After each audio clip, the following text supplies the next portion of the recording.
I can draw a new talent every day. The top-tier red quality, omnipotent talent, is my only trump card in this real game world. But the price of this game is life. My business partner, just for playing this game, turned into a puddle of pus right in front of me in the real world. Now, the police and a mysterious organization are frantically searching for what he left behind, a golden invitation code to enter this world. They don't know that the thing is now in my hands. I must draw a heaven-defying ability strong enough to protect myself before they find me, or the next one to turn into a puddle of pus will be me. Name? Lin Chen. You reported the case? Yes. In the interrogation room, I tried my best to appear shaken. Half an hour ago, at a hot pot restaurant, my business partner, Lu Hong, a man over 6 feet tall, turned into a puddle of foul-smelling, poisonous water, wailing before my very eyes. I quickly called the police. Before the dinner, did Lu Hong show any abnormalities? His face was very pale. I advised him to go to the hospital, but he said he was fine. Halfway through the hot pot, he suddenly seemed to be choking.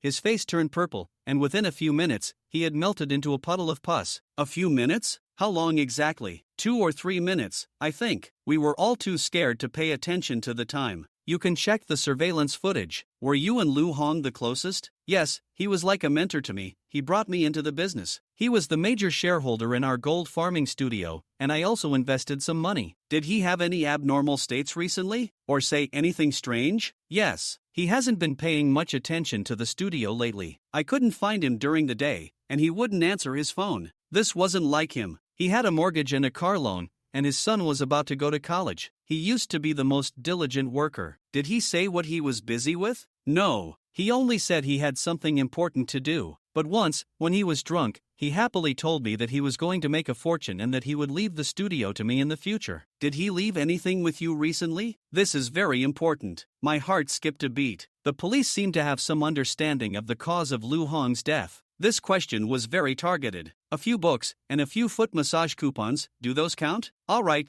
you can go. Don't leave the city for a while, so we can contact you. Walking out of the police station, the cold wind cleared my head. The way Lu Hong died was definitely not something modern science could explain. The police repeatedly asked about what he had left behind, so they obviously knew the inside story. I opened my phone. The studio's group chat was already in an uproar. I sent a message to calm everyone down, telling them to suspend work for now and that their salaries would be paid as usual. The next day, I went to the studio to cooperate with the police from the city bureau in handling Lu Hong's belongings. They packed up Lu Hong's few changes of clothes and miscellaneous items and took them away. Before they left, they specifically asked, "Is that all?" After seeing them off, I returned to my own workstation, which was originally old Lu's. I turned on the computer and was about to start working when I accidentally found a golden envelope in the drawer with the word apocalypse written on it. My heart skipped a beat. The timing of this thing's appearance was too coincidental. I opened the envelope. Inside was a URL and a string of activation codes. I entered the URL with a let's see attitude,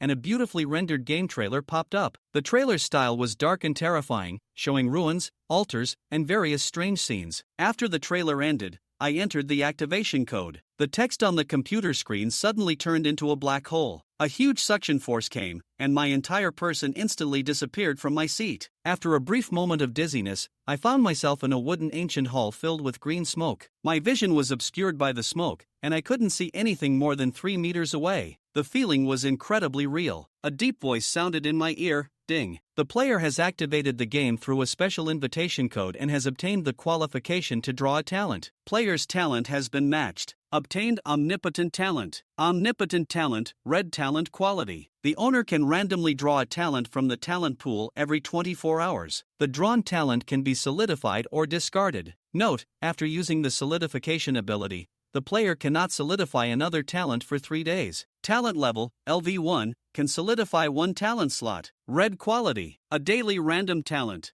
I took a deep breath to calm my shock. This cheat was too powerful, but thinking of Lu Hong's death, I knew this game was definitely not simple and was full of dangers. I quickly created a character named Green Mountain Never Ages and chose a set of coarse linen clothes. Strangely, there was no face customization or class selection step. Soon, my data panel appeared. Player, Green Mountain Never Ages. Level, 1. Experience, 0 out of 100. Strength, 6. Constitution, 8. Agility, 7. Stamina, 11. Initial talent, omnipotent talent, red, LV1. My four-dimensional attributes were similar to my real-life sedentary office worker physique. It seemed to be linked to reality. As soon as the 3-minute registration time was up, the dense fog around me enveloped me, and a huge pushing force came. Ding! The player is being randomly spawned. The player has been spawned in Gutian village. When I opened my eyes again, I was standing at the entrance of an ancient village. A stone tablet stood at the entrance with the words Gutian village written on it. Militiamen with weapons stood on the city walls on both sides, whispering about another one has spawned. I walked up,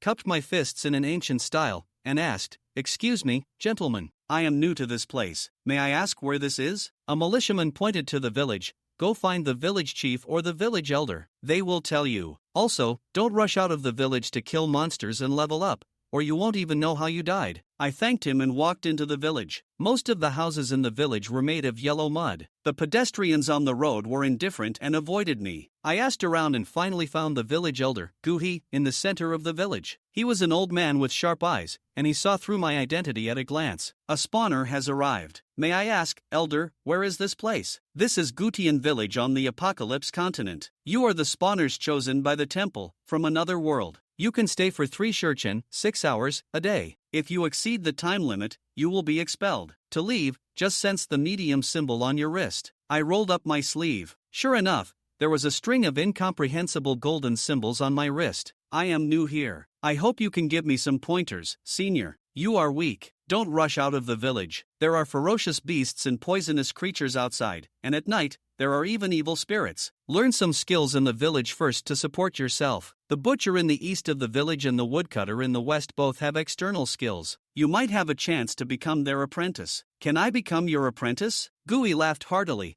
"If you make a great contribution to the village, I will naturally accept you." Being rejected was expected. I wandered around the village for a while but didn't find any other players. However, I started to feel hungry. My satiety had dropped to 60. I had to solve the food problem first. I went to the butcher's house in the east of the village. The butcher's surname was Lee, and he had a full beard. Seeing my weak build, he directly refused to take me as an apprentice and pointed to the black iron butcher's knife on the chopping block. "If you can lift it, I'll take you." I used all my strength, but the butcher's knife didn't budge. It seemed my strength was insufficient. I was presumptuous. I was about to leave when Butcher Lee called out to me and threw me a piece of hairy wild boar meat. "Since you were recommended by village elder Guhi, take this." It was a small gain. I found a haystack and started a fire to roast the meat. Without any seasoning, the meat was gamey, but I couldn't be picky to fill my stomach. After eating half a piece of meat, my satiety returned to over 90. I put the rest in my backpack, which had 10 slots, and then sensed the symbol on my wrist. My figure flashed, and I returned to reality. In the studio, everything was as usual. No one noticed that I had disappeared for a moment. I opened the drawer. The golden envelope was gone. I immediately understood that whether it was the police or some other force, this was what they were looking for. Back in my apartment, I searched online and found someone selling a special game activation code for 3 million on a forum. This confirmed the value of the invitation code. In the afternoon, I entered the game again. I had less than 4 hours of online time left. I decided to use today's omnipotent talent first. Draw talent. My consciousness entered a separate space. A 7-colored die spun rapidly and slowly came to a stop. Ding! Drew the white talent innate bone structure. Innate bone structure, white talent increases strength by 1, constitution by 1, and agility by 1, and grants a 20% proficiency bonus to learning external skills. Although it was only white, the attributes were good, especially the bonus to external skills. I didn't solidify it immediately, wanting to gather more information first. Just as I was walking along the wheat fields towards the west of the village, a terrifying roar suddenly came from a thatched hut not far away. "Demon, run!" The villagers working nearby screamed and scattered in all directions. With a boom, the wooden door of the thatched hut was shattered by a 2-meter-tall black shadow. The thing had bulging muscles, exposed fangs,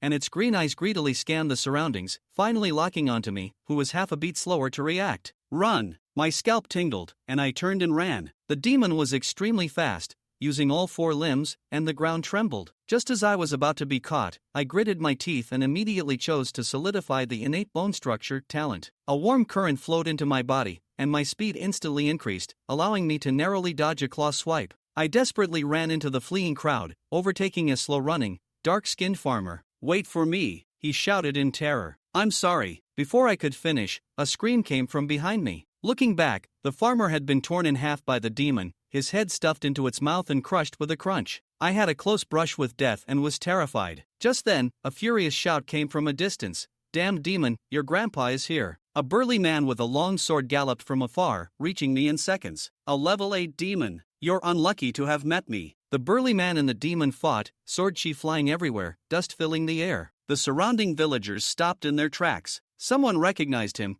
"It's the third captain of the militia, Guman." Someone else pointed at me and cursed. "It's all because of this spawner. If he hadn't attracted the demon, old Shu wouldn't have died." I couldn't defend myself. In a life or death situation, self-preservation was instinct. A few minutes later, the demon was beaten back by Guman and was finally pinned to the ground with a sword. "Hey, you over there, come here." Guman didn't rush to kill it. Instead, he beckoned to me. I walked over, confused. Guman pulled out his blood-stained long sword and handed it to me. "You're a spawner. You kill it, you'll get good drops." I took the heavy, clear peak longsword spirit weapon and looked at the roaring demon on the ground. Thinking of how I had almost become its meal just now, anger rose in my heart. I held the sword with both hands and stabbed it fiercely into its mouth. Ding! You have killed a level 8 demon and gained 60 experience points. The demon turned into a flash of light and dropped 2 items, Demon Fawn Green and low-grade Demon Blood White. Guman picked up the 2 items and threw the egg-sized red crystal, low-grade Demon Blood, to me. "According to the rules, you get a share. You're lucky." I quickly thanked him and took it. At this moment, a fat player in leather armor ran over, panting, obviously too late. When he saw me, he wanted to ask about the drops. I ignored him and logged off directly. Back in reality, I could clearly feel the increase in my body's strength. The abilities in the game could indeed be brought to reality. That fat player also reminded me that in the game,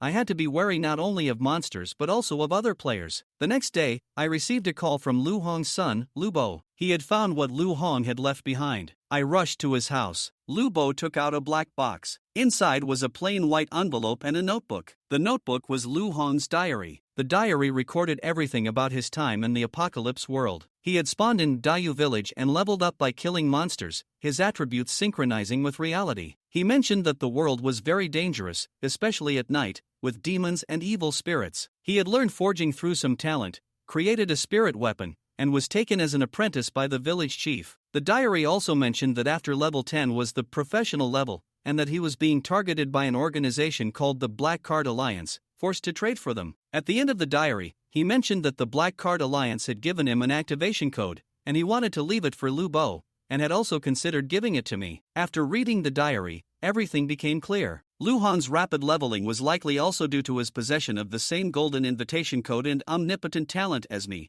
and forging was one of the talents he had solidified. What he had left for his son was just an ordinary white invitation code. I realized how hot the thing in my hands was. Not only the police, but the Black Card Alliance would definitely be looking for it. I warned Lu Bo about the dangers of the apocalypse world and pretended to be uninterested in the activation code, only agreeing to provide him with advice as an experienced gamer to keep him steady and also to protect my secret. I decided to slow down and no longer rush to level up. My advantage was the omnipotent talent. The top priority was to use the daily draw to get a powerful enough talent before solidifying it. In the following days, I spread out my online time, handling business at the studio during the day and entering Apocalypse in the afternoon and evening. I took a daily quest to chop firewood from the woodcutter Gu Yongxiang in the west of the village, chopping 3 bundles of firewood a day to earn 31. The work was tiring, but it allowed me to familiarize myself with this world. In my spare time, I used my talent draw. Ding! Drew the white talent weak but fortunate. Weak but fortunate, white talent permanently reduces constitution by 3, but increases the probability of good luck. I directly gave it up. I wouldn't take this kind of debuff talent even if it were free. Just as I was getting used to the game, the militia team of Gutian village was in crisis. When the second captain, Gu Qinghu, led a team to clear demons outside the village, they encountered 2 level 9 heart-devouring wolves. Although they eventually won, 3 people in the team were injured, 2 of them seriously. "Captain, this can't go on. We're getting more and more short-handed." "Yeah, why don't we recruit some new people?" A team member suggested recruiting spawners, but someone immediately objected, bringing up the old story of a spawner named Long Haixin who had researched evil spirits and brought a devastating disaster to the village. Spawners are a mixed bag. Gu-man from the 3rd team likes to bring spawners with him. He's almost gathered enough materials for a second spirit weapon from the drops they get. The team members argued endlessly. Gu Chenghu was also in a dilemma. He hated the uncontrollability of spawners, but the reality of the team's manpower shortage forced him to reconsider this option. A test for the spawners might be coming soon.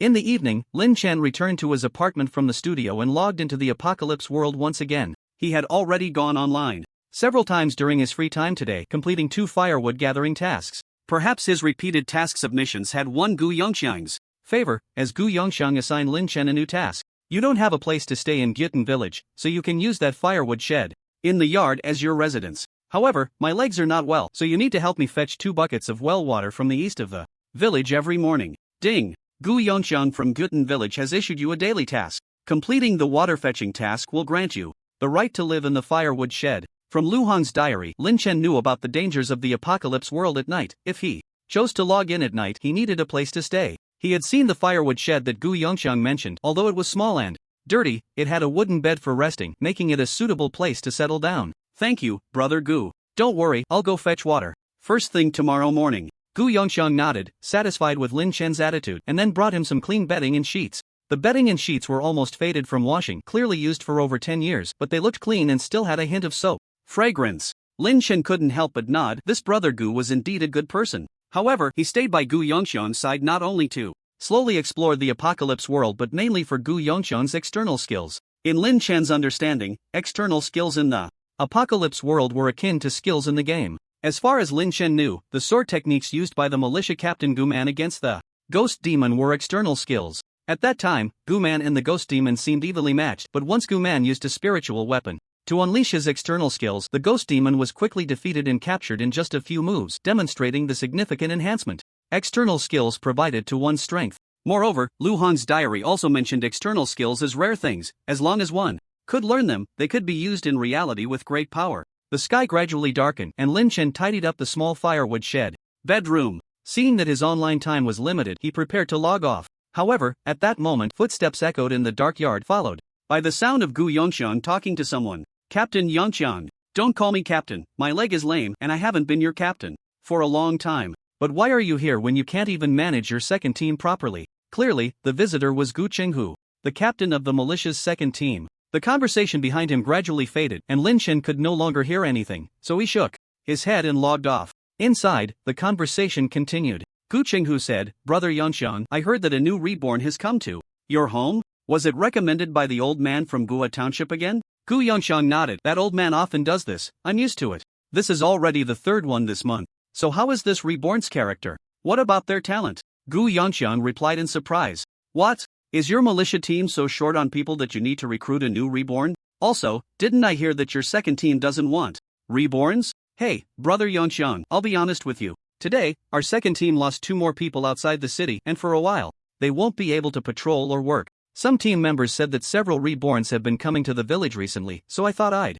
come and see if there's anyone suitable. Not suitable. They've only just arrived 2 days ago. If they join your militia team, they'll only end up dead. As for whether they might be suitable later, I'll observe for a while longer. On the 3rd day in the apocalypse world, Lin Chen logged in early, and before dawn, he went to the east of the village to fetch 2 buckets of well water for Gu Yongxiang. Then he accepted a firewood gathering task and went to chop wood in the backyard. During this time, Lin Chen also drew a universal talent. However, this time the talent was still a white talent. Fate's lonely star, white talent. With this talent, you will encounter dangerous events several times more than ordinary people, and the probability of those who befriend you dying tragically increases. But crises come with fortune. You have a certain chance to receive rewards from fate amidst the fortune. There is no doubt that this is yet another trash talent where the negative effects outweigh the positive ones. Lin Chen could never solidify such a talent. However, judging by the fact that the talents drawn over the past 3 days have all been of white quality, it seems that obtaining a good talent will require time and a bit of luck.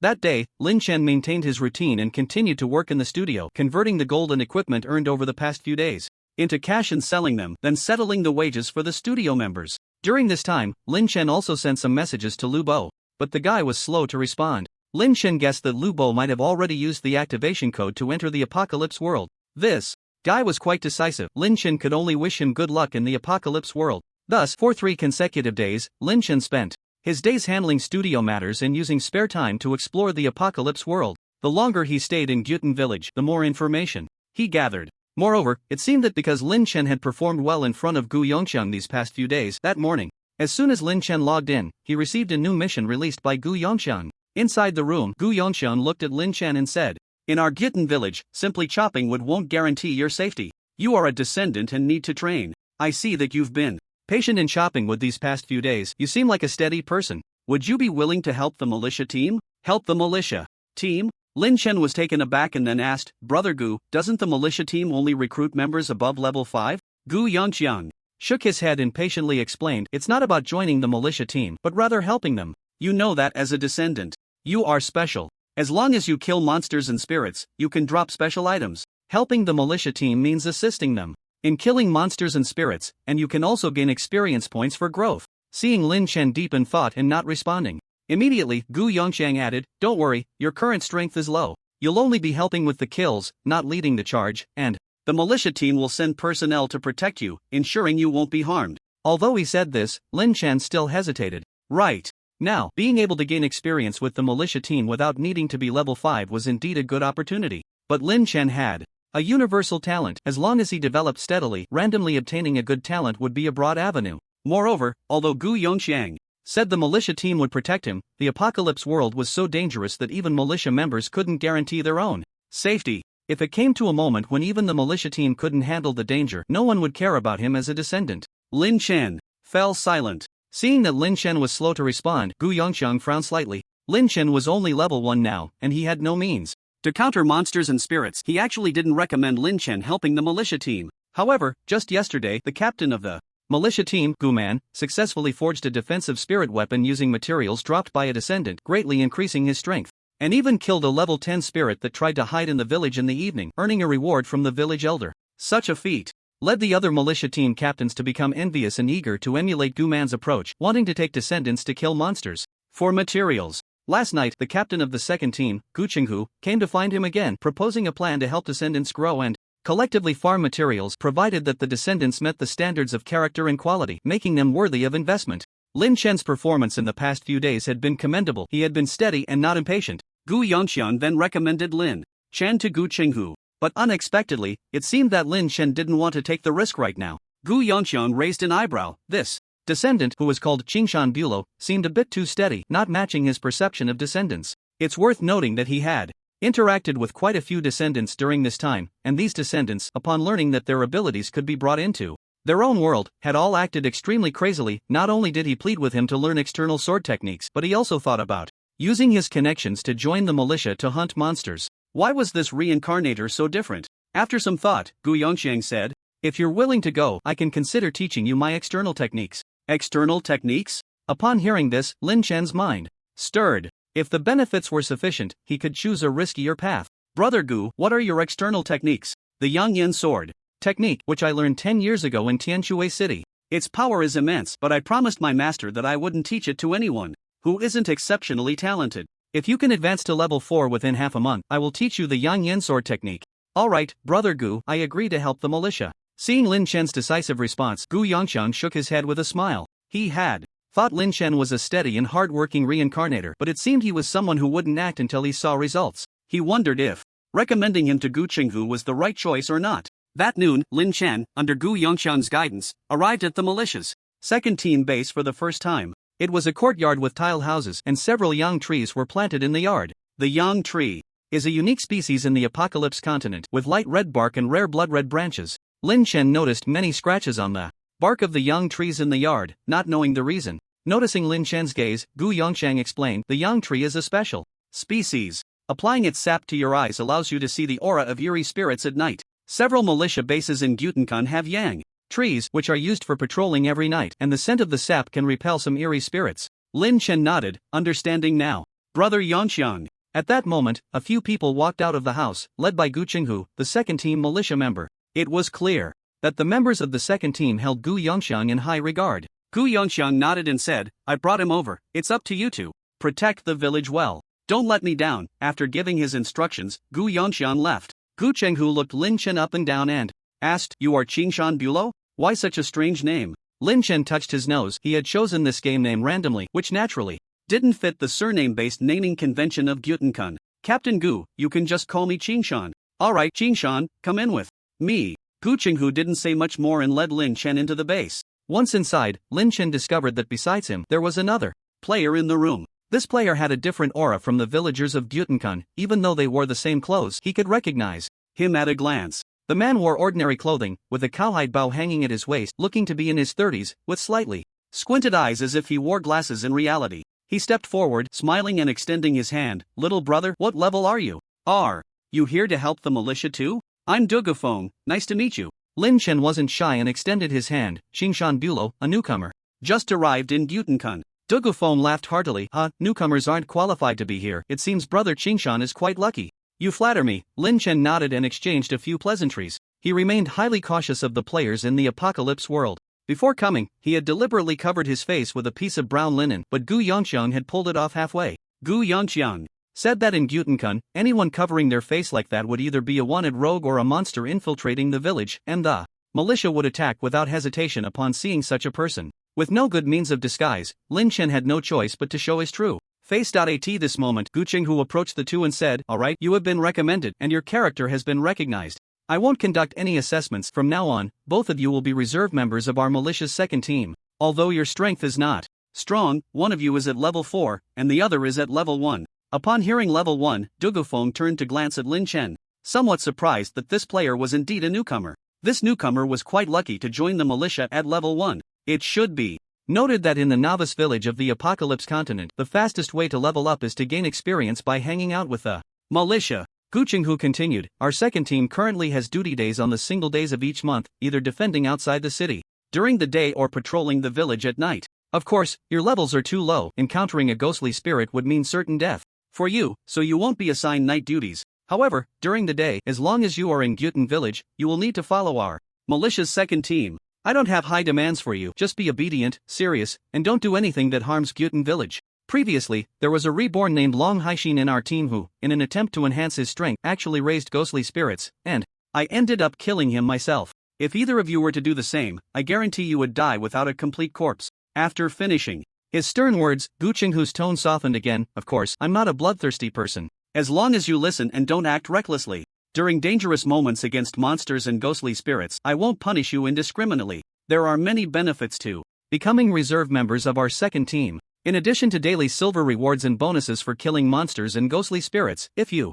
perform outstandingly, you will also receive a share of the blood food distributed monthly in the village." Blood food. Upon hearing blood food, Dugufeng showed an excited expression. Lin Chen was also somewhat surprised. According to the information he had gathered from Gu Yongxiang, blood food was a unique reward in Gyuten village that could enhance one's attributes. Whether reborn or native to the apocalypse continent, everyone faces a bottleneck when leveling from 4 to 5, and the attributes increased by consuming blood food can help characters break through that bottleneck. Dugufeng couldn't help but ask, "Captain, is there really blood food? What kind of performance conditions are required to obtain it?" "Conditions?" Gu Qinghu thought for a moment and replied, "It's not difficult. Assisting in killing 5 monsters or ghostly spirits each month will suffice." "Great, thank you, Captain." Dugufeng was overjoyed. He had been in the apocalypse world for a month, stuck at level 4 due to his low vitality attribute, unable to level up to 5. During this time, he had used various means to bribe a member of the militia, Gu Shan, just to join the militia and receive the blood food reward. Now that Gu Qinghu had promised blood food, how could he not be excited? Gu Qinghu was a decisive person. After explaining the rules of the militia to Lin Chen and Dugufeng, he took them to familiarize themselves with the patrol route. Today is a double day. The first and third teams are on duty, with the captain of the first team being Gu Laihai, the strongest under the village elder in Gyuten village, while I, Gu Qinghu, lead the second team. As he guided them, Gu Qinghu introduced the situation of the militia. Currently, there were 4 major militia teams in Gyuten village, each with about 20 members. The captain must be a level 10 expert with a weapon spirit, and the lowest level among team members is 5, with most being small experts at levels 7 or 8. Arriving at the outer city wall of Gyuten village, looking out at the distant wilderness and forests, Gu Qinghu continued, "The nearest village to us, Gyuten village, is called Hexian village, separated by 3 large mountains, about 50 miles away. Don't be fooled by the short distance. There are countless monsters along the way, and dangers lurk everywhere. Previously, we had contact with River Fresh village, but ever since your kind started appearing frequently and the number of monsters increased, we have lost contact with River Fresh village," Gu Qinghu said, his mouth dry as he introduced 7 or 8 types of dangerous monsters near Gyuten village. He not only described the appearance and characteristics of these monsters in detail but also explained their weaknesses thoroughly. It must be said that Lin Chen gained a lot from this. Joining the militia indeed has many benefits, allowing for a quicker understanding of this apocalypse continent. Alright, I've said what needs to be said. Do you have any questions? Gu Chenghu looked at Lin Chen and the others. Lin Chen curiously asked, Captain, I heard Brother Gu mention Tianshui City before. I wonder what kind of place that is? Dugafeng also leaned in with curiosity. He had been in Gyutan village for so long and had never heard of Tianshui City. Tianshui City? Yongqiang actually told you about that? It seems he plans to teach you the Yang Yan sword technique. Gu Chenghu chuckled and continued, Tianshui City is a large city where humans gather, our true reliance. Before we militia captains start our duties, we are required to go to Tianshui City according to the rules. However, the journey to Tianshui City is long and fraught with danger. Each trip requires a large mobilization and must be undertaken under the protection of the village chief and the elders. If you reincarnators can become professional level, you might have a chance to access Tianshui City, but for now, don't think too much about it. At this moment, Dugu Feng interjected, professional level? Captain, how can one become professional level? Gu Chenghu shot him a glance and said, I told you not to aim too high. I'm not even professional level yet. Why are you asking so much? Wait until you reach level 10 before considering. Professional level matters. After being reprimanded, Dugu Feng didn't dare to ask further. Lin Chen had many questions in his mind as well, but seeing Gu Chenghu's impatient tone, he kept quiet. Noticing this, Gu Chenghu led the two back. Here are your clothes. Tomorrow, our team will be on duty outside the city. You two discuss how to go online and then come find me at the city gate. Gu Chenghu tossed 2 sets of militia uniforms and left, leaving Lin Chen and Dugu Feng alone in the room. Dugu Feng looked at Lin Chen curiously. Brother Qingshan, are you really a newcomer? I'm level 1, can my level be fake? Lin Chen replied, glancing at the militia uniform issued by Gu Chenghu, and couldn't help but nod. The quality of this uniform was much better than the novice clothes he was wearing, feeling much smoother to the touch. Seeing that Lin Chen seemed unwilling to discuss this topic further, Dugu Feng smiled and said, then it seems Brother Qingshan is not ordinary. It looks like we'll be members of the same militia team from now on, helping each other and growing together. Alright, no problem. Although their time together was short, Lin Chen didn't have a bad impression of Dugu Feng. Maintaining a good relationship might indeed be useful in the future. After setting the time to go online with Dugu Feng for tomorrow, Lin Chen parted ways with him and went alone to a secluded willow tree by a pond in Gyutan village. Seeing that no one was around, Lin Chen took the shovel from his spatial backpack and began digging in the muddy ground under the willow tree. The shovel was borrowed from Gu Yongqiang before he went out today, and the reason for coming here was, of course, because Lin Chen happened to awaken a new talent today, which was related to treasure hunting and was a green talent. Treasure sensing, green talent. You have a special sensing ability for unattended treasures within a 10-mile radius. Once activated, this ability can only be used again after 3 days. To be honest, ever since he fixed the white talent, bone chilling, Lin Chen had only been getting white quality talents from the talent space, until today he had just unlocked the green talent. Considering the ability of this talent, Lin Chen decided to remove bone shocking and solidify the talent of treasure sensing. Just now was his first time using this treasure sensing talent, and he felt something beneath the willow tree was drawing him in, so he followed the sensation. The soil under the willow tree was difficult to dig through, with too many roots, and Lin Chen didn't dare to make too much noise for fear of attracting attention. After digging a pit about half a meter deep, Lin Chen suddenly unearthed a wooden box. The box was adorned with many exquisite patterns, but it seemed to have rotted on the surface after being buried in the damp soil for years. Lin Chen didn't rush to open the box. Instead, he stored it in his space and filled the pit back in before quietly leaving. Back at the woodshed where he stayed, Lin Chen finally opened the box and took out its contents. It was a cool, red, smooth jade stone. Strange stone growth soul tool, a soul tool crafted from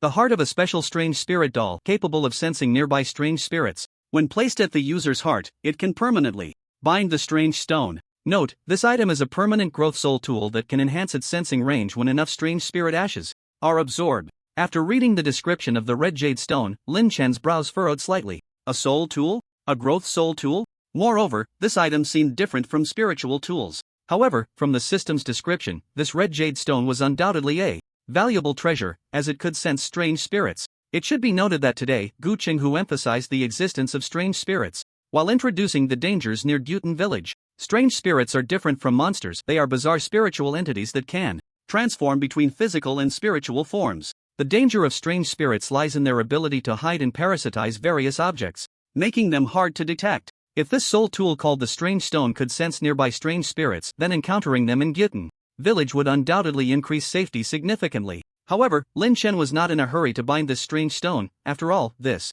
world was too dangerous, and many things were unknown. Until he figured out what a soul tool truly was, Lin Chen dared not recklessly experiment on himself. Currently, the two most valuable items Lin Chen possessed were the strange stone he had just obtained and the white monster blood material previously given to him by Gu Man. The former needed to be understood before it could be used, while for the latter, Lin Chen already knew how to use it after becoming a reserve member of the militia. In Gyutan village, there was a treasure warehouse specifically for the militia. The treasure warehouse was overseen by one of the 3 village elders, Gu Yuan. In the treasure warehouse, some extraordinary items could be exchanged for contribution points, which could be used to obtain other needed extraordinary items. Now that Lin Chen was considered half a member of the militia, he could naturally go to the treasure warehouse to exchange for what he needed. Before going, Lin Chen had learned that his low-level monster blood white, although only a white quality material, was valuable because only a few high-level monsters dropped it, and monster blood had a wide range of uses. Therefore, low-level monster blood white was still quite valuable,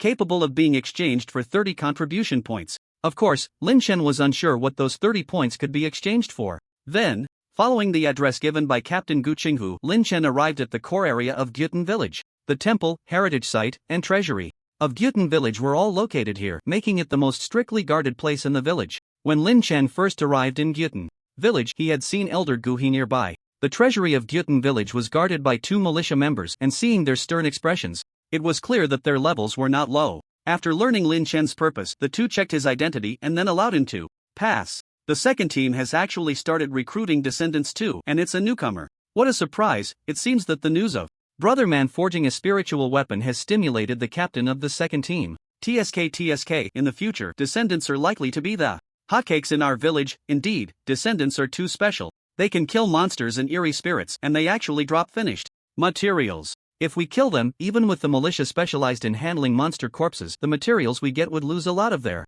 spiritual essence. The 2 were complaining in front of Lin Chen, completely unconcerned that he was right there. Lin Chen touched his nose and then walked into the treasury. The treasury of Gyutan village was built underground. After entering, Lin Chen followed a dark passageway for more than 10 meters before arriving at a brightly lit cellar. The cellar was large, furnished with many pieces of furniture, including a bed, wardrobe, and wooden table. It seemed to be someone's living space. Just as Lin Chen was puzzled, an elderly man with graying hair slowly stood up from a dark corner and walked out. Descendant, what do you want to exchange in the treasury? The old man hunched over, his face pale, as if he had been injured not long ago. No wonder there was a strong smell of herbs in this cellar. Lin Chen was taken aback and then asked, "Are you the elder of Guyuan Township?" The elder looked at Lin Chen and said, "I am." "Descendant, what is your name?" Lin Chen stated his purpose directly. "My name is Qingshan Bulo. I came here to exchange monster blood for contribution points, and then exchange for some useful items." Seeing Lin Chen take out the somewhat foul-smelling low-level monster blood white, the elder nodded slightly and then took out a sheepskin scroll. From the smell, it should be monster blood dropped by a ghost monster. It has a lot of spiritual essence, but the quality is a bit lacking. It can be exchanged for 33 contribution points. This sheepskin scroll is a catalog of items that can be exchanged in the treasury. Take a good look. If you need to exchange for treasures, just let me know. If not, the contribution points can be recorded on you and you can exchange them later when needed. Lin Chen took the sheepskin scroll and began to examine it in detail. There was a lot of information on it, and many treasures, which instantly dazzled Lin Chen. Monster skin full body armor. Armor made from the skin of a heart-eating wolf, tough on the outside, resistant to blades, including a helmet and armor. This item is not a spiritual weapon, and is worth 100 contribution points. Spirit fire candle, a candle infused with divinity which can drive away darkness when lit and has a restraining effect on eerie spirits. The raw materials for this item are special and scarce, worth 150 contribution points. Copper coins. The currency used in the Tianshui city area, which can also be used in Gyutan village. 1 contribution point can be exchanged for 101. Diamond sword, a treasure sword forged from special mineral metals with a sharp blade that can cut through most monsters' outer skin. This item is not a spiritual weapon and is worth 350 contribution points. Red heart fruit, a spiritual fruit that grows in the wilderness, which can only sprout and bear fruit after being infused with monster blood for a long time. Consuming one can increase a bit of strength. Descendants can increase 1 point of strength. This fruit is hard to come by and can only be obtained outside Gyutan village. Currently, there are 3 in stock, each requiring 300 contribution points to exchange. Eerie spirit ashes, basic materials dropped after an eerie spirit dies. 50 contribution points can be exchanged for 1 gram. There were many items available for exchange on the sheepskin scroll, and quite a few were very useful to Lin Chen. Besides the monster skin full body armor and diamond sword, the item Lin Chen wanted the most was the red heart fruit that could increase strength, but unfortunately, it required 300 contribution points to exchange, which Lin Chen was far from having. There weren't many treasures that could be exchanged for 33 contribution points, so Lin Chen continued to look down the list, and finally discovered some good items, all of which were talismans. Defense talisman, a divine talisman personally crafted by the village chief. Crushing the talisman paper can activate a shield barrier that lasts for 2 seconds. This talisman can withstand attacks from creatures below level 8 but is ineffective against certain level 8 and above creatures and wraiths. Since drawing the talisman requires demon blood, this talisman costs 80 contribution points to exchange. Wraith detection talisman, a divine talisman personally crafted by the village chief. Burning the talisman paper can sense wraiths within a radius of 100 meters. Note, this talisman can sense at most 1 wraith, and burning the talisman will provoke the wraith's desire to attack. Exchanging for this talisman requires 50 contribution points. Strength talisman, a divine talisman personally crafted by the village chief. When activated, it grants the user a slight increase in strength. Newborns can increase their strength attribute by 5 points. The talisman lasts for 1 minute, after which the user will experience a period of weakness. Exchanging for this talisman requires 30 contribution points. Speed talisman, a divine talisman personally crafted by the village chief. When activated, it grants the user a slight increase in speed. Newborns can increase their agility attribute by 5 points. The talisman lasts for 1 minute, after which the user will experience a period of weakness. Exchanging for this talisman requires 30 contribution points. There are a total of 4 types of talismans. Naturally, Lin Chen cannot afford the first 2, but with his contribution points, he can just buy one of the latter 2, the strength talisman or the speed talisman. After a moment of thought, Lin Chen decisively chose the speed talisman. After all, given his current attributes, even an increase of 5 points in strength would be useless against the creatures and wraiths he faced. However, if he could run faster, that would solve the problem. After all, the last time he encountered a ghost creature, it was because he ran a bit faster, allowing him to escape danger with a villager who took his place. After exchanging for the speed talisman, Lin Chen converted the remaining 3 contribution points into copper coins. During this time, Lin Chen had completed many firewood tasks for Gu Yongxiang, and despite being exhausted every day, he had only accumulated over 21. He didn't expect that 1 contribution point could be exchanged for 101. It must be said that exchanging contribution points for copper coins is truly a bargain. With these 301, Lin Chen wouldn't have to earn money through firewood tasks every day in the game. He could now trade for better food with the hard-baked pancakes and slightly bitter well water. Of course, 301 wouldn't last long. However, after joining the militia, he would receive a daily subsidy of 21 and a share of dropped items, so Lin Chen felt he shouldn't have to worry about money anymore. Before leaving the cellar treasury, Lin Chen casually asked the village elder Gu Yuan what a soul weapon was. Gu Yuan was surprised and looked at Lin Chen, saying, "Soul weapon? How do you know about soul weapons? This item is similar to spirit weapons but exists on a higher level. Soul weapons can merge with the soul, and not only can they deal with creatures, but some soul weapons are specifically designed to counter wraiths. Of course, soul weapons are extremely rare and very valuable. If you possess a soul weapon, you can come to me for an exchange, and at that time, you can choose anything from the parchment scroll." "You're joking, how could I possibly have a soul weapon? I just heard others mention it and was curious to ask." Lin Chen's heart stirred. He didn't expect the value of soul weapons to be so high. He knew that he had just browsed through the parchment scroll, and while there were many rare treasures, not a single spirit weapon was listed. Considering that the captains of the 4 militia teams in Gutan village each only possessed 1 spirit weapon, it was clear that spirit weapons were extremely precious, and soul weapons were even a step above spirit weapons, rarer than spirit weapons. Thus, it was evident that he had indeed unearthed something remarkable today. The green treasure hunting talent was truly extraordinary. Lin Chen suppressed his excitement and then returned to Gu Yongxiang's firewood storage to log off. After Lin Chen disappeared, a figure appeared in the grass outside the courtyard, which was the village elder Gu Yuan who had been following him all along. Gu Yuan squinted. Nothing discovered. But did this kid really see a soul weapon, or did he hear about it from someone else? "Gu Yuan, what are you doing here?" At that moment, Gu Yongxiang suddenly appeared, his expression filled with anger. Gu Yuan frowned and did not hide his figure, stepping out from the grass outside the courtyard. "What's wrong? You little brat, so rude that you won't even call me uncle? Still holding on to the past?" Gu Yongxiang snorted coldly. "If it weren't for you hoarding the treasury and refusing to take out the village's medicine to treat me back then, my leg wouldn't be crippled now." Gu Yuan sighed and said, "That medicine is the lifeblood of the village. Unless the village chief or the 3 elders are injured or in danger, no one else is qualified to use it. Even if I had agreed back then, the village chief wouldn't have allowed it. I thought you had cultivated yourself over the years and had let go of it, but I didn't expect you to still harbor such resentment? Resentment? I don't hate it anymore. I just want to teach you a good lesson. Gu Yongxiang was too lazy to say more. His wrist moved, and a machete appeared, slashing towards Gu Yuan. You little brat, you really dare to lay hands on your own uncle, you unfilial son. Gu Yuan's eyes widened, and he quickly crushed the talisman on him. Although he was in existence beyond level 10, he walked the path of divinity, and his close combat ability was clearly no match for Gu Yongxiang, who had once competed for the position of militia captain. In the next moment, golden light erupted, and Gu Yongxiang was sent flying 3 meters away. Gu Yongxiang twisted his numb arm. Gritting his teeth, old man, you dare to fight back. If you don't let me take a couple of swings to vent my anger today, I'll chase you down and chop you up. Hearing this, Gu Yuan was so angry that his eyebrows shot up. Absolutely ridiculous. You little brat, how dare you? Lin Chen had no idea that his reckless inquiry about the soul weapon had indeed brought him some trouble, even sparking a battle between the uncle and nephew. However, the next morning, when Lin Chen logged in, he discovered that his original firewood house was gone. It seemed that something had demolished the firewood house from yesterday. 3 walls were destroyed, and the firewood was scattered all over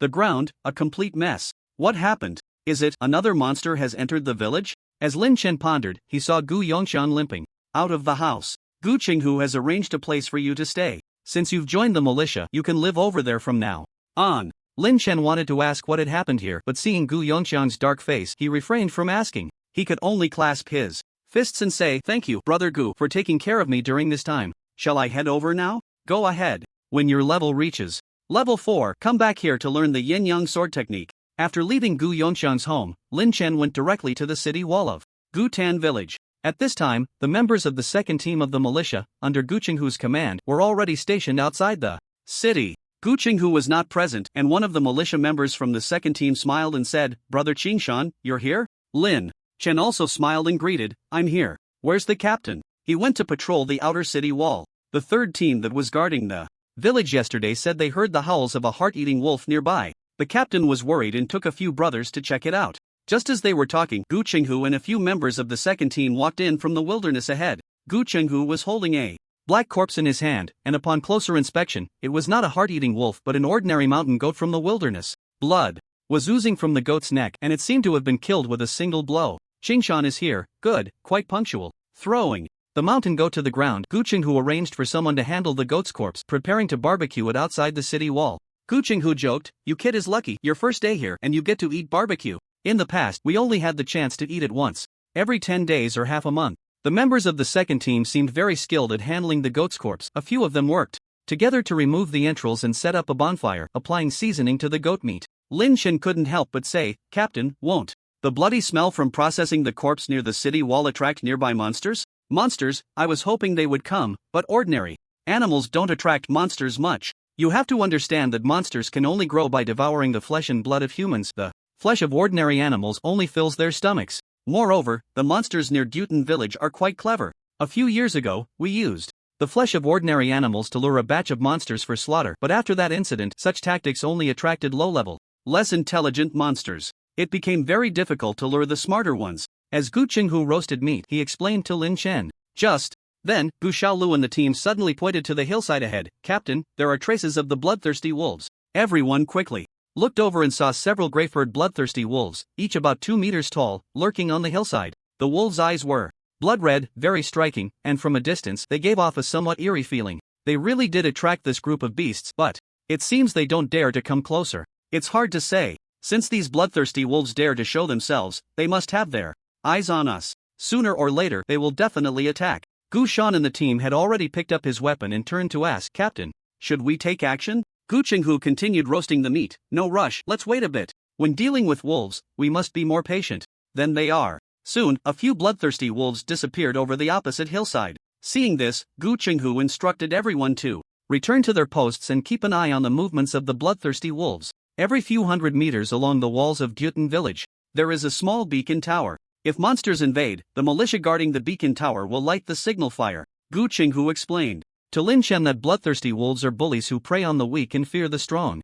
If they discover human flesh, they won't rush in immediately. Instead, they will look for weak points in the defenses and wait for the right moment to attack. If all goes as expected, the bloodthirsty wolves that just showed themselves won't leave. They will likely be lurking around Dutan village for the next few days, looking for an opportunity to strike. During the 2 hours of the morning, Lin Chen had a mountain goat barbecue with Gu Qinghu, and then nothing. happened. After Doug of Foam came to take over, he logged off. Leaving the apocalypse world, it was already past 9 o'clock. It wasn't too late to go to the studio at this time, but Lin Shin didn't plan to go because today he intended to get a gym membership at a nearby fitness center. When he logged in today, he noticed that his strength attribute had increased from 6 points to 7 points. It's important to know that the attributes in reality are linked to those in the game. When the attributes in the game improve, they can also be reflected back in reality. Lin Shin speculated that perhaps it was due to the excessive wood chopping he had done in Gyutan village in recent days, which provided him with enough exercise to increase his strength attribute by 1 point.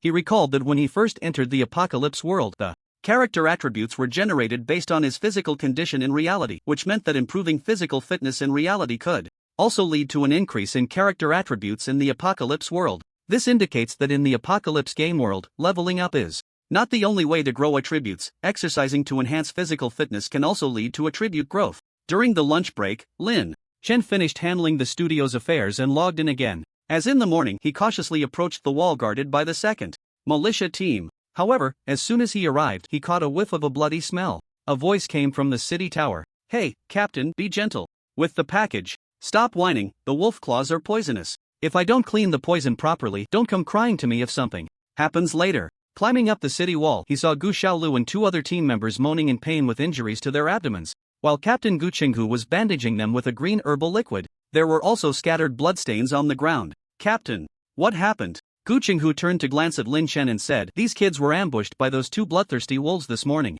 Luckily, I arrived in time, and no one died." At this moment, the bandaged Gu Xiaolu gritted his teeth and said, "Damn it, those 2 beasts were too clever today. They saw us having lunch on the city wall and actually sneaked over along the wall without a sound." Gu Chenghu scolded, "Don't make excuses. As veteran team members, you let beasts outsmart you. You're just asking for trouble. Also, I already warned you that the bloodthirsty wolves wouldn't stray too far. How could you make such a big mistake? I think you're even worse than the newcomers." The injured Gu Xiaolu and the others were too scared to say a word in response to the scolding. Then, Gu Qinghu wiped the blood off his hands and walked up to Lin Shen. "Xingshan, you're just in time. Those 2 bloodthirsty wolves saw blood this morning and they probably can't hold back anymore. They might sneak into the village this afternoon or evening. I plan to take action against them immediately." Lin Shen nodded. "All right, Captain, I'll do whatever you say." Gu Qinghu patted Lin Shen on the shoulder, satisfied. Not bad, you have some guts. Don't worry, you won't have to deal with the bloodthirsty wolves up front. You just need to help me take down those 2 beasts at the last moment." "Captain, don't worry, I have experience. Previously, Captain Guman killed a ghost demon, right? I've heard about that. To be honest, if you hadn't been able to kill a ghost demon at level 1, even with Brother Yunchang's recommendation, I wouldn't have let you join our team." Gu Qinghu didn't say more, then called out a few members of the 2nd team, sent someone back to the village to fetch something, and then took Lin Shen directly out of the city wall, arriving at the wilderness outside Gutan village. The wilderness was desolate and lonely, with the wind howling. Apart from scattered grass and trees, there were also several carcasses of animals with blood-red flesh scattered around. Leaving Gutan village for the first time, Lin Shen felt an extreme sense of insecurity, as if something was watching him from the surroundings. Gu Qinghu noticed and smiled. "Don't worry, I just cleared this area a while ago. There's not much danger during the day." After walking for about 500 meters, until the city wall behind them disappeared behind a high slope, Gu Qinghu finally stopped. Ahead was a sunken wetland, with the ground depressed and a large number of animal carcasses piled up, flies buzzing around. Since it was midday and the weather was still hot, Lin Shen took a slight breath and felt a strong stench invade his lungs, lingering for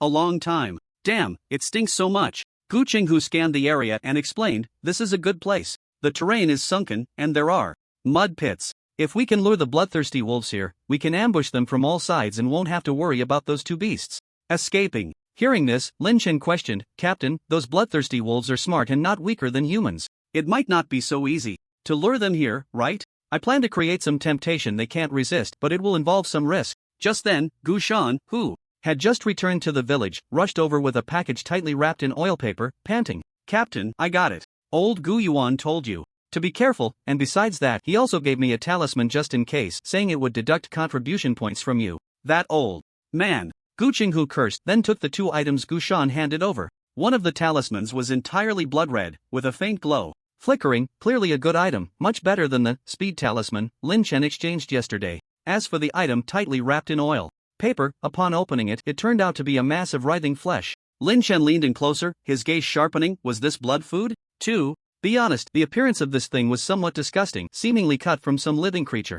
Blood food is important for humans, and is also a rare treasure for monsters. As far as Lin Chen knew, blood food could also be exchanged for contribution points, but 1 gram of blood food required 2 contribution points to exchange, making it very expensive. The blood food in Gu Qinghu's hands weighed about 6 taels, which would require around 600 contribution points to exchange. It must be said that Gu Qinghu was indeed investing heavily to lure the bloodthirsty wolves. Then Gu Qinghu descended into the pit and mud pool with the blood food, beginning his careful arrangement. Lin Chen was taken by Gu Shan and other team members to a nearby pile of rocks. It turned out that the area beneath the rocks had already been hollowed out, allowing for some people to hide. Gu Shan handed Lin Chen a bottle of potion and said, "Use this to mask the smell of the blood. Food first, we don't want the heart-eating wolves to catch a whiff of it later." "What about the captain?" Gu Shan replied, "Don't worry about him. The blood food is too precious. The captain needs to keep an eye on it down there. If the nearby animals get to it, all our efforts will be in vain. If the captain is down there, will the heart-eating wolves still take the bait?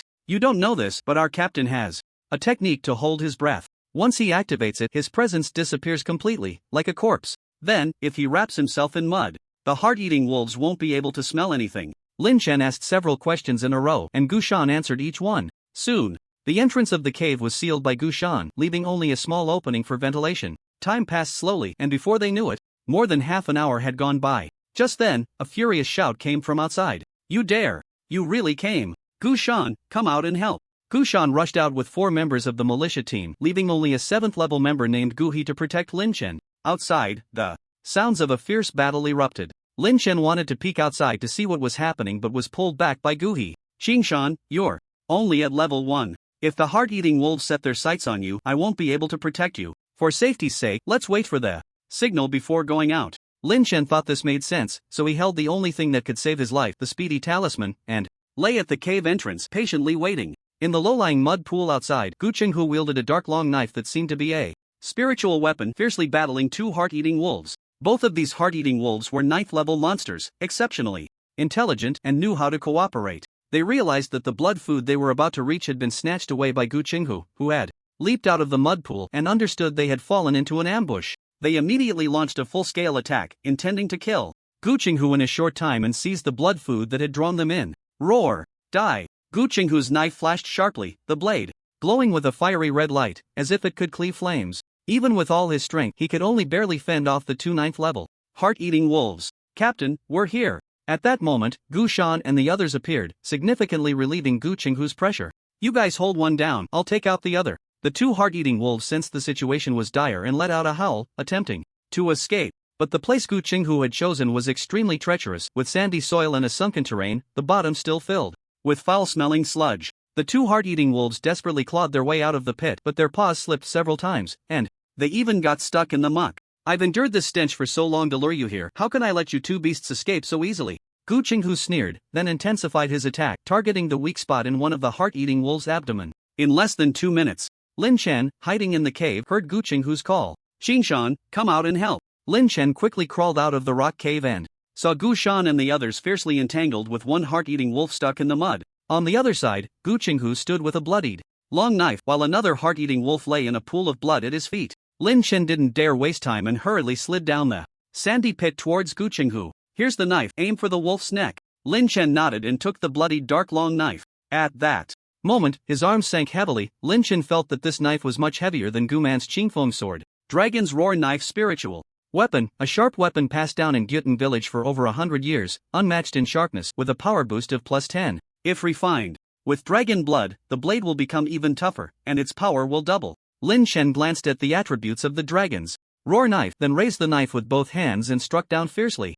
At the feet of Gu Qinghu, the heart-eating wolf was already on the brink of death, with multiple gashes left by the ancient tiger, and its abdomen severely injured. Lin Chen aimed at one of the wounds and struck fiercely, unexpectedly killing the heart-eating wolf instantly, splattering blood a meter high. Ding! You have killed a level 9 heart-eating wolf and gained 70 experience points. The body of the heart-eating wolf under Gu Qinghu transformed into light and vanished, leaving behind 2 items. Heart of the heart-eating wolf green, a rare material, rich in vitality. Consuming it has a high probability of increasing physical attributes, but there is a small chance of demonization. Low-level demon blood white, an item dropped by low-level demons, containing chaotic and violent demonic power with various uses. 2 drops, not bad luck. Gu Qinghu picked up the 2 items from the ground, his expression slightly pleased, then handed the drops to Lin Chen while brandishing the dragon roar blade, rushing towards the remaining heart-eating wolf. The last heart-eating wolf, seeing its companion killed, had no thought of escape and instead launched a frenzied attack on Gu Shan and the others. Just as Gu Qinghu arrived, he saw the heart-eating wolf knock several people away and viciously bite down on a level 7 militia member, pinning him to the ground. Beast, daring to commit murder in front of me. Gu Qinghu was furious, his blood surging, the dragon roar blade trembling slightly, emitting a sound like a dragon's roar. Flame Sun Blade Technique. A 3-meter long, flame red blade aura burst forth, striking fiercely at the heart-eating wolf's green fur back. Howl. In the next moment, the heart-eating wolf was sent flying several meters, blood and flesh scattering in the air. Qingshan kid, hurry up. After subduing the last heart-eating wolf, Gu Qinghu urged Lin Chen to come over. Lin Chen was still immersed in Gu Qinghu's earlier blade technique and quickly ran over in response. Taking the dragon roar blade, Lin Chen took a deep breath and struck down again with great force. Ding! You have killed a level 9 heart-eating wolf and gained 70 experience points. Then, 2 more items dropped. Heart-eating wolf compendium white. A compendium documenting the heart-eating wolf's race, habits, and weaknesses, an exclusive item for the born. Using it allows permanent viewing of the heart-eating wolf's status, vitality, and other attributes. Demon Beast Leg Bone White. A leg bone dropped by a certain low-level demon beast can be used to forge weapons or ground into powder for other uses. Seeing the first dropped item, Lin Chan's eyes lit up. Heart-eating wolf compendium? This item seems to allow one to view the heart-eating wolf's level and vitality like a game detection skill. No wonder, as a gamer, he couldn't even detect the monster's level and status. It turned out he needed to obtain the corresponding demon beast compendium. Gu Qinghu, however, raised an eyebrow at the dropped items. Both were of white quality and one could only be used by the born, which undoubtedly disappointed him. What a pity. If 2 green quality demon beast materials had dropped today, perhaps he could gather the materials needed to forge a spiritual weapon in just a week. Then he could show off in front of that brat Gu man. Gu Qinghu shook his head slightly and looked at Lin Chen, saying, Qingshan, as we discussed earlier, if the drops are odd, I'll compensate you with contribution points. If even, you can take half. You choose which 2 items you want. Which 2 items? Lin Chen scanned the 4 dropped items. The ones of highest value to him were undoubtedly the green quality heart of the heart-eating wolf and the heart-eating wolf compendium. But since Gu Qinghu had put in great effort, Lin Chen was not the kind of person to be ungrateful, so he naturally wouldn't take the most valuable ones. Captain, I want the demon blood and the compendium. All right. Seeing Lin Chen being so considerate, Gu Qinghu smiled. Although today's gains weren't as great as he had imagined, the green quality heart of the heart-eating wolf was still a good item, enough to compensate for his losses today. Hearing that he could take half, the other members of the militia looked at Lin Chen enviously. Being born is great. Without much effort, he could obtain 2 dropped items while they fought desperately and couldn't get a single treasure. But without Lin Chen, even if they obtained 2 complete heart-eating wolf corpses, they wouldn't be able to extract any materials from the wolf bodies. This is because monsters are different from ordinary animals. After a monster dies, the residual demonic energy on its body quickly dissipates, leading to the entire corpse being contaminated and its essence gradually fading away. Unless there is a master who understands how to dissect monsters on site, killing and butchering it immediately, perhaps they could retain 1 or 2 important organ materials from the wolf corpse. But in the entire ancient pond village, it is said that only the village chief possesses this skill. Without a reborn, their militia team would struggle to butcher the monsters and probably wouldn't obtain anything. Therefore, the members of the militia didn't resent Lin Chen for getting 2 dropped treasures. Instead, they harbored a little thought, thinking that next time they encounter a weaker monster, they would drag Lin Chen along to kill it so they could also share in the spoils. Gu Qinghu wrapped the not overly damaged meat in oil paper again, and upon seeing that the injured team member had been bandaged, he waved his hand and said, Alright, it's not safe out here. Let's clean this up and hurry back to the village. Lin Chen then placed the demon blood he had obtained into his spatial backpack and held the heart-eating wolf compendium in his hand. Ding! Player Qingshan Gulo has discovered the heart-eating wolf compendium. Would you like to unseal it? After unsealing, the player will have the ability to query the attributes of the heart-eating wolf. Unseal. Then the compendium in Lin Chan's hand transformed into a beam of white light and disappeared. After the compendium vanished, Lin Chen felt nothing, and the people around him, including Gu Qinghu, were not surprised. After all, the reborn were different from them and were favored by the gods. However, just as Lin Chen and the others climbed out of the sunken pit, they heard something rapidly flying in from the distance above. Gu Qinghu looked up and his expression changed drastically. Not good, it's a Shenyang. It must have been attracted by the scent of the blood food I just took out. Shenyang. Lin Chen's heart also trembled. This was a level 10 great monster. Although he had never seen a Shenyang, Gu Chenghu had introduced them earlier. Level 10 monsters were all great monsters with abundant demonic energy, and if one appeared, even the entire militia team might not be able to defeat it. Among them, the Shenyang was a great monster born at level 10 and was one of the most dangerous monsters outside Ancient Pond Village. Lin Chen looked up and saw a dark shadow diving down from the clouds. Run! Without thinking, Lin Chen instinctively took off running forward.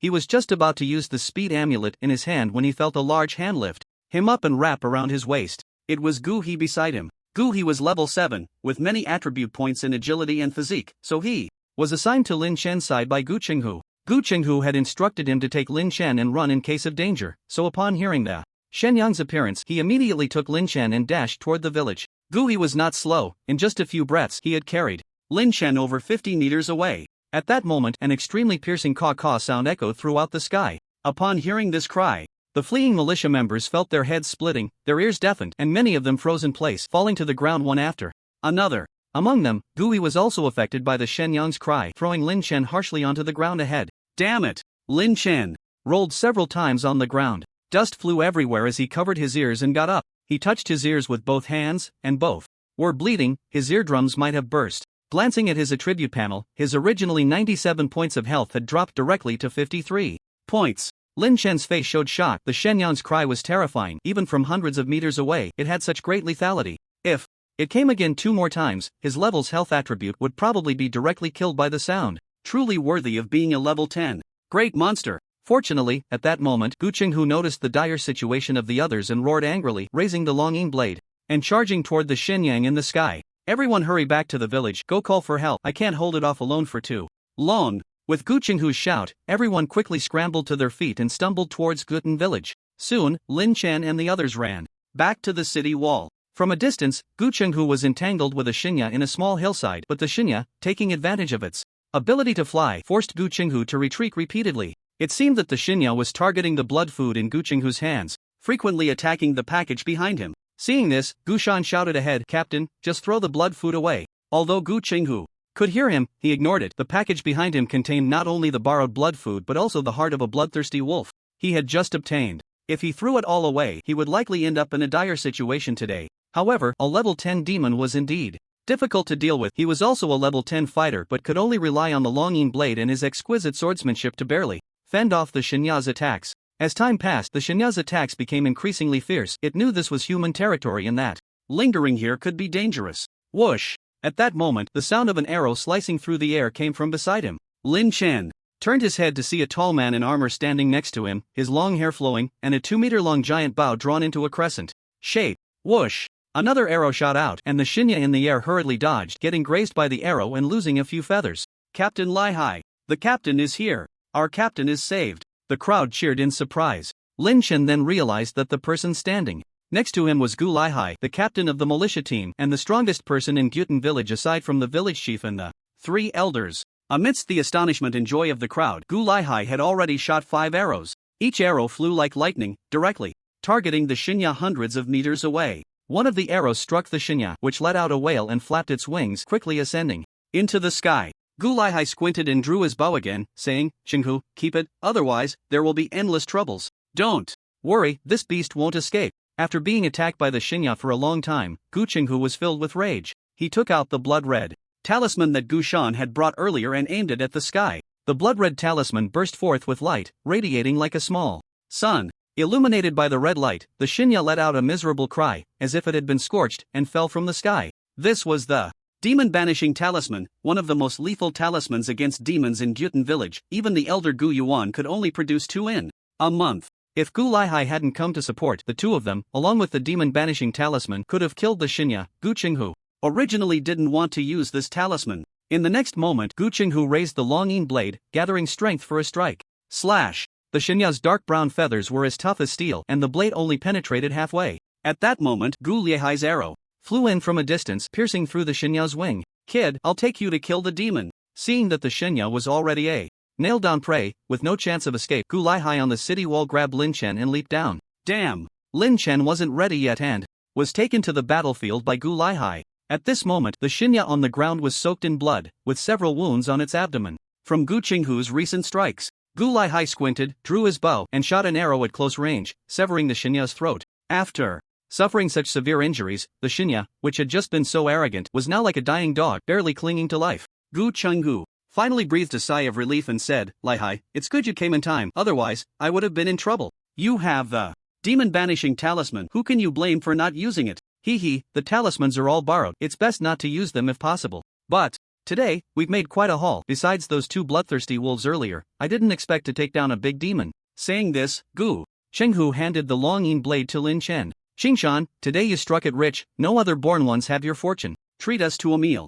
Another day. Thank you, captains, anything is fine. Looking at the dying Shinya on the ground, Lin Chen also revealed a big smile, showing his white teeth. Although today was fraught with danger, the outcome was good, and he managed to kill another monster. Moreover, it was a level 10 great demon. He just didn't know what kind of loot a level 10 great demon would drop. Raising the longing blade high, Lin Chen plunged it fiercely into the neck of the Shinya, where the arrow had struck. Ding! You have killed a level 10 Shinya and gained 100 experience points. 100 experience points. Wow, this great demon's experience points are significantly higher than that of a level 9 bloodthirsty wolf. Lin Chen glanced at his attribute panel. The experience bar had accumulated to 300 points, enough to level up to level 2 or 3. However, Lin Chen wasn't planning to level up just yet because Lu Hong had mentioned in his diary that in the apocalypse world, killing monsters above your level grants experience bonuses. Now that he was mingling with the militia, he only needed to deal the final blow to gain experience, so leveling up at this moment wasn't cost-effective. However, considering how he almost died from the Shinya's sound today, his health points were indeed too low. If he continued to follow the militia, he needed to find more ways to ensure his survival. While he was thinking, the dead Shinya transformed into 3 dropped items. Shinya Iron Feather Green, rare material, the hardest feather from the wings of the great demon Shinya can be forged into a spiritual weapon. Intermediate Demon Blood Green, an item dropped by intermediate demons, containing chaotic and violent demon power, widely useful. Shinya Sound Green, a record of the Shinya clan's demon techniques, very rare. After learning it, one can emit a soul-shaking sound. The more proficient one becomes in this technique, the greater the power and range of the Shinya sound. Once mastered, it can pull the attacked into a realm of despair. Note, if this demon technique is used in front of the Shinya clan, it may provoke their endless wrath. Seeing the dropped items, Lin Chen's face lit up with joy. 3 green drops, and there was even a demon technique. He had never heard of demons dropping techniques, he just didn't know if the born ones could learn them. But according to the rules, with 3 dropped items, he could at least claim one. Gu Chenghu, standing nearby, also showed a pleased expression upon seeing the 3 items. Not bad, pretty lucky. We just happen to have 3 people, how about 1 item each? After saying this, Gu Chenghu looked at Gu Lihai. However, Gu Lihai frowned, seemingly unsatisfied with the 1 item each distribution. Gu Chenghu immediately frowned and said, Lihai, don't make me go back on my word. I promised Qingshan his share beforehand. Gu Lihai ignored Gu Chenghu and instead turned to Lin Chen, discussing, we all contributed to killing the Shinya, so 1 item each is indeed fair. However, 2 of these dropped items are urgently needed by me. You're called Qingshan, right? Could you give your share to me? I can offer you some compensation. Compensation? Lin Chen raised an eyebrow and thought. He wanted all 3 dropped items, especially the demon technique Shinya sound, which seemed very valuable. Noticing Lin Chen's gaze, Gu Lihai hesitated and asked, You want the demon technique? Lin Chen nodded, Yes, Captain. I don't know what a demon technique is. Can we born ones use it? Gu Lihai replied, You can use it, but the cost is quite high. Demon techniques are like our external skills, but they are exclusive abilities of demons. If we humans want to activate a demon technique, we generally need double the health points, and using demon techniques too much will gradually demonize you, until you become neither human nor demon. You're currently only level 1, so you probably haven't learned any external skills yet. How about this, you give up your right to this distribution and join our team. I can directly teach you my external skills. Upon hearing this, Gu Chenghu couldn't sit still. Hey, Lihai, don't poach my people in front of me. We only have 2 born ones in our team. If you take one, what am I supposed to do? Moreover, Brother Yongxiang had promised Qingshan that once he reached level 4, he would be able to learn the Yin-Yang sword technique. He taught. After hearing this, Gu Lihai looked at Lin Chen and said, The Yin-Yang sword technique is indeed quite good, but the external skill I teach is a green quality archery technique, which surpasses the Yin-Yang sword technique. In terms of quality, it can also compensate for the demon technique you desire, Shinin. Seeing that Lin Chen still hesitated, Gu Lihai increased the stakes, saying, In addition, I see you lack a weapon. I once used a bear sinew longbow. Although it doesn't qualify as a spiritual weapon, it is still a weapon of considerable value. If you agree to my terms, besides my archery external skill, I will also give you the bear sinew longbow. Of course, whether you switch to the militia team is entirely up to you. Upon hearing this, Lin Chen was indeed somewhat tempted. A green quality. External skill, along with a good bow. If the demon technique really has the great cost that Gu Laihai mentioned, then exchanging with him would be a significant gain. Glancing at Gu Qinghu, Lin Chen thought for a moment and said, Captain, I agree to the exchange, but about the external skill. Teaching external skills takes a considerable amount of time, and I don't have the time to instruct you. However, I have the original text of the external skill, which can be used directly by you born ones. Gu Chenghu, shocked, exclaimed, the original text of the external skill. Laihai, how can you bear to part with the original? If Qingshan learns it, the original will disappear. Gu Laihai just smiled and said, this demon technique, Shanin, is also an original. 1 for 1, no one loses out. After reaching an agreement with Lin Chen, Gu Laihai directly accepted Shinya Iron Feather Green and Shanin Green, while leaving Intermediate Demon Blood Green for Gu Chenghu. Returning to the accommodation area of the militia team, Lin Chen spread out his bedding and luggage, then took out the green external skill that Gu Laihai had handed to him. It was a book that felt somewhat ancient, seemingly having several years of history. The characters on it appeared to be meticulously copied. Tianqing Archery Green, a rare human external skill created by comprehending the stars in the sky, allowing one to infuse their vital energy into arrows, which can increase the damage of the arrows by a percentage. When shooting the 7th arrow consecutively, the 7th arrow can explode with the accumulated percentage damage of the previous 6 arrows. After reading through this external archery skill, Lin Chen did not hesitate and directly used it to learn. Tianqing Archery Green has been learned, the original will disappear. Ding! You have learned an external skill. Character Vitality Value activated. Player, Qingshan.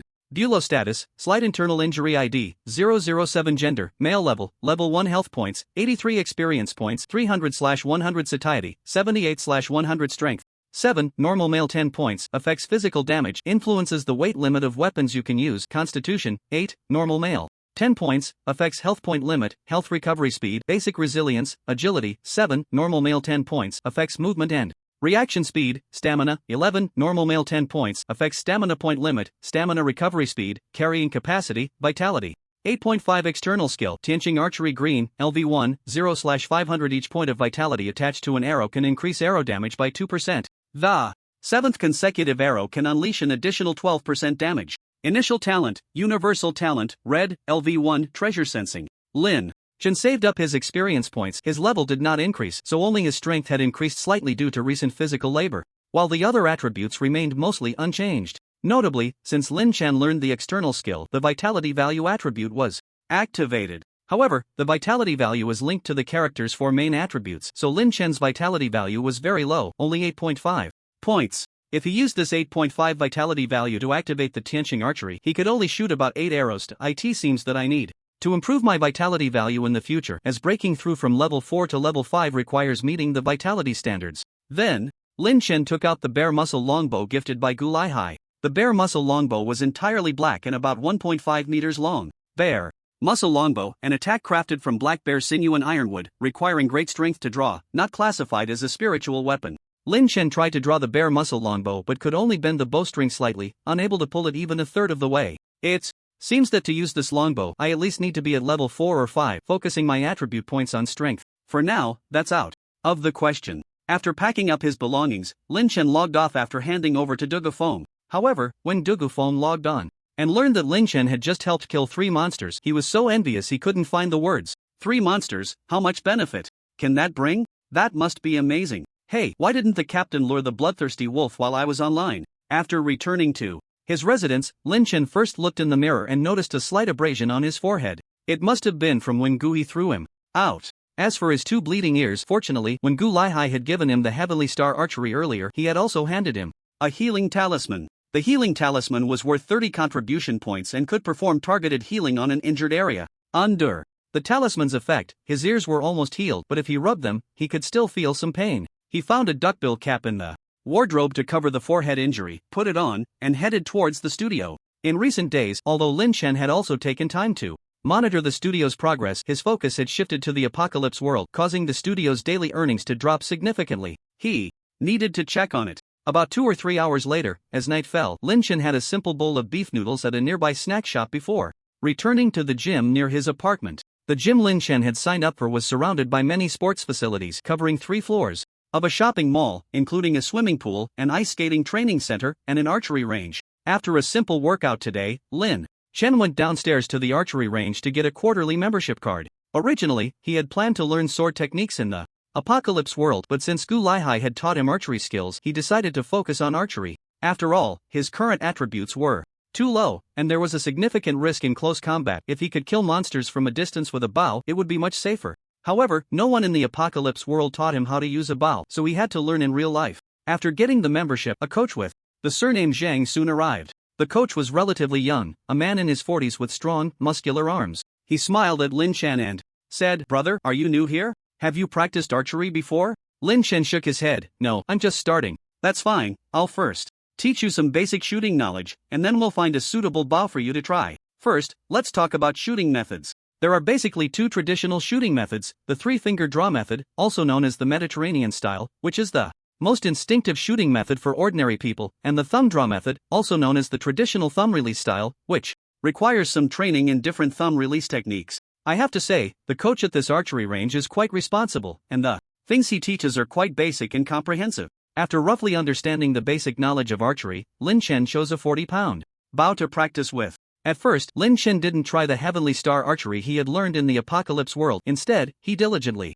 practiced the shooting methods and accuracy. After practicing for about an hour, Lin Chen became somewhat familiar with the bow and arrow in his hands, and then he began to draw the bow and nock an arrow, infusing it with vitality. Whoosh! An arrow shot out, and the tail of the arrow seemed to shimmer. The first arrow was nothing special, the 2% enhancement was weak and barely noticeable. Then came the second arrow, the third arrow, all the way to the seventh arrow. Lin Chen's arrow shot out with a whoosh, the tips embedding deeply into the wooden target. Lin Chen shook his head slightly. Although the seventh arrow increased his attack power by 12%, his own strength was too low, and he was using a low poundage bow, so the attack power didn't seem very high. However, Coach Zhang came over, and seeing the depth of the arrows embedded in the wooden target, he looked astonished. "Lin, your arm strength is impressive. You can shoot this deep with a 40-pound bow. I think if you practice a bit more, you'll be able to handle higher poundage bows." Lin Chen smiled and said nothing, continuing to focus on his archery practice. The next day, as soon as Lin Chen logged in, he found that Dugafeng was already waiting for him outside the room. Today, the second team was on break, so there was no need to defend the city. Dugafeng's face was excited as he said, "Bro, I heard you traded for a bow technique from the captain. Have you learned it? I'll pay a high price for it. Cash or in-game items, whatever you want. I guarantee you'll be satisfied." "Sorry, I've already learned it." "Ah, what a pity." Dugafeng sighed deeply. After Lin Chen logged off yesterday, he tried to find out what Lin Chen had obtained. Upon learning that Lin Chen had traded with Gu Laihai for a green quality bow technique, he was so excited that he couldn't sleep all night, wanting to get his hands on that technique. He didn't expect Lin Chen to learn it so quickly and use it the same day. You see, he was also practicing archery, and his original goal was to obtain the bow technique from the first team. But the first team had strict recruitment for new players, and despite his efforts, he couldn't get in. He could only bribe Gu Xiaolu from the second team and ended up mixing into the second team like Lin Chen. Although he could learn bow techniques in the second team, it was said that the technique Gu Laihai traded with Lin Chen was of green quality, which was very rare. Originally, Dugafeng looked down on Lin Chen a bit, thinking he was just a new player who got lucky entering the militia team. But now that Lin Chen had learned a green quality technique, he was definitely a potential asset, and Dugafeng felt he needed to maintain a good relationship with Lin Chen in the future. "Xingshan brother, I guess you gained over 100 experience points yesterday, but it seems you haven't leveled up?" Lin Chen smiled and said, "No rush, I heard that killing monsters at a low level gives more experience." "Low level has experience bonuses?" Dugafeng was somewhat surprised. He really didn't know about this. "Xingshan brother, this information is very important to me, but I won't let you suffer either. I'll sell you some information too. In the southwest direction of our Gyutan village, there's a valley with level 5 corpse monsters. Most of these corpse monsters are surrounded by militia, and if you kill them, they might drop the techniques they once learned." Dugafeng paused and added, "I currently have a lightness technique called Swift Steps, which I got from there." Lin Chen was slightly surprised. "A lightness technique? What quality is it?" Dugafeng scoffed. "Brother, what quality do you think it is? Of course, it's white quality. You think green techniques are everywhere, like watermelons?" Lin Chen touched his nose. Yesterday in reality he tried the green quality star arrow technique, but he didn't feel it was that powerful. Of course, the arrows he shot didn't have high power, which might be related to his current technique level being too low. Lin Chen asked, "Dugu bro, it's too dangerous outside Gyutan village, filled with monsters. Aren't you afraid of encountering monsters on the way to that valley? Or is there a militia team that can take us there?" "The militia team won't deal with those corpse monsters. After all, the corpse monsters only linger outside the valley and pose no threat to the village. Besides, that valley is only about 3 kilometers away from our village in a straight line, not too far. Moreover, we have a big shot leading the way. Big shot. Dugaphone had a hint of pride in his expression as he smiled and said, I have a brother in my team who is already at level 8, and he has 3 external skills at his disposal. If necessary, we can prepare some talismans and potions. Generally, there won't be any danger. Lin Chen asked again, are you telling me this news because you think I can join your team? Of course, little brother, with your green external skill as a foundation, I might have to rely on you in the future. However, your level is too low right now. If you were at level 4 or 5, I guarantee you could join our team, and getting a few external skills wouldn't be a problem. Thank you, Dugu. I'll come find you once my level is high enough. Lin Chen didn't make a definitive statement. After all, in the world of Tianqi, external skills were rare, and the valley monsters that dropped external skills were definitely important resources. No problem. Finally, Dugaphone said, little brother, the news I shared with you is quite important. You don't worry, I promise I won't spread it around. After Dugaphone left, Lin Chen began to organize the items in his backpack. First was the mysterious stone growth soul tool, which he had unearthed the day before yesterday thanks to his talent. It was very valuable and could detect nearby eerie spirits. Lin Chen planned to bind it today. Next was the low-level demon blood, white, a drop material he received yesterday, which was worth about 30 contribution points in the treasury. Lin Chen intended to take some time today to exchange it for some life-saving talismans. Lastly, there was the bear muscle longbow, speed talisman, and several hundred copper coins. Since he had managed to hunt 3 monsters in a row thanks to the brothers from Team 2 yesterday, he still needed to treat the entire militia Team 2 to a big meal at noon, and he wasn't sure if these copper coins would be enough. If not, he could exchange some more with contribution points. After all, if it weren't for Guhi protecting him yesterday, he might have died from the call of the Mirage Crow due to running too slowly. So, he needed to maintain a good relationship with the militia team. Lin Chen wasn't stingy with a little money. Then, Lin Chen first went to the treasury in the center of Gyutan village. The treasury was still guarded by the village elder Gu Yuan, but Lin Chen found it strange that a chunk of Gu Yuan's white hair seemed to have been cut off, and the corner of his eye was a bit red and swollen. Did he get into a fight with someone? Who would dare to fight with the village elder in Gyutan village? Not thinking too much about it, Lin Chen exchanged the low-level demon blood white he had in hand. Perhaps because the heart-eating wolf was of a higher level, the quality of this demon blood was significantly better than that dropped by the ghost demon, and Lin Chen received 41 contribution points in exchange. Noticing Lin Chen's gaze lingering on his swollen eye, Gu Yuan said irritably, kid, what do you want to exchange? Don't stare. Elder Gu Yuan, I'd like to exchange for some copper coins. Let's start with 500 copper coins, and I'll save the remaining contribution points for later.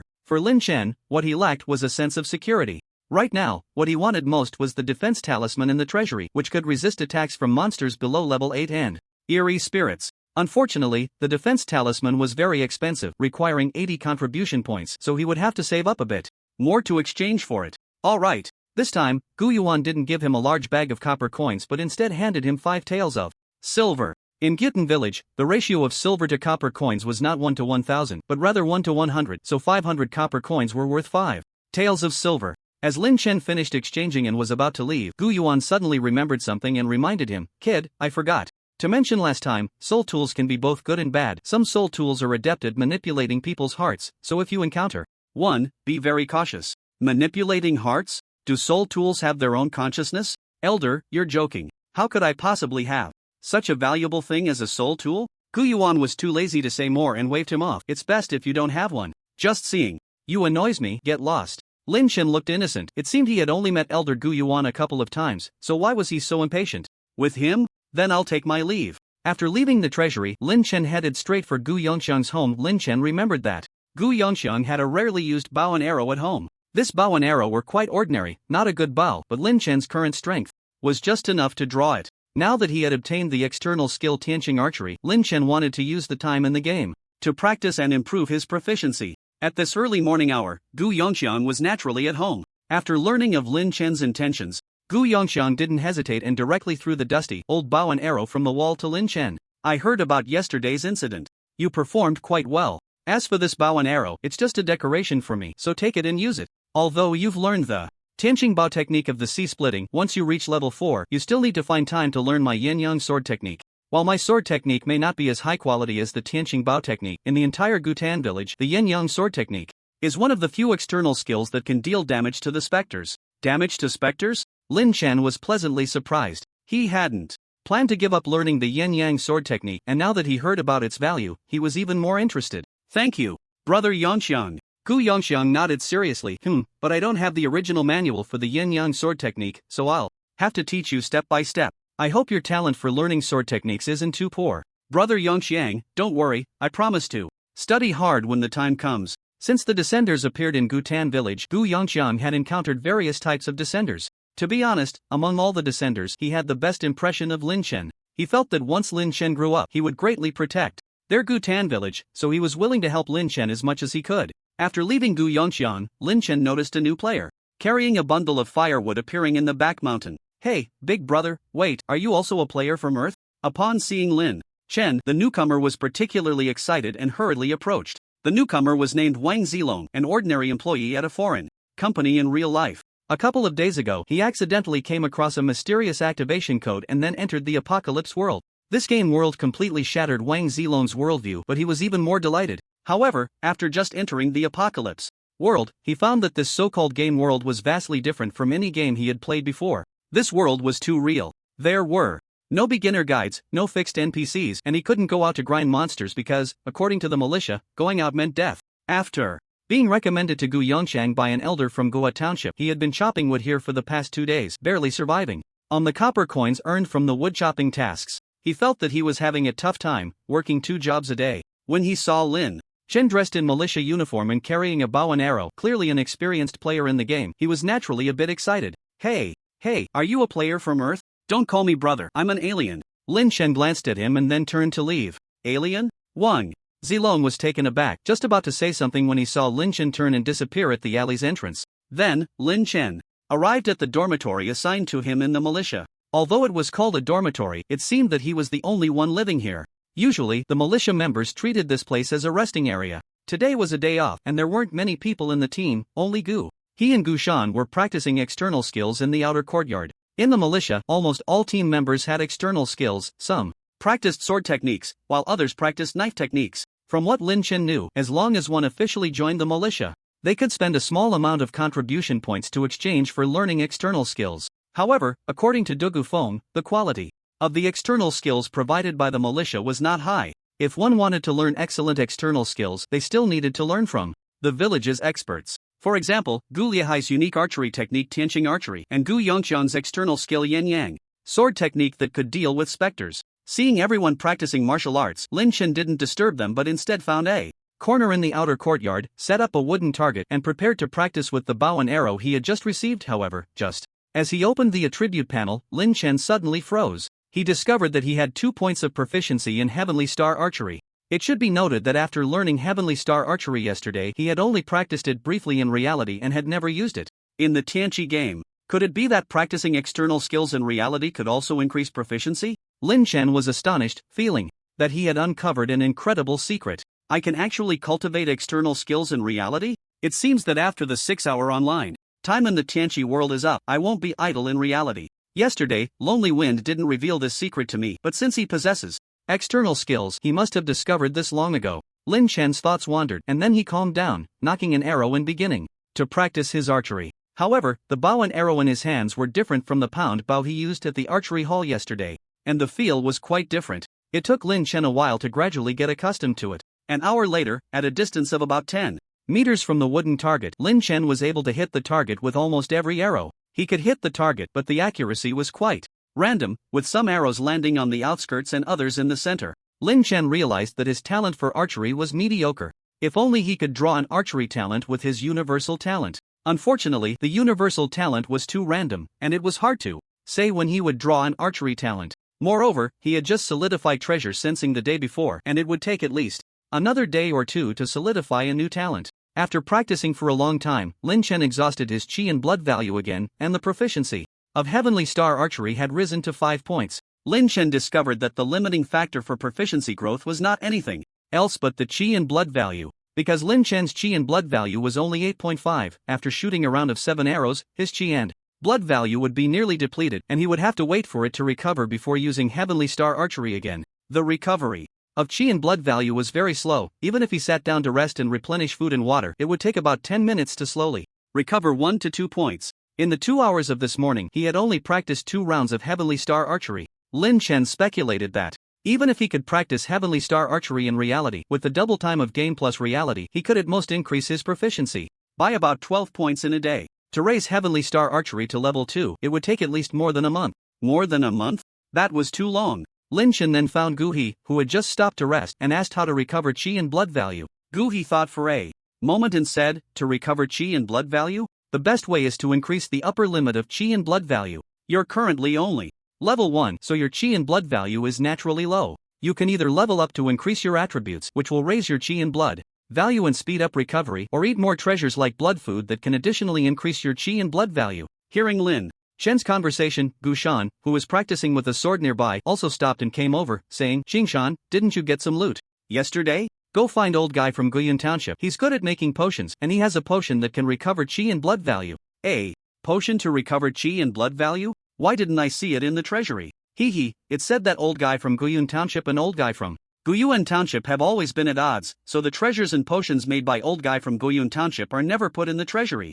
Of course, if you go to exchange with old guy from Guyun Township alone, that's fine too. Alright. Lin Chen nodded. Although he knew there were potions that could recover chi and blood value, he wasn't planning to exchange for one. After all, he wasn't extravagant enough to use contribution points to practice Heavenly Star Archery. It wasn't worth it. Then, seeing that it was almost time, Lin Chen planned to log off and check the studio. At that moment, he saw Gu Qinghu walking into the courtyard, cursing. Gu Shan approached. Captain, what's wrong? Gu Qinghu said, didn't I ask you to borrow 6 taels of blood food from that old thing, Guyuan, yesterday? Today I went to find him, wanting to return the blood food, but that old man said the blood food was dirty and had to be bought. Damn, considering the talisman I used yesterday, I ended up losing quite a bit. Forget it, no need to talk about that old man. Gu Qinghu was too lazy to say more, then waved his hand, signaling everyone in the courtyard to come over. I can't finish this blood food by myself, brothers, share it, each person gets a small piece. Upon hearing this, the faces of everyone present lit up with joy. Thank you, Captain. The captain is generous. I always say, among our militia captains, our second team's captain is the most loyal. In the militia, although there was a monthly share of blood food, this treasure could increase vitality, and long-term consumption could enhance one's attributes. Such a treasure is beneficial for anyone, the more, the better. Stop flattering me. I'm rewarding you for practicing martial arts on your day off. Now go, practice well. And protect our village, don't embarrass me, Gu Qinghu. At this moment, Lin Chen also stepped forward and received a piece of blood food the size of a thumb. This blood food weighed about 10 grams, if exchanged with contribution points, at least 20 points would be needed. Eat it quickly, this stuff was cut yesterday and won't last long. Gu Qinghu took the lead and finished his fist-sized piece of blood food in just a few bites. Lin Chen also stuffed the blood food into his mouth. Aside from a fishy, earthy taste, it didn't have any other strange flavors, and the texture was decent. It is said that blood food grows from a plant called earth meat, named so because it resembles writhing flesh. After finishing the blood food, Lin Chen found that his vitality had indeed increased by a full 2 points. His vitality value was now 10.5. Not bad. The increase from eating blood meat was quite significant. Lin Chen thought for a moment and decided to use his stored contribution points to exchange for blood food, as this was something he would have to consume sooner or later. However, the worse one's constitution, the less blood meat one could consume daily, requiring time to digest. Blood food needs to be consumed over a long period to be effective. After that, Lin Chen prepared to leave. Before going offline, he instructed everyone to gather for a meal at the only tavern in the village at noon. The crowd was overjoyed and shouted that Lin Chen was quite loyal. When the time came, Lin Chen logged in early and arrived at the only tavern in Gudong Village, Fufeng Tower. Fufeng Tower is located in the core area of Gudong Village, one of the few two-story buildings and a high-end consumption place in the village. It is said that the owner of Fufeng Tower moved here from Tianshui City, and after the merchant convoy was interrupted, he settled in Gudong Village. Upon arriving, Lin Chen noticed that there were very few people dining at Fufeng Tower. Even when there were a few wealthy families dressed in silk. Looking at it this way, there really aren't many wealthy families in Gudong Village. After all, the entire Gudong Village is threatened by monsters and strange spirits, cut off from the outside world, and with commerce severed. Naturally, there aren't many wealthy households. Seeing Lin Chen in militia uniform, the waiter immediately approached with a smile. You look a bit unfamiliar. What would you like to eat? Let me take a look first. After inquiring with the waiter, Lin Chen found that the prices of the dishes here weren't too expensive and within his budget, so he booked a large private room on the second floor. Then he ordered more than 20 dishes in one go, both meat and vegetables. Lin Chen also calculated the silver he had left and saw he still had quite a bit, so he ordered several jars of wine. Although the militia usually doesn't allow drinking Today was a day off, so having some wine shouldn't be a problem. Soon, Gu Qinghu and the other members of the second team arrived one after another at Fufeng Tower. The second militia team, along with Lin Chen and Dugufeng, had a total of 23 people, and aside from a few members who were seriously injured and recuperating at home, the rest were basically all there. At this time, everyone took their seats, with Gu Qinghu naturally sitting in the first position and then Lin Chen and Dugufeng sitting together. Brothers, it's been a long time since our second team gathered. Today, we finally come together. Of course, let's first toast to Qingshan, as this meal is on him. During the meal, Dugufeng leaned over to Lin Chan's ear to inquire about the blood food distributed by Gu Qinghu today. Upon learning that it was indeed true, he slapped his thigh several times, seemingly regretting not being present at that moment. Qingshan, my brother, remember to inform me of any good news in the future. We should join the militia together. You have both external skills and blood food, such great rewards, while I haven't even started yet. Alright, Lin Chen smiled and casually responded. In the afternoon, Lin Chen returned to the courtyard to practice archery and took the opportunity to go back to the dormitory to bind the mysterious stone growth soul tool. The binding method was simple. He just needed to place the mysterious stone near his chest. Then, the stone transformed into a beam of light and shot into Lin Chen's chest. Ding! You have successfully bound the growth soul tool, mysterious stone. Spirit +1. Spirit +1? Lin Chen's heart skipped a beat. The spirit attribute was not one of the 4 basic attributes but a special attribute related to advanced professions. He didn't expect that binding the mysterious stone would also increase his spirit. He wondered if the spirit attribute would increase again when the mysterious stone grew in the future. Time flew by and soon 2 days had passed. During these 2 days, Lin Chen continued to serve with the militia's second team, guarding outside the city wall for a day. However, the day was calm, and no dangers occurred. It was only one afternoon when Lin Chen was absent that Dugufeng and several militia members killed a lone monster, the frightening pig. The frightening pig was only a level 6 minor monster and had fallen into the malicious trap, so it was very easy to deal with. However, it was said that they only dropped a white quality material and Dugufeng got nothing, only receiving some contribution points as compensation, which was quite unfortunate. Besides serving with the militia, Lin Chen spent his time in the game practicing the star arrow technique. It is worth mentioning that Lin Chen used all the contribution points he originally planned to exchange for charms to redeem blood food instead. However, the remaining 36 contribution points could only be exchanged for 15 grams of blood food. After eating for 2 days, he increased his health value by 3 points. Now, Lin Chen's health value was 13.5. One morning, the 3-day solidification time refreshed, and as soon as Lin Chen logged in, he couldn't wait to draw a talent. However, before drawing, he needed to use the talent, treasure sensing, once again, as this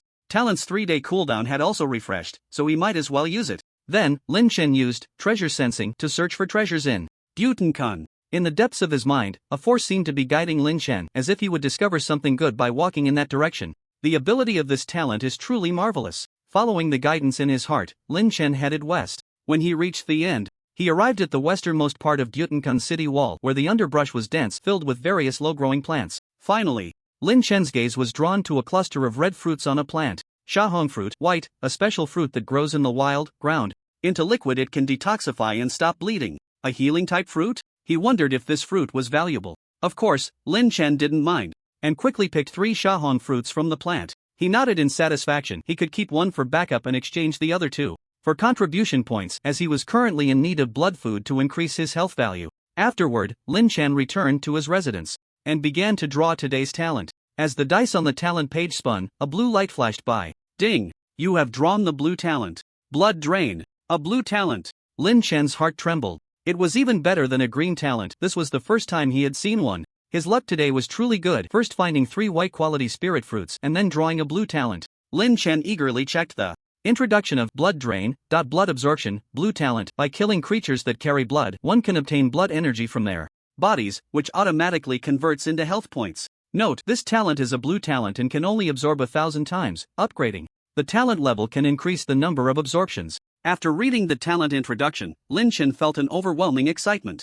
This talent seemed extraordinary, a growth talent that could stack attributes. However, he wondered how much health could be absorbed at once. If it was 1 health point per absorption, then 1,000 times would yield 1,000 health points. But today was a duty day and Lin Chen had to go to the militia's second team to guard the city, leaving no time to test the talent's ability. Subsequently, Lin Chen suppressed his excitement and arrived at the city wall, where most of the second team members were already present. Gu Chenghu waved and said, Go, everyone to your respective defense lines. Don't let the monsters slip into the village. Lin Chen had no fixed defense line, so he naturally followed Gu Chenghu. Today's city defense was quite dull. There were no monsters lurking outside the city wall, and none had been found infiltrating the village. After more than 2 hours, it was time for Lin Chen to change shifts, handing over the duty to Gudafeng. However, Lin Chen was not in a hurry to log off. Instead, he went to Fufeng Tower and bought a live chicken and a live duck from the kitchen assistant. He wanted to test whether killing chickens and ducks could yield health points. Ding! You have killed a normal chicken.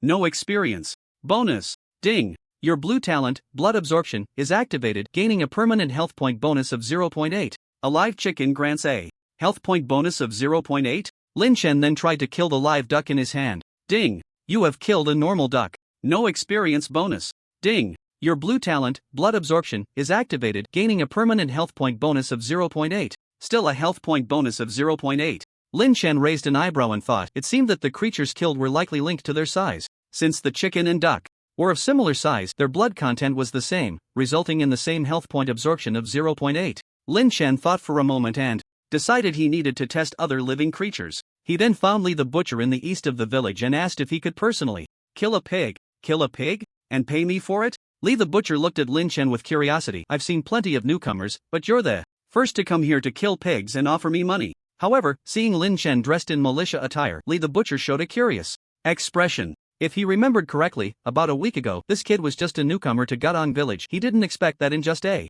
week, he had joined the militia. This kid has some skills. Lin Chen was unaware that his militia uniform added quite a bit of flair to him. He only heard Li the butcher say, "Alright, since you're paying, you can do whatever you want." Lin Chen was then led by Li the butcher to the backyard, which was the pig slaughtering area. Several pigs had already been slaughtered and hung on the wall, with bloody pig entrails scattered on the ground. The entire yard was filled with a pungent smell of blood. Li the butcher shouted into the house, "Changsheng, come out and get to work, go bring a live pig from the pen." At that moment, a young man walked out of the house, holding a bone-cutting knife. His outer garment stained with red pig blood. "Master, didn't we just kill one this morning? Why do we have to kill another? Can't we just let it be? Stop talking nonsense, just go quickly." Under Li the butcher's urging, the young man named Changsheng sighed and went to fetch the pig. Before going out, he glanced at Lin Chen but said nothing. Lin Chen's gaze sharpened, judging by his demeanor and attire. This young man named Changsheng was actually a player. Another player? He had been in the apocalypse world for about a week and counting the fat guy from the malicious third team, Gudafeng, the newcomer he met a couple of days ago, and this one in front of him, there were already 4 players. It seemed that the number of players born in Gadong village was not small. Soon, Changsheng brought in a large black pig, a hefty creature weighing over 300 pounds. It seemed to sense the smell of death, and upon entering the yard, the black pig began to roar frantically. At that moment, Butcher Li stepped forward, one hand pressing down on the roaring black pig while the other flashed the black iron cleaver, and with a thud, the massive black pig collapsed, a huge gash opened in its throat. Lin Chen's eyelids twitched. This Butcher Li was indeed a hidden expert. "Kid, although I don't know why you're killing the pig, it's only got one breath left. If you're going to do it quickly." "Thank you, Butcher Li." Lin Chen didn't hesitate and immediately grabbed a cleaver from the yard, striking the pig's wound 3 times before finally killing it. Ding! You have killed a normal domestic pig. No experience bonus. Ding! Your blue talent, Blood Drain, has activated, gaining a permanent health bonus of 1.4 points. A health bonus of 1.4. That was much more than the bonus from killing chickens or ducks. Indeed, the correct use of this Blood Drain talent was to kill large creatures. However, as far as he knew, the number of livestock in the entire Guten village was limited. Not to mention the black pigs and wild goats. Even gathering 1,000 chickens, ducks, and geese would be extremely difficult. "Brother, I see you're wearing the militia team's uniform. Don't you know that in this game, killing pigs and ducks doesn't give experience?" Seeing Lin Chen deep in thought after killing the pig, Changsheng approached and extended his hand, saying, "I'm Qin Changsheng, a veteran player. What's your name?" Lin Chen stepped forward and shook his hand. "I'm Xingshan Bulo." Qin Changsheng nodded. "Nice name. I've been in Guten village for about 3 or 4 months. I've seen many skilled players who managed to join the militia team, but brother Qingshan, you seem quite unfamiliar." "Yes, I haven't been in Guten village for long," Lin Chen replied, then asked in surprise, 3 or 4 months? "What level are you now?" Qin Changsheng chuckled. "Me? I'm only level 1. After I learned that this game could be deadly, I haven't left the village, spending every day here in the yard learning to kill pigs from my master." Lin Chen was speechless. This player was truly cautious. He had been in this apocalyptic world for so long and was still only level 1, having spent 3 or 4 months killing pigs. Seeing Lin Chen's expression, Qin Changsheng naturally knew what he was thinking and then smiled. I'm not like you guys who think this is an extraordinary world and work hard to level up by fighting monsters. This world has not only monsters but also dangers. It's too risky. I only have one life and every adventure isn't worth it to me. Lin Chen said, if this place is so dangerous, then you don't need to stay here. You don't understand, I'm here to make money, to be a game merchant. Qin Changsheng turned and smiled, then took out a piece of paper from his backpack. Written on it was a string of bank card numbers. Brother Qingshan, this is my overseas remittance bank card number. I sell various items, information, and money from the Apocalypse game. As long as you can afford it, I can get you anything in the game. Now Lin Chen was interested. You sell everything? What's the price for external skills? External skills? These are like skill books in the game, and their production has always been very scarce. I have two types of external skills. One is a basic record that can be learned without spending time, called Xian Gui Gong, which increases health and constitution, priced at 3 million RMB. The other is the pig killing knife technique I learned from my master, taught hands-on, guaranteed to be learned, for only 5 million RMB. Hearing the starting prices in the millions, Lin Chen gasped. Brother Changsheng, 5 million RMB? Why is the pig killing knife technique so expensive? Also, if Butcherly finds out you're teaching external skills to others, won't he be angry? Qin Changsheng explained, the quality of external skills varies. The pig slaughtering blade technique I learned is one of the best in the entire Gyutan village. Although it's only of white quality, it has a damage bonus against monsters, and the price of 5 million is only low, not high. As for my master, you don't need to worry. A portion of the money I earn goes to him. Impressive, there's such a way to play, earning money from players alongside the native NPCs. But it sounds like both the pig slaughtering blade technique and Gu Yongxiang's Sunfire blade technique are top-notch among white external skills. One has a damage bonus against monsters, and the other can deal with ghostly spirits. No wonder when he first entered the village elder Gu he recommended he seek out Li the Butcher and Gu Yongxiang. It seems they really considered the newcomers. Lin Chen pondered for a moment and then asked, Brother Changsheng, what are the prices? For silver, items, and game information? Qin Changsheng pulled Lin Chen aside. Silver is cheap. Currently, one tael of silver is 10,000 renminbi. If you want to buy or sell, that's the price I offer. As for items, it depends on your needs. Of course, a deposit is required. Regarding information, the price is determined by the importance of the information. Are there any spiritual weapons for sale? What's the price? Upon hearing about spiritual weapons, Qin Changsheng glanced at Lin Chen. Spiritual weapons? Brother, don't joke around, such things are too rare. There are hardly any in Gyutan village and I don't have any for sale. If it's ordinary weapons, I can help you get some. I can get ordinary weapons myself. What about information? Do you have any important news? Well, I can share some free information. Consider it. Making a friend. For example, the Apocalypse game appeared about half a year ago and has already gone through several rounds of activation. Code distribution. Lin Chen raised an eyebrow. Is that it? Nothing more? Ahem, let me add a bit more. Our country has formed specialized player teams, and basically, every prefecture-level city has relevant responsible agencies. So it's best not to expose your identity in the game, otherwise, you might get investigated. Hearing this information, Lin Chen couldn't help but nod. It seems the people who handled Lu Han's death incident were likely from an official special agency. Lin Chen then asked, what's so bad about being investigated? Qin Changsheng shrugged. Naturally, there's nothing bad about it, but it's not free. You'll be monitored, and if it's found out that you've killed someone in the game, you'll probably end up in jail. Of course, I've heard the officials are short on people, so as long as you pass the political review, there's a good chance you could be recruited. After hearing this, Lin Chen nodded. What about Gyutan village? Is there any important information? And what's the situation with the job levels after level 10? Qin Changsheng immediately looked helpless.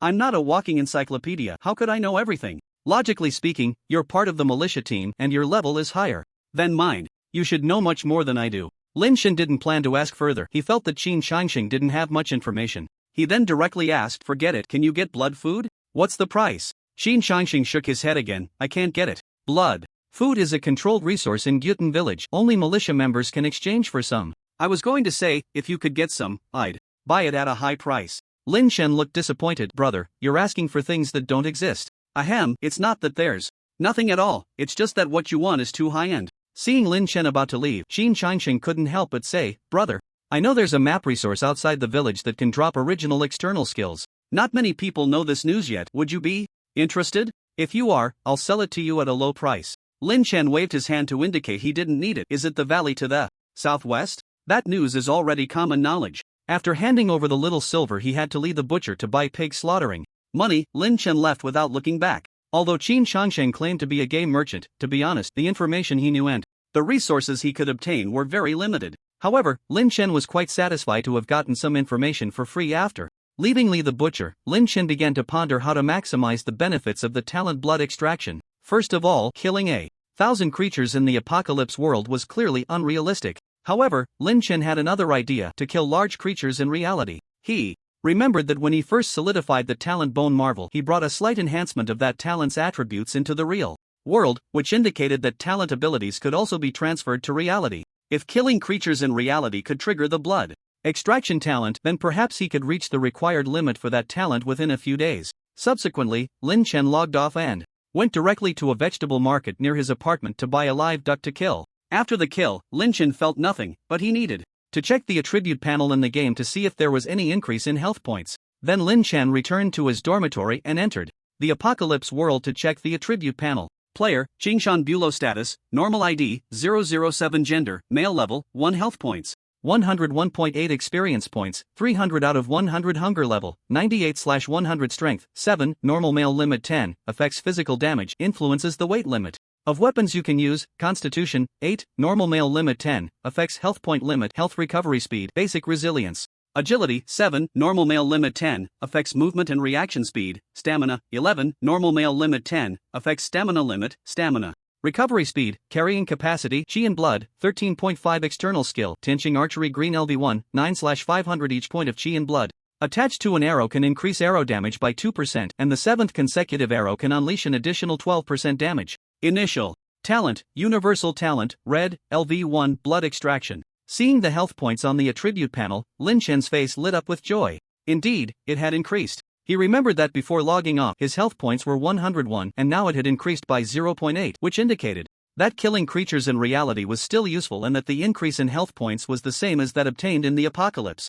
world. That night, Lin Chen searched online for slaughterhouses of various sizes near Linha City, mainly looking for those that slaughtered cattle, sheep, and pigs. The next day, Lin Chen did not enter the apocalypse world at the usual time. Instead, he hired a car to go to a slaughterhouse near Linha City for an on-site investigation. First of all, the number of live animals he needed to slaughter was too large. A typical small factory would probably not be able to meet the demand. However, most large slaughterhouses used machines for slaughtering and had strict management. Even if he could pay to get through the channels, he probably wouldn't be allowed to slaughter them himself. After a whole day of running around to about 10 slaughterhouses, Lin Chen still hadn't found one that could cooperate. Fortunately, the strategy he prepared last night was quite detailed, and he finally found a rural slaughterhouse in the evening, which mainly slaughtered live cattle and pigs. After negotiating the price, the owner of the slaughterhouse happily agreed to Lin Chen's request. Killing pigs and cattle, especially 1,000 of them, was a request he had never seen before. But for him, it didn't matter. As long as he was paid, it was fine.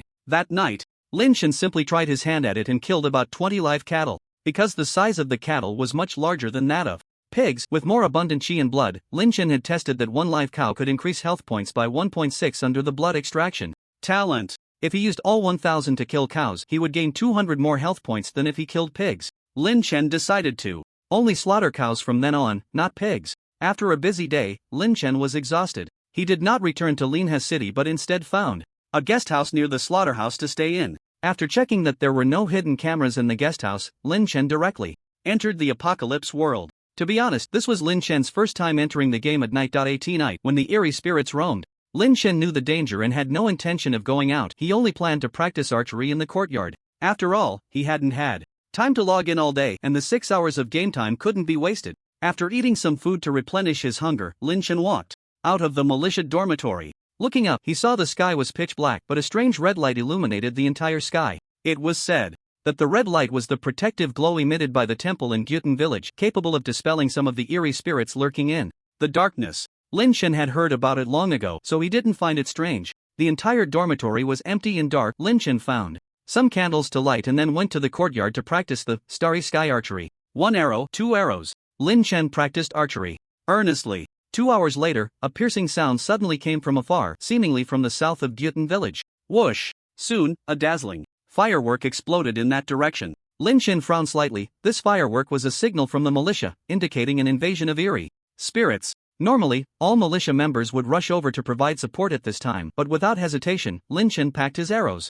back into his backpack and decisively logged off, disappearing from the apocalypse world. Eerie spirits were different from monsters, they could kill invisibly, and once entangled by an eerie spirit, survival was nearly impossible. 2 previous militia captains had died at the hands of eerie spirits, and Lin Chen felt that his small arms and legs were better off not joining the fray. Even if he went, he would be a burden. This wasn't cowardice, but rather a matter of the heart. The next morning, the sun shone brightly. Worried about the eerie spirit attack that had occurred in Gyutan village the night before, Lin Chen logged into the game early. At this time in Gyutan village, a dozen corpses were laid out in an open area to the east of the village, with 4 militia members mostly gathered there, their expressions grim. The corpses all bore the appearance of having died a tragic death, with many showing signs of bleeding from all 7 orifices and expressions of terror, as if they had witnessed something particularly horrifying before dying. Lin Chen rushed over upon hearing the news and joined Gu Chenghu, Gu He, and the others. Captain, what's going on? Gu Chenghu remained silent, while Gu He whispered, last night, eerie spirits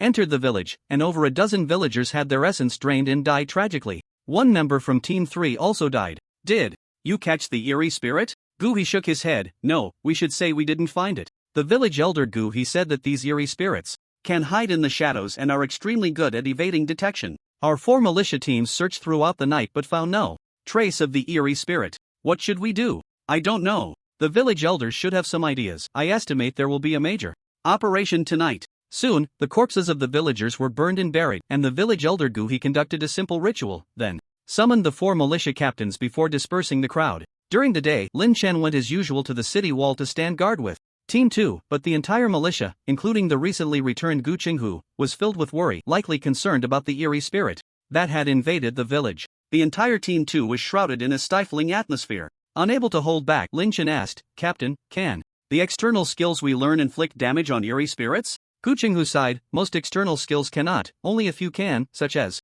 the Sun Blade technique, Spirit Binding technique, and the village chief's unique external skill. Of course, talismans made from ancient sources can also harm eerie spirits. After speaking, Gu Chenghu looked at Lin Chen and said, I heard that Brother Yongqiang plans to teach you the Sun Blade technique. Since you have already activated your vitality, you should learn it as soon as possible. If you encounter eerie spirits in the future, you'll have some means of self-defense. However, if your vitality is too low, the Sun Blade technique won't have much power, so you need to be clear about that. Lin Chen nodded, I understand, Captain. Previously, Gu Yongqiang had told him that the reason for requiring a level 4 before teaching him the yin-yang sword technique was that the power of the technique depended on the vitality value. If the vitality value was too low, he might not even be able to execute the yin-yang sword technique. However, the incident of the ghostly invasion last night made Lin Chen feel a sense of crisis. Now he was only at level 1, not much different from an ordinary person. And whether facing dangerous monsters or ghosts, he had no means of self-protection. This wouldn't do, he needed to use his experience points.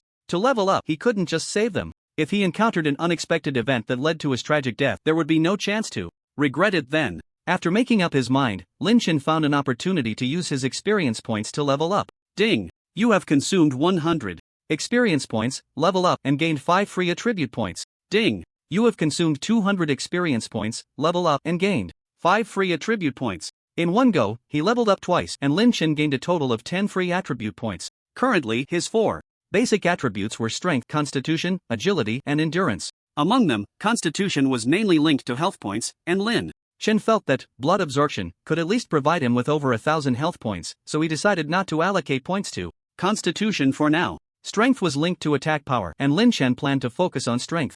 Agility was related to reflexes and speed, which was also necessary for escaping in dangerous situations. As for endurance, Lin Chen's endurance attribute was currently the highest, at 11 points, so he could afford to wait before adding more points there. After some consideration, Lin Chen added 7 points to strength and 3 points to agility. With the allocation complete, Lin Chen's 4-dimensional attributes and vitality were now strength 14, normal. Male limit 10 points, affects physical damage, influences the weight limit of weapons you can use. Constitution 8, normal. Male limit 10 points, affects health point limit, health recovery speed, basic resilience, agility 10, normal. Male limit 10 points, affects movement and reaction speed. Endurance 11, normal. Male limit 10 points, affects stamina limit, stamina recovery speed, carrying capacity, vitality 16, 6 points from blood food. As for health points, last night he slaughtered 23 farmed cows, gaining a health point bonus of 36.8, and with the additional 40 health points from leveling up, he currently had a total of 178.6 health points.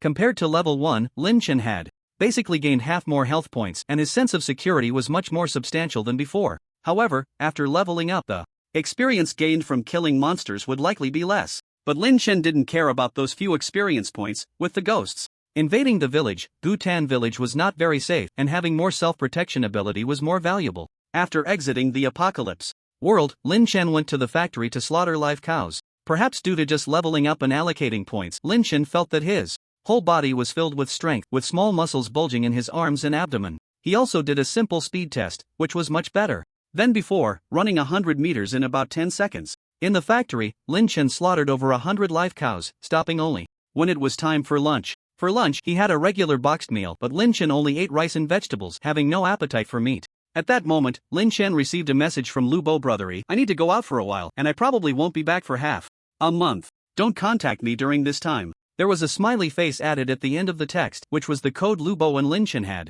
agreed upon. With this smiley face, it indicated that there was no danger and that it was a message from him. After reading the message, Lin Chen was not worried about Lu Bo's safety. Lu Bo had been in contact with him frequently during this time and often reported his safety. He guessed that Lu Bo had already entered the official site, and according to Qin Changsheng, Lu Bo would most likely be recruited and become an official member. In front of the police station in Linhe City, 3 people were sitting in a car. The person in the lead is Zhao Shuang, a formal member of the Tianqi team in Linhe City and a subordinate of Zhang Baichuan. The other 2 are Lu Bo, who had just sent a message to Lin Chen, carrying a black backpack and a suitcase, as if he were moving. The last one is a stranger named Zhou Huaiwen, looking to be in his 40s, with a very honest appearance. As the vehicle started, Lu Bo couldn't help but ask, Brother Shuang, what kind of training will we undergo at the capital headquarters? Will we be unqualified? Zhao Shuang skillfully shifted gears and replied, Don't worry, your review shouldn't be a problem. Once we get there, it's just related training. As for the assessment, it's merely a formality. That's good to hear. Lu Bo finally felt relieved. Ever since he used that ordinary activation code to enter the Tianqi world, he had been low-key developing and slowly exploring the Tianqi world as Lin Chen advised. However, he didn't expect that because Lu Hong's special activation code had not been found, the official attention remained on him. After entering the Tianqi world for several consecutive days, Lu Bo's actions were quickly noticed by the authorities. Subsequently, Zhang Baichuan arranged for Zhao Shuang to contact Lu Bo and brought him under their wing. However, according to the procedure, Lu Bo needed to go to the capital headquarters for related training to learn more secrets of the Tianqi game. Lu Bo couldn't help but ask again, Brother Shuang, if we leave, won't Captain Zhang be the only one left in the team? What if a special event occurs? No need to worry, special events are rare. We haven't had any in Linhe City, and after I drop you off in the capital, I'll be back.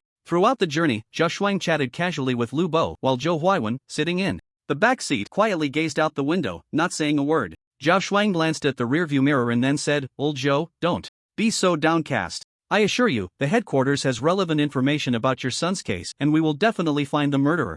Zhou Huaiwen slowly raised his head and replied in a hoarse voice, Okay. Then the car fell into silence. Lu Bo also turned to look at Zhou Huaiwen. This was the first time he had seen this man. According to Zhao Shuang, Zhou Huaiwen's son was one of the earliest entrants into the Tianqi world, but it seemed he was killed by another player who was also human. Zhou Huaiwen discovered the information left by his son and proactively approached the government, hoping to obtain information about the murderer and seek revenge. Hey, this Uncle Zhou seems quite similar to me. He lost his son, and I lost my dad, both related to the Tianqi world. Lu Bo sighed slightly, feeling a deep empathy for the loss of a loved one. Although he learned from Zhao Shuang that his father, Lu Hong, died from hidden poison, Lu Bo always felt something was off. In his diary, his father Lu Hong was able to refine spiritual tools and had become the village chief's apprentice. Logically, he should have had militia protection when going out, so how could he have been harmed by a level 6 bird snake and lost his life? He sensed there was more to the story. His trip to the capital for training was motivated by hearing that there was an instructor in the capital who was a descendant of Dayu village. He wanted to connect with this instructor to uncover the truth behind his father's death. The vehicle sped along, kicking up dust on the highway. On the other side, Lin Chen took some time to log on for duty in the afternoon before continuing to the factory to slaughter cattle. He was busy until after 7 in the evening, and the slaughtering robe he wore was stained with bright red cow's blood. The owner of the slaughterhouse, surnamed Zhu, was in his 30s, slightly plump, and wore a pair of refined glasses. Seeing Lin Chen skillfully slaughtering a cow, he couldn't help but say, Little brother, you won't mess up slaughtering cows, will you? If the work pressure is too much, you should go to the hospital. Ha, brother Zhu is joking. Lin Chen casually replied. His demeanor was indeed quite strange, inevitably leading others to think more. After returning to the dormitory to eat and wash up, it was already 10 o'clock at night. Lin Chen had half an hour left before going online today. Originally, he planned to go to the apocalypse world to practice archery again, but considering that there were strange spirits wandering in Gyutan village, he abandoned that idea. During the boring time, Lin Chen didn't remain idle. Instead, he logged onto some gaming websites to see if he could find any information related to the Apocalypse game. However, after browsing around, he didn't discover anything significant. Moreover, he noticed that the post-selling game activation codes he had seen on the forum had been deleted, leaving him wondering if those activation codes had been sold. He then contacted a few employees from his studio and learned that many of them were still awake, preparing to pull an all-nighter to take orders and farm gold. Lin Chen encouraged them to balance work and rest and even gave them a late-night snack red envelope. Working in game gold farming often meant staying up all night, and when Lin Chen first entered this line of work, he was no different from his studio employees. Just as Lin Chen was about to fall asleep, a sudden roar of a wild boar echoed outside the quiet countryside inn. It was normal for wild boars to appear in a mountain town. Lin Chen paid it no mind, turned over, and prepared to continue sleeping. But then, faint screams of a person came from outside the inn. It's eating people. A wild boar has come down the mountain to eat people. Help! Someone shouted, and Lin Chen immediately sprang up, quickly heading downstairs. Boss, what's going on? I don't know, I just woke up. The innkeeper, wearing slippers, stumbled out, looking as if he had also been awakened by the earlier commotion. Many nearby residents turned on their house lights and gathered outside. Lin Chen took the shovel handed to him by the innkeeper and followed the crowd out. What happened? Who shouted for help just now? It sounded like old Jiang, right? Doesn't he like to fish by the roadside? The noise seemed to come from the pond over there. Why is it quiet now? Could he have fallen into the water? A villager shouted towards that direction. Old Jiang, are you there? But no sound came from the dark road. Let's go, there are so many of us, let's go check it out together. Many people carried shovels and wooden sticks as they walked towards the scene, and Lin Chen followed the crowd. However, for some reason, Lin Chen felt a sense of unease in his heart. After walking a few dozen meters, they reached a dark cement road without streetlights, where a massive wild boar, covered in mud, was munching on something on the ground. The sound of the wild boar eating was jarring in the night. The crowd mustered their courage to approach, and the person in front turned on a powerful flashlight, only to discover that this wild boar was enormous. Damn, how did this wild boar get so big, running down from the mountain? A wild boar? Lin Chen moved to the front of the crowd, using the flashlight to look closer, and suddenly, his pupils constricted, his heartbeat slowing for a moment. This wild boar was actually 2 meters tall, and the most critical detail was that its pupils were blood red. It's known that while animals' eyes reflect light at night, no matter how bright the flashlight was, it shouldn't make the wild boar's eyes reflect red light. This could only mean that the wild boar in front of them had red pupils. Lin Chen recalled the warning from the militia captain, Gu Qinghu, that the difference between monsters and ordinary animals was that monsters had unusual eye colors, often in eerie greens and bloody reds. But this was reality. How could monsters from the apocalypse world appear here? A wild boar with red eyes, could it be a horror boar? Lin Chen suddenly thought of the monster, horror boar, that Dugafone had participated in killing a couple of days ago. Although he wasn't present at the time, he had heard that the horror boar was enormous, had red eyes, and loved to eat human flesh. Just as Lin Chen was struck with shock, someone suddenly shouted in horror, "Damn, it looks like the wild boar is eating something human. Is that old Jiang lying on the ground?" Under the bright flashlight, the crowd finally noticed 2 dark figures lying by the wild boar's feet, one of whom was still holding a fishing rod. The wild boar buried its snout in one person's belly, feasting on the blood sausage. Suddenly, it raised its head sharply to look at the crowd, its sharp white tusks and snout covered in bright red blood, dripping drop by drop. Its scarlet gaze seemed to regard everyone present as prey. The crowd was nearly scared half to death by this terrifying scene. What the hell is this monster? Quick, call the police and have them come catch it. This is strange, I've never seen such a large wild boar in the mountains, especially one with red eyes. Has it mutated? Run, run. We can't stop this thing if it charges at us. At that moment, an older gentleman calmly said, "Don't panic, let's all strike with shovels together. This beast might not dare to come closer with so many of us." Bang, bang, bang. Under the old man's command, the crowd began to huddle together, striking the ground with their tools while slowly backing away. The wild boar across from them seemed genuinely frightened by the noise and didn't charge forward for a moment. It wasn't until it dragged 2 bodies away to the roadside that everyone finally breathed a sigh of relief. Everyone back to the courtyard, call home and tell them to stay inside and not come out. Also, hurry and call the police, just say a giant wild boar with red eyes has entered the village and is eating people. Old man Lin, I just called the police. Call again, make sure they bring guns. They can't use tranquilizers. This wild boar has probably mutated and has already eaten 2 people. It must be taken down with guns. After the panic, most of the men present returned home, while a few gathered in the courtyard of the guest house, waiting for the police to arrive. Lin Chen, however, returned to his room, pondering the wild boar that had just appeared. He was very certain that the wild boar was the level 5 monster known as the Haiju from the Apocalypse world. He just hadn't expected the Haiju to appear in the real world. How did the Haiju come over? What if one day he encountered ghosts, demon wolves, or strange spirits in the real world? Lin Chen furrowed his brows deeply. It seemed that with the emergence of the Apocalypse world, the real world was no longer safe. For the next while, Lin Chen stayed upstairs in the guest house, not daring to go down again. As a member of the militia, he was well aware of the dangers posed by monsters. If this Haiju charged into the village, it was likely that no one would escape its jaws, not even him. Even though he now had several hundred points of vitality and 14 points of strength, he had no power to resist against a monster of at least level 5. Perhaps due to the gruesome description given by the person who called the police. About 20 minutes later, Lin Chen heard the sound of police sirens outside. Whoa woo! Looking down from upstairs, it seemed that the local armed police had been dispatched. The armed police captain stepped out. Who called the police? What's going on? The earlier old man came out and explained to the armed police what had just happened. A 2-meter-tall wild boar, with red eyes, eating people on the road? The armed police frowned. They didn't quite believe there was a 2-meter-tall mutated wild boar. That was too exaggerated. They then went to the scene and found 2 large pools of blood on the ground. Captain, it looks like someone has died. The body was dragged into the forest. Captain, we found wild boar footprints. It's indeed not normal, and this wild boar seems to have appeared out of nowhere. Red eyes. The armed police captain seemed to realize something and quickly stopped everyone from entering the mountains to search. He once again found the old man to ask, "Villager, are you sure that wild boar had red eyes?" Yes.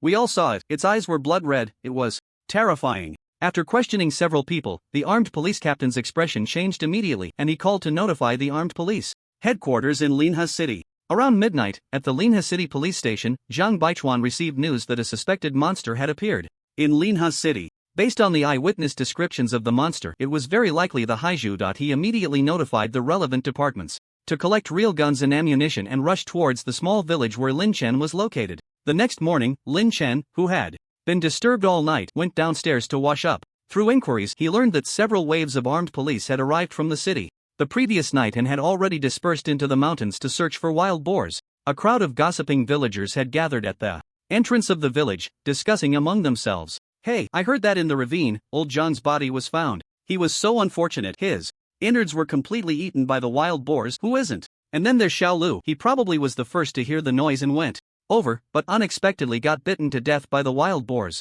Last night, I heard someone shouting for help. It must have been Xiao Lu. Poor guy. He hasn't even gotten married yet. At this moment, Lin Chen received a message from Boss Zhu of the slaughterhouse, saying that due to the wild boar attack on the village, nearby factories had temporarily shut down. Of course, if Lin Chen wanted to go over, he could enter through the back door. Today, the factory had brought in dozens of live cattle for him to slaughter. One must say, Boss Zhu was quite considerate. But Lin Chen thought for a moment. The demon beasts not only craved human flesh and blood but were also particularly sensitive to the vitality of ordinary animals. The slaughterhouse was rich in vitality, and it might indeed attract the attention of that terrifying boar. There was no need to take risks today. He could only hope that the troops that went up the mountain last night would be effective and quickly deal with the terrifying boar. Around noon, Lin Chen, who was at the guest house, heard a series of gunshots coming from the nearby mountains. Meanwhile, on a densely vegetated hillside, a massive terrifying boar lay in a pool of blood. The ground beneath the boar was riddled with bullet holes filled with the smell of gunpowder. It was evident that the 5th-level terrifying boar had gone through a whole round of intense shooting before finally falling. Zhang Baichuan held a walkie-talkie, instructing each team to approach in an orderly manner. Let me remind you again, confirm whether the mutated wild boar is completely dead? Captain Zhang, it's confirmed dead. Very good. Only at this point did Zhang Baichuan, who had been busy for most of the night, finally breathe a sigh of relief. During his training in the capital, he had encountered cases of demon beasts from the Apocalypse world invading reality, which had caused significant casualties. Fortunately, this terrifying boar appeared in the mountains outside the city, resulting in very few deaths and even fewer witnesses. If it had happened within Linha City, it would have likely caused countless casualties. Moreover, without using large firearms, he alone would not have been able to kill this terrifying boar. Speaking of which, this is the first case of an Apocalypse demon beast invasion in Linha City. Now there's reason to report to headquarters and request more formal team members, and this boar's body is also a valuable asset. Zhang Baichuan then approached the boar's corpse, waved his hand, and instructed everyone to transport the body back. It wasn't until evening that the villagers, including Lin Chen, received an announcement from the government stating that the mutated wild boar had been killed, allowing everyone to travel with peace of mind. Only then did Lin Chen have the courage to go to the slaughterhouse and continue his work of killing cattle. In the evening, Lin Chen logged into the Apocalypse world to check his attribute panel. Player, Qingshan Bulo status, normal ID, 007 gender, male level, 3 health points, 578 experience points, 0/400 satiety, 67/100 strength, 14, normal male limit 10 points, affects physical damage, influences the weight limit of weapons you can use, constitution, 8. Normal male limit 10 points, affects health point limit, health recovery speed, basic resilience, agility, 10, normal male limit 10 points. Affects movement and reaction speed, stamina, 11, normal male limit 10 points, affects stamina point limit, stamina recovery speed, carrying capacity, vitality, 16, 6 points from blood food, external skill, Tianqing archery green LV1, 14/500 each point of vitality attached to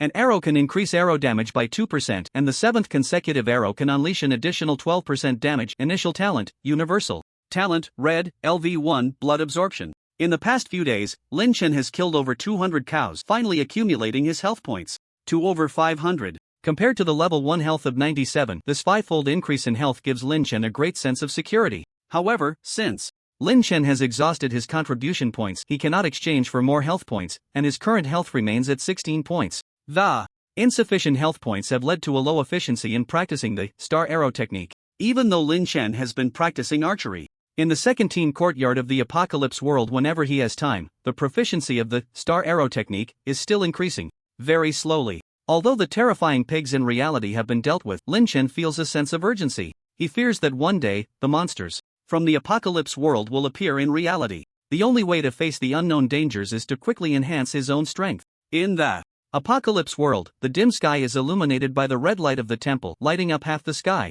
In the courtyard of the second militia team, Lin Chen is shooting arrows at a wooden target when he sees Dugafeng hurriedly walk in. Brother Qingshan, I knew you would be here. I have good news for you. Our Gyutan village is preparing to form the 5th militia team, and all members of this militia team will be composed of us, the reborn. Lin Chen raised an eyebrow. Brother Dugu, where did you hear this news?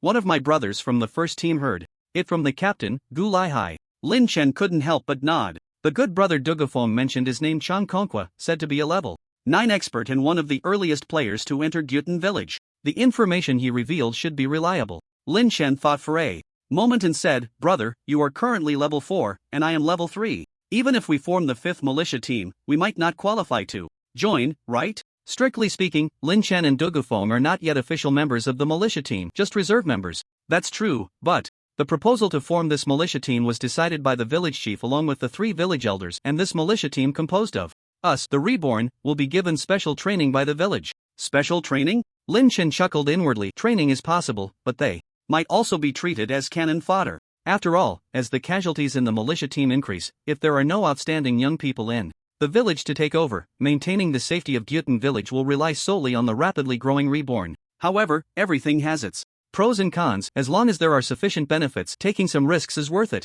Brother Dugu, how do we join this 5th militia team? And how will we be trained? Dugafeng said, It is said that as long as the reborn have high potential, good character, and excellent quality, we 4 militia teams reborn, including us, are qualified for direct selection. As for training, it seems that the village elders of Gyutan will personally lead us to kill monsters and level up. Impressive, the village elders will lead us to level up. That's quite a big deal. Lin Chen was somewhat surprised. It is said that the 3 village elders of Gyutan village are all experts far exceeding level 10. Even if they are not professional level, they are probably not much different from professional level. If they personally lead players to level up, players could probably reach level 10 in a short time. Dugafeng smiled and said, Now you're interested, right? To be honest, I was also quite surprised to hear this news. However, high rewards mean high risks. If we are trained, we will also have to contribute to the village. After all, Gyutan village does not support idlers. That's true. It seems you are preparing to join this 5th militia team, brother? Dugafeng nodded. Yes. Although we have a way to level up by killing monsters in the second team, the speed is too slow, and the higher the level, the more experience points are needed. I have been in Gyutan village for over a month, but I am only level 4. I don't know how long it will take to reach level 10. Now that there is an opportunity for rapid level advancement, I naturally won't miss it. Alright, then I count as 1 too. The next day, Lin Chen inquired about the upcoming formation of the militia's 5th team from Gu Chenghu. Gu Chenghu was surprised at how well informed Lin Chen was, and generously told him, Qingshan, if you want to join the 5th team, that's fine, but it's not as simple as you think. The village elder will directly promote you to level 10. First of all, the born members joining the 5th team will be managed uniformly by the village elder who will teach them knowledge about dealing with monsters, strange spirits, and even how to survive in the wilderness. Once the training is nearly complete, the village elder will select those born members with suitable talents from the 5th team to teach them the skills of drawing divine symbols or concocting witch medicines. Upon hearing this, Lin Chen couldn't help but ask, Captain, are these divine symbols and witch medicines related to the professional levels after level 10? Gu Qinghu glanced at Lin Chen and said, you're quite clever. Normally, there are some secrets I shouldn't casually share with you born members, but since you've performed well in our 2nd team recently, I'll tell you. Once you reach level 10, you'll encounter a bottleneck. At that point, your physical fitness will have basically reached the human limit, and the next step is to break through a certain limit and enter the professional level. As far as I know, there are 4 major professions in the Tianqi continent: warrior, wizard, priest, and sequencer. 4 major professions? Lin Chen suddenly thought of the 4 advanced attributes on the attribute panel: spirit, internal force, faith, and spiritual power. It seems these 4 attributes are linked to the 4 professions. Captain, does this mean that the village elder Gu Yuan from Gyutan village can create charms? He should be a priest who follows the path of faith, right? And what about the village elder Gu Yun? He can concoct potions. Could he be a wizard? Gu Qinghu nodded. You're not wrong. Each of the 4 major professions has its uniqueness. The power of faith can be used to create divine symbols, while witch power can be used to brew various potions. Then, Captain, what about the uniqueness of the warrior and sequencer professions? At this moment, Gu Qinghu shook his head with a wry smile. I don't know either. Our village has no inheritance for these 2 professions. To be precise, we don't even have the inheritance for wizards. We only have the inheritance for priests. Then what about the village elder Gu Yun? He became a wizard by chance after traveling outside 10 years ago. It has nothing to do with Gyutan village. Lin Chen continued to ask, Captain, is there a hierarchy among these 4 professions? Which one is better? I'm not sure, but I once heard Brother Yongxiang say that the origins of the 4 major professions are mysterious and have been passed down for thousands of years in the Tianqi continent. Among them, the sequencer is the most mysterious, with the highest difficulty in changing professions, while becoming a warrior is the easiest. As long as you have a martial arts steel, you can change professions, and at that time, your entire vitality will transform into internal force, enhancing the power of your external martial arts techniques. Seeing Gu Qinghu's expression of longing, Lin Chen said, Captain, from what you said, it seems you have a fondness for warriors? Gu Qinghu sighed, yes, I've practiced martial arts my whole life, and my goal since childhood has been to become a warrior. Not just me, but the other captains in our militia, Guman, Gulaihai, they all want to change professions to become warriors. Lin Chen scratched his head, somewhat confused, and asked, Captain, although our village doesn't have the inheritance of wizards, we do have the inheritance of priests. Since you are already level 10, why not become a priest? Gu Qinghu shook his head. You don't understand. The 4 major professions aren't something you can just change to whenever you want. Everyone in our Gyutan village must be raised in the temple for a period from birth. If they have the talent for being a priest, the temple will respond. If not, they can never become a priest in their lifetime. Since being a priest has such requirements, then wizards must have similar restrictions. But for the warrior profession, there are no requirements at all. As long as one's vitality is abundant and they can comprehend something from the martial arts steel, they can become a warrior. Unfortunately, the martial arts steel is only available in Tianshui City, but the road to Tianshui City has been cut off, so we have no way to advance as martial artists. After hearing what Gu Qinghu said, Lin Chen realized that advancing to a higher profession was not that easy. However, since there was only the priest position in Gyutan village, if Lin Chen wanted to switch to another profession, he would probably have to think of additional ways. It seemed he had digressed. Gu Qinghu frowned and said, alright, weren't you going to ask about the 5th militia team? How did we end up talking about profession levels? If you really want to join the 5th militia team, the most critical concern is whether you can accept the contract for joining. Lin Chen was taken aback. Contract? Captain, do we have to sign a contract to enter the 5th team? Of course. Once the training is complete, all the newborns of the 5th team will go out under the guidance of the village elders to hunt down the scattered monsters in the wilderness, helping the newborns level up quickly. But this expedition will consume the resources that Gyutan village has accumulated over the years to deal with monsters and strange spirits, so all participating newborns must sign a contract to stay in Gyutan village for a year, to be at our disposal. Hearing the content of the contract, Lin Chen frowned. A year's commitment to stay in Gyutan village was clearly beyond his expectations. Captain, is it really necessary to sign a contract? Gu Qinghu patiently explained, naturally, Xingshan, you newborns must kill monsters and strange spirits to level up quickly, but our Gyutan village has the protection of a temple. Although monsters occasionally enter the village, they are just a scattered few. To elevate you newborns to level 10, you must seek out a large number of monsters in the wilderness, and the consumption of resources is not a small amount. I understand. Thank you for the reminder, Captain. In that case, I won't join the 5th team. Lin Chen shook his head. After hearing Gu Qinghu's words, he changed his mind. The 5th militia team was good, but the conditions of signing a contract were unacceptable to him. With the universal talent in hand, Lin Chen felt that he could reach level 10 in no time. Therefore, signing a 6-month contract was not worth it for him. Gu Qinghu patted Lin Chen on the shoulder and smiled. Alright. I also think the 5th team is not suitable for you. Joining the 5th team means going out to take risks facing life and death, unlike our 2nd team, where we just guard the city gate and deal with a few stray monsters. Gyutan village was very efficient, and the selection for the 5th militia team was quickly conducted throughout the village. The next day, almost all the newborns in the village received a task. Ding! Gyutan village is about to form the 5th militia team, and all newborns can sign up. After selection, you can join the 5th militia team. Although Lin Chen had been in Gyutan village for a week or two, he really didn't know how many newborns there were in the village. This time, all the newborns who signed up for the 5th militia team gathered at the playground in the east of the village, which was just right for him to get a clear understanding. At noon, the sun was scorching. On the empty playground stood a sparse crowd of about a dozen people. These people mostly had short hair, clearly players. Some carried swords and bows, while others were empty-handed, still wearing the beastskin clothes given to beginners, seemingly having just arrived in Gyutan village not long ago. At this moment, a figure approached from the crowd and said, "Brother Qinshan, the benefits of the 5th militia team are so good, why didn't you go?" This person was Qin Changsheng, the apprentice of Butcher Li. "Aren't you not joining either?" Qin Changsheng shrugged and said, "I can't, my level is too low, I have no specialties or talents.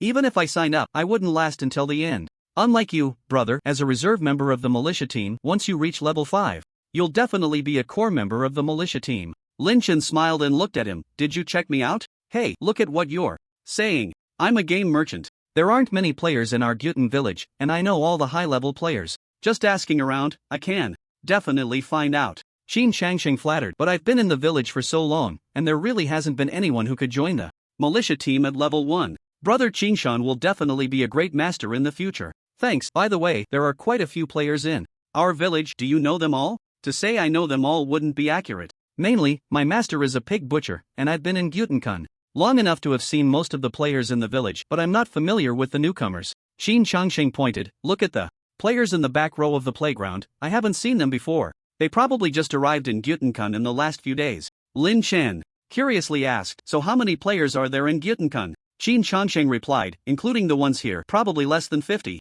Some, like me, are afraid of monsters and spirits, so they only log in occasionally to experience life, remaining at level 1. There are some lone wolves who rarely interact with other players, and then there are a few high-level players in the militia team or those who haven't joined the militia team. There are about 5 or 6 of them, all above level 8. Do you know how many villages like Gyutan there are in the Apocalypse continent? Who knows? As far as I know, even the officials are unclear." Just as Lin Chen and Qin Changsheng were chatting, Gui appeared, said a few words, and took away a dozen newcomers from the playground. Qin Changsheng was puzzled. "Hey, where are they going? I still want to see how the selection works." Lin Chen, having learned the process from Gu Qinghu, spoke up. "They're going to the temple, where the first round of selection will take place." Qin Changsheng envied. "Not bad. If these newcomers are really selected, they might be able to rise to the top in one go." Rise to the top, perhaps. In the temple of Gyutan, after a simple selection, only 4 players remained from the dozen who had come from the playground. One of them had met Lin Chen before. He was a new player named Wang Zilong, who had chopped wood in front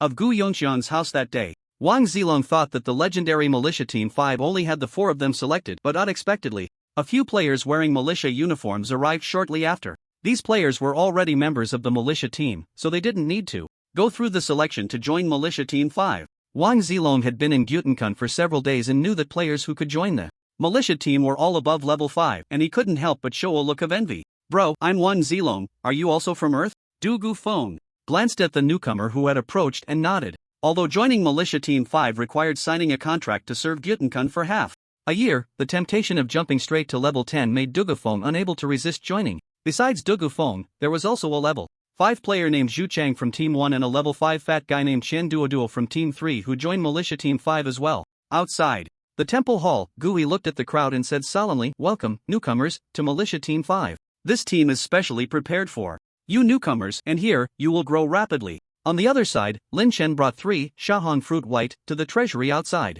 Gyutan. Lin Chen urgently needed blood food to increase his health points, and thinking that the only valuable thing on him was the 3 Shahong fruits, he planned to exchange them for contribution points and then redeem blood food. He just didn't know how much the Shahong fruit was worth. After all, it was a white-quality spirit fruit, not an ordinary fruit, so it should have some value. Today, the team on duty outside the treasury was Militia Team 1, and Gu Laihai was at the door. Lin Chen was somewhat familiar with this militia captain, so he explained his purpose. Gu Laihai said, "Healing Shahong fruits? Show them to me." Lin Chen took out the Shahong fruits he had picked a few days ago. Since they had been kept in his spatial backpack, they were still very fresh. "It really is Shahong fruit, not bad." Gu Laihai nodded in satisfaction, then looked at Lin Chen and said, "Qingshan, you're lucky to find such spirit fruits in the village. This way, you don't need to exchange them in the treasury. If you want blood food, I have some here." Lin Chen hesitated. "Captain, don't worry about me cheating you. One fruit is worth 2 taels of blood food, so give me all 3.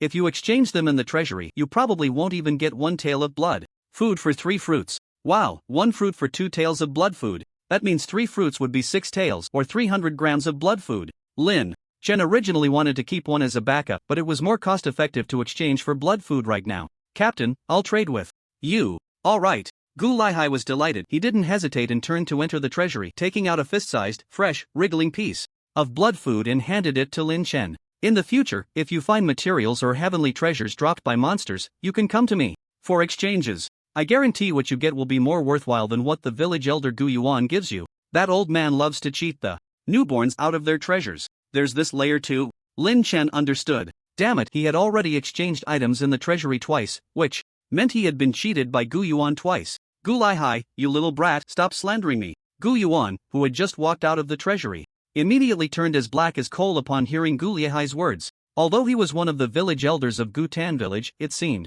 there were hardly any people who respected him. Everyone called him an old man behind his back. "Elder, you're joking, you probably misheard." Gu Laihai was caught red-handed but felt no embarrassment. He pulled out a wooden box from somewhere and placed the 3 Shaohong fruits Lin Chen had given him inside. Lin Chen received the blood food and was ready to leave, but was called back by Gu Yuan. "You brat, your name is Qingshan, right? Blood food is only useful in the early stages. Its effectiveness is limited later on. The truly valuable treasures in Gu Tan village are all with me, including various life-saving professional-grade talismans. If you have any real treasures, you can come to me for exchanges." After saying this, Gu Yuan shot a glare at Gu Laihai and returned to the treasury. Lin Chen couldn't help but ask, "Captain, what are professional-grade talismans? Are they the ones on the exchange scrolls?" Gu Laihai shook his head. "No, the talismans on the scrolls are all ordinary items, generally only useful against monsters and spirits below level 10. The professional-grade talismans that Gu Yuan mentioned can truly kill monsters and spirits at level 10 or even above.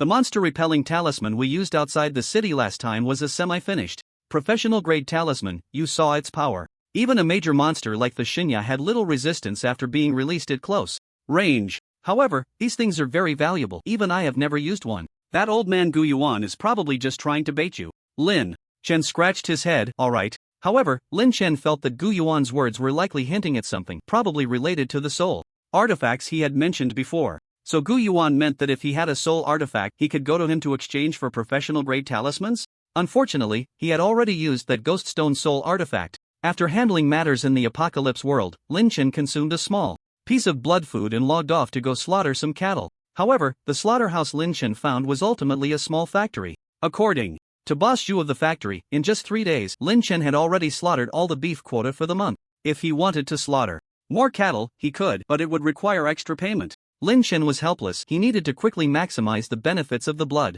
absorption talent, otherwise, if he drew a new useful talent in the game, he would have to replace it in time. There was no choice. Lin Chen could only add an extra 150,000 to the originally agreed price, asking Boss Zhu to stock up more. Fortunately, Lin Chen was the owner of a gold farming studio and had some savings. Otherwise, he really wouldn't have been able to come up with that amount. With the temptation of money, Boss Zhu was also a man of his word. He quickly transferred hundreds of live cattle from other factories for Lin Chen to slaughter. After just 2 short days, Lin Chen finally filled the limit of 1,000 living creatures drained of blood. At this point, Lin Chen's health points in the game had reached 1714. It could be said that Lin Chen's current health was much thicker than that of a level 10 player, even surpassing that of a professional level. Of course, having a thick health bar alone wasn't enough. It needed to be matched with corresponding combat power. However, looking at the 1700 plus health points, Lin Chen's sense of security instantly soared. If he encountered the great demon Shinya again, he could withstand Shinya's demonic howls dozens of times without dying.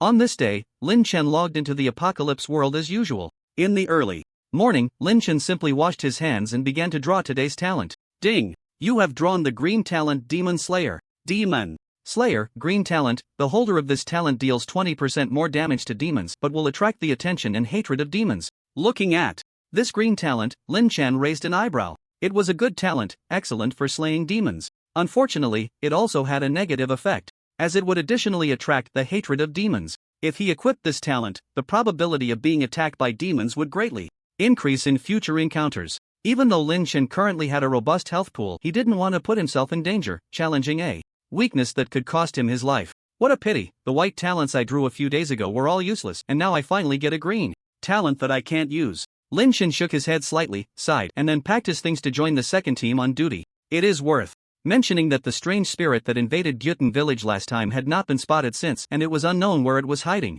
It was said that although this spirit was good at hiding, it hadn't broken through to the professional level yet, so it couldn't appear in the sunlight during the day. Therefore, patrolling Gyutin village during the day wasn't too dangerous. Lin Chen's task today was not to guard the city but to watch over several core buildings in Gyutin village alongside Gu Qinghu and others. It was the afternoon, the sun hung high in the sky, and the air was so hot it felt like it could roast a person alive. It was strange, ever since arriving in Gyutin village, Lin Chen had never seen it rain. Every day was clear and sunny. Outside the temple, in the shaded area under the trees, Gu Qinghu and Lin Chen were feeling unbearably hot. Qingshan, do you have any water left? Bring me some. Since Lin Chen had a spatial backpack, Gu Qinghu liked to put trivial things on him. It's all gone, Captain, I've drunk it all. I'll go get some well water. Don't take the long way, go to Fufeng Tower, they can provide us with well water for the militia team, and it would be best to get some ice to eat as well. Okay, Fufeng Tower wasn't far from there, so Lin Chen broke off a thick branch to cover his head and jogged over under the blazing sun. At this hour, there wasn't a single person eating inside Fufeng Tower. Lin Chen found a waiter and explained his purpose. Please have a seat and wait a moment, I'll get the water right away. Perhaps due to the unique architecture of Fufeng Tower, Lin Chen felt much cooler as soon as he arrived, with a cool breeze occasionally blowing in through the windows. Just as Lin Chen was about to find a chair to sit down and rest, he suddenly felt his heart pounding violently. Was this the warning of the strange stone? Could it be that a strange spirit was hiding inside Fufeng Tower? The spirit that had wreaked havoc in Gyutin village was hiding here all along? Lin Chen was startled. It was the first time he sensed the unusual movement of the strange stone. Although the cool breeze was blowing on his face, Lin Chen suddenly felt cold sweat trickling down his forehead. Suppressing the shock in his heart, Lin Chen quickly got the water and a little ice from the waiter and hurried back to where Gu Qinghu was. Seeing Lin Chen rush over in a panic, Gu Qinghu raised an eyebrow. Captain, I felt something was off in Fufeng Tower just now. There was a bone-chilling cold. Didn't you say that if a strange spirit appears, the surrounding temperature might drop, so there shouldn't be any strange spirits in Fufeng Tower? After listening to what Lin Chen said, Gu Qinghu hadn't spoken yet when Gu Shan and the others on duty burst into laughter. Qingshan, you're making too much of a fuss. The location of Fufeng Tower was chosen precisely because it's a feng shui treasure. It's said to be warm in winter and cool in summer. And there's an ice cellar beneath Fufeng Tower. When the ice cellar is opened, the cold air naturally escapes. How could any ghost hide there? That's right, Qingshan. The temple has a restraining effect on ghosts, so there shouldn't be any hiding around here. Lin Chen glanced at Gu Qinghu. Captain? Gu Qinghu knew that Lin Chen usually wouldn't overreact, so he must have discovered something and asked, Qingshan, tell me more. But Lin Chen couldn't say it outright. After all, he sensed the presence of the ghost through the soul device. However, if the ghost was hiding in Fufeng Tower, who knew when it might erupt? If he didn't make it clear, the entire Gyutin village could fall into crisis.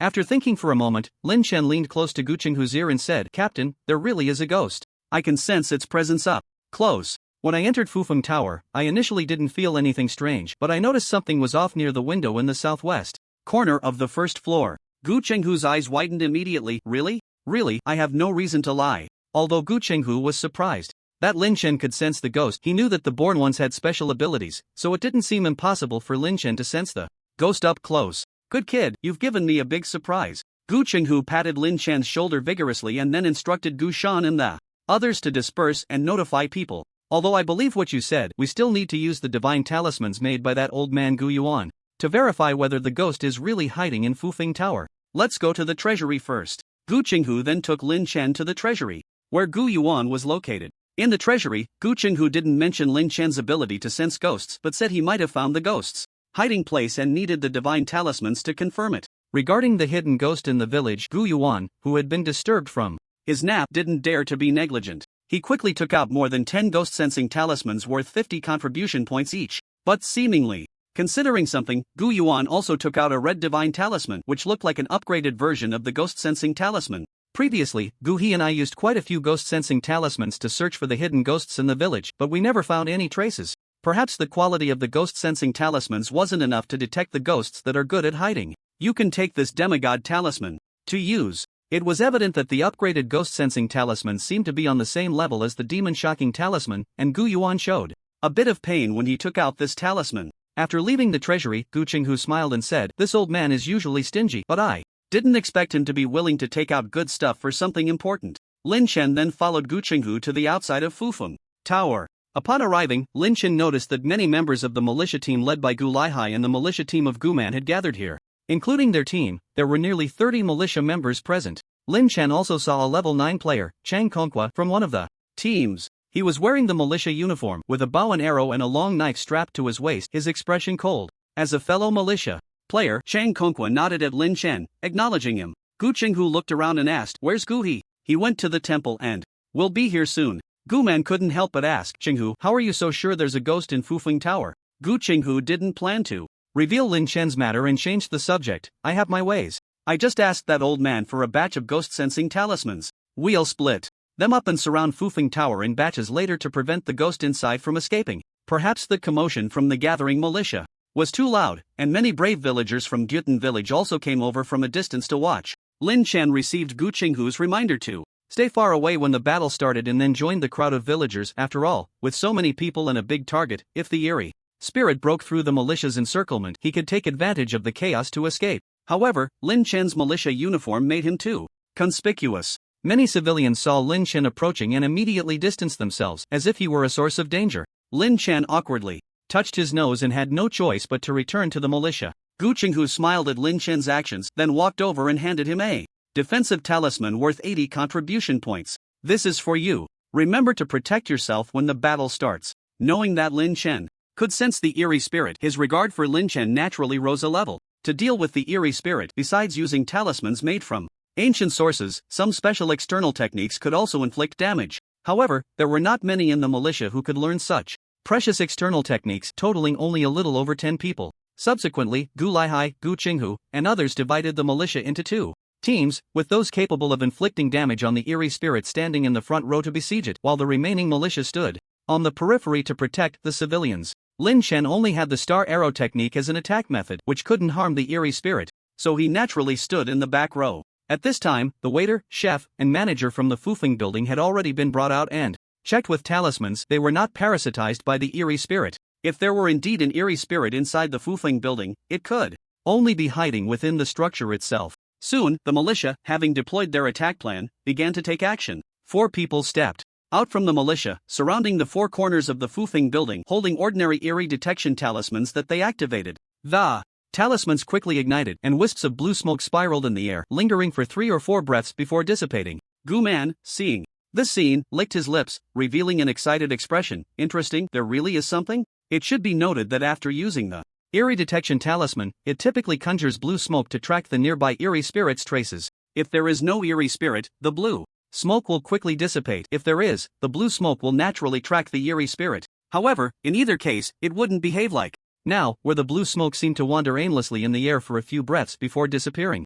This place was clearly strange. Then, Gu Qinghu, holding an upgraded eerie detection talisman, transformed the talisman into a massive blue smoke that spiraled in the air before vanishing into the Fufeng building. "Indeed, inside, I'll lead a team to investigate. You all set up defenses here." Gu Qinghu felt a slight joy. If there were no eerie spirits inside the Fufeng building, he would likely lose face today. Fortunately, after some effort, they finally found the eerie spirit lurking in the village. Next, Gu Qinghu led a few people deeper into the Fufeng building, tracking all the way until they stopped in front of the ice cellar in the basement. Although the ice cellar was locked, a faint chill still emanated from it. "Dirty thing, caught in the act and still dare to hide. Let's see where you run." Gu Qinghu signaled the others behind him to spread out, then gripped the longin blade and kicked open the door of the ice cellar. Creak! The wooden door shattered into pieces. In an instant, a shadow darted across the ground, and then exploded, transforming into multiple small shadows rushing out from the ice cellar. The militia members following Gu Qinghu felt a sense of impending danger. Meanwhile, the longin blade in Gu Qinghu's hand shone brightly, buzzing as it slashed toward the largest mass of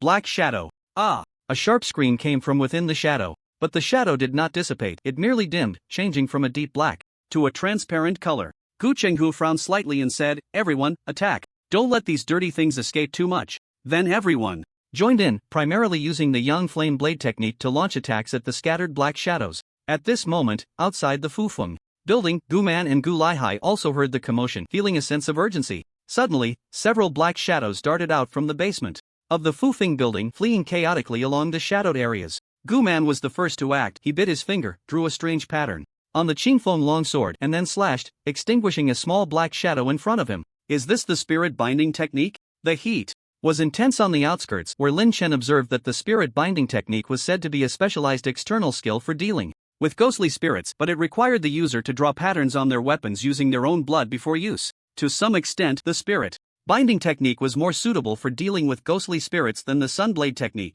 The battle in the basement was fierce, but Gu Chenghu's group was ultimately small, and soon many shadows managed to escape. On the ground, some shadows were cornered by the militia into the dark corners, then directly traversed into the sunlight. However, under the blazing sun, all the shadows moving in the light sizzled and emitted painful howls, as if they were being roasted by fierce flames. Don't be stingy with the talismans, we can't let the shadows escape. Gu Laihai, agile and swift, leaped over a tall tree, drawing back his massive bow and shooting multiple arrows in quick succession. Many arrows pinned the shadows in place, like using thumbtacks to secure a small piece of paper to a wall. No matter how the paper twisted and turned, it could not escape the thumbtack's grip. Then, members of the militia moved in to finish off the immobilized shadows one by one. In just a minute of follow-up attacks after the shadows erupted and fled, over 30 shadows were eliminated. But there were still dozens of shadows hiding in nearby shadowy areas. Lin Chen noticed that Chang Kongqua had also made his move. He was swift and, after locking onto a shadow, easily caught up and then drew his long knife to disperse the shadow.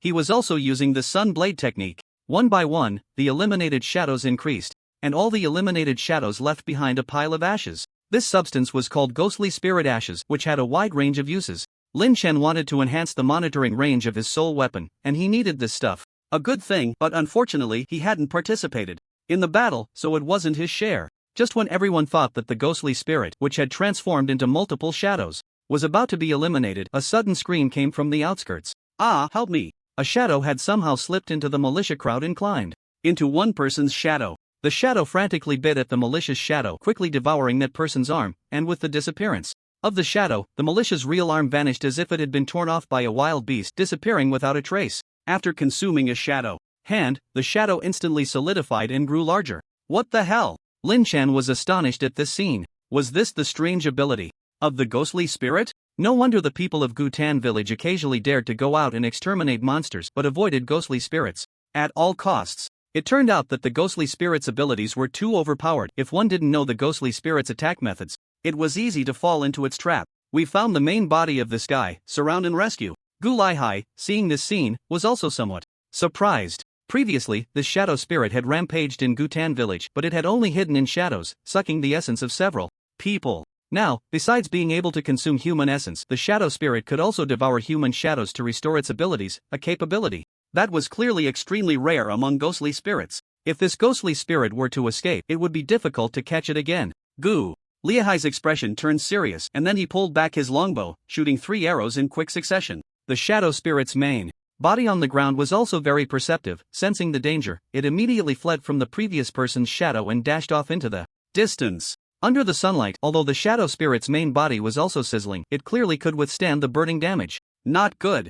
We can't let this thing escape. Where do you think you're going? At that moment, under the blazing sun, a divine talisman shot in from afar, transforming into a 3-foot bolt of lightning. Crack! The blue lightning shone brilliantly in the clear sky, instantly striking the shadow spirit's main body. Only a black pit was left behind, and the shadow spirit's main body that had just fled seemed to have been completely obliterated. Divine talisman. It's old Gu from Guhi village. Great, with the Thunder Divine Talisman, this ghostly spirit should be reduced to ashes. After all, even a professional level ghostly spirit can't withstand a lightning attack. Everyone was delighted. Lin Chen also looked over and saw old Gu slowly walking from a distance, his expression serious. To be honest, this was the first time he had seen old Gu make a move. Usually, this old man has a harmonious expression, smiling at everyone, but unexpectedly, he can be so reliable at a critical moment. After the main body of the shadow spirit was eliminated, the remaining scattered shadows lost their momentum and were quickly killed off by the others. At this time, the shadows in the ice cellar of the basement were also completely wiped out. Gu Chenghu led everyone out and, upon learning that Gu He had just eliminated the shadow spirit's main body, he couldn't help but show a joyful expression. With the shadow spirit gone, he could finally get a good night's sleep in the coming days. However, when he approached Gu He saw Gu He squatting at the spot where the shadow spirit's main body had been destroyed, looking serious. Old man, why the long face? Ordinary professional level shadow spirits can't withstand your Thunder God talisman attack. Are you still afraid that this shadow spirit isn't dead? Gu Man, who had just finished collecting the ashes of the shadow spirit he killed, also came over. Yeah, this shadow spirit fears sunlight, which means it's not yet at the professional level. Below the professional level, a single thunderbolt would definitely kill it. Hearing their words, Gu He stood up and shook his head. The shadow spirit's main body was indeed killed, but I suspect this thing has other main bodies, or rather, the shadow spirit itself is hiding within this Fu Feng Tower. Gu Man exclaimed in surprise, how is that possible? No matter how powerful a shadow spirit is, it can't have multiple main bodies, right? Gu He shook his head and didn't elaborate. He learned from the village chief that the shadow spirit was not an ordinary spirit. Due to the loosening of the seal, this spirit, which had existed since ancient times, somehow arrived at Gyutan village. Even though he personally eliminated the shadow spirit, Gu He always felt that the shadow spirit had a backup plan and had not truly perished. Well, regardless of whether the shadow spirit is dead or not, the threat to our Gyutan village is over for the time being. However, your militia team must not let your guard down. Patrol diligently every day and ensure that no monsters or shadow spirits infiltrate the village again. Gu He then looked at Gu Chenghu and said, Little Tiger, you managed to find the hiding place of the shadow spirit today. Good job, that's a significant contribution. Gu Chenghu laughed heartily, knowing that the discovery of the shadow spirit today was entirely thanks to Lin Chen. However, in front of so many people, he wouldn't reveal Lin Chen's abilities. After all, both Gu Laihai and Gu Man lacked useful born beings, let alone a born being capable of sensing shadow spirits. Now that their second team's Dugufeng had gone to the fifth team, if Lin Chen were to be snatched away by someone else, he would probably regret it too late. Although Gu He was uncertain whether the shadow spirit had truly been eliminated, he still publicly announced that the shadow spirit had been eradicated to reassure everyone. After cleaning up the mess outside Fufeng Tower, Gu Chenghu took Lin Chen aside. Xingshan, you made a great contribution today. What do you want, blood food or external skills? Lin Chen had no idea that he had become a hot commodity in Gu Chenghu's eyes. He thought for a moment and said, Captain, I see you've collected quite a bit of shadow spirit ashes. Could you share some with me? Currently, Lin Chen still had the blood food he exchanged with Gu Laihai, digesting a small piece each day, which would last him about 1 to 2 weeks. As for external skills, Lin Chen's blood value was limited and he had been using all his time to practice the Tianqing archery technique, so there was no need to learn new external skills. Moreover, there was still the yin-yang sword technique waiting for him to learn from Gu Yongxiang. Today, many militia members used the yin-yang sword technique against the shadow spirits avatar, and it seemed that this technique was quite powerful, also dealing significant damage to shadow spirits with long-range attacks from the Tianqing archery technique and close combat from the yin-yang sword technique. If he learned another movement-based external skill in the future, he would have a decent combat capability. Therefore, he wasn't in urgent need of blood food or external skills. He actually wanted some shadow spirit ashes to test the growth limits of the spirit stone soul device. Shadow spirit ashes? Gu Chenghu was a bit surprised when he heard Lin Chen wanted shadow spirit ashes, but without a second thought, he directly handed over a small bag of ashes he had just collected from the cellar. Alright, I'll give you this. Also, keep the talisman I gave you earlier for self-defense. The bag of eerie spirit ashes in Gu Chenghu's hand weighed about 10 grams, which, at 50 contribution points per gram, made the small bag worth 500 contribution points. Lin Chen quickly expressed his gratitude. Thank you, Captain. Gu Chenghu patted Lin Chen's shoulder heavily and said, Take good care of yourself. Your ability to sense eerie spirits is too important. You mustn't suffer any losses. Since the shadow eerie was dealt with, the patrol frequency in the entire Gyutan village had relaxed significantly, no longer as tight as before. One day while on duty atop the city wall, Gu Chenghu noticed a few terrifying pigs wandering outside in the wilderness, so he took the initiative to lead Lin Chen and the others out to hunt the pigs. There were 3 terrifying pigs in total, seemingly a mature female pig accompanied by 2 young ones. The female pig stood 2 meters tall and was level 6, while the young pigs appeared to be only a few months old, half a meter tall, and only level 3. The 3 terrifying pigs posed no real threat. Gu Chenghu stepped forward alone, and with swift movements he incapacitated all 3 pigs in just a few moves, leaving the last breath for Lin Chen to finish off. Then, squinting his eyes, Gu Chenghu waved at Lin Chen. Xingshan, I heard you've been practicing with the bow for a long time. Come, stand back a bit and give it a try with your bow and arrow. Okay. Lin Chen stood at a distance, drew his Bao infused a bit of vitality into the arrow, and then shot. Whoosh! The arrow flew through the air, accurately striking the forehead of the female terrifying pig. Unfortunately, the pig's tough skin and thick flesh caused Lin Shen's arrow to bounce off. Seeing this, the members of the second team burst into laughter. Xingshan, you don't have enough strength. You should aim for the neck. The pig's head is very hard. Yeah. Xingshan, aim for the neck or the heart. Lin Shen took a deep breath. In reality, an arrow shot with his full 14 points of strength should easily penetrate a human body. He never expected that against the monstrous terrifying pig he could barely pierce its skin. Remembering how terrifying pigs had appeared in reality a few days ago, he thought that if firearms hadn't been used, no one would have been able to kill such a beast. Undeterred, Lin Shen continued to use the Tianqing archery technique, and on his 7th shot, with damage stacking, he finally shot the arrow into the neck wound of the female terrifying pig. Ding! You have killed a level 6 terrifying pig and gained 30 experience points. Unfortunately, it only added 30 experience points. Lin Shen shook his head, lamenting that the experience points had decreased significantly, and then he used the same method to kill the 2 young terrifying pigs. Ding! You have killed a level 3 terrifying pig and gained 10 experience points. Ding! You have killed a level 3 terrifying pig and gained 10 experience points. The 3 terrifying pigs, with 1 large and 2 small, dropped a total of 4 items due to their low levels.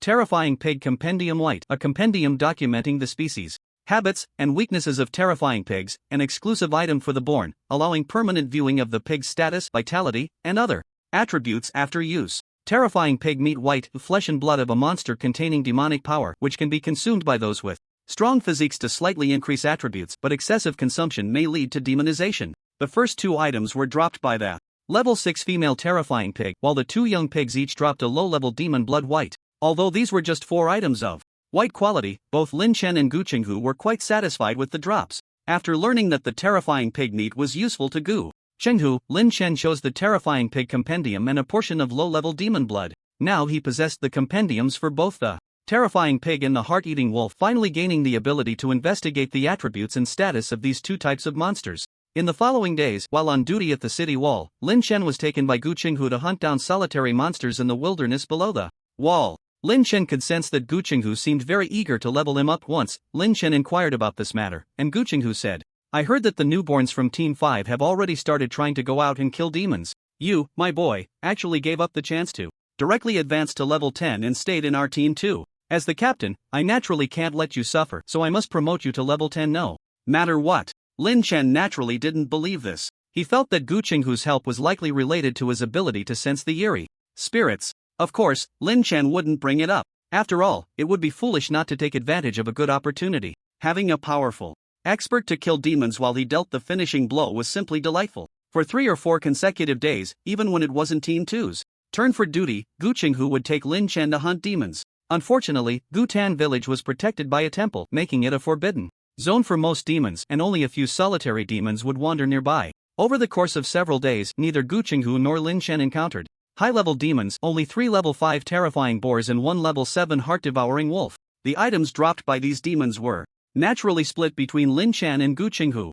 Now, Lin Chen's experience points had finally exceeded 100, but he was still far from the 400 experience points needed to level up to level 4. At this rate, it would probably take him half a year or even longer to reach the so-called level 10, and this progress was based on suppressing experience points without leveling up. If only there were a continuous monster spawning location. Then Lin Chen thought of the valley in the southwest that Lonely Wind mentioned. That place used to be a burial ground for militia, and there were many corpse monsters inside, mostly level 5. The key was that corpse monsters had a chance to drop external skills they learned in life. If Gu Qinghu could take him to that valley to farm monsters, it would be perfect. But that valley was, after all, a burial ground for the militia, and perhaps it contained the ancestors of the villagers of Gutan. Lin Chen felt a bit embarrassed to bring it up. However, Lin Chen was thick-skinned, and during one duty day he took the initiative to discuss this valley with Gu Qinghu. Gu Qinghu was also very familiar with this valley. It turned out that this valley was called the Ancient Tomb Valley, the burial site for the militia warriors of Gutan village throughout the generations.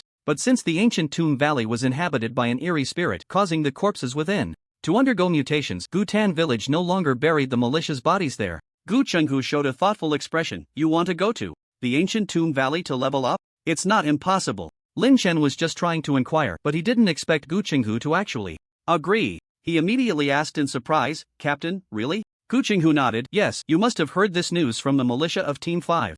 They are all leveling up in the Ancient Tomb Valley now. Leveling up in the ancient Tomb Valley? Lin Chen shook his head. Captain, I really didn't know about this. I just feel that the speed of leveling up is too slow. Alright, the newborns from Team 5 can go, so taking you along isn't a problem. However, Qingshan, if you level up to 10, I need you to help me with something. During this time, Gu Chenghu had been doing his utmost to help him level up, which was certainly a request. Lin Chen wasn't surprised and quickly said, Captain, you say. Gu Chenghu said directly, I've been stuck at level 10 for several years now, but to advance to a martial artist, I must go to Tianshui City to find the martial arts stone tablet. Tianshui City is quite far from our Gutan village, and along the way, there are not only demons but also eerie spirits. Demons are tangible and easy to defend against, but eerie spirits have diverse attack methods, making them hard to guard against. I need you to join us and go to Tianshui City together. Go to Tianshui City? Lin Chen thought for a moment. If Gutan village was the novice village in the game, then Tianshui City should be a map outside the novice village.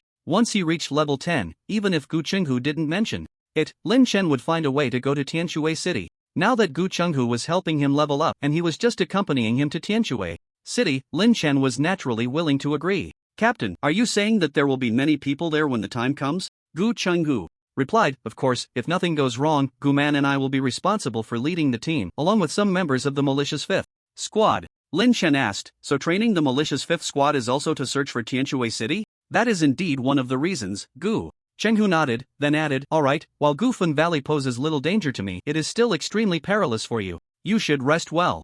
Today, and tomorrow morning I will take you to Gufun Valley to level up. Yes, Captain. After returning from the apocalypse world, the sky was already nearing dusk. Lin Chen glanced at the evening glow in the west, a brilliant red, and checked the weather forecast on his phone. Linha City would experience an 8th level typhoon accompanied by heavy rain in the coming week. Unknowingly, Lin Chen had been in contact with the apocalypse world for nearly 3 weeks. Unfortunately, his level had not increased quickly, only reaching level 3. However, if tomorrow's trip to Gufun Valley went smoothly, he should be able to level up rapidly. Also, since Lu Bo went to the capital last time, he hadn't sent any messages, and Lin Chen had no idea what that guy was up to now. It would be great if he could gather some official intelligence from him. Standing by the apartment window, Lin Chen was lost in thought while watching the evening glow. At that moment, he heard the sound of a suitcase being dragged from the adjacent room, along with a girl's voice on the phone. Mom, don't worry, I just arrived at the apartment. The room is quite spacious, and the rent is not expensive. Lin Chen found it a bit strange. It seemed like no one had lived in the adjacent room for a while. Did someone new move in? It made sense, as the talent apartment he was in had cheap rent, and every year during graduation or job hunting season, a batch of freshly graduated college students would move in. Lin Chen didn't think much of it. Just as he was about to return to his room, he noticed the girl next door coming to the balcony with a pile of clothes to hang. The girl was quite tall, about 1.70 m, and her tight blue jeans hugged her legs, giving her a long and proportionate figure. She wore a simple yet elegant white long-sleeve shirt, looking very clean. A quick glance at her face revealed a fair complexion and high attractiveness, suggesting she had just graduated from college, with a hint of youthful innocence. Not bad, she was a pretty girl. Lin Chen didn't look any longer and turned back into his room. Hey, hello, my name is Lu Yuxian. Lu Yuxian was about to greet her new neighbor but found that he had left without looking back. What a strange person. Lu Yuxian thought little of it, checked the drying rack on the balcony, and began to hang her clothes one by one. It wasn't until around 7 or 8 in the evening that she finally tidied up her entire apartment. Phew, I'm really tired, but at least I've finished the work. Now it's time to eat, to fill my little belly. She planned to take the elevator downstairs to eat but found that the strange neighbor had just walked out of the elevator, drenched in sweat, looking like he had just come back from a workout. This strange neighbor was actually quite good looking. Hello, my name is Lu Yuxian. I live next door, and I just moved in today. Lin Chen, who had just exited the elevator, was slightly taken aback and nodded. Hello, my name is Lin Chen. Hello, brother Lin. Please take care of me in the future.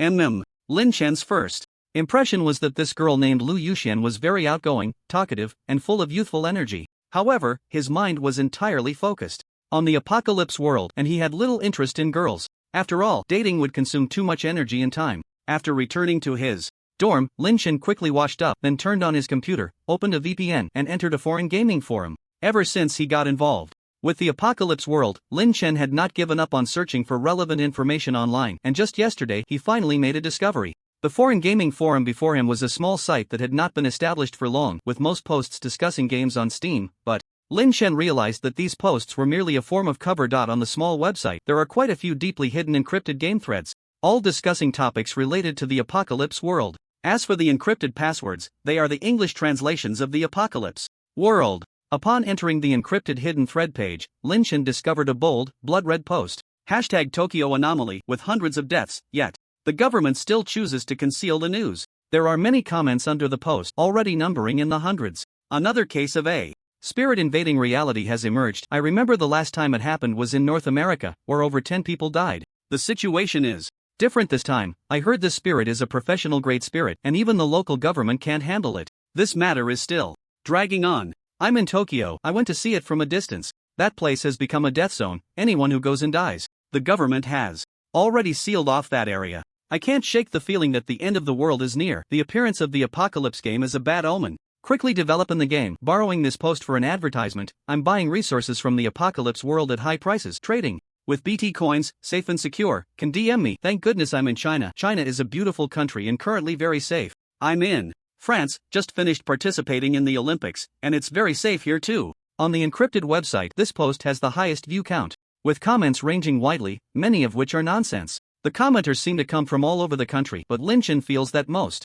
of them are Chinese. Besides the hottest post, #Tokyo Anomaly, Lin Chen began searching for older posts and gradually discovered some important information. Some speculate that whether it's a spirit invading reality or a monster invading reality, it could be due to players dying in the game, causing a brief opening of the channel between reality and the Apocalypse world. Lin Chen pondered, if that's the case, then the appearance of the terrifying pig in the village outside Linha City indicates that a player must have died in the game that day, bringing the terrifying pig into reality. Thinking of this, Lin Chen sent a message to Boss Xu at the slaughterhouse, inquiring if there were any other deaths in the small village. Boss Xu quickly replied, saying a young person had gone missing in the village. This young person's parents were working away from home, and he loved to stay at home playing games. After the terrifying pig incident, the police discovered the young person was missing. During a population census in the village, Lin Chen sighed inwardly. It was indeed as he thought. This means that the monster invasion from the Apocalypse world has a trace to follow. Lin Chen also thought about the activation code that the young person dropped upon death, but according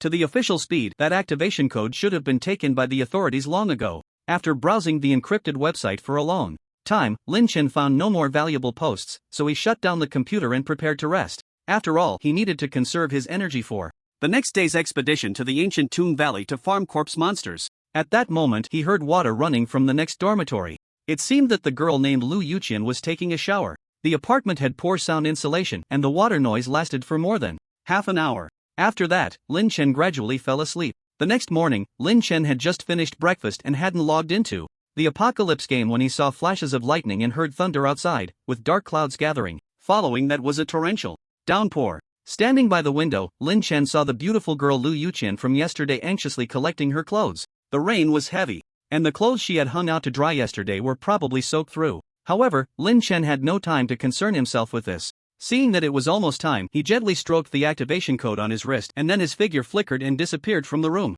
More than half an hour later, there was a knock on the door. It was Lu Yuqian, who intended to borrow an umbrella to go out. But after knocking for a long time, there was no response from inside. Strange, is no one home? But I didn't hear Brother Lin leaving the room. In reality, the wind and rain were fierce, while in the Apocalypse world, it was still a sunny day. In the east, a bright sun was slowly rising, emitting a soft glow. Lin Chen stuffed all the prepared items into his spatial backpack in the second team's militia dormitory. Although the player's backpack is not large, it can still hold a small amount of supplies without any problem. This is Lin Chen's first time leaving Gutan village, so he has naturally prepared well, bringing enough food and water for 3 to 4 days, along with a large number of arrows. Considering close combat, Lin Chen also borrowed an ordinary long knife from Gu He. Although he could exchange weapons with contribution points in the treasury, ever since he learned that Gu Yuan would exploit the contribution points of the born, Lin Chen had not returned to the treasury. If he needs blood food or charms in the future, he will let Gu Qinghu help him exchange. The small favor his captain should not refuse.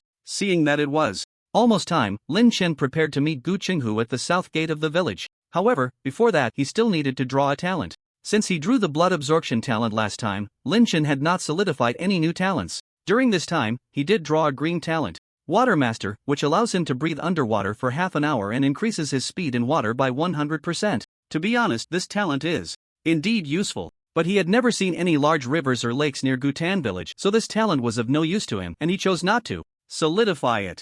Today, when drawing talents, Lin Chen washed his hands as usual. On the Universal Talent page, accompanied by the glowing talent dice, A purple light suddenly filled Lin Chen's vision. Damn, a purple talent. Lin Chen was instantly excited. White, green, blue, purple. This is a purple talent of higher quality than blood absorption. As the light slowly dissipated, Lin Chen finally saw the rare talent he had drawn. Innate Blade Master, a rare purple talent. Possessing this talent grants you keen perception and learning ability in swordsmanship. You are a born Blade Master. With a knife in hand, it feels like an extension of your own body, easily manipulated. You can master any sword technique in a short time and reach an extraordinary level. After reading the introduction of this talent, Lin Chen could only think, wow, amazing. Fortunately, he hadn't solidified Water Master the day before yesterday, otherwise, even if he had drawn the Innate Blade Master talent today, he wouldn't have been able to solidify it. Then, without hesitation, Lin Chen solidified Innate Blade Master in his talent slot. After solidifying the talent, Lin Chen casually took out the ordinary long knife from his backpack. This long knife is about half a meter long, with an ancient-looking blade and a few rust spots. Although the knife is ordinary, Lin Chen felt a difference as soon as he held it. The knife seemed to come alive in his hands. Then Lin Chen remembered the knife dance videos he had watched before and began to recall and learn frame by frame. Soon, Lin Chen transitioned from being briefly awkward to becoming proficient, gradually immersing himself in the experience of dancing with the knife. Meanwhile, Gu Chenghu waited for a while at the south gate. Seeing that Lin Chen was delayed, he went to the dormitory of the second team. Pushing open the door, he saw a young man in militia gear dancing with a long knife in the center of the training ground. The smooth and powerful movements traced silver arcs in the moonlight, like the most brilliant shooting stars in the night sky, full of vitality and rhythm. This kid's swordsmanship is surprisingly proficient? Gu Chenghu was astonished but did not interrupt Lin Chen, who was lost in his own world. Lin Chen's posture was agile, as if he had merged with the knife. Every swing seemed so natural, so effortless. As his swordsmanship deepened, Lin Chen's breathing gradually adjusted, merging with the rhythm of the technique, and finally, he slowly sheathed the knife. His movements gentle, and the entire training ground seemed to quiet down. Good swordsmanship, but a bit flashy and lacking in lethality, Gu Chenghu praised. As he stepped forward, Captain? Lin Chen was taken aback. Just then, coming out of his previous state, he realized he might have missed the meeting time. Sorry, Captain, I got carried away practicing with the knife and lost track of time. It's fine, but Qing Shan, with your swordsmanship being so good, why are you still carrying that broken bow and arrow every day? Lin Chen scratched his head. He didn't want this either. If he could have drawn this purple talent earlier, he would have probably started practicing his sword techniques long ago. From the scene of practicing just now, with the enhancement of natural blade user, he feared that he could quickly master any sword technique. Gu Chenghu asked, "Alright, the sky is clear now, shall we go to the ancient tomb valley?" Lin Chen, however, was not in a hurry. After thinking for a moment, he said, "Captain, may I first go to Brother Yangqian's place to learn the yin-yang sword technique?" Gu Chenghu smiled and said, "Learning the yin-yang sword technique? Qingshan, the yin-yang sword technique is quite different from the sword technique you just practiced. It's difficult to learn and refine. Even if you have a talent for swordsmanship, I'm afraid it's impossible for you to master it today. Let me give it a try, Captain. If I can't learn it today, then I'll just give up and focus on leveling up," Lin Chen replied. For some reason, he felt very confident in his swordsmanship talent. It seemed to him that there was no sword technique in the world that could stump him. Perhaps this confidence stemmed from the solidified talent he had just acquired. Soon, Gu Chenghu took Lin Chen to Gu Yongqian's home. Upon learning that Lin Chen wanted to study the yin-yang sword technique, Gu Yongqian did not refuse. Although he had previously asked Lin Chen to come over to learn sword techniques at level 4, that was to ensure Lin Chen had enough vitality to perform the yin-yang sword technique. Now, after consuming blood food for more than a week, Lin Chen's vitality had increased to over 22 points. This level of vitality was already sufficient to unleash the initial power of the yin-yang sword technique. Gu Yongqian then took out his former sword and approached the open space in the yard, saying, "The yin-yang sword technique mainly consists of the application of sword techniques and the use of vitality. These two need to be learned separately, but both have considerable difficulty. Previously, I taught a talented reborn individual and it took him half a month to learn the yin-yang sword technique. I hope you won't take too long, otherwise, I can only say that you are not suited for using a sword." Lin Chen nodded seriously. Gu Yongqian said sternly, "Alright, next I will teach you the complete yin-yang sword technique. First, the basics of posture and grip are crucial when using a sword. When practicing, your feet should be shoulder-width apart, your body slightly leaning forward, and your knees slightly bent. Secondly, focus on posture and breathing. Through practice, find the perfect coordination between your body and the sword, and breathe naturally in sync with your movements, avoiding holding your breath to maintain stability and continuity in your actions. Ding! You are learning Gu Yongqian's yin-yang sword technique. Current learning progress 5%. It must be said that Gu Yongqian's explanation of the sword technique was very basic. Besides the yin-yang sword technique, there were many fundamental techniques for using a sword. Although Lin Chen had, natural blade user, both his breathing and grip relied on his innate talent, inevitably leading to minor flaws. At this moment, Gu Yongxiang's explanations of sword techniques were very useful to him, helping him to compensate for his lack of knowledge. Lin Chen felt like a sponge, eagerly absorbing knowledge. Then, Gu Yongxiang began to demonstrate the sword technique. Lin Chen watched intently. A few minutes later, Gu Yongxiang, panting, said, "Alright, what I just demonstrated was a small segment of the yin-yang sword technique. Now, based on the techniques I taught you, show me a segment." Okay. Lin Chen tightened his grip on the sword, tracing the trajectory of the blade through the air, practicing one stroke after another. The entire set of sword techniques flowed seamlessly, the sword's momentum seemingly elusive yet subtly impactful. Gu Yongxiang suddenly widened his eyes. This Gu Qinghu, who had been watching the whole time, also gaped in disbelief. Earlier, he had seen Lin Chen practicing in the dormitory. Although his sword technique was incredibly skilled, he had thought Lin Chen had been practicing for a long time. But now, he was witnessing Lin Chen learn the yin-yang sword technique from scratch, and after just one demonstration from Gu Yongxiang, Lin Chen was able to perfectly replicate the sword technique, with some moves seemingly improved, even more standard than those used by Gu Yongxiang. A genius. An unparalleled genius with a sword. Once Lin Chen finished his demonstration, Gu Yongxiang exclaimed excitedly, "Very good, Qingshan, I didn't expect you to have such a high talent for swordsmanship. Next, I will begin explaining the subsequent yin-yang sword technique, so pay close attention." The morning sunlight gradually shifted, and time passed little by little. In the courtyard, Lin Chen was diligently studying the yin-yang sword technique. In just 2 short hours, his progress in the yin-yang sword technique had already reached 90%. This learning speed had completely astonished Gu Yongxiang and Gu Qinghu. Gu Yongxiang had no doubt that if Lin Chen practiced even faster, his learning speed could increase significantly. He had seen many reincarnators, and if there was anyone who learned swordsmanship the fastest, it was undoubtedly Lin Chen before him. Even in the history of Gutan village, no one had ever mastered the yin-yang sword technique so quickly. Half an hour later, Lin Chen learned the technique for channeling vitality into the sword, and he heard the system prompt, "Ding. You are learning Gu Yongxiang's yin-yang sword technique, current learning progress 100%, you have successfully mastered the yin-yang sword technique." Lin Chen opened his attribute panel and saw that the yin-yang sword technique had appeared in the external skills section. External skill, Tianqing Archery Green, LV1, 56/500. Each point of vitality attached to an arrow can increase arrow damage by 2%. The 7th consecutive arrow can unleash an additional 12% damage.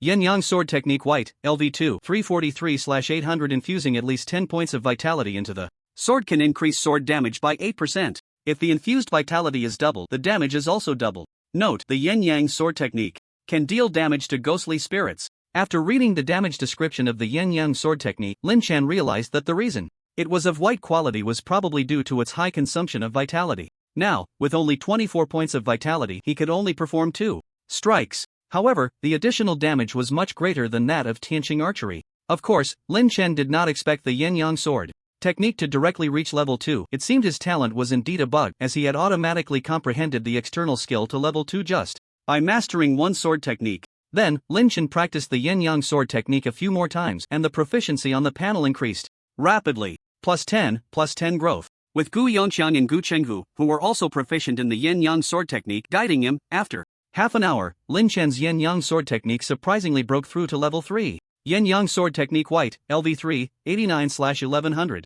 Infusing at least 10 points of vitality into the sword can increase sword damage by 16%. If the infused vitality is doubled, the damage is also doubled. Lin Chen was delighted. At level 3, the power added by one strike had directly doubled. It could be said that even the Tianqing Archery, which shot 7 arrows in succession, only had damage enhancement comparable to one strike of the yin-yang sword technique. It seems that the higher the level of external skills, the more considerable the damage. After perfectly mastering the yin-yang sword technique, Gu Qinghu took Lin Chen to Gufan Valley. Gufan Valley was not far from Gutan village, only a few miles of wild mountain road. However, after leaving the city walls of Gutan village, both Gu Qinghu and Lin Chen became much more cautious. In the wilderness, the probability of encountering monsters was very high, especially the farther they were from the village temple, the more likely they were to encounter level 10 great monsters. If they really encountered a great monster, Gu Qinghu would probably have to flee with Lin Chen. Watching the city walls of Gutan village grow farther behind, Lin Chen couldn't help but ask, "Captain, how is the training of the militia team 5 going?" "I'm not sure either. It's always been led by Gu Laosi, but I heard that several reincarnators are clamoring to withdraw, probably because the training environment is too dangerous," Gu Qinghu replied. Gu Laosi, mentioned by Gu Qinghu, was the captain of the militia team 4, and it was said that this captain was not on good terms with Gu Qinghu and the others, always acting alone and having a peculiar personality. Lin Chen pressed further, isn't there protection from the village elders? How could it be dangerous? Gu Qinghu used the longing blade to chop through the bushes ahead, clearing a small path, then casually said, you don't understand the temperament of Old Four. He particularly enjoys squeezing and insulting people. It's normal for you descendants to find him unbearable. Even his militia brothers can't stand him. Although there are village elders to protect us, they can't always keep an eye on things. Most of the time, it's still Old Four leading us, so it's understandable that the descendants can't handle him. Meanwhile, in the ancient Grave Valley, Old Four was furiously berating the members of the 5th Militia. Wang Zilong, right? I've already lured out the corpse monster. What are you hiding for? Get out there and cooperate with the others to kill the monster. Cowering like that, you look just like a woman. And you, Chen Duo, don't rush to put the dropped items into your backpack. According to the contract, those dropped items belong to everyone. If you dare to take one for yourself, I'll chop off your hand. Foam Woody, a name that sounds powerful, but don't scream like a ghost. It's just a scratch, right? If you lure all the corpse monsters out of the valley, I guarantee I'll leave you behind and run away with the others. Damn it, what a rabble. I really can't understand why the village elder wants to train you bunch of descendants. If it were up to me, I would choose the strong and the bold. The entire morning, Old Four was cursing and swearing. The members of the 4th Militia under him had long gotten used to it, but the newly arrived descendants of the 5th Militia couldn't take it. They came to play the game and enhance their strength, not to be insulted. The newcomer Feng Woody stepped forward, angrily saying, Old Four, if you keep cursing us, I swear I'll quit the militia. Quit your grandmother's leg. Old Four had a fierce look on his face. Once you've signed the contract, you're part of Gyutan village. If you really dare to quit, I'll beat you every time I see you until I kill you. Old Four's threat was not an empty one. Many old players present had heard of Old Four chasing down the descendants in the village. Seeing the atmosphere tense, Dugu Foam quickly stepped forward to pull Foam Woody back. Forget it, this isn't an ordinary game. If the NPC really wants to hunt us down, there's nowhere to report it. Just wait until you level up and then seek revenge on him. Foam Woody regained his composure, blushing as he said, then I'll let him off this time. Seeing that Foam Woody dared not argue anymore, Old Four cursed, coward. At that moment, Gu Qinghu and Lin Chen emerged from the bushes ahead. Old Four, I heard you cursing from far away. I see the corpse monsters in the valley haven't been lured out. You should have brought the monsters from outside in first. Upon realizing it was Gu Qinghu, Old Four's expression darkened as he stood up and said, Gu Qinghu, why are you here instead of guarding the village? I had nothing to do, so I brought our team members out to hunt some monsters. Old Four glanced at Lin Chen beside Gu Qinghu and said, bringing descendants to hunt monsters? When did you, Gu Qinghu, become so nice to the descendants? Don't you remember the lesson from that previous descendant? Gu Qinghu mocked back, what do you care? It's already good enough that you, Old Four, can lead the 5th Militia out. Don't wait until the members of the 5th Militia are trained and come looking for trouble with you instead of hunting monsters and spirits. You don't need to worry about that. If they really have that ability, I would be happy for them. After a pause, Old Four glanced at Lin Chen and asked, Descendant, what's your name? Lin Chen first looked at Gu Qinghu. Before replying, my name is Qingshan Bulo. Another strange name. Are you here to kill corpse monsters in the valley? Yes. Good, you've got guts. Do you dare to compete with the members of the 5th Militia? If you win, this external skill will be yours. Old Four took out a book of external skills, which was the Swift Step that Dugafome had previously dropped, a white-quality external skill. Lin Chen was about to speak when he was stopped by Gu Qinghu. Old Four, what kind of trick are you playing? There's no trick, I just want to test the courage and skill of your second team's born ones. Gu Qinghu, let me ask you, are you willing to compete? What are we competing in? Gu Laosi replied, naturally. It's about whether you can single-handedly kill a corpse monster. Since you, Gu Qinghu, can personally come out to help the born ones level up, this born one should have some ability, right? I won't make it too difficult for anyone. Dugu Feng, you come out. Dugu Feng in the crowd looked a bit confused and pointed at himself. Ah, me? Gu Laosi scolded, yes, you. Stop dawdling, I've fed you so much experience, now it's time for you to show what you've got. Dugu Feng understood the situation on the field. He was originally a reserve member of the second team, and now Gu Laosi wanted him to compete, clearly aiming to embarrass Gu Qinghu. He quickly said, Captain Laosi, I can't do it, I've just reached level 6, dealing with a level 5 corpse monster would be pushing it. What are you afraid of? The born one you're competing against should still be below level 5. Also, if you win, this external skill will be your reward. Upon hearing this, Dugu Feng's eyes widened. Although he also knew the external skill, Swift Step, he had spent a lot of money to buy it from his friend Shang Conqua. One should know that any external skill in the current apocalypse world is worth hundreds of thousands. Hearing Gu Laosi use the Swift Step, they had worked hard 4 days to obtain as a reward. Dugufeng couldn't help but feel tempted. If he sold it, he could instantly recoup his costs. Dugufeng first glanced at Gu Qinghu, then at Lin Chen, muttering an apology in his heart before saying, Captain Lao Si, I'm willing to give it a try. Good. Gu Lao Si looked at Gu Qinghu with a grin. Gu Qinghu, what do you think? Your former old team members have agreed. Are you afraid to accept the challenge? Gu Qinghu did not immediately agree but quietly discussed with Lin Chen. Xingshan, do you have confidence? Lin Chen fell silent. He had never seen a level 5 corpse monster, but logically speaking, it shouldn't be much different from a level 5 terrifying pig. With his current level 3 attributes, could he handle a corpse monster? He thought it should be fine. Now Lin Chen's health points exceeded 1,000, and his swordsmanship was exquisite, significantly enhanced by Born Blade user, greatly increasing his melee capabilities.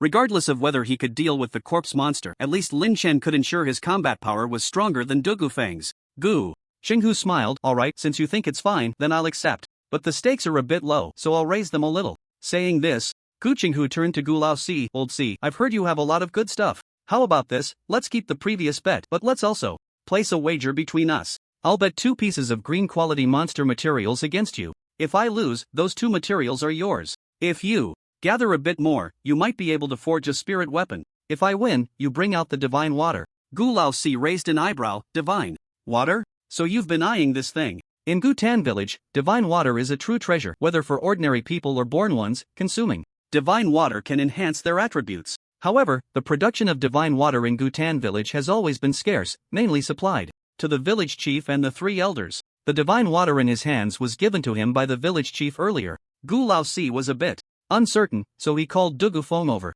Dugufeng, do you have confidence in winning? Dugufeng said with a bitter face, Captain Lao Si, if I say I don't have confidence, will you cancel the bet? To be honest, Dugufeng knew his level was higher than Lin Chen's, but Lin Chen had previously obtained a green external skill in archery. He wasn't sure how powerful the green external skill was, but it definitely shouldn't be underestimated. So Dugufeng really didn't have much confidence. Gu Lao Si was too lazy to listen further and directly scolded, get lost. Anyway, you must win this bet. If you lose my divine water, you'll have to work for me to pay off the debt. Then Gu Lao Si stepped forward and said, Alright, Gu Qinghu, if you have confidence in your team member, then I won't fall behind. Let's bet on it. The bet began, and the Ancient Four instructed his militia to lure out 2 corpse monsters. Qian Duo, Wang Zilong, and a few other newcomers curiously gathered around to watch. The chubby Qian Duo said, Brother, I saw you last time, you were quite impressive. So, who gave you the guts to challenge Brother Dugu? His archery is unmatched in our team, hitting the target every time. It was this fat guy again. Lin Chen glanced at him and ignored him.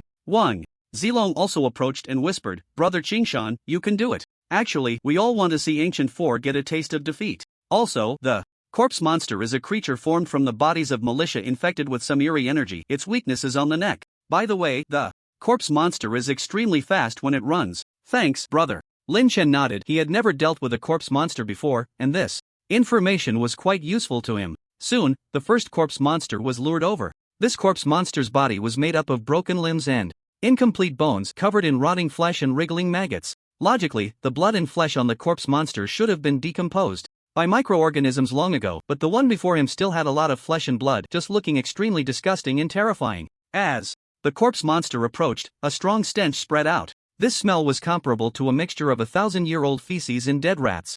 Lin Chen's face turned a bit pale as he looked at Dugufeng, Wang Zilong, and the others. Although these people had dealt with corpse monsters for several days, they were not faring much better than him, all pinching their noses and stepping back several paces. Ancient Four said, Alright, who will go first? Gu Qinghu seemed very confident, chuckling, let Dugufeng go first. If Qingshan makes a move, I fear you all will concede immediately. Ancient Four replied, What a joke, would I concede? Since your team members have never seen a corpse monster, let's get started. Dugufeng, you go first, show your old captain what you can do. By the way, neither of you is allowed to use charms or medicines in this competition. Understood. Dugufeng stepped forward first, flipping his wrist to reveal a set of bows and arrows in his hand. Ancient Four commanded, bring the corpse monster over. The 2 corpse monsters that had been lured were bound with iron chains by the militia members, and once one was released, it charged straight at Dugufeng. Lured by the scent of human flesh, the corpse monster rushed forward like a zombie in a doomsday movie, moving at incredible speed, covering several meters in the blink of an eye.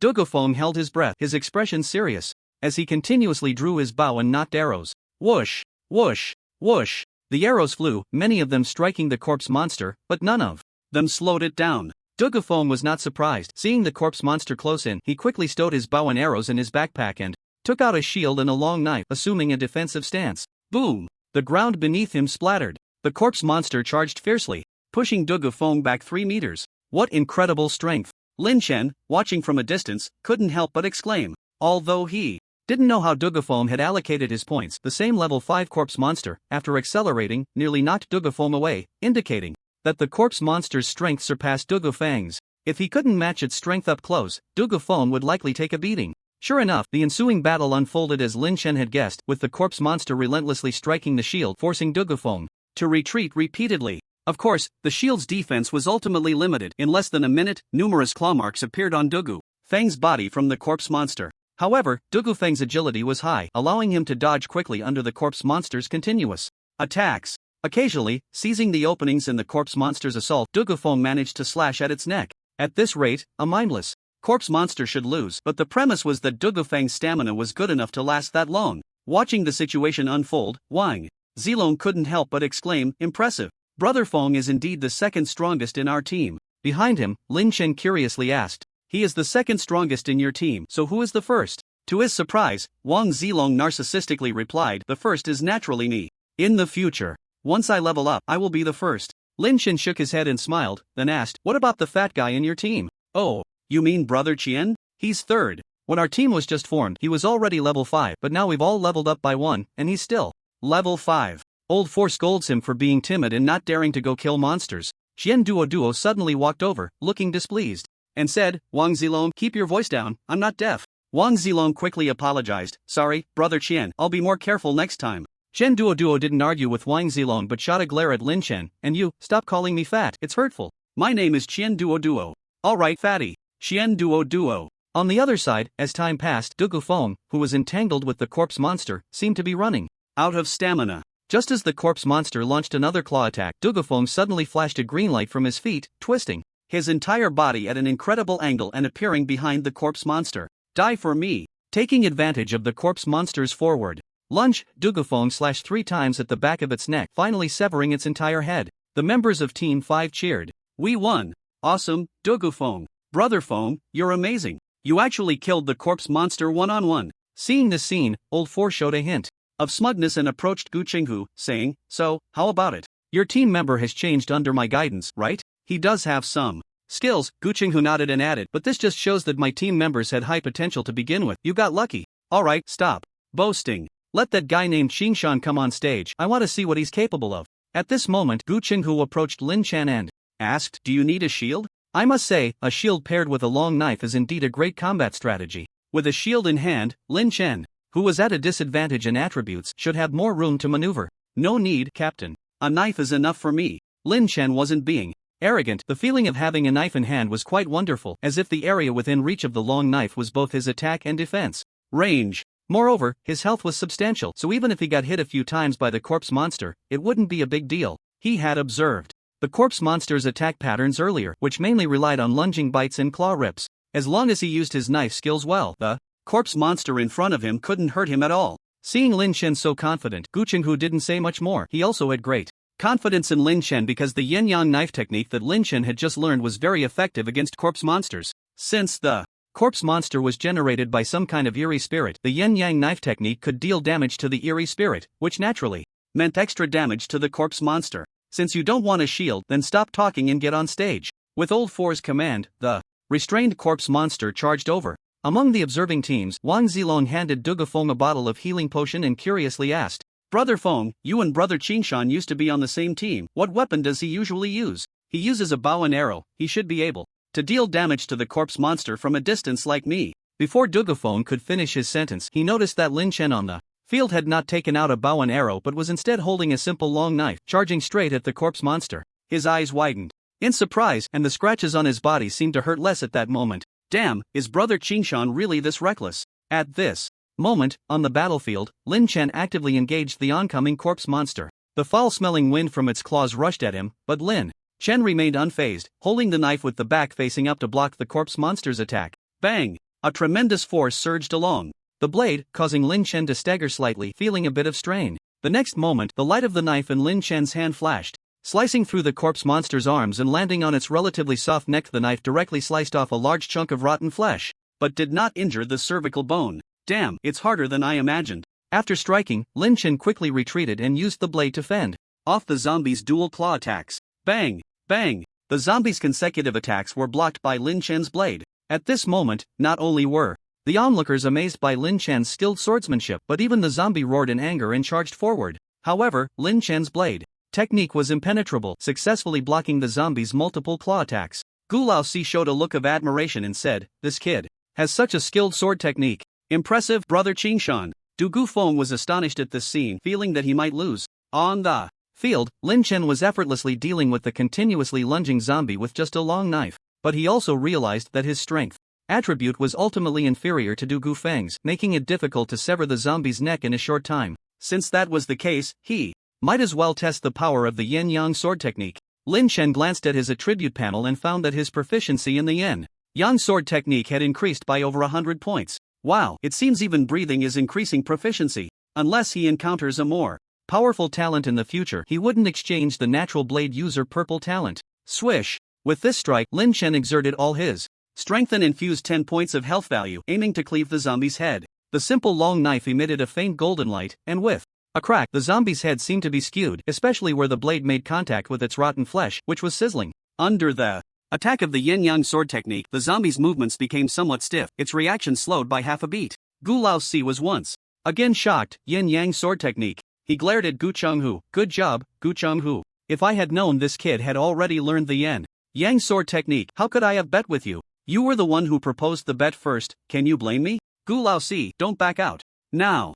This kid's level is so low, I doubt he can make a few good strikes. One strike won't kill the zombie. Gu Chenghu knew that. Lin Chen had been consuming blood food every day recently, so his health value had increased significantly. One strike isn't enough, but 2 strikes should do the trick. As soon as he finished speaking, Lin Chen on the field gathered his strength and delivered a second strike. This strike condensed all of Lin Chen's health value, its power surpassing the previous one. Crack! A crisp sound rang out, and the zombie in front of Lin Chen instantly collapsed, its entire head flying off. Ding! You have killed a level 5 zombie and gained 25 experience points. Then, the zombie's remains dissipated, transforming into a dropped item on the ground. Lin Chen stepped forward to pick it up, discovering it was a rather worthless drop. Zombie oil white, the essence of the oil from the zombie's body, can be used to light candles, and the smell can repel some sense-sensitive monsters. This piece of zombie oil was the size of a fist, milky white, and even held in his hand, Lin Chen could feel a foul odor emanating from it. Although the item was disgusting, Lin Chen still tossed it into his backpack.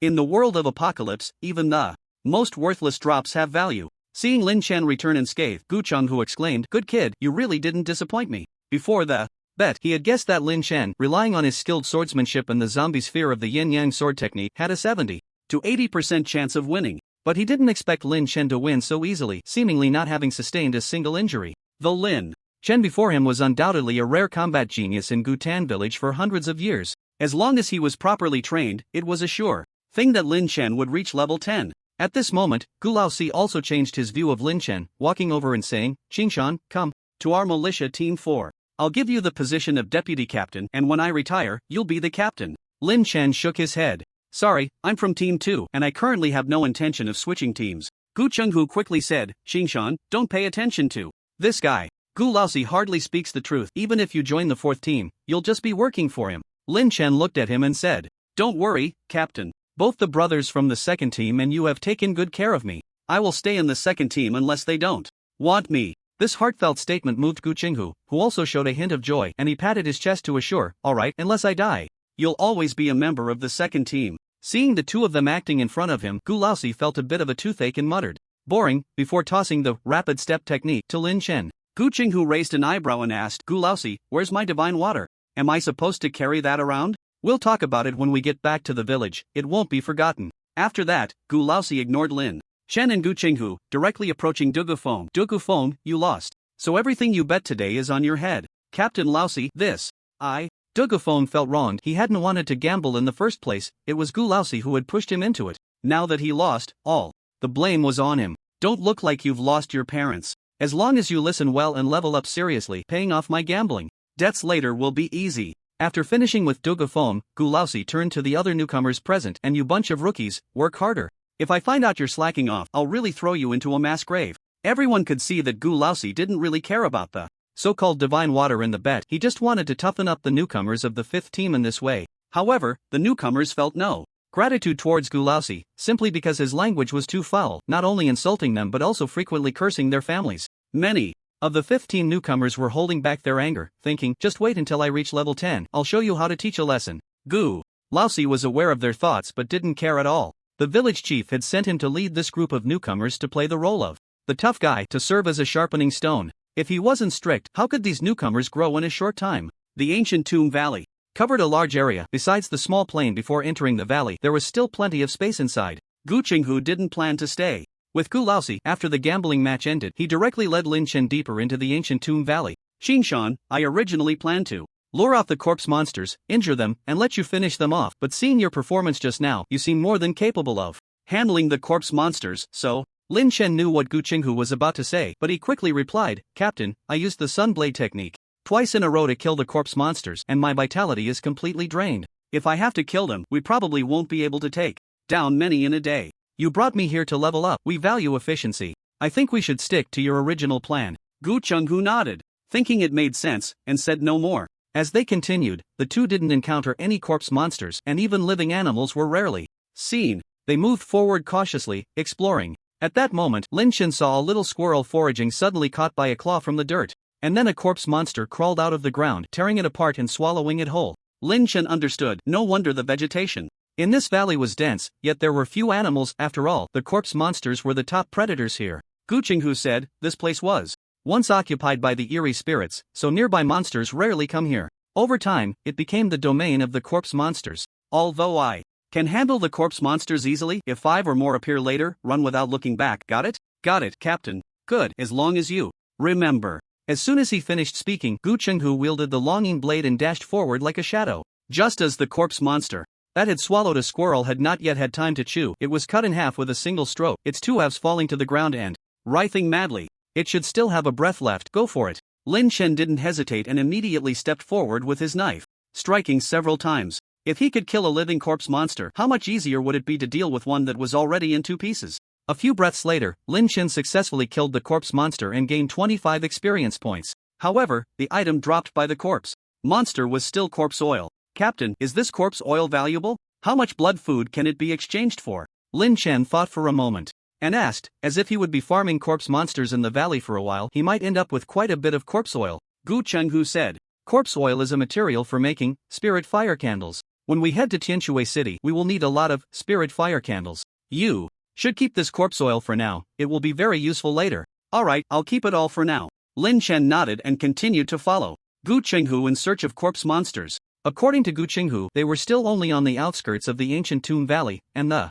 corpse monsters they encountered were mostly solitary, with a level of only 5. But in the core area of the valley, the corpse monsters were in groups, and their levels varied, with the possibility of encountering level 10 corpse monsters, which could be called corpse monster kings. These were the strength of militia captains in life, possessing high intelligence and wisdom, and even he might not be able to handle them. Considering the danger, Gu Qinghu did not plan to take Lin Chen deep into the core area of the valley, only intending to hunt corpse monsters on the outskirts. Time passed, and 2 hours later, Gu Qinghu led Lin Chen to find 12 level 5 corpse monsters, leaving 1 breath for Lin Chen to kill. The 12 corpse monsters dropped 12 pieces of white quality corpse oil, but nothing else dropped. No corpse monster manual, no so-called external martial arts. It was then that Lin Chen realized that although corpse monsters had a chance to drop external martial arts, the probability was very low. The swift steps that the ancient four had brought out was probably quite precious. He remembered Wang Zilong saying that they had spent more than 3 days to farm it, and it seemed that was indeed the case. Although continuously killing corpse monsters did not bring Lin Chen any surprises in terms of drops, the 12 corpse monsters still contributed 300 experience points to him. Now Lin Chen's experience points could level him up to level 4, but he wasn't in a hurry. With his current low level, the experience points he gained had a slight bonus, and he thought it would be better to accumulate enough experience points before leveling up and allocating points. He had logged on early today, and his 6 hours of online time was already running low. After killing 2 more corpse monsters, Lin Chen found that his yin-yang sword technique had risen to level 4, so he suggested returning to the village. Gu Qinghu was also somewhat tired, and after picking some edible wild fruits in the valley, he took Lin Chen back. By the time Lin Chen logged off, it was already past 1 in the afternoon. He looked out the window. The sky was still gloomy and overcast, but the heavy rain had stopped. After getting some food, Lin Chen went to the gym to work out. 1 or 2 hours later, Lin Chen went to the archery range to practice with the bow for a while. Although he had now switched from bow to knife, Lin Chen still had a fondness for archery. If he hadn't drawn the purple knife wielder talent today, he might have continued practicing archery. However, he still needed to prepare for ranged attacks, and Lin Chen did not plan to give up practicing archery. It was just that practicing with the knife was currently more efficient. The yin-yang sword technique was different from the Tianxing archery technique.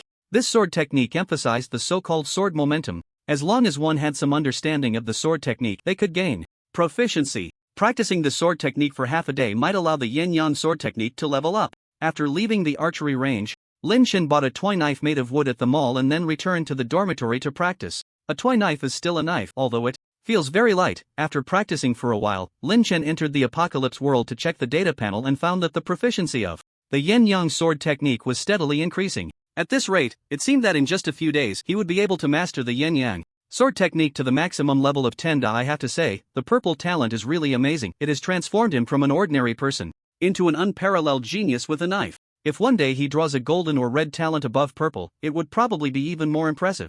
Until now, Lin Chen has realized how important the golden activation code left by Lu Hong is. If the fact that he used the golden activation code to enter the apocalypse world gets exposed, it would not only be the officials but also various private and civilian forces that would be eyeing him warily. After all, once a person dies, the activation code will drop. He still needs to quickly improve his strength to deal with potential crises in the future. The next day, Lin Chen logged into the apocalypse world early. He glanced at his attribute panel. The Flame Sun Sword technique was already close to level 5. Flame Sun Sword technique White LV4 1320/1400 infusing at least 10 points of health into the weapon can increase the sword's damage by 32%. If the infused health value is doubled, the damage will also double. Lin Chen estimated that he would definitely be able to raise the Flame Sun Sword technique to level 5 today. If he worked a bit harder in reality after logging off, perhaps he could even hope to raise it to level 6. Moreover, he had ordered a Longquan metal knife online yesterday, which he expected to arrive today.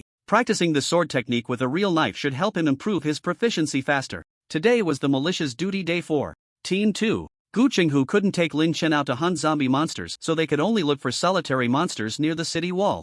Unfortunately, until Lin Chen's online time ended, they hadn't encountered a single monster. Lin Chen was actually very curious about how to increase his stay time in the apocalypse world. After all, 6 hours a day was really too short. However, neither the foreign forums he followed nor the players in Gyutan village knew how to extend online time. There were rumors on the foreign forums that after reaching the professional level, the stay time in the apocalypse world would no longer be restricted. Of course, Lin Chen wasn't sure if this news was true, as that forum was filled with a lot of obviously fake information about the apocalypse world. Ultimately, the forum was a mixed bag, with people from all countries, making it quite chaotic. As the duty was about to end, Gu Qinghu found Lin Chen and said, "I won't be on duty for the next week or so. Prepare more supplies in your backpack. We are going to the ancient tomb valley, and we won't be back for a week." Lin Chen was surprised. "Not coming back? Captain, you wouldn't be doing this just for me." Gu Qinghu replied, "It has something to do with you, but not much. Mainly, the village is not very satisfied with the training method of the militia's 5th team, and they want me to go over and follow along. At that time, I will switch shifts with Gu Laosi to take turns training the members of the 5th team. So that's how it is." Lin Chen understood, but he felt that Gu Qinghu must have reported something today, otherwise the village wouldn't need to send Gu Qinghu over, considering the limited level 10 combat power in the village. Glancing at his online time, Lin Chen noticed that he only had a little over 20 minutes left until he reached 6 hours, so he didn't dare to delay. He hurriedly went to buy a batch of food and water to stuff into his backpack, then followed Gu Qinghu to the ancient tomb valley. By the time they arrived at the plains outside the ancient tomb valley, the 5th team's descending members were nowhere to be seen. Only Gu Laosi was setting up camp with the team. When night fell, the wilderness would become very dangerous, as they would not only have to defend against monsters that roamed at night but also be wary of wandering ghostly spirits. Gu Laosi first had people dig a trench, set up traps and bells, and then had them sprinkle the juice of the sun tree to prevent ghostly spirits. When Gu Laosi looked up and saw Gu Qinghu and Lin Chen with their packs, he couldn't help but frown and say, "What are you two doing here? The village chief is worried that you might be overwhelmed alone, so he asked me to help you and share some of the pressure." Before Gu Qinghu could finish his words, Lin Chen saw Gu Laosi's expression change, and he cursed, "You're talking nonsense, Gu Qinghu. Your mother, are you reporting me again? Damn, a dog can't change its habit of eating shit. You've been like this since you were little." Gu Qinghu dug at his ear, unfazed, and said, "Stop cursing. I actually didn't want to come. I mainly brought Qingshan to level up. As for the newborns of the militia team, if you want to give them to me, fine, if not, just forget it. As if remembering something, Gu Qinghu added, by the way, I brought the divine water you left at home. It's mine anyway. Seeing Gu Qinghu's shamelessness, Gu Laosi was too exhausted to curse anymore. He snorted coldly and said, there's no place for you to stay here. No need for you to worry, I brought a tent. Considering safety, Gu Qinghu didn't dare to run too far and set up his tent near Gu Laosi's camp. Before Lin Chen logged off, he felt a bit worried and asked, Captain, will you be alright here alone at night? Gu Qinghu replied, don't worry, I have experience sleeping in the wild. If anything dangerous happens, with Gu Laosi and the others around, I'll be fine. The next day, when Lin Chen logged in, he found himself inside Gu Qinghu's tent. At that moment, Gu Qinghu was sitting cross-legged on the carpet, polishing the long yin blade. Upon seeing Lin Chen, he said, I prepared water and pancakes. Once you're full, we'll set off. Okay, Captain. Lin Chen didn't expect Gu Qinghu to be so efficient, and judging by the situation, nothing dangerous had happened. The previous night. Just then, Lin Chen heard the sounds of ha hey from outside the tent, so he picked up the water and pancakes, eating while peeking outside. He saw the members of the militia team practicing under Gu Laosi's roar. Their training method resembled lining up soldiers, having everyone stand in a row to count off, then forming a defensive formation with weapons in hand. It looked quite interesting, though. It was a pity for the newborns of the militia team who were being trained like dead dogs. Lin Chen could sense that whether it was training, the militia team members or setting up camp in the wild at night, it was all in preparation for going to Tianshui City. It seemed that the higher-ups of Gutan Village had made up their minds to use the power of the newborns to open the road between Gutan Village and Tianshui City. After finishing breakfast feeling nearly full, Lin Chen tidied up and followed Gu Qinghu deeper into the valley. They continued the previous day's pattern, searching for isolated corpse monsters on the outskirts of the valley. However, it seemed that due to the training over the past 2 days, both they and the militia team had killed so many corpse monsters that Lin Chen and Gu Qinghu searched the surrounding jungle for half an hour without finding a single one. Let's go a bit deeper, Gu Qinghu suggested, leading Lin Chen toward the core area of the ancient Tomb Valley, but they didn't get too close. Soon, they spotted 3 corpse monsters wandering under a large tree, while a group of ordinary birds, resembling sparrows, chirped incessantly in the branches. The corpse monsters were attracted by the birds' calls, but unfortunately, they couldn't fly and could only look up at the birds from below, occasionally waiting for a blob of white bird droppings to fall. 3 corpse monsters, it's fine to be cautious. Qingshan, just wait for me. Gu Qinghu drew the longing blade from his back, preparing to move forward and incapacitate the 3 corpse monsters. Captain, let's go together. I can't just keep hiding behind you, leave 1 corpse monster for me to practice on. After logging off yesterday, Lin Chen had received the Longquan metal knife he ordered online. After a night of practice, his proficiency in the yin-yang blade technique had skyrocketed, now reaching level 6. Yin-yang blade technique white LV6 108/2000 infusing at least 10 points of health into the blade can increase damage by 128%. If the infused health value is doubled, the damage doubles. The level 6 yin Yang sword technique has doubled the damage compared to the level 5 enhancement effect, reaching a total of 128%. Now, Lin Chen can finally deal double damage with a single strike, and the sword's inherent yin-yang sword energy has a significant restraining effect on the corpse monsters. Seeing Lin Chen eager to try, Gu Qinghu nodded, alright then. He brought Lin Chen out specifically to train him, allowing him to grow rapidly. Subsequently, Gu Qinghu charged ahead, drawing away 2 corpse monsters, leaving only 1 behind. As the foul-smelling corpse monster charged at him, Lin Chen remained calm, flipping his long knife in his hand, gripping it tightly with both arms, and stepped forward with a direct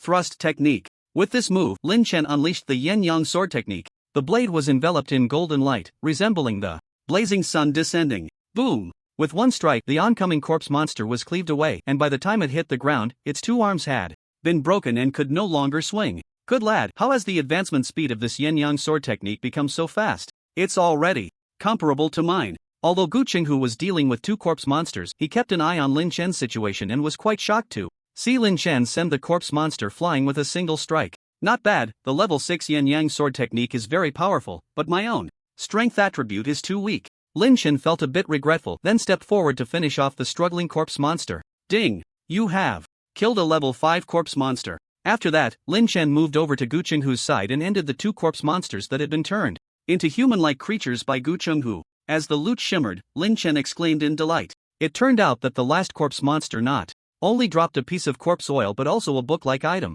Corpse Monster Compendium White, a compendium recording the species, habits, and weaknesses of corpse monsters, an exclusive item for the born, which allows permanent viewing of the status, health, and other attributes of corpse monsters after use. Not bad, it's something useful for him. Now, when fighting corpse monsters, he finally has intuitive attributes to check. Lin Chen then used the corpse monster compendium white and immediately felt a wealth of knowledge flood his mind, including the level range of corpse monsters, their weaknesses, attack techniques, and so on. Next, Lin Chen eagerly pulled Gu Qinghu to search for corpse monsters to experiment on. Soon, they discovered a lone corpse monster, but this one was larger than the previous ones they had encountered, clearly a higher-level corpse monster. As they approached, information about the corpse monster suddenly popped up before Lin Chen's eyes. Ancient Tomb Valley. Mutated corpse monster, white health, 260 status, hungry level, 7 skills, 18 long staff technique description. This is an agile corpse monster with keen perception of surrounding creatures. As Lin Chen and Gu Qinghu drew closer, the level 7 corpse monster evidently noticed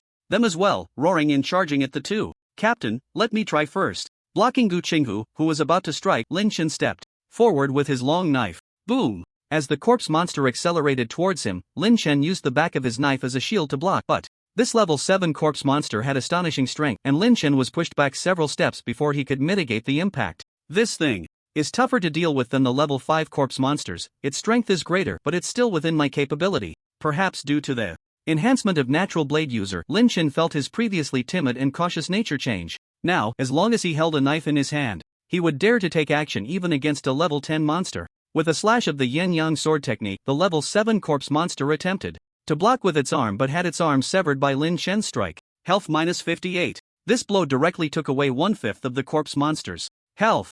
Although the damage from the yin-yang sword technique was considerable, it consumed a lot of health points as well. After one strike, Lin Chen could only deliver 1.5 more. He planned to slowly wear down the corpse monster's health and then use the yin-yang sword technique to finish it off. However, the level 7 corpse monster had significantly higher strength, defense, and speed compared to the level 5 corpse monster. Although Lin Chen was skilled and sharp with his sword techniques, he was ultimately at a disadvantage in attributes. Soon, while blocking, he was caught off guard by the level 7 corpse monster and received a heavy scratch. This scratch caused Lin Chen to lose 60 points of health. Fortunately, thanks to his blood absorption talent, Lin Chen had stacked his health to over 1700, so losing 60 points was not a big deal for him. On the other side, Gu Qinghu, who was watching the battle, felt a jolt in his heart when he saw Lin Chen get scratched. He was deeply afraid that Lin Chen would meet a tragic end at the hands of the level 7 corpse monster, as the gap in their attributes was too great. However, seeing that Lin Chen seemed to be fine after the scratch, he felt relieved again. Qingshan is only at level 3, and both his health and other attributes are too low, making it too difficult for him to deal with a level 7 corpse monster. To improve his attributes in a short time, aside from leveling up the reincarnator, he would have to use some rare treasures. I only have the divine water I just won. This could be very useful for Qingshan. Watching Lin Chen engage in a back-and-forth battle with the level 7 corpse monster, Gu Qinghu fell into thought, considering whether to invest. Minus 12. Minus 9. As the corpse monster's health gradually decreased, Lin Chen's attack rhythm became increasingly decisive and sharp, each strike landing on the monster's tough bones. In just 2 minutes, while defending with the back of his blade and attacking with the edge, he managed to wear down the level 7 corpse monster's health to below 50 points. Seeing the opportunity, Lin Chen unleashed the yin-yang sword technique with his remaining health points. Whoosh! A golden light cleaved towards the corpse monster, instantly depleting its health. Ding! You have killed a level 7 corpse monster and gained 40 experience points. Indeed, a level 5 corpse monster only yielded 25 experience points, while a level 7 corpse monster provided 40 experience points. Looking at the drops from the level 7 corpse monster, there were 2 items. One was a white quality corpse oil block, and the other was a leg bone from the corpse monster, a green quality material. Corpse monster essence leg bone green, a leg bone condensed from the essence of the corpse monster, tough and suitable for forging into weapons. Lin Chen knew that Gu Qinghu had been collecting green materials to forge spiritual weapons, so he smiled and said, "Captain, here's the green material you wanted. Qingshan, you killed this corpse monster all by yourself. You don't need to share your portion with me." "What are you saying, Captain? We came out as a team, and even if I did the killing, you still deserve your share." For Lin Chen, he currently had no channel to forge spiritual weapons. This green quality leg bone would just gather dust in his backpack, so it was better to give it to Gu Qinghu. 1. To repay Gu Qinghu for taking care of him, and 2. With Gu Qinghu's improved strength, he could better protect him. "Alright, then I'll take it." Gu Qinghu nodded with a smile, increasingly feeling that letting Lin Chen join the second militia team was the right decision. It seemed that Lin Chen was not only exceptionally talented but also grateful and of good character.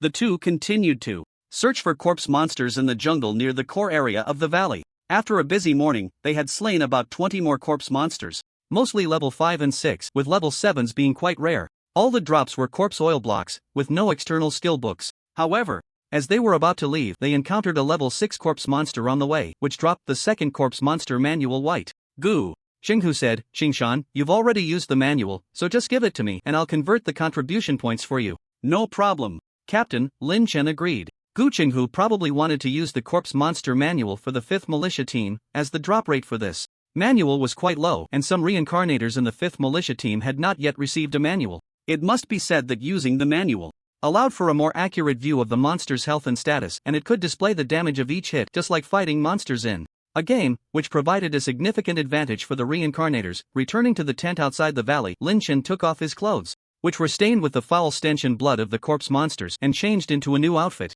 Seeing that there was not much time left for today's online session, Lin Chen was preparing to log off and return to reality when he saw Gu Qinghu pull out a small white porcelain bottle from his pack. Wait, Qingshan, your attributes are still too low. This should be useful for you. What is this? Lin Chen took the porcelain bottle and was immediately taken aback. Ancient Spring Holy Water Blue, water from the river in Ancient Spring Village, condensed over many years and nourished by the temple, has the effect of cleansing the body and limbs, stimulating potential. Those who consume it can increase their attribute points. Captain, is this for me? Lin Chen couldn't believe it. This was a blue quality treasure, and it was his first time seeing one. Gu Qinghu smiled and said, consider it an investment in you. When you become a professional level expert in the future, you'll have to repay me with something even better. Lin Chen scratched his head. Don't be in a hurry to refuse. I can get the holy water, thanks to you as well. I thought about it, and for me, this is just a bonus. Drinking it will only help me take a few more steps on the road to level 10. But for you, it's different. You're currently lacking attribute points, and after you drink it, my pressure will be a bit less. Gu Qinghu had spent some time with Lin Chen and knew he wasn't an ungrateful person. Considering Lin Chen's talent in swordsmanship, he thought it over and decided that Lin Chen was worth investing in, thus making the decision to let Lin Chen use the holy water. Thank you, Captain, so I'll accept it? Go ahead and take it. It's best to drink it now. This thing is too precious. As he said this, Gu Qinghu felt a twinge of pain in his heart. He had hardly ever drunk holy water in his life, and if he drank this bottle and then forged a set of spiritual armor, even the Captain Gu Laihai wouldn't be his match. Hurry up and drink it, don't dawdle, or I might change my mind later. Oh. Lin Chen didn't dare to hesitate and quickly opened the small porcelain bottle, taking a sip. The ancient spring holy water was incredibly sweet, and Lin Chen felt a warm current flowing through his limbs after it entered his stomach. Ding! You have consumed the ancient spring holy water. Strength attribute plus 3. Wow! Increased by 3 points in strength attribute. Lin Chen took another sip. Ding! You have consumed the ancient spring holy water. Constitution attribute plus 3. Constitution increased by 3 points. Were these added attribute points random? Seeing that there wasn't much holy water left in the bottle, Lin Chen directly drank it all in one go. Ding! You have consumed the ancient spring holy water. Strength attribute plus 4. It was indeed random. This time the attribute was added to strength. Great! Lin Chen felt that he currently lacked strength and agility the most. However, the small bottle of holy water had actually given him a total of 10 attribute points, equivalent to leveling up twice. The effect of this holy water was incredible. Now Lin Chen's panel attributes were: Player, Qingshan Bulo status, Excited and Active ID, 007. Gender, Male level, 3 health points, 1744 experience points, 1165 to 400 satiety, 77/100 strength, 21, normal male limit 10 points, affects physical damage, influences the weight limit of weapons you can use, constitution, 11, normal male limit 10 points, affects health point limit, health. Recovery speed, basic resilience, agility, 10, normal male limit 10 points, affects movement and reaction speed, stamina, 11, normal male limit 10 points, affects stamina limit, stamina recovery speed, carrying capacity, chi and blood, 32, 12 points from blood food, external skill. Tianqing Archery Green LV1 57/500. Each point of chi and blood attached to an arrow can increase arrow damage by 2% and the 7th consecutive arrow can unleash an additional 12% damage. Flame Sun Blade Technique White LV6 490/2000. Infusing at least 10 points of health into the blade can increase the blade's damage by 128%. If the infused health value is doubled, the damage will also double. Initial talent. Universal talent, red, LV1. After drinking the holy water, the innate blade wielder Lin Chen gained 7 points of strength and 3 points of constitution, significantly increasing his health and vitality. Of course, the increase in health was not very noticeable, as Lin Chen currently had over 1,700 health points. However, his vitality surged by 8 points, reaching 32 points. It seems that strength and constitution are key factors affecting the increase in vitality. Now, from the perspective of his 4-dimensional attributes, he was not much different from a level 5 player, but with his health points added, level 5 players were far from having as much health as he did. Lin Chen estimated that a level 5 player's health was probably around 200 points. Of course, this was for players who invested points in Constitution. If they didn't invest in Constitution, he guessed that some level 5 players only had a little over 100 health points, and if they encountered a level 7 zombie, they would die tragically after being scratched twice. One must admit, the effect of the holy water was truly astonishing. If he could get a few more bottles, wouldn't he, at level 3, possess attributes equivalent to level 10? Lin Chen quickly asked, Captain, can this holy water, no, divine water be exchanged for contribution points? Seeing Lin Chen's expression, Gu Qinghu knew that Lin Chen had gained quite a bit after drinking the divine water. He shook his head and said, divine water is an extremely rare resource in ancient Pond Village. Not to mention you, even I can't exchange for it unless you can achieve great merit for ancient Pond Village. Perhaps there will be a chance to receive divine water as a reward. What kind of merit counts as great merit? Only the kind that saves the village counts. You can forget about it for now. Hearing this, Lin Chen shook his head helplessly. Given his current situation, he had no chance of obtaining the holy water from ancient pond again. However, he was very touched that Gu Qinghu could offer him such a blue resource, a rare treasure. Captain, thank you. I will definitely repay you in the future. Gu Qinghu smiled and nodded. Just don't let me down. Then Gu Qinghu said something Lin Chen didn't quite understand. Qingshan, you reincarnators are both hope and salvation for us natives of the Apocalypse continent. You are the future. Since Lin Chen and Gu Qinghu moved to the outskirts of ancient Toon Valley, with the enhancement of talents, Lin Chen's growth has been extremely rapid. On one hand, the proficiency of the Flame Sun Blade technique skyrocketed to level 8, and on the other hand, Lin Chen accumulated more and more experience points. In just a week, Lin Chen's experience bar had nearly accumulated 2,500 experience points. Lin Chen learned from Dugufeng that players face a bottleneck at level 5 and again at level 7. To level up from 3 to 4 requires 400 experience points. From 4 to 5 requires 800 experience points. However, leveling up from 5 to 6 only requires 1,000 experience points, and the experience points do not double. But starting from level 5, each level up requires vitality to meet certain conditions. Regarding the vitality bottleneck, Lin Chen felt he didn't need to worry as he consumed small pieces of blood food every day and his vitality was steadily increasing. Since drinking the holy water last time, his current vitality had reached 35 points. Breaking through level 5 requires 25 points of vitality, which Lin Chen completely meets. Now, if Lin Chen uses all the accumulated experience points, he should be able to directly level up to level 6. Then comes the bottleneck at level 7. For both reincarnators and the natives of the Apocalypse continent, level 7 is particularly important. It is said that when breaking through level 7, the breakthrough will awaken the Constitution talent based on the current data of the breaker. This opportunity only comes once. If someone is lucky enough to awaken a special Constitution talent, they can completely transform from an ordinary person into an extraordinary genius. Regarding the 7th level awakening physique, Lin Chen specifically inquired with Gu Qinghu. When Gu Qinghu broke through to the 7th level, his vitality value was outstanding, reaching as much as 100 points, and during the breakthrough, he obtained a physique talent called Surging Vitality Green. Once this talent is activated, Gu Qinghu can double his vitality value in battle. It can be said that with his proficiency in the Flame Sun sword technique combined with the Surging Vitality talent, Gu Qinghu is absolutely unstoppable in combat. According to Gu Qinghu, Lin Chen compared himself and felt that his most outstanding attribute currently is his 1700 plus health points. If he chooses to break through to the 7th level, he fears he will receive a physique talent related to health points. As for the quality, it is estimated to be at least green or blue. After all, his 1700 plus health points are an astonishing figure for most of the Enlightenment natives and reincarnators. Even if a reincarnator player allocates all 45 points of attributes gained from leveling up from level 1 to 10 into physique, their health points would probably not exceed 1,000. However, Lin Chen is not satisfied. After all, he possesses a red quality universal talent, and the awakened physique talent cannot be too poor. At the very least, it should be a purple physique talent. Once he reaches level 6, Lin Chen decides to stay for a while and then crazily refresh the universal talent to see if he can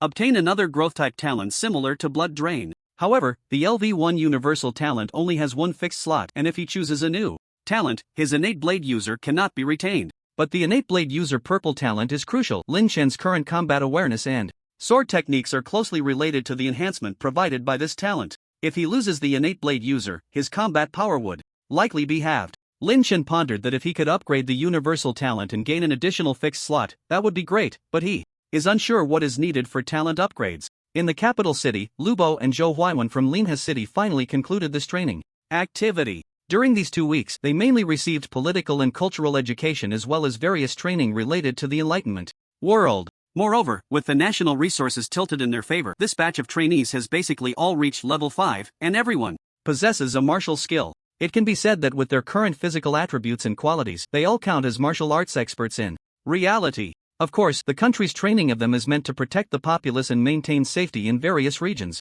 However, due to the tight training schedule, both of their original goals have been delayed. Lu Bo did not find the reincarnator instructor from Dayu village, and Zhou Huaiwen also failed to gather any information related to his son's death. At this moment, Lu Shuang, who personally drove to pick them up, comforted them earnestly while driving, saying, "Don't worry, you too. Since you have joined the national system, you are one of us. Once you become experts in the Enlightenment world and reach the level of a captain, it won't be difficult to investigate some information. Also, even if you find the murderer who killed your loved ones, if such a murderer exists, do you think you can take revenge with your current strength? In my opinion, it's better to focus on leveling up and developing in the Enlightenment world. Sooner or later, you will find the answers you seek." Inside the car, Lu Bo couldn't help but say, "Brother Shuang, I feel like you're just trying to placate me." Zhou Huaiwen also fell silent. After 2 weeks of training in the capital, he learned many secrets of the Enlightenment world and understood that the murderer of his son was not so simple, likely backed by a huge underground organization. Zhao Shuang, with a toothpick in his mouth, glanced at Lu Bo in the rearview mirror and said, "What do you mean by placating? Just tell me if what I'm saying makes sense." "Yes, that's true, but I feel that if some things aren't investigated early, there won't be a chance to look into them later. Also, Shuang Gu, you mentioned earlier that there was an instructor from Dayu village at the headquarters in the capital. I trained for 2 weeks, and none of the instructors I met were from Dayu village. I feel like you were just lying to me back then." Lu Bo felt a bit of a headache. The post-00S generation really has their own thoughts and can't be easily fooled. "Xiaobo, come on, I'm your brother, there's no need to lie to you. I suspect the instructors who trained me were from a different batch, which is why you didn't need any." In the car, the two chatted back and forth. At that moment, Lu Bo suddenly thought of something and quickly sent a message to Lin Chen. "Ege, I'm back. I estimate I'll arrive in Linhe City tonight. Let's find a place to eat and I'll tell you about my experiences in the capital." At this time, Lin Chen clearly hadn't received Lu Bo's message. He hadn't logged into the Apocalypse world this morning due to the studio's chores and only entered the game around noon, after hunting corpse monsters. For half a day on the outskirts of the ancient Toon Valley, Lin Chen noticed the sky gradually darkening and returned to the camp outside the valley with Gu Qinghu. After a week of construction, the camp had many more tents, most of which were built by the members of Team 5 led by Du Gufeng. They even helped Lin Chen set up a tent right next to Gu Qinghu's. At this moment, Gu Laosi had just led a level 9 corpse monster out of the ancient Toon Valley to let the members of Team 5 practice. This corpse monster was enormous, clearly mutated, standing a full 2 meters tall, and the ground trembled as it charged. Currently, only Du Gufeng among the members of Team 5 was level 6. The others were mostly level 4 and 5, making it very difficult to deal with such a high-level corpse monster. Under the charge of the corpse monster, their defensive formation quickly collapsed and everyone scattered in panic. Wang Zilong was even chased by the corpse monster, screaming loudly. Fortunately, Du Gufeng took the lead, using his agility to distract the level 9 corpse monster, buying time for everyone. Gu Laoxi's tone remained harsh as he frowned and shouted from a distance, "Maintain formation.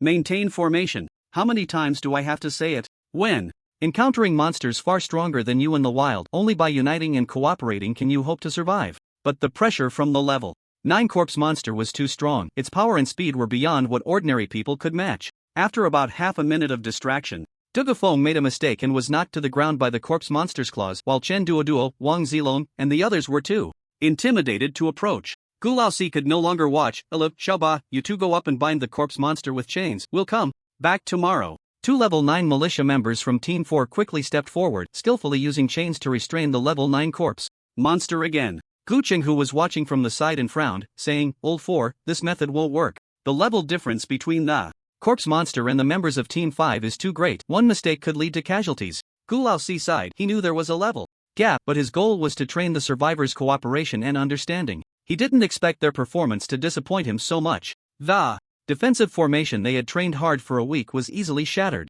As soon as danger appeared, these survivors scattered in an instant, running faster than rabbits. Lin Chen, who had been watching the whole time, also felt something. Gu Laoxi's method was actually quite good, but he misjudged the player's courage. In the extraordinary game of Apocalypse, life is only one who would risk their life to train. The player's principle has always been to seize benefits madly and avoid pitfalls. Gu Qinghu somewhat understood the survivor's temperament and suggested, I think it's better to train their individual combat abilities first. Your method isn't effective. Alright, I'll practice for another 2 days. If progress isn't smooth, I'll train according to your method. Old Four shook his head, then glanced at Lin Chen with envy, saying, You're lucky, Gu Qinghu, to have good seedlings delivered right to your door. If you send Qingshan over, I'll go to the village chief and ask for a bottle of divine water for you. Gu Qinghu quickly interrupted, Old Four, don't try to poach from me, we're still brothers. While camping and guarding outside the valley with Old Four, he had shared a few drinks with him, and their relationship had eased quite a bit compared to before. But it was also his fault. During a drunken night, he had boasted to Old Four about how special Lin Chen's swordsmanship was and how outstanding his talent was, which made Old Four even more eager to get Lin Chen. Forget it, look at you being so stingy. Old Four was too lazy to say more, shouted a dismissal to the members of Team 5, and then returned to the tent to rest. Dugu Feng had just been scratched badly by a corpse monster, with 2 claw marks on his chest. After applying some healing ointment, he came to Lin Chen. Qingshan, the items have been sold, here's the weapon you wanted. Dugu Feng took out a silver-blossomed long knife from his backpack. The blade was long and heavy, with a special sheen on its surface, and the handle was made of delicate ivory, intricately carved with complex and exquisite patterns. Clearly, this was a weapon of good quality. Lin Chen weighed the silver-blossomed long knife in his hand, feeling that its weight was just right. The entire knife felt seamless, and the material was very hard. Although this long knife couldn't be classified as a spiritual weapon, it was considered a semi-spiritual weapon, which could enhance some attributes when worn, better than the long knives he had seen in the treasury that were worth hundreds of contribution points. Lin Chen said with satisfaction, Thank you, brother, you've worked hard. It's nothing, I made a little commission on this trip, so don't mind it. Dugu Feng laughed. It turned out that 3 days ago, Lin Chen had taken out a book titled Swift Step Technique and asked him to help exchange it for a suitable weapon. Although Swift Step Technique was just an ordinary white external skill, it was still quite rare as it allowed for brief displacement. Coincidentally, besides being a long-range player, Dugu Feng also knew a few other high-level players from Gutan village, and he used Swift Step Technique to trade for the semi-spiritual silver-blossomed long knife from them. In the eyes of those high-level players, they naturally felt they had profited. But for Lin Chen, he didn't lose out either, because that Swift Step Technique was something he had later obtained, originally won from a gamble, and he had already learned it. Moreover, over the past week, he and Gu Qinghu had managed to collect quite a few corpse monster albums and corpse oil blocks, and he had given a portion of those resources to Gu Qinghu in exchange for an equivalent amount of contribution points. With these contribution points, he not only exchanged for a large amount of blood food but also redeemed a full set of defensive armor. With the defensive armor, Lin Chen felt he still needed a suitable weapon. He couldn't get a complete spiritual weapon right now, but he could still think about a semi-spiritual blade. Since he hadn't had time to return to the village recently, he took out the Swift Step Technique he had obtained and asked Dugu Feng to help with the trade. The result was this silver-blossomed long knife. Lin Chen was very satisfied. With this semi-spiritual weapon, along with the defensive armor, he felt that with his current strength, he should be able to take on that level 9 corpse monster from earlier. If Dugu Feng knew that the level 9 corpse monster, which even their Team 5 couldn't handle together, was something Lin Chen was confident he could defeat, he would probably be utterly ashamed now. Lin Chen's character panel data is as follows. Player, Qingshan Bulo status, exhausted ID, 007 gender, male level, 3. Health points, 1744 experience points, 2720/400 hunger level, 89/100 strength, 21 plus 3, normal male limit is 10 points, affects physical damage and the weight limit of usable weapons, Constitution, 11, normal male limit is 10 points, affects health point cap, health recovery speed, and basic resilience, agility, 10, normal male limit is 10 points, affects movement and reaction speed, stamina, 11, normal male limit is 10 points, affects stamina cap, stamina recovery speed, and carrying capacity, vitality, 35, 15 points derived from blood food, external skills.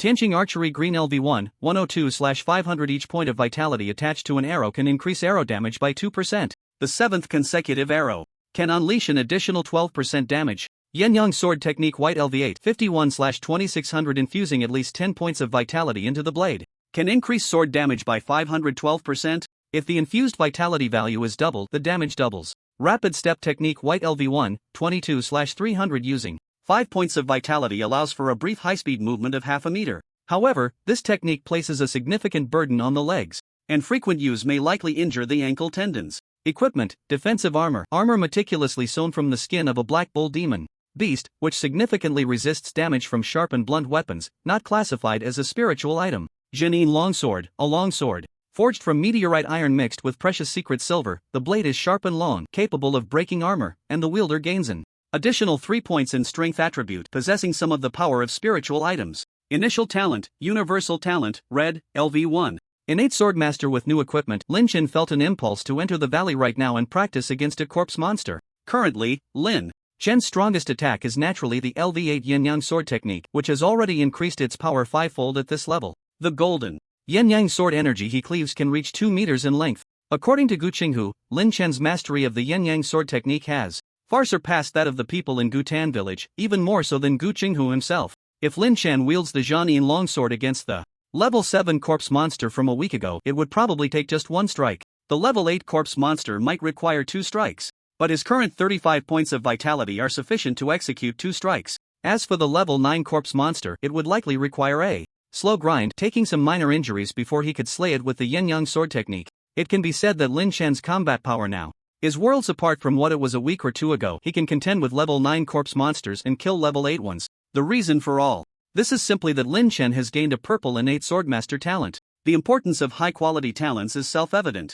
However, the level 8 Yin-Yang sword technique seems to have hit a bottleneck. Lin Chen has noticed that even with the innate swordmaster talent, the proficiency growth has begun to slow down after reaching level 8. It seems that the innate swordmaster talent also has its limits. After logging off from the apocalypse world, Lin Chen checked his phone messages and discovered that Lu Bo had sent him a dinner invitation. Noticing that it was already dark outside, Lin Chen quickly replied to Lu Bo and then took a taxi over.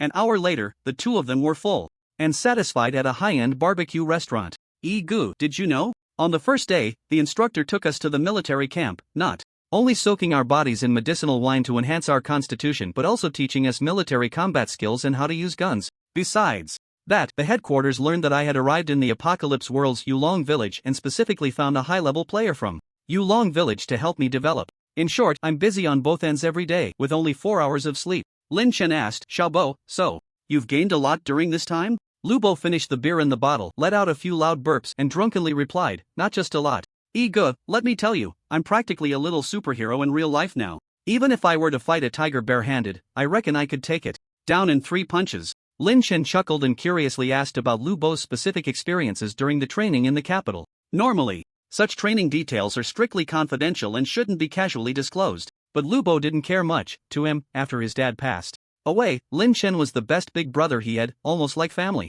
He remembered how, when he was beaten by his dad for poor exam results, it was always Lin Chen who came out to mediate, often taking him out for skewers at night. At that time, he thought Gu was the best person in the world. Anyway, the confidentiality agreement was just a signature for him. It didn't hold much weight. Since Gu asked what was there, he couldn't say. There were about 30 of us in our batch, all new players selected from across the country. The instructor said we were already the 5th batch, which means the country has held 4 such training sessions. By the way, I heard from Zhao Shuang, who took me to the capital, that our Captain Zhang from Linha City is a high-level player from the 2nd batch. Currently, the government has explored about 150 novice villages. Some are quite close, while others are far away. Anyway, the Yulong village I'm in is quite far from my dad's Dayu village. After roughly sharing his experiences in the capital, Lu Bo couldn't help but ask, by the way, Gu, did you manage to get an activation code? If not, I can find a way to get one from our city. I heard there are 2 unused activation codes in our team right now. Lin Chen smiled, half seriously, no need. After you left, I asked around about the Tianqi game, and luckily, I spent a lot of money to buy an activation code. Lin Chen felt that his player identity would be exposed sooner or later, so it was better to reveal it to Lu Bo early. After all, Lu Bo still listened to him and wouldn't casually disclose information. Hearing that Lin Chen had also entered the Tianqi world, Lu Bo immediately exclaimed, really? I didn't expect you to act so quickly, Gu. I heard during my training that there were people selling activation codes on the dark web, but the prices were very high. Lin Chen nodded, as if it were indeed true. The price was indeed high. Gu had to take out his coffin money to buy the activation code. At first, I was worried that the person was a scammer, but thankfully, the activation code was real. By the way, Xiaobo, I landed in Gyutan village on the Tianqi continent. I wonder if you've heard of it. Lu Bo thought. For a moment, Gyutan village? I haven't heard of it. It seems the official information about this novice village isn't out yet. Lin Chen also felt that there didn't seem to be any official people in their Gyutan village at the moment. According to Lu Bo, as long as they were official, they would focus on socializing and making friends in the game, in order to remember the appearances of players from the same village, and then find the corresponding individuals in reality through portraits. By using this method to locate players and recruit them, the officials could gather a large number of Tianqi players in a short time, establishing a transcendent organization that could basically cover the entire country. However, the absence of official people in Gyutan village now didn't mean there wouldn't be any in the future, and with the officials' actions growing larger, Lin Chen estimated that the number of recruited players would increase. After chatting for a while, Lu Bo curiously asked, "Ego, what level are you now?" "Level 3. Lin Chen didn't hide this, he was indeed at level 3, but he should have combat power equivalent to level 8 or 9. Level 3, that's pretty fast. I worked so hard during my training in the capital and only reached level 5. Ego, you truly are a hardcore player. By the way, Ego, I have a document that the instructor gave us during training. I'll send it to you later, the information on it should be very useful for you." They continued their meal until around 10 at night. After a fruitful dinner, Lin Chen first took a taxi to send Lu Bo home before returning to his own apartment. After a simple wash, Lin Chen opened the encrypted file that Lu Bo had sent him on his computer. The file contained a lot of information, including all the monsters currently discovered by the authorities, such as the terrifying pig, the heart-devouring wolf, and the clam crow found outside Gyutan village. There were about 200 different types of monsters listed, ranging from the lowest level to level 10. Unfortunately, this document only provided descriptions of the types of monsters and lacked any information related to the eerie spirits. Additionally, the latter half of the file detailed strategies on how the born ones could level up, allocate points, and enhance their combat power. Based on our current research data, every born one gains 5 attribute points for each level they increase. There are bottlenecks at levels 5 and 7. Level 5 is a bottleneck for health points, while level 7 is a bottleneck for awakening physical talents. Comparatively, the bottleneck at level 7 is more crucial, requiring players to accumulate attribute points to gain physical talents. According to existing research, as long as one breaks through level 7, they can at least obtain a white physical talent. Here we provide data from Captain Hu Feng of Shangnan City for reference. According to Captain Hu Feng, due to a special opportunity and unique point allocation method, his agility attribute broke 50 points at level 7, allowing him to gain a green physical talent related to speed. From this, we deduce that as long as the 4 primary attributes exceed 50 points, one should be able to obtain a physical talent of green quality or higher. Therefore, from the perspective of point allocation, focusing on a single attribute is not necessarily a bad approach. Next, we analyze the impact of the 4 primary attributes on characters. In addition to the information provided by the system, we found through extensive data that allocating points to physical attributes can increase health points, with roughly 1 point of physical attribute corresponding to 10 health points, though there are individual differences among players. Allocating points to strength, physique, or agility will correspondingly increase health points, with strength allocation resulting in the highest increase in health points. From a gaming perspective, the 4 primary attributes displayed by the system should be balanced. Some players feel that endurance is not worth allocating points to, but our research shows that endurance not only increases stamina and recovery but also proves advantageous in extreme environments, such as high temperatures or cold. It grants players resistance to harsh conditions, and when encountering certain eerie spirits, endurance can enhance the ability to resist negative emotions. Upon reading this, Lin Chen couldn't help but marvel at the official's ability to gather information. He had previously thought that endurance attributes were not very important, but after seeing this data, some of his views had clearly changed. Continuing to read, he found explanations about external skills in the document. External skills are an important way for players to enhance their combat power, but increasing proficiency in external skills is extremely difficult. The good news is that practicing external skills in reality can also increase proficiency. Currently, we recommend that players focus on mastering one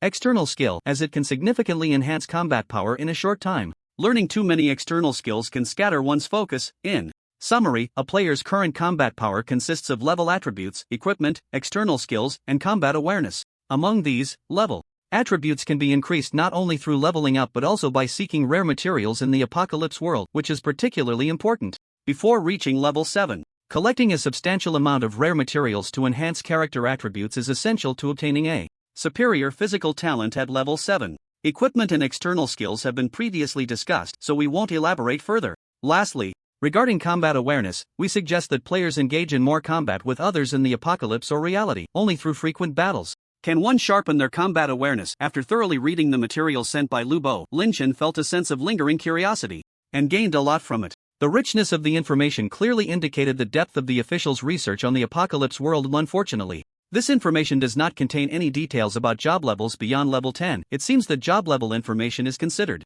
more valuable confidential material by the authorities. I wonder if Lu Bo is aware of the job level information. I should find an opportunity to ask him next time. Moreover, Lin Chen feels that his most pressing task now is to figure out how to raise his talent level and create a talent solidification slot. Today, he drew a very impressive blue talent. Earth Spirit, a rare blue talent. As a child of the earth, you will have the ability to listen to the voice of the earth and receive its protection. As long as you stand on the ground, you can sense the joys and sorrows of plants within a kilometer radius, making them your eyes and ears, and you can command them. Additionally, standing on the ground grants you a permanent boost of 20 points to both strength and constitution attributes. Undoubtedly, if he can equip this talent, Lin Chen's attributes will soar significantly, comparable to those of a level 9 player, and he will no longer have to worry about being ambushed by monsters in the wild, because as long as there are plants within a kilometer, any creature approaching him will be sensed. Unfortunately, although the Earth Spirit is powerful, Lin Chen cannot abandon Innate Blade Master to solidify this new talent.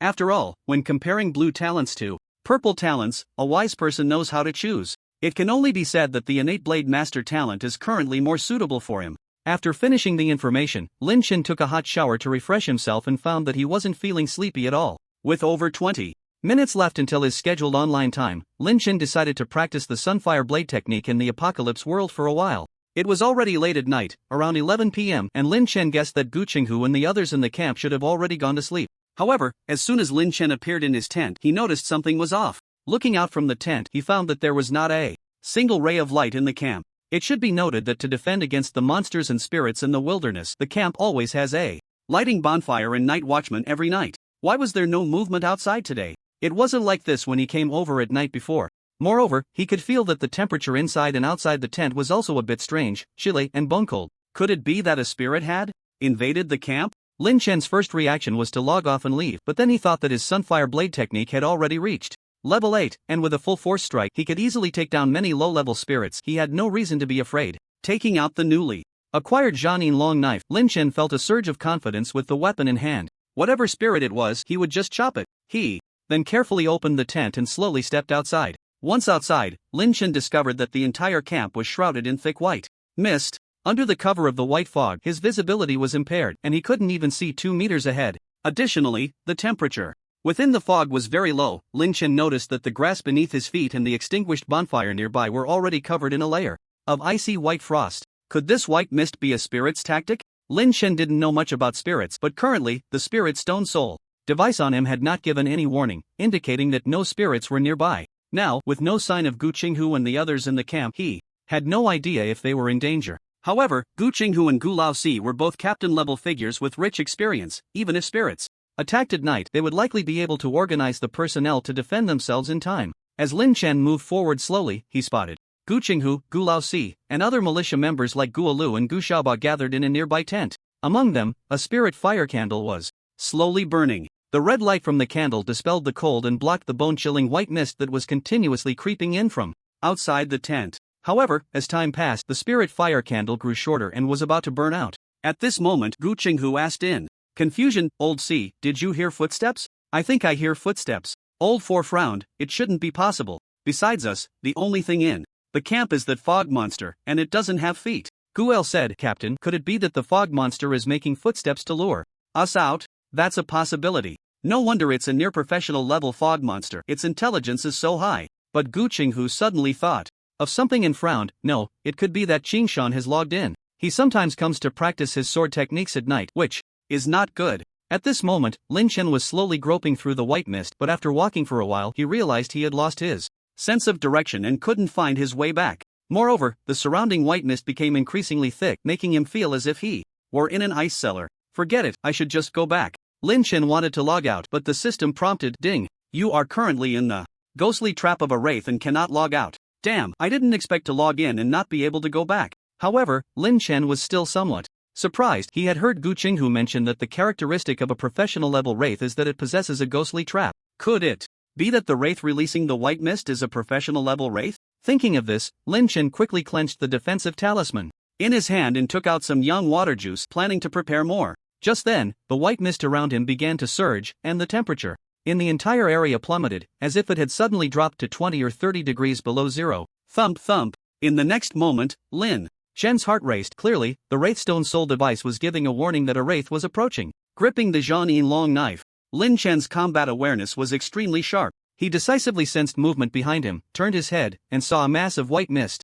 condensing into a black, roaring giant face, charging towards him. Crisis enveloped Lin Chen, and in that life and death moment, the silver knife in his hand suddenly emitted a golden light. Flame Sun Sword Technique. This strike gathered all of Lin Chen's vitality, and the blade light shone brilliantly. Boom! The massive black mist face was cleaved apart by a single strike, and the surrounding mist immediately dimmed significantly. The residual force of the blade shot into the air, leaving a 3-meter knife pit on the frozen grassland. Then, the Wraith Stone stopped, giving warnings, indicating that he had temporarily forced back the ambushing Wraith with that one strike. But footsteps were heard behind him. Lin Chen turned his head. Who? It's me. Gu Chenghu whispered urgently, quickly pulling Lin Chen over and leading him into a tent lit by burning spirit fire candles. Lin Chen glanced at the others and noticed that no one was missing. He asked, Captain, Old Four, how come you are all here? Old Four also questioned, why are you asking us how we are here? It's so late, why did you log in? To bring the Wraith a midnight snack? Gu Chenghu said, alright, stop shouting. That fog Wraith was just cleaved apart by Qingshan, and it probably holds a grudge against us. It will come back soon. Hearing this, Old Four was quite surprised and looked at Lin Chen, saying, you cleaved apart a semi-professional fog Wraith with one strike. Qingshan, your strength is impressive. It's okay, but after that strike, my vitality is depleted, and that fog Wraith wasn't injured. Lin Chen took out some blood food from his body, chewed a couple of small pieces, and began to replenish his vitality. Old Four said, you're only level 3. Being able to push back a fog Wraith is already impressive. Look at me and Gu Chenghu, both level 10, and we can't heavily injure the fog Wraith. We can only barely hold on with the spirit fire candles. Lin Chen also knew the function of the spirit fire candles. They could dispel darkness and had the effect of repelling and restraining wraiths. As long as the spirit fire candles were still burning, they were temporarily safe in the tent. Captain, have you notified the village elders? Being trapped like this isn't a solution. Lin Chen felt the temperature inside the tent beginning to drop, and the spirit fire candles were burning faster and faster. Clearly, the fog Wraith had realized they were hiding here and began to mobilize the surrounding white mist to consume the energy of the spirit fire candles. Gu Chenghu shook his head. There's no way to notify them. This fog Wraith is already close to professional level, and the mist it releases forms its own ghostly trap, isolating the space. We could set off fireworks within the mist, and the village wouldn't see anything. Then what should we do? Wait for the sun to come out? Can the fog spirit leave? Generally speaking, spirits below the professional level are still quite afraid of the sun. Gu Chenghu said, no, we don't have many spirit fire candles left. We won't last until then. Besides, I'm afraid that 5 teams of newcomers will log in at dawn. If the fog spirit hasn't left by then, the newcomers will be in danger. Lin Chen thought for a moment and agreed. If it weren't for his ability to sense spirits, along with his level 8 Flame Sun Sword technique, he might have already met a tragic end. From the fog spirit's attack, the players from the 5 teams were weaker than him. If they logged in before the sun came up, it would likely be one death after another. Gu Laosi pondered for a moment and made up his mind, saying, I was originally prepared to fight to the death once the candles ran out. Now that you're here, and with the Flame Sun Sword technique being effective against spirits, I think we can give it a try and see if we can eliminate this fog spirit. Gu Chenghu agreed. Yes, this fog spirit should have been attracted by the aura we emitted. Since it's wandering around here, it might attack the village sooner or later. If we can resolve it tonight, it would naturally be better to eliminate the hidden danger. But Qingshan, can you take action? The two looked at Lin Chen. Lin Chen glanced at his attribute panel, nodded, and said, my health has mostly recovered. I can fight. However, I don't have much time online today, so if we're going to act, we need to do it quickly. Otherwise, I don't know if I'll be kicked offline later. Good, you're not one to shy away from trouble. You have guts. Gu Laosi showed a pleased expression and then took out a few red talismans from the box behind him. These are talismans to bind the fog spirit. There aren't many, just one for each of us. Since the fog spirit dares to attack us, I won't let it go today. Gu Laosi said fiercely. Binding Spirit Talisman has a binding effect on spirits and can make the invisible spirit visible. Judging by the quality and color, this Binding Spirit Talisman should be a semi-professional level talisman. Lin Chen thought this talisman was made by the old man from Guyu village, but he heard Gu Chenghu say, good job, Laosi, finally willing to take out something good. If you have any more top-tier talismans, don't hold back, take them all out. There aren't any more. This semi-professional level talisman is difficult to make, and the raw materials are hard to come by. I only have these few. Lin Chen then realized that the talismans in his hand were made by Gu Laosi. Captain Laosi, you can actually make talismans? Gu Laosi enjoyed the look of shock Lin Chen gave him, and with a hint of pride, he said, what? Didn't your captain tell you? I'm the next village chief of Gyutan village, and I have exceptional talent few can compare. The reason your captain looked down on me before was out of jealousy. As for my ability to make talismans, it's a piece of cake for me. If you're willing to join Team 4, I'll give you one every now and then. Gu Chenghu quickly interrupted. Don't listen to this guy bragging. The village chief still has many years to live, it won't be his turn. For a while. As for his divine talent, it's just luck, something he was born with. Although Gu Chenghu spoke lightly, Lin Chen could still sense a hint of bitterness and jealousy in his tone. After all, Gu Chenghu and Gu Man had to venture out to find Tianshui City facing life and death. Crises to advance as martial artists, while Gu Laosi only needed to stay in Gyutan village and could become a professional priest with the help of the temple. Among their generation, only Gu Laosi had the talent for priesthood. Once the village chief passed away, Gu Laosi would naturally become the village chief. It must be said that those with talent are born to be favored. But thinking about the hot-tempered and foul-mouthed Gu Laosi becoming the future village chief of Gyutan village, Lin Chen instantly felt that Gyutan village had no future. At this moment, Lin Chen asked, Captain Laosi, do you have any spirit ashes here? I'd like to advance some. He knew that since Gu Laosi and the others set up camp in the Gufeng Valley, they had often hunted scattered wandering spirits in the nearby wilderness, so they should have quite a few spirit ashes on hand. The Yugui is a level 3 ghostly entity belonging to the lowest tier of ghost spirits and often appears in groups. This type of ghost spirit has no physical form and is not very aggressive. As long as one applies the sap of the yang tree to their eyes, it becomes easy to locate and kill them. The ancient fourth elder said, it exists, but what do you want it for, kid? The ashes of ghost spirits have a wide range of uses. They are not only one of the materials for making spirit fire candles but also a raw material for crafting certain talismans to deal with ghost spirits. The ancient fourth elder indeed had quite a bit of ghost spirit ashes, but they were strategic resources from Gyutan village, which would be of great use in the future. I have a talent. As long as I absorb enough ghost spirit ashes, I can sense the ghost spirits approaching me, so I want to advance some ghost spirit ashes to better deal with the mist ghost later, said Lin Chen. A talent for sensing ghost spirits? The ancient fourth elder looked at Gu Chenghu, who nodded and said, that's right, Qingshan indeed has this ability. The shadow ghost from Fufeng Tower was discovered by Qingshan using this ability. Kid, I didn't expect you not only to have a talent for fighting with a knife but also a talent for sensing ghost spirits. Good, just wait. Since Gu Chenghu was there to vouch for him, it should be true. The ancient fourth elder opened his treasure chest again and took out a brown cloth bag. When the bag was opened, it contained about half a pound of ghost spirit ashes. Goodness, you should know that 1 gram of ghost spirit ashes costs 50 contribution points to exchange. This nearly 300 grams of ghost spirit ashes is probably worth over 10,000 contribution points. Did the ancient fourth elder poke a ghost spirit's nest? Lin Chen almost drooled. Don't be envious, this is all the result of my hard work over several weeks. While you reincarnators go back to your own worlds to enjoy yourselves at night, I still have to go to the nearby wilderness to hunt Yugui. Seeing that time was tight, the ancient fourth elder didn't chatter on and directly asked, how much do you want? The more, the better. The ancient fourth elder frowned but decisively handed the entire bag of ghost spirit ashes to Lin Chen. Alright, I want to see what special talent you have. Clearly, the ancient fourth elder wanted to witness firsthand how Lin Chen would use these ghost spirit ashes. Lin Chen had no choice but to grab a handful of ghost spirit ashes and place it on his chest in front of everyone. Soon, the ghost stone that merged with Lin Chen's heart began to thump vigorously, emitting a faint red glow. Following that, the ghost spirit ashes floated into Lin Chen's heart at a visible speed, like glowing blue quicksand. Upon seeing this, Gu Chenghu was unfazed, but the ancient fourth elder's expression changed. He recalled an ancient text he had seen in the village, which mentioned a type of soul artifact. This soul artifact was a legacy of Gyutan village, said to have been passed down from ancient times, capable of growing stronger by harnessing the power of ghost spirits. Unfortunately, during a tumultuous event in Gyutan village, that legacy soul artifact was permanently lost.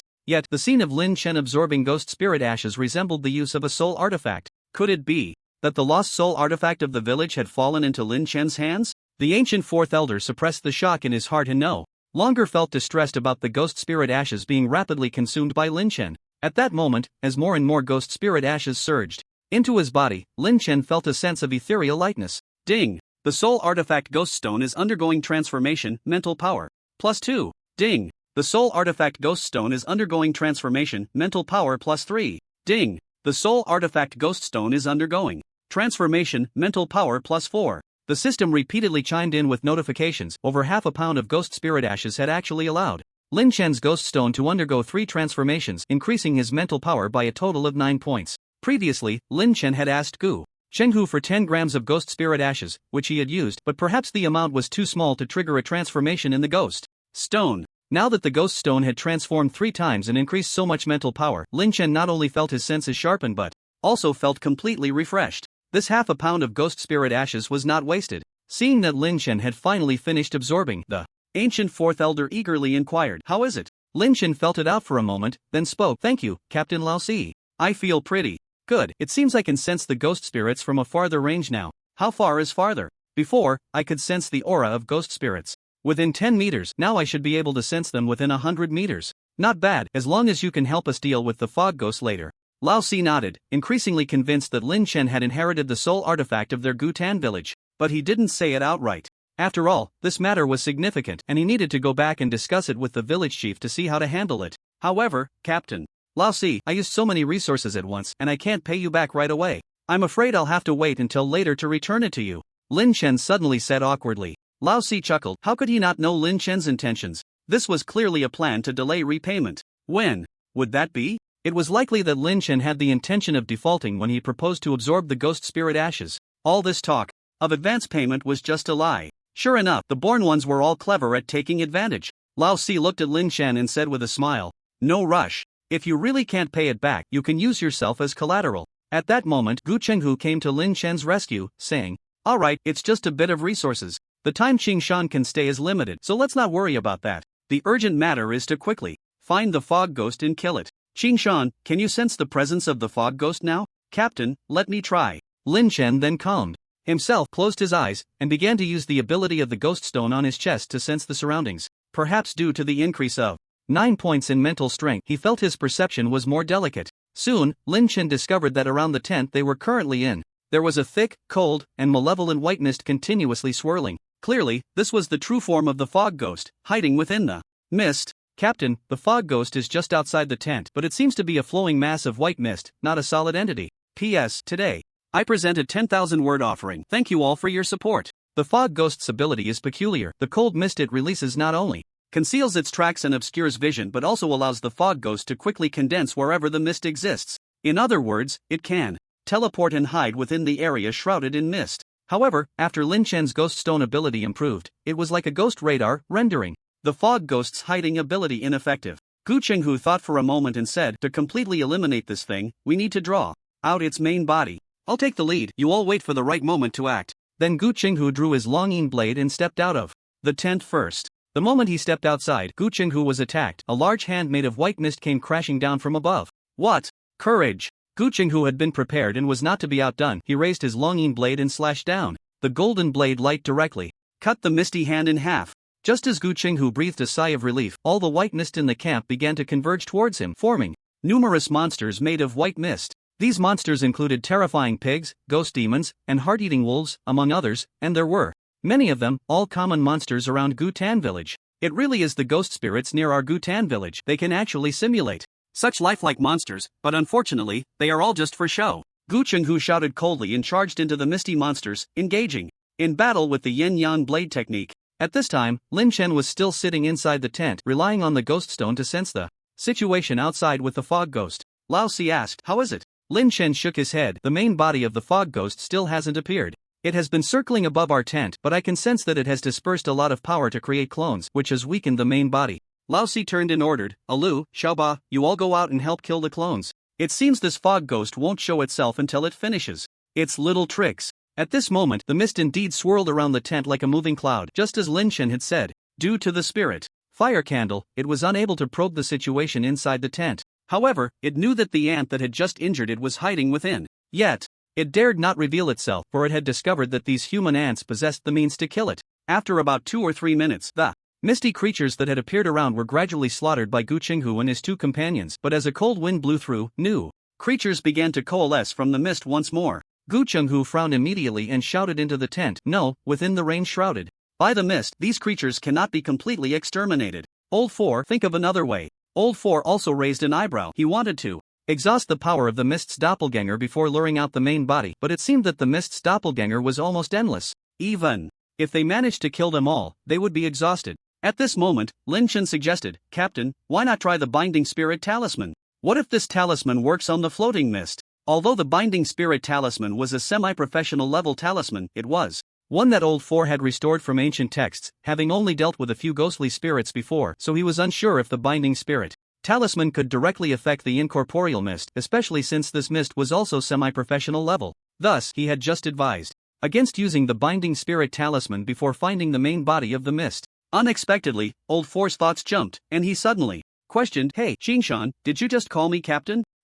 Lin Chen felt a black line on his forehead. He had just misspoken. After all, among the 4 militia captains, he only distinguished the others by adding prefixes to their names, which was also how the militia members addressed them. That's right, you can call me that from now on, it sounds pleasant to my ears." Old Four ignored Lin Chen's bewildered expression and began rummaging through his treasure chest. Lin Chen could see clearly that another red material talisman was taken out. However, this talisman gave Lin Chen a very poor impression, as a violent aura continuously surged from it, as if it contained a malevolent spirit. Old Captain, what is this talisman? It's also a semi-professional talisman, but this one was personally made by the village chief. Its power is immense. Old Four didn't want to explain too much, but after glancing at Lin Chen, he added, "This talisman seals a trace of the aura of a professional level spirit. Once we activate this talisman, the white mist enveloping us will disperse on its own, utilizing the characteristic that lower-level ghosts cannot contain higher-level spirits. Therefore, this talisman is also called the Breaking Ghost Talisman, a long-standing talisman from our Gyutan village." Lin Chen was astonished. "Why didn't you use such a powerful talisman earlier?" Old Four explained. "This talisman requires materials from professional-level spirits, which are very rare. I only have one, and if it weren't for the opportunity to eliminate this mist, I wouldn't have brought it out. Alright, enough chit-chat. Once we break this mist, you must cooperate with Gu Qinghu and the others to swiftly kill the mist." After saying this, Old Four crushed the talisman in his hand. In an instant, a massive cloud of dark black gas flowed continuously from the talisman. Lin Chen was too close and accidentally inhaled a wisp of the black gas through his nose, instantly feeling a surge of violent intent fill his heart. Fortunately, Old Four pulled Lin Chen back and slapped him awake. The spirit sealed within the talisman is called the Furious Ghost, one of the 7 divine ghosts. If you inhale too much, you might really become a fool. Lin Chen shot a resentful glance at Old Four, who seemed to have done it on purpose, not warning him in advance just to see him make a fool of himself, and even wanted to slap him. Alright, you can forget about getting that half a pound of ash. As higher-level spirits appeared within the mist's semi-ghostly realm, sensing a trace of aura, the mist became alarmed, and the white mist that had originally enveloped the entire camp began to violently scatter. Gu Qinghu and the others also noticed this situation, and he immediately guessed it was the work of the ancient sea in the tent. The fog demon is about to disperse, don't let it escape. At this moment, Lin Chen, holding the Jianin long knife, also stepped out of the tent as he noticed that the fog demon, which was originally in the tent, seemed to want to slip away. "Captain, the fog demon is 10 meters ahead in the mist, it wants to run." "Okay," Gu Qinghu responded, then his figure flickered as he stepped forward, the Liaoning knife in his hand emitted a golden flame, and then he slashed down. In the increasingly thinning white mist, the fog demon was struck directly. Its entire body made of mist was first split in half, then reassembled. To the naked eye, the fog demon's body had shrunk a bit. Clearly, Gu Qinghu's yin-yang knife technique had dealt significant damage to the fog demon just now. "After trapping us for so long, you still want to run?" Gu Qinghu threw out the, which transformed into a white light, firmly immobilizing the fog demon. Gu Ale and Gu Xiaba took the opportunity to come up and deliver additional strikes. In less than 5 seconds, the fog demon, which was originally the size of a small house, was chopped into several pieces, and then the reassembling fog demon had shrunk by a third in size. At this point, the surrounding white mist had completely disappeared, and under the night sky, the fog demon's body was particularly conspicuous. Now Lin Chen no longer needed to be reminded of where the fog demon was. The fog demon also sensed the life and death crisis and struggled frantically to break free. Seeing that the energy of one was exhausted, Guale threw out a second one. Gu Qinghu and the others rushed up to surround and attack. Again, Lin Chen also moved closer, delivering 2 strikes. Since the fog demon was now like fish on a chopping board, he definitely wanted to seize the last opportunity to slay the fog demon, maximizing his gains. After using the third, the immobilized fog demon was only the size of a basketball, its breath weak, seemingly devoid of any means of attack. Gu Qinghu sheathed his knife and said, "Qingshan, it's up to you." "Alright, Captain." Lin Chen gathered his strength, pouring all of his remaining 30+ health points into the yin-yang knife technique. This strike was like a vast sun, illuminating a radius of 4 to 5 meters completely. In the scorching blade light, the fog demon let out a miserable cry and then dissipated into white mist. Ding! You have killed a semi-professional fog demon, gaining 150 experience points. After the fog demon disappeared, it directly dropped a large amount of eerie spirit ashes, along with 2 glowing items. One stone shimmered with white light, while the other shimmered with black light. Deathstone White contains a large amount of death energy. Contact with the living can lead to diseases or even death. This item is a great tonic for eerie spirits. Fog Demon Spirit Stone Green, a core item dropped by a semi-professional eerie spirit with many wonderful uses and great value. Lin Chen first picked up the Black Deathstone. Read the description. and immediately disdainfully tossed it to Gu Laosi. Just as Lin Chen picked up the fog demon spirit stone to see what it was, he suddenly vanished from the spot. It turned out that Lin Chen's online time had expired and he was forcibly expelled from the apocalypse world. Only a few people were left staring at each other, and then Gu Laosi bared his teeth, showing a look of a vicious dog deprived of its food, saying, "Damn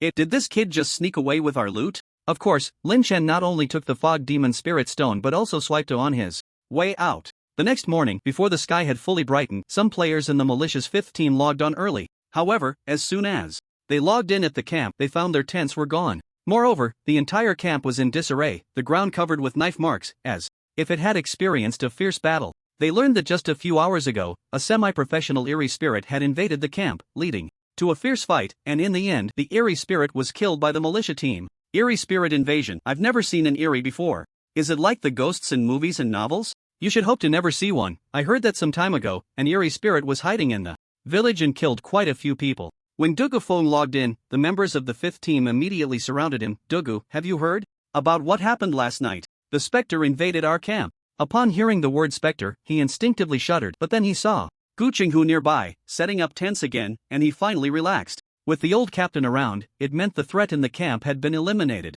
"Brothers, what exactly happened? Please explain in detail." After listening to several people chattering about the situation, Dugu Feng finally understood what had transpired last night, and he couldn't help but feel relieved that he hadn't logged in. The invader was actually a semi-professional specter. Moreover, the white mist emitted by the specter enveloped the entire camp, leaving no place to escape. In the end, it was Lin Chen who, along with Gu Qinghu and Gu Laosi, managed to kill the specter. Wait, when did his brother Qingshan become so formidable? Even his good friend, the level 9 Chang Kongqua, wouldn't dare to confront a semi-professional specter head-on, right? Did simply switching to a semi-spiritual weapon level long knife grant such combat power? If he remembered correctly, Lin Chen seemed to have been holding back on experience points and was only a level 3 player. The gap between level 3 and semi-professional was just too vast. To be honest, Dugu Feng's impression of Lin Chen was still that he could kill a level 5 corpse monster without taking damage, which counted as level 5 combat power. But even if Lin Chen had made significant progress in the past week, it was impossible for him to have the ability to deal with a semi-professional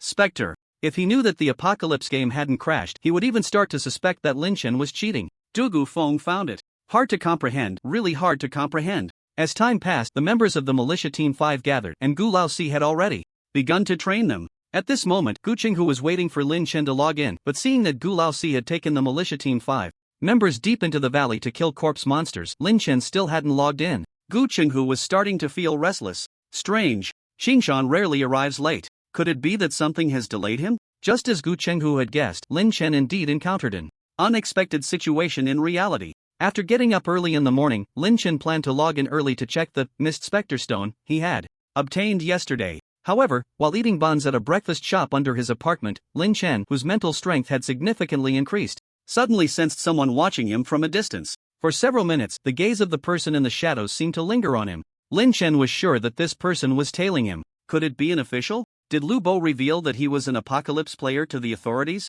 Lin Chen's first thought was that Lu Bo had betrayed him, but after thinking it over, he felt it was unlikely. Even if it were official personnel, there was no need to be so quick to watch him first thing in the morning. Moreover, he had some confidence in Lu Bo. Given their relationship, Lu Bo had no reason to do that. If it wasn't official personnel, then who could it be? Members of the Black Card Alliance mentioned by Lu Hong in his diary? But it had been so long since Lu Hong's incident, how could anyone still be watching him? Or was it that someone had been watching him all along, and it was only because his mental attributes had greatly increased in the apocalypse world last night that he was able to sense someone tailing him? Although Lin Chen had many questions in his mind, he continued to eat his bun slowly as usual, not looking up to search for the person watching him. After finishing, he cancelled his plan to go to the apocalypse world to farm corpse monsters that morning, hailed a Didi, and headed to the studio. Meanwhile, on the second floor of a nearby shop, a man holding binoculars put them down and edited a message on his phone to send. Number 1, this person seems quite normal. After finishing breakfast, he took a Didi and disappeared. It looks like he's going to his game studio. Soon, the person named Number 1 replied to him, keep an eye on him for now. This Lin Chen not only has a close relationship with Lu Hong but also gets along well with Lu Bo. If Lu Hong's activation code was obtained by Lu Bo, this Lin might know something. In that case, 16, while he's out, go check his place. Understood. Number 1. In Donghai City, within a luxurious building by the Huangpu River, Zhao Yilong slowly put down his phone. He is number 1, a member of the Black Card Alliance. In his 40s, dressed in a light gray suit, he has an elegant face adorned with a pair of gold-rimmed glasses. He is not only a renowned businessman in reality but also a high-level player in the Apocalypse world. As one of the earliest players to enter the Apocalypse world, Zhao Yilong has now reached a professional level. A few months ago, supported by his vast financial empire, he established an underground organization in the country called the Black Card Alliance. The purpose of this organization is to unite unofficial players to explore the Apocalypse world together, exchanging information and resources. Anyone who joins the Black Card Alliance receives financial subsidies in reality, and there are no hierarchical divisions within the alliance. Everyone is a member. Of course, to distinguish individuals, they refer to each other by numbers, and since Zhao Yilong founded the Black Card Alliance, he is naturally number 1. Although the Black Card organization appears to be a law-abiding good organization on the surface, it is, after all, a private organization not under official control, and as the organizer, Zhao Yilong is often invited by the authorities for a chat. It wasn't until Zhao Yilong broke through to the professional level that this situation gradually decreased. This time, he dispatched personnel from the organization to Linha City, naturally to obtain Lu Hong's activation code. That activation code, which is said to be very high in number. As one of the first players in the Apocalypse world, Zhao Yilong knows many hidden secrets of the Apocalypse world. For example, the secret of the activation codes. Half a year ago, the Apocalypse world suddenly opened, and a certain force randomly selected 108 people from Earth to enter the Apocalypse world. These 108 people became the first batch of players, each possessing an activation code with a number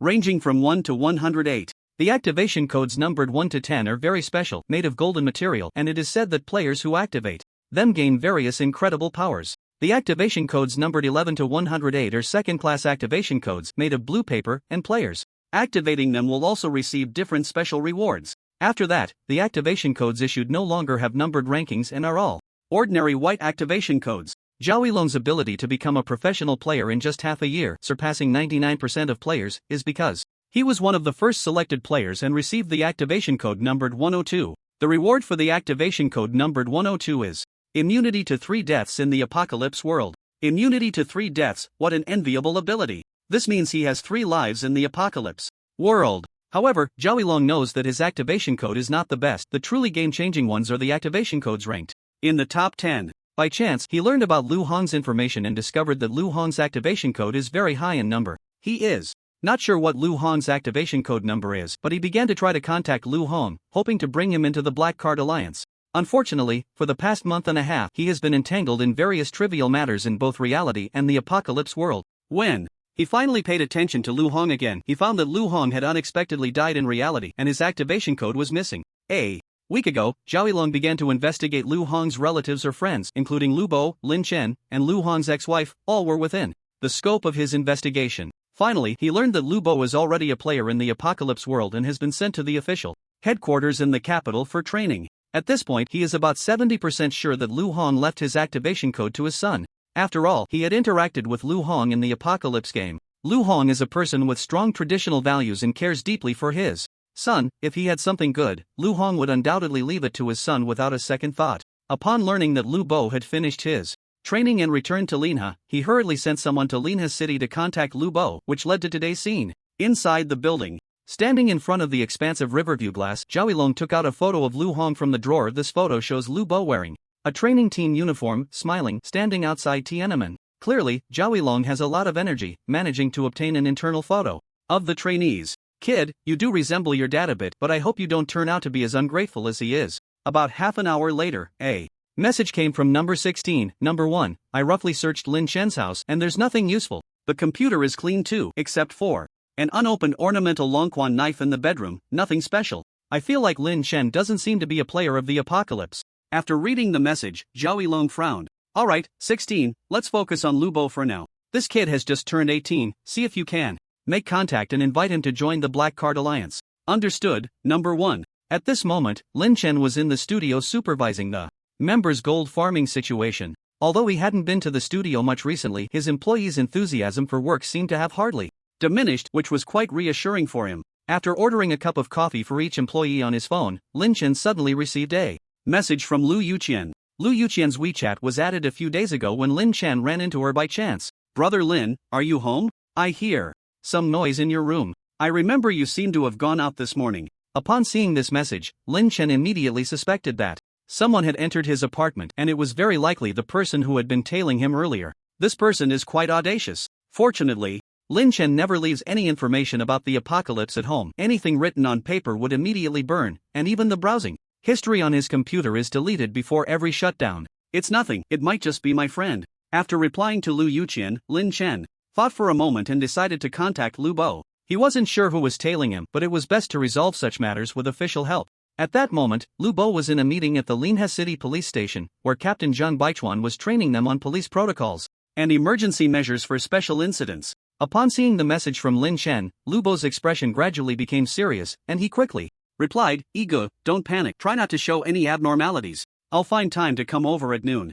"Okay, do you want to notify your team?" "No need, I should be able to handle this." Lin Chen nodded. He didn't want to alarm Zhang Baichuan. After all, this man was not only an official veteran but also a high-level player of at least level 9. If his identity as an apocalypse player were to be exposed in front of Zhang Baichuan now, it would inevitably lead to excessive speculation, and he might discover the unusual source of his activation code. For the rest of the morning, Lin Chen took some time to enter the apocalypse world. He reported his safety to Gu Qinghu and then postponed the time for killing the corpse monster today. Of course, when Lin Chen returned to the tent, he also took the time to look at the Mist Phantom Spirit stone he obtained yesterday. Gu Qinghu hadn't asked about this, and the Ancient Four weren't in the camp, so Lin Chen thought he would study it. To his surprise, as soon as he brought the Mist Phantom Spirit stone close to his heart, he felt the strange stone in his chest start to stir again. At the same time, the strange stone conveyed an intense feeling of desire, as if it wanted to devour the Mist Phantom Spirit stone. And this feeling was much stronger than the absorption of the strange spirit ashes.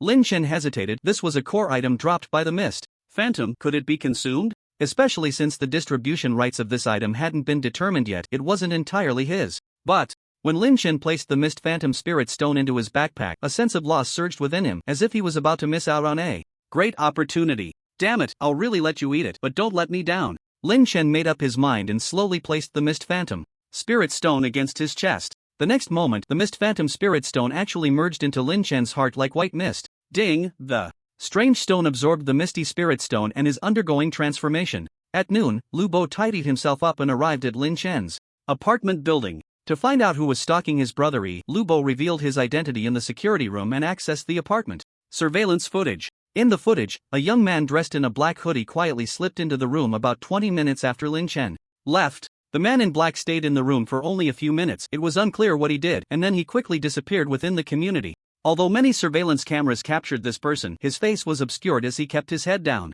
"Head, do you really think this is a foreign country? Just covering your face means we can't find you?" Lu Bo sneered and then left with the surveillance video. Lin Chen received Lu Bo's message at 2 in the afternoon. I found the person who was following you this morning. He's a player from the Apocalypse world, part of the Black Card Alliance." "Black Card Alliance? The organization related to your dad?" "Yes, that's them. They must be after me since I just returned to Linhe City yesterday, and they probably noticed I had dinner with you last night." "Xiaobo, how do you plan to handle this? Do you need my help?" "No need, The Black Card Alliance acts recklessly, and without an official identity, it's not suitable for you to get involved. I'll handle this person, and I guarantee he will leave Linhe City soon." After their conversation, Lin Chen couldn't help but sigh. Indeed, death sharpens a person the most. More than half a month ago, Lu Bo was just a high school student mourning his deceased father, someone who could only cry and confide in him. Unexpectedly, after half a month, the returning Lu Bo had undergone such a significant transformation, handling matters with remarkable composure, almost unrecognizable as a child. After returning to the apartment dormitory, Lin Chen did a quick search around and found no additional surveillance equipment in the room. Everything in the room was exactly the same as before he left. If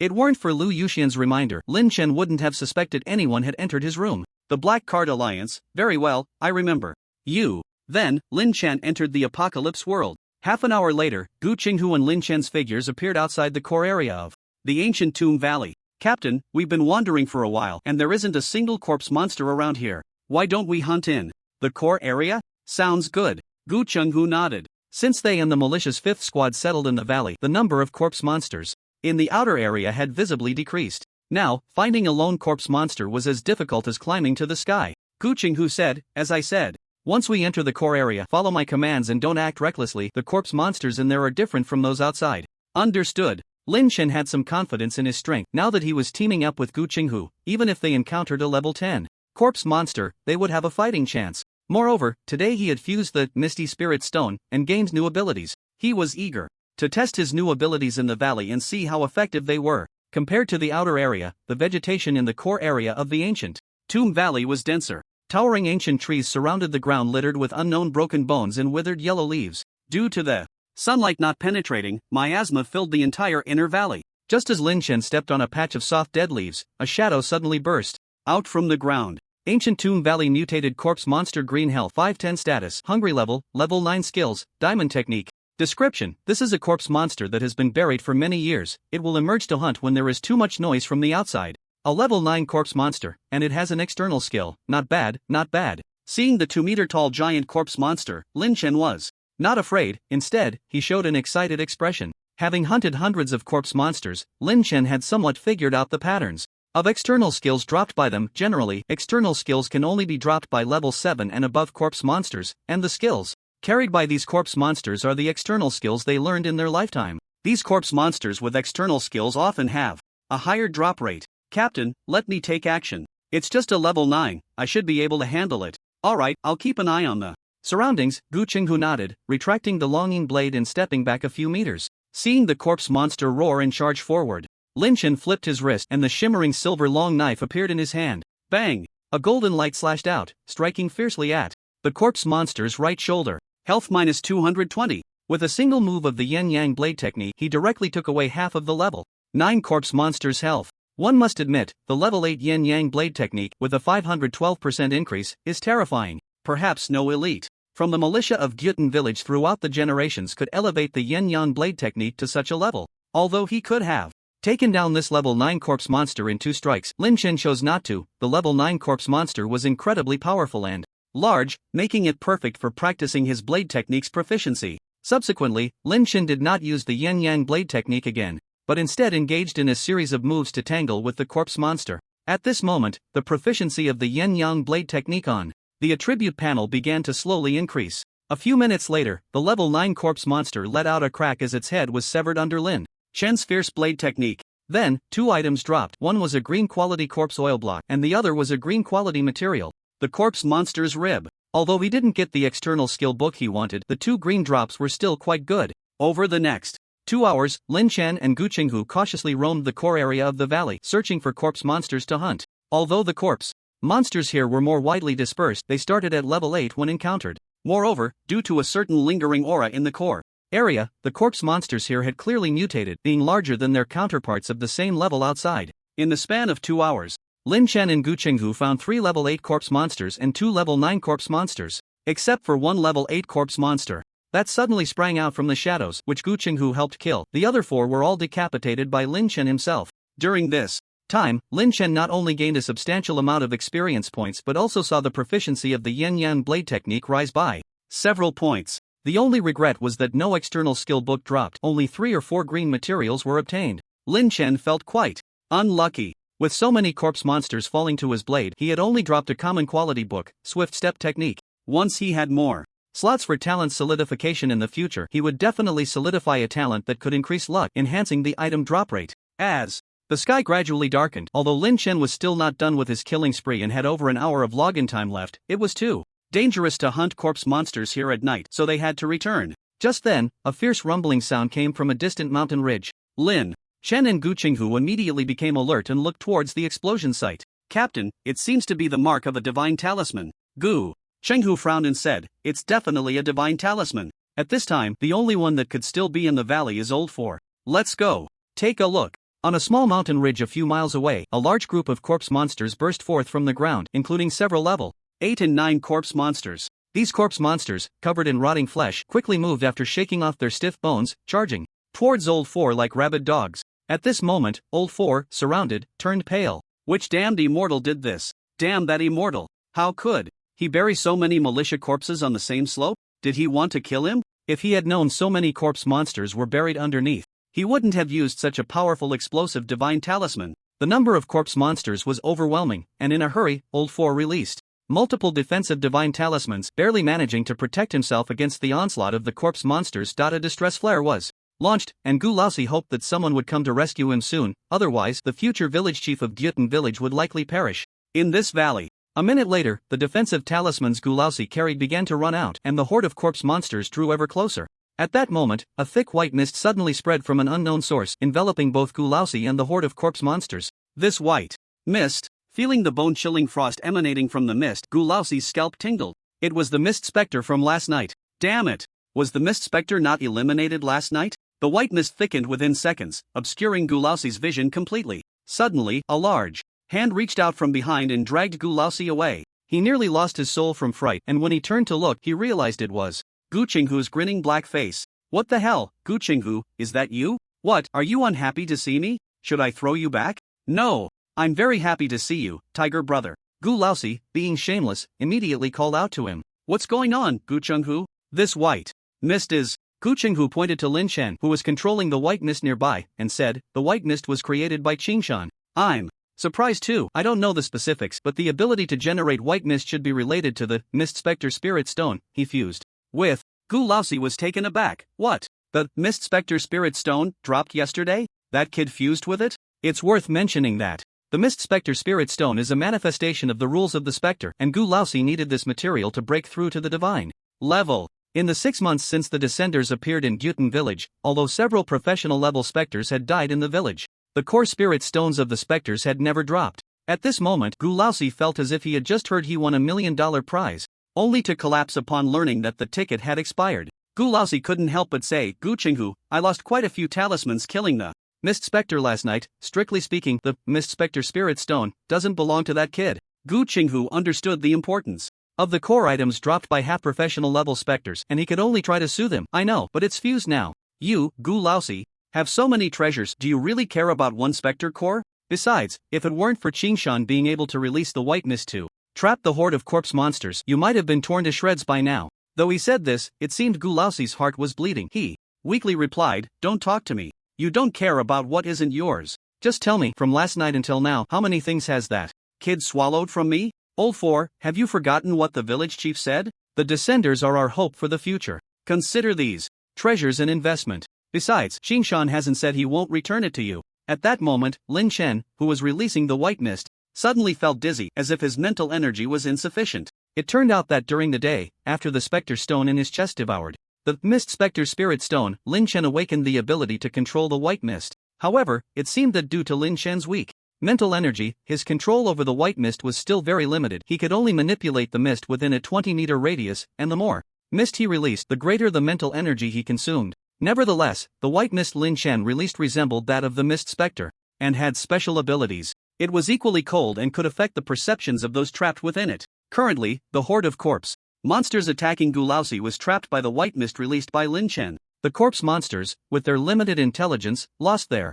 attack targets as they became ensnared in the white mist, wandering aimlessly in place. At this moment, Lin Chen appeared and said, Captains, I can't hold on much longer. We should get out of here. Gu Qinghu and Gulausi dared not delay, seeing the white mist around them thinning. They quickly stood up and fled frantically, with Lin Chen hurriedly following behind. It wasn't until they ran several miles away, hiding under a large concealed rock, that the three of them finally breathed a sigh of relief. However, as Lin Chen looked up, he found Gulausi glaring at him fiercely. You little brat, who told you to use the Mist Spirit Stone without permission? Don't you know how valuable this thing is to me? But, since you did save my life just now, let's call it even. However, you used half a pound of my spirit ash yesterday. When are you going to pay me back? Lin Chen didn't expect to be asked for repayment right after saving someone. Ahem, Captain Gulausi, I'm not in a good position financially right now. Gulausi shrugged nonchalantly. No worries, I heard you've killed quite a few corpse monsters lately, so you should have gotten a good amount of corpse oil and martial arts books, right? I can take a little loss. You can use those to settle the debt. Captain Gulausi, you don't need to be in such a hurry for repayment. Who asks for repayment right after lending? Give me a few months, and I promise I'll gather it for you. Faced with Gulausi's shamelessness, Lin Chen decided to be bold. He was determined not to pay back right now. After all, his resources were limited, and if he gave everything to Gulausi, he might not even be able to secure his basic daily blood food. Gu Qinghu stepped in to mediate. Alright, Gulausi, if it really comes to it, I'll pay you back for Qingshan first. To his surprise, Gulausi looked at Gu Qinghu with disdain and said, You? In all of Gutan village, who doesn't know that you, Gu Qinghu, are the poorest? Besides the dragon's roar blade on you, you don't even have a woman or a wife. What do you have to repay? Hearing this, Gu Qinghu fell silent. Lin Chen scratched his head. He didn't understand why Gulausi, who seemed fine yesterday, was suddenly so serious. Captain Gu Laosi, you haven't been possessed by a spirit, have you? Gu Laosi laughed in anger. You little brat, you're the one who's been possessed. You don't understand the importance of the Mist Spirit Stone to me. If I had known that what you got yesterday was the Mist Spirit Stone, I would have never let you touch. It's. Realizing this, Gu Laosi slapped his forehead. He knew that Lin Chen had a legacy soul artifact. Everything dropped by the spirit was a nourishing item for that soul artifact. If he had known that the drop yesterday was the Mist Spirit Core, he should have waited for Lin Chen to log in today. At this moment, Gu Qinghu leaned closer to Lin Chen and said, Gu Laosi has been stuck at level 10 for many years, but to break through to the professional level and transition to a deity, besides having sufficient divine power from faith, the most important thing is to have a core drop from a professional level spirit. And although the Mist Spirit Stone that dropped last night is a semi-professional level spirit core, it can help Gu Laosi advance to a deity just like a professional level spirit core. Hearing Gu Chenghu's explanation, Lin Chen finally understood why Gu Laosi had such a bad attitude upon meeting him. It was for this reason. P.S. The dialogue in the previous chapter has been slightly modified for better logic. At this point, Gu Laosi suddenly smiled and said, Kid, I won't make it hard for you. Help me with one thing, and I'll consider this matter settled, and you don't have to pay back that half a pound of ash. Captain Gu Laosi, just say what you need, no need to beat around the bush. Lin Chen immediately understood. Gu Laosi was quite clever. The earlier pressure for repayment was probably just a setup for this request. After all, Gu Laosi also knew that the Mist Spirit Stone was gone, and there was no point in being overly calculative. Gu Laosi squinted and said, This task is somewhat dangerous for you, so don't rush to agree. What is it? Just tell me.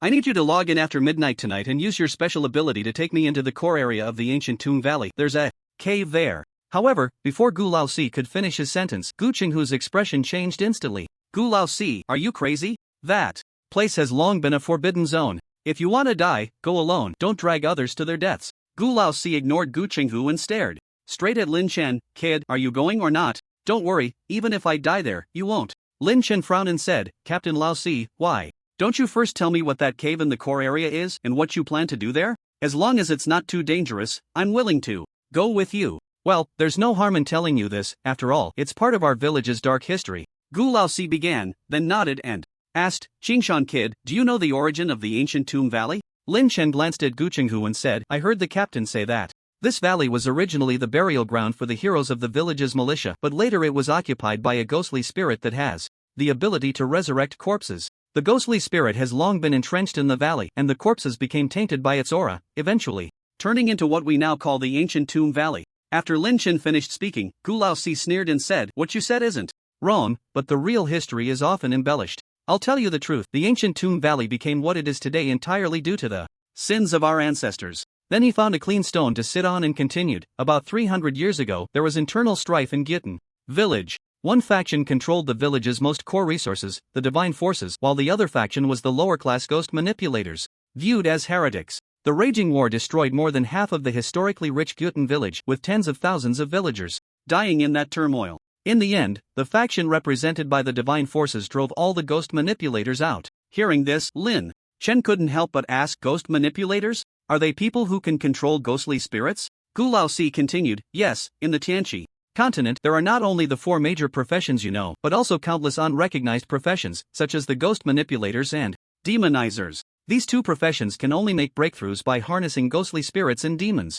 Among them, ghost manipulators are a powerful profession that centers around a ghostly spirit, allowing them to grow by accommodating multiple spirits within their bodies. I've read in ancient texts that some ghost manipulators can achieve professional level combat power in just a few months of training. At this moment, Gu Qinghu interjected, Qingshan, don't listen to Laosi's nonsense. Ancient texts record that the ghost manipulator profession is notoriously short-lived. It's an evil profession that costs one's own life. Moreover, prolonged contact with ghostly spirits will gradually distort one's humanity, leading to a complete change in character, becoming less than human. After hearing what the two said, Lin Chen understood. So, Captain Laosi, you mean to say that the ghost manipulators in the village back then didn't all die out, but instead escaped into the ancient tomb valley and used certain ghostly means to transform the underground corpses into corpse monsters? Gu Laosi immediately snapped his fingers and laughed. Smart. It's refreshing to talk to someone clever. You're right, many of those ghost manipulators escaped deep into this valley, and the cave I'm talking about is where they hid at that time. Lin Chen continued to ask, What's in that cave? Why do you insist that I go? Especially in the early morning? Gu Laosi pondered for a moment and said, Let me tell you one more thing. Before the turmoil in Gyutan village, There were many inherited knowledge and treasures within the village, one of which was an ancient soul artifact that could sense and absorb ghostly spirits to grow in power. Lin Chen was taken aback. The ability to sense and absorb ghostly spirits? Wasn't that exactly what the ghost stone soul artifact he had bound to was? It seemed that Gu Laozi already knew about the soul artifact being with him. Noticing Lin Chen's slightly flustered expression, Gu Laozi smiled and said, "You don't need to worry, kid. You've already bound with the soul artifact, unless you kill you. Even if they were to dig out your heart, they wouldn't be able to separate the ghost stone soul artifact from you." Lin Chen couldn't help but curse inwardly, thinking, "Thank you for the reminder." The ancient fourth continued, "During the turmoil back then, many secret treasures and legacies were lost in Gyutan village, and the spirit stone soul device is one of them. You ask me why I want to go to the cave deep in the valley. It's because there lies the divine legacy taken away by the spirit controllers of that time.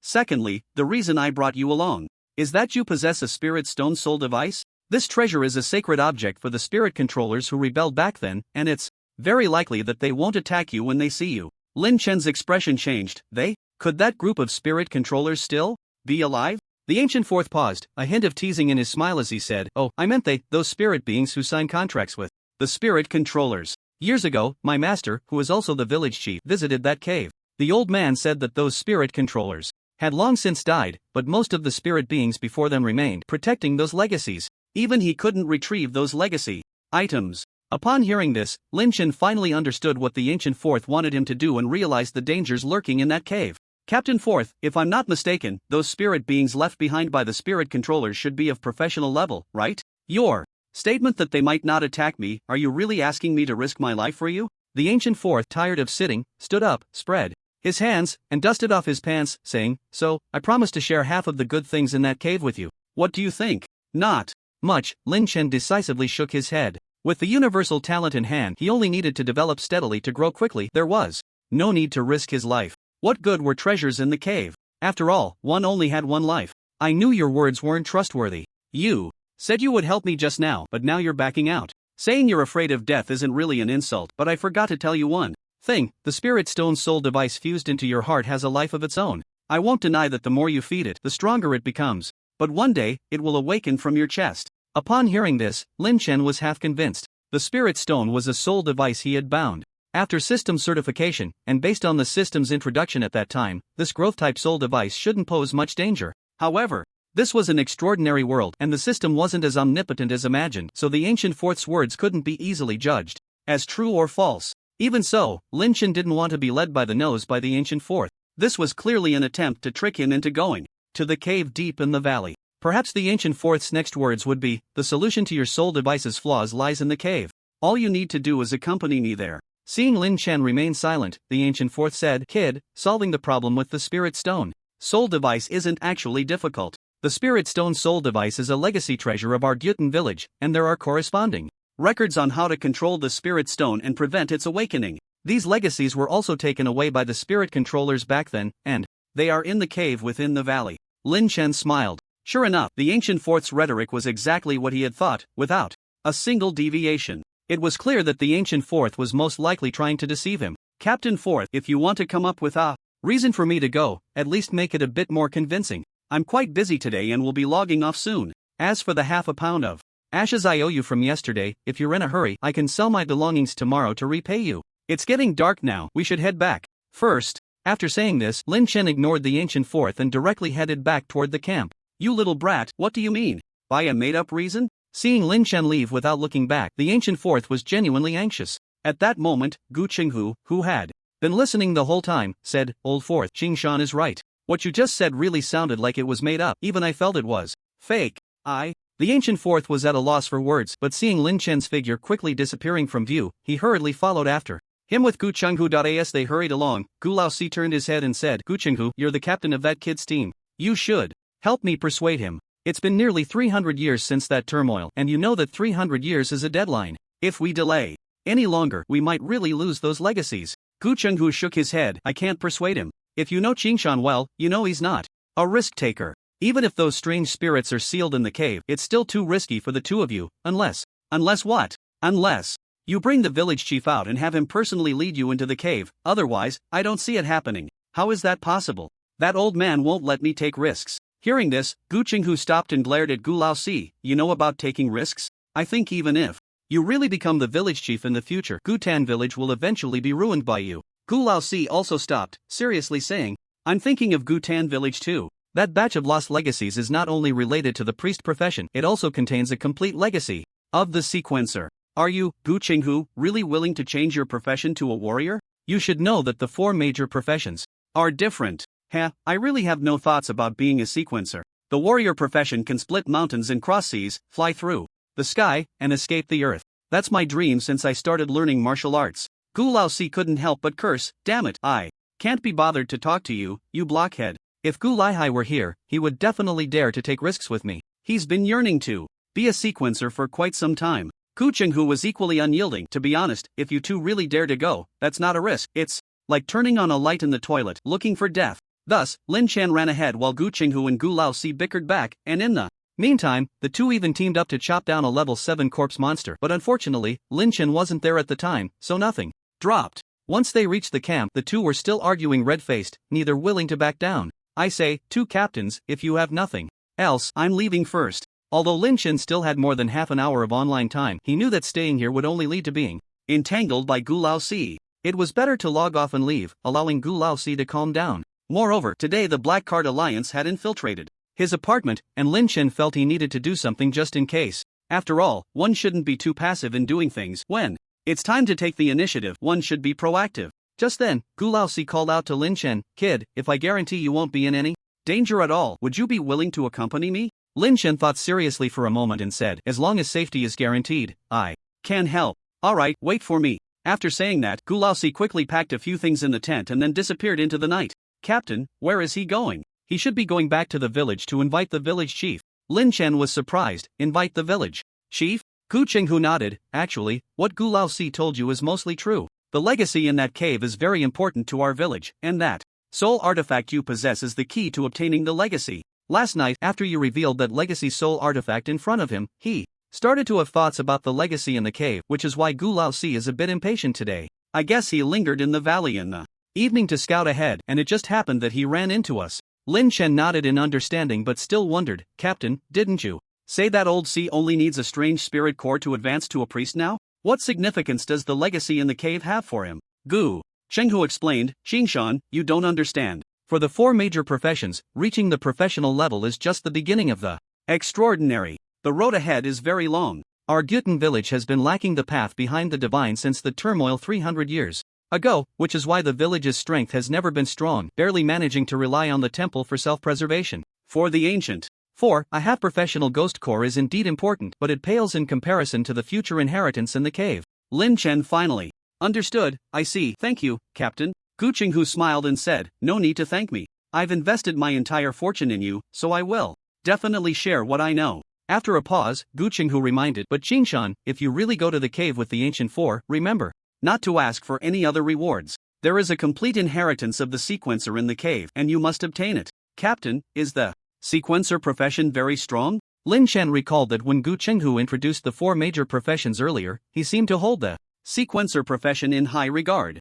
Gu Qinghu said, not only is it strong, but it's also very rare. Do you know the origin of the 4 major professions? Lin Chen shook his head. Half a year ago, when you descendants appeared on this continent, the village chief once said a few words, which I later remembered. He said, on this ancient land, there have been 4 instances of descendants appearing, which later led to the 4 major professions. The moment Lin Chen heard this, his heart trembled. No wonder the people of Gyutan village were not unfamiliar with them as descendants. It turned out that descendants had existed long ago. But what was the relationship between descendants and the 4 major professions? Did a new profession emerge on the continent every time a descendant appeared? Gu Qinghu did not notice Lin Chen's puzzled expression, and continued to explain what he knew about the 4 major professions. On the Tianqi continent, the oldest profession is the warrior profession. This profession is the most ordinary, but the talent threshold is not high. As long as you have a fighting spirit and sufficient vitality, you can change to a warrior in front of the martial arts steel. Xingshan, your knife skills are truly remarkable. In fact, being a warrior is a good choice for you. The second profession is the divine priest. As the name suggests, a divine priest needs to communicate with deities to gain power. Throughout the Tianqi continent, there are very few villages and cities that possess the inheritance of the divine priest profession, and our Gyutan village is one of them. As for the deity we worship in our village, I won't tell you, but if you pay attention, you should be able to discover something. After a pause, Gu Qinghu began to talk about the wizard profession. I don't know much about the wizard profession. A small part of what I know comes from old Gu Yunxiang. He said that wizards do not rely on external power. They are a group of people who pursue truth and use knowledge to pry open the world. The most important aspect of the wizard profession is mental strength. As long as your mental strength far exceeds that of ordinary people, you can consume certain resources to change to a wizard after reaching level 10. If you're interested in wizards, you can ask Elder Gu Yun when you return to the village. Finally, the most mysterious of the four major professions is the sequencer. This profession appeared the latest on the Tianqi continent and is also the most mysterious and powerful. There are ancient texts in the village that say if the divine priest gains power through worshipping deities, then the sequencer walks the path to divinity, which is the most direct route to becoming powerful. But the sequencer profession is extremely rare, and I've heard there are limits on their numbers. So if you encounter the sequencer inheritance, you must not miss it. You have to seize this opportunity. Lin Chen nodded. Thank you, Captain, I understand. After hearing Gu Qinghu's words, Lin Chen felt that his understanding of the four major professions had become much clearer, especially the sequencer profession. If there really was a complete sequencer inheritance in the cave as the ancient foresaid, then he certainly could not miss this opportunity. Lin Chen thought for a moment and asked, Captain, do I still need to log in tonight? Gu Qinghu said, don't rush. If Gu Laoxi's trip goes smoothly, we might have news by dawn. But if it doesn't go well, the village chief probably won't let him out. How about this, Xingshan, you come online after dawn to check, and we can prepare then. Lin Chen nodded in agreement. Okay. Gu Qinghu seemed to think of something and asked, by the way, Xingshan, you mentioned you encountered some trouble in your world today? Yes, but it's just a small matter. Gu Qinghu reminded him, well, as long as you can handle it yourself. From what I've seen of the descendants I've encountered, the order in your world is quite good, and the lower class can live relatively stable lives. However, with the emergence of extraordinary powers, the existing order will be disrupted. You need to be aware of this and prepare early. Lin Chen didn't expect Gu Qinghu to see so clearly, and it seemed that the people of Gyutan village had a certain understanding of their real world. Don't worry, Captain, I'm quite safe right now. After that, Lin Chen logged off and left. When Lin Chen returned to the real world, it was already dark outside his apartment. At that moment, he heard music playing nearby. It turned out that Lu Yuqian in the next room was playing music. Lin Chen shook his head helplessly. The talent apartment he rented was great in every way, except for the poor soundproofing. Thinking about how easily the Black Card Alliance had infiltrated his home today, Lin Chen felt it was time to consider moving. Over the years, he had accumulated around 4 to 500,000 through his gold farming studio, but last time, to kill the cow and fully stack the blood extraction talent, he had given the slaughterhouse owner about 200,000. Although the remaining money couldn't buy a house, renting a beautiful environment with complete security facilities was still not a problem. If he needed money, Lin Chen could also exchange supplies from the apocalypse world for RMB. To be honest, he could easily exchange a little bit of supplies for millions. However, as long as there was a bank card transfer, it could be traced. So unless he was really short on money, Lin Chen wouldn't expose his real identity in the game. Also, before logging off, Gu Qinghu's words had stuck in Lin Chen's mind. The apocalypse world was not only a dangerous, extraordinary world for people on Earth but also an unparalleled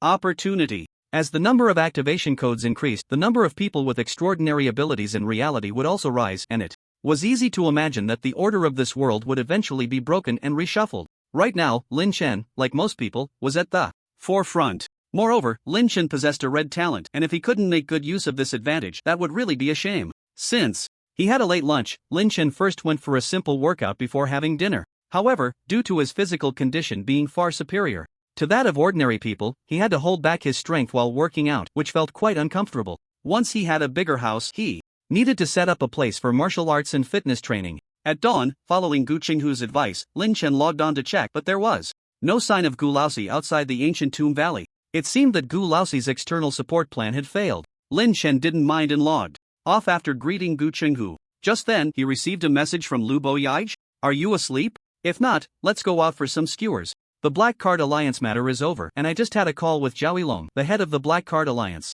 He said he is good friends with my dad. Clearly, Lu Bo had encountered something he couldn't quite grasp and wanted Lin Chen to help him analyze it. Upon seeing the message, Lin Chen felt the name Zhao Yilong was familiar. After thinking carefully, he recalled that Zhao Yilong seemed to be a relatively young and ambitious wealthy individual in the country who had ranked over 50 on the national rich list. 6 months ago, many media outlets frequently reported on this self-made Zhao Yilong, but there seemed to be no related news in recent months. To Lin Chen's surprise, Zhao Yilong turned out to be the founder of the Black Card Alliance. Note, Lu Hong mentioned the Black Card Alliance in his diary but did not mention Zhao alone, so Lin Chen only knew that the organization existed but was unaware of its founder. Soon after, Lin Chen hurried to the dining place, agreed upon with Lu Bo. It was a private room, and Lu Bo had already ordered a lot of skewers, waiting for Lin Chen. At the table, Lu Bo was eating while detailing his encounters with the Black Card Alliance. After I got the video, I asked a friend I met during training in the capital. He said that although the Black Card Alliance is not an official organization, all their members are registered with the authorities. That guy called number 16 used to be Zhao Yilong's bodyguard, a retired soldier named Song Rand. After I informed you in the afternoon, I found Song Rand based on the registration information. He wasn't surprised at all when he saw me and directly asked if I wanted to join the Black Card Alliance. Join? No way. I have a decent position now, how could I join them? Then I questioned him about my dad, and Song Ren said he didn't know either, he was just there to do his job. Then, right in front of me, he called his boss, who is Zhao Yilong. Hearing this, Lin Chen asked, Zhao Yilong? So he sent someone to follow you and then they came to where I was staying? Yes, Zhao Yilong said on the phone that he and my dad were good friends. The reason he was following us was that he had once lent a treasure to my dad, and after my dad's unexpected death, the item went missing, so he sent someone to track us down to find it. Lin Chen frowned and asked, treasure? What exactly is it? Seems your dad didn't mention this in his diary, right? Yeah, I asked Zhao Yilong what it was, and he said it was a spiritual artifact brought out from the apocalypse world. A spiritual artifact brought from the apocalypse world. This shocked Lin Chen. He had tested it and knew that nothing could be brought in or out of reality and the apocalypse world. Could it be that Zhao Yilong had some special way to bring things out from the apocalypse world? Lin Chen quickly asked, Xiaobo, did you hear any information during your training in the capital about being able to bring items out of the apocalypse world? Lu Bo shook his head. No, although the content of our training was valuable, it was all basic information for the authorities. More valuable information is considered a resource by the officials and won't be casually shared with us. But I feel that Zhao Yilong isn't lying to me. This should be true. Alright, what happened next? Lu Bo continued. Later, Zhao Yilong told me about how he knew my dad. It turns out Zhao Yilong was born in Dayu village, where my dad was. He said my dad had a high talent and could forge spiritual artifacts at a few levels. He and my dad initially got to know each other through trading spiritual artifacts and they gradually became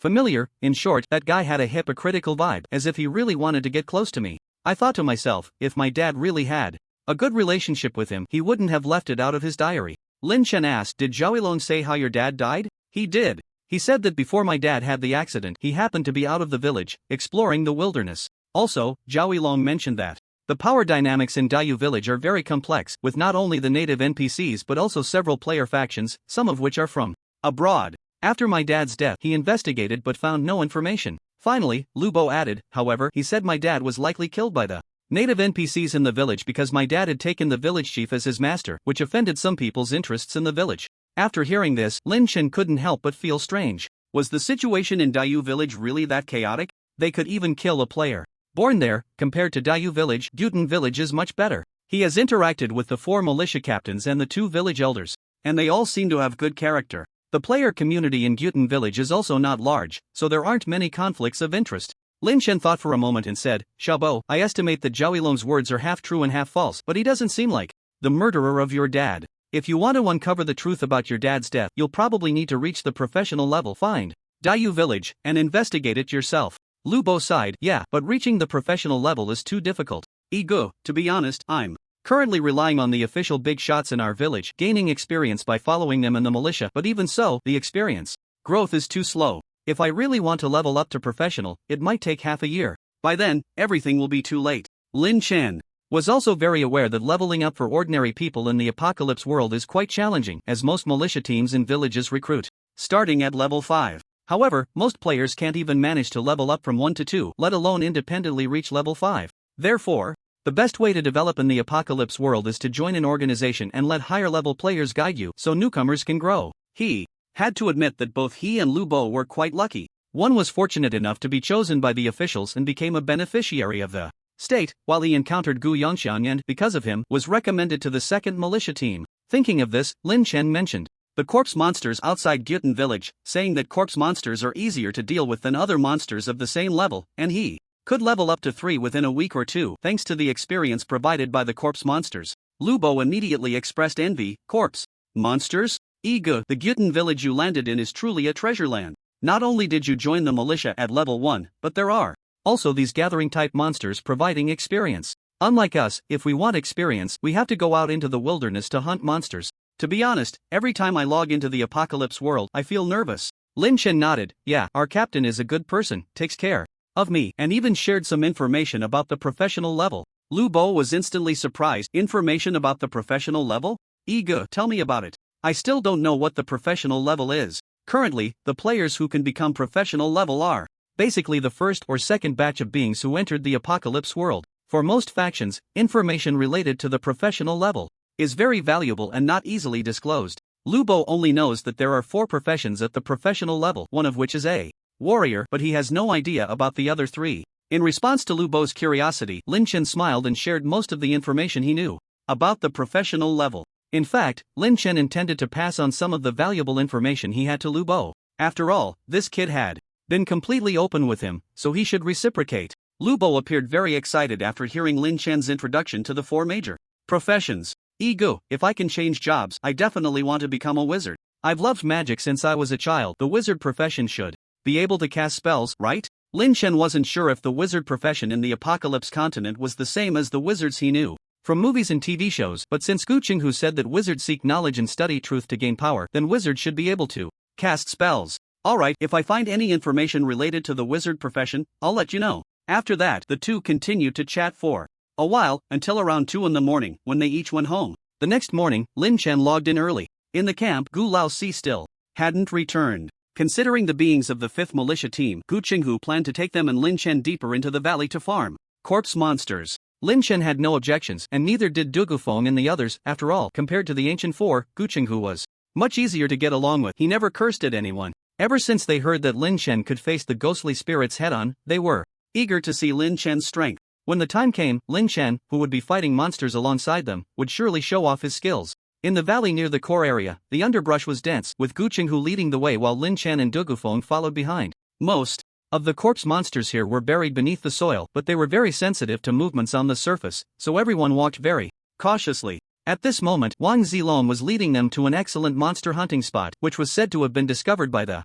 Ancient Four just yesterday. Wang Zilong pointed in the direction they were heading and said, Captain Chenghu, it was Captain Laosi who led us to hunt the corpse monsters just ahead yesterday. The area is surrounded by tall rocks, with one exit in the front and one in the back. The front exit is spacious, allowing us to lure the corpse monsters in, while the back valley has a small tunnel that was just dug out. If we can't handle the corpse monsters we lure in, we can escape through the small tunnel. When Lin Chen and Gu Qinghu arrived at this rocky stronghold, they found it was indeed as Wang Zilong had described. The place resembled a small valley, wide in the front and narrow in the back, making it a perfect spot for leveling up and hunting monsters. Gu Qinghu nodded and said, not bad, the Ancient Four actually found such a place. They have put in some effort. He knew that hunting monsters with one person was different from hunting with a group. Now that Lin Chen was very strong, he felt no pressure bringing Lin Chen along to hunt monsters. But the Ancient Four was different. The members of the militia team he led were all new players, with only a few like Du Gufeng and Qian Duoduo having any experience.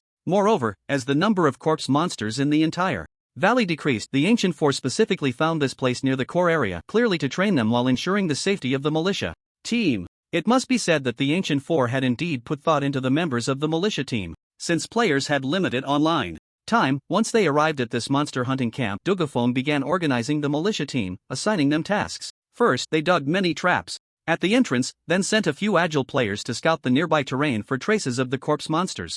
After a busy period, they aimed to lure a low-level corpse monster to test their skills. The militia team had a total of 9 members, 4 of whom focused on strength and constitution. They wielded short knives and shields, responsible for drawing the corpse monsters, while Du Gufeng and the others used bows and arrows to kill the monsters from a distance. Gu Chenghu and Lin Chen did not intervene, watching them operate from the side. Soon, the first level 7 corpse monster was lured over by Qian Duoduo, who was both plump and agile. Up ahead, Chen Duod was chubby yet nimble body was dodging back and forth, using a few large rocks at the entrance to keep the corpse monster at bay. Hurry up and support me, I can't hold on much longer. This thing is chasing me like a mad dog. Seeing that Qian Duoduo was about to collapse, Du Gufeng quickly knocked an arrow to provide support. The corpse monster's aggro was drawn to Du Gufeng, and with a roar, it charged forward, only to fall into the trap they had set up in advance. About 5 minutes later, the level 7 corpse monster was defeated under their combined assault. Phew, I'm exhausted, Qian Duoduo said excitedly as he stepped forward to pick up the dropped items, but he quickly cursed in disappointment. What a pity, it only dropped a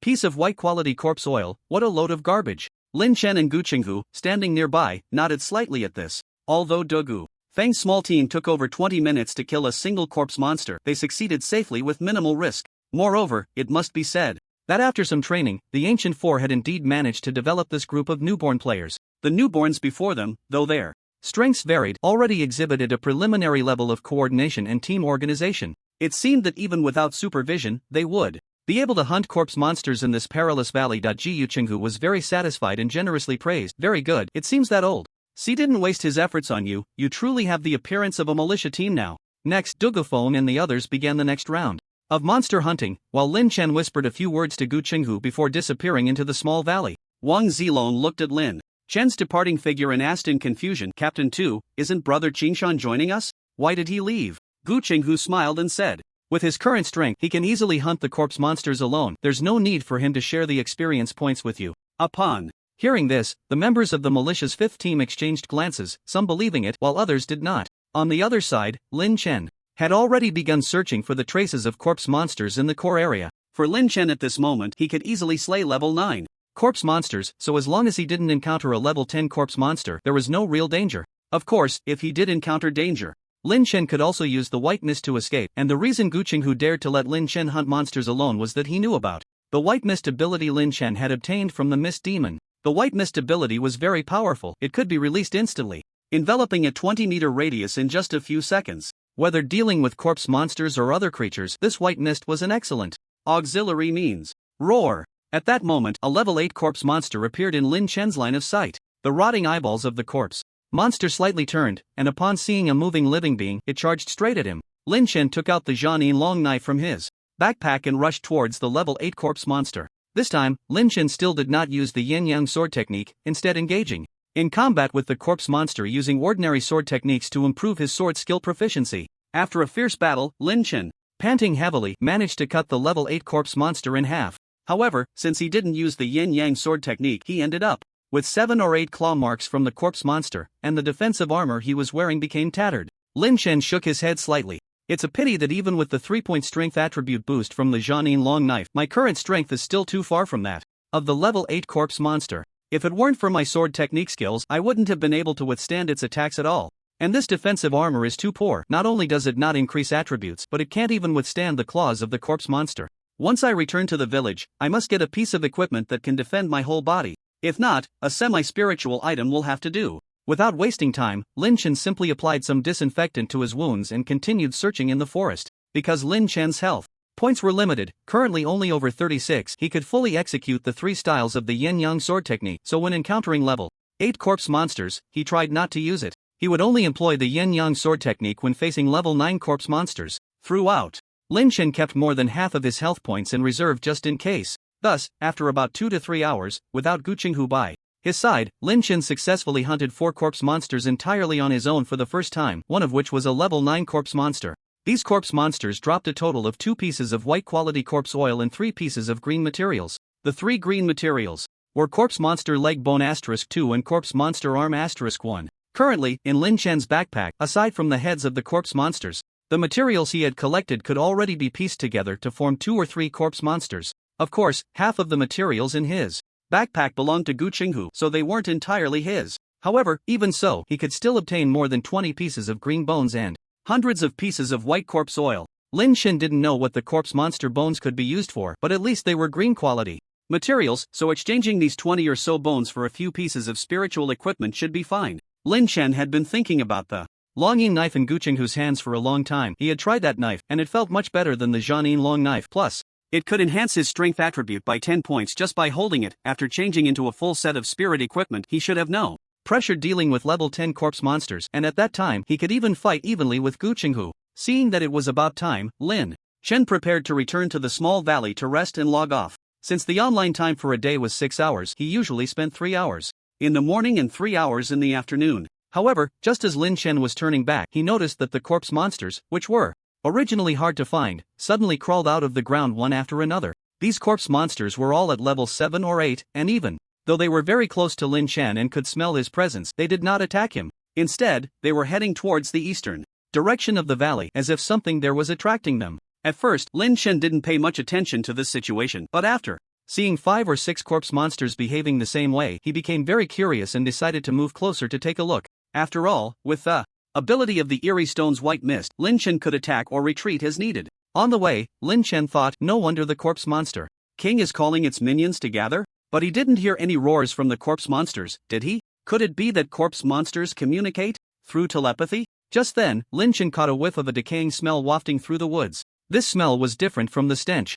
emitted by the corpse monsters. It was more like the scent of some trees withered and rotting. Suddenly, Lin Chen stopped in his tracks. In front of him, on a small hillside, there was a dense crowd of corpse monsters, about 300 of them. Judging by their size, these corpse monsters were mostly above level 7, and there were quite a few at level 8 and 9, but Lin Chen had yet to see the corpse monster king. Even so, the sight of over 300 terrifying corpse monsters was enough to scare an ordinary person to death. Lin Chen noticed that in the middle of the group of corpse monsters there was a solitary tree that stood out, about 10 meters tall. The tree had brownish-green leaves, and among its dense foliage were many milky white fruits that looked like little dolls. Moreover, the decaying smell in the woods was emanating from these milky white fruits. Could it be that the rare treasures have ripened? Lin Chen suddenly recalled what Gu Chenghu had mentioned. He said that there were many rare treasures in the wilderness, and when these treasures ripened, they would attract nearby eerie spirits and monsters. For example, the Xiaohong fruit that Lin Chen had discovered in the village was one such treasure. Of course, the Xiaohong fruit was the most ordinary type, with little attraction to living beings. Otherwise, it wouldn't have been Lin Chen who picked it, but rather the cats and dogs in the village would have eaten it long ago. However, the fact that these milky white fruits could attract all the corpse monsters within several miles indicated that their quality should be quite high. They should be fruits of blue quality or above. Lin Chen felt a strong itch of desire. Even if these high-quality fruits were of no use to him, they could be exchanged for enormous resources. Now that he had the ability to control the white mist, Lin Chen felt he should have a chance to take a risk and try it out. But he couldn't be hasty. He had to wait until the milky white fruits were almost ripe before making a move. At this moment in the small valley, Dugafeng and the others were already panting with exhaustion. After consecutively luring monsters, killing monsters, luring monsters, and killing monsters 7 or 8 times, even though their physical condition far exceeded that of ordinary people, they were starting to struggle. Fortunately, their harvest today was quite good. In addition to each person receiving 70 or 80 experience points, they also shared a lot of white corpse oil blocks.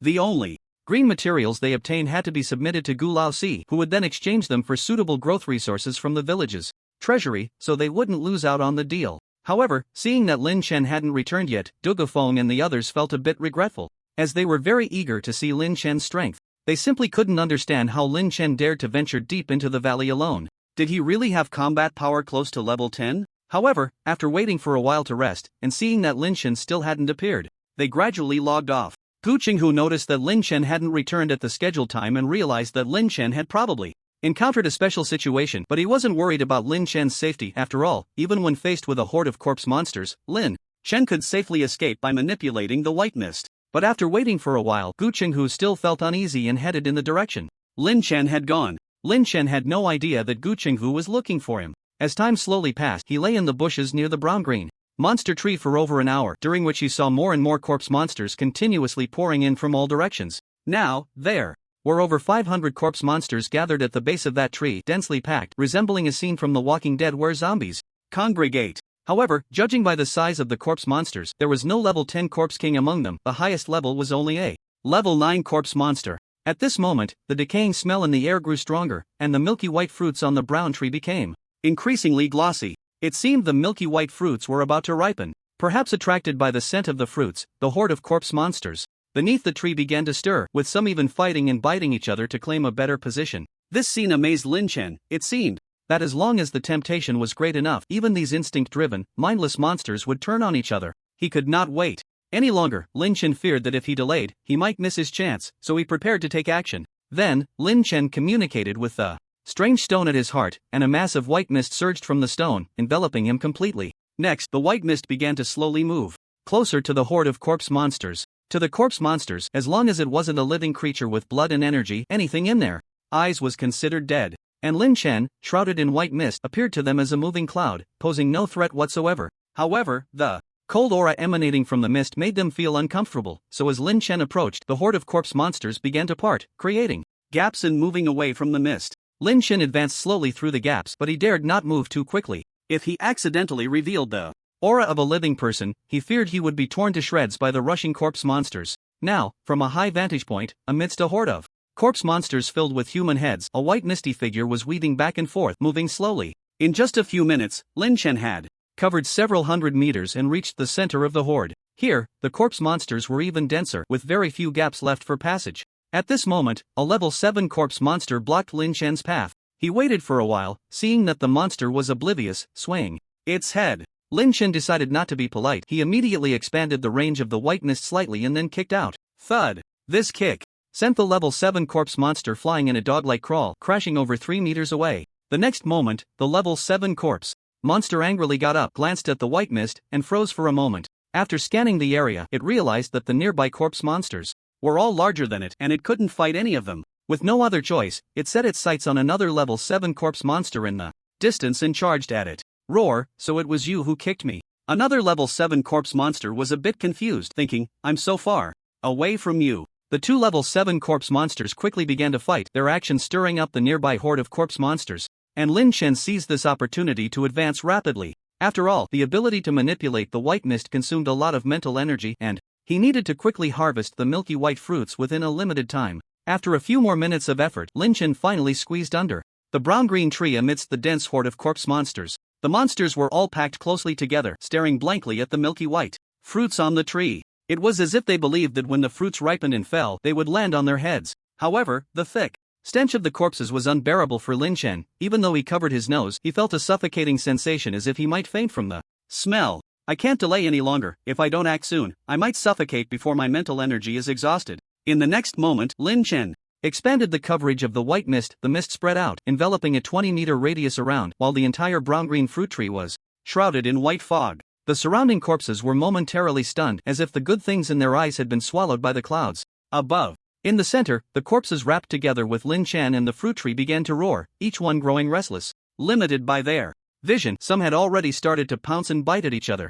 As the range of the white mist increased, Lin Chen felt a sudden throbbing pain in his head. He dared not delay and immediately climbed up the brown-green ancient tree to start picking the milky white fruits. The first milky white fruit in hand, the system finally chimed in with a prompt. Rottenwood fruit blue, a special fruit that grows in an environment heavy with energy, taking hundreds of years to bear fruit. When ripe, it emits the smell of decaying wood. Consuming this fruit can significantly increase attribute points, but there is a high probability of causing bodily corruption and unknown mutations. At first glance of this description, Lin Chen knew he was right. This milky white fruit was indeed a blue-quality treasure. In the world of Apocalypse, aside from the holy water given to him by Gu Qinghu, he had not seen a second blue-quality item. This was a windfall. There were a total of 9 milky white fruits on the tree, and Lin Chen maneuvered between the branches, frantically picking them. In just a few seconds, he had gathered all 9 rotten wood fruits. After stuffing the fruits into his spatial backpack, Lin Chen quickly jumped down from the rotten wood tree and then reduced the range of the white mist, fleeing towards the outskirts of the corpse horde.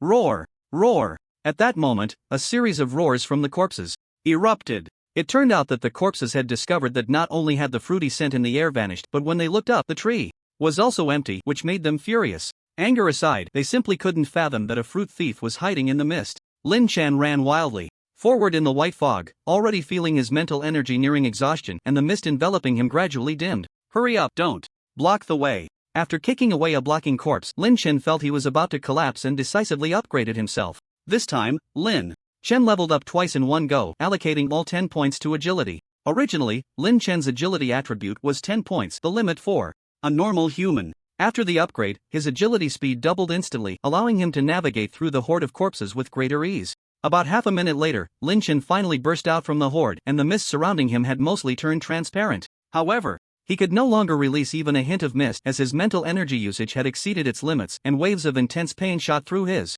head. If he forced himself to release more mist, he would likely faint completely. Roar! Upon seeing a human figure, the outer corpses became excited. Although the fruit that attracted them was gone, having flesh to eat was still a good thing. Without the mist to conceal him, Lin Chen was gradually discovered by the corpses. Seeing that many corpses from the outskirts were charging towards him, Lin Chen attempted to log off. Ding! A large number of dangerous creatures detected nearby, unable to log off. Damn! This trashy log-off mechanism. Lin Chen's expression changed drastically, and he quickly stuffed the somewhat heavy defensive armor into his backpack, running with only the system-given leather boots and underwear. Now, there was only one word: run. Run to a safe place to log off. With the boost of 20 agility points, Lin Chen's speed was like a gust of wind covering 100 meters in just a few seconds. However, behind him was a relentless horde of corpses. Judging by the number of heads, there were about 300 of these corpses. Among the horde, there were quite a few level 8 and 9 corpses, and these corpses were running faster than Lin Chen, who had 20 agility points.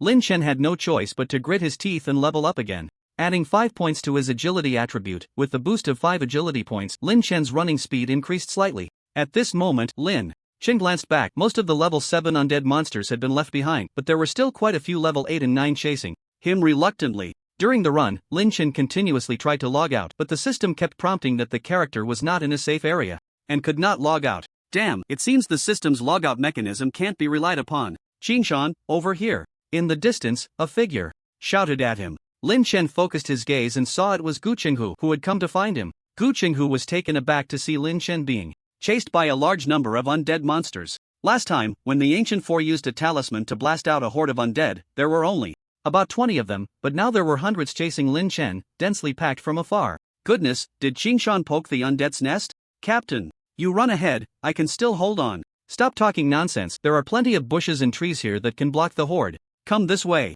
Although the horde of undead was astonishing, Gu Qinghu would not abandon Lin Chen to escape alone. With no other choice, Lin Chen had to flee in the direction of Gu Qinghu. The bushes in the jungle were dense, filled with thorns and small trees, but it seemed that Lin Chen still had a faint scent of the rotting wood fruit on him, causing the horde to charge in. Although many thorns tore off large chunks of rotten flesh from the undead, they had little sense of pain, and their running speed was hardly affected. Qingshan, what on earth did you do to attract so many undead? Lin Chen gasped. Captain, we can talk about this later. Right now, we need to find a way to shake these things off. I feel like these bushes and thorns won't stop the undead. Gu Qinghu glanced back and indeed found the horde still chasing them reluctantly. Especially the few level 9 undead at the front, only 30 meters away. If they relaxed even a little, those undead could pounce on them. In the next moment, after running intensely for 7 or 8 minutes, Lin Chen felt his stamina waning. He hesitated whether to upgrade his points again to add some attributes to endurance and physique. Just then, Gu Qinghu took out the longing blade and stabbed it into a towering tree beside him.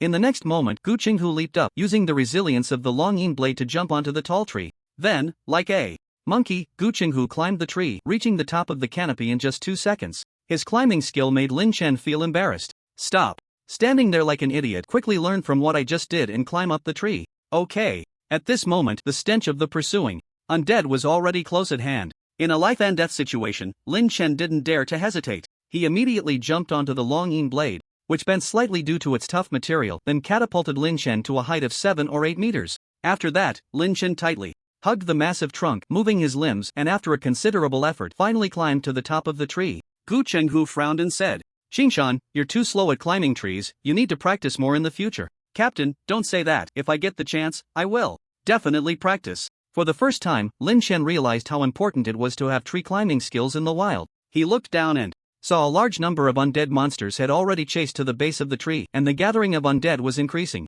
Fortunately, the undead had limited intelligence and didn't know how to use the longing blade to climb up, nor would they form a human ladder, being slightly inferior to the zombies in movies. However, the undead did not leave but began to linger around the tree. Seeing this, Gu Qinghu finally breathed a sigh of relief. Qingshan, you look pale. Is your mental energy overused? Yeah, Captain, otherwise I would have used the white mist to escape long ago. Wiping the cold sweat from his forehead, Lin Chen took out a rotting wood fruit from his backpack and said, Captain, this is the fruit I just snatched from the horde. The system says it's a rotting wood fruit, blue quality. Do you recognize it? Rotting wood fruit? Is it still a blue quality fruit? Gu Qinghu took the milky white rotten wood fruit and looked at it, realizing he had never seen or heard of it before. According to what you said, this fruit isn't suitable for direct consumption, but after all, it is a blue quality fruit, which is useful for professional levels. If we bring it back to the village, we should be able to exchange it for a lot of resources with the village chief and the elders. At this moment, as Lin Chen took out the rotten wood fruit, the group of corpse monsters below became restless again. Some of the smarter ones even started gnawing on a tree trunk over 2 meters in diameter, seemingly trying to bring the tree down so that Lin Chen and the others would fall. Let's put it in your backpack. The smell this thing emits is tempting to many creatures. It wouldn't be good if it attracted other monsters, Lin Chen said as he put the rotten wood fruit back into his spatial backpack. Alright, but Captain, this one counts as yours, as a way to repay you for your help during this time. Hearing this, Gu Qinghu laughed heartily, patted Lin Chen on the shoulder, and flashed a big grin. Good lad, you haven't disappointed me. But if you didn't gather a few more, just keep it for yourself. Your captain isn't lacking in this right now. It's fine, I gathered quite a few, you can keep it, Captain. Lin Chen had always remembered Gu Qinghu's act of using divine water to enhance his attributes, feeling quite touched. Now, giving one rottenwood fruit to Gu Qinghu was not only a way to repay his kindness but also a message that investing in Lin Chen would definitely not be a loss. Leaning against the treetop, Lin Chen felt a lingering headache. It seemed his mental strength wouldn't recover in a short time. Unfortunately, the mental strength attribute was a hidden attribute in the system panel and had not been unlocked, so Lin Chen couldn't check his current mental state through the panel. Captain, is there a way to quickly recover mental strength in the village? Gu Qinghu thought for a moment and said, everyone has mental strength, but it's most important for wizards. The elder of Guyun should have potions to restore mental strength. You can ask about it next time we return to the village. Okay. Lin Chen realized that controlling the white mist ability was quite important to him, but his mental strength was limited, which made it difficult to maintain control over the mist for long. If the elder of Guyun had potions to enhance or restore mental strength, he would definitely want to keep some on hand. After resting for a while, Lin Chen felt his headache had eased a bit. He glanced down at the tree. The group of corpse monsters was still gathered near the large tree. It seemed the group wouldn't disperse in the short term. Lin Chen tried to log off but still couldn't. Perhaps he would have to wait until the 6-hour online period ended before he could forcibly log off. Thus, the two of them tried to remain quiet in the tree and rested peacefully.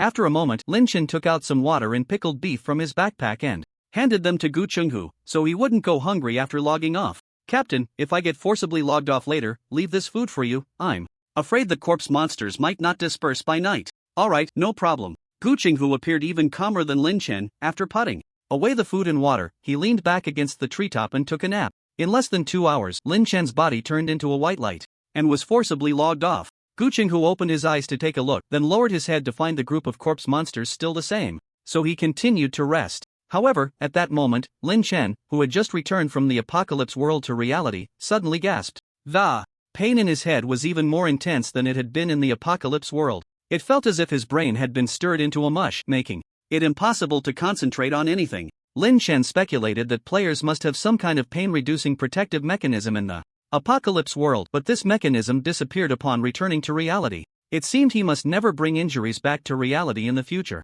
or it could worsen. With his mental strength injured, Lin Chen couldn't do anything in reality. He simply collapsed onto his bed and fell into a deep sleep. He slept straight through until after 10 at night. Lin Chen looked up and saw that outside the balcony was pitch black, and his stomach was growling. It seemed he had woken up from hunger. After all, he had only eaten a little in the morning. No wonder he was so hungry. The pain in his head had lessened significantly, and Lin Chen opened his phone to check. Besides messages from the studio, Lu Bo had sent him a few complaints, all about the trivial matters at the police station. It turned out that considering the frequent monster invasion incidents from the apocalypse world around the globe, Zhang Baichuan had received orders from higher-ups to set up emergency response teams in various administrative districts of Linhe City. However, there were only 4 core members in the apocalypse team of Linhe City, so Lu Bo was also assigned to oversee one administrative district, partnering with several experienced detectives to form a small group. If any extraordinary incidents occurred in that district, Lu Bo would be the primary person in charge. Seeing Lin Chen reply, Lu Bo continued to vent. Ego, I feel like it's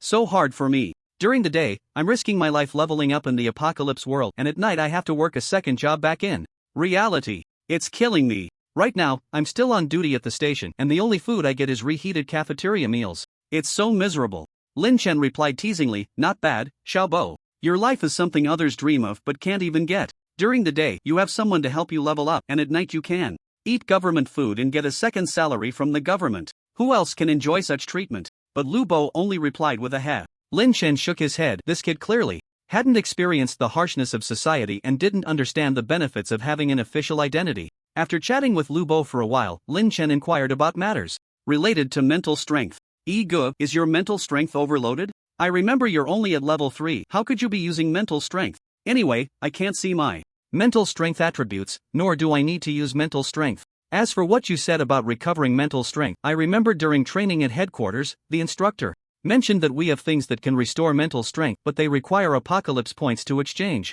Apocalypse points? Oh, I forgot to tell you, apocalypse points are a type of extraordinary currency set up within our country for apocalypse members, similar to contribution points, which can be exchanged for some internal resources. But you can only earn apocalypse points by completing tasks assigned by headquarters. I heard our captain once killed a terrifying pig and then exchanged its corpse for a lot of apocalypse points. But I currently don't even have the qualifications to connect to tasks, so I can't get any apocalypse points. Is your mental strength severely damaged? If it's serious, I'll think of a way. Lin Chen replied, it's fine, just a bit of a headache. A few days of sleep will fix it. I'm going to find something to eat so I won't chat with you anymore. Focus on your duty. After ending the chat with Lu Bo, Lin Chen went downstairs to find a local restaurant to eat. On his way back, he ran into Lu Yuqian, who was taking out the trash. The two of them got into the apartment elevator together. At that moment, she seemed to have just finished showering, her smooth black hair cascading over her shoulders. Droplets of water sliding down her neck, leaving glistening traces in the air. Lu Yuqian was only wearing a cute pair of pink shorts on her lower half, her straight and proportionate legs resembling finely carved ivory, a truly pleasing sight. Lin Chen glanced over inadvertently, but Lu Yuqian noticed, as girls are quite sensitive to boys' gazes. Her face, freshly washed, turned even redder. She coughed lightly, breaking the silence. Lin Good, did you just come back from eating? Yeah. The elevator continued to rise in silence. Lu Yuqian didn't know what else to say, but she was quite curious about Lin Chen. Over the past couple of days, she had been frantically sending out resumes on various platforms looking for a job, so she had been spending more time in the apartment. Due to poor sound insulation, sometimes she wouldn't hear the door opening and closing, and Lin Chen's side would suddenly make noise, as if he had just appeared in the room. She still didn't know what Lin Chen did for a living. It seemed like he had never been to work, living quite freely. There were several days when she encountered Lin Chen going downstairs for lunch in the middle of the day. To her, Lin Chen was just a slightly handsome neighbor with a unique temperament, but with rather strange behavior. Lin Chen had no idea what Lu Yuqian was thinking. If he knew that Lu Yuqian could often hear the sounds from his room, he would probably hasten his moving process. In the early morning, Lin Chen woke up from bed. After a night of sleep to replenish his mental energy, he felt that the pain in his head had improved a lot. It seemed that sleep was a good way to restore mental energy. He figured that when he returned to the world of Tianqi today, he should be able to manipulate the white mist easily. After washing up and having breakfast, Lin Chen touched the golden activation code on his wrist and appeared on the big tree from yesterday. However, at this moment, Gu Qinghu was nowhere to be found on the tree, and there was no trace of the corpse monsters below the tree either. Lin Chen frowned. Could it be that the corpse monsters retreated when he left? However, Lin Chen discovered that Gu Qinghu had left a message on a piece of bark in the tree crown. I am safe, gather in the small valley. Then Lin Chen slowly climbed down the big tree. Although the corpse monsters on the ground were gone, there were many scattered bones of the monsters on the ground. It seemed that some strong reinforcements from the village had appeared yesterday, driving the corpse monsters away and taking Gu Qinghu with them. But with hundreds of corpse monsters under the tree, who could be that powerful? Even if Gu Laihai, Gu Man, and the captains brought the 4 militia teams over, they probably wouldn't be able to handle so many corpse monsters. Could it be that the village elders had come out? Filled with curiosity, Lin Chen quickly headed towards the small valley after exiting the thicket. At this moment in the small valley, the old man from the day before, Gu Laosi, had reappeared, his unique scolding echoing faintly in the valley. Is this the level of your coordination? Just dealing with a level 7 corpse monster and you managed to injure 3 people. Are the rest of you just slacking off? Don't you know how to support your teammates? The leader, Dugaphone, explained, Captain, we didn't expect the corpse monster to have such good jumping ability. It actually jumped out of the pit trap. Don't give me excuses. You can't check the trap situation and still blame me? Although you are reincarnators, you only have 1 life. If you don't train hard now, in the future, if you want to see me, you'll have to rely on dreams. No wonder Gu Laosi was so angry. Not only had he come personally today, but he had also invited his master, the village chief of Gutan village, to be here. He had wanted to showcase the results of training the militia team 5 in front of the village chief, but unexpectedly, at a critical moment, Dugaphone and his group let him down. Alright, shall see, they performed decently just now. Your scolding might have the opposite effect sometimes, a gentle and elderly voice spoke. An old man with gray hair and a white beard slowly walked out of the tent. This old man was Gu Tianxi, the village chief of Gutan village. Hearing this, Gu Laosi scratched his head and smiled shamelessly, since they performed well about those spiritual fruit resources you promised me earlier. Gu Tianxi thought for a moment and said slowly, alright, you can allocate them. After all, those fruits have little use in our village. There are still too few children that can be trained here. Currently, the reincarnators are the hope of the village. Upon hearing this, Gu Laosi showed a look of joy. The spiritual fruits he requested were among the most precious resources in Gutan village, all of white quality or above, capable of increasing character attributes, and were part of Gutan village's stockpile accumulated over decades. Now, the reincarnators of Militia Team 5 were unable to improve their strength due to experience level suppression. Even if 9 of them worked together, they could only deal with a level 7 corpse monster. To enhance their combat power without leveling up, they could only rely on heavenly materials, earthly treasures, and external skills. Every day, he was having people teach him external skills, but most of the born ones from the 5th team had limited potential. After more than a week, hardly any of them had managed to learn anything, so he had to think of ways to utilize the natural treasures instead. At that moment, hearing the conversation between the two, Gu Qinghu, who was recuperating inside the tent, stepped out and said, "Village chief, our second team's Qingshan is also a born one worth investing in. Can I have some spirit fruits to use?" Gu Laosi chimed in, "Master, Qingshan is the born one I mentioned to you, the one who obtained our village's inherited soul artifact. To be honest, that kid is indeed quite good, with high talent, but after all, he hasn't signed a contract with our village." The village chief shook his head and said, "The contract is just a means, it's not important. If what you say about Qingshan is true, that he is an exceptionally talented born one who understands gratitude, then it wouldn't hurt to allocate some of the village's resources to cultivate him. After all, only by producing true strong individuals in the future can we protect Gu Tan village. If we only cultivate a batch of born ones with similar strength to ours, it would be a futile effort." Village chief Gu Tianxi turned and said, "Xiao Hu, later you talk to Gu Yuanxiang and let him raise the contribution points required for born ones to exchange for items. Our village's current focus is to cultivate reliable born ones, so don't squeeze them any further." "Understood, village chief." Just as the three were chatting, a figure slowly appeared in the distance. It was Lin Chen, who had just rushed over from the big tree. "Master, it's this kid. Qingshan is not old. I'm not blind, I can see."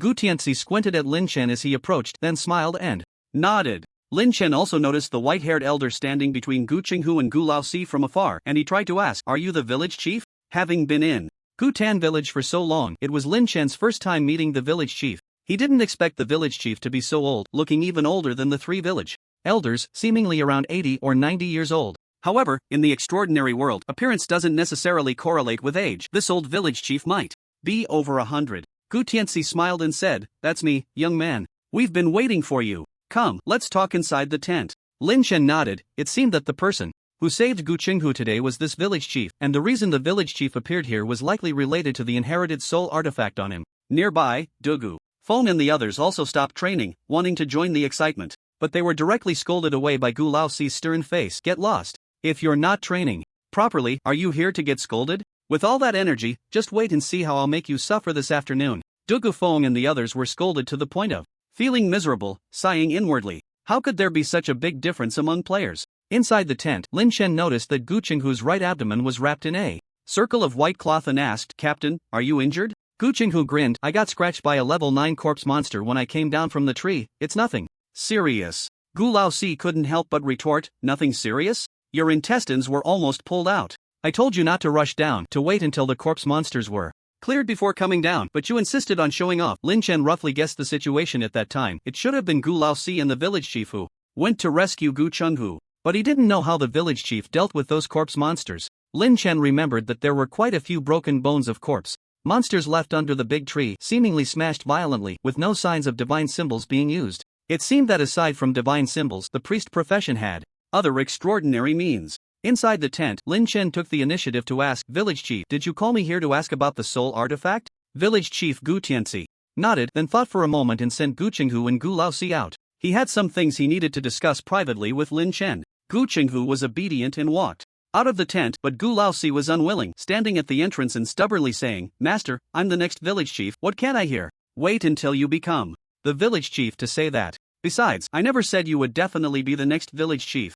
After driving Gu Laosi away, Gu Tianxi took out a talisman from his sleeve and tore it open, instantly enveloping the entire tent in a white light membrane. "Village chief, what is this?" Lin Chen was startled, thinking the village chief was going to take action against him. Gu Tianxi smiled, "Don't worry, it's just a little soundproofing trick. My apprentice should still be eavesdropping outside, and you don't need to worry. People from the Tianqi continent currently have no way to directly act against you born ones, otherwise they would face divine retribution." "Divine retribution?" "Yes, you can understand it as being abandoned by the heavens. Those cursed by divine retribution may not die immediately, but they will attract misfortune, often bringing disaster to those around them and their villages. So, when people from the Tianqi continent want to deal with you born ones, they generally only use the hands of strange spirits and monsters. You need to remember this." After listening, Lin Chen nodded. He could feel the goodwill the village chief was extending towards him, but he still held a bit of wariness and couldn't help but ask, "Village chief, what exactly do you want from me?" Gu Tianxi, unhurried, sat cross-legged on the carpet and said, looking at Lin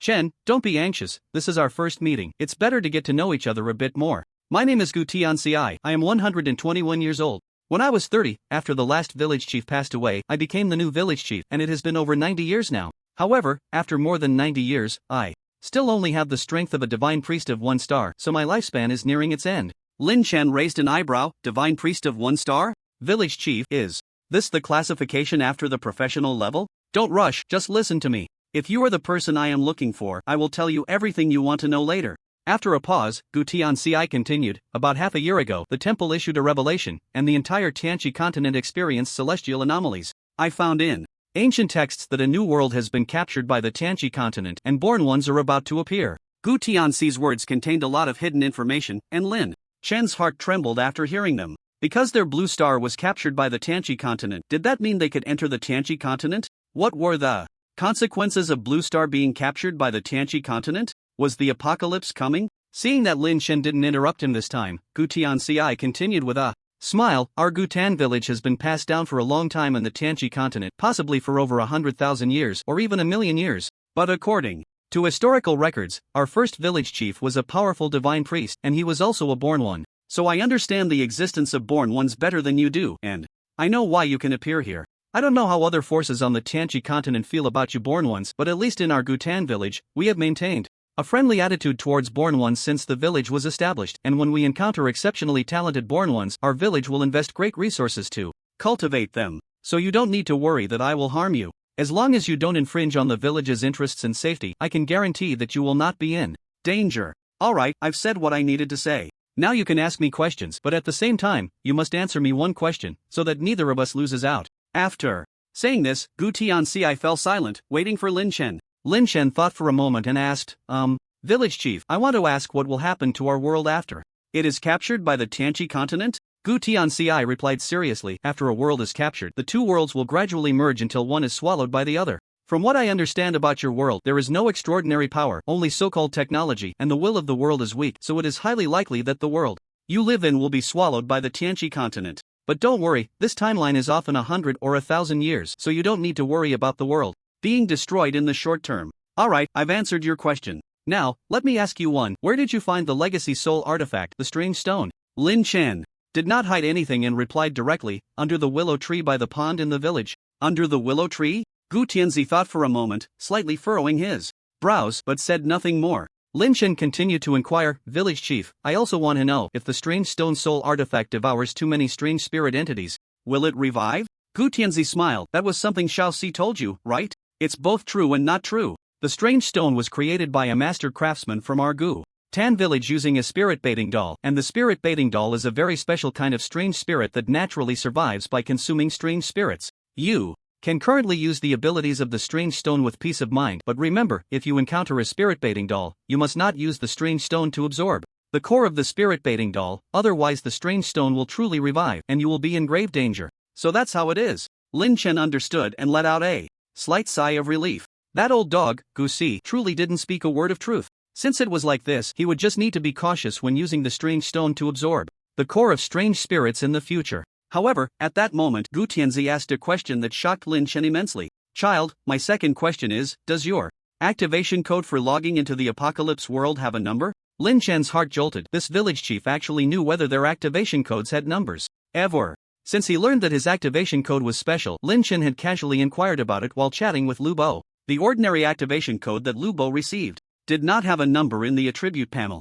However, Lin Chen's activation code had a number 007. Even Lin Chen, no matter how foolish, knew that activation codes with numbers were all special codes. Village chief, how do you know this? Gu Tianxi smiled and said, I told you, since the establishment of Gutan village, we have encountered many born beings. The secrets you are unaware of, we are well aware of. So, child, your activation code does have a number, right? Lin Chen hesitated for a moment and did not answer immediately. But Gu Tianxi still confirmed from Lin Chen's expression that his activation code had a number. Village chief, my activation code does indeed have a number. And my third question is, what does having a numbered activation code mean? Gu Tianxi replied, it means an unparalleled innate talent. It means you are standing on the shoulders of giants, and you might just reach out and touch the heavens. Lin Chen was speechless. What you said is equivalent to saying nothing. Gu Tianxi laughed heartily. Then let me explain in detail. The so-called activation code you have is actually a gift from the will of your world. When the world is invaded, the world's will revive. The will of the world can be strong or weak. A powerful world's will bestow innate abilities upon the children of its world. An activation code with a number means that those favored children will possess unique innate abilities that others do not have. Lin Chen couldn't help but ask, Village Chief, does that mean the stronger the worlds will, the more born beings with talents there will be? Not entirely. The worlds will also knows how to cultivate elites. It will use its limited power to nurture highly talented children. For example, I just mentioned our first village chief from Gutan village. According to records, he was a numbered individual who received the blessing of the world's will and possessed a golden talent. Golden? It seemed a bit inferior to his red universal talent. Lin Chen asked another question, Village Chief, is golden talent very strong? Gu Tianzi, having confirmed that Lin Chen had a number, did not dwell on it too much and replied, very strong. It is said that he himself recalled that among those born beings, golden talent was the top-tier talent possessed by only a few born beings. Lin Chen nodded and did not ask further. It seemed that his red universal talent was a unique existence. After all, only red talent was above golden talent. However, what Lin Chen was unsure about was that if even his 007 number had a red talent, then wouldn't the numbers before him also possess red talents? Of course, what Lin Chen didn't know was that although the top 10 numbers were the highest in talent, each person's talent was not necessarily the same. In other words, not everyone had red talent. At this moment, Gu Tianxi gently asked, Child, I heard from Xiaohu that you mastered and became proficient in the yin-yang sword technique in just a few hours, so your talent is related to martial arts? Sort of, it's related to sword techniques, but it's more versatile. Lin Chen dared not define his talent too rigidly. After all, if he drew a better talent, he could change at any time. If that's the case, then the warrior profession is quite suitable for you. I suppose so, but I heard from our captain that the best among the 4 major professions is the sequencer, so I'm quite interested in being a sequencer. Sequencer, this profession is indeed powerful, but there are very few transfer inheritances. Lin Chen spoke up, I heard that there is a cave hidden in the ancient tomb valley that contains an inheritance. Village Chief, you didn't come out this time just for me, but also for that inheritance cave, right? Gu Tianxi nodded. It seems Xiaohu has told you quite a bit. You're right, I specifically came out from the village this time for the inheritance in the cave. That cave has the ghost spirits left by the former ghost controllers, and these ghost spirits have hidden the cave with a ghostly trap. The ghostly trap is special, forming its own space, and even I can't break into the ghostly trap to retrieve the inheritance inside. However, now that your inheritance soul artifact, the ghost stone, is here, there is a great hope of retrieving the inheritance. Lin Chen asked, Village Chief, why is there hope with the ghost stone? Does the ghost stone soul artifact have any special properties? Gu Tianxi replied, because the ghost controllers must sign a contract with the ghost spirits in the presence of a contract object, and the ghost stone soul artifact on you is the contract object of those ghost controllers from back then. With the ghost stone soul artifact, I can negotiate terms with those ghost spirits, using the condition of prematurely dissolving the contract in exchange for the items of inheritance in the cave. Lin Chen nodded, finally understanding why the old 4 had tricked him into the cave. Then Village Chief, if I help, can you give me the sequencer inheritance from inside the cave? Hearing Lin Chen propose a condition, Gu Tianxi didn't think Lin Chen was greedy, but frowned and said, Child, from your talent, you are actually more suited for the warrior path. Village Chief, rest assured, I will definitely find the profession that suits me best before I change jobs. As for the sequencer, I just really want to see what kind of profession it is. Gu Tianxi thought for a moment and said, Originally, I intended to give the sequencer inheritance in the cave to Xiao Hai, but a few days ago the child took many descendants out to search for ancient relics, and he probably won't be back for a while. It's good, if you are willing to help us, the sequencer inheritance in the cave will be yours. Lin Chen quickly thanked him. Thank you, Village Chief. Gu Tianxi smiled, then thought of something and asked, By the way, child, would you like to join our ancient pool village? Lin Chen was puzzled. Join? Village Chief, am I not already a member of the ancient pool village militia? Gu Tianxi shook his head and said seriously, No, I mean to ask you if you want to become the next village chief of ancient pool village and protect this village? If the old 4 were here, he might ask, Master, if he is the next village chief, then what am I? But at this moment, Lin Chen began to think seriously. From his conversation with this village chief just now, it was clear that the village chief had no ill intentions towards him. This was not a joke. Gu Tianxi was obviously serious. To be honest, becoming the village chief of ancient pool village was not something he couldn't consider, but as a descendant, could he really manage ancient pool village well? Perhaps becoming the village chief could mobilize the resources of the entire ancient pool village, but it was also a kind of constraint, meaning he would have to take on the responsibility of protecting ancient pool village. If you really agree, I'm afraid this old village chief in front of me will sign some kind of restrictive contract with him. Lin Chen thought for a moment and said, Thank you for your kindness, village chief, but I still need to explore the Apocalypse continent in the future, so I probably can't stay in the village for long. Gu Tianxi showed a look of regret and then said, somewhat intentionally, what a pity. I originally wanted to hand over the talent stones that can enhance talent levels left in the village to the next village chief. Upon hearing this, Lin Chen's face was filled with surprise. Damn! Talent stones that can enhance talent levels. He knew that he was currently lacking this item. At this moment, Gu Laosi, who was waiting outside the tent and feeling a bit impatient, casually kicked the stones at his feet and couldn't help but complain. I don't know what the old man is talking about with that ghost kid Qingshan, and he won't let anyone else listen. Gu Qinghu, standing nearby, speculated maybe it's related to the inheritance cave in the valley. But that doesn't mean I shouldn't be allowed to listen. After all, I'm the next village chief. Gu Qinghu looked at him and said, Laosi, I think you should calm down and change your temper. Didn't the village chief just say you might not even be the village chief? Gu Laosi didn't care at all, saying, if I'm not the village chief, who else can be? After all, among the entire younger generation, I'm the only one with the divine talent. Is the village chief really going to find someone else to be the village chief? You know my master's health won't last for many years. Just then, the tent's curtain was suddenly lifted, and Gu Tianzi walked out slowly with Lin Chen. Xiao Wu, Xiao Si, come here. For a moment, I have an announcement to make. What is it? From now on, Qingshan is our village's vice-village chief. Apart from me, his status is equivalent to the 3 elders. What? Vice-village chief? Upon hearing this, Gu Laosi exploded with anger. If he is the vice-village chief, then what am I? Gu Laosi couldn't help but say, Master, are you confused? I've never heard of a vice-village chief position in our village, and this kid is a newcomer. Who knows what kind of temperament a newcomer has? How can you just appoint him as vice-village chief? Gu Tianzi gave Gu Laosi a serious look. Xiao Si, it seems your temper hasn't changed at all this year. You dare to scold me, your master? Can I really trust you with Gutan village in the future? Lin Chen, standing nearby, also smiled and said, yeah, Xiao Si, you don't have to worry about me becoming the village chief. My vice-village chief position will only be that of a vice-village chief. No one will snatch your identity as the next village chief candidate. Upon hearing Lin Chen's words, Gu Laosi almost jumped up. Xiao Si is something you can call? Just the day before yesterday, you were calling me Captain Laosi, and today you're calling me Xiao Si? I say, you little brat, do you really think you're the vice-village chief now? I don't recognize your identity. Gu Laosi then looked at Gu Tianzi and said, Master, I don't agree with this. He's just a newcomer who has been in our village for less than a month. How can he qualify to be our village's vice-village chief? This clearly doesn't follow the rules. Gu Tianzi was too lazy to say more and directly stated, wait until Qingshan accompanies me to retrieve the inheritance from the cave, then he will qualify. Besides, I am still the village chief. What I say is the rule.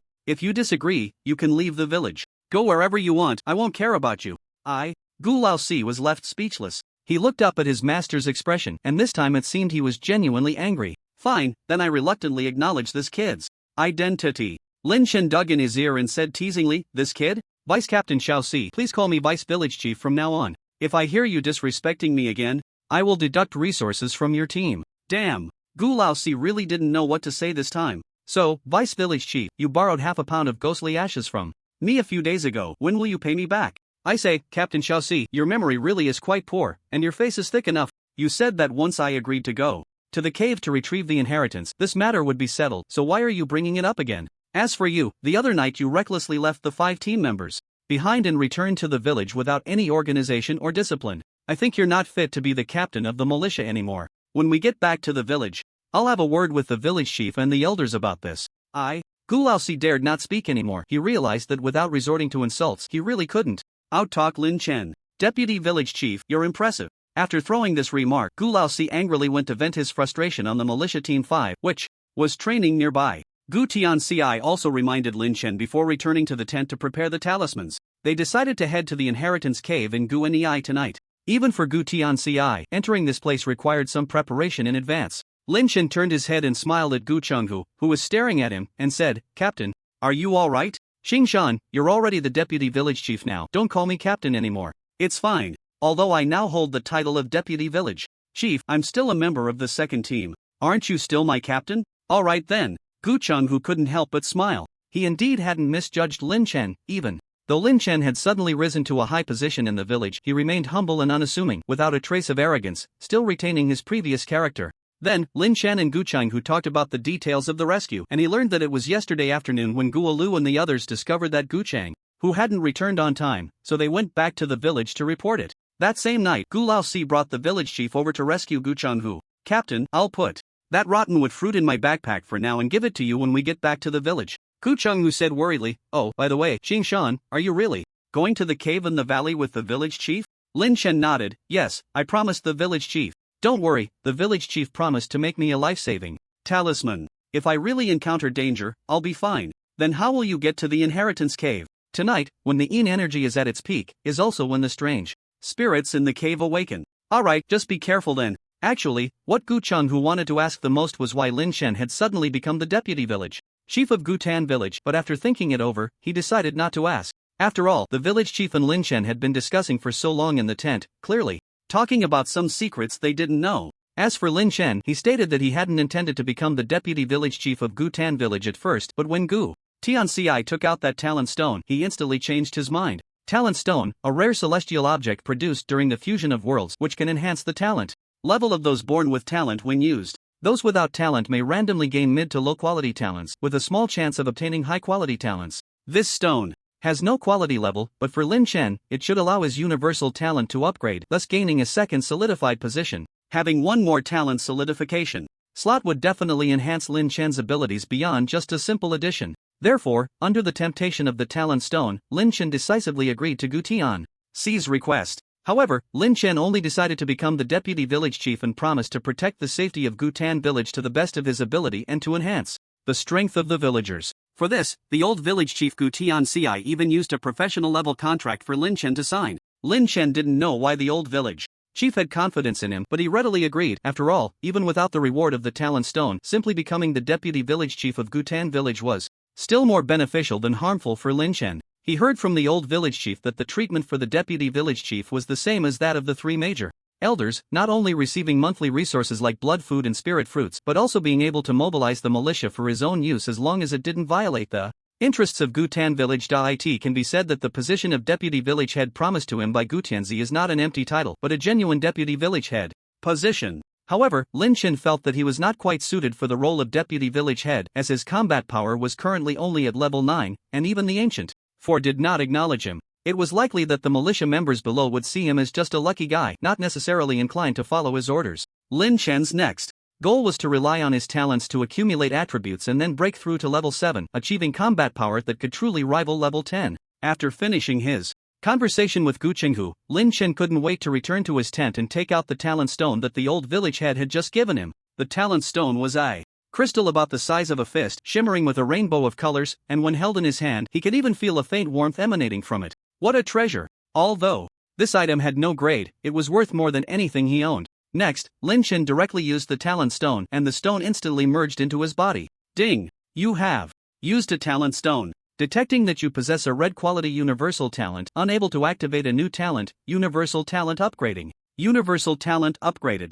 to LV2, talent solidification slot +1. Seeing an additional solidification slot appear on the talent page glowing with rainbow colors, the stone that had been weighing on Lin Shen's heart was finally set at ease. He was worried that upgrading talents would require experience points like upgrading external skills, which would mean that a single talent stone might not be enough to upgrade his universal talent. But now it seemed that upgrading talents did not require experience points. One talent stone could elevate the universal talent by one level. Just as he had hurried over today and had not yet drawn the universal talent, Lin Shen directly clicked to draw. Perhaps due to the talent upgrade, the probability of drawing a high-quality talent had increased, and this time a blue light flashed in Lin Shen's eyes. This was indeed a good blue talent. Dual connection of vitality and blood, a rare blue talent. You possess the ability to convert health points and vitality points into each other with a conversion ratio of 10:1. The converted attributes cannot be converted again. Note, increasing the talent level can slightly adjust the conversion ratio and allow for multiple conversions. After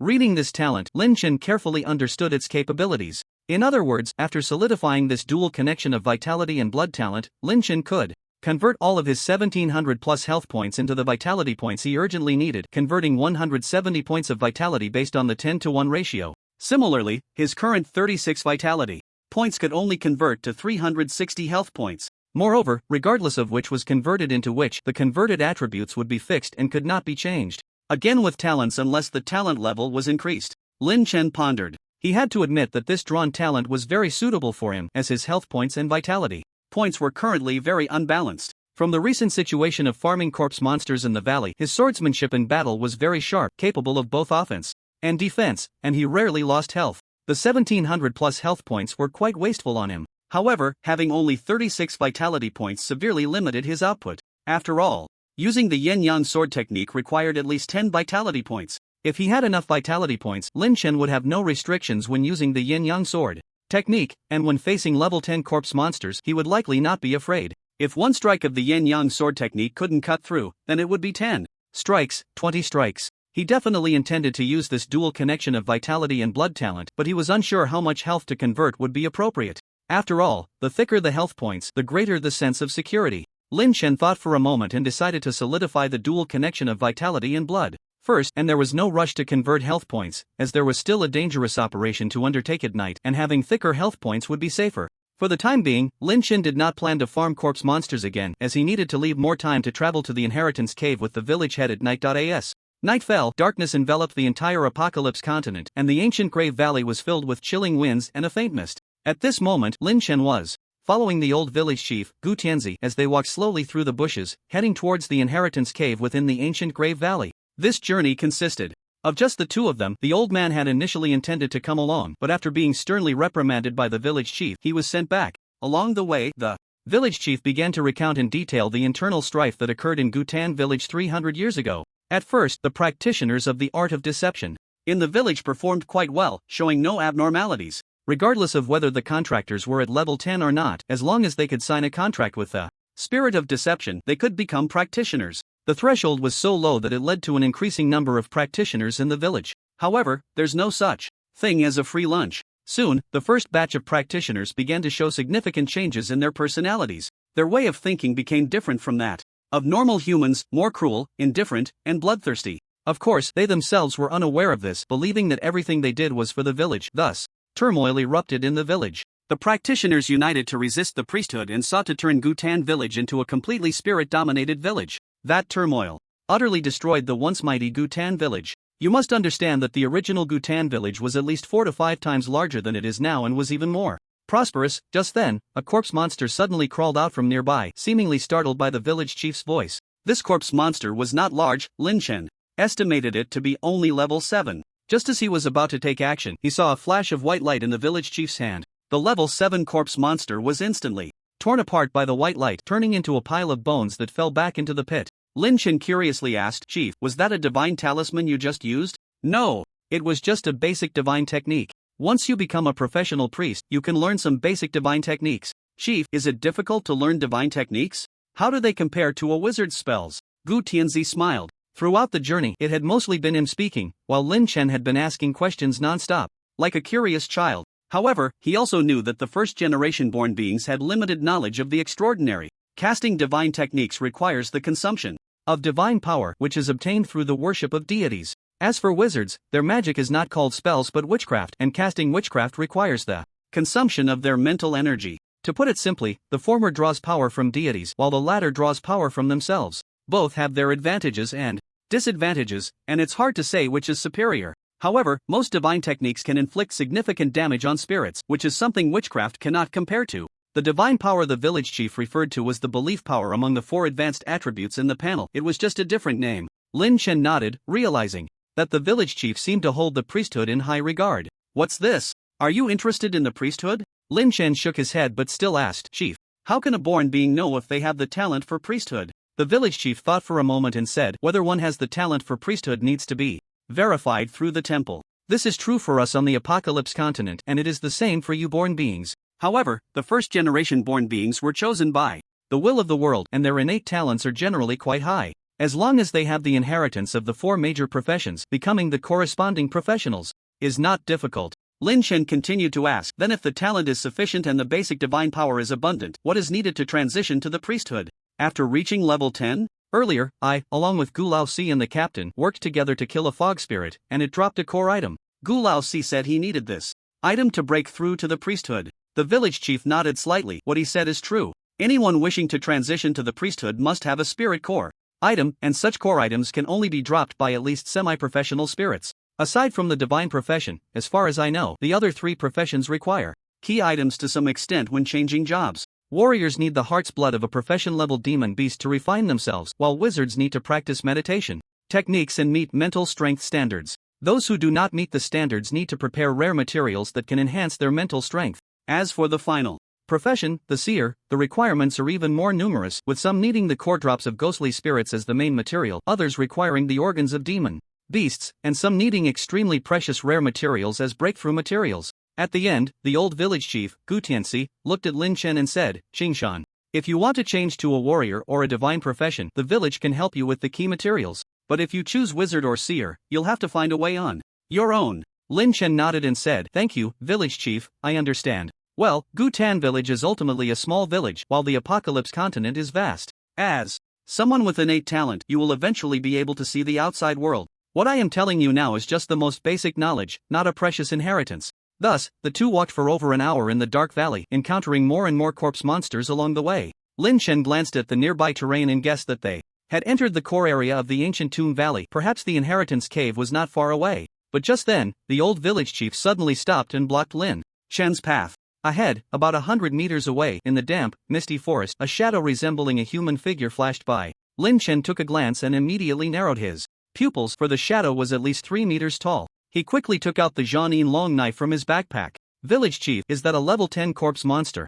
"King? Not sure, but it should be." The old village chief frowned slightly and did not use a divine talisman. Instead, he took out a palm-sized wooden puppet from a pouch at his waist. This wooden puppet wielded dual axes, had a human body with a bull's head, and was robust, resembling a minotaur warrior. Then, the old village chief lightly tapped his finger, and a beam of white divine power entered the puppet's forehead. In the next moment, the 4-inch-tall wooden puppet instantly grew to over 2 meters tall. The minotaur warrior, holding dual axes, knelt on one knee before the old village chief and spoke a segment of Bull language that Lin Chen could not understand, but from the tone, it seemed to be a loyalty ceremony. "Go ahead and scout. If there is danger, kill it directly." After the old village chief commanded, the minotaur warrior stood up and disappeared into the white mist ahead. After a few breaths, a roar came from within the mist, seemingly from that level 10 corpse monster. In the dim light of the night, Lin Chen could only see two massive figures entangled and fighting in the mist, causing the nearby ground to tremble slightly. Before long, the larger level 10 corpse monster seemed to be pinned to the ground, being hacked at by the minotaur warrior with its axes. Bang bang, corpses and fluids splattered everywhere. The scene within the mist must have been extremely bloody. Lin Chen was quite shocked. Impressive, this minotaur is fierce. But to defeat a level 10 corpse monster in such a short time, what level of minotaur warrior is this? Lin Chen quickly asked, "Village chief, what technique did you just use? Also, this minotaur warrior should be at the professional level, right?" The old village chief explained, "This is called a divine puppet, one of the means of the divine profession. This minotaur warrior was left to me by the previous village chief and possesses the strength of a professional. In a direct confrontation, even a 1-star warrior would not be its match." After hearing this, Lin Chen sighed at how many techniques the divine profession has. Besides being able to cultivate divine arts and refine divine talismans, they can even create divine puppets. It seems that the shattered bones of those corpse monsters under the tree this morning were the work of this minotaur warrior. At this moment, Lin Chen suddenly thought of something and said, "Village chief, can I take the final blow on that corpse monster?" The old village chief paused for a moment and smiled. "I forgot you were still a newborn. Go ahead, the minotaur warrior will hold back." Lin Chen nodded and stepped into the faint mist ahead, wielding the shimmering silver long knife. On the ground, the level 10 corpse king lay in pieces, 3 of its limbs severed, with black corpse fluid seeping into the earth from its wounds. Yet, even in this state, the level 10 corpse king still showed signs of life, writhing with its remaining arm, demonstrating a tenacious will to survive. Lin Chen glanced at the towering and imposing minotaur warrior beside him, but the minotaur's expression was cold and indifferent, showing no intention of acknowledging Lin Chen. Well, it was a cold-hearted bull. Lin Chen checked the corpse king's status through the system. Ancient Tomb Valley mutated corpse king, green health 23/1005 status, near death level 10 skills, diamond technique, sun blade technique. Description: this is a corpse king with considerable intelligence, capable of issuing commands to ordinary corpses through its roar. This was Lin Chen's first encounter with a corpse king, and he had to admit that its health was quite substantial, boasting a total of 1,000 points, double that of a level 9 corpse. Lin Chen wasted no time and swung the shimmering silver long knife down. However, to his surprise, this ordinary strike only dealt 16 points of damage to the corpse king. It was known that Lin Chen could deal over 30 to 40 damage with a single strike against a level 9 corpse. It seemed that besides having a more robust health pool, the corpse king's other attributes far exceeded those of a level 9 corpse. Lin Chen frowned slightly and struck down a second time, completely depleting the corpse king's health. Ding! You have killed the level 10 corpse king, gaining 90 experience points. Although the experience provided by the level 10 corpse king was not much, it dropped 3 items. Corrupted heart of the corpse green, a heart that has not yet fully rotted, possessing a vast amount of corpse energy. Feeding it to a level 9 corpse has a high probability of accelerating its evolution speed. This item also has other special uses. Corpse fangs green, the hardest fangs from the corpse king, which can be forged into spiritual weapons or ground into powder. Sun blade. Technique white, a martial arts technique of the fire attribute that can deal considerable damage to ghostly spirits. Seeing the 3 dropped items, Lin Chen couldn't help but show a delighted expression. In addition to producing 2 precious green materials, the Corpse King had also dropped a martial arts skill book. Moreover, this skill book was the relatively rare Sun Blade technique. It should be noted that there were no original books of the Sun Blade technique in the village. The reincarnators could only learn this technique bit by bit from the militia members who had already mastered it. Currently, due to the Sun Blade technique's ability to harm ghostly spirits, many members of the 5 teams of reincarnators were learning this technique, but none had managed to master it. In the entire ancient pool village, apart from himself, Lin Chen had only seen Chan Konkwa use the Sun Blade technique, but Chan Konkwa was an old player of ancient pool village, and it was likely that he had spent a long time mastering it. Village chief, 3 items dropped. Please take a look and choose 2. The old village chief didn't even glance at them, waving his hand and saying, "No need, they are all yours. The items dropped by level 10 monsters are of no use to me now." Hee, thank you, village chief. Lin Chen was not polite and quickly placed all 3 dropped items into his backpack. The reincarnator's backpack only had 10 slots, but the same items could stack. Apart from food and water, Lin Chen's backpack was filled with corpse drops, including green quality corpse bones from different parts, a large amount of white quality corpse oil, and the precious rottenwood fruit he had picked yesterday. Along with the corrupted heart of the corpse and corpse fangs, Lin Chen's backpack was completely stuffed. He could only hold the shimmering silver long knife in his hand and stuff the Sun Blade technique into the bag on his back. Considering that there might be more than one Corpse King nearby, the old village chief did not recall the Minotaur warrior but instead had it lead the way ahead. However, after walking a short distance, Lin Chen's heart began to pound. "Village chief, I sense the presence of ghostly spirits. It seems we've arrived at our destination." The old village chief, who had been here before, clearly had some familiarity with the place. He then led Lin Chen out of the misty woods and stopped in front of a dilapidated, decaying temple. The roof of the temple had collapsed significantly, the painted walls had long since peeled away, and weeds grew wildly around it, making it a chaotic sight. Lin Chen felt that the shape of this temple was very familiar, but upon reflection he realized it was just a smaller version of the ancient Tan village temple. It was just that the temple was so ruined that he didn't recognize it at first. "Chief, is this the inheritance cave?" The old village chief nodded, his expression serious. "Yes, the cave is behind the temple, but it is inhabited by many strange spirits, including some professional level ones." "Should we go in?" "Not so fast. This abandoned temple is already part of the ghostly trap. If we rashly enter, we might encounter unknown situations. We just killed a corpse monster king nearby, and such a commotion should have alerted the spirits inside. Now we wait for them to come out, but no matter what happens, you must stay closely behind me to avoid any accidents." "Okay." Although Lin Chen had already faced a semi-professional fog spirit head-on, he still felt an inexplicable tension upon arriving at this place, where strange beings gathered. He tightly clutched the divine talisman given to him by Gu Tianxi before their departure, ready to tear it apart and escape if things went awry. Return Talisman, Level 1 Professional Talisman, when activated, can teleport the user to a bound temple within 30 miles. Clearly, this talisman is the equivalent of a city-returning talisman in the world of Apocalypse, but according to Gu Tianxi, this talisman is quite precious, even he needed to accumulate divine power for a long time to draw one. Perhaps, as the old village chief said, the strange spirits in the cave had already sensed their presence. Before long, a plume of black smoke surged out from the cave behind the crumbling temple, resembling a demon emerging into the world hovering above the temple.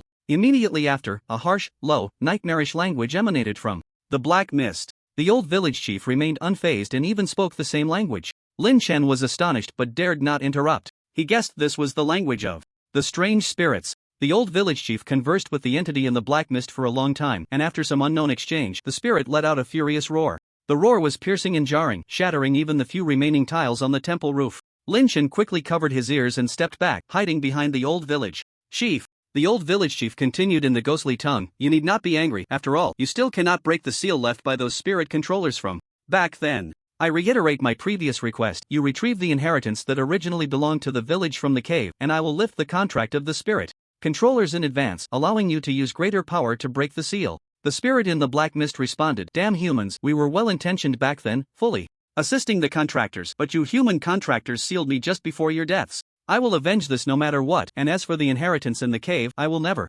let you have it." Hearing this, the old village chief sighed slightly, thought for a moment, and then spoke again. "Do you know who is behind me?" "Who? Just a human kid, right? Could he be the food you brought me? He looks quite delicious. If you offer him to me, I guarantee I will spare your life when I break free from the seal." The spirit in the black mist turned its gaze toward Lin Chen, sending a chill down his spine, as if he were being targeted by something terrifying. The strange stone in his chest was also beating violently, warning him frantically. The old village chief frowned and said, "He possesses the contract item you had with the spirit controllers back then. With This item I can confidently help you lift the contract in advance. Besides, he is a born one. The spirit in the black mist was taken aback. A born one? Another newborn has appeared? Yes, you know what the appearance of a newborn means. If you still want to be trapped in this cave during this time, I won't say anything, but this opportunity only comes once, so think carefully. After saying this, the old village chief fell silent, and the strange spirit in the black mist pondered for a moment before speaking. If the era of the newborn truly arrives, then making a deal with you is not out of the question.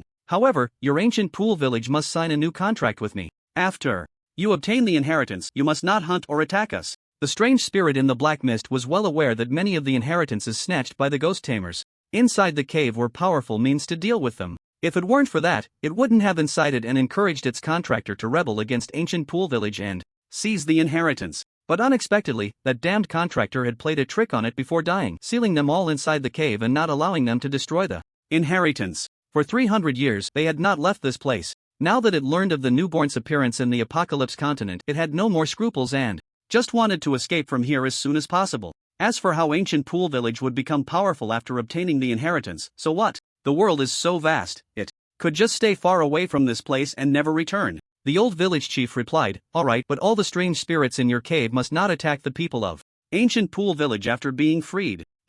No problem." Then the old village chief took out a blank sheepskin scroll and, under the watchful gaze of the strange spirit in the black mist, wrote down the agreed upon terms of their deal. Lin Shan leaned over to take a look and found that it was filled with strange words he couldn't understand, as mysterious as celestial symbols. However, Lin Shan's proximity caused the old village chief to momentarily lose his train of thought. He realized that the contract did not include the newborns of ancient pool village. This meant that while the people of ancient pool village could not harm these strange spirits, the newborns of ancient pool village were not included in this restriction. This information was not particularly secretive. If one read carefully, they could find clues. But the strange spirit in the black mist seemed to feel that it was about to be freed and appeared unusually excited, not noticing the little trap set by the old village chief. After signing the contract scroll, the old village chief tossed it to the strange spirit in the black mist. "It's your turn. Don't worry, when it comes to credibility, we are always much more trustworthy than you humans." The strange spirit in the black mist returned to the cave behind the temple, and when it came out, there were many other strange spirits' names added to the contract scroll. Then, a ring was thrown out from the black mist. "Old man, the inheritance you wanted is all here. Due to the contract with the ghost tamers, I can't check the items inside, but I guarantee that everything snatched back then is in here." "Good." The old village chief took the spatial ring, probing it with his consciousness, and felt that it was filled with items. In addition to some ancient scrolls, books, and spiritual treasures, there was also quite a bit of food and water. "Alright, stop dawdling. It's time for you to fulfill your contractual duties. Quickly cancel our contract with those ghost tamers." Seeing this, Lin Chen couldn't help but whisper, "Village chief, is it over?" The old village chief nodded. "It's considered settled. Next, I need your cooperation. I will inject divine power into the strange stone in your chest to wash away the previous contract." "Okay." Since he was here, Lin Chen could only trust the old village chief unconditionally. However, the old village chief's method was quick. He touched his own chest, and Lin Chen felt the strange stone tremble slightly. Then the contract inside was eliminated. Accompanying the elimination of the contract,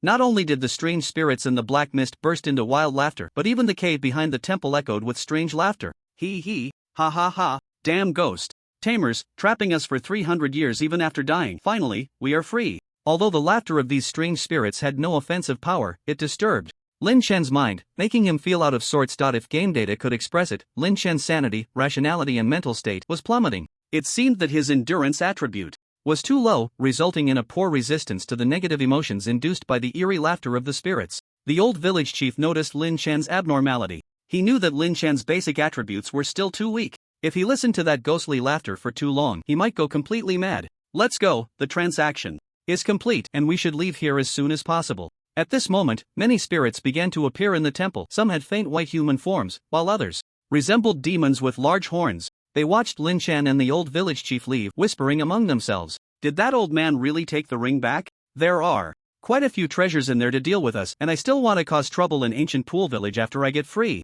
The seal is still in place, we can't get out. Besides, we've already signed the true name of the contract, so there's no way to back out. I think without the binding of the Spirit Master contract, we can work together to break the seal. I've been trapped here for 300 years. I'm fed up. I'm fed up too. I heard that the Reborn has appeared. I want to go play in the Reborn's world.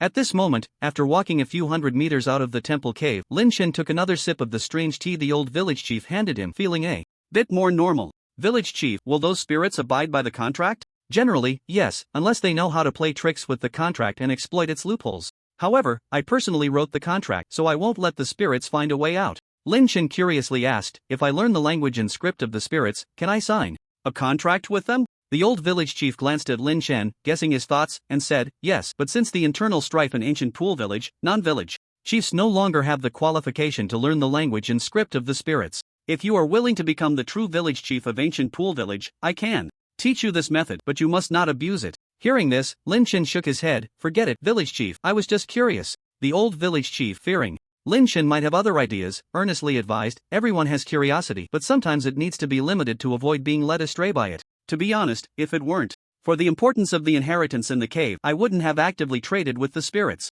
Lin Chen didn't dwell on this topic and quickly asked, by the way, village chief, earlier when you were talking to that spirit in the black mist, it sounded very angry? How did you get it to agree in the end? The old village chief replied, at first, it was unwilling to trade with me. After all, the contract signed by that group of spirit masters back then was only for 300 years, and that time limit isn't far off. Without the spirit masters' contract restrictions, it wouldn't take long for them to break the cave seal. However, upon learning that the reborn had appeared again, it became impatient to go out and seek the transformation resources belonging to their spirits in the outside world. What are the transformation resources for? Spirits? The old village chief looked deeply at Lin Chen and said, humans, a large number of humans. Some spirits need the various negative emotions generated by humans to advance, while others need to devour human life force. Therefore, we humans and spirits are natural enemies and cannot coexist. Lin Chen was taken aback by this and asked, so can they come to our reborn world at this stage? After all, there were too many people on the entire Blue Star, over 7 billion. If invincible spirits descended upon Blue Star, how could they defend against them? After all, spirits are basically immune to physical damage, and no matter how powerful the nuclear weapons humans develop, they would be useless against spirits. At this moment, Lin Chen remembered that some time ago, he had seen on an external forum about Tokyo being invaded by spirits. The website said that even the Tokyo government was at a loss at that time, and it is still unknown whether that strange spirit has been resolved. The old village chief was deeply afraid that Lin Chen would hold a grudge, so he thought for a moment and said, it should be possible, but I'm not sure what specific method to use. Since the two realms merged, some changes are irreversible. Don't blame me for releasing a large number of sealed strange spirits for the sake of the village's interests. In fact, even if I don't sign a contract with them, they will escape soon anyway. I understand this logic, you don't need to explain further. Lin Chen also noticed that whether it was the old village chief, Gu Tianxi, or the others like Gu Laoxi and Gu Qinghu, they always prioritized the interests of Gu Tan village. As for what happened outside Gu Tan village, they generally didn't care. But this is normal, humans are like that, usually only concerned about the snow in front of their own door. Underscore underscore underscore underscore underscore underscore underscore underscore underscore PS. Thank you to all the brothers and sisters for your support. I want to say a few things. Second, due to the debut, many new brothers and sisters have rushed to read this book and raised many questions, such as hanging a sheep's head while selling dog meat, saying the protagonist only has 1 or 2 talents. Where are the 10,000 talents? I thought about it carefully, and indeed, the problem lies with me. I casually thought of an attractive name at the beginning, not expecting too much. Once the book settles down later, I'll change the name to I can draw 10,000 talents, haha. Third, I ask those who think this book is decent to give a good review. If you feel the book is not good later, you can change it back to a bad review. After all, you are my bread and butter. Also, good reviews are quite useful to me right now, especially for motivation to write. Seeing too many bad reviews is disheartening. Fourth, let me report on the book's performance. To be honest, it's not ideal. The debut only had less than 10,000 views, and I estimate this is the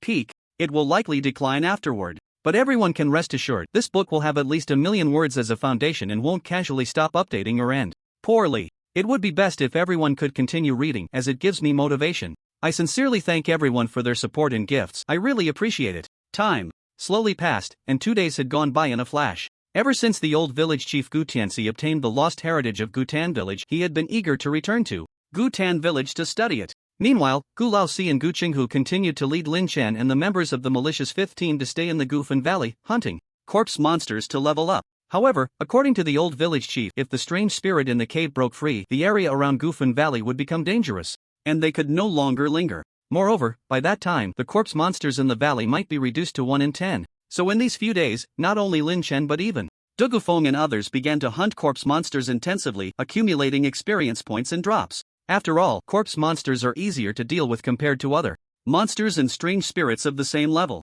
The Gufan Valley was a rare monster farming ground for everyone, so they naturally wanted to make good use of the remaining time. On the morning of the third day, a series of earthquakes occurred in Gufan Valley, and an unknown low growl echoed from the core area. This sound seemed to have a certain magical quality, causing everyone present to feel flustered. Gu Laosi looked at the commotion deep within the valley, his expression serious as he said, "It seems the seal is about to be broken. Starting today, we will return to the village. No one is allowed to go out in the next few days." At this moment, Lin Chen and Gu Qinghu had just returned from the core area after killing monsters and saw that Gu Laosi had already arranged for everyone to retreat, so they returned to Gu Tan village together. On the way, Lin Chen opened his attribute panel. Player Qingshan Bulo status, exhausted ID, 007 gender, male level, 6 health points, 1054 experience points, 3102/1200 saturation, 77/100 strength, 22 plus 3, normal male limit is 10, affects physical damage and the weight limit of usable weapons, constitution, 11, normal male limit is 10, affects health point limit, health recovery speed, and basic resilience, agility, 25, normal male limit is 10, affects movement and reaction speed, stamina, 11, normal male limit is 10, affects stamina limit, stamina recovery speed, and carrying capacity, vitality, 111, 20 points from blood food, 70 points from health point conversion, external skills. Tianqing Archery Green LV1, 139/500. Each point of vitality attached to an arrow increases its damage by 2%. The 7th consecutive arrow can unleash an additional 12% damage. Yin Yang Sword Technique White LV8, 1289/2600. Infusing at least 10 points of vitality into the blade can increase sword damage by 512%. If the infused vitality is doubled, the damage is also doubled. Swift Step Technique White LV1, 79/300. Using 5 points of vitality allows for a brief high-speed movement of half a meter. However, this technique places a significant burden on the legs, and frequent use may likely injure the ankle tendons. Equipment, defensive armor. Armor meticulously sewn from the skin of a black bull demon beast, significantly resisting damage from sharp and blunt weapons, not classified as a spiritual item. Damaged state. Janine Long Sword, a long sword forged from meteorite mixed with precious secret silver. The blade is sharp and elongated, capable of armor breaking, and grants the wielder an additional 3 points in strength, possessing some of the powers of spiritual items. Initial talent, Universal Talent, Red, LV2 Natural Blade User, LV1, Vitality Dual Channel, LV1. It is worth mentioning that Lin Chen has increased his strength attribute by 1 point through physical training. From Lin Chen's current attributes, his 4-dimensional attributes are mainly concentrated in strength and agility, and his overall attributes are already comparable to those of an average level 9 player. However, with Lin Chen's high health points of 1,111 points of vitality, his current combat power can be considered truly captain-level strength. Just last night, Lin Chen had a secret sparring match with Gu Qinghu. At that time, Lin Chen had converted 70 points of vitality from his 700 health points through the Vitality Dual Channel talent. Thus, his combat power significantly increased, and he no longer had to be limited by vitality when using the yin-yang sword technique. In this battle, he and Gu Qinghu were evenly matched, ultimately ending in a draw. He wasn't sure if Gu Qinghu had held back, but he had already used about 70 to 80% of his combat power, nearly exhausting his vitality. On the way back, Lin Chen was also contemplating his current development plan. First and foremost is the Seer Inheritance. This concerns the path after level 10, and the sooner preparations are made, the better. That night, after he and the old village chief obtained the spatial ring, the old village chief hurried back to the village to organize the inheritance materials within the ring. However, before leaving, the old village chief said that the Seer Inheritance would be left for him, so he need not worry. This time back in the village, Lin Chen planned to see what exactly the Seer profession is and what special resources are needed for a successful job change. Secondly, he intended to exchange the useless materials he currently had for the necessary resources. Lin Chen indeed had quite a few miscellaneous items on him. Some of the more ordinary ones include the unused Swift Amulet, Defense Amulet, Bare Muscle Longbow, and so on. Given Lin Chen's current strength, amulets below semi-professional level are of little use to him. What is more precious are a large number of white corpse oil blocks, nearly 30 pieces of green quality corpse monster bone materials, the corrupted heart of the corpse monster in corpse fangs dropped by killing the corpse monster king, as well as a book on the Flame Sun sword technique that can be directly learned by the reborn, along with the spirit binding talisman obtained from the Ancient Four and the return talisman given by the village chief Gu Tian. Of course, the most valuable item on Lin Chen is the 8 blue quality rotten wood fruits. Anyway, from the old village chief, he learned that blue quality spirit fruits are extremely rare in the wilderness and are treasures of professional level. Generally, one fruit can be exchanged for one spirit weapon without any problem. Lin Chen plans to return to the village first to exchange his weapons and defensive gear, and then equip himself with a full set of spirit weapons. Next, he wants to exchange for the holy water of the ancient pool and the stock of spirit fruits that can increase attribute points that he has been longing for. Now Lin Chen is already at level 6, and breaking through to level 7 will awaken the crucial physical talent. Therefore, before reaching level 7, Lin Chen definitely needs to accumulate a certain attribute to obtain a decent quality physical talent. With the universal talent, Lin Chen feels that as long as he draws a property growth talent similar to the previous blood absorption, he won't have to worry about awakening a good physical talent. The crowd returned along the mountain road to Ancient Pool Village. Standing on a small hill, they vaguely saw the long-lost city wall of Ancient Pool Village. The low city wall resembled a small black dragon, lying on the vast wilderness. The reborn of the militia Team 5 immediately cheered. Among them, Shen Duoduo's eyes were filled with tears as he complained, in the team finally back. It's been half a month since we left, but I feel like it's been a century. Every day online, training and killing monsters. It's not even as tiring as participating in World War II and Blue Star. I weighed myself yesterday and I've lost a full 30 pounds compared to before. Who says it's not? Killing corpse monsters every day, I feel like I've been pickled in the stench. The first thing I do when I log off and go home is take a shower, always feeling like the smell came back with me. Brothers, I think the most exhausting part isn't the training and monster grinding, but being pooed by Captain Lao Si. It's a dual pressure on both my body and mind.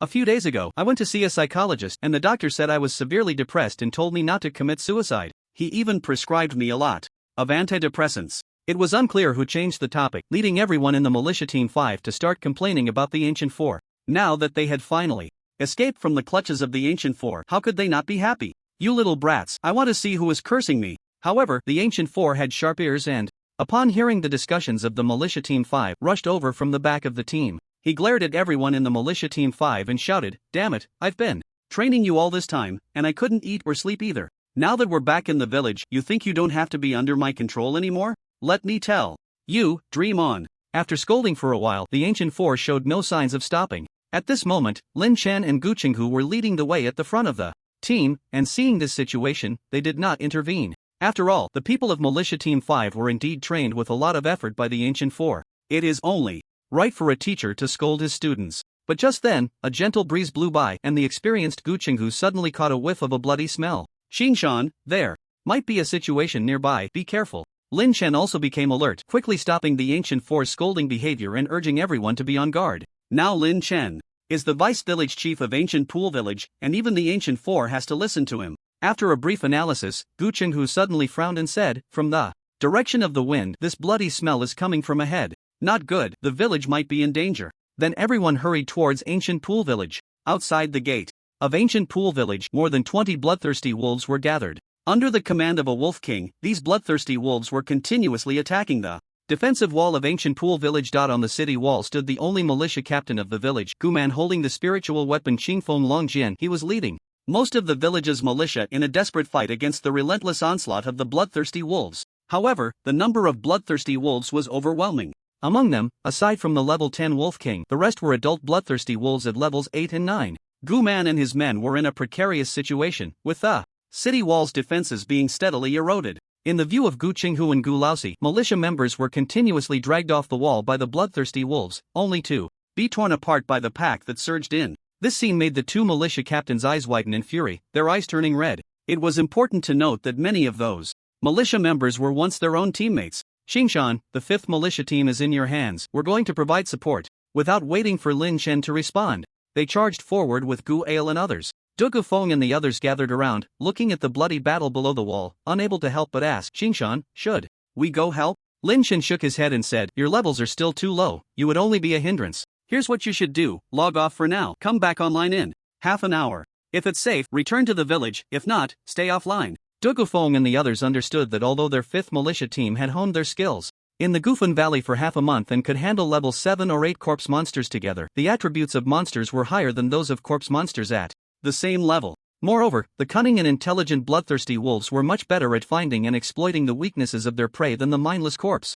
monsters. With their average level around 5, if they went to help, a single level 8 bloodthirsty wolf could easily break through their defenses. Du Gufeng took a deep breath and said, "Alright, we'll log off. What about you? I'll naturally go help." Lin Chen said no more, drawing the Jianin long knife from his back and charging towards the city wall. Since adding 15 points to his agility, Lin Chen's speed had become incredibly fast. Meanwhile, Guman, who was fighting fiercely on the wall, saw several dark figures appear below the wall and, upon closer inspection, recognized Gu Qinghu, Gu Laosi, and others. He immediately shouted, "Brothers, hold on. Reinforcements are here." Reinforcements. The members of the second team, Gu He and Gu Xiaolu, were gritting their teeth to hold on. They glanced down at the wall and exclaimed in surprise, "Hold on, brothers! I see the captain and the others down there."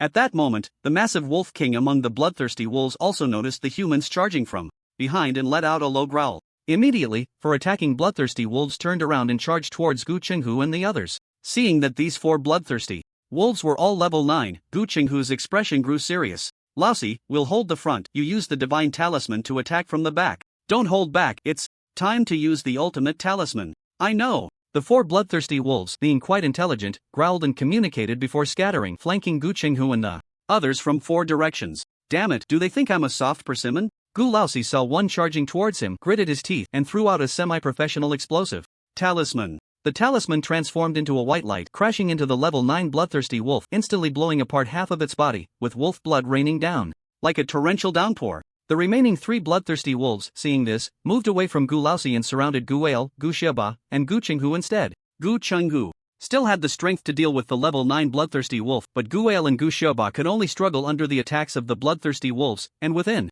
just a few seconds, they began to show signs of defeat. Just as they were about to collapse and fall to the wolves, a magnificent golden blade light slashed in from the distance. Put! One of the level 9 bloodthirsty wolves that had pounced on Guale was split in half without even letting out a cry. Scalding wolf blood drenched Guale's head. The one who had struck was, of course, Lin Chen, who had rushed over in haste. Gue Lu, ignoring the wolf blood flowing into his mouth, widened his eyes in surprise. "Shang, Deputy Village Chief, are you okay?" Lin Chen pulled Guolu up and casually picked up 2 fallen items, which were quite ordinary, just some common green wolf materials. Guolu said, "I'm fine, just got bitten a little." "That's good, be careful." Lin Chen didn't linger, and amidst Gu Li's shocked gaze, turned around to support Gu Xiaoba. Similarly, he executed the yin-yang sword technique with a 4-fold blood value infusion, dealing 20 times the amplified damage, instantly killing the second heart-eating wolf. Seeing this, Gu Laosi, who was still searching for divine symbols in his bag, exclaimed, "Good kid, I didn't expect you really had the courage to come help." Not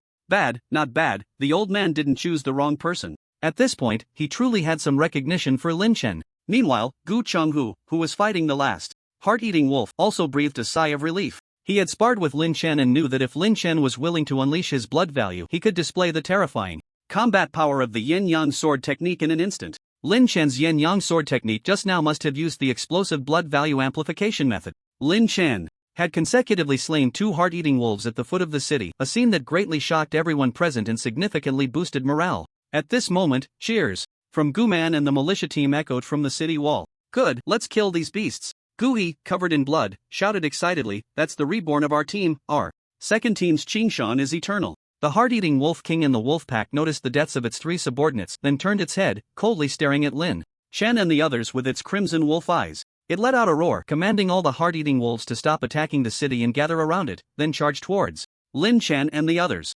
"Gather here!" Lin Chen shouted, then pressed his palm to the ground, and suddenly a thick white mist spread out, enveloping all of them. Seizing this opportunity, Gu Laosi also took out a divine symbol to assist Gu Chenghu in killing the last level 9 heart-eating wolf. Within the white mist, Lin Chen frantically stuffed blood food into his mouth, replenishing the lost blood value. The 2 strikes he had just executed looked ferocious, but they had consumed a total of 80 blood value points, leaving him with only 31 points. This amount of blood value was insufficient to unleash the 4-fold amplified yin-yang sword. He needed to quickly replenish his blood value, but this scene couldn't be discovered by the heart-eating wolves. Fortunately, at this stage, blood food could no longer significantly increase Lin Chen's blood value limit, but as a means to recover blood value, it was still quite good. The 31 points of blood value rapidly recovered, soon reaching over 50 points. The pack of heart-eating wolves had charged right in front of them, but the cold, piercing white mist acted like a defensive line, causing the charging heart-eating wolves to instinctively slow their pace. They couldn't see what was happening inside the white mist, only feeling the cold aura emanating from it.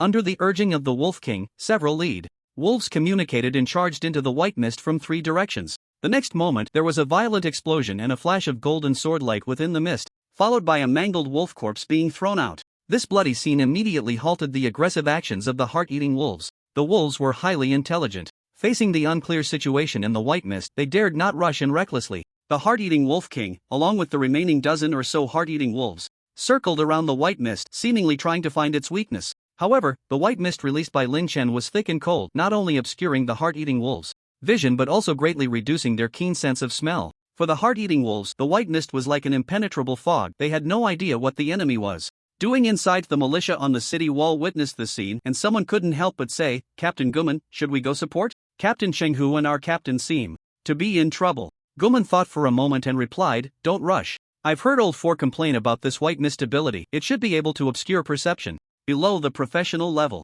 The wolf pack might not charge in recklessly. Here's what we'll do. You organize a few who are uninjured and have decent stamina. If something unexpected happens later, you'll rush down with me to save them." At that moment, inside the white mist, Lin Chen was frantically consuming blood food to replenish his health points while sensing the movements of the wolf pack outside the mist. Just now, he and Old Four had launched an attack using a quadruple flame sunblade technique, depleting half of the health points he had just replenished. Now, he could only delay as much as possible to recover his health points. However, Old Four delivered some bad news. "Qingshan, Qinghu, the explosive divine talisman from earlier requires me to use divine power to activate it. I haven't returned to the village for a long time, and my divine power is low. I can probably use it at most one more time." Lin Chen raised an eyebrow and thought for a moment. "Old Four, do you have any blood food in ghostly ashes? I need a boost. I don't eat that blood food, but I do have a bit of ghostly ashes left." Old Four gritted his teeth and took out the ghostly ashes from his body. But there wasn't much, only a little over 30 grams. Lin Chen didn't mind and directly placed the ghostly ashes on his chest, controlling the ghost stone to absorb them.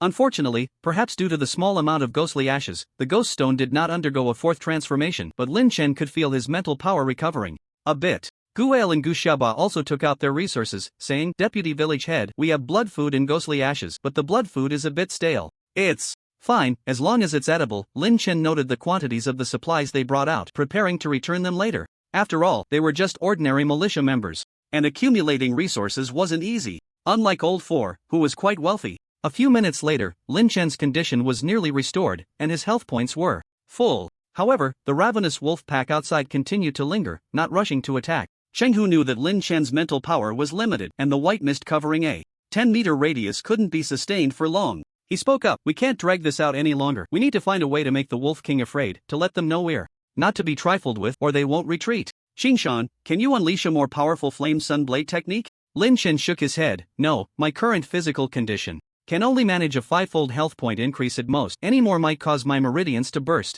On this point, Lin Chen wasn't lying. The 5-fold health point Flame Sun Blade technique was his current limit. To be honest, if the Flame Sun Blade technique could truly infuse health points infinitely, Lin Chen would have already used dual health infusion to convert another batch of health points. At that time, infusing 150 health points, under the 512% power increase of the level 8 Flame Sunblade technique, would likely leave the ravenous Wolf King severely injured, if not dead, from that strike. Just then, the wolf pack outside stirred again. The ravenous Wolf King charged into the white mist, accompanied by the remaining 7 level 9 ravenous wolves. Lin Chen quickly expanded the coverage of the white mist and attempted to confuse the senses of the ravenous wolves with the cold mist. However, the wolves inside the mist continued to walk in parallel and communicated in wolf language. This net-like search method wouldn't hold up for long against Lin Chen's white mist technique. Old Four, Qingshan, go all out to kill the Wolf King. After Qinghu shouted this, he burst out of the mist, swinging his knife with all his might towards the ravenous Wolf King. At the same time, Lin Chen and Old Four also launched their attacks.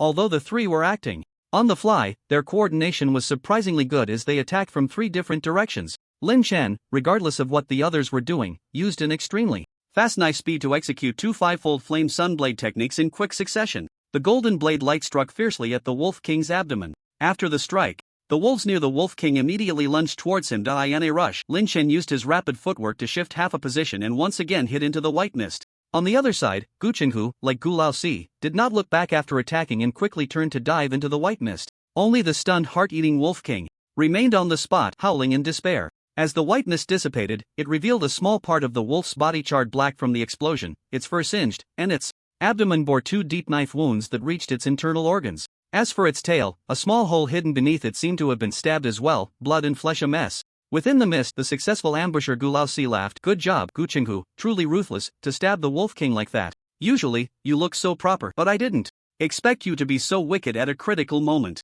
Lin Chen, Guale, and the others glanced at Gu Qinghu, who turned red with embarrassment. "What do you know? The weaknesses of the heart-eating wolf are just a few spots. I attacked from behind. If I didn't stab its tail, where else could I stab?" Laughter echoed within the mist, but outside, the heart-eating wolf pack was already considering retreat after their king was severely injured. "Oh whoa!" With a series of howls, the pack of wolves escorted their wounded king southward. Seeing this, Lin Chen, burdened by mental strain, quickly withdrew the white mist and let out a sigh of relief. However, Gu Laosi looked at the few broken militia corpses beneath the city wall, retracting his earlier smile, and coldly said, "Damn it, I'll remember this pack of heart-eating wolves. Once I recover, I'll definitely track them to their den and crush them to dust." Gu Qinghu also felt heartbroken and solemnly said, "Count me in." Then, Lin Chen and the others headed towards the city wall, where Gu Man and others emerged from the city gate to greet them. Unable to hold back, Gu Laosi asked, "Gu Man, why are you alone? What about the village chief and the elders?" Gu Man gritted his teeth and replied, "The village chief is still in seclusion, and the 3 elders are defending the walls in other directions. I don't know what happened today, but it seems like monsters are attacking the village from all sides." Gu Laosi was astonished. How could this happen? Could it be related to the loosening of the seal in the ancient Tomb Valley? But those strange spirits haven't fully escaped yet. It's impossible for them to drive the monsters. I'm not sure, but you should head south to provide support. There's only Gu Yun guarding there, Gu Laosi said. Alright, we'll go right away, but you all need to be careful of the wolf pack returning. Gu Man nodded. Okay, I'll pick a few brothers who aren't too injured to go with you. Subsequently, Gu Laosi, Lin Chen, and the others continued towards the southern city wall. However, when they arrived, they saw over 100 black dwarf monkeys gathered beneath the wall from a distance. These dwarf monkeys were about the same size as golden monkeys from Blue Star, but their fur was pitch black, with only a tuft of white eyebrows above their eyes, known as white-browed poison monkeys. The average level of white-browed poison monkeys was around level 7, with venomous claws, making them a very clever and troublesome type of monster. Although Gu Qinghu had introduced this type of monster to Lin Chen before, Lin Chen remembered that the habitat of the white-browed poison monkeys was far from Gutan village. How could so many appear here now? Despite their numbers, the white-browed poison monkeys did not dare to attack the city wall at this moment, instead gathering 50 meters away, chattering among themselves as if discussing something. From the city wall, it looked like they were in a zoo, with a group of black monkeys holding an animal conference. Lin Chen glanced around and noticed there were no signs of fighting. It seemed the white-browed poison monkeys had not launched an attack. "You're here? How's the western wall?" Suddenly, a scruffy old man with dry hair and a short stick appeared. He was Gu Yun, one of the 3 elders of Gutan village and the only one in the village who had inherited the shaman profession. Lin Chen scratched his head. This Gu Yun looked like a beggar, completely different from the image he had in mind. Gu Qinghu quickly asked, "The western wall is secure, but elder, what's going on? Why aren't those monkey monsters attacking? What about the defensive lines on the east and north walls?" Gu Yun stroked his beard. "With a professional level wizard like me guarding here, they naturally wouldn't dare to attack. After all, these monkeys aren't stupid. As for the east and north, I estimate there shouldn't be any problems. I haven't seen any distress flares coming from that direction." After a pause, Gu Yun continued, "As for your question about the situation, I suspect the village chief is about to break through. Once his aura spreads out, it causes the monsters to become restless, which is why the Demon King is driving the lesser demons to attack the village, testing us." Upon hearing this, Gu Laosi exclaimed, "The old man is about to break through? Does that mean my position as village chief is still far off?" Gu Yun shot Gu Laosi a glare but said nothing. After all, Gu Laosi was raised by the village chief and the 3 of them, and he had always been quite reckless. One could only say the tree had grown crooked, and no matter how you tried to straighten it, it wouldn't work. Gu Qinghu said, "Then, elder, we'll go check the situation at the other walls. Please continue to guard here." Gu Yun yawned and said, "No problem, I haven't been out in a long time, it's just right to stretch my muscles." "You all go ahead." Lin Chen stood among the crowd, but he noticed Gu Yun, the elder, smiling at him. Lin Chen wasn't surprised. His identity as the village chief should have been informed to the 3 elders. He nodded at Gu Yun and then followed the others as they left. Next, they arrived at the east wall, where no battle had occurred either.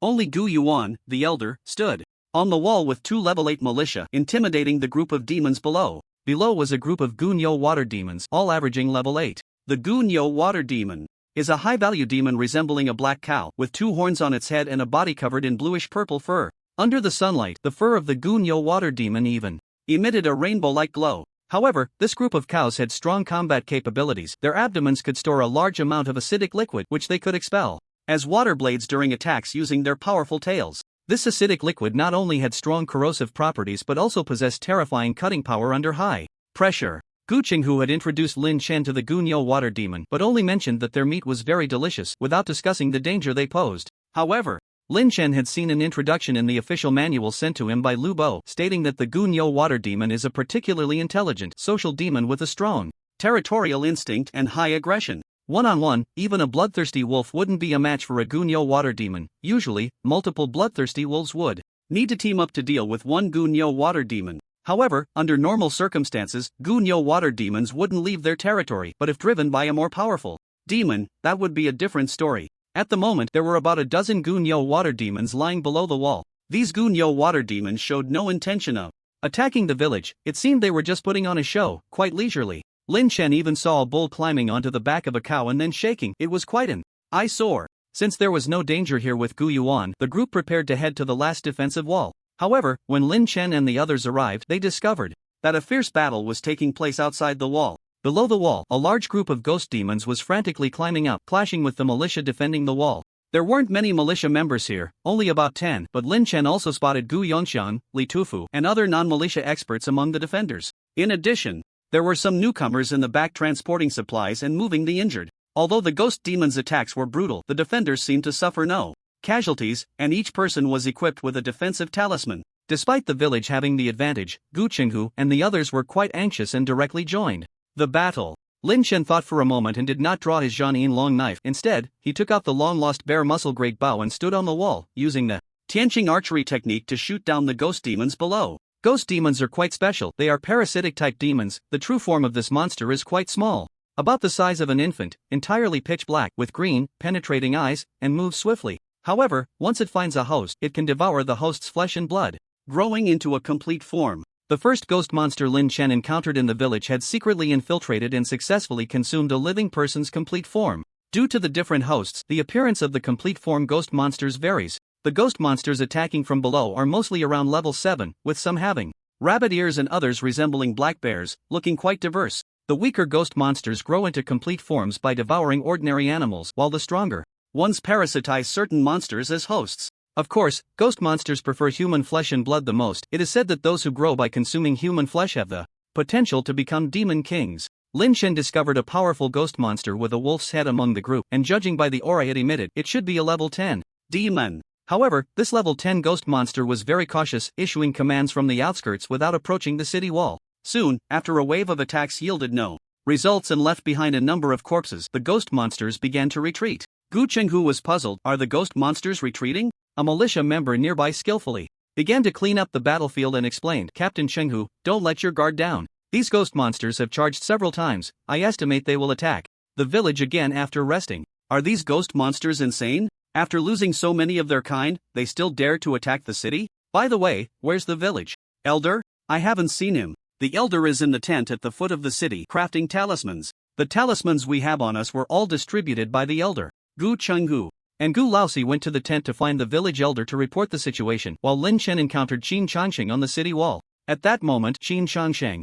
was helping the militia gather resources dropped by the ghost monsters. However, since most of the ghost monsters were killed by the villagers, the resources were quite limited and mainly consisted of white materials. When Qin Changsheng saw Lin Chen, his eyes lit up. Hey, brother Qingshan, you just came back from the valley outside the village? Lin Chen smiled and replied, I'm back, but brother Qin, why are you out here? Didn't you say you wouldn't take risks? Qin Changsheng said, after all, I'm a businessman. When the benefits are substantial, I can take some risks. Besides, my NPC master is here to help. If I hide, he probably won't look kindly on me in the future. By the way, did you find anything in the valley, brother Qingshan? Green materials, external skill manuals, I can help you estimate their prices. If you want to exchange for money, I can also take care of it for you, ensuring a fair price. Thanks, but I don't need anything for now. Lin Chen directly shook his head and left. He had a neutral impression of Qin Changsheng. However, Dugufeng had mentioned that Qin Changsheng was not as simple as he appeared. Previously, a newcomer in Gyutan village tried to forcefully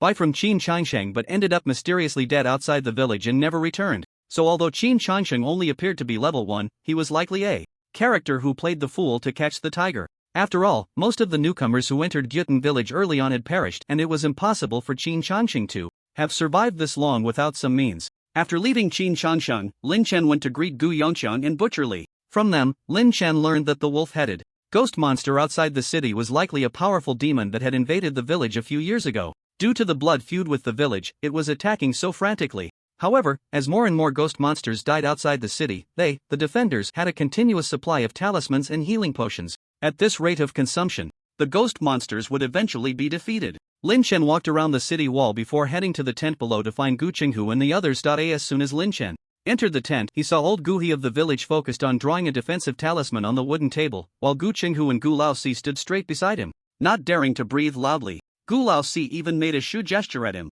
Lin Chen nodded and joined them, standing quietly to the side, not wanting to disturb old Gu. Among the 3 village elders, Lin Chen respected old Gu the most because if it weren't for old Gu's guidance he wouldn't have met Gu Yongxian, nor would he be in his current situation. Moreover, from their initial interactions, old Gu had the most stable personality among the 3 elders. A few minutes later, with the last trace of divine power infused, old Gu finally completed the defensive talisman in his hand. He turned to look at Lin Chen and the others, smiled, and said, "Alright, you can talk.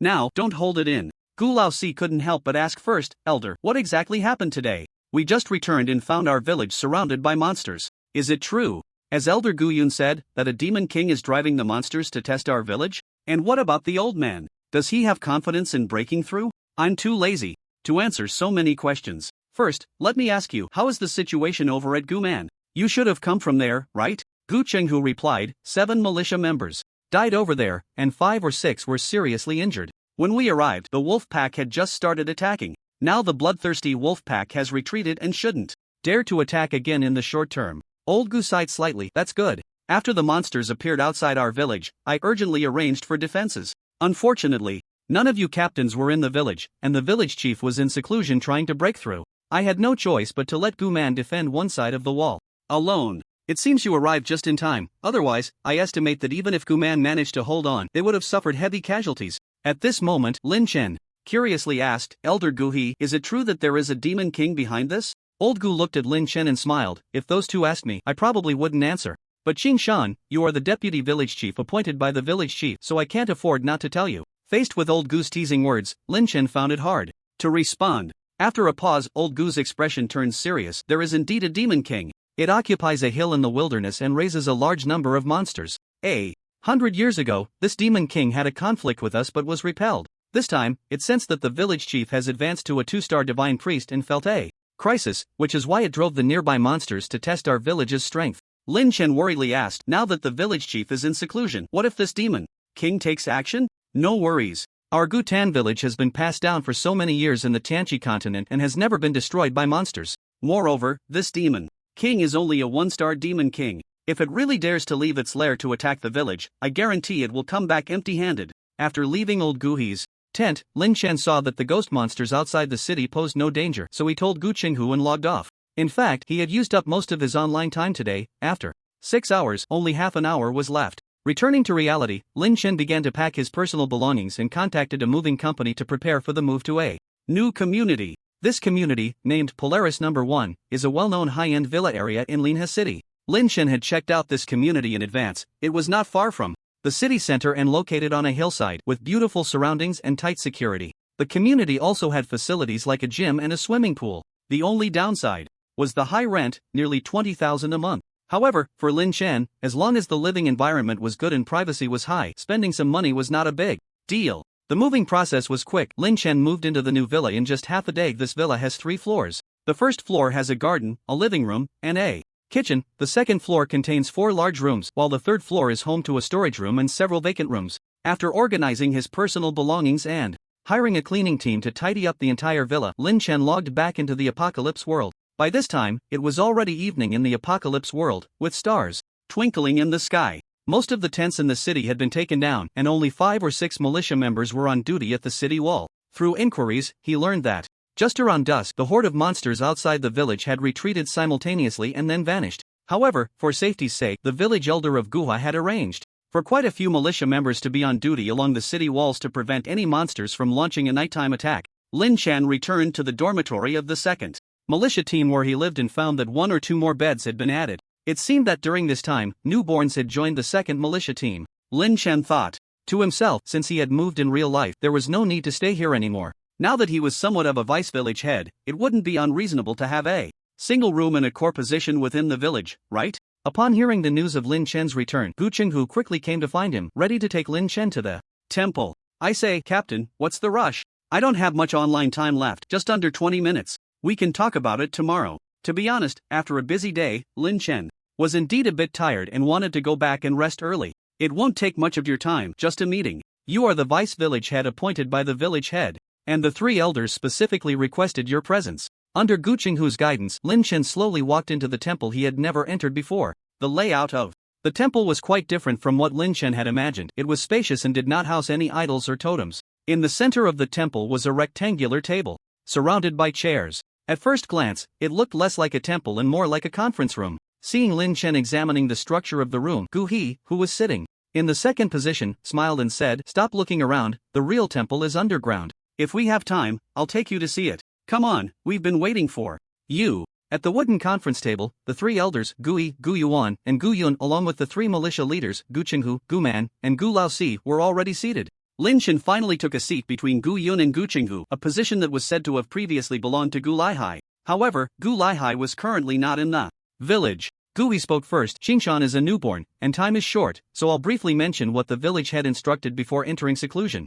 The first point is that with the help of the newborn Qingshan, the village head retrieved the inheritance ring and the items within from the abandoned temple. Considering Qingshan's excellent character and outstanding talent, he has been appointed as the vice village head of our Gyutan village, a position equivalent to that of the three elders. I have discussed this matter with Gu Yun and Gu Yuan, and they have no objections." After this statement, there was no applause from the audience. Lin Chen glanced around, Elder Gu Yuan across from him was dozing with his eyes closed, while Gu Yun next to him was studying the patterns on his ring, with no one paying serious attention. However, Gu Qinghu and Gu Man exchanged glances with him, their eyes filled with encouragement and praise. As for Gu Laosi, it was needless to say, he was picking his nose with his pinky finger right in front of him. The meaning was clear. Then Gu He continued, "This time the village head's seclusion may take quite a while, but he had already allocated some inheritance resources before entering. One of the sequences of inheritance belongs to Vice Village Head Qingshan." Lin Chen quickly interjected, "Elder Gu He, my surname is Lin." "Alright, one of the sequences of inheritance belongs to Vice Village Head Lin, and the complete divine inheritance is currently under my custody.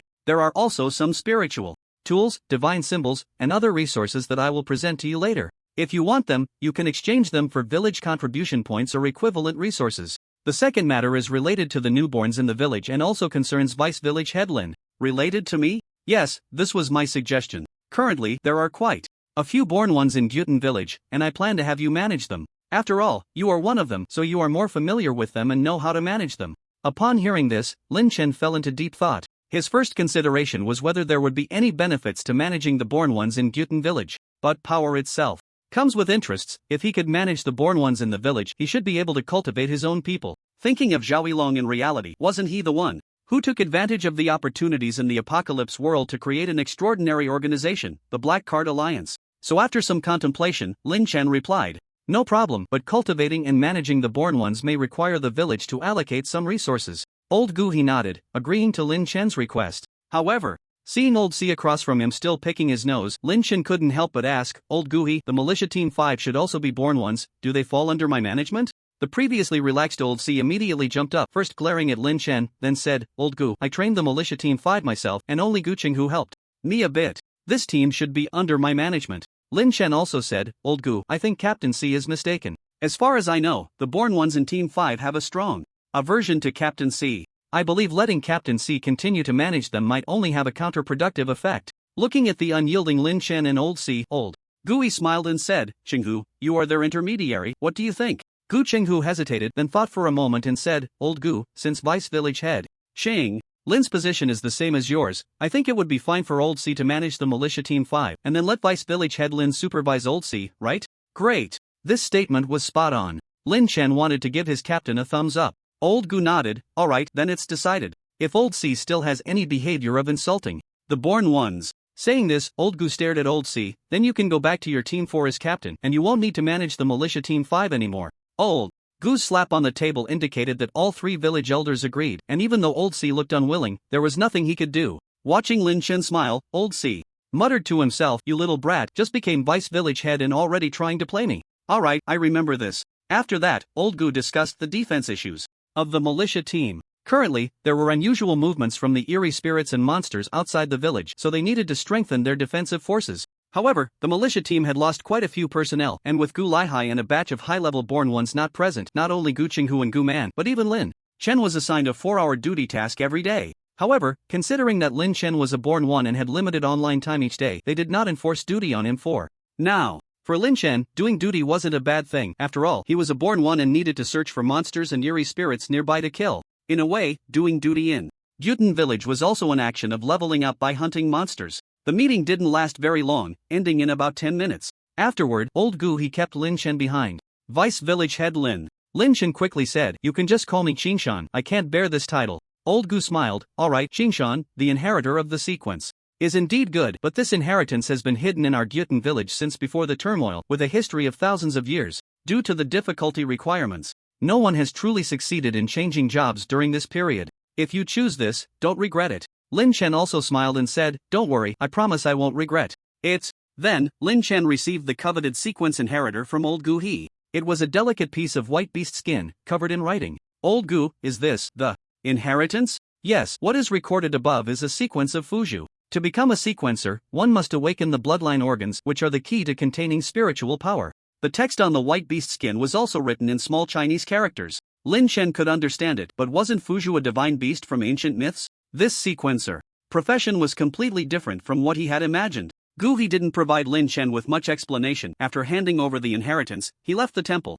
Seeing that his online time was limited, Lin Chen hurriedly recorded the text on the white beast skin, preparing to study it further when he returned to reality. However, as he read on, Lin Chen's shock grew deeper. It turned out that whether divine beasts or deities, they were all embodiments of rules, inherently possessing the characteristics of divinity. The so-called sequencer follows the path of becoming a deity by replicating the divine sequence characteristics. The Fuju recorded on the beast skin was an ancient divine beast, entirely snow-white like a white deer, with glowing antlers that seemed like a divine deer descended from a fairyland. The Fuju divine beast possessed 3 divine characteristics: purity, water control, and affinity for plants. Among them, purity represented Fuju's purifying power, water control was the ability to manipulate flowing water, and affinity for plants indicated a connection to vegetation. After players transitioned to the Fuju sequencer, they could gradually master these 3 major characteristics through combinations, controlling the fundamental rules of the world. For example, the purity divinity could purify all negative emotions and substances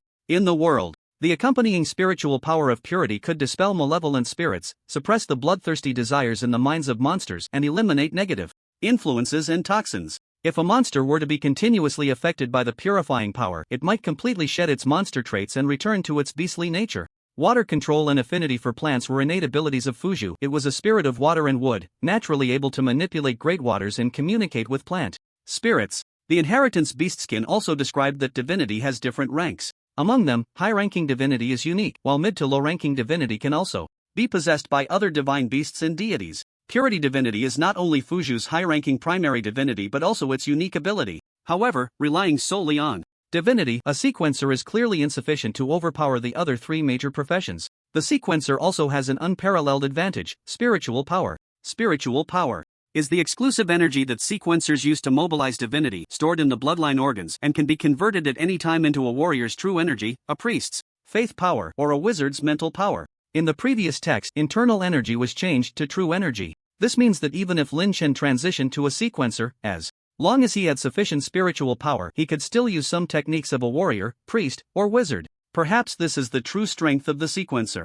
However, the sequencer is not without its drawbacks. Its combat power lacks a clear standard. As far as Lin Chen knew, there were a total of 7 stars after reaching the professional level. The other 3 major professions had clear star classifications, but the sequencer did not. The stronger the divinity replicated by the sequencer, the stronger their combat power. If Lin Chen could fully develop the water control divinity, he could manipulate countless streams of water with a mere gesture, easily flooding a city with a population of 1 million. Just as Lin Chen was still focused on the content of the inheritance beast skin, his online time was up, and he was directly expelled from the Apocalypse continent. In a flash, he found himself standing in the newly moved-in villa, still pondering the profession of sequencer. It must be said that the sequencer profession is undoubtedly a rare and powerful one. However, the resources required to transition to a sequencer are also quite substantial. Lin Chen recalled the content on the beast skin. To transition to a sequencer, one must condense the bloodline organs before the job change. The bloodline organs of Fuju are a pair of antlers used to nurture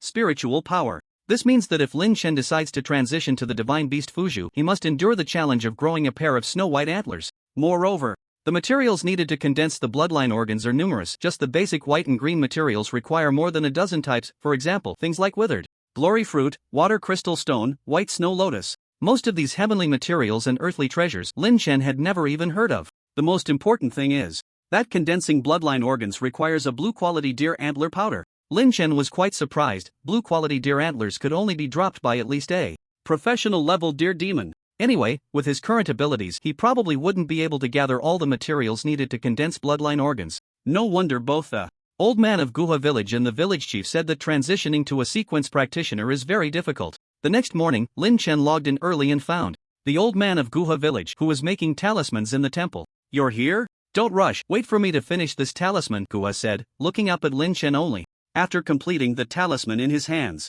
What do you need me for? Is it related to the sequence practitioner inheritance? Old man, I've looked over this inheritance, but the materials required are just too many. I can't gather them in a short time. Guha chuckled. Last night, you were the one who said you wanted to choose an inheritance. Why are you planning to change your mind today? Lin Chen replied, Old man, I didn't intend to give up the inheritance. It's just that many of the materials listed are things I've never even heard of. Do you have any way to help? Guha nodded. If it's about this, I do have a way, but the resources in the village are not easy to come by. If you want them, you'll need to offer equivalent resources in exchange. No problem. Lin Chen felt somewhat confident. He actually had quite a few good items on him. Just yesterday, from participating in the battle against the heart-eating wolf and the ghost demon, he had also obtained several green quality materials. Let's go, I'll show you the foundation of our Gyutan village. Guha stood up and led Lin Chen to the underground entrance of the temple. The temple above is meant to be inconspicuous. The real temple is hidden deep underground. When you enter here, you must be sincere and not have any thoughts of overstepping.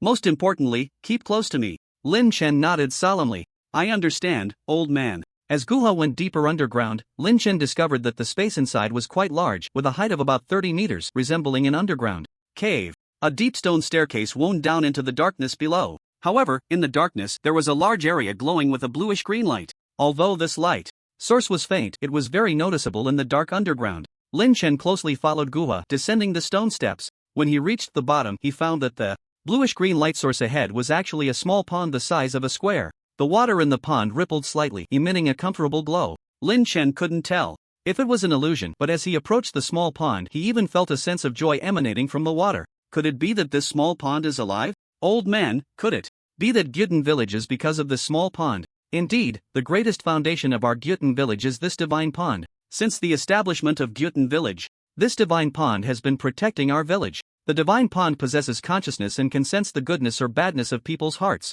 The sacrificial activities we hold every year are also to express our gratitude for the protection of the divine pond. The divine pond is the spirit of our village and the source of our divine power. Impressive. Lin Chen was genuinely a bit shocked. He had heard of sacrifices to animals and plants and to statues and inanimate objects, but he never expected there to be sacrifices to pond water. The key was that the pond water had become divine. But was this divine pond different from the deities he learned about from the inheritance of Fu Zhu? Lin Chen thought for a moment and asked, Old man, the aura emitted by this pond water is very pleasant. It should have special effects, right? Guha replied. Didn't you drink the divine water from the fourth one earlier? This pond water is divine water. Lin Chen's heart stirred. It was indeed as he guessed. He recalled that the holy water from the ancient pond he had drunk was less than 10 milliliters, yet it had increased his attributes by 10 points. If he could drink a big gulp from this pond, wouldn't his attribute points soar? In the faint light, the village elder Gu seemed to see the longing in Lin Chen's eyes. He smiled and said, What's wrong?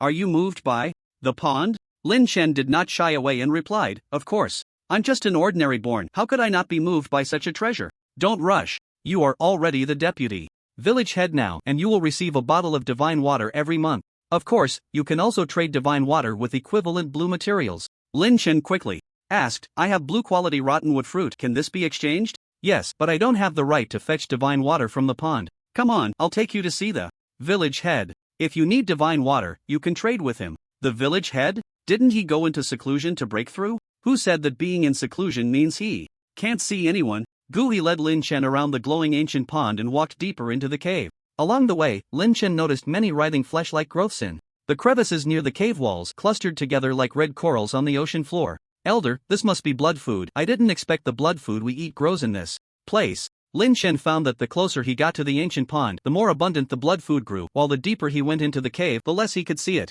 Gu, he explained, yes, this thing is fundamentally earth meat, hidden deep in the rocks. Blood food is the fruit that grows from earth meat, but for earth meat to grow, it needs to be watered with divine water or demon blood. In our ancient pond village, the most precious growing resources are blood food and divine water. In the past, when Tianshui City held trade days, our village would carry these two resources to trade. Every time we traded, blood food and divine water would sell out quickly and were very popular. Lin Chen asked, trade days? Isn't the trade route to Tianshui City cut off? It is cut off, but isn't cultivating 5 teams of born ones meant to reopen the route to Tianshui City? Thus, the two exchanged questions and answers, and soon they reached the end of the cave. Ahead appeared a stone chamber emitting candlelight. In the dim light, Lin Chen could see the hunched figure of the village head, Gu Tianxi, studying something inside the chamber. Elder Gui said, "Go ahead, I'll wait for you outside." Lin Chen nodded and walked into the stone chamber, where he saw the village head seemingly immersed in an ancient sheepskin scroll. After a while, the old village head raised his head and noticed Lin Chen had arrived. Then the old village head smiled and said, "The second-tier divine technique recorded here is too obscure and difficult to understand. I was lost in thought for a moment. Make yourself comfortable, don't be shy." The stone chamber was filled with various books and sheepskin scrolls, somewhat messy, and Lin Chen finally found a smooth stone to sit on. "Gu, he brought you to find me. It should be related to the sequence inheritors, right?" Lin Chen nodded and said, "Yes, village head, I looked at that inheritance. The resources required are many that I have never seen before, so I wanted to ask if there are any related resources in the village." "Qingshan, you are in luck. In fact, besides that inheritance of Fuju in the ring, there is also a batch of materials that condense the bloodline organs of Fuju. Combined with the resources stored in the village, we can almost gather the materials you need. Village head, if you have something to say, please just say it." The old village head laughed heartily and said, I forgot you like it straightforward and don't like beating around the bush. Let me put it this way, the village is currently very short on spiritual tools, especially since you all went to the ancient Tomb Valley and brought back a large amount of materials that can forge spiritual tools, while we don't have qualified weaponsmiths." Lin Chen was puzzled and said, "Forge spiritual tools? Village head, I heard that the Elder of Ancient Source can forge spiritual tools using green materials. Isn't the defensive armor of Captain Guman forged by the Elder of Ancient Source?" The old village head shook his head. "Ancient Source can't do it. His forging method has significant flaws and is entirely self-taught. Having one successful forging out of 5 attempts is already good. It's too wasteful of materials." Lin Chen smiled wryly and said, "Village head, you aren't going to make me forge, are you? I don't know how to forge spiritual tools." The old village chief said, "You can, if you plan to become a seer." "Qingshan, do you know why spiritual tools are called spiritual tools? Is it related to spiritual energy?" "Yes, it is said that the spiritual tools left by our village were all crafted by seers because the spiritual energy of the seers can enhance the fusion of different materials. The attributes of the spiritual tools they forge are not only better but also have a higher success rate." Lin Chen began to understand a bit. "So what you mean, village chief, is the old village chief made a request. The materials for the bloodline organs that you lack can be prepared by the village, but once you have the bloodline organs, you must help the village forge spiritual tools. If it's just about forging spiritual tools, I can agree." Lin Chen thought for a moment and directly agreed. After all, for Lin Chen, he currently had no hope of obtaining the materials to condense bloodline organs. Since the village chief was willing to invest in him and help him prepare the materials, he was certainly willing. However, Lin Chen suddenly thought of his older brother Lu Hong. Lu Hong's diary mentioned that his talent was related to forging spiritual tools. Could it be that Lu Hong had obtained spiritual energy in advance? The old village chief continued, "Alright, but there is still one material you need that the village doesn't have. However, as far as I know, the village chief of the neighboring River Fresh village once collected a pair of blue-quality deer antlers. After you go out, find old Guyun and have him go to River Fresh village to exchange for enough deer antler powder for you." "Okay." Lin Chen nodded and added, "By the way, village chief, I also want to exchange some divine water.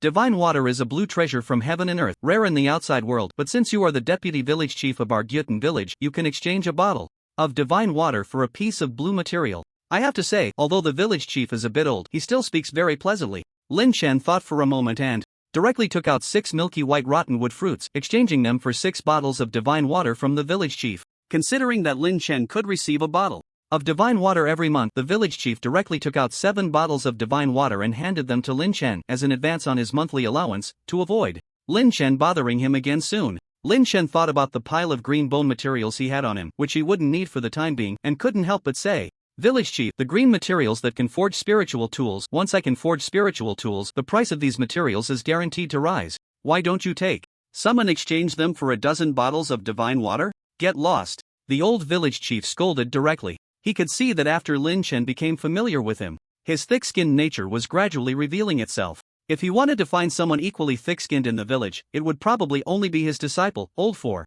After coming out of the underground ancient pond, Lin Chen couldn't wait to arrive at his new residence in the village. It was a small 2-story loft with a yard located only 500 meters from the temple. Most of the nearby residents were family members of the militia. It was said that Gu Qinghu, Gu Man, and Old Four all lived nearby. However, today the duty was tight and Lin Chen didn't see them. Before leaving, Gui told him to go to the temple to find him in the afternoon, and at that time, he would Hand over all the information about the newborns in the village to Lin Chen. To be honest, Lin Chen had already come up with a preliminary idea for managing the newborns, but he would only know the effectiveness after personally practicing it. Returning to his small loft, which was quite dusty, Lin Chen quickly tidied up the area around the bed, and then took out the divine water. Next, he was going to drink the divine water to increase his attributes. He just didn't know how much the 7 bottles of divine water would increase his attributes, and whether drinking too much divine water would have any resistance. Without thinking too much, Lin Chen quickly drank the first bottle of divine water. As before, he divided it into 3 sips.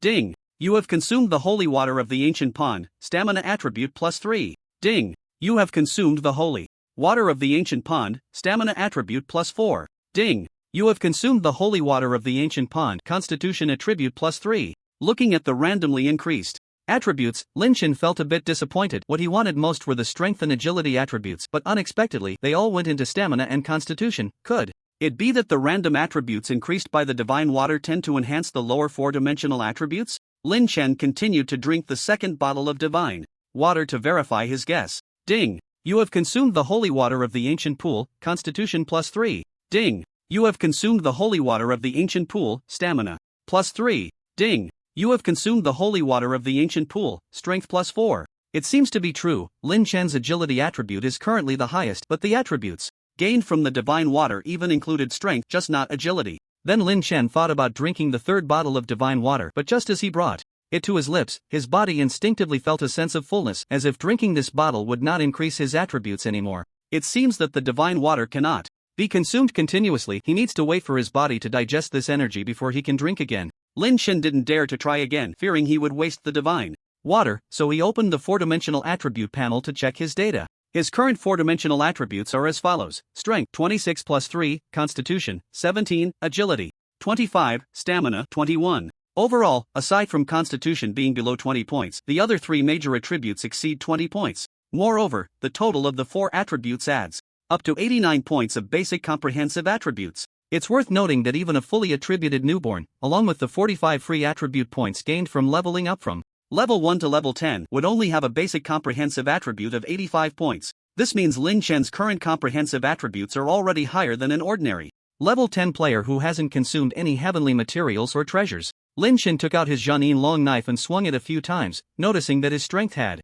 indeed increased a bit, and his stamina had noticeably improved. It seems that increasing stamina and constitution is not useless for him, at least his sustained combat ability has improved significantly. Just then, Lin Chen suddenly remembered that he still needed to deliver a message to the old man of Guyun village, asking him to trade in Hexian village. However, before that, he planned to go to the treasury managed by Guyuan to exchange the supplies he had for spiritual tools or usable divine talismans. It is said that this batch of spiritual tools and divine talismans comes from the inheritance ring, and theoretically, if he could bring these things back, he would have some contribution as well. He wondered if Guyuan could give him a discount. However, when Lin Chen arrived at the treasury managed by Guyuan, he found that the spiritual tools and divine talismans from the inheritance ring had already been exchanged for quite a bit. In the underground treasury, Lin Chen exclaimed, "What? There's not a single divine talisman left. Who exchanged them?" The old man of Guyuan replied, "Gu Qing who exchanged 2, and the remaining 10 or so were taken by Gu Laosi last night." Lin Chen couldn't help but curse, that bastard Gu Laosi has so many supplies and contribution points?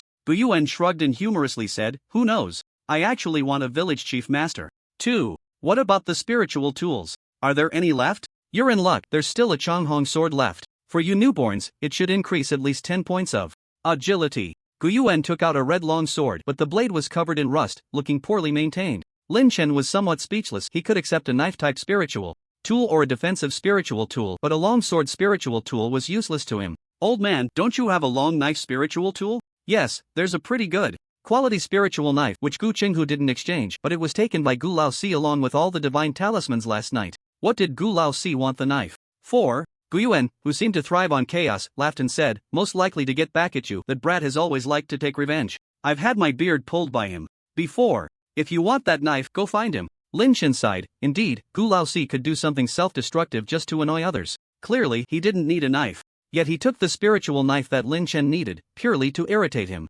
Now Gu Laosi was likely waiting for Lin Chen to apologize to him. "Forget it, old man. Do you have any other supplies suitable for newborns? I heard the village chief say that there's still a batch of fruits in the village that can increase attribute points. I wonder if they are still available?" Gu Yuan nodded slightly. "That is indeed the case. The village chief said that these fruits are only for you and the reincarnators of Team 5. However, there aren't many of them, just over 20 in total. Old C took away more than half, and there are 2 red heart fruits that can increase strength and 3 white lotus seeds that can enhance constitution. Alright, I'll take them all. Lin Chen didn't hesitate. He knew that for reincarnators, even an increase of 1 point in attributes was an extremely precious resource. These fruits were useful to him at the moment, and even if they became useless later, trading these attribute fruits with other reincarnators would still be quite profitable. However, Lin Chen didn't have any extra contribution points on him and could only exchange resources from his backpack. Fortunately, Gu Yuan was no longer exploiting the reincarnators like before. After Lin Chen took out more than 30 pieces of white corpse oil, he handed all 5 attribute fruits to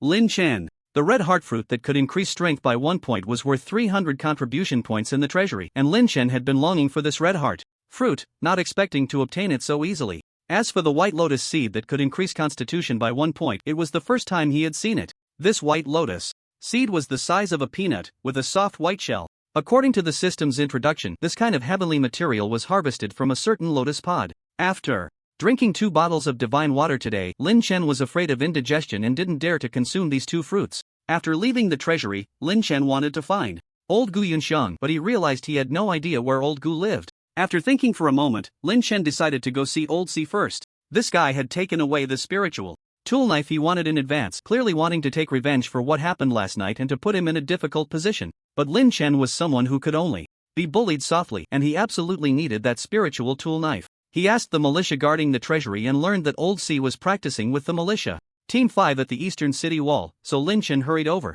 From a distance, he saw the reincarnators of Team 5 gathered on the city wall, seemingly bidding for something. Captain C, I bid 230 contribution points. I bid 235 contribution points. I bid 240. Old C, dressed in brand new clothes, stood in front of everyone, holding a white lotus seed and said, alright, a white lotus seed that can increase constitution by 1 point. Shen Duo bids 240 contribution points. Is there anyone willing to bid higher? Shen Duo quickly clasped his fists and bowed to everyone, saying, brothers, let me have this one. I've spent everything I have this time. I promise I won't bid next time. Alright, no one is bidding higher. Then this white lotus seed belongs to Chen Duo. After auctioning off 1 attribute fruit, old C was about to take out the next one when he saw Lin Chen climbing up the city wall. Lin, Vice Village Chief, what brings you here? Old C emphasized the word vice with a mocking tone. Lin Chen first glanced at the people from Team 5, then smiled and said, Old he is worried that you might insult the reincarnators again, so he sent me to supervise you. So, Little C, are you holding an auction?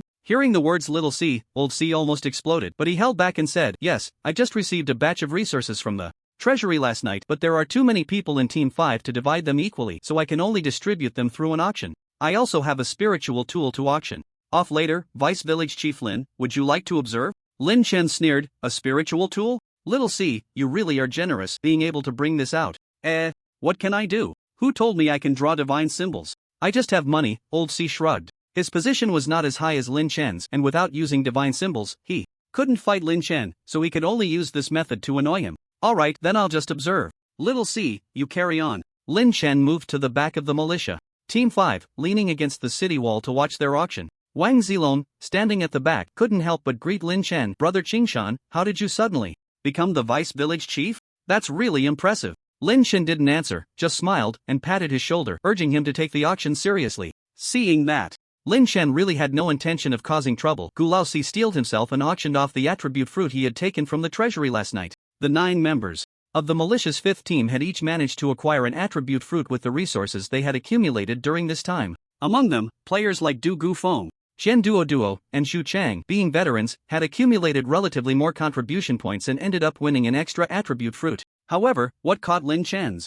attention was that among the more than 10 attribute fruits Gu Laosi had retrieved, there were actually 2 green quality fruits that could increase stamina by 3 points. Great, it seemed that Gu Laosi was really not leaving any good items for him. Lin Chen mentally noted this down against Gu Laosi. After the attribute fruits were auctioned off, Gu Laosi wasn't planning to continue, but seeing Lin Chen watching him from behind, he thought for a moment and directly took out the spiritual weapon knife he had exchanged from the treasury. You little brats, don't say I didn't consider you. This spiritual weapon cost me a fortune to exchange from the treasury, worth thousands of contribution points. Now, as long as you can win it, it's yours. After saying this, Gu Laosi provocatively glanced at Lin Chen. Du Gufeng stepped forward to touch it, looking at the system's description. He exclaimed, spiritual weapon? Wow, it really is a spiritual weapon. This knife is called the Wind Riding Knife. Captain Lao Si is awesome. From now on, I won't bow to anyone, only to Captain Lao Si. The members of the militia's fifth team were all extremely excited. It's important to know that spiritual weapons are standard equipment for captain-level figures, and if they could equip one, it would at least increase their important attributes by more than 10 points. The starting bid isn't high, 100 contribution points, and each bid must increase by no less than 10 points. You can start bidding. To annoy Lin Chen, Gu Laosi was also bleeding heavily. Starting the auction for the spiritual weapon he had exchanged for thousands of contribution points at just 100 points. I bid 150 points. I bid 200 points. I bid 210. In the venue, there weren't many reborn with contribution points left, only Du Gu Feng, Shen Duo and a few others had the capacity to bid. At this moment, Wang Zi, long in the back, suddenly shouted, I bid 300 points. 300 points? Do you really have that many contribution points? I don't allow credit here. Gu Laosi suspiciously glanced at Wang Zilong, remembering that he had just bid on an attribute fruit, basically using up all his contribution points. How could he possibly have 300 contribution points left? However, Wang Zilong wasn't foolish either, directly saying, Captain Laosi, I do have contribution points. Are you saying you won't let me bid? Bid, go ahead and bid. If you can't come up with the contribution points, just wait and see how I deal with you later. However, after Wang Zilong announced 300 contribution points, no one else continued to raise the bid. What's going on? Don't you all want this spiritual weapon knife? Chen Duo couldn't help but say, Captain Laosi, we want it too. But we really don't have any contribution points left. The corpse oil blocks we got from the ancient tomb valley have all been exchanged. Du Gu Feng also spoke up, yeah. If we could have credit, we would continue bidding. Gu Laosi initially thought that credit could be an option, since losing the spiritual weapon for just 300 contribution points would mean a huge loss for him. But seeing Lin Chen smiling at him from behind, he immediately said, credit my ass. I, Gu Laosi, am a man of my word, and I said no. Credit. Wang Zilong, you bid 300 contribution points, right? Good, this knife is yours now. How do we settle the contribution points? Wang Zilong took out 2 pieces of green rib materials dropped by the corpse monsters and said, Captain Laosi, these 2 materials can be exchanged for a few hundred contribution points, right? You can make up the difference for me. Where did you get this green material? Gu Laosi remembered that the green materials obtained by the militia's 5th team in the ancient tomb valley were all handed over to him for management. It was impossible for an individual to have this green rib. Wang Zilong weakly replied, I picked it up in the ancient tomb valley. You picked it up, my ass. This kind of material can only be dropped by reborn. Even though Old Four was quite dim-witted, at this moment he realized that these 2 green breastbones were Lin Chen's handiwork. He was certain that while he wasn't paying attention just now, Lin Chen had secretly slipped these 2 materials to Wang Zilong. At this moment, Lin Chen smiled and said, What's wrong, Captain Xiaoxi? You should announce the auction results. Old Four truly felt a bit trapped. He had intended to annoy Lin Chen, but unexpectedly, Lin Chen had used a little trick to acquire the spiritual weapon he had exchanged at a high price for an extremely low bid. It was likely that once he handed the spiritual weapon to Wang Zilong, that kid would probably pass it on to Lin Chen. Old Four gritted his teeth. Alright, Deputy Village Head Lin, your methods are really dirty. Lin Chen retorted mockingly, no matter how dirty, it can't compare to our Captain Xiaoxi's methods.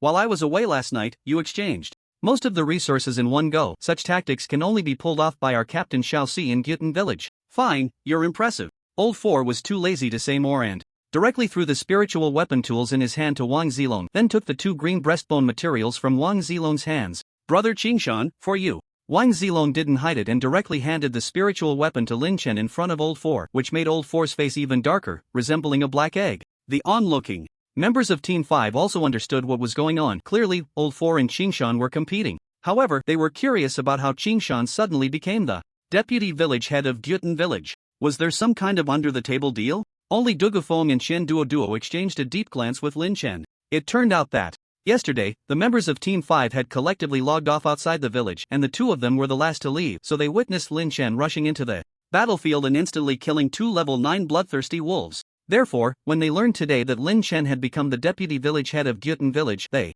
found it completely unsurprising. Lin Chen's combat power was worthy of this position. Moreover, the reason Gyutan Village gave Lin Chen this position was likely because they recognized his potential. What are you all staring at?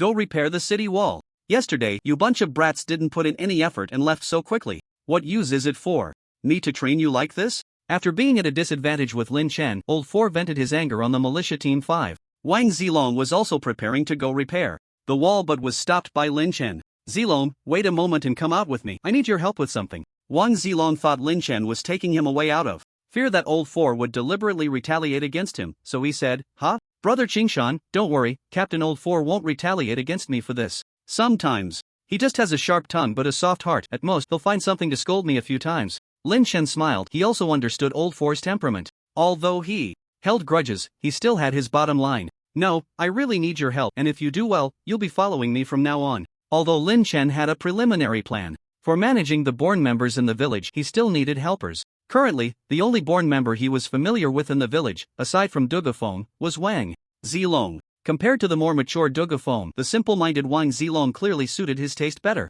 Moreover, Wang Zilong had always been very polite to him, calling him Brother Qingshan every time they met. If Wang Zilong proved to be capable, Lin Chen was willing to invest resources in him. After all, a good man needs 3 helpers. If he wanted to establish a force in the future, he would also need reliable subordinates. After obtaining the wind riding blade, Lin Chen couldn't wait to hold it and play with it. This knife resembled the Jianyin long knife in shape, with a long blade. Especially under the sunlight, the blade emitted a unique metallic azure hue. Wind riding blade spiritual weapon, a spiritual weapon that has been passed down in Gyutan village for a long time. It is tough, lightweight, and exceptionally sharp, granting +8 strength and +8 agility to the holder. After reading the system introduction, Lin Chen nodded in satisfaction. Not bad, it was indeed a spiritual weapon that could increase both strength and agility attributes. Overall, the comprehensive attributes increased by this knife were even better than those of the longing knife than Lin Chen arranged for Wang Zilong and instructed him to log on punctually in the afternoon. After that, he asked for directions and made his way to the residence of the village elder, Gu Yunxiang.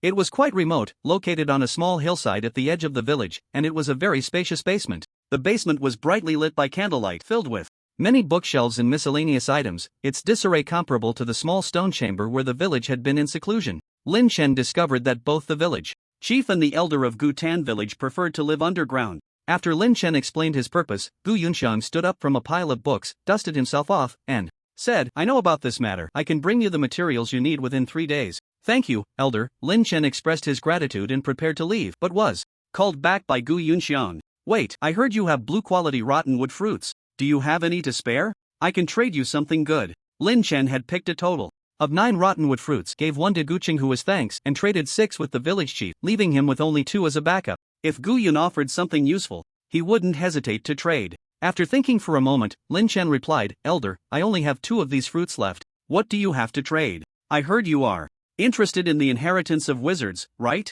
If you give me those 2 rottenwood fruits, I can provide you with a meditation method for advancing to the wizard profession."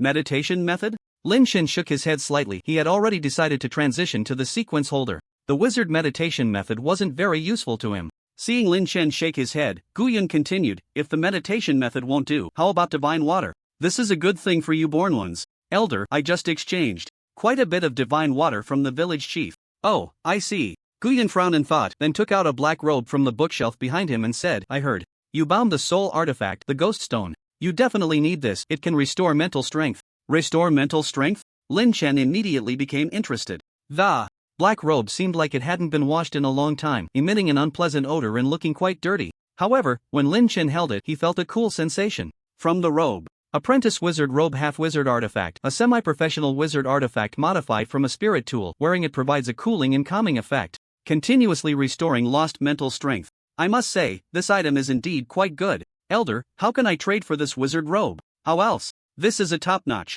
treasure. Trading it for those 2 rottenwood fruits is already a profit for you. I must say, Gu Yunxiang is also a shrewd businessman, starting with 2 blue fruits. Lin Chen smiled and said, "Elder, my rottenwood fruits take 100 years to mature. They are rare even in the wilderness. 2 won't do, at most, 1. 1 is not worth the trade. For me, how about this? I'll give you a wizard meditation method as well. You can give me both of those rottenwood fruits, and I guarantee you won't lose out." Seeing Gu Yunxiang's serious expression, Lin Chen found it hard to refuse. After all, Gu Yunxiang was actually trading for him in his Xian village, so he should give him some compensation for his efforts. But Lin Chen still mustered the courage to say, "Alright, elder, but do you have any lich potions that enhance or restore mental strength? Could you spare me a few bottles?" Gu Yun waved his hand directly and said, "Go on, you brat, you have a face as thick as Lao Si's. That kind of potion is also a rare item for me. I don't have any potions for enhancing or restoring mental strength, but I can give you 2 bottles of pain relief potions that can alleviate excessive use of mental strength." "That works." After finishing the trade with Gu Yunxiang, Lin Chen had completely used up his most valuable rottenwood fruits. Just as he was about to leave, he suddenly heard a mixed chorus of roars coming from below. These sounds were familiar to Lin Chen. There were roars from corpse monsters and ghost demons. Gu Yunxiang explained, I have some little creatures down there for research. Don't be nervous. Lin Chen expressed understanding. After all, wizards are known for their research and peculiarities are normal. Before Lin Chen could ask more, old Gu Yunxiang hurried him out of the underground residence. Once back at his own place, Lin Chen examined the items he had exchanged with old Gu. A dirty apprentice wizard robe, 2 bottles of blue potion that could alleviate the pain of mental exhaustion, and a crystal ball that recorded the wizard's meditation method. He planned to wash the apprentice robe before wearing it. As for the crystal ball that recorded the meditation method, Lin Chen discovered after some study that it was highly valuable, an essential tool for transitioning to the wizard profession. This crystal ball not only contained a meditation method but could also monitor a person's mental attribute value. Lin Chen, curious about his own mental power, decided to test it with the crystal ball. To his surprise, 18 faint lights appeared within the crystal ball, indicating that Lin Chen's mental power was 18 points. He had previously gained 10 points of mental power through the soul artifact, the strange stone, so he inherently possessed 8 points of mental power. To learn the meditation method and transition to the wizard profession, one must have at least 100 points of basic mental power. Well, it seems that besides the sequences, the wizard profession is also not easy to transition into. Nevertheless, this crystal ball containing a meditation method is highly valuable, likely a coveted item for those aspiring to become wizards. In the afternoon, Lin Chen logged on at the agreed time. He first received a booklet from old Gu He, which recorded all the born beings that had appeared in Gutan village from 6 months ago to the present. The first born being was named Autumn of the North Wind, a name full of meaning, but it was followed by died due to a monster. The second born being was named I am invincible, you are free, and it also indicated a death status. The first page had 5 born beings, all of whom were deceased. Turning to the second page, he began to see the names of those still alive, including familiar names like Chang Conqua and Qin Changsheng. Lin Chen studied the timeline of these born beings' appearances and found that although Chang Conqua, Qin Changsheng, and others were among the first batch to appear in Gutan village, they had only arrived 5 months ago, not part of the first batch entering the apocalypse world from Blue Star. About a month later, the second batch of players began to appear, including Xian Duo and Zhu Chang. Then came the third batch, which included Dugufeng and Ultimate Iron Man, among others. Lin Chen belonged to the fourth batch of born beings, and those who appeared after him, like Wang Zilong, were also part of the fourth batch. Looking at the complete list compiled by old Guhi, Lin Chen discovered that there were currently 64 born beings in Gutan village, but surprisingly, 1/5 of them had logged in only a few times before disappearing. These individuals likely experienced the dangers of the apocalypse world and never logged in again. Of course, it was also possible that they had perished in some remote location, and old Gu had not recorded it. The highest level group averaged around level 9, including people like Chang Conqua. However, as far as Lin Chen knew, these individuals had been taken out of the village by Gu Laihai to search for ancient ruins, and so far, there had been no news about them, nor any information on casualties. It was said that Dugufeng and Chang Conqua knew each other in real life, so he might have the opportunity to ask him about the situation. The slightly weaker born beings were a few players from the 4 militia teams, along with the current members of the 5th militia team, averaging around level 5. Finally, the weakest group included recent newcomers and some old born beings who were too afraid to join the militia, with levels mostly at 1 and 2. After gaining a general understanding of all the born beings in the village, Lin Chen found Wang Zilong and asked him to seek out the NPCs, the indigenous people of the village, who were most closely connected with these born beings. The next 2 days, the NPCs would issue a gathering task to the newly born players, with rewards including 3 tails of silver, a distribution map of monsters around Gyutan village, and a simple guide for adding attribute points. Lin Chen understood the player community very well. They wouldn't do anything without rewards. So, he had to dig into his own pockets to find a way to gather these newcomers. Since he needed to manage these people, Lin Chen had to interact with them to know who could be trained and who could not. However, before meeting them, Lin Chen found a wooden mask to wear. Although many newcomers in the village had seen his true face, at that time, due to village rules, Lin Chen couldn't cover his face. Now, as the deputy village head, he could hide his face, and no one dared to say anything. Wang Zilong obediently went to work, and about half an hour later, the first batch of newcomers arrived. There were 3 in total, and Qin Changsheng was one of them. Despite Lin Chen wearing a mask, Qin Changsheng recognized him at a glance. Changing his previous way of addressing him, Qin Changsheng quickly greeted him warmly. I was wondering who called us together. It turns out to be Deputy Village Head Lin. After all, the rewards for this task clearly don't look like they came from an NPC. He was quite well informed in the village, so he had already heard about Lin Chen becoming the deputy village head of Gyutan village as a newcomer. Of course, he was still shocked by Lin Chen's rapid rise to a high position in the village. He knew that Lin Chen had arrived in Gyutan village for less than a month, being a complete newbie player. But whether a newcomer or an old player, Lin Chen was like a pillar of support for Qin Changsheng, and he felt he needed to cling tightly to him. After greeting Qin Changsheng, Lin Chen looked at the other two people, one male and one female. The male was called Ultimate Iron Man, a third-batch newcomer in Gyutan Village, currently at level 4. He had previously participated in the selection for the malicious 5th team but was not selected, so he remained at level 4. The female was named Zhang Hanyue, one of the first-batch newcomers in Gyutan Village, currently a formal member of the malicious 1st team, and her level was 6. Lin Chen lingered a bit longer on Zhang Hanyue. It had to be said that there were too few female newcomers in Gyutan Village, and the disadvantages for girls in the apocalypse world compared to boys were significant. If Zhang Hanyue had grown to her current level solely on her own, she must be quite formidable, a tough character. Ultimate Iron Man, who looked to be about the same age as Lin Chen and was quite robust, raised an eyebrow and asked boldly, "You are Deputy Village Head Lin? Also a newcomer? Just tell us what you want. Why did you call us here?" Zhang Hanyue coldly added, "Deputy Village Head? I haven't heard that. There's a Deputy Village Head in the village. I have duties in my team. If you have something to say, just say it directly, don't waste our time." Lin Chen frowned slightly. They were giving him attitude right from the start, proving that most newcomers were indeed unruly. He had been wearing a friendly smile. Waste of time. Since that was the case, he would keep it simple. Lin Chen took out the wind blade he had just obtained from his backpack and swiftly slashed it down. Whoosh! A fierce blade wind swept between Zhang Hanyue and Ultimate Iron Man, directly shattering the wooden table in the room. The two were startled. They hadn't expected Lin Chen to act so suddenly. Moreover, in that instant, the intense killing intent from the blade made them feel as if they were facing death. When they looked down, their pupils constricted. The place where the blade wind had passed left a scar about 3 meters long. If that blade had struck them, their bodies would probably have been torn apart in an instant. Not only Zhang Hanyue and Ultimate Iron Man, but even Qin Changsheng was stunned by Lin Chen's strike. That he hurriedly stepped forward to reassure Village Chief Lin, "Let's talk things over calmly. We're all on the same side." Lin Chen chuckled, "I also want to speak with you all in a peaceful manner, but it seems you lack the patience to listen. This knife I drew is just to make you patient enough to hear me out. Of course, if your patience still isn't enough, I have a second knife." Upon witnessing Lin Chen's knife, the previously defiant Ultimate Ironclad person immediately shrank back, quickly saying, that's enough.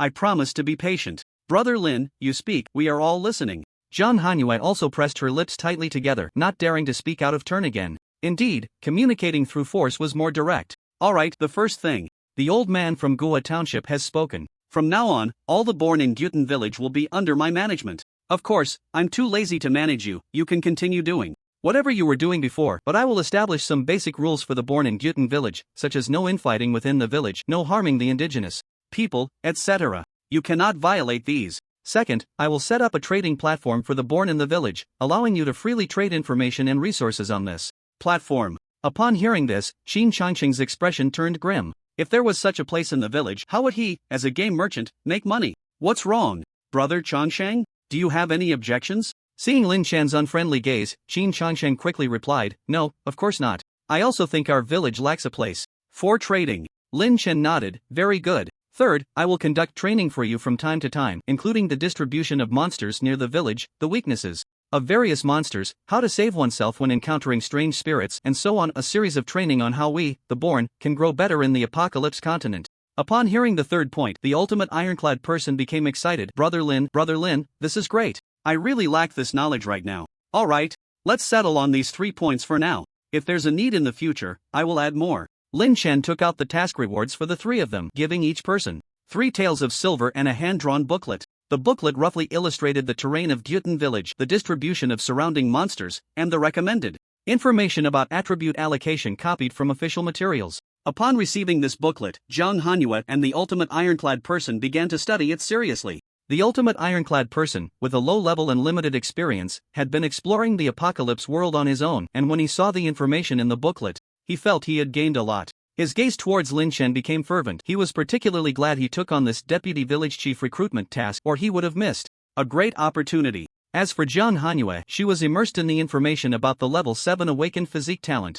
For her, although she knew that level 7 was an important level, she was not clear about the awakened physique talent. After scanning the contents of the booklet, Qin Changsheng couldn't help but ask, "Village Chief Lin, are you with the official side?" Lin Chen glanced at Qin Changsheng. This game merchant was indeed not simple. It seemed he had seen official documents in reality, which led him to guess that Lin Chen was with the official side. "No, I found the information online. Village Chief Lin is joking. Such internal training materials from the official side are generally not disclosed to the public. I don't know, I just found it online. Lin Chen shrugged, too lazy to explain further. He could tell that Qin Chongsheng had likely had contact with people from the official side, but he was not one of them. Alright, if there's nothing else, you can go back. However, I will definitely call you again in the next few days, so remember to be prepared. All the born in the village who can come will come. After sending the three of them off, Lin Chen made a simple record in the Gyutan village born register, then asked Wang Zilong to go out and find more people. However, the born in the village were scattered and logged in at random times.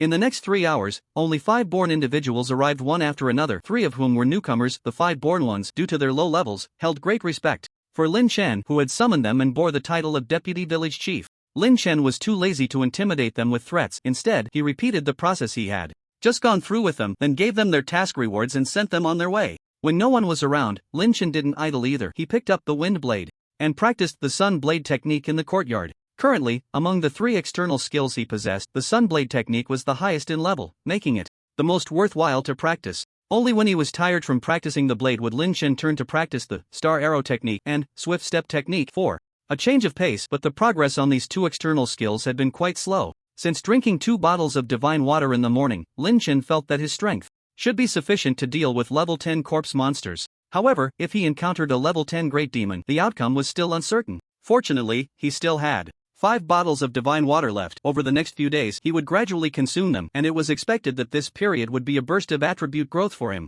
That evening, to celebrate his move, Lin Chen specially invited Lu Bo to a grand dinner. Naturally, Lu Bo accepted the invitation for his brother Yi. At the dining table, seeing Lu Bo with dark circles under his eyes, looking overworked, Lin Chen couldn't help but laugh. Is your team really that short on people? Are they squeezing a newly adult kid like you? Lu Bo sighed while eating. Hey, it's not just me, our team's Captain Zhang, Zhao Shuang, and Brother Zhou are all so busy they can't stop. They practice leveling in the apocalypse world during the day and come back to duty at night. I haven't had a good night's sleep in days. Have you considered recruiting more people? We brought in 2 newcomers, both of whom just happened to enter the apocalypse world from our city, but their levels are too low. They can only do some peripheral work.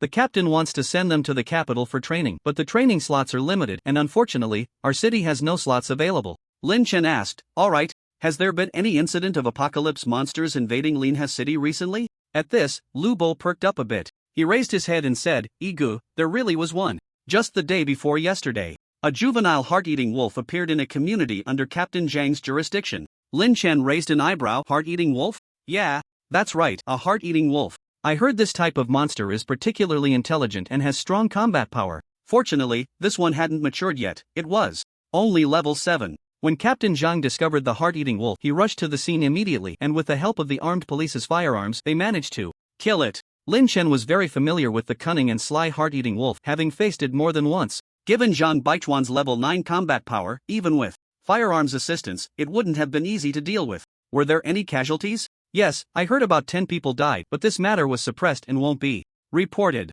Lin Chen sighed. It seemed that as Blue Star gradually merged with the apocalypse world, not only would there be more born ones in the apocalypse world, but also an increasing number of monsters invading their world. This truly was an unprecedented upheaval. Only by walking further down the path of the extraordinary could one have a greater chance of surviving in the future. Xiaobo, such incidents might become more frequent in the future. Doesn't the government have any measures? It seems they do. I heard from the headquarters that someone estimated there are already tens of thousands of born ones nationwide, but many of them haven't been registered. If they die in the apocalypse world, it could lead to monster invasion incidents, which is also a significant reason for the frequent monster invasions. After stuffing a piece of meat into his mouth, Lu Bo continued, so, I heard Captain Zhang say that the government wants to establish a website for born ones, which will contain all the official collected information, including introductions to monster and ghost distributions, level points, external skills, equipment, and other comprehensive information. Lin Chen nodded slightly. That's a good thing. If some basic information can be popularized, the mortality rate of the born will be greatly reduced. Lu Bo finally finished eating, wiped his mouth, and said, that's true, but I think the authorities are trying to collect information on unregistered born individuals. After all, once you log into the website, you can't escape tracking. Lin Chen smiled. Lu Bo seemed to understand it even better than he did. By the way, Igu, how have you been developing in the apocalypse world lately? Me? I become the deputy village chief of our village. Deputy village chief? Lu Bo thought he had misheard and immediately showed a look of surprise. Igu, your village can't be out of people, right? Your village is the one that's out of people. Lin Chen explained, I was lucky. A few days ago, I took on a task to help our village recover. It's inherited knowledge, and then I was rewarded with the position of deputy village chief. Is that for real? Is it the kind of deputy village chief with real power? Or just a nominal one? There is some real power, but every month there are supplies as a monthly stipend, 3 pounds of blood food and a bottle of divine water that can increase attributes. Hearing this, Lubo couldn't help but envy. Egu, you're amazing. I remember you said before that the blood food in your village seems to increase vitality. Wow, 3 pounds of blood food, how long can that last? Lin Chen smiled and said, if you were in our village, I could share some blood food with you, ensuring you'd eat to your heart's content every day. In fact, for Lin Chen now, eating blood food every day no longer significantly increased his vitality. He couldn't even finish the 3 pounds of blood food each month. I'm so envious. I'm at level 5 now, and my vitality is particularly low. I can't unleash much power with my external skills. Our village has something called vitality pills, but the price to exchange for one is too high. If only you could bring the blood food into reality. Suddenly, as if remembering something, Lubo quickly said, by the way, Egu, do you remember I promised to join the Black Card Alliance? I remember, what's up? Lubo had mentioned this to Lin Chen before. After Zhao Yilong from the Black Card Alliance contacted Lubo and invited him several times to join, Lubo joined the Black Card Alliance with Zhang Baichuan's consent and received a number 118. After I joined the Black Card Alliance, I asked Zhao Yilong about bringing things from the apocalypse world into reality. He answered me at that time, saying he had 2 methods, one he could tell me, and the other was a secret of their organization that he couldn't disclose. Lin Chen became interested. What was the method he could tell you? It's killing born individuals. As long as you kill a born individual in reality, you can loot the supplies in their backpack. Upon hearing this, Lin Chen was taken aback. Killing? That's a ruthless method. Since Zhao Yilong knew, he must have tried this method. Did you tell your Captain Zhang about this? Lubo said, I did. Our Captain Zhang said Zhao Yilong had ulterior motives, but this might actually be true. Killing born individuals in reality could indeed allow you to loot their supplies, which makes it understandable why resources from the apocalypse world can be brought into reality. Lin Chen thought for a moment and said, if what you say is true, there's actually another way to bring resources from the apocalypse world out, which is when players die in the apocalypse world, the passage between the apocalypse world and the real world briefly opens. Xiaobo, think about it, since the heart-eating wolf can come out, it shouldn't be too difficult to bring some supplies out as well. Lubo's eyes lit up. Egu, it seems like your method makes sense too. Lin Chen shook his head, but both of these methods require the lives of born individuals to experiment. Anyway, we can't prove it in the short term. Egu, do you think the second method Zhao Yilong mentioned is the one you talked about? Not sure, maybe. It is. The two of them talked late into the night about how to bring resources from the apocalypse world out. It was clear that Lu Bo was very interested in both methods, but lacked the courage to experiment. As for Lin Chen, he currently doesn't particularly need to bring resources from the apocalypse world out. The next day, Lin Chen logged into the apocalypse world and appeared in his small attic. As usual, he first drew a talent, but it was just a green talent of eidetic memory. If he were studying for exams, this talent would be great for learning, but unfortunately, in the extraordinary world, this talent is useless to him. Then Lin Chen tried drinking a bottle of divine water, of course, to avoid the divine water from yesterday not being fully digested, he sipped it slowly. Fortunately, Lin Chen finished the entire bottle of divine water before feeling full. It seems that his current digestive capacity allows him to drink at most 1 bottle of divine water a day. However, the attributes increased by this bottle of divine water were very uneven, mostly adding to Lin Chen's weakest attribute, Constitution. Now Lin Chen's 4-dimensional attributes are Strength 26 plus 8 Constitution, 25 Agility, 25 plus 8 Endurance, 23 from the 4-dimensional attributes. It's not bad. It seems he is developing into a quadrilateral warrior,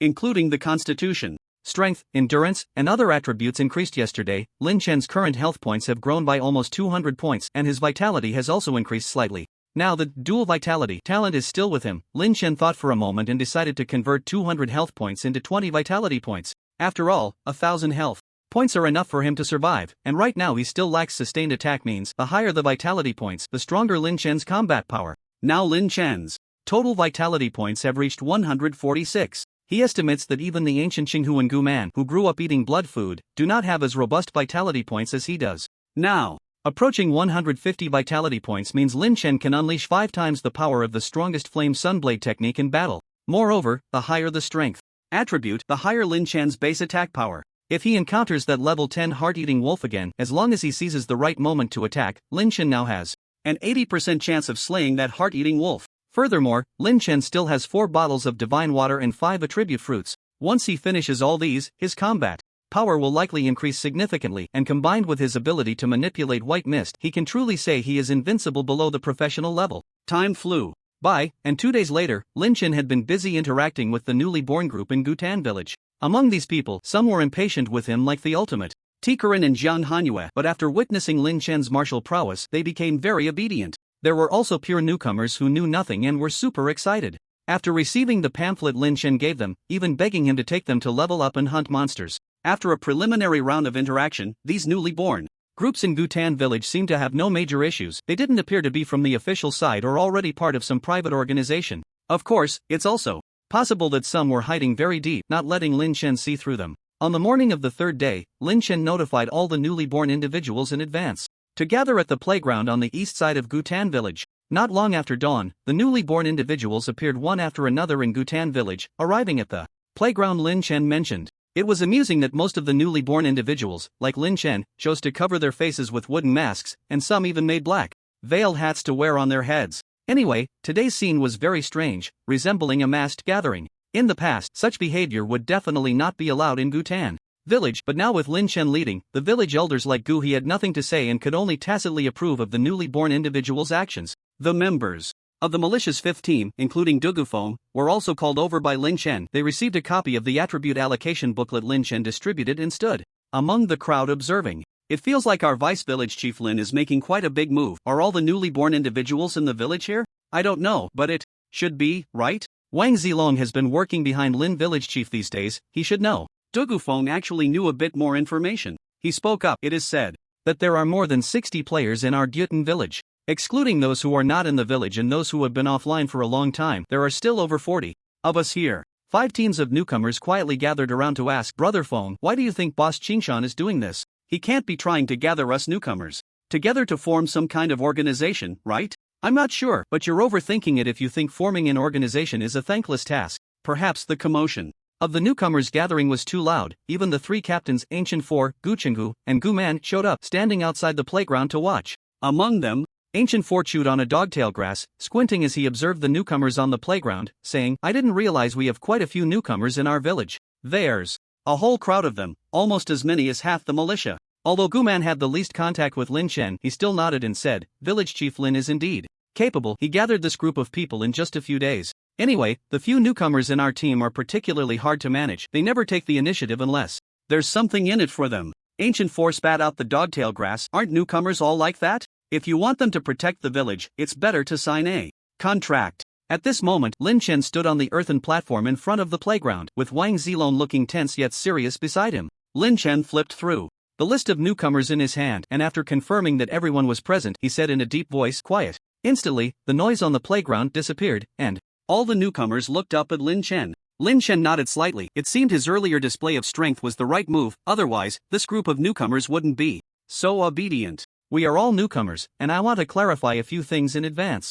I didn't gather you here to flaunt my identity, but to establish a mutual aid and orderly platform for newcomers in Gyutan village. First, I won't interfere with your personal behavior, but you must abide by the village rules. No random killings, no leaving the village at will. Second, regarding transactions, considering that each of us has an irregular online schedule, I will find a place in the village for us newcomers to use as a shop. If you need to trade, go to that shop. Third, regarding the training I promised you, this will not be false. From now on, this playground will be our exclusive training ground. You can practice external skills and weapons here, and I will also arrange irregular lectures every week to teach you techniques for practicing external skills and dealing with monsters. After saying all this, Lin Chen looked at the newcomers below and asked, Alright, that's all I have to say. Do you have any questions? A newcomer quickly raised his hand and asked, Village Chief, I want to know if we die here, do we really die for real? Yes. He continued to ask, Village Chief, I heard that the abilities gained in the village can also be brought into reality? Lin Chen raised an eyebrow. It seemed like such simple questions, but for newcomers, these 2 questions were indeed important. Yes, you're right. At that moment, Jiang Hanshua in the crowd suddenly spoke up, Village Chief Lin, I want to ask if you have encountered the apocalypse monsters in reality? Upon hearing this, many newcomers began to discuss among themselves. What the hell, is that true? Can the monsters in our game also appear in reality? Yeah, that's a bit far-fetched. I haven't seen any reports about that in the domestic news. Lin Chen said coldly, quiet. Without answering Jiang Hanshua's question, Lin Chen looked at everyone and said, considering that you all entered the apocalypse world at different times and have varying levels of understanding, let me elaborate a bit more. First, you are now standing in a real extraordinary world, so don't treat this place like a game, otherwise, not only will you endanger yourselves, but you may also harm others. Second, since Jiang Hanshua has mentioned it, I won't hide it. In reality, you may encounter various monsters from the apocalypse world, and this will become the norm in the future. So work hard to level up and enhance your strength. Compared to the Blue Star humans who have already died at the hands of monsters, you still have a chance to change your fate. Third, I am not your babysitter. The reason I took the lead in gathering you here is simply to reduce the troubles in our ancient pond village. Don't think of me as a saint or a nice guy, this is all I can do. After all, I have applied for trading shops for you and I have secured training grounds as well. Compared to the militia members, you are only lacking some resources and opportunities to confront the monsters directly, but these things you will need to fight for yourselves. After saying a lot, Lin Chen thought for a moment and added, considering that we will need the reborn to welcome newcomers to the village and manage the shops, I plan to recruit some people among you. If anyone wants to work with me, you can sign up with Wang Zilong by my side. There will be a monthly salary, but it won't be much. However, remember, once you come, you must obey. After finishing, Lin Chen waved his hand to dismiss everyone. However, the reborn on the playground had not yet recovered from the shock of the information Lin Chen had just revealed. Most of them stayed in place while some began to interact and get familiar with each other in small groups. At this moment, Qin Changxing seized the opportunity to start selling. Brothers, we have gathered here with great difficulty, so come and check out the supplies I have. I have blood food, external skills, and weapon equipment. I can accept real currency transactions and also barter. As a businessman, he profits from the information gap. Qin Changxing knew that once Lin Chen's so-called shops were established, it would be difficult for him to make money. Most of the reborn were not in a hurry to leave. Some inquired about the resources Qin Changxing was selling, some went to sign up with Wang Zilong, and others engaged in private trading and chatting. In short, the scene was very lively. If Lin Chen hadn't gathered them, they wouldn't have known there were so many players in the village. Each one felt as if they had discovered a new continent. Then, Lin Chen approached Gu Qinghu and the others, and he saw Gu Laozi smiling and saying, "Not bad, Lin village chief. I think these reborn can be called the 6th militia in the future." Lin Chen smiled and replied, "Not at all, they are far from the 5th militia trained by you, Gu Laozi." The matter between Lin Chen and Gu Laozi was considered settled. The day before yesterday morning, to get Wang Zilong out of the 5th militia, Lin Chen specifically sought out Gu Laozi. After arguing for more than 10 minutes, they reached a preliminary reconciliation. Lin Chen would no longer call in Xiaoxi, and he would no longer make things difficult for Lin Chen. Lin Chen didn't expect Gu Laozi to care so much about his childhood nickname. If he didn't want to be called Xiaoxi, then so be it. After all, it was just his petty revenge. By the way, what were you three captains discussing just now? Gu Qinghu said, "Xingshan, there hasn't been any follow-up movement from the Demon King in the past few days, and there hasn't been a gathering of monster hordes nearby. We estimate that the village won't be attacked by a large number of monsters in the short term, but while they are not planning to trouble us, we are preparing to settle some old scores with them." Lin Chen was not surprised. He knew that after the last monster attack on the village, Gu Qinghu and the others had been holding back their anger. So, which monsters are you planning to take action against? Thinking of the tragic situation that day, Gu Man gritted his teeth and said, "Naturally, we will deal with the heart-eating wolf first. That wolf was severely injured by the three of you last time, and it won't recover anytime soon.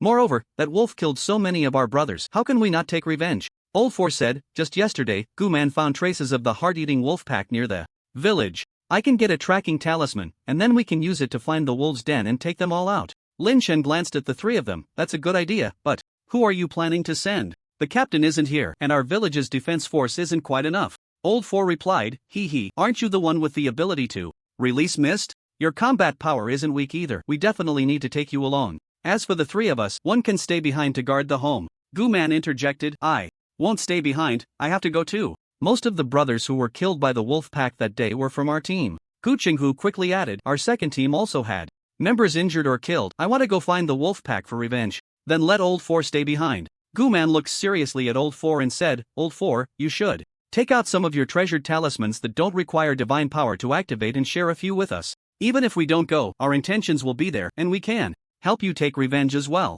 Old Four. Seeing the three of them arguing, Lin Chen smiled and shook his head. "Forget it, let me know once you come to a decision, but in any case, count me in for the wolf killing." Compared to 3 days ago, Lin Chen had consumed 3 more bottles of divine water, so his attributes had surged again. The 30 points gained from drinking the divine water were distributed as follows: Strength 10, Constitution 6, Agility 7, Stamina 8. Now his attribute panel was Health 1045. Strength 36 plus 8 Constitution, 31 Agility, 32 plus 8 Stamina, 31 Blood Value, 179 points. It could be said that after converting a small wave of blood value, Lin Chen's actual combat power had increased significantly. He could now suppress Gu Qinghu with half of his strength, and if judged against that level 10 heart-eating wolf, Lin Chen felt he was already more than 80% confident. In a one-on-one situation, Lin Chen could guarantee that a level 10 heart-eating wolf would die under his wind blade in a very short time. Moreover, Lin Chen discovered a secret about the stamina attribute. After his stamina had continuously increased over the past 2 days, his mental power had also increased by 2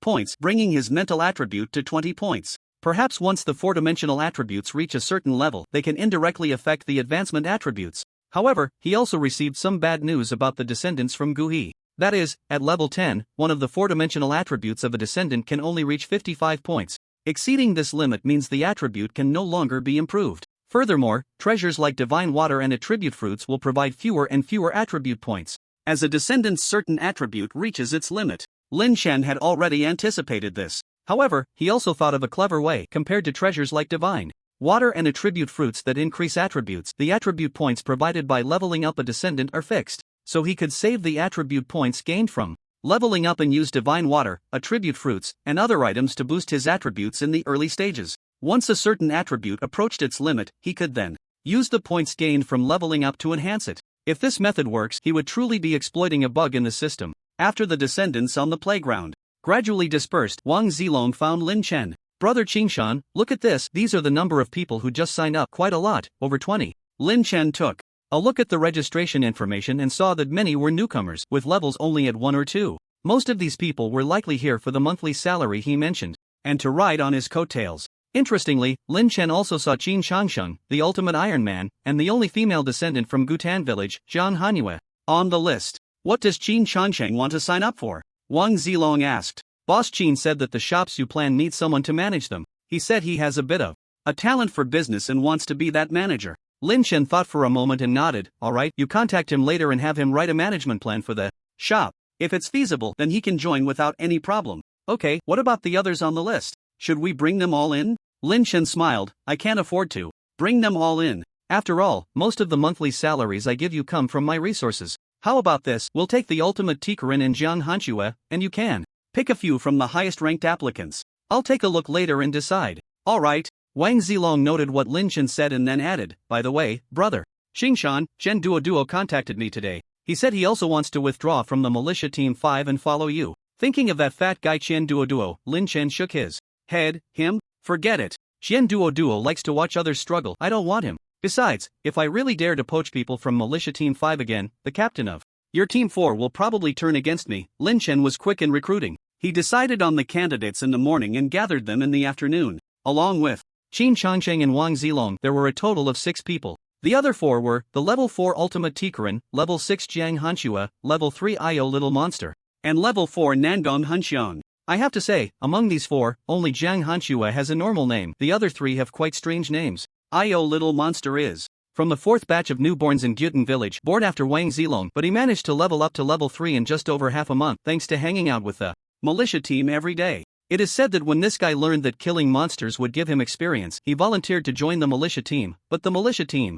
wouldn't just accept any newborns, so they turned him down. However, Io Little Monster is also a player with thick skin. Every day he logs in, he goes outside the city wall to find the militia, and occasionally he even spends his own money to bring them barbecue, ice water, and other supplies, focusing on increasing NPC favorability. To be honest, his approach was quite effective. Later, Gu Xiaolu from Militia Team 2, considering that their team had no newborns, gave Io Little Monster a position as a reserve militia member. That day when Lin Chen returned to the dormitory of Militia Team 2, one of the beds was Io Little Monster's. In the morning, Lin Chen had asked Gu Xiaolu and the others about Io Little Monster's performance and learned that it was quite good, so he accepted him. As for the other newborn named Nangong Hanxiang, he was a loyal-looking man in his 40s with a beard. Lin Chen chose him for no special reason, just because Nangong Hanxiang was among the applicants with a relatively high level. Moreover, Nangong Hanxiang didn't level up through the militia team, which indicated that he had some capability in Gyutan village. Gathering the 6 of them in the courtyard of his attic, Lin Chen briefly assigned them tasks. Qin Changsheng was mainly responsible for managing the shops of the newborns in the village, while Wang Zilong and the other 5 were to assist Qin Changsheng, with the remaining work being to guide newcomers entering Gyutan village. Overall, our village currently has a small number of newborns, so your tasks are quite light and you can manage your free time as you wish. I remember some of you are formal or reserve members of the militia team. As long as you have enough time, you can also work with the militia team. I won't make any arrangements. At this point, Lin Chen glanced at Jiang Hanxue and Ayo little monster. Just then, the ultimate Tikran couldn't help but ask, Brother Lin, what about our monthly salary? Will it be in silver or supplies? Lin Chen smiled at him, what do you want?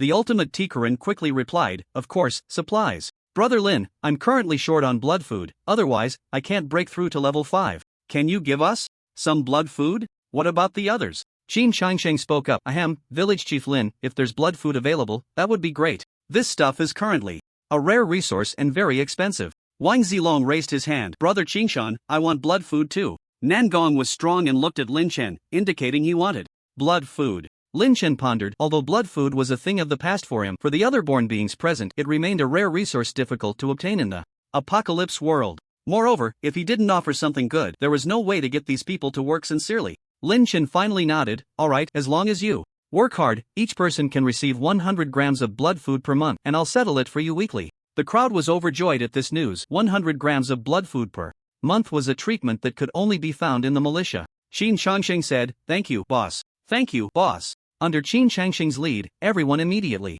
changed their address to call him boss in unison. Lin Chen smiled and then looked at Jiang Hanyu, who had been silent. Jiang Hanyu, if you don't express your stance, you'll also receive blood food in the future. Jiang Hanyu bit her lip and said, wait, Village Chief Lin, can I ask you some questions? Lin Chen could guess that Jiang Hanyu's registration in the morning likely had a special purpose. Otherwise, a formal member of the militia team wouldn't need to hang around with him. If you just want to ask some questions, there's really no need to join us. Of course, there's no such thing as a free lunch in this world. Even if you ask, I'll only answer based on my mood. How about this? Perform well first, and if you qualify, you can ask me anything I know, and I'll answer. Lin Chen gave a vague answer and then dismissed the crowd, leaving only Wang Zilong. Zilong, you've worked hard these past few days. This is a reward for you. Lin Chen took out a white lotus seed that could enhance physical constitution. Thank you, Brother Qingshan. Wang Zilong was overjoyed to see this and didn't decline, quickly putting the white lotus seed into his backpack. Now, the attribute fruits in the ancient pond village treasury had all been divided by Lin Chen and the ancient four, so for the other born beings, attribute fruits were rare to see and definitely a resource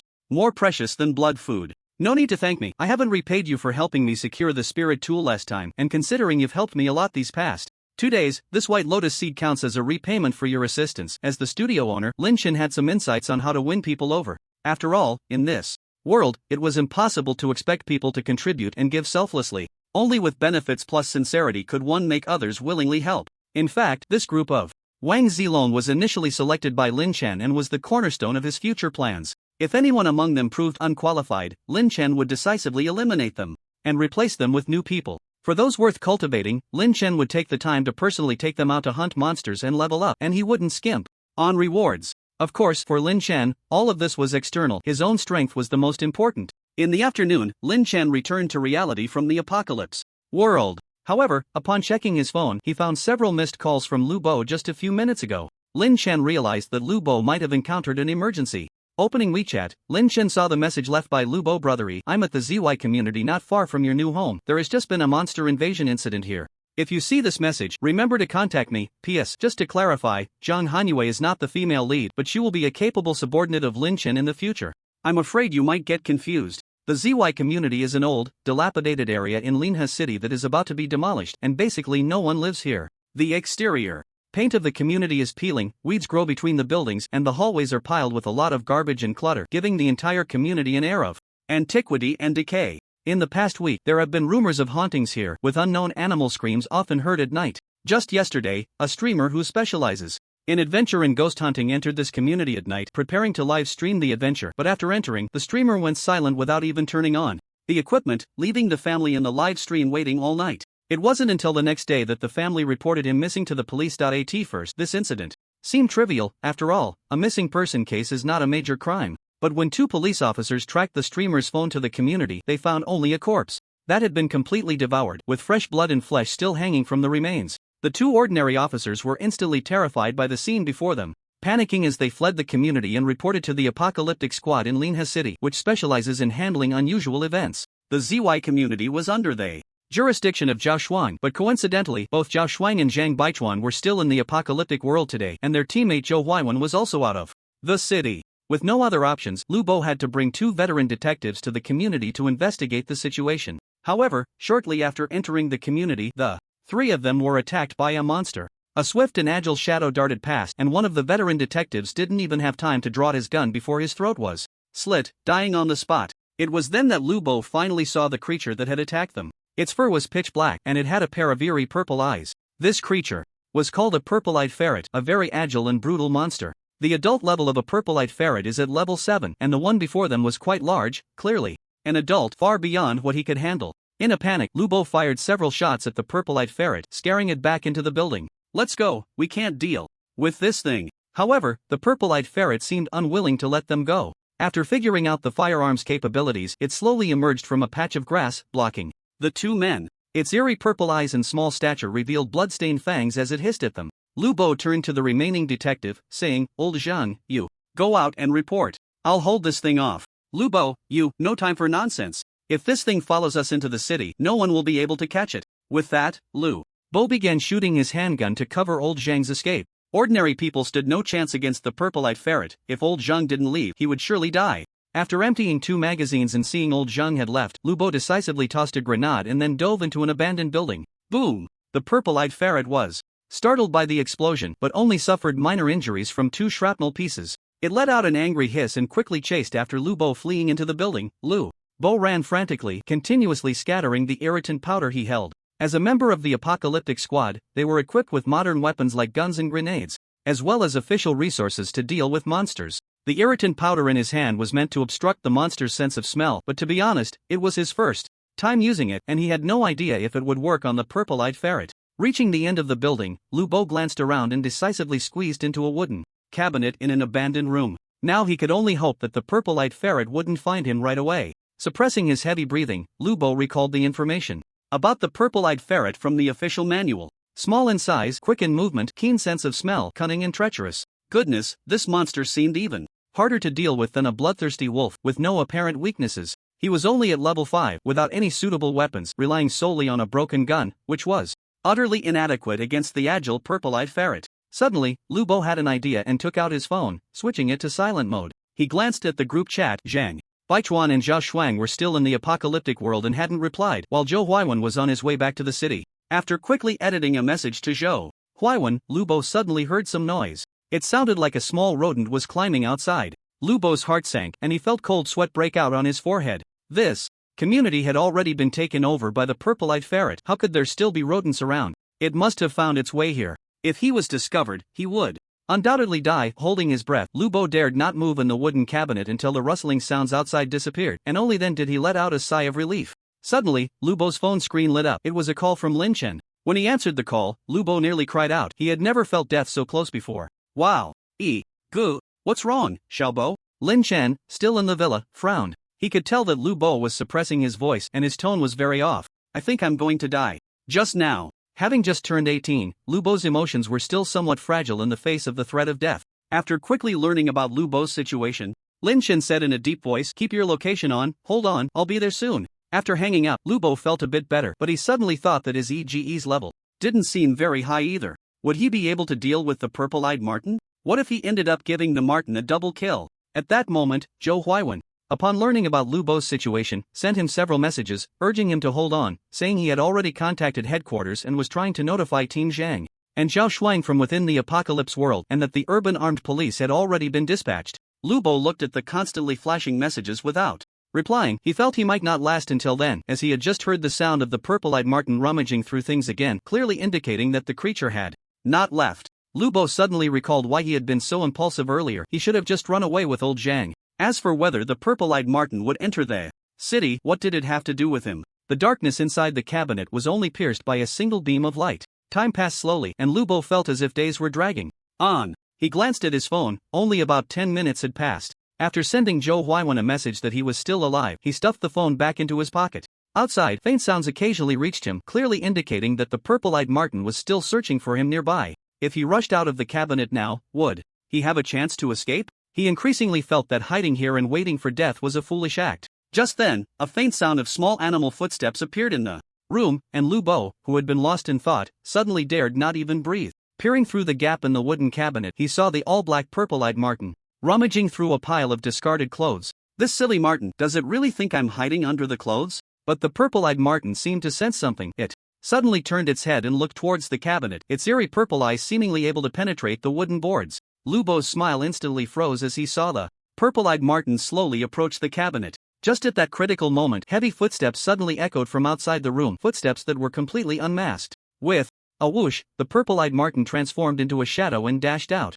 Who's coming? Oh no, could it be Igu? Lu Bo was startled and hurriedly grabbed his gun to rush out. But as soon as he reached the corridor, he saw a flash of golden blade light, and at the same time, a miserable cry came from the purple-eyed Martin. He focused his gaze and saw the ferocious purple-eyed Martin being sliced in half by the blade light, with the head still wriggling but pinned to the floor by his EGE's foot. Especially on the cement floor in front of him, there was even a knife mark about a centimeter deep. Wow, did his Igu do this? One strike and the purple-eyed Martin was taken down? Igu? Lu Bo rubbed his eyes, fearing he had mistaken the person. Are you okay? Xiao Bo. However, feeling the half of the purple-eyed Martin still struggling underfoot, Lin Chen frowned slightly, then with a forceful stomp, he completely crushed the Martin's skull. Although this purple-eyed Martin was level 9 and extremely fast, it was still within his capability to handle. After all, Lin Chen's agility was also very high, and his reactions were quick. A level 9 purple-eyed Martin couldn't stir up any waves in front of him. However, Lin Chen was surprised that this purple-eyed Martin could withstand his triple flame sun blade technique, and even after being split in two, it hadn't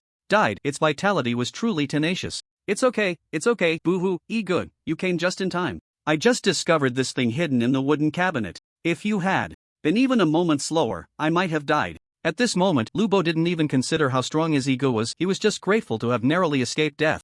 Alright, stop crying. You're an official personnel after all. After killing the purple-eyed Martin, Lin Chen accompanied Lu Bo to search the entire ZY community, confirming that there were no other monsters before leaving. Just before Lin Chen left, Lu Bo couldn't help but ask, Igu, do you want to join the officials too? With your strength, I doubt our captain would be your match. Forget it, I prefer to be free. 2 hours later, the sky darkened, but a cordon was set up outside the ZY community, with armed police patrolling nearby. At the scene of the purple-eyed Martin's gruesome death, Zhang Baichuan crouched down, measuring the knife mark left by Lin Chen with his fingers. Stop measuring, Captain Zhang. The deepest part is 12 centimeters thick, and one section of the concrete rebar is broken. The person who could deliver such a blow is definitely a master, at least level 10, and their external skills won't be low either, Zhao Shuang said leisurely, holding a freshly made cup of instant noodles. They had rushed over as soon as they learned about the monster invasion in Linhe City. Despite saying this, Zhang Baichuan was still shocked to be able to kill a level 9 purple-eyed Martin with one strike was something even the level 10 masters he knew at headquarters couldn't do. When did Linhe City hide such a powerful being? What about Xiao Bo? What did he say? Didn't he tell you how the purple-eyed Martin died? Zhao Shuang replied, according to the usual practice, he's undergoing psychological treatment, but he still said the person was a masked master who killed the purple-eyed Martin with one strike and left without giving a name. That's nonsense. I know it's nonsense, Lu Bo knows it's nonsense, but what can he do if he doesn't want to talk? Zhao Shuang thought for a moment and said, how about this? Although this old rundown community has no surveillance, there are cameras on the nearby roads. I'll have someone look into it. It might be a lot of work, but we should be able to find something. Zhang Baichuan said, let's give it a try. If it doesn't work, I'll ask Xiao Bo. This kid is still sensible. If this master can join us, it would make handling dangerous emergencies easier. In the future, Zhao Shuang expressed concern, but if we investigate others like this, what if we find something? This master might not have a good impression of us. Zhang Baichuan shook his head, that's true, but since we are officials, we must prioritize the safety of people's lives and property. We need to identify all unstable factors. If this master really gets upset, I can just apologize later. That night, still a bit shaken, Lu Bo secretly visited Lin Chen's villa. After a brief tour, Lu Bo envied. Igu, your new home is really big. A garden downstairs and a gym upstairs, I'm so jealous. If you want to come, I'll keep a room for you. Forget it, the police station where I work is too far from here, it's inconvenient. By the way, Igu, it seems our captain wants to get to the bottom of today's incident and find out who saved me. I estimate they will check the surveillance near the ZY community. No worries, I deliberately avoided the cameras when I came to save you. That's good. In fact, after saving Lu Bo today, Lin Chen realized that he couldn't hide his identity as a being from the officials for long. However, if he could avoid exposure for a while longer, he wouldn't actively reveal it. Lin Chen didn't have the energy to deal with the officials just yet. With his strength far exceeding level 10 but still below professional level, even if the officials knew he entered the apocalypse world using Lu Han's activation code, they wouldn't dare to take any actions against him lightly. However, in Lin Chen's view, his current concern is not the officials but rather private organizations like the Black Card Alliance. Such extraordinary organizations sometimes disregard everything for their own interests.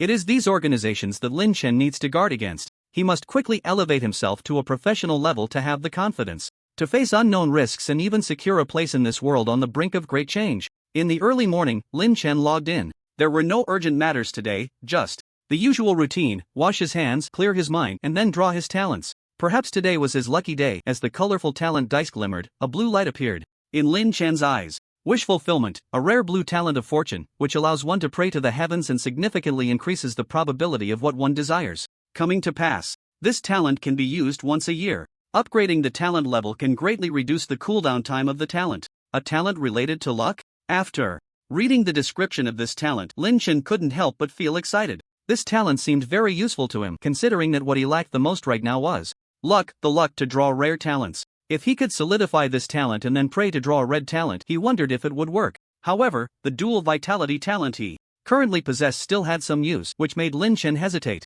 After thinking for a moment, Lin Chen decided not to rush into solidifying wish fulfillment. Instead, he used the dual vitality talent to convert 500 health points into 50 vitality points. As a result, Lin Chen's health points instantly dropped to 545, while his vitality surged past 200, reaching 229 points. Such a large conversion of attributes made Lin Chen feel a bit unaccustomed. He then drank today's portion of divine water, and a warm sensation spread throughout his body, alleviating some of his discomfort. This time, the divine water still increased his attributes by 10 points, distributed as 4 in constitution, 3 in endurance, and 3 in agility, while his highest strength attribute saw no increase, which left Lin Chen quite disappointed. Next, Lin Chen replaced dual vitality with wish fulfillment and solidified it in the second talent slot. Once the 3-day solidification period refreshed, Lin Chen would be able to attempt to draw a wave of top-tier talents using wish fulfillment. Glancing at his backpack space, Lin Chen found that he currently only had 1 bottle of divine water left. It must be said that, after getting used to the blue quality divine water, Lin Chen had begun to look down on the white and green quality attribute fruits.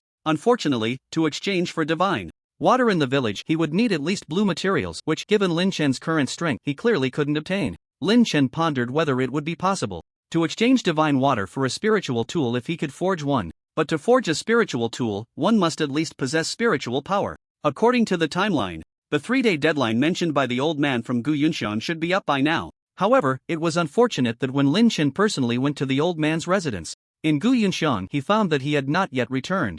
Moreover, there was no sign of the militia members in the village. Upon inquiry, he learned that all the militia were on duty guarding the city walls. It seemed that an emergency had occurred. Lin Chen hurried to the western city wall and found that the old man Si and Gu Qinghu were there. What happened? Gu Qinghu said, Xingshan, you came at the right time. Last night, there was another tremor from the direction of the ancient tomb valley. The village chief sent a message from his closed-door meditation stone chamber saying that the eerie spirits in the ancient tomb valley have broken free from their seals, and we should be cautious and vigilant. So we arranged for militia members to guard outside the village walls last night to prevent those eerie spirits from causing us trouble. Did you use the spirit detection talisman? Yes, the old man from Guhashang also distributed some to every militia member on the walls, and so far, we haven't received any reports of eerie spirits invading. Lin Chen nodded. Then it seems like that's good news. Seeing that Gu Qinghu and Gu Laosi were a bit fatigued, Lin Chen thought for a moment and said, you guys go back and rest, I'll take care of things here. Considering that Gu Qinghu and Gu Laosi had been on duty all night, Lin Chen took the initiative to replace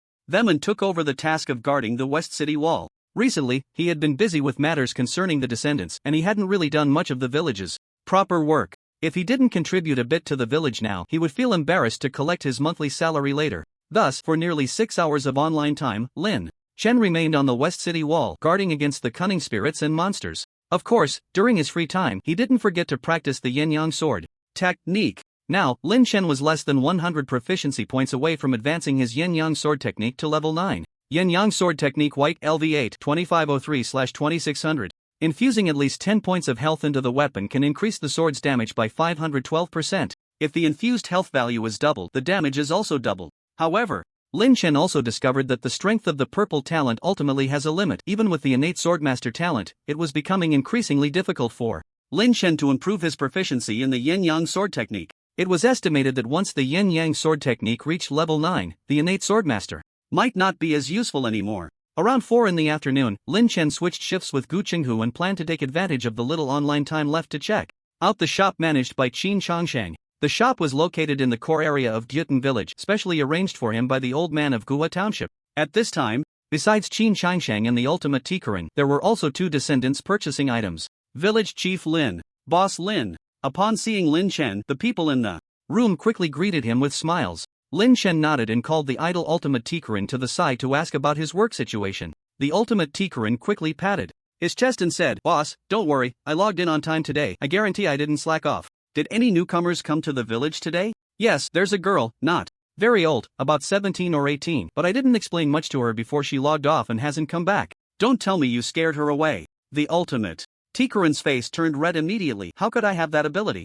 I haven't even held a girl's hand in real life." At this moment, Qin Shangshang, who had just sent off the 2 descendants, walked over and said, "Boss, in our shop, blood food sells the fastest. The 500 grams you gave me yesterday is almost sold out today." Lin Chen wasn't surprised. For descendants, even high-level players at level 9 or 10, blood food that can increase health is a must-have every day. What are these descendants using to buy blood food? Real currency, we have both RMB and US dollars. Lin Chen frowned and said, "From now on, blood food should be prioritized for village contribution points.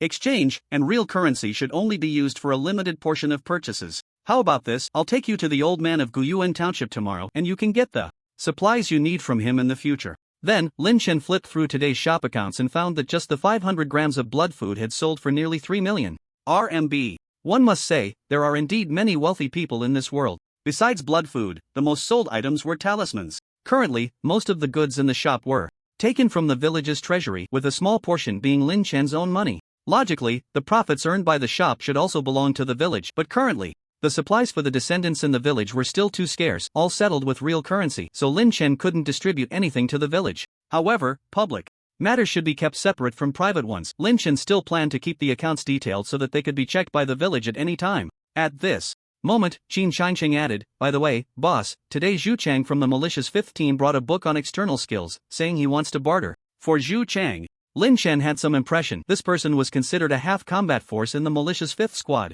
However, Zhu Chang was rather introverted and rarely initiated communication with others, giving off a rather aloof vibe. Previously, when they were grinding monsters in the ancient Toon Valley, he had exchanged a few simple words with Zhu Chang, but there was no real connection. What external skill? What do you want to exchange? The Diamond Sutra, which is said to enhance physical constitution and life force. He wants to exchange it for a medicine that can cure cancer in reality. Lin Chen raised an eyebrow. The Diamond Sutra? That's quite a good external skill, ranking among the top in those dropped in the ancient Toon Valley. It was likely that only level 7 or higher corpse monsters would drop it. He wondered how Zhu Chang had obtained it.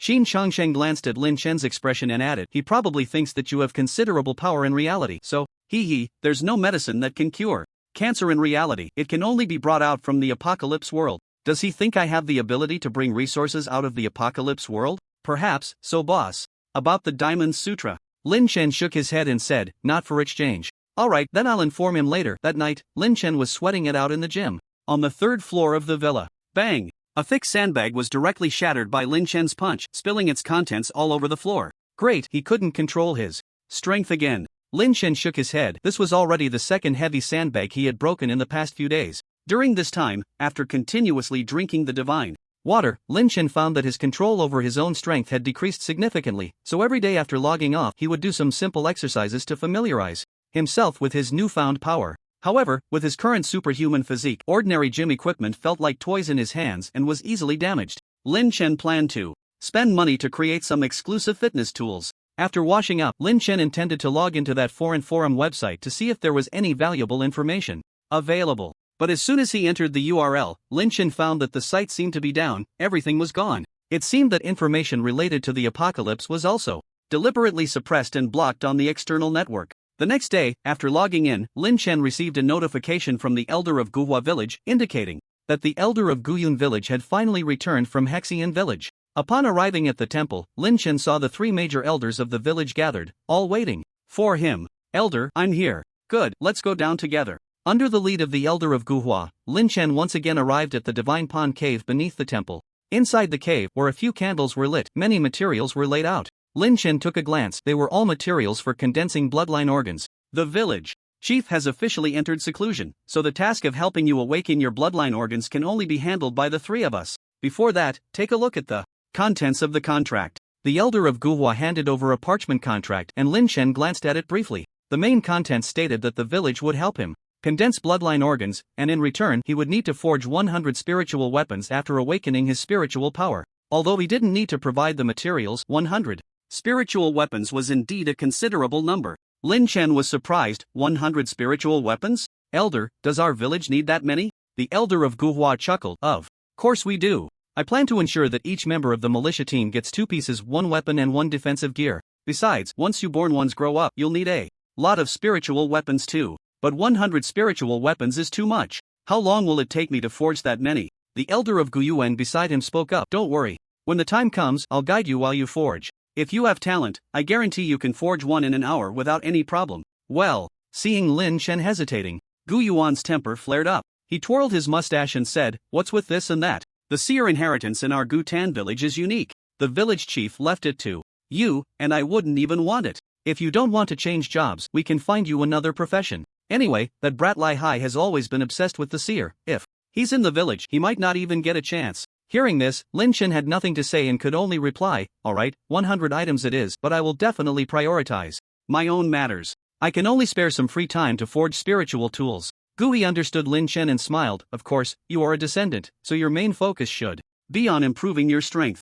You can take your time with the spiritual tools, there's no need to rush. Then, Lin Chen signed his name on the sheepskin contract. At this moment, Guyan finally spoke. Take out your Fu Zhu inheritance, I'll help you prepare the awakening materials. Lin Chen handed the white beast skin that recorded the Fu Zhu inheritance to Gu Yun. It was Gu Yun's first time seeing the Fu Zhu inheritance, and he immediately became engrossed, muttering, interesting, so the materials for condensing bloodline organs are related to so-called divinity. After Gu Yun finished reading, he began to help Lin Chen prepare the materials. Among them were 17 types of rare materials in white and green, plus the most important blue deer antler powder. Some materials needed to be soaked to draw out their properties, while others had to be ingested. During the soaking, Gu Yun, being a wizard, was very familiar with these materials and quickly categorized them. Then he turned to Gu Yuan. According to the inheritance records, we also need a medicine barrel for the soaking. Go find one. Me? You're the only one idle here, so naturally, it's you. Gu Yuan sighed. This old man, despite his age, still had to do physical labor, but it seemed he was the only one without anything to do in the cave besides Lin Chen. When did the old folks of Gutan village start doing odd jobs? Soon, Gu Yuan brought back a large wooden barrel, while Gu Yun carefully added materials to the barrel according to the inheritance records. Some materials needed to be ground and added, while others had to be placed in whole. Seeing this scene, Lin Chen couldn't help but sigh. If he were to match the soaking materials according to the inheritance, he probably wouldn't be as detailed and skilled as Gu Yun, and the final awakening materials might lose a lot of their efficacy. Indeed, having an elder at home is like having a treasure. At this moment, Gu Yun pondered for a moment and then said, Gu He, I think we need to add some divine water. Gu He, who had also seen the contents of the Fu Zhu inheritance, asked in confusion, didn't the inheritance say to add divine water? Gu Yun shook his head. You don't understand. Although this batch of awakening materials is already perfect to some extent and can help Lin village chief awaken his bloodline organs, I think if we can use divine water as a guide, perhaps the effect will be even better, allowing these materials' medicinal properties to be fully realized. Gu He wasn't stingy with the divine water, he was just worried about Lin Chen awakening without any issues. After all, Lin Chen was the chosen descendant of their village and they had invested a lot of resources in him. There won't be any problems, right? Don't worry, it will only get better, not worse. Gu He thought for a moment and said, alright, I'll go seek the divine water, you all wait for me. Then, Gu He left the cave directly. Lin Chen couldn't help but ask, elders, do we need to prepare anything to seek the divine water? Gu Yuan explained, of course, the divine pool is the guardian spirit of our Gutan village. To draw water from it is not something that can be done casually. Besides the village chief, only Gu He among us 3 elders has the qualification to go down to the pool for divine water. Before long, Gu He returned to the divine pool cave, having changed into clean clothes. He took out a fragrant candle, lit it, and then knelt before the divine pool, praying softly. After about 10 minutes of prayer, a faint glow began to rise from the bottom of the divine pool. This is the manifestation of the divine pond's promise to provide water. Seeing this, Gu He hurriedly stepped down to the pond's edge and took out a gourd of divine water.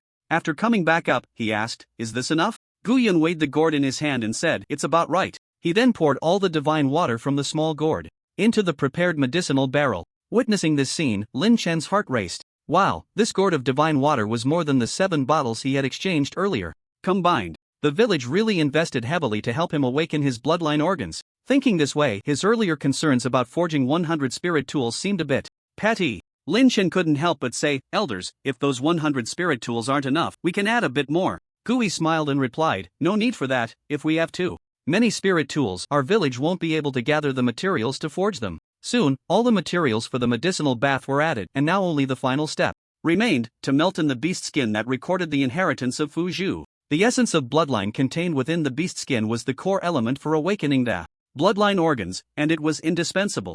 This is also why the inheritance of sequencers is so scarce. One inheritance can only be used by one person. The white beast skin melted into the medicinal liquid, quickly dissolving. At the same time, the liquid in the barrel transformed into a light green liquid that emitted a white glow. Gu Yun handed Lin Chen the oral materials and said, "Village Chief Lin, take these materials, then take off your clothes and get in." Okay. Lin Chen didn't hesitate, although the oral materials were hard to swallow. He gulped them down and then entered the medicinal bath. The barrel wasn't large, and Lin Chen curled up inside the glowing medicinal liquid, submerging him up to his head. Alright, now it all depends on him. The three elders stood by the barrel, each attending to their own tasks, as Lin Chen showed no signs of abnormality. Time slowly passed, and apart from occasionally poking his head out for air, Lin Chen remained submerged in the medicinal bath. He could feel a cool yet comfortable aura enveloping him, and at the same time, his scalp itched as if something was growing. Gradually, Lin Chen realized he didn't need to poke his head out to breathe. In this viscous medicinal liquid, it felt as if he no longer needed oxygen.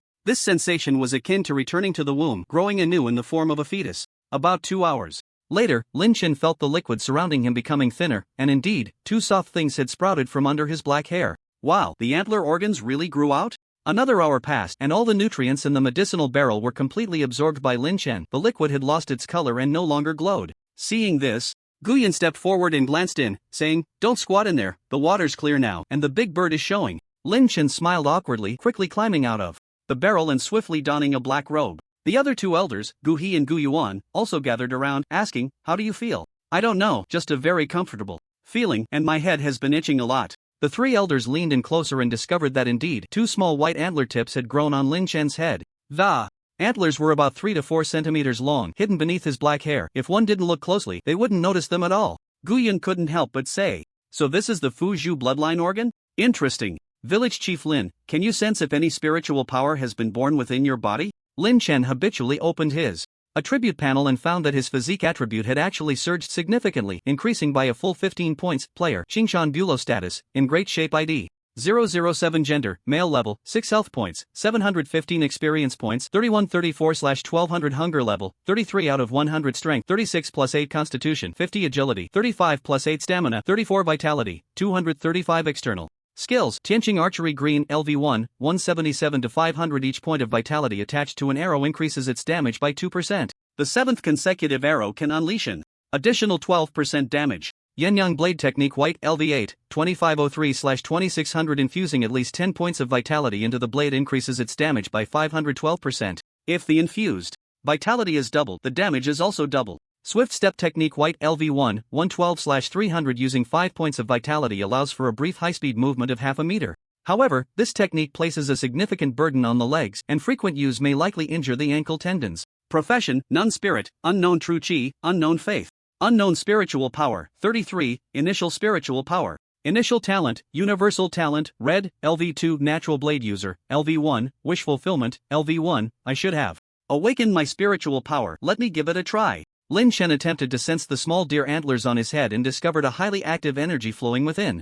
Then, Lin Chen extended his right hand, and a swirl of white and blue light appeared in his palm. Unlike the vitality that could only be released through external skills, spiritual power could not only be released externally but was also very active. Seeing this, Guyan expressed some excitement, saying, "Not bad, it's different from divine power, but full of spirituality. This should be spiritual power." As he spoke, he wanted to touch the spiritual power in Lin Chen's palm with his finger, but the white and blue intertwined spiritual power seemed to have a consciousness of its own and automatically dodged. Lin Chen couldn't help but ask, "Elders, my panel as a newborn shows a spiritual power value of 33 points and it indicates initial spiritual power. What does this mean?" Gu Yuan spoke first. "I'm not sure. To be honest, there isn't much knowledge about sequencers in the village. What we know might not even be as much as you do. The path ahead can only be explored by you." Gu Yun speculated, "I think initial spiritual power should be related to divinity. If you can awaken divinity, perhaps your spiritual power will grow along with it." Gui also chimed in, "No need to rush. I think you can first try using your spiritual power to see if you can simulate our divine power." It must be said that although it was Lin Chen who awakened the spiritual power, the 3 elders were even more excited than he was. They first curiously studied the small deer antlers on Lin Shen's head, then began testing the awakened spiritual power. They found that even though Lin Shen had just awakened various organs and technically wasn't yet a professional sequencer, he already exhibited faint characteristics of divinity. Firstly, Lin Shen's spiritual power carried a weak purifying force that could dispel negative energies. Secondly, Lin Shen could actually breathe underwater and manipulate the weak currents around him. Lastly, if Lin Shen used his spiritual power to communicate with plants, he could sense their emotions to some extent. If placed in the original Blue Star world, these abilities would already be considered superpowers. In addition, after testing by Elder Gu Yun and Elder Gui, Lin Shen's spiritual power could perfectly simulate mental power and divine power, though there was a conversion cost, with a ratio of about 10 points of spiritual power converting to 7 points of mental or divine power.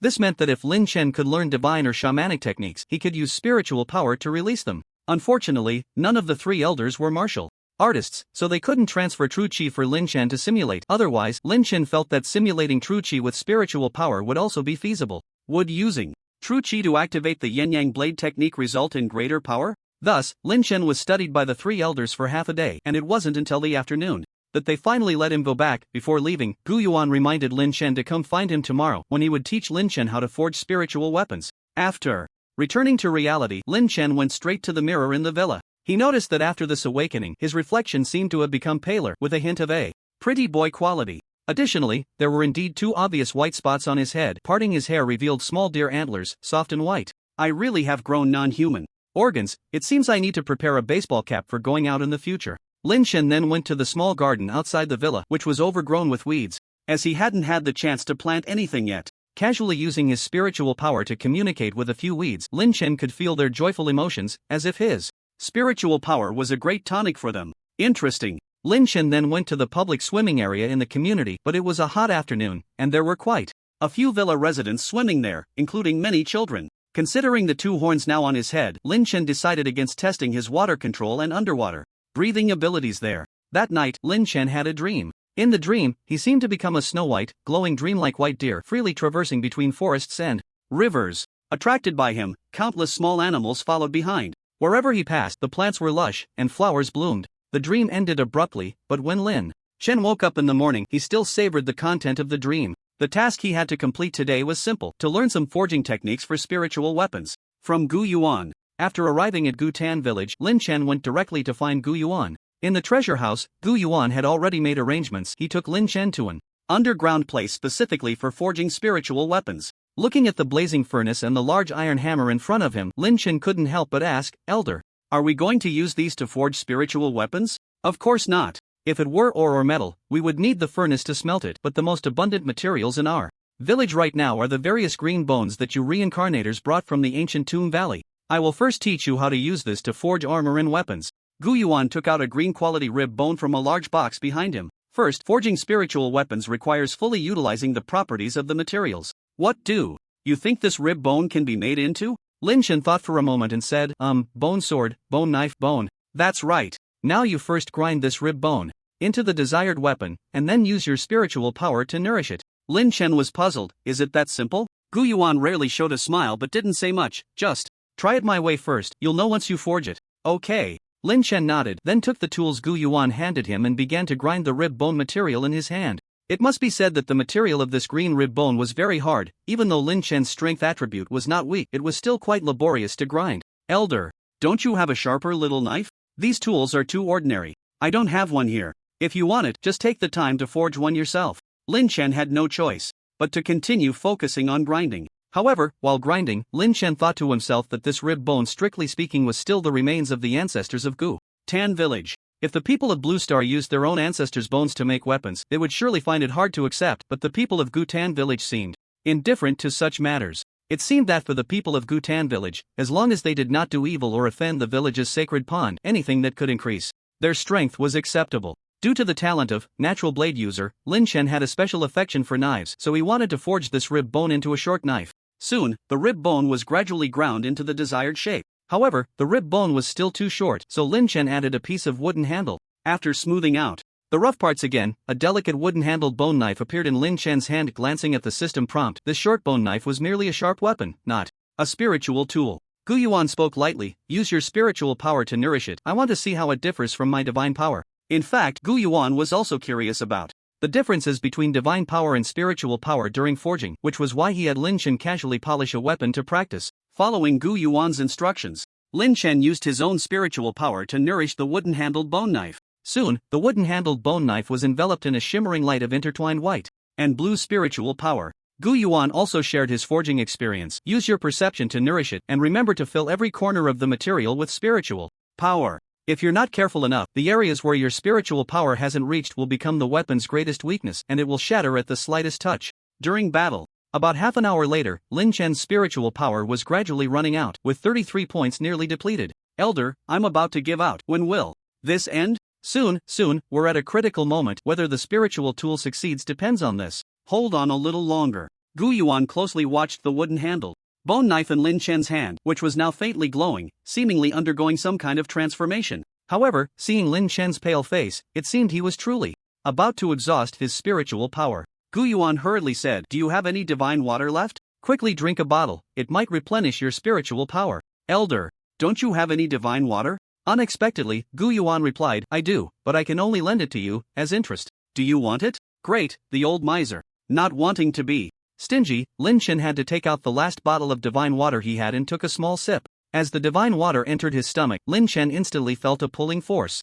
from the antlers on his head, drawing all the nutrients from the divine water. Ding! Drinking the holy water of the ancient pool, your spiritual power limit +1. Ding! Drinking the holy water of the ancient pool, your spiritual power limit +1. The 2 consecutive increases in spiritual power finally allowed Lin Chen to completely nourish the wooden-handled bone knife. It seemed that because it had just become a spiritual tool, the otherwise ordinary-looking wooden-handled bone knife now glowed with a faint glow, appearing entirely different from before. Gu Yuan eagerly asked, "How is it?" After checking the attributes of the wooden-handled bone knife, a smile appeared on Lin Chen's pale face as he said, "Not bad, it succeeded." Wooden-handled short bone knife spiritual tool, a short knife made from ordinary wood and green, hard bone, nourished with spiritual power. Equipping this knife can resist weak negative emotions, has a calming effect, and grants the holder +7 strength and +2 constitution. Gu Yuan took the wooden-handled bone knife, sensed the feelings coming from the blade, and smiled. "Not bad. Forging a spiritual tool with spiritual energy is indeed unique, much stronger than my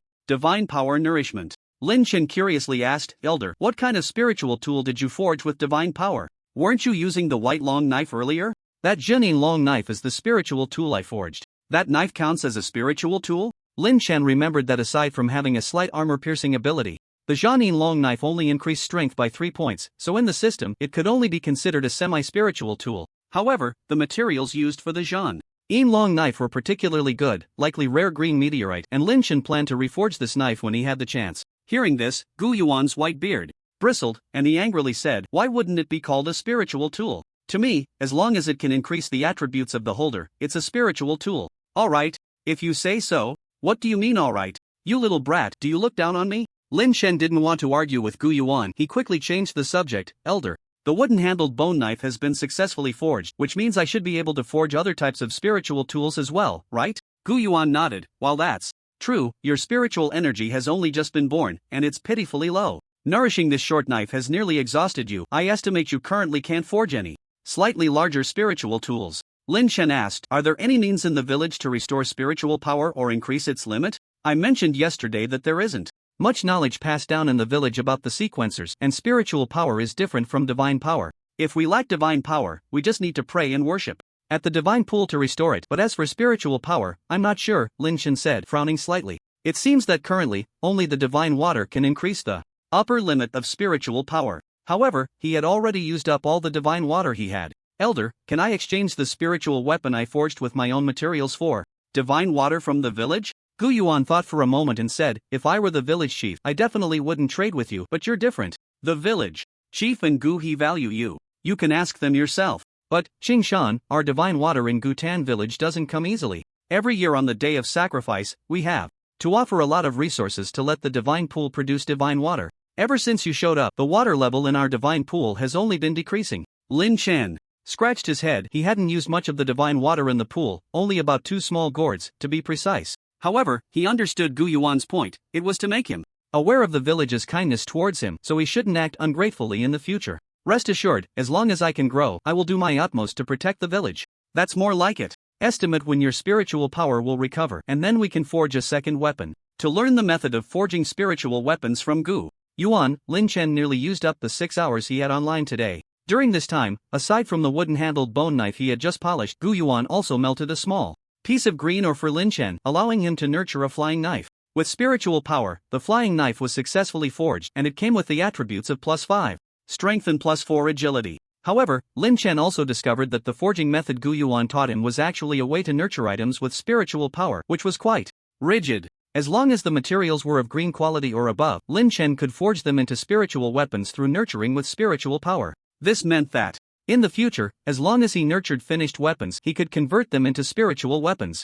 But after learning Lin Chen's thoughts, Gu Yuan earnestly said, "If you don't personally forge the weapons, how can you have a sufficient understanding of their internal structure? This will inevitably lead to shortcomings when nurturing with spiritual power." Lin Chen was skeptical, and then Gu Yuan personally polished a similar wooden-handled bone knife for Lin Chen to test. However, after Lin Chen nurtured this wooden-handled bone knife, its attributes were indeed slightly inferior, with only +5 strength and +1 constitution. Alright, it seems that Gu Yuan really has some insight into forging spiritual weapons. In one day of online time, Lin Chen forged 2 wooden-handled bone knives and a small flying knife the size of a palm. The total attribute bonuses of the 3 spiritual weapons were less than 10 points. If it weren't for the fact that each spiritual weapon had a slight ability to resist negative emotions after Lin Chen nurtured them, these 3 weapons could only be considered inferior spiritual weapons, somewhere between half spiritual weapons and spiritual weapons. Of course, the most significant factor affecting Lin Chen's forging efficiency was naturally the spiritual power value.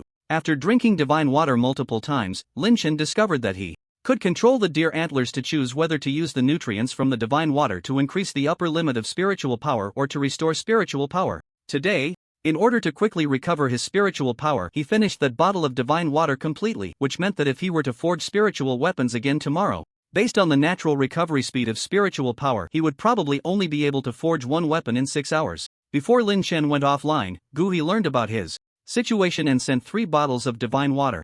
Lin Chen was naturally very excited, thinking this was another investment from the village to encourage him to forge more spiritual weapons. But Gu Yuan told Lin Chen that after Gu fetched water from the pool yesterday, he wouldn't be able to go down for a while, so these 3 bottles of divine water were most likely out of Gu's own pocket. Alright, it seems he owed Gu even more favors now. Around noon, Lin Chen logged off and left, after ordering a sumptuous takeout for himself and resting for a moment after eating. Lin Chen began to practice the Sunblade technique in reality. Now, the Sunblade technique was only a few dozen experience points away from leveling up to level 9. If he worked hard today, perhaps he would see the technique advance by the time he logged in tomorrow. However, while wielding the Longquan metal knife he had previously purchased online, Lin Chen discovered that this knife, made of mediocre material, seemed to have a problem. Or rather, ever since he saved Lu Bo in the ZY community last time, the knife had endured the 30 points of vitality he infused into it, causing cracks to appear inside the blade. It seemed that the metal material in reality, due to some defect, could not withstand the infusion of a large amount of vitality. Feeling the surging spiritual power within his body, Lin Chen suddenly had a whimsical idea. Since he could forge spiritual weapons by nurturing them with spiritual power, could he also create spiritual weapons in reality? As soon as this thought emerged, Lin Chen couldn't help but want to give it a try. If his guess was correct, he could gather a full set of spiritual weapon equipment in reality, greatly enhancing his capabilities. Moreover, any surplus spiritual weapons could perhaps be gifted to Lu Bo or traded with other reincarnators in the future. However, he had just consumed a lot of spiritual energy in the apocalypse world, and his spiritual power had not yet fully recovered. At the current recovery rate, he would probably have to wait until the evening to try it out. Lin Chen didn't waste the afternoon. He first practiced the Sunblade technique for an hour or 2 with the cracked Longquan metal knife, then took a taxi to the antique street in the city. After browsing the antique street, Lin Chen finally set his sights on a stylish modern craft short knife in an old brand antique shop. The handle was entwined with dragon patterns, and the surface of the blade exhibited a subtle metallic sheen, seemingly forged and polished with precision, giving it a cold and hard beauty. Although this short knife had not yet been sharpened, the shopkeeper said it was made from industrial alloy, tougher than ordinary steel, and was a prized weapon in his collection. Lin Chen tried it out and flicked it with his finger, producing a clear metallic sound that echoed throughout the antique shop. The shopkeeper, surnamed He, appeared to be in his 40s, and upon seeing this, couldn't help but say, "Little brother, your finger strength is quite impressive.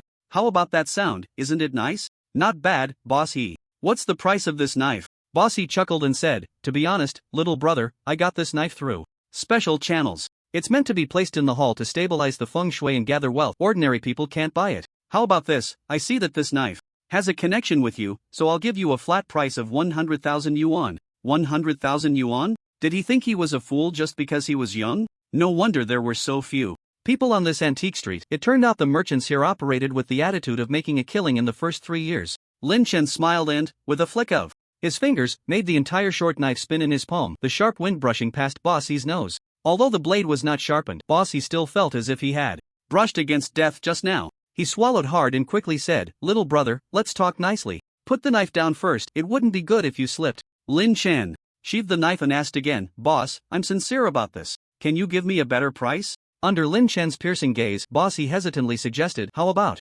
10,000 yuan? 5,000 should be enough for you to make a profit." Bossy wanted to say something more, but under Lin Chen's icy stare, he instantly felt uneasy. "All right, fine, little brother, I really won't make a profit at 5,000. After Lin Chen paid, he left with the alloy short knife. It wasn't that he was bullying others with force.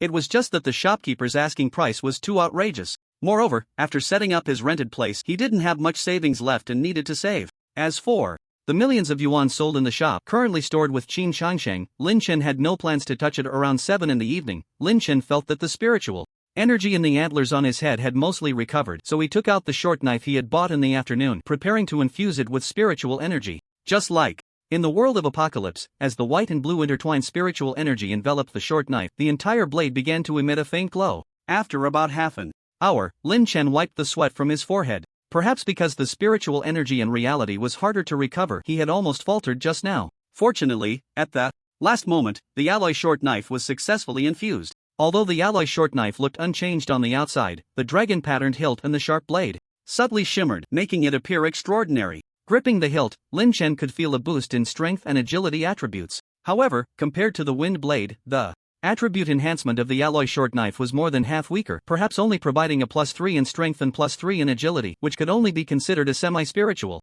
weapon. Lin Chen was not surprised by this. After all, the alloy in reality could not compare to the green materials in the world of Apocalypse. Forging a spiritual weapon from alloy and managing to create a semi-spiritual weapon was already quite good. At least an ordinary person wielding this short knife, with the boost in strength and agility, could instantly become a little superhuman beyond human limits. Holding the newly forged spiritual weapon short knife, Lin Chen felt very pleased. This meant he could finally create extraordinary items in reality. After practicing sword techniques all night, Lin Chen arrived early the next day at Gyutan village. On the system character panel, the Flame Sun sword technique had indeed reached level 9, with its power doubled compared to before. Flame Sun sword technique White LV9 3/3500, infusing at least 10 points of health into the weapon can increase the sword's damage by 1024%. If the infused health value is doubled, the damage is also doubled. Currently, Lin Chen's strongest attack method was the Flame Sun sword technique, and its enhancement meant he could unleash double the combat power he had before. Now, facing the level 10 heart-eating wolf, if he unleashed 5 times the Flame Sun sword technique, combined with the level 9 enhancement, it would total 50 times the base damage. This large demon-level heart-eating wolf might be dealt with in just one strike. Below the professional level, he was truly invincible. Thinking of the Minotaur warrior released by the village chief Gu Tianxi earlier, Lin Chen felt that with his current strength, he might be able to exchange blows with that professional-level Minotaur warrior, indicating that he likely already possessed professional-level combat power. However, unfortunately, after reaching level 9, the proficiency of the Flame Sun sword technique, the talent of natural blade user, became somewhat lacking. Lin Chen glanced at the universal talent solidification time, which still had a day left, before he could use wish fulfillment to draw a new talent. He hoped for a more powerful talent by then. Arriving at the basement of Guyuan Forge to create spiritual weapons, Guyuan had already prepared the spiritual weapon to be crafted today, a piece of damaged heart-eating wolf hide, which could be used to make dual wrist guards. Looking at the damaged hide, Lin Chen did not think it was dropped by a born being, and then Guyuan explained that this heart-eating wolf hide was from a wolf killed and dissected by the village a long time ago. Because this hide was tainted by demon energy and had material defects, it was brought out for Lin Chen to practice with. As for the perfect materials dropped by born beings, he could not possibly take them out now.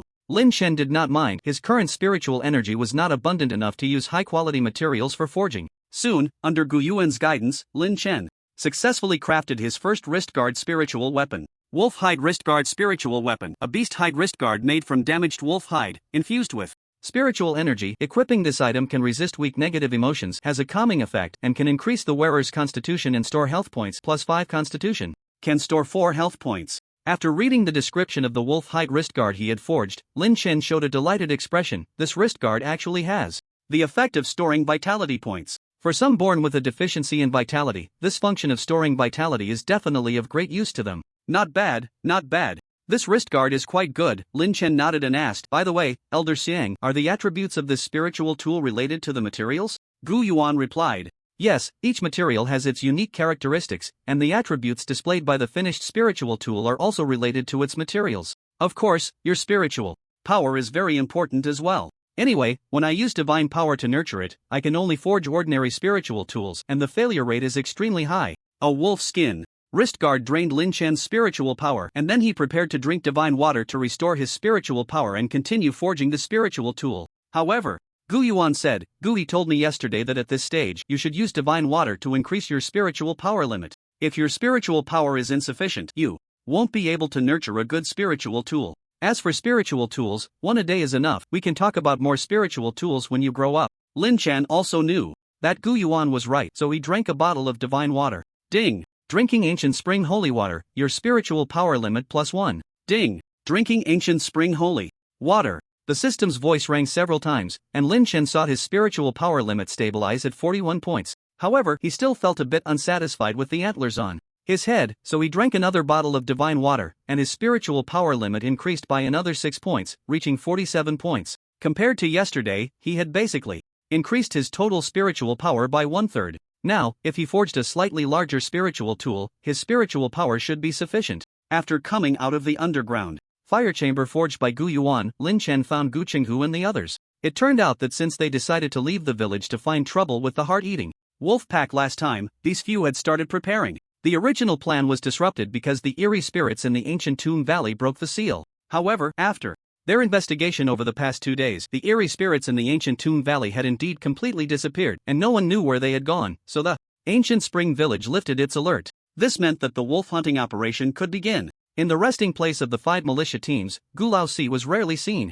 drawing talismans in his room. When he saw Lin Chen appear, he couldn't help but say, "Aren't you supposed to be learning artifact forging with Gu Yuan? How come you have time to come out?" Lin Chen looked around the facilities in Gu Laosi's room, turned around, and then found a stool to sit down, saying, "Isn't this free time? I came to see you." Gu Laosi curled his lips and said, "What a joke, you wouldn't come all the way to see me unless the sun rose from the west. So, what do you want from me?" "Naturally, it's about killing wolves. The captain asked me to ask you for the tracking talisman." "Bullshit, the wolf killing plan was proposed by me. Now you 3 are colluding to leave me behind, don't even think about it. I won't give you the tracking talisman unless you find the wolf den yourselves." "Old 4, that's not fair. Not taking you along is naturally Elder Xiang's intention. They said you are the only heir of the village chief. How can you go out on an adventure? If something happens to you in the wilderness, we can't take that responsibility." Gu Laosi still didn't buy it. "That won't do either. Anyway, I won't go, and you all shouldn't think about killing wolves." Seeing this,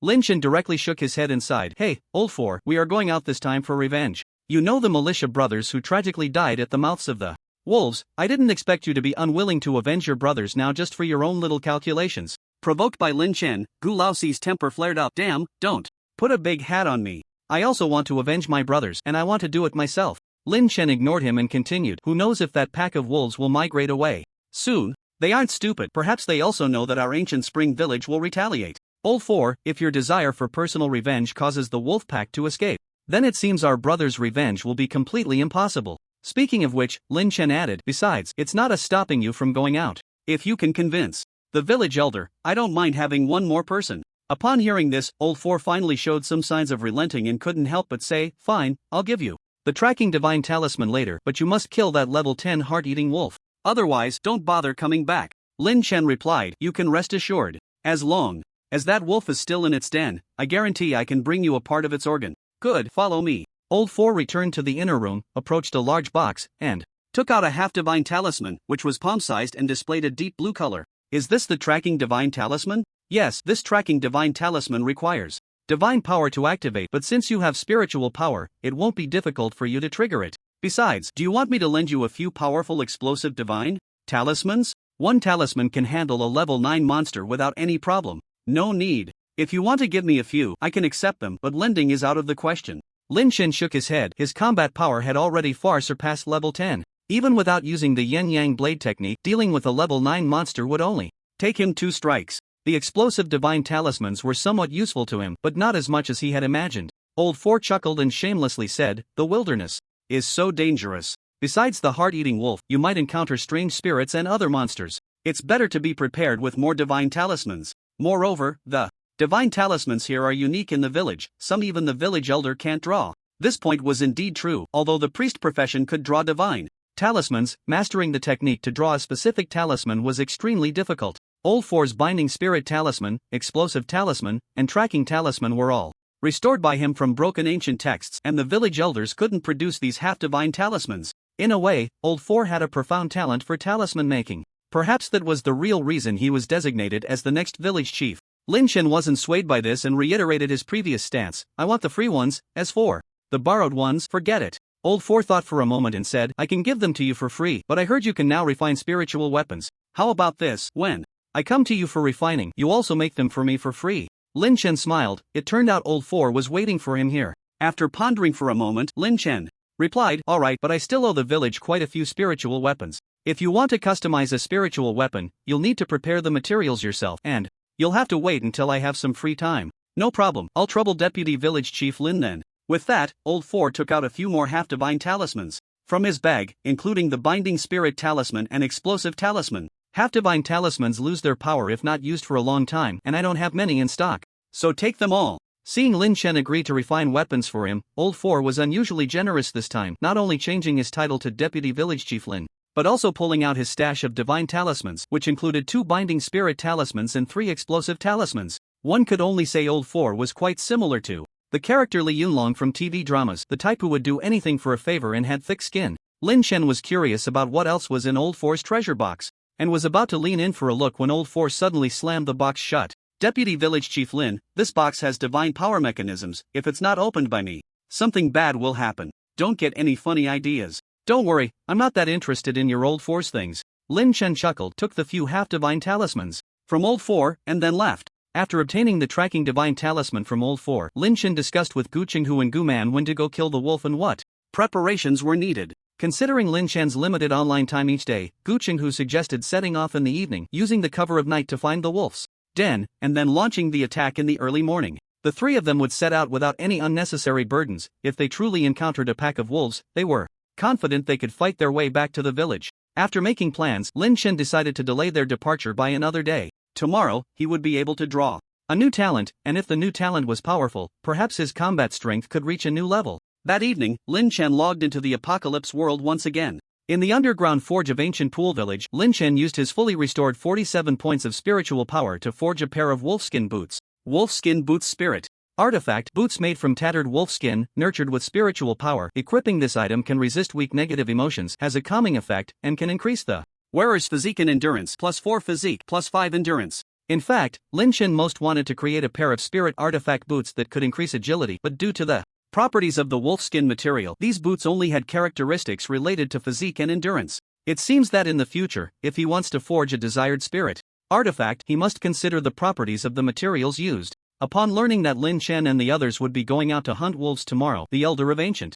Source Village left these boots for Lin Chen, saying he would return them after Lin Chen safely returned. Lin Chen naturally accepted them with pleasure and also wanted to ask for some spirit artifacts crafted by Gu Qinghu and Gu Man over the past 2 days, which could temporarily enhance the strength of their trio. However, Gu Yuan said, just worry about your own matters. The spirit artifacts you crafted over the past 2 days have already been swapped out by them. Going out into the wilderness to seek monsters was a very dangerous task for Gu Qinghu and Gu Man, so they naturally prepared thoroughly. Lin Chen, who had never strayed far from the village and was confident in his own combat strength, didn't take it too seriously. That night, back in reality, Lin Chen was eating takeout in his villa while watching the news when he suddenly heard the doorbell ring downstairs. Who could it be? Lin Chen wondered. If it were that Lu Bo, he would usually send him a message in advance. As for his studio employees, it was even less likely, as Lin Chen hadn't even informed them of his move. Looking through the peephole, the visitors surprised Lin Chen a bit, yet he was also somewhat expected. The person was Zhang Baichuan, the captain of the official apocalypse team from Linha City.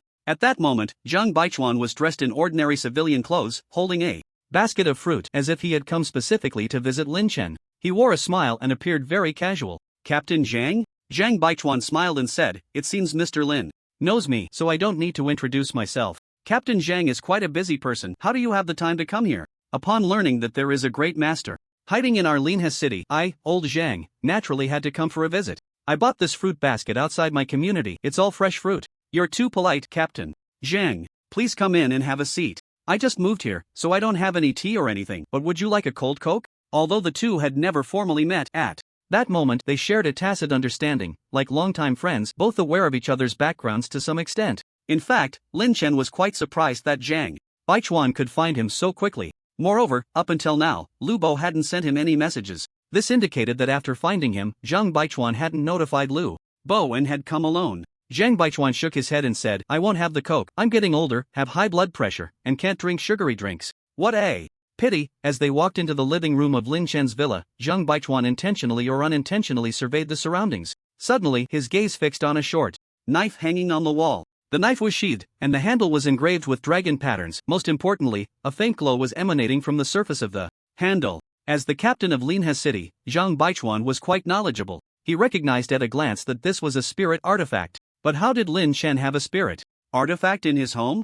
Could it be that he had killed a born being with a spirit artifact? Zhang Baichuan was shocked, trying to act nonchalant, but the change in his expression had already been noticed by Lin Chen. Lin Chen leaned back in his chair, took a sip of the ice cola he had just poured, and smiled. Captain Zhang is interested in my crafted short knife? Ha ha. Zhang Baichuan chuckled dryly. The script he had prepared suddenly stuck in his throat. Lin Chen was so bold as to hang a spiritual weapon in his home. It was simply astonishing and disrupted some of his thoughts. Zhang Baichuan suddenly felt that coming in alone for a visit was a bit impulsive. Mr. Lin, just call me Lin Chen. It feels a bit strange to be addressed as Mr. Lin all the time. Ha, then I'll call you Brother Lin. After all, we're not that far apart in age. Alright, Captain. Zhang, what brings you here? Is it about Xiaobo? Did he make a mistake in the team? No, Lu Bo has been performing quite well in our team. We value him highly. Then, I hope Captain Lu can take good care of Xiaobo. After his father passed away, he doesn't have many relatives left, and I count as one, so. Zhang Baichuan paused and said, I understand, Brother Lin, you're overthinking it. The reason I came to visit so abruptly is to register your information. After all, we have regulations. Those born with the apocalypse who are not on record need to be registered. Lin Chen readily replied, no problem. If Captain Zhang has any questions, I promise to answer truthfully. Of course, if it involves my personal secrets, I won't be able to disclose that. Zhang Baichuan smiled wryly in his heart. The questions he wanted to ask were definitely related to Lin Chen's privacy. May I ask when Brother Lin entered the apocalypse world? Lin Chen sipped his cola and pondered. When, probably within a week after my brother Lu Hong passed away. At that time, I obtained an activation code through underground trading and accidentally came into contact with the apocalypse world. Zhang Baichuan raised an eyebrow and continued to ask, so what is Brother Lin's current level? Level 6. The resources in my novice village are scarce, so I'm still only at level 6. Level 6? Zhang Baichuan naturally did not believe Lin Chen's level. To be able to slay a level 9 purple-eyed marten with a single strike in an abandoned community and almost cleave through the concrete floor, it was impossible to only be at level 6. Brother Lin, I'm registering for the official records. If the information is inaccurate, then please modify it for me. I should be level 10 now. Should be? Lin Chen coughed twice and said, cough, cough, it's level 10, and I'm just a hair's breadth away from breaking through to the professional level. Zhang Baichuan had no choice but to continue asking, then what is the name of the novice village where Brother Lin is located? Gutan village. Gu as in ancient, Tan as in pond water.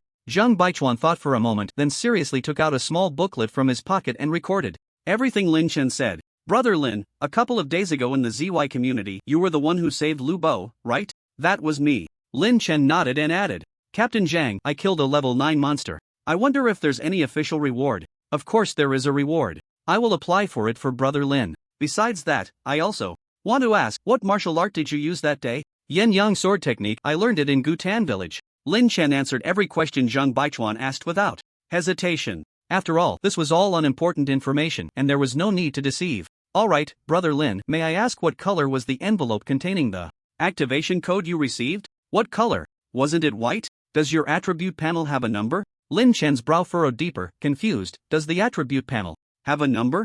I didn't know that. For a moment, Zhang Baichuan couldn't discern the truth in Lin Chen's words. He took a deep breath and could only record the information as it was. Alright, Brother Lin, I've asked about the main information. Let's exchange contact details. I might need to trouble you in the future. Lin Chen smiled and said, no need to be polite. We're all one family, right? Captain Zhang is always welcome to visit. Before leaving, Zhang Baichuan glanced at the dragon-patterned short knife on the wall one last time before exiting the villa room. Outside the community, Zhao Shuang was waiting in the car for Zhang Baichuan. Seeing him walk out unscathed, she quickly asked, "Boss, how did it go?" "This is the inquiry booklet, you can read it yourself." Once in the car, Zhang Baichuan tossed the booklet to Zhao Shuang. After reading it, Zhao Shuang couldn't help but exclaim, "What nonsense! By the timeline, this Master Lin has only been in the Apocalypse world for about a month. How could he possibly reach level 10? I don't know, maybe he has his own opportunities in the Apocalypse world." "Boss, didn't you try to gauge his strength? What if he's just a paper tiger?"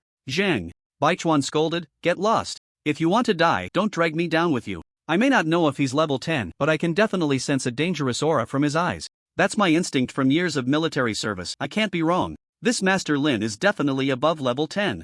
Zhao Shuang was astonished, above level 10? "Boss, you don't suspect that Lin Chen is a professional level powerhouse, do you?" "I can't rule out that possibility. At least when I faced Nyo Team, the dangerous feeling Lin Chen gave me was very similar to Nyo Team. Wow, if he can be compared to Nyo Team, then I think Lin Chen must have gotten that activation code from Lu Bo. With a numbered activation code, how else could he have grown so quickly?" As they were discussing, the rear car door window was suddenly tapped. Knock knock. Outside the car window, Lin Chen flashed a big smile, showing his white teeth, and said, "Captain Zhang, what a coincidence. You haven't left yet? I just came out to take out the trash and saw your car, so I thought I'd come over to say hello." As he spoke, Lin Chen lifted the black garbage bag in his hand, as if he really had come out to take out the trash. For some reason, seeing Lin Chen's smile made Zhang Baichuan and Zhao Shuang in the car feel a tingling sensation on their scalps. It seemed they had just been overheard by Lin Chen. It wasn't until they saw Lin Chen walk back into the community that Zhao Shuang let out a sigh of relief. He looked at Zhang Baichuan and complained, "Boss, I can't believe you, a former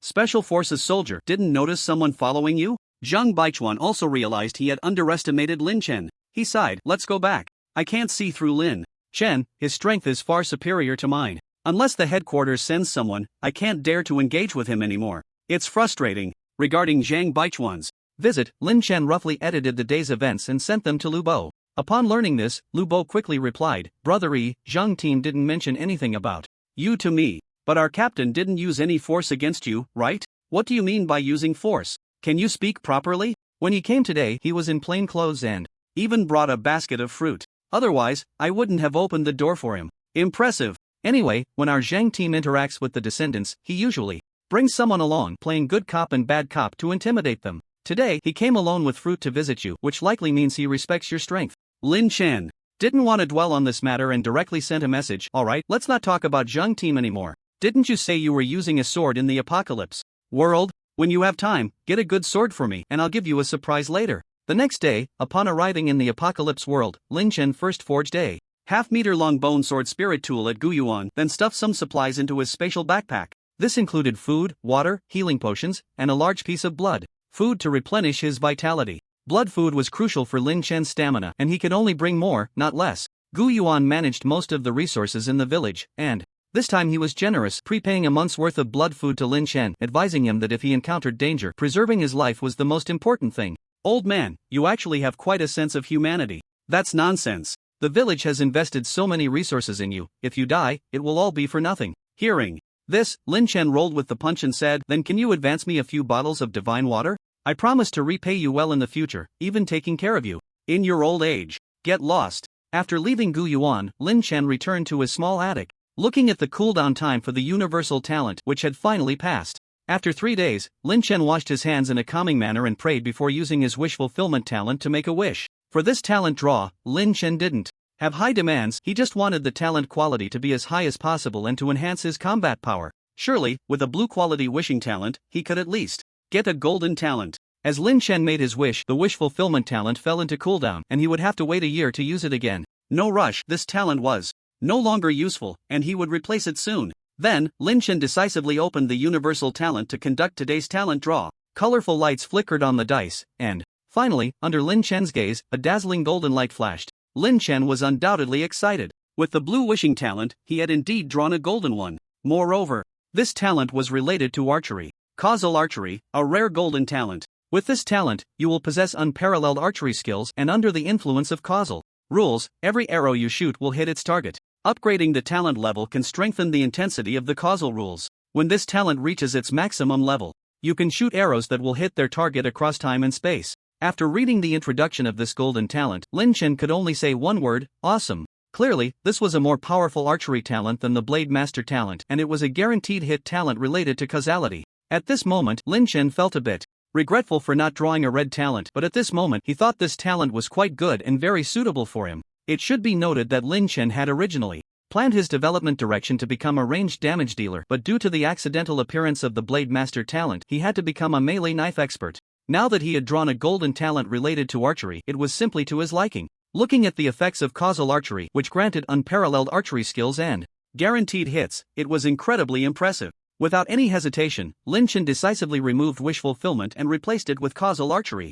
Looking at the talent bar with 1 purple and 1 gold talent, Lin Chen couldn't help but sigh. From the initial white talent, in just 1 month, his talent bar had undergone a qualitative change. Perhaps it wouldn't be long before a red talent would also appear in the talent bar. However, Lin Chen was also clear that his universal talent was a red talent. Judging by the universal talent, the red talent was probably extremely rare and akin to a bug. To draw such a talent, he would need another purple gold wishing talent. The wolf hunting operation would only start in the evening, so Lin Chen wasn't in a hurry to meet Gu Qinghu and Gu Man. He went to the yard and took out the bear sinew longbow that was almost gathering dust, preparing to practice. He wanted to see if, under the influence of the golden talent causal archery, his archery skills could undergo a qualitative transformation. Unlike the born Blade Master, when Lin Chen took the bear sinew longbow in hand, he didn't feel any difference, but when he fully drew the bowstring, he felt a powerful sensation, as if he could hit anything within his line of sight. Lin Chen noticed that not only had his vision improved, allowing him to see farther, but he could also perceive the subtle flow of the wind in the air. After thinking for a moment, he realized that there were too many buildings here, making it unsuitable for experimentation. Then, Lin Chen went to the rice fields in the village, which were vast and open, with the defensive wall at the far end. He immediately shot an arrow at a small tree over 1,000 meters away. Whoosh! With the power of the bear sinew longbow fully drawn, the arrows flew like lightning, soaring hundreds of meters in the blink of an eye. After reaching 1,000 meters, although the arrows wobbled precariously, they still accurately struck a small tree. Lin Chen experimented again, this time aiming at a rock 2,000 meters away. The arrow hit the target just like before, but due to the distance, its power diminished, and the light arrow was deflected by the rock. Lin Chen then aimed at a crow flying in the air. The crow was at least 2,000 meters away, and against gravity, his arrow should not have reached that far. However, seemingly empowered by some causal force, the crow suddenly descended, actively taking the arrow with its body, and then fell into a field several hundred meters away. Impressive! Lin Chen finally understood what it meant for causality to be infallible. But Lin Chen was not one to believe in superstition. He turned his body, drew the bow, and focused on hitting the rock behind him. The arrow shot out like lightning, unexpectedly twisting 180 degrees in midair, and pierced through the rock at close range behind him. Lin Chen was left dumbfounded. Wow, incredible! This arrow can curve. So this is how causality works. Since there were no conditions, he would create them with the arrows he shot. In the open field, Lin Chen tirelessly studied the talent ability of causal archery. Eventually, he discovered that, first, his archery talent had indeed strengthened significantly, as evidenced by the rapidly increasing proficiency of the Tianqing archery skill in his external skill panel. Secondly, while the arrows he shot could hit their targets, if they exceeded the effective range, even if they hit, their power would be greatly reduced. Hitting the target did not equate to killing it. Taking the bear sinew longbow in his hand as an example, Lin Chen could deal full damage within 800 meters when fully drawn, but at around 1,000 meters, the arrow's power would be halved, and beyond 1,200 meters, even if the arrow hit the target, it would basically do no damage. Undoubtedly, with the infallibility of causality, as long as the target was within his attack range, no target could escape the damage of Lin Chen's arrows. Currently, Lin Chen's strength attribute was 36 points, not counting the enhancement from the wind blade, easily allowing him to draw the bear sinew longbow. If he could switch to a spiritual bow, his attack range would likely increase even further.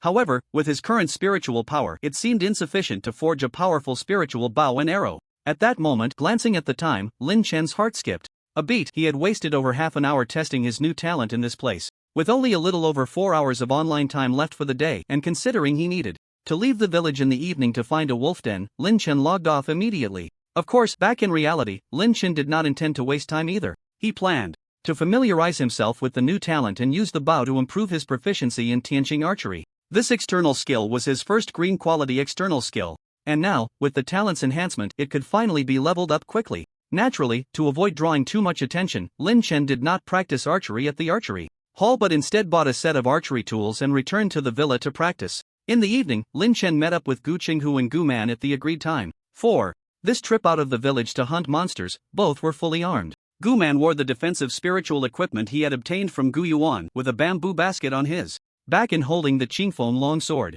Gu Chenghu was similarly equipped, though he lacked defensive spiritual equipment. Instead, he wore the wolfskin wrist guards that Lin Chen had crafted the day before. Seeing Lin Chen approach with the bear sinew longbow, Gu Chenghu joked, "Xingshan, have you given up your sword for a bow?" I just wanted to play with the bow and arrow today," Lin Chen replied, not saying much more as he planned to surprise the two with his archery skills that night. Noticing that the sky had darkened, the three did not waste any time and left through the southern gate, disappearing into the wilderness. Only the village elder in Gulao Si knew about the three's outing to hunt monsters. The others were unaware of their destination. Walking in the wilderness, Lin Chen and the others were initially able to find the tracks left by the heart-eating wolf pack, but as they moved further away from Gutan village, it became harder to locate the wolf's traces. Lin Chen took out the tracking talisman and used a portion of his spiritual power to simulate divine power, activating it. The blue tracking talisman slowly floated in the air, guiding the three of them forward. As night fell, the stars twinkled in the sky, and Lin Chen and the others kept pace with the tracking talisman.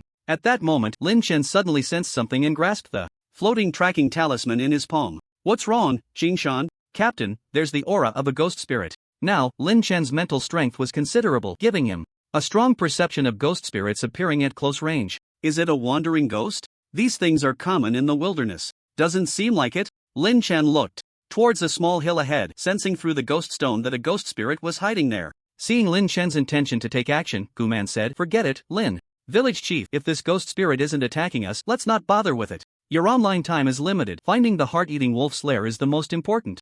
"All right." Lin Chen thought for a moment and, seeing that the ghost spirit had no intention of approaching them, continued to control the tracking talisman forward. His flame Sun Blade technique was now even more powerful. As long as it wasn't a professional-level ghost spirit, one would die with a single strike. Just after Lin Chen and the others left, a floating long-haired female ghost slowly appeared, watching the three depart. It licked its lips with a crimson tongue and then revealed a strange smile. With the help of the tracking talisman, Lin Chen and the others traversed over 20 miles in just 2 hours, arriving at a densely vegetated valley. From a distance, they could smell the bloody scent coming from within the valley. On the outskirts of the valley, Guman discovered many piled-up animal carcasses and said, "This should be the lair of the heart-eating wolves. I remember that these monsters like to place the corpses of their prey outside their lairs to intimidate other creatures. Then it seems we haven't gone wrong." "Xingshan, how much online time do you have left?" Gu Chenghu turned to ask. "Only a little over 20 minutes. Alright, let's find a concealed spot nearby. After midnight, when you log back in with plenty of time, we can delve deeper into the wolf's den to hunt the wolves." "No problem." The three then set up camp in a thicket not far from the heart-eating wolf's lair. After helping Gu Chenghu and Guman set up the camp facilities, Lin Chen saw that time was short and logged off. Back in reality, Lin Chen set an alarm for midnight, planning to take a short nap with the remaining time. After all, after midnight there would likely be several hours of continuous fighting, so he needed to be well rested. Ding ding ding. As the alarm rang, Lin Chen splashed his face with cold water and then logged back into the world of Tianqi. However, as soon as he appeared in the tent, Lin Chen saw Gu Chenghu and Guman fully armed, alert and on guard against something, while the spiritual fire candle in the center of the tent burned fiercely, clearly indicating that there was a ghostly presence outside the tent. What happened? Seeing Lin Chen appear, Gu Chenghu and Guman both breathed a sigh of relief.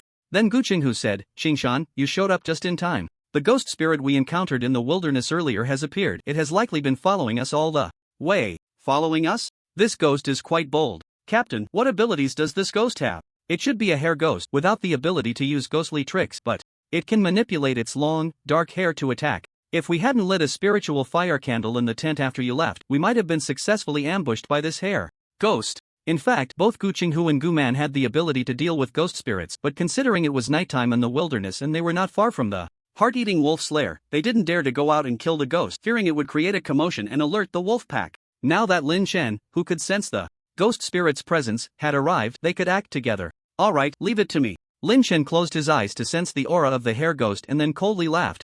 As he stepped out of the tent, noticing that there were living people coming out of the tent, a streak of black hair swiftly approached from the darkness ahead. Lin Chen frowned slightly, flipping the wind blade in his hand, and a golden blade light instantly slashed out. The black hair was immediately severed in two, with a burnt smell lingering at the cut. At the same time, a piercing roar echoed from the darkness. Lin Chen stepped forward, following the retreating black hair to its source. Ahead, a mass of black hair, resembling dark clouds, was slowly flowing, from which a pale woman's face emerged. Upon seeing Lin Chen, this ugly face, which could make a child cry, revealed its fangs in a threatening manner. "Damn, how dare such an ugly thing come out at night to scare people, die." Lin Chen remained unafraid, his blood surging as he poured all his strength into the wind blade. A nearly 10-meter-long golden blade light instantly slashed down, directly splitting the mass of black hair in half.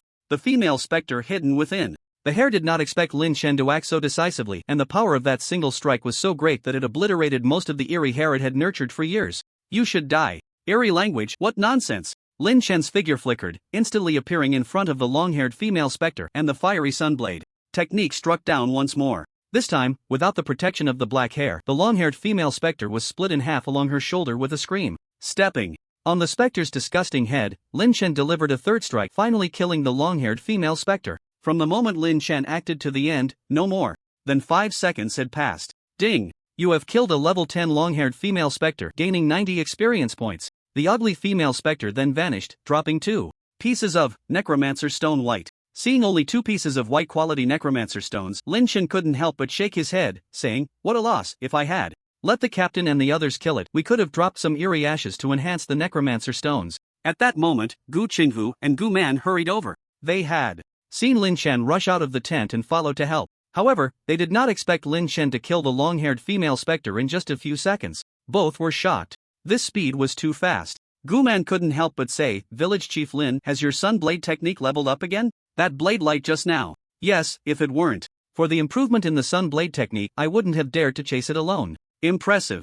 Gu Man was at a loss for words, only able to marvel at Lin Chen's terrifying talent. No wonder the village chief chose to invest in him. On the other hand, Gu Qinghu was used to being shocked. After all, he had watched Lin Chen grow all the way. He scratched his head in thought, realizing that Lin Chen's initial performance hadn't been so remarkable, but after learning the sun blade technique from Gu Yongxiang, that day, he had become unstoppable, with his combat power soaring. Now, Lin Chen's strength was beyond his comprehension, and he could only describe it as terrifying. If he were to spar with Lin Chen again, he feared that even with all his might, he wouldn't last more than a few moves. But just then, a series of wolf howls echoed from the valley of the bloodthirsty wolf's den in the distance. "Oh, whoa!" Hearing this, Gu Qinghu and Gu Man's expressions changed drastically. Not good. It seems the female specters' cries have startled the bloodthirsty wolf pack. Lin Chen hadn't expected the bloodthirsty wolves to have such keen hearing. He had tried to resolve the battle as quickly as possible, but still managed to alert the wolves in their den. "Xingshan, what should we do now?" After witnessing Lin Chen's strength, Gu Qinghu and Gu Man exchanged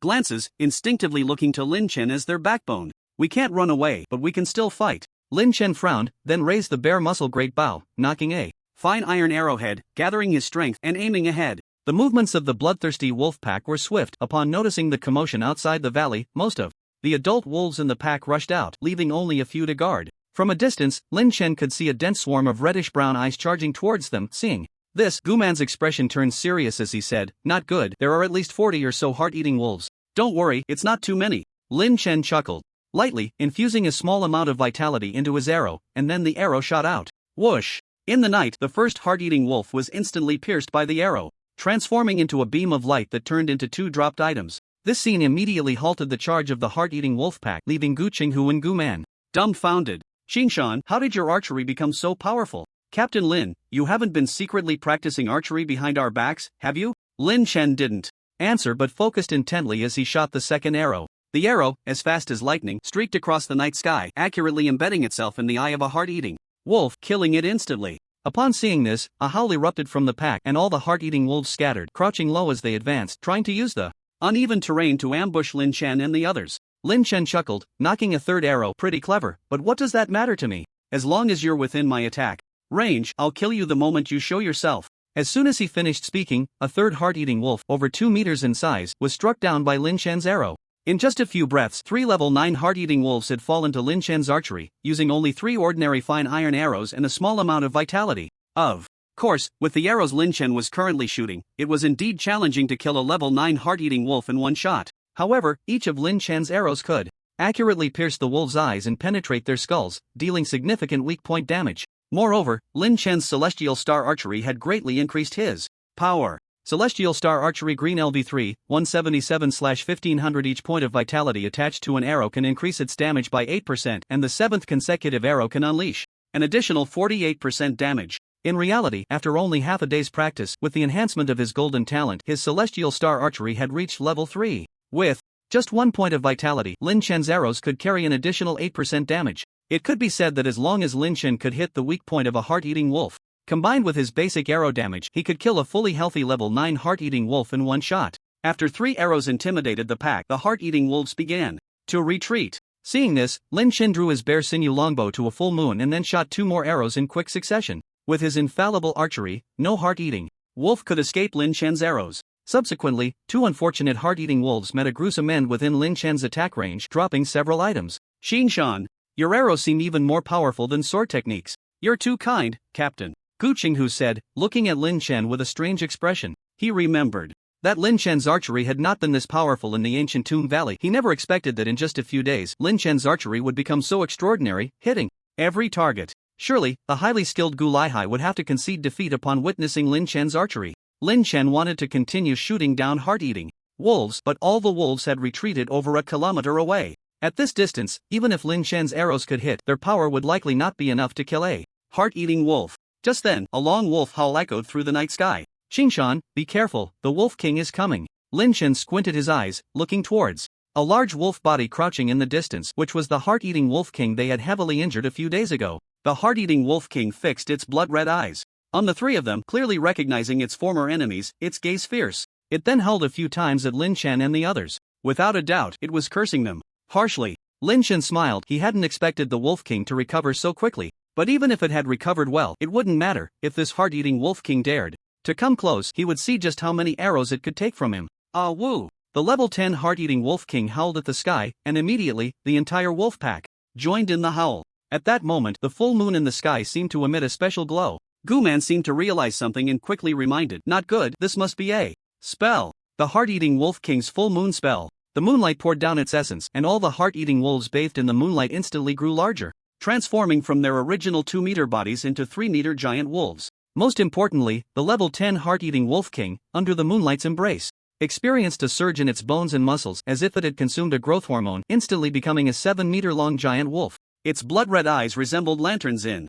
the dark, as large as water buckets filled with a bloody murderous intent. Seeing this, Lin Chen's expression became serious. Perhaps this was the true strength of the heart-eating Wolf King. That day outside Gutan village, due to it still being daytime, the Wolf King's abilities were greatly restricted, unable to use this full moon spell. Lin Chen glanced at the changes in the wolf pack. Aside from their size, the vitality of each heart-eating wolf had significantly increased. One must admit, this heart-eating Wolf King's spell was truly formidable, not only amplifying its own size under the moonlight but also providing a group-wide enhancement, allowing every wolf in the pack to gain tremendous benefits. To be safe, Lin Chen immediately pressed both hands on the ground, causing a thick fog to spread out, completely enveloping the 3 of them. The upcoming battle would require caution. Just as the fog spread, the heart-eating Wolf King seemed to recall some unpleasant memory, let out a roar, and charged forward. In the fog, Lin Chen's bare muscle great bow turned, aiming at the leading heart-eating Wolf King. Whoosh! Whoosh! 2 arrows shot out in quick succession. Lin Chen initially thought he would hit his target, but the next scene surprised him slightly. It turned out that upon sensing the arrows flying towards its eyes, the heart-eating Wolf King, while running, actually used its sharp claws to shatter the iron arrows. Very well, Lin Chen discovered another weakness of his causal archery, which was that if the arrows were gone, there would naturally be no causal hit. It seemed that in addition to forging a great bow suitable for himself, he also needed to cultivate a batch of sturdy spiritual arrows to prevent them from being easily damaged. Lin Chen had no intention of giving up on attacking the increasingly close heart-eating Wolf King, because as long as the heart-eating Wolf King retreated, the surrounding wolves charging in would inevitably retreat as well. He thought for a moment and then shot another arrow into the sky. Seeing this, Gu Qinghu and Gu Man, who were watching from the side, both thought Lin Chen had missed and shot in the wrong direction. But this arrow made a swift 180-degree turn in the air, hitting the heart-eating Wolf King's tail from behind. This arrow struck true, drawing out a significant amount of warm, foul-smelling wolf blood. Roar! The heart-eating Wolf King felt a tearing pain at its tail, and its massive body, propelled by inertia, instantly fell to the ground. With a thunderous crash, a large cloud of dust was kicked up. Before the heart-eating Wolf King could react to how the arrow had been shot, a second arrow shot directly towards its eye from the front. Thud! Wolf blood splattered. The high-speed arrow plunged directly into the heart-eating Wolf King's eye, leaving only a portion of the arrow shaft exposed. The mournful howls of the wolf echoed throughout the wilderness. Upon hearing their king's tragic cry, the pack of wolves immediately abandoned their attack on Lin Chen and the other 2 in the white mist and rushed towards the position of the heart-eating Wolf King. Seeing his second arrow hit the Wolf King's eye, Lin Chen quickly smoothed the bowstring, fully drawing it again, and shot a third arrow. Lin Chen felt that although the bare muscle great bow had substantial power, each time he shot an arrow, he needed time to smooth the bowstring, preventing him from shooting consecutively in a short time. Fortunately, the downed heart-eating Wolf King had now become a live target, and Lin Chen's third arrow struck its other eye. At this moment, the data panel in Lin Chen's view displayed the following information about the heart-eating Wolf King. Heart-eating Wolf King green health 2689/3600 status. Wolf body heavily injured level 10 level demon technique full moon technique description. This is an incredibly intelligent demon creature, the Wolf King, whose health and size have been greatly enhanced due to a special demon technique. However, once the boost in demon power ends, it will fall into a period of weakness. The heart-eating Wolf King, having used its demon technique, is the most robust creature Lin Chen has ever encountered, boasting a health of 3,600 points. If it weren't for his arrows being able to accurately hit the Wolf King's weak points, ordinary arrows would struggle to inflict significant damage. Gu Qinghu, seeing the Wolf King fall, felt a surge of eagerness. Holding the longing blade, he turned to ask Qingshan, "What a great opportunity. Let me and Gu Man take action too." "Wait a moment, Captain. This Wolf King is quite intelligent. Unless it's completely dead, don't approach it carelessly." Lin Chen stopped him. With the demon creature manual in hand, Lin Chen could see the heart-eating Wolf King's health directly. Although he had injured its eyes and tail, underestimating the heart-eating Wolf King's abilities because of this could lead to disaster.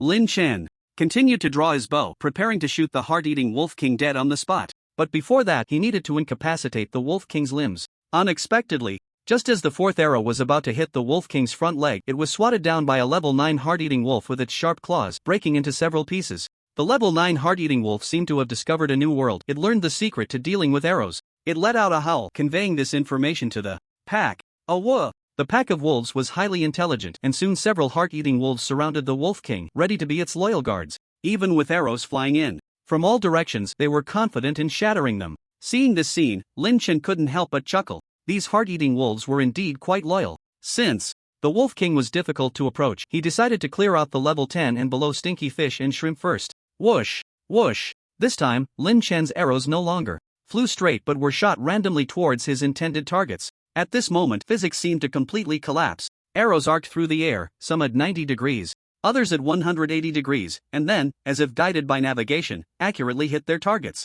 The experience points on Lin Chen's attribute panel were skyrocketing. In the 10 seconds that the Wolf King lay on the ground, Lin Chen shot more than 10 arrows, each one hitting its target precisely. Because the wolf pack had been enhanced by the demon technique Full Moon, Lin Chen now needed 2 arrows to kill a single wolf. Yet even so, it left Gu Qinghu and Gu Man, who were watching from the white mist, utterly dumbfounded. Lin Chen's earlier curved arrow could still be explained by skill, but the scene before them shattered their understanding completely. Arrows were shot haphazardly, without the need to aim, and they would automatically hit their targets. "Qinghu, what kind of talent does this Lin village chief possess? It's terrifying," Gu Qinghu recalled. The day the village chief called Lin Chen into the tent and then decided to fully cultivate him. "I don't know either. Perhaps the village chief knows." At this moment, the Wolf King, still howling in agony on the ground, realized the severity of the losses among the pack. In less than a minute, a quarter of the 40 adult wolves it had led were gone. "Awoof!" The heart-eating Wolf King issued another command, instructing the surrounding heart-eating wolves to ignore it and focus on killing the 3 humans in the white mist. The pack received the order and charged into the mist. Lin Chen's arrows flew continuously, the bowstring being drawn back repeatedly, then relaxed, then drawn back again. He no longer aimed to kill the heart-eating wolves but instead targeted their eyes to injure them, interrupting their mobility and reducing the number of wolves charging in. Gu Qinghu and Gu Man finally no longer had to watch the show. They held their weapons, poised and ready, waiting for the wolf pack to rush into the white mist. In just over 10 seconds, about 7 or 8 heart-eating wolves fell along the way, but more than 20 still charged forward. "Awoof!" As the first massive level 9 heart-eating wolf charged into the white mist, Gu Man stood in front, wielding the Qingfeng sword to meet it.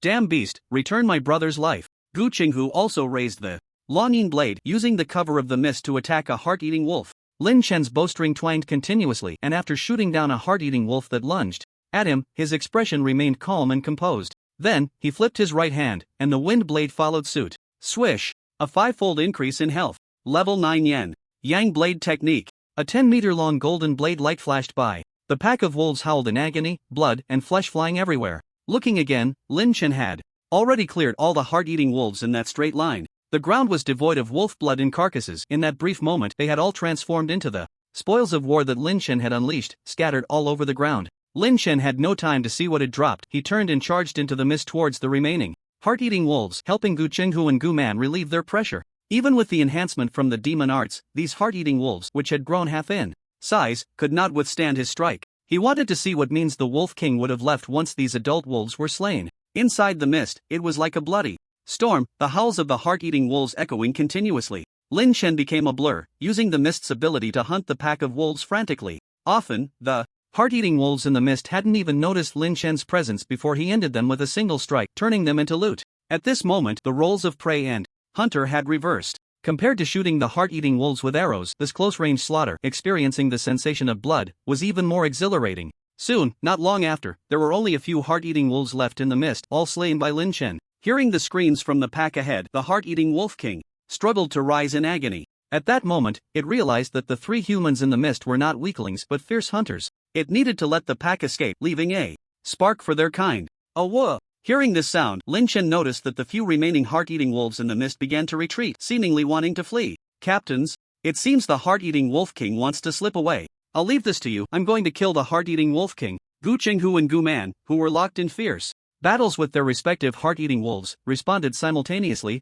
Alright. After casually slaying a level 9 heart-eating wolf, Lin Chen burst out of the mist, charging towards the heart-eating wolf king. With agility surpassing 3 times that of a human, Lin Chen's speed was like a shadow. A guarding heart-eating wolf charged out, and Lin Chen's blade fell, directly killing it. Beast, where do you think you're running? The heart-eating wolf king's eyes had been shot out by Lin Chen, leaving it to rely on its ears to sense him. It pretended to be gravely injured, waiting for Lin Chen to come closer to deliver a fatal blow. But Lin Chen suddenly stopped, drawing his bow and knocking an arrow from 100 meters away. Whoosh! A swiftly shot arrow flew out, embedding itself in the heart-eating wolf king's front leg, causing over 170 points of damage. Roar! Cunning human, the heart-eating wolf king cursed in anger, but it was helpless against Lin Chen's caution. Whoosh! Whoosh! A flurry of arrows shot out, killing the nearby adult heart-eating wolves. Soon, the vast wilderness was left with only the massive heart-eating wolf king. Lin Chen stood in place, shooting arrows, and seeing the heart-eating wolf king still pretending to be dead, he couldn't help but chuckle. This wolf king was indeed wise in some respects, but sometimes it was just too foolish. With a ranged bow in hand, there was no need to risk getting close. Whoosh! Another arrow twisted in the air, shooting into the wolf king's ear. Lin Chen's bow and arrows did not stop. Since the heart-eating wolf king was willing to be a live target, he was going to have some fun with this beast today. Whoosh! Whoosh! A continuous stream of arrows flew through the air, quickly turning the heart-eating wolf king into a porcupine. Especially its ears and nose, which were nearly shot to pieces, blood flowing endlessly. In Lin Chen's view, after his relentless shooting, the Wolf King's health had dropped below 2,000 points. At this moment, the heart-eating Wolf King finally realized that Lin Chen would not approach. It immediately endured the excruciating pain to rise, its tail tucked, limbs unsteady, stumbling and crashing as it fled towards the wolf den. Unfortunately, how could Lin Chen let it escape? An arrow carrying a small amount of vitality exploded against the right cheek of the Wolf King, tearing the wolf skin on its face apart. The power of this arrow was even greater, as it was the 7th arrow of Lin Chen's Celestial Star Archery, carrying 48% more damage. Howl! The heart-eating Wolf King knew it couldn't escape like this. It suppressed the pain coursing through its body and let out a furious roar, then turned to charge at Lin Chen. The giant wolf, over 7 meters in size, charged forward, causing the ground to tremble even 100 meters away where Lin Chen stood. But Lin Chen showed no fear, continuing to pull out a fine iron arrow from his backpack and knocking it on the bowstring. Only now do you realize it's too late to resist. Whoosh! This arrow seized the moment of the Wolf King's roar, plunging directly into its throat. Whoosh! Another arrow met it head-on, piercing fiercely into the Wolf King's already battered nasal bone. Whoosh! Whoosh! Arrow after arrow flew out, slowing the charging heart-eating Wolf King down more and more. Finally, when it was less than 10 meters away from Lin Chen, the heart-eating Wolf King let out a wail, its massive body crashing to the ground with a thud, the dust rising to engulf Lin Chen completely. Heart-eating Wolf King green health 460/3600. Status: Wolf body severely injured level 10 demon technique, full moon technique description. This is a severely injured demon Wolf King with multiple broken arrows lodged within its body. If not effectively treated, after the amplification period of the demon technique ends, the double weakness will cause its blood to drain and lead to death. Seeing this, Lin Chen couldn't help but exclaim that the vitality of the heart-eating Wolf King was truly tenacious. It had endured so many lethal arrows and still had over 500 health points left. If it were an ordinary person, no, even an ordinary wolf, sustaining such injuries would have long been dead. As Lin Chen approached, the heart-eating Wolf King slowed its breathing, feigning exhaustion and impending death. Its only chance now was to pounce on Lin Chen when he wasn't paying attention, pinning him down with a paw and tearing him apart. No, it couldn't let this human die too easily. It wanted to drain his blood, letting him fall into immense fear before swallowing him whole. Only then could it relieve its fury. Just as the heart-eating Wolf King was lost in its thoughts, Lin Chen did not hesitate. With a flick of his wrist, the knife glowing with golden flames came down. This strike instantly unleashed tremendous heat, turning the grass along its path to charcoal, while the bloodied heart-eating Wolf King was completely finished off by this blow. Before dying, the heart-eating Wolf King revealed its unwillingness.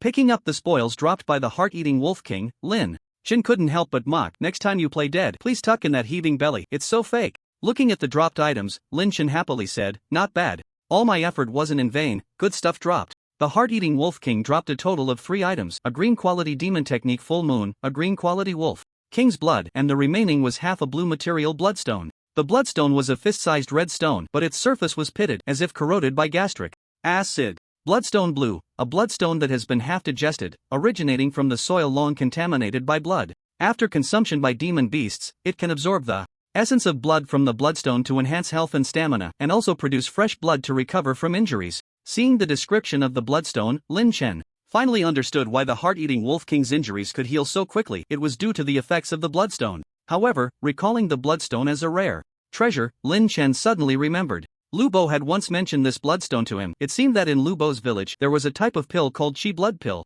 made from bloodstone. At that time, Lu Bo had complained to him, saying that it was very difficult to exchange for Qi blood pills in their village unless they could obtain the bloodstone needed for pill refining. Now it seems that this bloodstone is not only useful for monsters but is also a precious material for humans. I just wonder where the heart-eating Wolf King found this bloodstone. Logically, such stones resemble ores and would typically appear in solid blocks. At this moment, Gu Qinghu and Gu Man came running over, each holding a large pile of loot they had collected. Just a moment ago, they had also dealt with the heart-eating wolves within the White Mist, and seeing that Lin Chen had already slain the Wolf King, they decided not to approach but to gather their spoils first. Gu Man, holding a pile of glowing loot, exclaimed joyfully, "Village Chief Lin, we've hit the jackpot. The village won't lack materials for refining spirit tools now." Lin Chen smiled back, yes, but don't rush, both of you. I estimate there are still quite a few heart-eating wolves in the den. Our battle isn't over yet. Alright, let's divide the spoils, and then we'll go into the den and wipe out those beasts. Before setting out, the 3 of them had already discussed how to distribute the loot, agreeing to allocate it based on their contributions, but regardless of the amount. 30% of the spoils would be turned over to the village. Lin Chen had no objections to this. After all, the village had invested considerable resources in him, and it was only right to give something back. The adult wolves brought out by the heart-eating Wolf King numbered over 40, mostly level 9 heart-eating wolves, yielding more than 80 white and green organ materials. Due to the high level of the heart-eating wolves, most of the materials were high-quality green items like wolf pelts and hearts, with a small portion being white items and heart-eating wolf illustrations. Considering that Lin Chen was primarily responsible for slaying all the heart-eating wolves, he ended up with nearly 50 pieces of materials. Unlike the green bones from the corpse monsters, these 50 pieces of materials from the heart-eating wolves were far more valuable. For Lin Chen, as a weapon refiner, these could potentially become 50 spirit tools in the future. Earlier, Gu He had mentioned equipping all the village militia with spirit tools, and it seemed that would soon be realized. Compared to Lin Chen, Gu Qinghu and Gu Man were quite happy even though they only received 3 or 4 pieces of green materials. In fact, Lin Chen wanted to give them a few more materials, but they refused.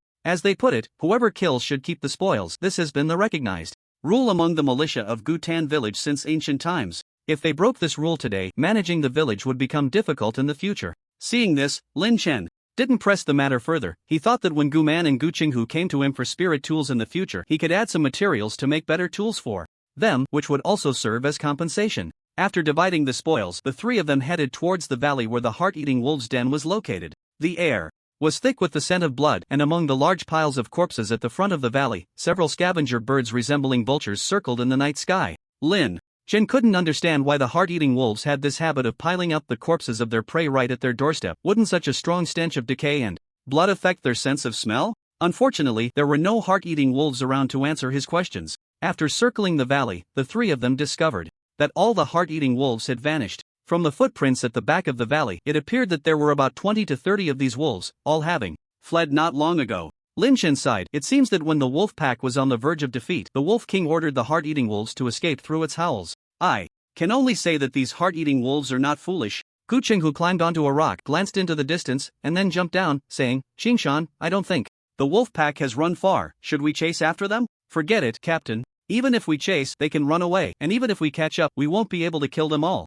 Guman nodded in agreement. Those fleeing heart-eating wolves are all the weak and sickly ones. Without the Wolf King, they might be devoured by other monsters in the wilderness. Lin Chen glanced around. This valley of the heart-eating wolves covered a considerable area. Although the wolves had fled, he recalled the bloodstone that had burst forth from the Wolf King's belly and suggested searching here again to see if there were any treasures. Alright, anyway, the wilderness isn't very safe at night. It's easy to encounter strange spirits. Let's search here and then rest until dawn before heading back to the village. Under Lin Chen's lead, the three first found the cave where the heart-eating wolves lived. A strong stench and the smell of blood filled the air, and there were several half-eaten beast carcasses at the cave entrance. Lin Chen held the wind blade in front, while Gu Qinghu and Gu Man stood on either side, forming a triangular formation as they ventured into the pitch-black cave. However, it was too dark inside, so Lin Chen took out a piece of corpse oil and had Gu Qinghu make 3 torches. With the torches lit, the three could finally see the situation inside the wolf den. It was quite spacious, about the size of a football field, scattered with chunks of meat and bones, and some corners were overgrown with vines and weeds. Lin Chen quickly scanned the area but found no signs of rare materials. At that moment, Gu Man suddenly made a discovery and exclaimed, "There are human remains here." Lin Chen approached and found that it was indeed a human corpse that had been mostly devoured. The lower half of the corpse was still wearing a tattered beastskin outfit, and judging by the level of decay, it seemed this person had only died about a day ago. Lin Chen asked, "Is this one of our village's brothers?" Gu Qinghu furrowed his brow in thought and replied, "It shouldn't be. I haven't heard of anyone going missing in the village recently, and judging by the stitching of this beast's skin, this person doesn't seem to be from our Gu Tan village." Gu Man also frowned in contemplation. "Not from our village? Could it be a member of the militia from Yixian village? After all, it seems like Yixian village is the only one nearby." Lin Chen certainly knew about Yixian village. Just a few days ago, an elder from Guyan Township had traded him some organ awakening materials from there. How far is Yixian village from here? How could their militia members end up here? Not sure. Perhaps it's a militia member who went out exploring and was attacked by the heart-eating wolves.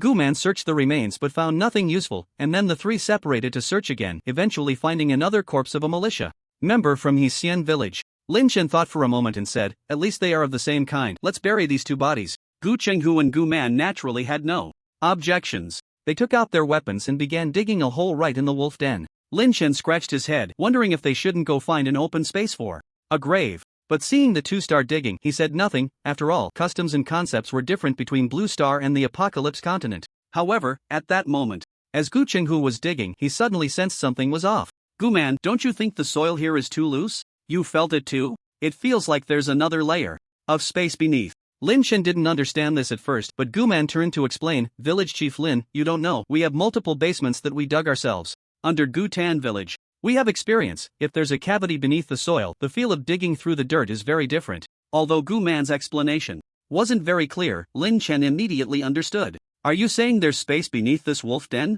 "Yes, that's what we mean." "Then let's stop digging for now and look for an entrance." Lin Chen's heart raced. In his understanding, such nests of demonic creatures usually produced rare materials. He had felt a bit disappointed not finding anything good in the wolf den earlier. He hadn't expected that heart-eating wolves would also hide things. Soon, the three dispersed to search, and in the end, Gu Qinghu had good luck discovering a clue in a densely vine-covered corner in the northwest direction of the wolf den. Although there were many vines in this area, quite a few had been pulled from their roots, seemingly covering something. "There really is something here. The soil is moist, as if something has been buried. Oh, there's a small hole here." Gu Man leaned forward to look into the cave, only to see a pair of red wolf eyes emerging from the darkness, startling him. "Damn, there's a heart-eating wolf in here." Upon hearing that there was a heart-eating wolf hidden in the cave, Lin Chen and Gu Qinghu immediately became alert. Then Gu Qinghu took the lead, kicking the soil at the cave entrance aside and charging in with the long blade raised. Lin Chen followed closely behind, only to discover that the heart-eating wolf inside was quite large, over 2 meters long, seemingly an adult female wolf. Seeing Lin Chen and the others rush in, the adult heart-eating wolf bared its teeth and growled angrily at the three. Lin Chen noticed that behind the female wolf was a massive egg. This egg was over a meter tall, with a white shell covered in black spiral patterns. Gu Man's eyes widened as he exclaimed, "Wow, it really is hiding something. This can't be the egg laid by the Wolf King, right? It shouldn't be." Lin Chen was unsure if heart-eating wolves were oviparous, but this giant egg before him was definitely not something the female wolf could have produced. Gu Qinghu instructed, "No time for chatter, let's take down the female wolf first, but don't harm the egg." A level 9 heart-eating wolf naturally couldn't pose much of a threat to Lin Chen and the others. Gu Qinghu and Gu Man took the initiative to distract the female wolf, while Lin Chen decisively struck from the side, killing the female wolf in one move. The wolf fell like a discarded object, leaving behind only a green wolf skin and a piece of white-quality demon blood. After neutralizing the danger in the cave, the three approached the 1-meter-tall giant egg. Gu Qinghu stroked the patterns on the giant egg and said, "After killing heart-eating wolves for so many years, I've never heard of them being oviparous." Gu Man also looked puzzled. turning his head to think and said, I've never heard of wolves laying eggs either, but this world is vast and full of wonders. What if a female wolf, unable to bear loneliness, strayed with some kind of oviparous demon? Lin Chen admired Guman's wild imagination and chuckled, this giant egg must be important to the wolf pack, as they used a diversion tactic and left an adult female wolf to guard it. Let's take the egg back and show it to the village elders before deciding what to do with it. Alright. Both Gu Chenghu and Gu Man had no objections. Gu Man then tore off a tough vine from outside the cave, wrapped the giant egg in it, and carried it on his back. However, as they lifted the giant egg, the three discovered that the soil beneath it concealed several bloodstones. There were about 7 bloodstones, 3 of which were the size of watermelons and of blue quality, while the remaining 4 smaller bloodstones were of green quality. We hit the jackpot. Lin Chen immediately showed a delighted expression. Blue quality materials were definitely rare. He had already considered himself lucky to have extracted a piece from the Wolf King's belly, but he never expected there would be so many bloodstones in this wolf den. It seemed that the biggest gain from exterminating the wolf pack today was these blue quality bloodstones. With the giant egg in tow, the three searched the wolf den from top to bottom, confirming there were no hidden spaces or other treasures before planning to leave. However, upon reaching the valley's edge, Gu Qinghu noticed that the old and weak heart-eating wolves that had fled earlier were still lingering around the valley's perimeter.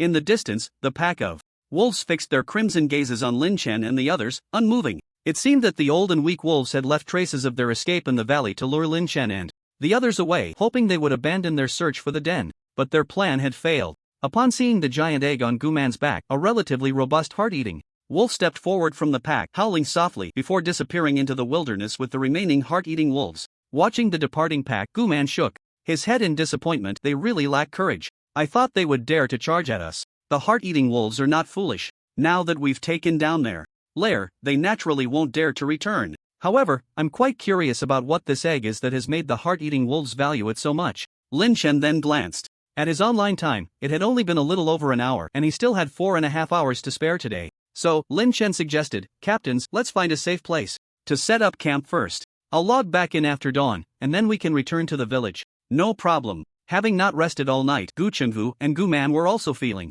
somewhat fatigued. After finding a suitable campsite, Lin Chen, fearing that the two might encounter another ambush from the strange spirits, distributed the spirit binding talismans he had on him to both of them before logging off to rest. In the morning, as dawn broke, dew hung on the bushes. Inside the tent, Lin Chen had just logged back in. He and Gu Chenghu, Gu Man quickly ate some dried meat from their backpacks, and after replenishing their hunger, they planned to return to the village along the same route. However, less than half an hour into their journey, they spotted hundreds of blackbird monsters circling in the sky, seemingly attacking something on the ground. Seeing this, the three immediately became alert and hid in a patch of grass. Due to the distance, they couldn't clearly see what the blackbird monsters were, but they could hear the piercing cawing. Lin Chen was very familiar with this peculiar bird call. It was the cry of the Shenyang. It's important to note that the Shenyang is a level 10 great demon, one of the most troublesome creatures near Dutan village. Its demon technique, Shenin, is a group attack skill with a particularly wide range. Even encountering a single one of these creatures is quite a headache, let alone a whole group.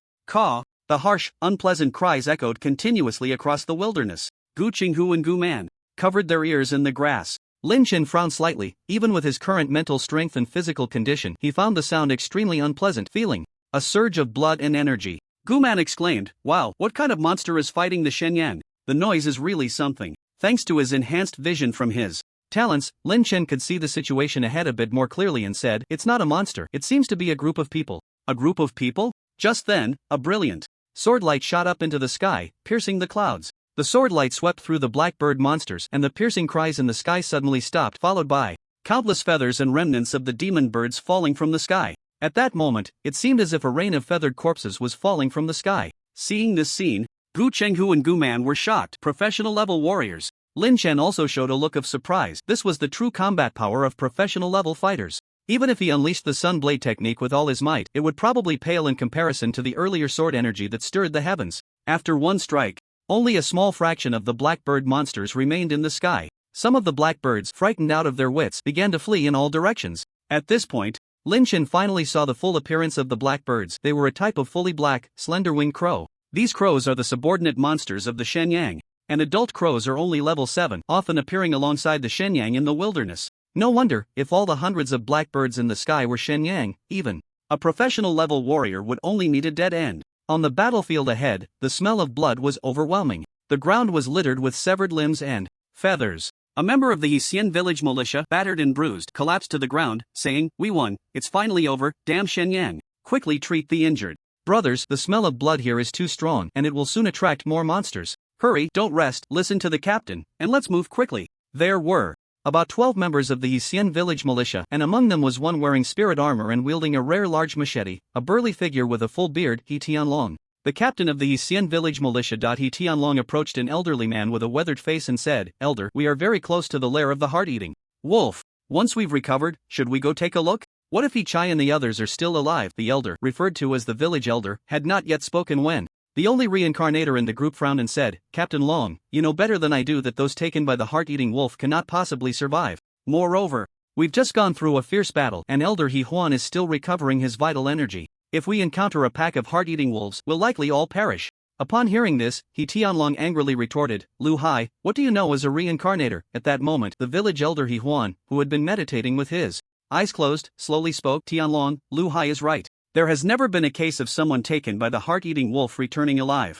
I know one of them is your brother, but the most important thing right now is to bring back the resources we obtained from the Dark River to the village. Without these resources, when we reach Tianshui City, none of you will qualify to advance as martial artists. The future of the village is more important than your brother's matter." With the elder's words, He Tianlong had nothing more to say and could only sigh. "All right then, we'll return to the village once we've recovered." At that moment, one of the injured team members seemed to have spotted something and shouted, "Captain, Elder, it seems someone is coming from ahead." In the wilderness, Lin Chen and the other two were walking towards the militia members of Yixian village. As they got closer, Lin Chen couldn't help but say, "Captain, you're not mistaken, are you? Is there really someone you know up ahead?" "Of course not. I wouldn't joke with our lives. The one up ahead who looks like a black bear, wielding a large machete, is my childhood playmate, named He Tianlong. But since our village lost contact with Yixian village, I haven't seen him. And the one sitting cross-legged is Elder He Huan, one of the two village elders of Yixian village. This elder was a professional-level martial artist when I was a child, and that sword light just now must have been unleashed by him." Seeing the worried look on Lin Chen's face, Gu Qinghu patiently said, "Xingshan, don't worry. The relationship between Yixian village and our Gutan village is still quite good. Over the years, there have been marriages between the two villages, they won't harm us." As Lin Chen and the others approached, several young militia members from Yixian village immediately raised their weapons in vigilance, asking, "Who are you?" He Tianlong, spotting Gu Qinghu, quickly stepped out of the crowd and said, "Go away, all of you. They are not enemies." Seeing his old friend, He Tianlong was quite excited and patted Gu Qinghu on the shoulder, saying, "Ha, Xiaohu, what are you doing here?" Gu Qinghu also showed a rare smile and replied, "The village sent us on a mission. We spent the night in the wilderness and were preparing to return to the village this morning when we ran into you." Just as He Tianlong and Gu Qinghu were exchanging pleasantries, Lin Chen scanned the crowd and then his gaze landed on Lu Hai. Lu Hai's gaze was also on him, and the two exchanged a brief look. They were both reincarnators, and the unique short hair and demeanor of the Blue Star people were easy to recognize. However, neither of them spoke. Lin Chen noticed that Lu Hai possessed two glowing spiritual artifacts, indicating that this reincarnator was at least a high-level player, around level 9 or 10. As an official reincarnator, Lu Hai raised an eyebrow upon seeing Lin Chen and thought to himself, what a coincidence. It turned out that just the day before, the headquarters had assigned him a task to investigate the reincarnators from Gutan village, with a particular focus on someone named Lin Chen in reality, who was likely a level 10 or professional level existence in the apocalypse world. Lu Hai hadn't taken this task seriously at first. Although Yixian village was very close to Gutan village, the two villages currently had no communication, and he had no opportunity to investigate. But unexpectedly, today he encountered a reincarnator from Gutan village. Moreover, this reincarnator looked exactly like the Lin Chen in the photo he had seen. If nothing unexpected happens, the person before him, the descendant, is the target of the investigation mission assigned to him. He Tianlong suddenly remembered the important matter and quickly said, "Xiaohu, do you have any healing potions on you? We've gone through several battles in a row and we're almost out of healing powder. There are still quite a few brothers who need medicine for their injuries." Gu Qinghu had no choice but to look at Lin Chen and said, "Village Chief Lin." Most of the supplies for their journey were stored in Lin Chen's backpack space. Lin Chen nodded and took out 5 bottles of healing potions from his backpack, handing them to He Tianlong. Upon hearing Gu Qinghu's address, He Tianlong was surprised and asked, "Village Chief? Your village has a new village chief?" Lin Chen smiled and replied, "I'm just the nominal deputy village chief, the kind that doesn't really manage things. Appointing a descendant as deputy village chief, your village chief must be getting old and confused." Thinking of Lu Hai, who often opposed him, He Tianlong shook his head in disbelief. He then said to Lin Chen, "Thanks, brother, I didn't mean anything by that comment. Although this statement was somewhat offensive, Lin Chen didn't mind, as he Tianlong seemed to be straightforward. He Tianlong went to distribute the healing potions to his team members, while Gu Qinghu led Lin Chen and Gu Man to pay their respects to Elder He Huan, who was among the crowd. Elder He Huan, who was currently cultivating his internal energy, opened his eyes and smiled at the three of them, saying, "I just saw that old guy Gu Yun from your village a few days ago. His witchcraft is still as strong as ever, unlike me, who is already too old to wield a sword." Gu Man quickly patted his horse and said, "Elder, you're joking. Your sword energy just now was so strong it almost pierced the heavens." He Huan laughed and said, "Ha, I remember you're also practicing swordsmanship, not bad, not bad. If there's a chance in the future, I'll teach you a few moves." Due to the heavy smell of blood nearby, everyone moved to a more secluded place to rest. On the way, Lu Hai suddenly approached and said, "Brother Lin, can you come over for a private chat?" Lin Chen looked at Lu Hai in surprise and then followed him to the side. Lu Hai did not hide his identity from Lin Chen and straightforwardly said, "Brother Lin, my name is Lu Hai and my game name is also Lu Hai. In reality, I'm the team leader of the Tianqi organization in Longchang City." Upon hearing that he was an official, Lin Chen understood why Lu Hai knew his surname. It seemed that after Zhang Baichuan visited him that day, he likely passed his information along. Lin Chen smiled slightly and said, "So you're team leader Lu, what a coincidence. What do you need from me?" Lu Hai also smiled and said, "Ha, it's nothing much. It's just that I ran into you in the game and it felt like meeting an old friend in a foreign land. To be honest, the higher-ups know that my village, Hexian Village, is adjacent to Gutan Village, so they gave me a task to investigate your situation in the game. I didn't expect to be so lucky today and run into you directly." Lin Chen nodded in understanding. "I see. Then team leader Lu can report my information truthfully. I won't hold a grudge over such a small matter." Lu Hai awkwardly laughed a few times. He only knew that Lin Chen was the deputy village chief of Gutan Village and didn't know any other information. However, Lu Hai wasn't foolish. When he noticed Lin Chen and the other two approaching, Lin Chen was standing in the middle and recalling Gu Qinghu's attitude towards Lin Chen.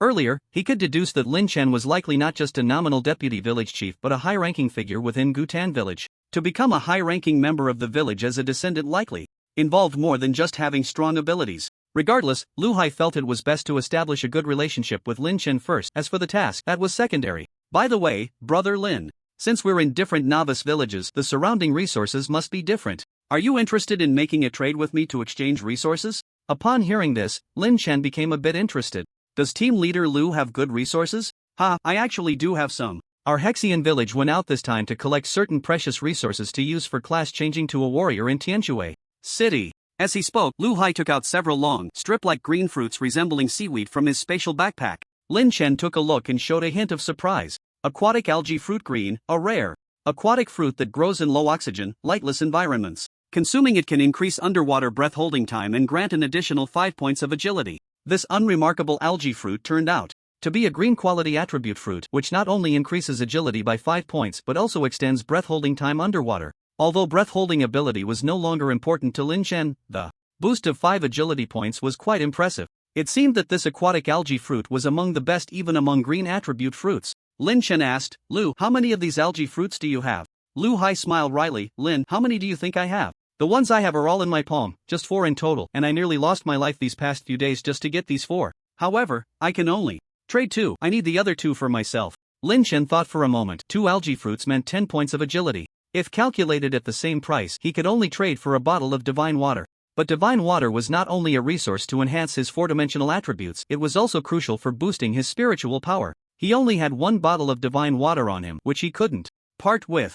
If it were other green materials, Lu Hai probably wouldn't agree to the exchange, as attribute fruits were among the most precious resources for those who had just been born. "Lu, do you need any spiritual tools?" "Spiritual tools? Are you planning to use spiritual tools for the trade, Lin?" "That could work, but anything with less than 10 points of attribute enhancement is out of the question." As one of the earliest official members, Lu Hai was indeed a standout among level 10 born individuals. He really looked down on ordinary spiritual tools. Lin Chen thought for a moment and said, I can customize spiritual tools for you, Lu. You provide the materials, and I guarantee the success rate plus an attribute enhancement of over 10 points." Hearing this, Lu Hai was shocked. "Lin, you can forge spiritual tools?" But soon, Lu Hai hurriedly added, "If you can customize them, then I can trade with you, 1 attribute fruit for 1 customization. But do you have any finished spiritual tools ready?" Lin Chen smiled. Lu Hai clearly didn't trust his forging skills. However, he indeed had nothing impressive to show at the moment. "The spiritual tools I've forged are all in the village.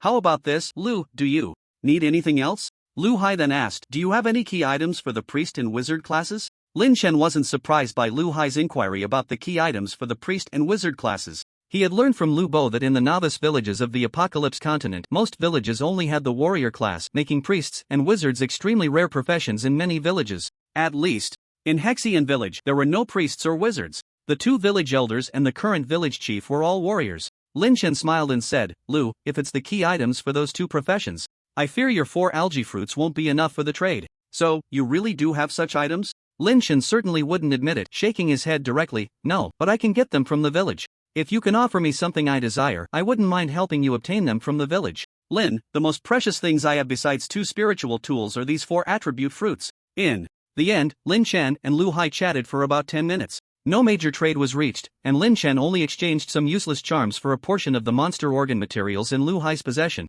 These monster materials were not produced around Gyutan village, and since Lin Chen needed to explore the properties of various materials, he exchanged for some. Meanwhile, the injuries of the people in Hexian village had mostly healed, and they prepared to return to the village. However, on the way back, He Tianlong learned that Lin Chen and the other 2 had exterminated the heart-eating wolf den and hurriedly asked Lin Chen if they had found any survivors in the wolf den. Jiu Man was quite frank, directly stating that 2 mangled corpses had been found, which caused He Tianlong to burst into tears. After Lin Chen clarified the situation, he learned that one of the bodies was He Tianlong's younger brother. Gu Chenghu comforted him, saying, "Stop crying, Along. We buried those 2 bodies in the wolf's den and even made a small mound." Hearing that his brother had been laid to rest, He Tianlong finally stopped crying. Before parting, upon learning that Lin Chen had eliminated most of the bloodthirsty wolves and had even killed the Wolf King, He Tianlong secretly slipped Lin Chen a small pouch and said, "Village Chief Lin, thank you for killing the Wolf King and avenging my brother. Please don't take my earlier words to heart and accept this as a token of my gratitude." After the people of Hexian village set off, Lin Chen opened the pouch to find 3 damp green algae fruits inside. Lin Chen scratched his head, thinking that his luck was indeed quite good. Although he hadn't traded for algae fruits from Lu Hai, he had managed to get 3 for free, which was quite a treat. However, if Lin Chen hadn't wiped out the bloodthirsty wolves in the valley, He Tianlong probably wouldn't have gifted him these 3 algae fruits. It could only be said that every morsel and sip is predestined. Upon returning to Gyutan village, under the curious gaze of the militia guarding the town, Lin Chen and the others first brought the giant egg to the vicinity of the temple. Xian Duo, still curious, approached and asked Lin Chen what he had been doing outside the village. Lin Chen casually made up a reason to brush him off. Hearing the news, Gu Yun and Gu Yuan both circled the giant egg twice, and then Gu Yuan stroked his white beard and said, "This is indeed strange. Could this giant egg really be laid by a bloodthirsty wolf?" Gu Yun shook his head and, maintaining a factual attitude, replied, No, even if that bloodthirsty wolf king was a female, judging by its pelvic bone structure, it couldn't lay such a huge egg."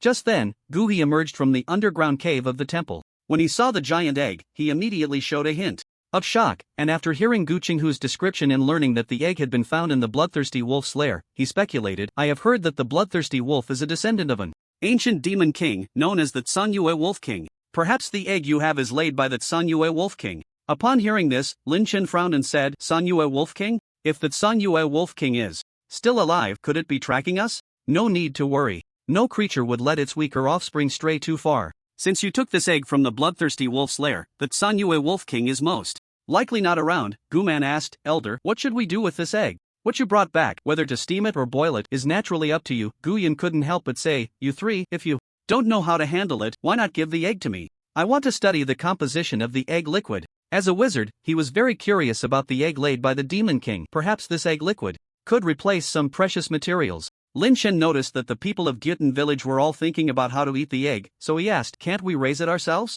Gu He chuckled, "Raise it? Our village has captured demon offspring before, but the bloodthirsty nature of demons is ingrained in their bones. Even if you raise it, it will still be like a wolf that won't grow tame, occasionally biting you to taste blood." But thinking that Lin Chen was a member of the Fuju sequence, Gui added, "However, your spiritual power is special, with the ability to dispel violent demon energy and soothe demons.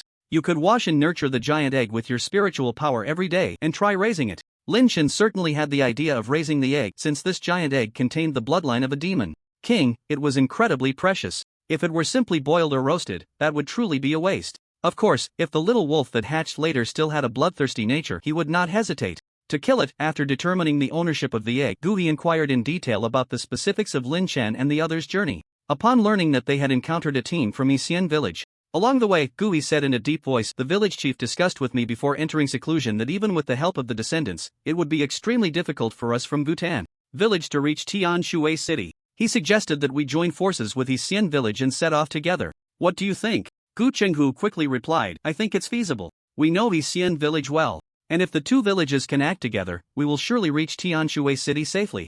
Gu Man and the recently arrived Gu Laosi also nodded in agreement. Lin Chen had no objections, but he still asked, if we decide to go to Tianshui city, when shall we set off? Gui thought for a moment and said, the village lacks combat power, so I plan to wait for Lai Hai and the others to return. Additionally, we need to expedite the refining of spiritual tools in the village. Once everything is prepared, we can head to Tianshui city. However, we cannot delay for more than 2 months. At most, we should be ready to depart in a month and a half.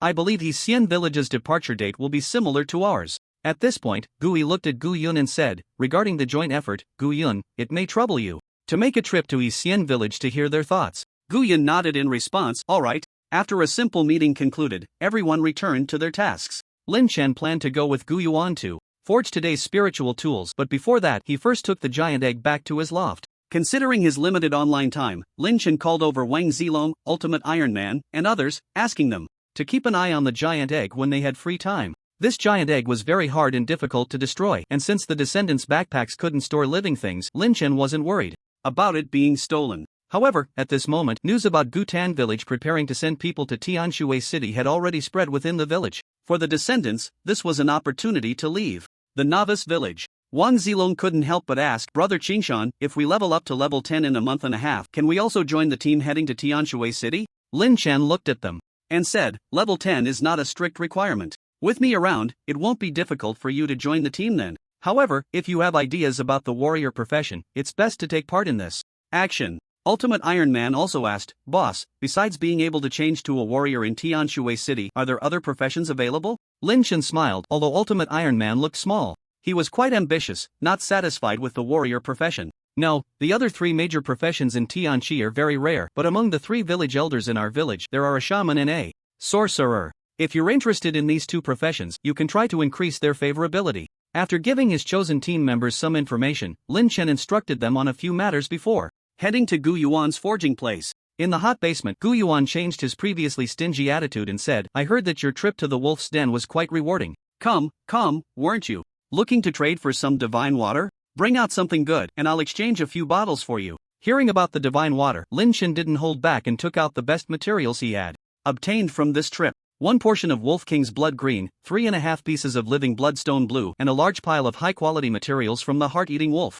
As for the remaining 4 pieces of green-quality living bloodstones, they were divided between Gu Man and Gu Qinghu. However, Gu Yuan was quite picky about the materials. He selected a portion of Wolf King's blood and several high-quality wolf skins. As for the living bloodstones, Gu Yuan didn't take them because he didn't know their use. Lin Chen thought to himself, if Gu Yuan only took these few items, how much divine water could he exchange for? So Lin Chen spoke in a teasing tone, Elder, aren't you going to take this blue-quality living bloodstone? As far as I know, this thing can be refined into a qi and blood pill. After scraping off the powder, which can increase one's qi and blood value. Just think about it, with such a large stone, how many pills can be made? Upon hearing this, Gu Yuan looked even more disdainful and said with a face full of contempt, go away, if I needed qi and blood value, why would I bother with a qi and blood pill? I could just consume blood food directly, right? This thing, although it's a blue material, is useless to me. Well, this attitude is quite similar to Gu Qinghu and Gu Man. When they were distributing the living bloodstones from the giant egg, those two didn't seem to care much about the living blood stones either. For Gu Tan village, which has blood food, the so-called qi and blood pill doesn't seem to hold much value. In the end, Lin Chen exchanged a bottle of divine water here with Gu Yuan for a few pieces of heart-eating wolf materials, feeling quite disappointed. Then, he refined a short iron dagger spirit tool with Gu Yuan, and when he saw his spiritual power depleting, Lin Chen hurriedly consumed a bottle of divine water. Ding! Drinking Gu Tan holy water, your spiritual power limit +1. Ding! Drinking Gu Tan holy water. Accompanied by the system's prompt, Lin Chen's spiritual power limit increased by a total of 6 points, just like before. He noticed that the antlers on his head felt different when absorbing divine water during spiritual power depletion and fullness. When his spiritual power was depleted, he could fully absorb the nutrients from the divine water, while the effect was slightly less when his spiritual power was full. Therefore, Lin Chen preferred to drink divine water when his spiritual power was depleted after refining a spirit tool. Now, Lin Chen's spiritual power limit had reached 53 points, and with the divine water he had on hand, his spiritual power should be able to reach 59 points. However, given his current spiritual power situation, it was sufficient for refining medium and small spirit tools, and even a few more points of spiritual power wouldn't help in refining large spirit tools. So he decided to keep this bottle of divine water for emergencies. Leaving the short iron dagger spirit tool with Gu Yuan, Lin Chen returned to his residence. He took out the green algae fruit he obtained this morning, preparing to consume it. During this time, in order to promote the growth of his bloodline organs, Lin Chen hadn't used divine water to increase his four-dimensional attributes for several days. His goal was to max out his four-dimensional attributes before awakening his 7th level physique talent, so he couldn't afford to interrupt this attribute increase. Currently, Lin Chen's raw four-dimensional attributes were as follows: Strength 36, Constitution 50, Agility 35, Stamina 34. The significant increase in his Constitution attribute due to organ awakening had put Lin Chen far ahead. Constitution not only affects health points but is also related to an individual's defense and recovery abilities. Lin Chen had briefly tried this in reality. He had used a sharp kitchen knife to cut across his wrist, leaving only a faint white mark. This indicated that his physical defense ability had far surpassed that of an ordinary person. Then, Lin Chen took out an algae fruit and consumed it. Perhaps due to its growth in water, the algae fruit had a unique fishy smell. Lin Chen chewed a couple of times before swallowing it. Ding! You have consumed the aquatic algae fruit, Agility attribute plus 5. Seeing his agility attribute increase by 5 points in one go, Lin Chen couldn't help but exclaim that this algae fruit was indeed a great item. Among all the rare materials he had encountered that could increase attributes, this aquatic algae fruit was second only to divine water. One fruit was equivalent to raising 5 attribute points by one level. He just wondered where Hexian village had picked this algae fruit from. After slightly adapting to the sudden increase in agility, Lin Chen consumed the second algae fruit. Ding! You have consumed the aquatic algae fruit, agility attribute plus 3. Ha! The agility attribute increase from this fruit was actually halved. Lin Chen frowned slightly, guessing it was because his agility attribute had already exceeded 40 points. It seemed that the effect of green quality attribute fruits would significantly weaken once the four-dimensional attributes approached their limits. He put the last algae fruit back in his backpack and didn't rush to consume it again. After going offline, Lin Chen added LV Hai's WeChat on his phone, but LV Hai didn't accept the friend request, indicating that he was still in the apocalypse world. Arriving at the villa kitchen, Lin Chen simply cooked himself a bowl of egg noodles for breakfast, then ate while scrolling through messages on his phone. At that moment, a trending news story caught Lin Chen's eye. #Zhaoilong, the first game auction will be held in Donghai City, and I warmly welcome domestic and international players to participate. The auction is scheduled for October 28, which is half a month away. Various supplies and profession inheritance items will be available at the auction, and I hope everyone can support it. Of course, even if you don't have anything you want to bid on, you can still befriend me, Zhao. Below this trending news, there was a video of Zhaoilong recording a message, and his words matched the text above, sounding very sincere. The comments under the news were varied. Wow, a rich guy plays online games? And is hosting an auction? Who knows what game this is? Can it be moved? I'm a gaming expert. I've played games from both domestic and international sources, but I personally have no idea what game Zhaoilong is talking about. What is this apocalypse game? I've searched online and found nothing. Is it a scam? Does it include meals and accommodation? If it does, I'm in. After reading several highly rated comments, Lin Chen couldn't help but marvel at Zhaoilong's boldness in openly promoting the apocalypse auction. This was no small feat, however. The fact that the official sources hadn't taken down this information indicated a half-supportive stance from them. Moreover, with Zhaoilong making such a big deal out of it, the items up for auction were likely not ordinary. Lin Chen felt a bit curious.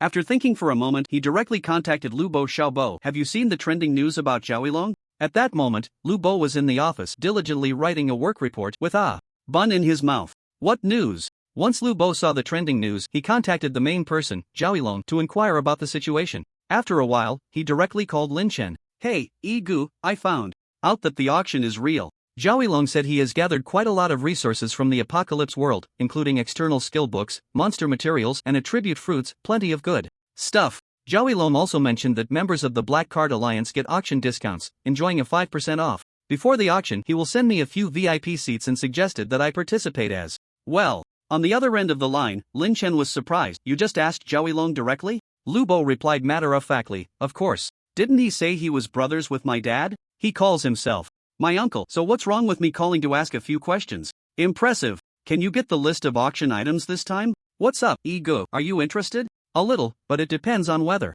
there's anything I want at the auction, otherwise there's no need to go. Alright, I'll ask around some more, but the auction is still half a month away, so I guess the items haven't been finalized yet. After hanging up with Lu Bo, Lin Chen searched online again. He found that although Zhao Yilong's trending news was hot, it was only spreading within a small circle. More people were curious about what game Zhao Yilong was referring to. Of course, only those who had experienced the Apocalypse world would understand the meaning behind Zhao Yilong's message. In the novice village of the Apocalypse world, resource trading had significant limitations. Zhao Yilong's ability to bring a large amount of resources from the Apocalypse world and trade them in reality was undoubtedly great news for those who had accumulated wealth in real life. Perhaps the officials tacitly approved of Zhao Yilong's actions to observe the responses and actions of domestic and international players. In the afternoon, Lin Chen logged in. As soon as he appeared in the attic, he noticed several people standing in his yard. Wang Zilong, Qin Changsheng, the Ultimate Iron Man, Zhang Hanhua, as well as Io Little Monster and Nangong Chang, were all there. Lin Chen smiled and walked down, saying, "Are you all here to show me your eggs?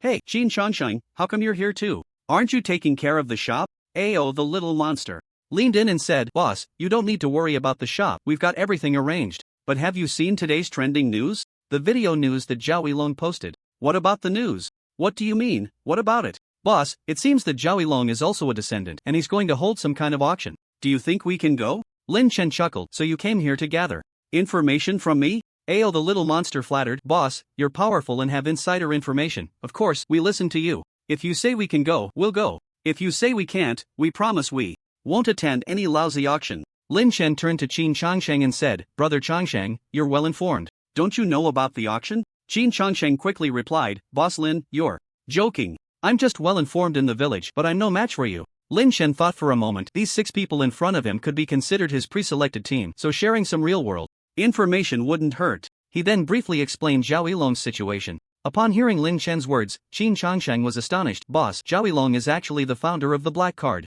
Alliance and a professional level?" Qin Changsheng knew about the Black Card Alliance and had even interacted with some of its members, but he didn't expect it to be founded by Zhao Yilong. "Yes, that's right. It is said that Zhao Yilong is one of the earliest descendants, so he is quite powerful. He also has considerable influence in reality, which is why the authorities have a somewhat ambiguous cooperative attitude towards him." After a pause, Lin Chen added, "I don't know Zhao Yilong well, but since the authorities haven't taken down the auction information, it means the auction is supported by them. If you go, it should be safe." Hearing Lin Chen say this, everyone began to consider their options. The Ultimate Iron Man couldn't help but mumble, "I'm just a broke loser in reality, I won't be able to buy anything at this auction." Ao the Little Monster spoke up, but with a different attitude. "Who isn't? I don't have money either, but I still plan to go and take a look. There should be quite a few descendants from all over the country attending this time. It's a rare opportunity. Even if I can't buy anything, as long as I can gather some strategies for the Apocalypse world, that would be enough."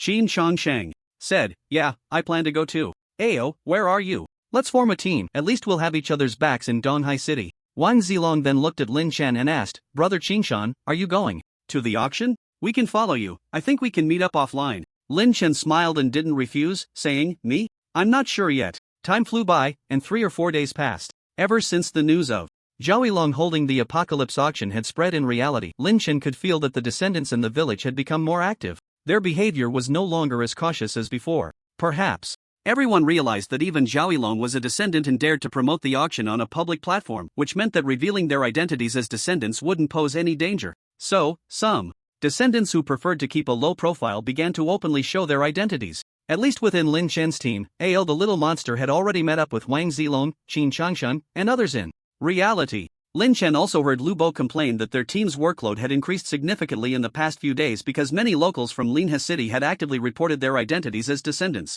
and sought help from the authorities. Just think about it, if there are so many descendants in Linhe City declaring their identities and aligning with the authorities, then nationwide, such occurrences would only increase. Until now, Lin Chen finally understood why the authorities tacitly allowed Zhao Yilong to openly promote the auction. It was to convey 2 messages to all the players of the Apocalypse. First, you are not the only one who can access the extraordinary world. Second, there is no danger in revealing your identity in reality. To some extent, the presence of the well-known wealthy individual and unofficial member Zhao Yilong personally stepping in is more persuasive than the news released by the authorities. One can only say that the authorities have played a good hand. Lin Chen also heard from Lu Bo that the authorities would soon launch the extraordinary website for the reborn. As long as one has a domestic ID card and has reported their reborn information to the local police station, they can log into this extraordinary website. This website will have 3 parts. The first part is an information hub within the Apocalypse world, mainly including basic strategy information on the monsters and spirits currently collected by the authorities, as well as how to enhance one's strength. Moreover, every logged-in user can post and discuss information in this section. The second part is a bounty section, where urgent tasks can be accepted, responsible for assisting the authorities in handling local monster invasion incidents. Of course, only powerful reborn recognized by the authorities can enter this section. It is said that if an urgent incident is resolved, the authorities will not be stingy with rewards. The third part is a resource exchange section that connects to the internal resources of the authorities. Simply put, in this section, one can use the apocalypse points issued by the authorities to purchase extraordinary resources. Regarding this matter, Lin Chen specifically asked LV Hai, who knew more information. LV Hai said that after the authorities studied some of the corpses of invading monsters in reality, they had developed several attribute potions with relatively mild side effects. These potions can increase 1 to 2 points in 4-dimensional attributes, which are rare resources even in the apocalypse world. From the upcoming extraordinary website, Lin Chen could initially see the authorities' grand plans. The strategy content in the first section is undoubtedly a great blessing for countless reborn who are new to the apocalypse world. With strategies, at least these people won't recklessly go out to kill monsters after entering the novice village of the apocalypse, and they will know how to gain experience, allowing them to grow faster. At that time, the death rate of the reborn will be greatly reduced, and monster invasion incidents will also decrease significantly. Furthermore, as long as they log into the website, they will definitely come under the authorities' monitoring. The reborn gaining power in the apocalypse world will inevitably show off in reality, and some may become arrogant, leading to violations of the law. The real name registration imposes a layer of shackles on the reborn who have gained power, making them consider the consequences before acting. The second bounty section is set up by the authorities for the mid to high level players among the reborn. Urgent bounty tasks can be solved by unofficial high-level reborn players, and it can also strengthen the relationship between the authorities and this group of high-level reborn players. As for the ties of interest, they are the rewards for those bounties. Just this morning, Lin Chen received the official reward for killing the purple-eyed marten last time. This reward was personally delivered by Zhang Baichuan, and it was said that the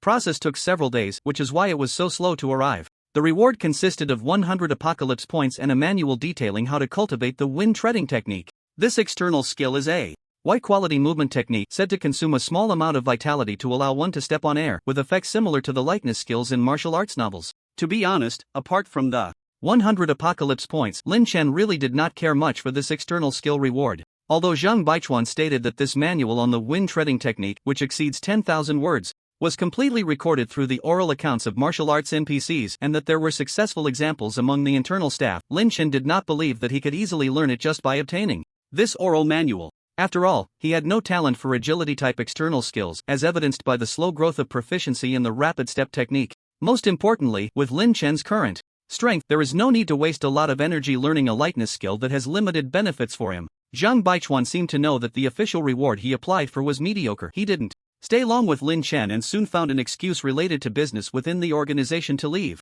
After sending off Zhang Baichuan, Lin Chen logged into the apocalypse world. As usual, when there are no major events, Lin Chen would draw a talent. Today's luck was decent. He drew a blue talent, Fire Burning Body.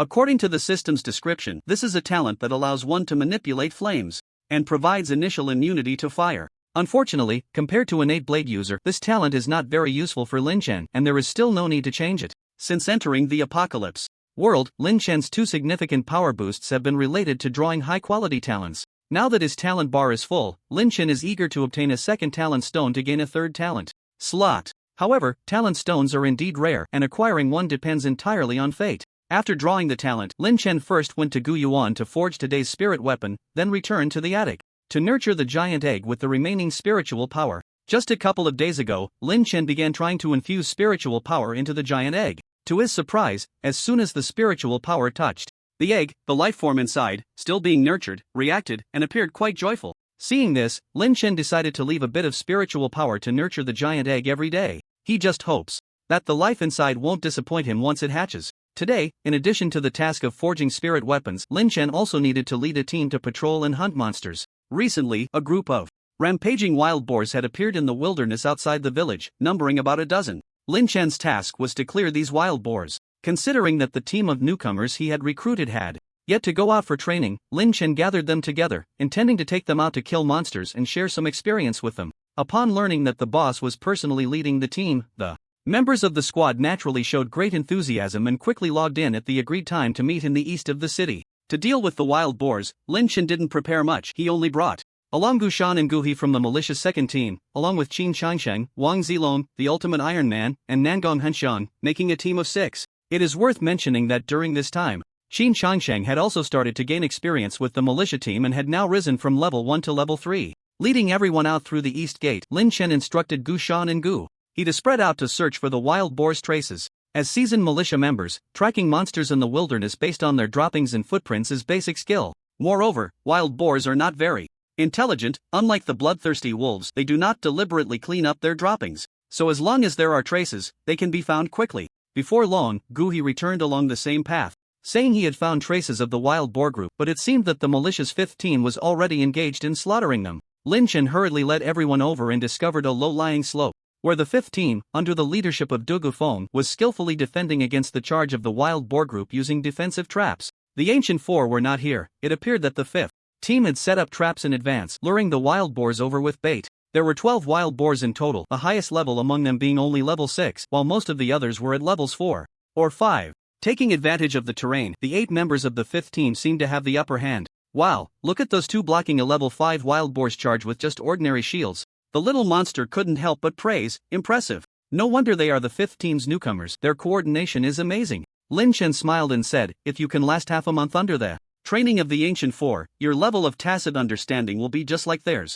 Upon hearing this, Wang Zilong nodded deeply in agreement. However, the little monster suddenly said, Boss, since the 5th team's newcomers are here, doesn't that mean we came out for nothing this time? Lin Chen said, it's fine, they can't kill that many savage pigs. I'll leave a few for you to practice on, but you better not perform too poorly later. If you embarrass me, there will be consequences. Just then, due to a defensive error by Qian Duo in the small slope ahead, a level 6 savage pig charged into the internal defense circle of Team 5. Dugu Feng exclaimed, Qian Duo, you fool, stop doing stupid things. This is bad, quickly scatter, retreat according to Plan B. The level 6 savage pig rampaged within the defense circle, and not a single person could withstand it head-on. Seeing that casualties were imminent, Lin Chen immediately took out his bare sinew longbow and drew it back with full force. Whoosh! An arrow, like a streak of light, shot through the air, and the level 6 savage pig exploded like a mist of blood, transforming into a dropped item. Damn, we're saved. It's Vice Village Chief Lin. Qingshan, you're amazing. I almost died of fright just now, luckily you showed up in time.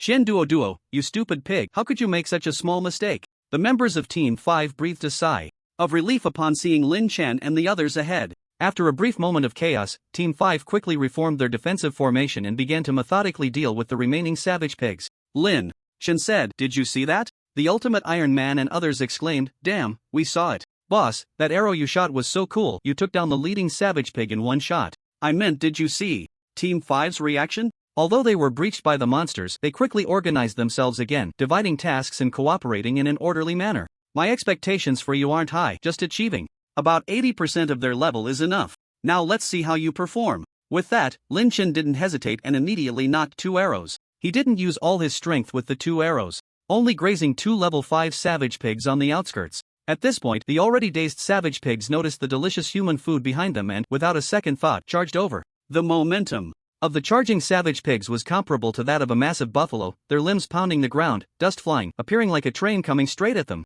Damn, boss, this is too big of a deal. Not only the little monsters and the Iron Men, but even the more composed Jiang Hanxue and Nangong Chang showed serious expressions. Observing everyone's reactions, Lin Chen smiled and said, don't expect me to step in, it's just 2 savage pigs. You all figure out how to deal with them. Jiang Hanxue drew a long sword and said, I'll distract one, you all handle the other.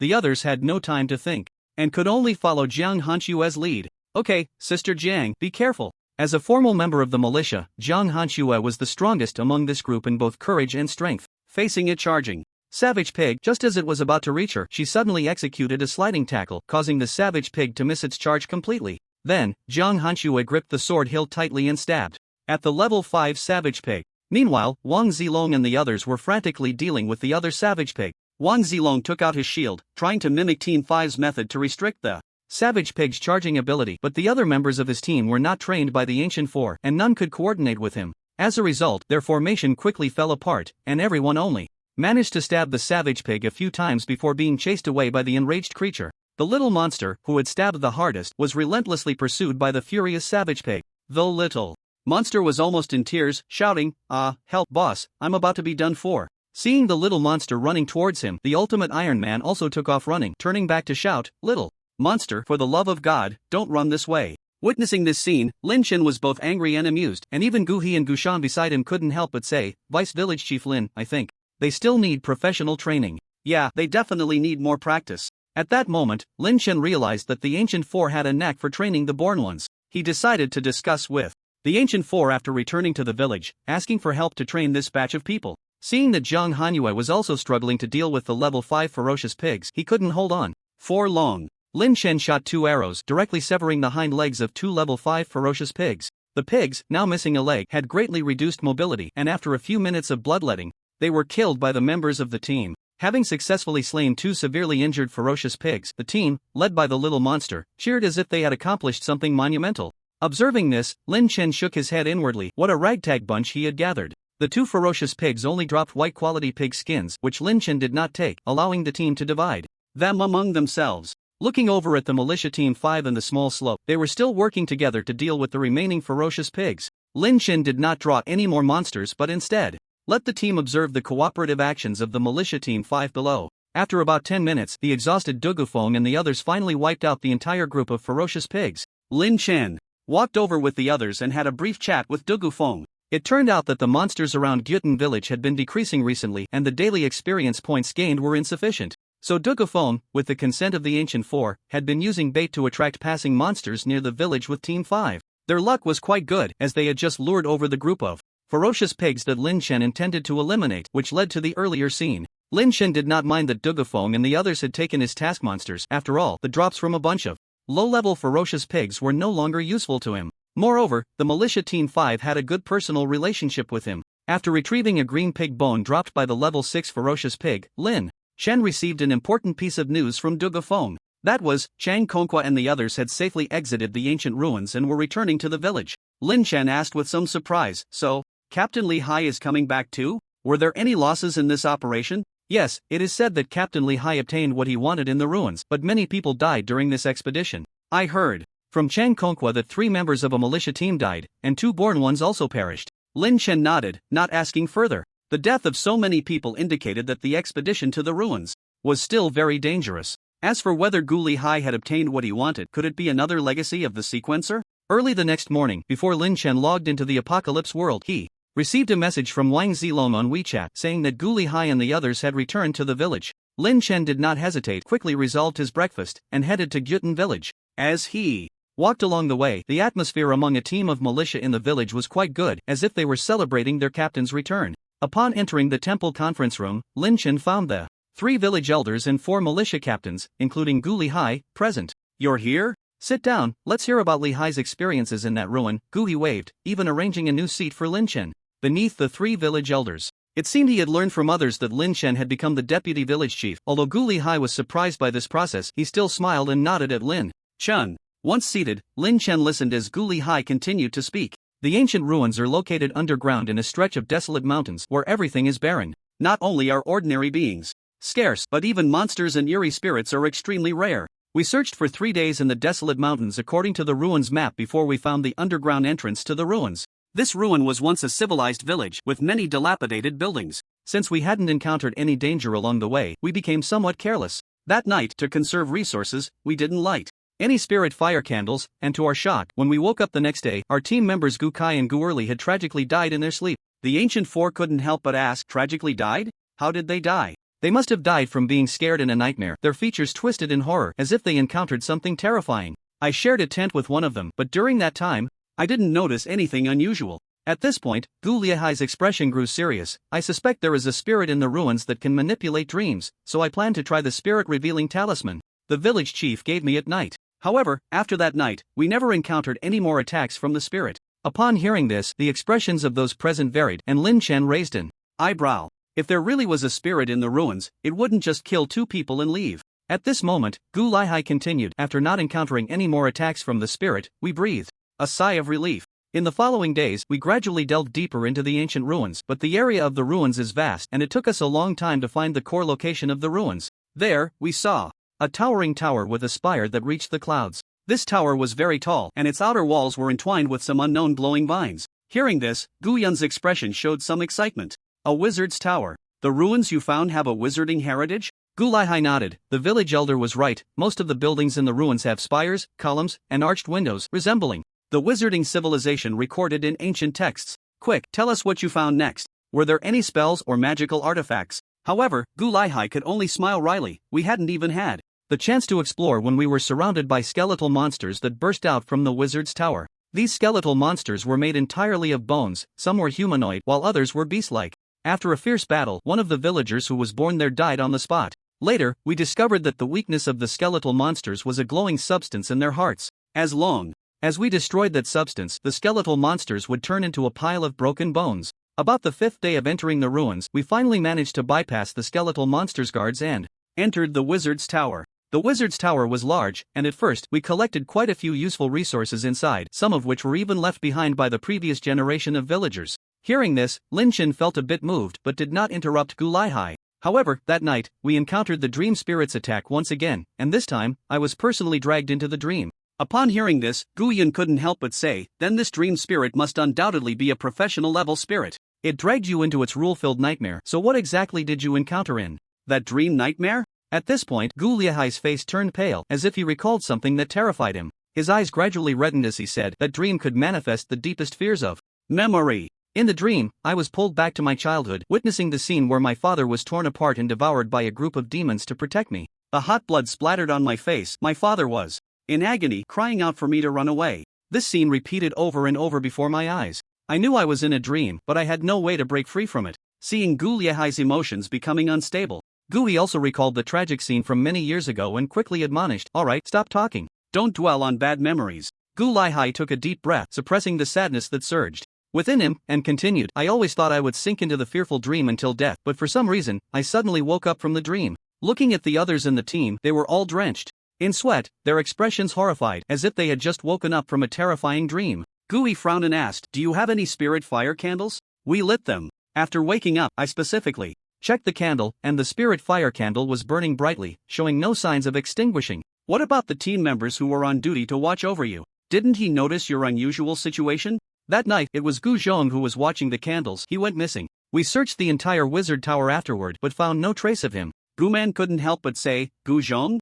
I remember. He was an old member of your team, always calm and very cautious in his actions. How could he leave you all behind? I don't know. Anyway, after that night, I didn't dare to linger in the wizard tower anymore. We then scavenged the supplies in the tower, left the wizard tower, and exited the ruins. After recounting the entire experience of this journey, Gu Lihai fell silent while the others, including Lin Chen, fell into deep thought. Gu Laozi speculated, since the dream spirit dragged you into the nightmare, it couldn't have let you go halfway, so something must have happened that prevented it from attacking you again. Could it be related to Gu Zhong? Gu Yuan, who had been silent, spoke up. I know Gu Zhong well, he wouldn't do anything harmful to the village. I actually think it was Gu Zhong who saved you. Gu Man said, what I'm curious about is that you encountered this dream spirit when you entered the ruins and then were attacked by it in the wizard tower, which indicates that this spirit has been following you. But why didn't it attack you halfway? Maybe the wizard tower is the nest of the dream spirit. When Lihai and the others ventured deeper into the tower, they invaded the spirit's territory, but that doesn't explain why the dream spirit ultimately gave up on attacking them and let them leave safely. In the temple conference room, everyone was sharing their guesses. After all, there were too many inexplicable things about Gu Lihai and the others' journey in the ruins. If they didn't figure it out, they probably wouldn't feel at ease. At that moment, Lin Chen suddenly spoke up. Maybe Gu Zhong was killed to silence him. Everyone was taken aback by his words, and Gu Lihai quickly asked, Deputy Village Chief Lin, what do you mean by that? Lin Chen cleared his mind and then asked, Captain, where were the born ones who were with you that night in the wizard tower? It was dangerous at night, and the born ones have limited online time, so they naturally weren't in the wizard tower. Lin Chen thought for a moment and continued, first, let's assume that only you and the spirit that can manipulate dreams were in the wizard tower, and the dream spirit kills people through nightmares. If Gu Zhong was killed by the dream spirit, his body would definitely be in the wizard tower and wouldn't completely disappear. So, a third party must have appeared that night and taken Gu Zhong's body, and among your team, only the born ones have that capability. Gu Laozi couldn't help but say, so, are you saying it was the born ones who killed Gu Zhong? But for what reason? Lin Chen said solemnly, perhaps it was for the resources discovered in the wizard tower, or maybe it has something to do with that dream spirit. After hearing Lin Chen's reasoning, Gu Lihai's face darkened to the point of dripping water. He suddenly stood up and walked towards the temple exit. I'm going to gather this group of born ones right now. If any of them really killed Gu Zhong, I guarantee he will die a miserable death. What do you mean, 3 village elders? The captain wants to kill the born ones in the village and you have nothing to say? Gu Laozi looked eager for chaos, then turned to Lin Chen with a teasing tone. Deputy Village Chief Lin, you're the leader of the born ones in the village, aren't you going to take a look?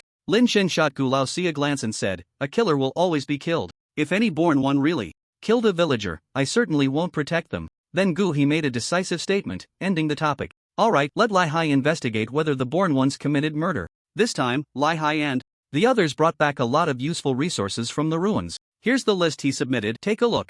Gu Yun, the village elder, said impatiently, a single list can't convey everything, just give us a brief overview. Is there any wizard's inheritance? Gui smiled and said, alright, let me tell you, the main supplies brought back this time include 2 inheritances of knowledge, and another important resource that can rival the divine water. The first inheritance records the legacy of the Gu Diao sequencer, and the second inheritance is a type of witchcraft. Witchcraft? What kind of witchcraft? Gu Yunxiang eagerly inquired. Although he had once become a wizard due to an opportunity, he lacked many of the means of a true wizard and could only be considered a half-baked professional wizard. It is said to be a type of witchcraft that can control inanimate objects. This inheritance is still with Lai Hai, you can trade with him later. He then looked at Gu Man and Gu Qinghu and said, as for the Gu Diao sequencer inheritance, it was also painstakingly sought after by Lai Hai, so this inheritance will be given to him in the village. You two have no objections, right? Gu Man and Gu Qinghu quickly replied, this was obtained through Lai Hai's hard work, so it naturally belongs to him. We actually want to become martial artists. However, Lin Chen was quite curious about what the Gu Diao sequencer inheritance was like and how it compared to his Fu Zhu sequencer. Gui seemed to understand Lin Chen's thoughts and directly handed him a piece of animal skin, saying, you are already considered half a sequencer. Take a look at this Gu Diao inheritance and see if there are any issues. The animal skin was somewhat special, very thin, seemingly made from the skin of some bird species. Just like the Fu Zhu animal skin, it was filled with small characters of inheritance. After a preliminary glance, Lin Chen found that the Gu Diao sequencer was far inferior to the Fu Zhu sequencer, as there were only 2 divine attributes in the Gu Diao sequencer, one being a mid-tier sound divinity and the other a low-tier avian divinity. The sound divinity could manipulate sound and imbue emotions into it for attacks. The avian divinity could communicate with birds and control them. If one were to follow the Gu Diao sequencer inheritance, they would need to awaken an eagle's nasal bloodline organ. The materials required for awakening this organ were somewhat less than what Lin Chen needed, but they were still not easy to gather. After reading all the information on the animal skin, Lin Chen couldn't help but nod slightly. This Gu Diao inheritance was clearly not as good as the Fu Zhu inheritance, indicating that the Fu Zhu sequencer was also considered a mid to high level inheritance among the various sequencer inheritances. How is it? Lin Chen returned the animal skin and said, it should be fine, this inheritance is quite good. If you don't mind, that's great. Gui smiled and didn't say much more. Clearly, he handed the Gu Diao inheritance to Lin Chen to let him know that the Fu Zhu inheritance given to him in the village was the best sequencer inheritance. After all, only through comparison could Lin Chen realize the value of the Fu Zhu inheritance. Gui continued, the materials needed for the Gu Diao inheritance cannot be gathered in the village. Some materials are not even available in Hexian village. Therefore, during the trip to Tianshui City, Lai Hai will also go along. At that time, you can see if you can gather the materials in Tianshui City. At this moment, Guman couldn't help but ask, Elder Xiang, have the candidates for the trip to Tianshui City been decided? He nodded, I have a preliminary personnel plan in mind. This trip requires the advanced martial artists Gu Man and Gu Qinghu to go, followed by Gu Yuan and Elder Gu Yunxiang, with one of them needing to lead the team. I will stay in the village, and as for Deputy Village Head Lin, you will be responsible for the newborns accompanying this trip. Upon hearing this, Gu Laozi couldn't help but get anxious. Why am I not included? Last time we went to kill wolves, I wasn't there, and now for the trip to Tianshui City, I'm still not included?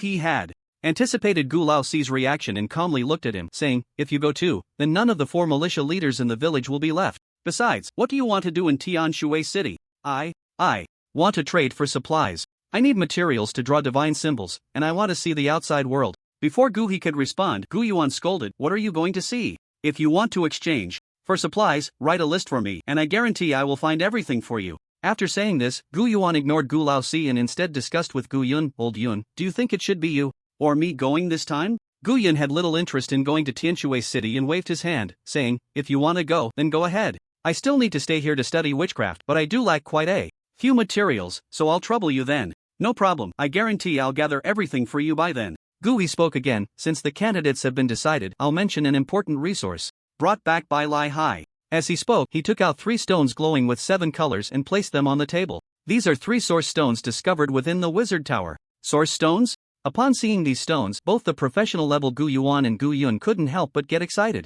Gu Yuan couldn't help but say, "This is truly a good thing for us professionals." Gu He, are there only 3 of these? Gu He replied, Lai Hai found a total of 4. He kept 1 for himself, and these 3 are to be distributed within the village. As for whether there are more among that batch of reborn, I'm not sure. At this moment, Lin Chen curiously asked 3 village elders, what exactly are these source stones? Can I have a look? Source stones are a type of miraculous stone that contains the energy of heaven and earth. These stones can restore and even enhance the strength of professionals. As he spoke, Gu He handed one of the colorful source stones to Lin Chen. Source stone, a type of energy stone derived from the extraordinary world, with no rank. Each source stone can restore true energy, mental power, divine power, and spiritual power, but once the original power within the source stone is absorbed, the stone will shatter. After reading the system's introduction and listening to Gu He's explanation, Lin Chen understood that source stones are like large power banks capable of restoring the advancement attributes of professionals. Moreover, as long as the original power of the source stone is not absorbed, the stone will automatically absorb the energy from heaven and earth, recharging itself.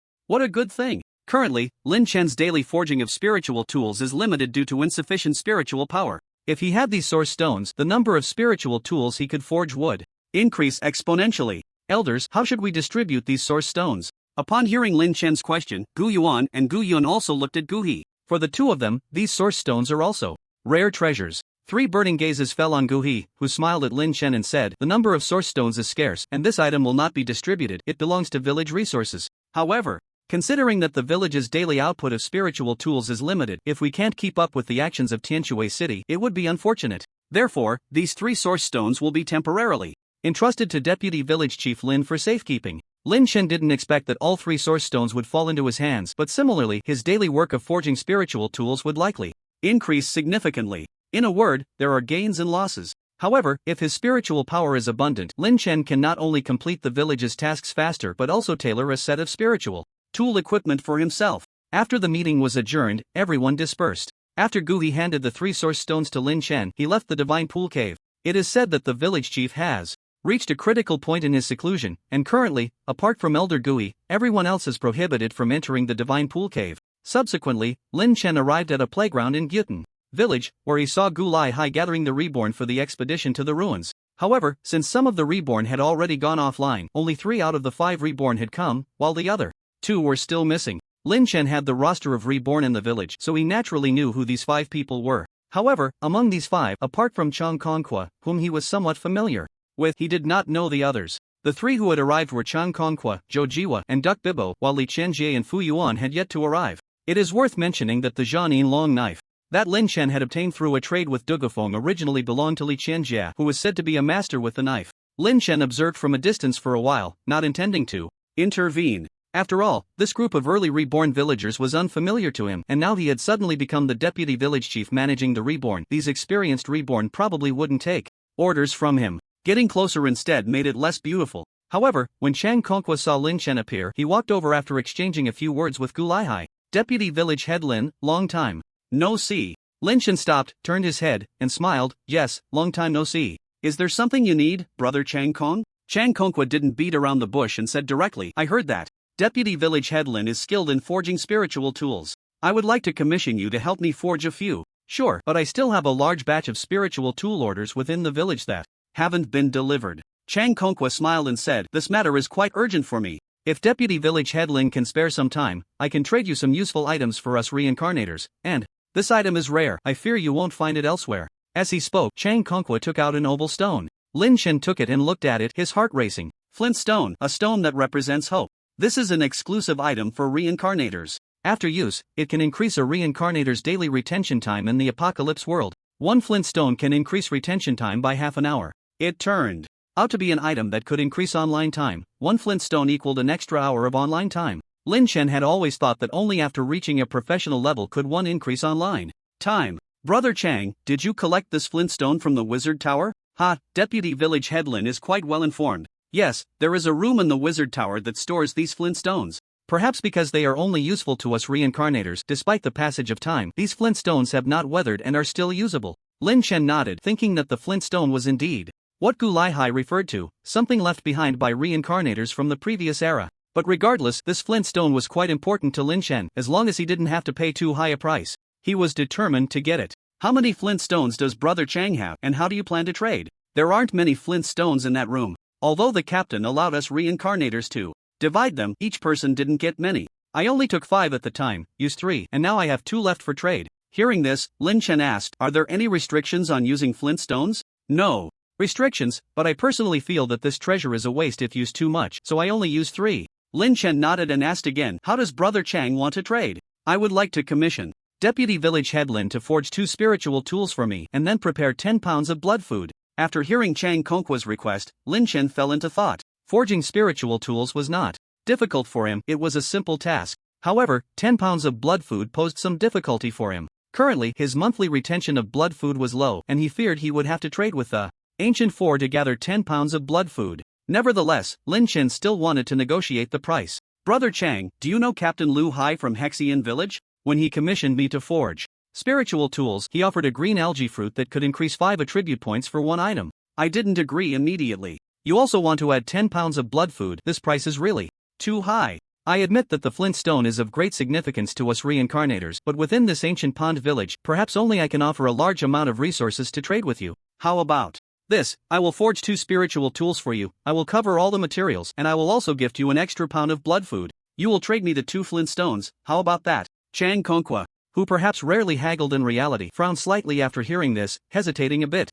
Lin Chen continued to ask, Brother Chang, have you forged spiritual tools before? I have gathered a few green materials and asked Gu Yuanxiang to help forge them, but it failed. Speaking of this, Chang Kongqua's face darkened a bit. He had thought Gu Yuan was a master forger in the village. He had painstakingly given Gu Yuan the materials he had saved up, only to find that Gu Yuan produced nothing and wasted his materials. The failure rate of forging spiritual tools is extremely high. It would be better for you to let me give you 2 finished spiritual tools instead of entrusting me with the forging. You wouldn't even have to pay for the materials. What do you think? Chang Kongqua thought that exchanging 2 flint stones for 2 decent spiritual tools, along with a pound of blood food, was not a bad deal. He then asked Deputy Village Head Lin, how is your level of forging spiritual tools? Lin Chen confidently replied, the overall attributes have at least a 10-point boost, along with other characteristics that will surely satisfy you. Currently, all the spiritual tools in the village are forged by me, so you don't need to worry about the quality. Alright. Having obtained 2 flint stones at a low price from Chang Kongqua, Lin Chen also became interested in Zhou Jiwa and Duck Bibo on the playground, as they should also have some flint stones on hand. However, he wasn't in a hurry. He promised to deliver to Chang Kongqua tomorrow, and as long as the spiritual tools he forged were good enough, these 2 would likely come to him for a trade. After leaving the playground, Lin Chen went directly to Gu Yuan's forging fire room. You little brat, you're late today. Perhaps it was because Lin Chen had taken away 3 source stones. Gu Yuan was in a bad mood today. Don't worry, I'll start working right now. In the conference room, Lin Chen had briefly tested the effects of the source stones. As long as there was physical contact with the source stones, the energy within would transform into the spiritual power he needed. So he tied the 3 source stones together with a hemp rope, which sparkled like a necklace, hanging around his neck. Gu Yuan's eyes widened, and he muttered, "TCH, you rich brat." Lin Chen chuckled, not taking it to heart, but he wondered when Gu Yuan would start using such words. With a continuous supply of spiritual power, Lin Chen no longer had to worry about running out. Therefore, for the first spiritual tool today, he decided to challenge himself by forging a standard-sized metal knife. After receiving 2 pieces of green quality large ore from Gu Yuan, Lin Chen began hammering in front of the furnace. Besides learning forging techniques from Gu Yuan, Lin Chen also searched for methods of weapon forging in reality. As a result, his skills in smelting, forging, and quenching grew rapidly. Bang! Bang! The huge iron hammer continuously struck the molten ore, and under the extremely high power attributes, the impurities within the ore were quickly smelted out. About an hour later, a long Tang Mo knife was forged by Lin Chen. The Tang Mo knife was a heavy sword used by cavalry during the Tang dynasty, requiring both hands to wield, delivering a powerful slash. Gu Yuan had never seen such a knife and couldn't help but ask, "Who can use this weapon that you forged?" Hee, just a moment of impulse. If no one can use it, I'll cover the material costs myself, ensuring the village doesn't suffer any loss. After saying that, Lin Chen began to infuse spiritual power into the Tang Mo knife. Since it was crafted with great care, Lin Chen was very familiar with the overall material and forging details of this knife, allowing him to infuse spiritual power quickly. With the continuous supply from the 3 source stones, the white deer antlers on Lin Chen's head also began to glow slightly, as a large amount of spiritual power was poured into the blade of the Tang Mo knife. Thus, in less than an hour, the Tang Mo knife was finally endowed with spiritual tool characteristics. Tang Mo knife spiritual tool, a heavy knife forged from ore metal, weighing 15 pounds, measuring 7 feet in length, with a hard material and an exceptionally sharp blade. Due to the infusion of spiritual power, equipping this item can resist weak negative emotions, has a calming effect, and can increase the holder's strength attribute by 20 points. Note: the holder must have a strength exceeding 15 points. After reading the attributes of the shimmering Tang Mo knife, Lin Chen couldn't help but nod in satisfaction. An increase of 20 points in strength attributes meant that equipping it would elevate a newborn's level by 4 levels in one breath. This Tang Mo knife was far superior to the Chengfeng knife in his hand. Clearly, so far, this was his most outstanding work of spiritual tools. Elder, what do you think? Handing the Tang Mo knife to Gu Yuan, he immediately felt a significant boost in strength upon holding it. Gu Yuan said joyfully, good knife, good knife. If you can forge spirit weapons at this level, even if you go to Tianshui City, you can become a guest of honor. Although Tang Mo's knife was good, Lin Chen also realized that forging such large weapons consumed quite a bit of spiritual power. He glanced at the source stone necklace around his neck, noticing that one of the source stones had dimmed by a third. Lin Chen estimated that he had consumed about 200 points of spiritual power just now, which meant that a source stone could store 600 points of usable spiritual power. He just didn't know how fast the energy in the source stones would recover. With 3 source stones taking turns, he wondered if they could support his high-frequency forging. After using 2 flint stones, Lin Chen's online duration became 8 hours. Next, Lin Chen continued to forge spirit weapons, but considering the upcoming actions in Tianshui City, he decided to follow Gu Yuan's idea and forge standard spirit weapons. One piece of defensive equipment was armor crafted from the bones of corpse monsters and the bones of heart-eating wolves, paired with beast skins. The offensive equipment required forging 3 types of spirit weapons: a long sword, a long knife, and a bow and arrow. Considering aesthetics, Lin Chen specifically went offline to find a cool armor blueprint online, planning to create the finished product according to this design. Time passed slowly, and Lin Chen was sweating in the forging room. By noon, he had forged 3 pieces of defensive armor in one go. With ample spiritual power supply, he produced 1 piece on average every hour. Exquisite armor spirit weapon, a defensive spirit weapon sewn and crafted from materials such as demon beast breastbones, corpse monster ribs, and high-quality beast skins. Because it is nourished with spiritual power, it has a calming effect on the mind and can increase the holder's constitution by 10 points and stamina by 3 points. With a total attribute boost of 13 points, this standard defensive spirit weapon was already considered qualified for Lin Chen. However, Lin Chen still felt that the forging speed was too slow. There were quite a few militia members in Gyutan village, and if each person needed 1 piece, even if Lin Chen forged for 8 hours a day, it would be difficult to gather the required quantity in a short time.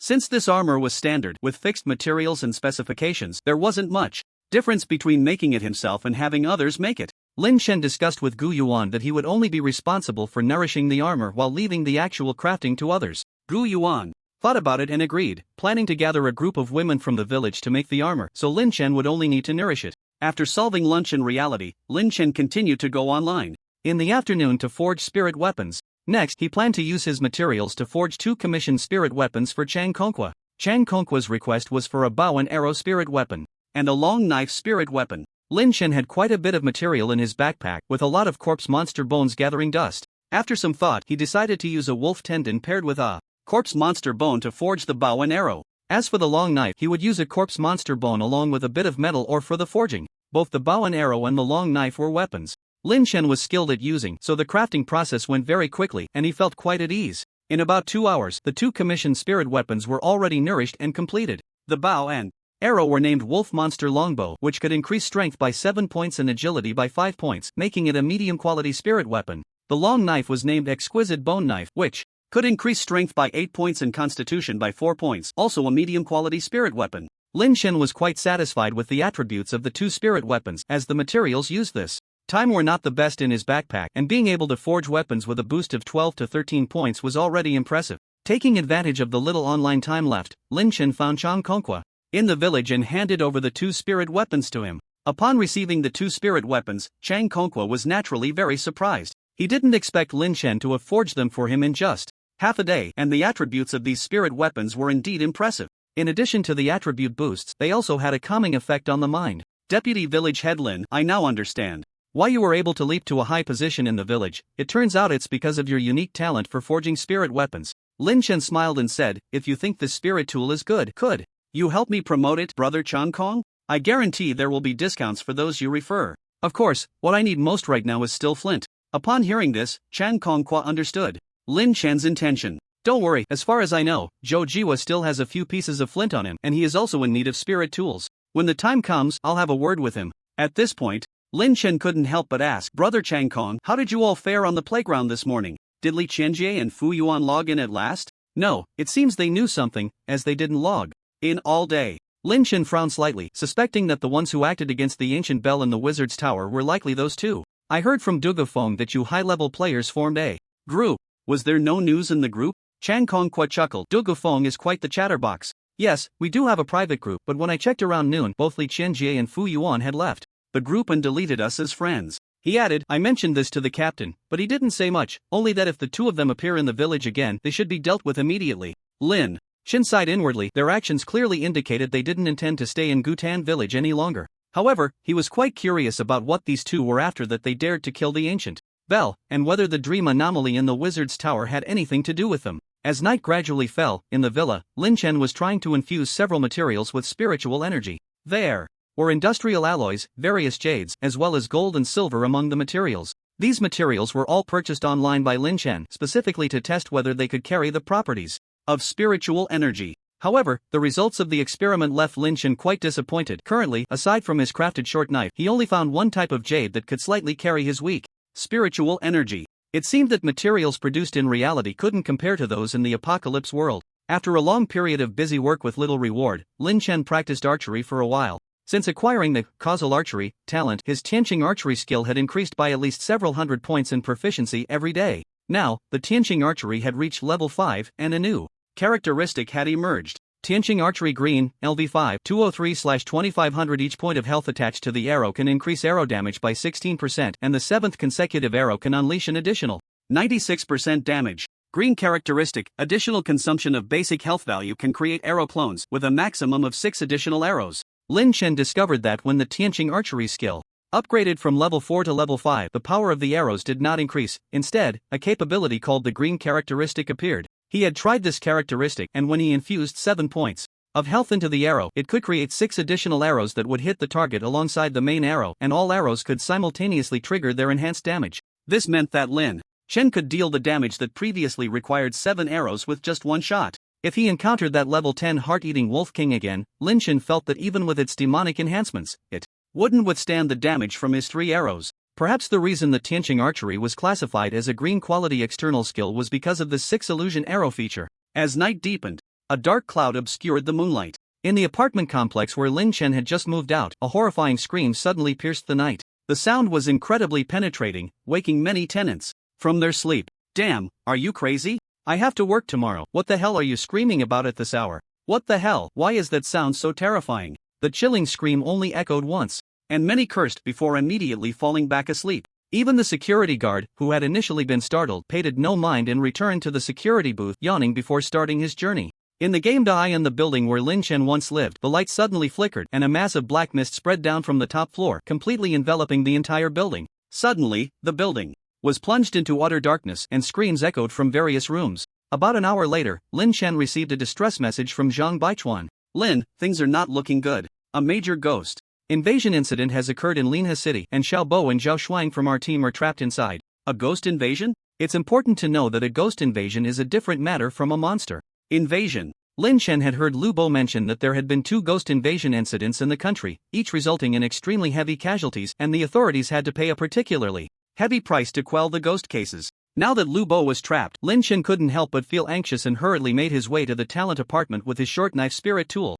At this time, the talent apartment was surrounded by police cars, and even armed police forces were stationed outside, dispersing all ordinary crowds, not even allowing photography. Upon learning that Lin Chen was on his way, Zhang Baichuan, the head of special case handling in Linhe City, disregarded the gazes of other officers and respectfully invited Lin Chen to the scene. For Zhang Baichuan, it seemed that only Lin Chen could resolve this unknown ghost incident in the entire Linhe City. Just recently, he had reported the ghost invasion incident to the headquarters in the capital. Although the headquarters had dispatched a level 10 expert capable of dealing with ghosts, they wouldn't arrive until dawn, and by then, it was likely that everyone in the building wrapped in black mist would be dead. At that moment, Captain LV Hai from Longchang City suggested to Zhang Baichuan to invite Lin Chen out. LV Hai's exact words were, "This expert from Linhe City is even more powerful than I am. If he can't resolve the ghost issue, then the headquarters should consider sending professional level experts for support. Anyone below level 10 is just cannon fodder." LV Hai was a more senior survivor than Zhang Baichuan and was said to be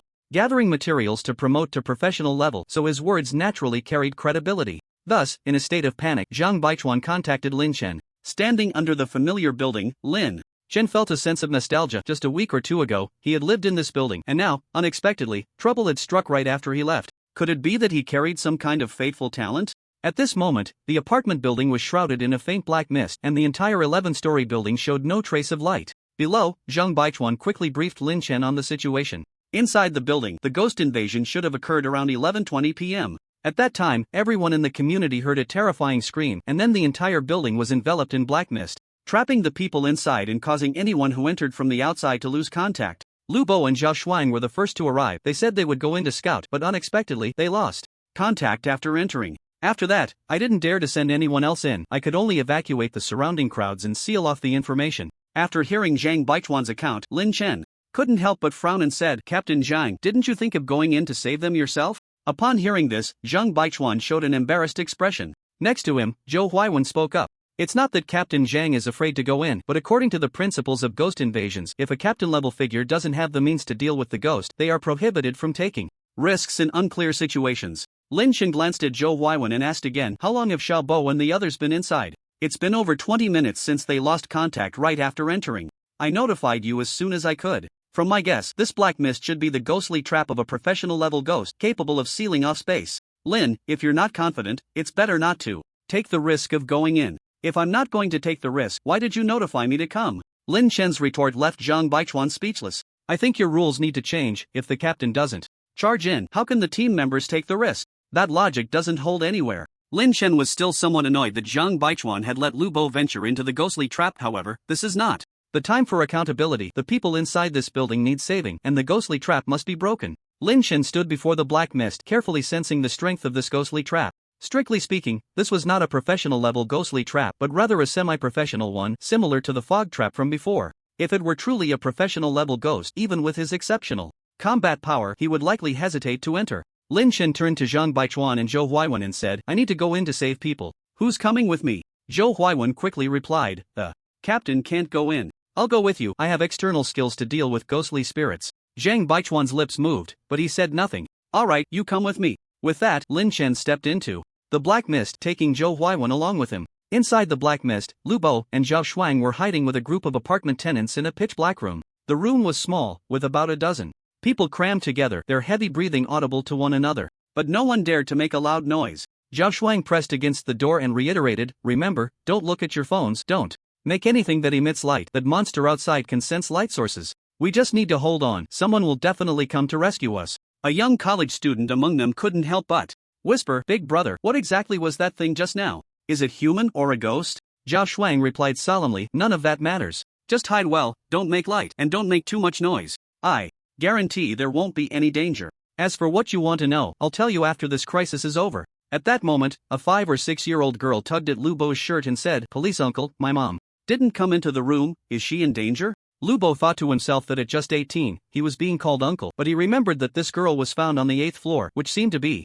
full of corpses. Her mother was probably gone. But he could only comfort her. It's okay, little one. I'll take you out to find your mom soon. Suddenly, a hurried running sound came from outside the door, accompanied by a panicked voice shouting, Help! Someone help me! There's a monster chasing me! Everyone inside the room fell silent as they quickly realized what was about to happen. Sure enough, the man's cries not only failed to save him but also angered the ghost within the black mist. In an instant, a mass of black mist surged toward the man, directly tearing off his head, followed by the sound of crunching as the mist began to chew. The apartment had poor sound insulation, and everyone could hear the commotion in the hallway clearly. In the dark environment, combined with the stifling air, some people began to lose their composure and made noise. Zhao Shuang growled in a low voice, Be quiet. If you want to die, I won't stop you. Indeed, people are afraid of death. After that shout, the room fell silent. Lu Bo whispered, Shuanggu, this isn't a solution. Even if that ghost doesn't come looking for us, the corpses it controls will find us. Zhao Shuang replied helplessly, Then what should we do?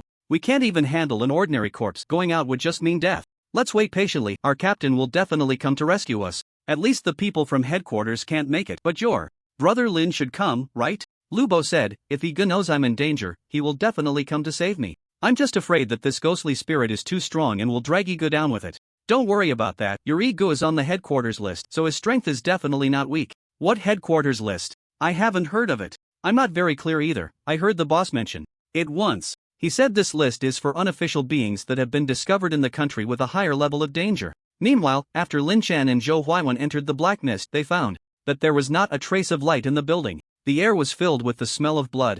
Zhou Huaiwen turned on the flashlight on his phone and was immediately shocked to find that there were quite a few corpses piled up at the entrance of the building. It seems that these people were all tenants. After the invasion of the eerie spirits, they had intended to flee the building but were stopped by the black mist, leading to their tragic deaths here. Lin Chen recognized a few familiar faces among the corpses, perhaps residents from the same floor, and couldn't help but frown slightly. He suddenly thought of Lu Yuqian, wondering if she was still alive. At that moment, a shadow appeared in the corridor ahead, revealing a monster about 2 meters tall with ram's horns slowly walking out. The horned creature wielded a rusty iron axe, its mouth smeared with blood, as if it had just feasted on a corpse. Upon seeing Lin Chen and Zhou Huaiwen, who were holding flashlights, the horned monster excitedly bared its bloody fangs and charged at them. Thud, thud. The heavy footsteps created an intense sense of pressure. Zhou Huaiwen's expression changed slightly, feeling that this horned monster was even more terrifying than the high-level monsters he had encountered in the apocalypse world. Be careful. Zhou Huaiwen turned his head to utter those 2 words, only to see Lin Chen, with a calm expression, stepping forward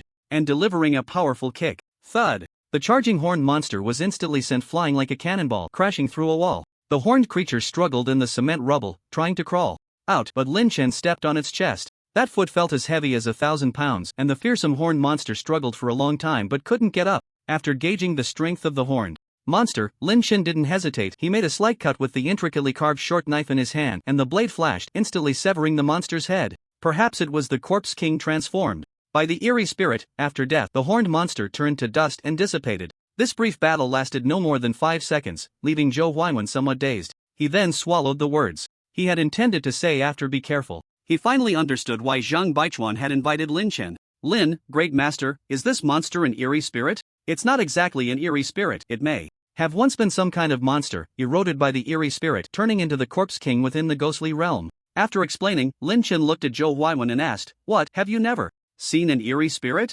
Zhou Huaiwen honestly replied, "I only heard the militia talk about them in the novice village, but I've never actually seen one." Lin Chen smiled and said something that could be taken as either praise or sarcasm. "You dare to rely on a foreign skill and come in with me without having seen one? You really are brave." Lin Chen noticed that although the horned monster had turned to dust, the rusty axe it wielded remained. Picking up the rusty axe from the rubble, Lin Chen weighed it in his hand and found the material to be quite good. It might be useful for refining a spiritual weapon. Indeed, even the most useless extraordinary iron should be stronger than materials in reality, so it seemed this outing had yielded additional rewards. "Let's go." You keep the light on and continue deeper. The building had 11 floors, each with 3 corridors, and the junctions of the 3 corridors had 2 elevators, but the power was out and the elevators were unusable. Lin Chen and Zhou Huaiwen took a quick look around the first floor and found that nearly all the residents had perished, only discovering 2 lucky ones hiding under a bed in a bedroom. "Big brother, are you official personnel? Please take me out of here. This place is haunted." "Woo-woo, I was so scared. After hearing the screams from next door, I hid under the bed. Thank goodness you came." The 2 rescued individuals were young, and upon seeing Zhou Huaiwen in uniform, they immediately began to cry out in excitement. Zhou Huaiwen reassured them, "Stop crying. It would be bad if you attract the monsters from the darkness. You 2 stay behind us, and I promise to get you out." The 2 wanted to say something more, but at that moment, another horned monster burst out from the corridor. This horned monster not only wielded a rusty axe but also had a bloody severed hand in its mouth. The 2 were immediately terrified by this scene, quickly breaking free from Zhou Huaiwen and running towards a corridor in the darkness. "Damn, a monster." Zhou Huaiwen's reaction was relatively decisive. He quickly drew his pistol and fired. Bang! Bang! But the bullets caused no harm to this half-dead creature, only causing it to pause for a moment. In the end, it was Lin Chen who used his knife to kill the horned monster in one strike. To Lin Chen, this horned monster was roughly at the strength of a level 9 demon, posing no threat to him. It was something he could easily slay with a single blow. After collecting the second iron axe, Lin Chen said, "There should still be quite a few survivors in this building. Don't look for them yet. Even if you find them, they would just be a burden. Follow me as we go up floor by floor, and let's kill all the corpse puppets first." "Master Lin, what about the ghost spirits in this building?" "The ghost spirit is hiding quite deep. I haven't discovered it yet." In fact, as soon as he entered the building, Lin Chen had briefly sensed the ghost spirit's presence through the ghost stone, but the black mist ghost seemed somewhat wary of him and did not show itself. Lin Chen was unsure of what trick the ghost spirit was playing. He planned to clear out the corpse puppets in the building first before looking for Lu Bo and the others. Then, Lin Chen led Zhou Huaiwen up floor by floor, killing the goat-headed monsters they encountered along the way. Some goat-headed monsters carried iron axes while others were empty-handed. By the time they reached the 8th floor, Lin Chen felt nothing unusual, but Zhou Huaiwen, carrying 4 heavy iron axes, was panting heavily. Upon reaching the 8th floor, Lin Chen immediately smelled a strong scent of blood. With his phone flashlight, he discovered that almost all the residents on this floor were dead, and many of the corpses had their life essence completely drained, appearing shriveled. It seemed that the black mist ghost had fed on human blood here. Just then, a sudden scream from a crowd came from upstairs, and Lin Chen's heart began to race wildly. Clearly, the hidden black mist ghost had revealed itself. Upstairs, Lin Chen rushed up to the 9th floor, and in the darkness he saw a group of people fleeing in panic while a mass of black mist charged through the corridor, instantly shredding all the living beings caught in its grasp into a bloody pulp. Among the crowd, Lin Chen immediately spotted Lu Bo, who was desperately fleeing while holding a little girl. "Xiao Bo, come this way." "Igu." Lu Bo seemed to see a savior and hurriedly rushed over with Zhao Shuang and the panicked survivors. "Igu, be careful. This ghost can transform into black mist. Touching it means death." Roar! The black mist ghost let out a roar and continued to chase the crowd, like a howling black tornado charging towards Lin Chen. The floor tiles and debris in the corridor crumbled to dust under this force. Although Lin Chen's expression was serious, he showed no signs of fear. It was just a semi-professional ghost. He had killed plenty before. The dragon-patterned short knife in his hand began to gather power, with a large amount of life essence pouring into it, causing the entire blade to radiate a scorching heat. The black mist rushed towards him, and a distorted human face faintly emerged. At that moment, Lin Chen unleashed his fivefold enhanced sun blade technique. The fierce golden flame blade light shone like a blazing sun, instantly illuminating the dark floor. Under the immense force of the blade, the charging black mist ghost was torn in half like a thin sheet of paper. "Ah, it hurts. Human, you shall die." Ghost language, a wretched cry echoed from the black mist. The black mist ghost also realized that Lin Chen was not to be trifled with, and its remaining black mist rushed directly into a room. "Where do you think you're going?" Lin Chen's figure flickered as he brandished his short knife and quickly pursued. If this black mist ghost did not actively reveal itself, even the ghost stone on him would struggle to detect its trace. If it managed to escape, it would take a lot of effort to find it again. Time rewound to the moment when Zhang Baichuan and the others were still guarding downstairs. They saw a golden blade of light shoot up from the 9th floor, crashing into the black mist. This golden light was the residual force of Lin Chen's earlier strike, which had actually sliced through the thick concrete floor and leaked out. The tremendous roar attracted the attention of everyone present. Many police officers were dumbfounded, wondering if this was a power that humans could wield. Soon after, a golden crack seemed to appear in the black mist membrane outside the building. Unable to heal for a long time, a instructor named Li couldn't help but ask, "Captain Zhang, what kind of expert have you brought in?" Zhang Baichuan was also quite shocked, feeling that he could never offend Lin Chen in the future. Meanwhile, Lin Chen was frantically chasing the black mist spirit within the building, but this thing was even more agile than the mist spirit from before, able to transform into black mist and slip through any gap as if it were dispersing and gathering. Seizing the opportunity, Lin Chen struck twice, but both attacks were evaded by the black mist spirit. The black mist spirit had already experienced Lin Chen's swordsmanship and naturally did not dare to be as arrogant as before, facing Lin Chen's blade head-on. In the end, Lin Chen still lost track of the black mist spirit on the 10th floor and could no longer find any trace of it.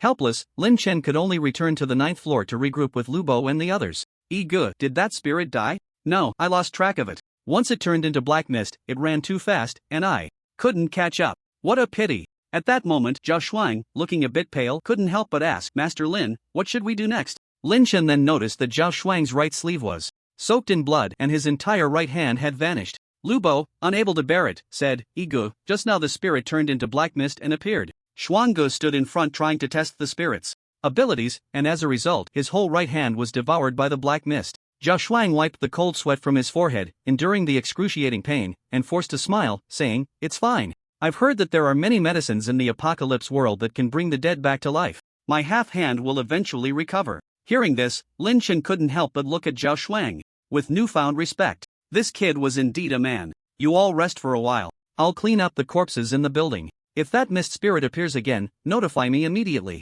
After a pause, Lin Chen added, "Gather all the survivors later, I'll take you out of here." Lu Bo couldn't help but ask, "Igu, if the spirit isn't dead, can we leave here?" "It's not difficult, I have ways to break through this incomplete ghost trap." Lin Chen smiled and then went directly to the 11th floor. However, as soon as he arrived on the 11th floor, two horned monsters that were gnawing on fresh human corpses charged at him. With a slightly charged strike of the Sunfire blade technique, golden light flashed and the invincible blade force cleaved the two horned monsters into ashes. Lin Chen walked slowly to a familiar place, which was room 10 on the 11th floor, his little nest from 2 weeks ago. It was empty. It seemed no new tenants had moved in here. That was fine. If there had been, it would have just meant one more corpse. Lin Chen then went to the adjacent room of Lu Yuqian, where the door had been violently broken open and the room was in disarray. It seemed the horned monsters had already visited here, and Lu Yuqian was likely gone. Lin Chen felt a twinge of regret. After all, she was quite a pretty girl. But after searching the room, he found no trace of Lu Yuqian's body, nor did he see her anywhere on the entire 11th floor. As he walked along, Lin Chen also didn't see Lu Yuqian's body on other floors. Could it be that the girl didn't come back at night? Lin Chen frowned slightly and returned to Lu Yuqian's room, where he discovered her small daily backpack inside. He remembered that this girl always carried this backpack with her when she went out looking for work. Since the backpack was here, Lu Yuqian must have returned to the dormitory at night. But where had she gone? Could it be that she was completely swallowed by that black mist spirit, leaving not even a whole corpse behind? At that moment, Lin Chen glanced at the damaged door of Lu Yuqian's room. He suddenly realized that the door seemed to have been broken from the inside out. Judging by the level of violence, it appeared that a corpse puppet had split it in half with an axe, scattering the pieces in the hallway. This meant that the corpse puppet had been in Lu Yuqian's room from the very beginning, which suggested that the source of the black mist spirit was Lu Yuqian's room. Could it be that this girl accidentally came into contact with the activation code for the Apocalypse World, died in the Apocalypse World, and then a temporary passage opened, allowing the black mist spirit to descend into reality? At this moment, in an unknown novice village in the Apocalypse continent, the houses here are dilapidated, covered in spider webs with twisted branches and sparse canopies, resembling a village abandoned for many years. Lu Yuqian, whom Lin Chen had just been searching for in reality, is now hiding in a narrow, dark grass hut. She hugs her knees, her delicate face marked with faint tear stains, curling up in a corner of the darkness. Just a few hours ago, a blue envelope had unexpectedly appeared in her bag containing a game activation code. With a mindset of giving it a try, she logged into the website on her laptop, and soon the game started, pulling her into this abandoned village. This village is extremely terrifying for Lu Yuqian. Not only is it eerily silent, devoid of any light source, but there are also strange beastly sounds coming from outside the village. Even scenes from horror movies pale in comparison to this place. Upon her arrival, she noticed a mass of black mist rushing straight towards her from the sky, and she gasped in fright, causing a burst of light to shoot from her palm, striking the black mist, and both vanished simultaneously. Lu Yuqian then realized she seemed to have entered a game world. As long as she silently recited a phrase, her character data would appear before her eyes. Soon, she discovered a purple talent called Entanglement Shift in her character panel, with the system description stating that this talent could banish anything struck by white light to the corresponding entanglement realm. She suddenly realized that the terrifying black mist she had encountered might not have been banished to the real world. On the other side, after failing to find Lu Yuqian, Lin Chen gathered Lu Bo and the other survivors. According to official information, there were about 120 residents in this apartment building, but now there are fewer than 30 survivors left, with nearly 3/4 of the people having died at the hands of the black mist and the corpses controlled by it. If Lin Chen had arrived half an hour later, it's likely that there would have been no living souls left in the entire building.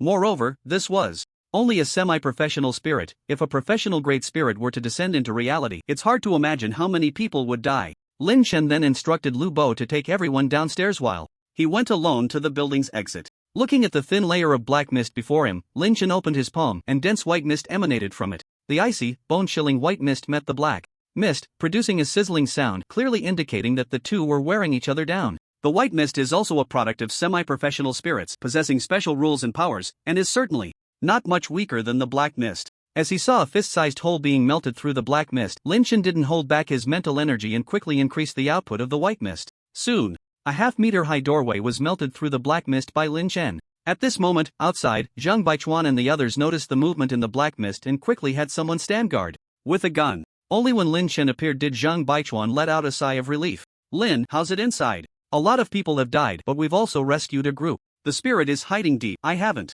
caught it yet. By the way, many of the survivors are injured, so please arrange for medical personnel to treat them quickly." Lin Chen waved to Lu Bo in the corridor, urging him to bring the survivors out quickly, as maintaining this exit required him to continuously expend mental energy. However, most of the survivors, upon seeing the pile of corpses at the entrance and the overwhelming stench of blood, turned pale with fear and began to vomit, too scared to step forward. Zhao Shuang, clutching her injured arm, urged from behind, "Hurry up, don't dawdle, there are monsters coming." Hearing about the monsters behind them, everyone disregarded the corpses on the ground and rushed forward in horror. The survivors who made it outside breathed in the fresh air and immediately felt safe. Some collapsed onto the ground, while others cried tears of joy, shouting loudly. Seeing this, Zhang Baichuan quickly organized people to calm these emotionally unstable survivors. Lin Chen handed the rusted giant axe dropped by the Horn monster to Lu Bo, instructing, Xiao Bo, keep an eye on these axes for me. Don't worry, Ego, I promise to keep an eye on it, but do you still want to go in? I can't rest easy until this ghost is eliminated. You all should take a good rest outside first.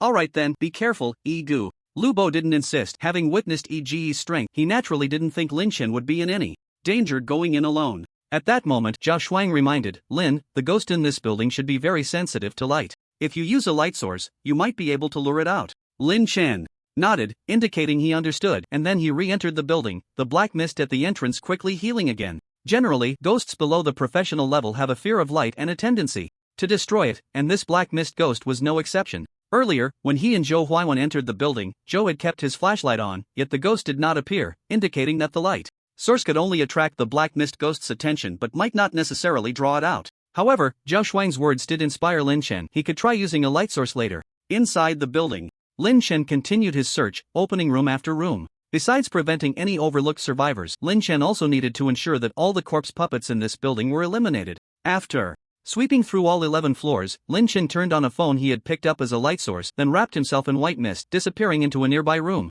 The white mist was also a semi-professional ghost technique capable of shielding him from the black mist ghost's perception. Thus, in the entire silent, dark building, only a phone emitted light. Perhaps unable to sense Lin Chen's presence, a few minutes later, a mass of black mist coalesced from the air and the phone began to flicker like a malfunctioning circuit. Crack! The black mist directly swallowed the glowing phone, tearing it into pieces that scattered across the floor. At the same time, a blinding blade of light appeared in the darkness. I've been waiting for you. The yin-yang blade's momentum was incredibly intense. This strike caught the black mist ghost off guard, cleaving its body into countless dispersing black mist. Roar! Angered by Lin Chen's baiting, the black mist ghost howled and crazily surged towards Lin Chen with the remaining black mist. Lin Chen sneered, using his swift footwork to instantly vanish from his spot, dodging the attack. Then, he gathered strength in his blade and struck down fiercely again. With 2 consecutive strikes, the black mist ghost lost a significant amount of its body, visibly dimming. Human, I will make you die. Ghost language, the black mist ghost's fury escalated, seemingly intent on fighting Lin Chen to the death.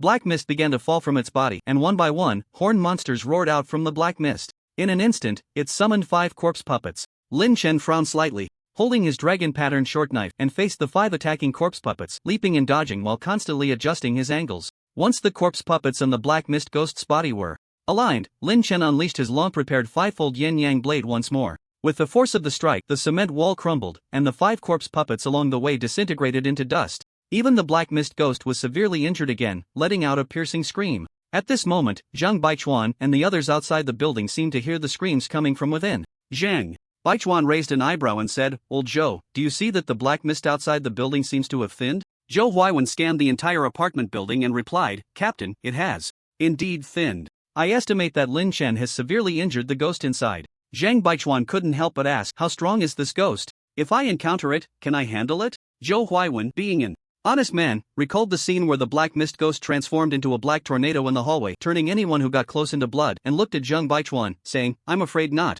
Among us, anyone who goes in ends up dead. At this moment, inside the building, Lin Chen was once again pursuing the black mist ghost. After putting in all his effort, the black mist spirit realized it was truly no match for Lin Chen and transformed into black mist to escape into its lair. Lin Chen could only helplessly complain that this spirit's vitality was incredibly tenacious from the beginning until now.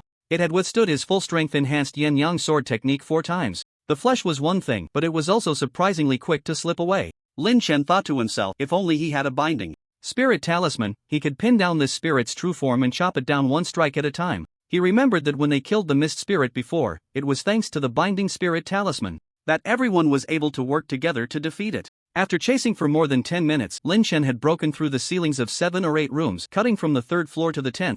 But in the end, he still lost track of the black mist spirit. Lin Chen let out a deep breath, feeling that he had only a little over half of his health left. He planned to take it slow and search for this black mist spirit again. Damn, it was the first time he realized how difficult it was to chase and kill a spirit. Leaning against the corridor on the 10th floor, Lin Chen found a few unopened bread packages in a room and started to eat them little by little. Consuming health points in the real world also made one easily hungry. After resting for a few minutes, Lin Chen suddenly heard some noise coming from upstairs. It was rustling, seemingly the sound of human footsteps. Lin Chen frowned slightly and slowly walked up the stairs with his knife. In the room on the 11th floor, the source of the noise was none other than Lu Yuqian, who had just figured out how to manipulate the activation code. The room was terrifyingly dark, and after a simple search, Lu Yuqian found her room in disarray, as if it had been violently destroyed. She walked towards the balcony, but the entire balcony was shrouded in a layer of black mist, making it impossible to see anything outside. At this moment, she had realized that the black mist monster struck by the white light of talent might have really been brought into the real world by her. Gritting her teeth and encouraging herself, she felt her way along the wall, slowly making her way to the door. Just then, a shadow seemed to appear in front of her, and she instinctively screamed, "Ah, shut up, don't scream." Lin Chen immediately covered Lu Yuqian's delicate mouth with his hand, stopping her from making any noise. Hearing a somewhat familiar voice, Lu Yuqian widened her eyes and stammered, "Lindage? It's me, don't shout." Lin Chen released her mouth. "Lindage, why are you here? Why is the apartment so dark? Shouldn't you first ask yourself what you did?" Lin Chen turned on his flashlight and shone it on Lu Yuqian. The girl was wearing a cartoon tank top nightgown, and perhaps she had been scared earlier, as one of the pink straps hanging on her shoulder had broken, exposing half of her fair skin. "First, put on some clothes." Oh, Lu Yuqian finally realized and found a jacket in the room to throw over herself. However, with the flashlight illuminating the room, Lu Yuqian then noticed the state of the entire place. The door had been violently chopped in half, and the wooden furniture inside was shattered to pieces. Especially when she stepped into the corridor and saw a dismembered corpse lying outside, she felt a wave of nausea, her small face turning pale instantly. Lin Chen had no intention of being gentle. He directly asked, "As you can see, most of the people in this building are dead. Tell me, what exactly did you experience?" Lu Yuqian thought of how she had caused so many deaths and immediately began to sob in grievance. After a while, she slowly said, After taking a shower at night, I found a blue envelope in my bag." After hearing what Lu Yuqian said, Lin Chen couldn't help but ask, "Are you sure that blue envelope suddenly appeared on you?" "Yes, I interviewed with 2 companies today, and I always carry my backpack with me, so it's impossible for someone to have slipped it to me. That envelope just appeared out of nowhere." "Interviewing companies? Why haven't you found a job yet?" Upon hearing this, Lu Yuqian felt as if her heart had been stabbed, and she couldn't help but complain, "I don't want this either. I've applied for several positions with weekends off, but during the interviews, they only said the company has single days off. Some said the salary was 5,000 to 10,000, but when it came to negotiations, it was only a base salary of 5,000, and I had to work unpaid overtime. There were 2 companies that wanted me, saying they could offer weekends, often high salaries, but they wanted me to be the boss's secretary." Lin Chen couldn't help but interrupt, "Alright, enough about that. After you entered that apocalypse world, did you see a number on the character panel besides that purple talent?" "Yes, there is a number. I remember it was 42. With this question, Lin Chen had a rough idea of how things had developed. It was clear that Lu Yuqian had accidentally logged into the apocalypse world on her computer and then used her talent to banish the black mist spirit into the real world. However, what puzzled Lin Chen was how a precious blue envelope activation code suddenly appeared in Lu Yuqian's backpack. It was said that only the first batch of activation codes was selected by the world's will, and the activation codes would appear on the chosen ones. Could it be that Lu Yuqian was also chosen by the world's will? At this moment, Lu Yuqian couldn't help but ask, "Hey, Lin Gu, you've asked me so much, what do you do? And with so many people dead here, where are the police? Isn't anyone reporting this?" Since Lu Yuqian was already a reborn, some information could be shared. Lin Chen paused and said, "Did you see that layer of black mist outside the balcony? It's the method of the spirit you banished, capable of isolating space. The officials are all outside and can't come in. As for me, I'm considered an external personnel from the officials, here to help solve the problem." "External personnel? Oh, I see. So many people really died here?" "Indeed, quite a few have died, but some were also saved by me." Lu Yuqian suddenly fell silent, showing a look of self-blame, her eyes turning red in an instant. "It's all my fault. If I hadn't been messing around on random websites, I wouldn't have harmed so many people." While saying this, she started to wipe her tears and cry. Lin Chen didn't comfort her. He waited for Lu Yuqian to finish crying before speaking. "Some people's fates are destined. If you feel guilty, then use your abilities well to protect more people." Lin Chen then asked, "By the way, can your ability bring physical objects from the apocalypse world?" Lu Yuqian stopped crying, thought for a moment, and looked at Lin Chen with her red eyes seriously. "I should be able to, but I need to try to see if it works." Seeing this girl was a bit adorably naive, Lin Chen nodded. "Then let's try it when the sun rises. For new reborns, it's best not to enter the apocalypse world at night." "Lin Gu, are you saying that reborns are players like me?" "Yes, since you are already a reborn, let me tell you about the origins of reborns." In the dark corridor, Lin Chen explained the basic knowledge about reborns to Lu Yuqian, including online duration, how to level up, and the official attitude towards reborns in reality, etc. After listening, Lu Yuqian frowned and asked, "So, does that mean the real world will be very dangerous in the future?" Lin Chen said solemnly, "It is very dangerous. Only reborns will have some self-protection power in the future, so gaining the Identity of a reborn is both a challenge and an opportunity. Lu Yuqian asked again, do reborns have to join the officials? It depends on your own willingness, but as far as I know, the officials were short-staffed some time ago. As long as a reborn isn't a criminal, they could be specially recruited into the officials and gain a position. But now the officials have enough personnel, so joining them isn't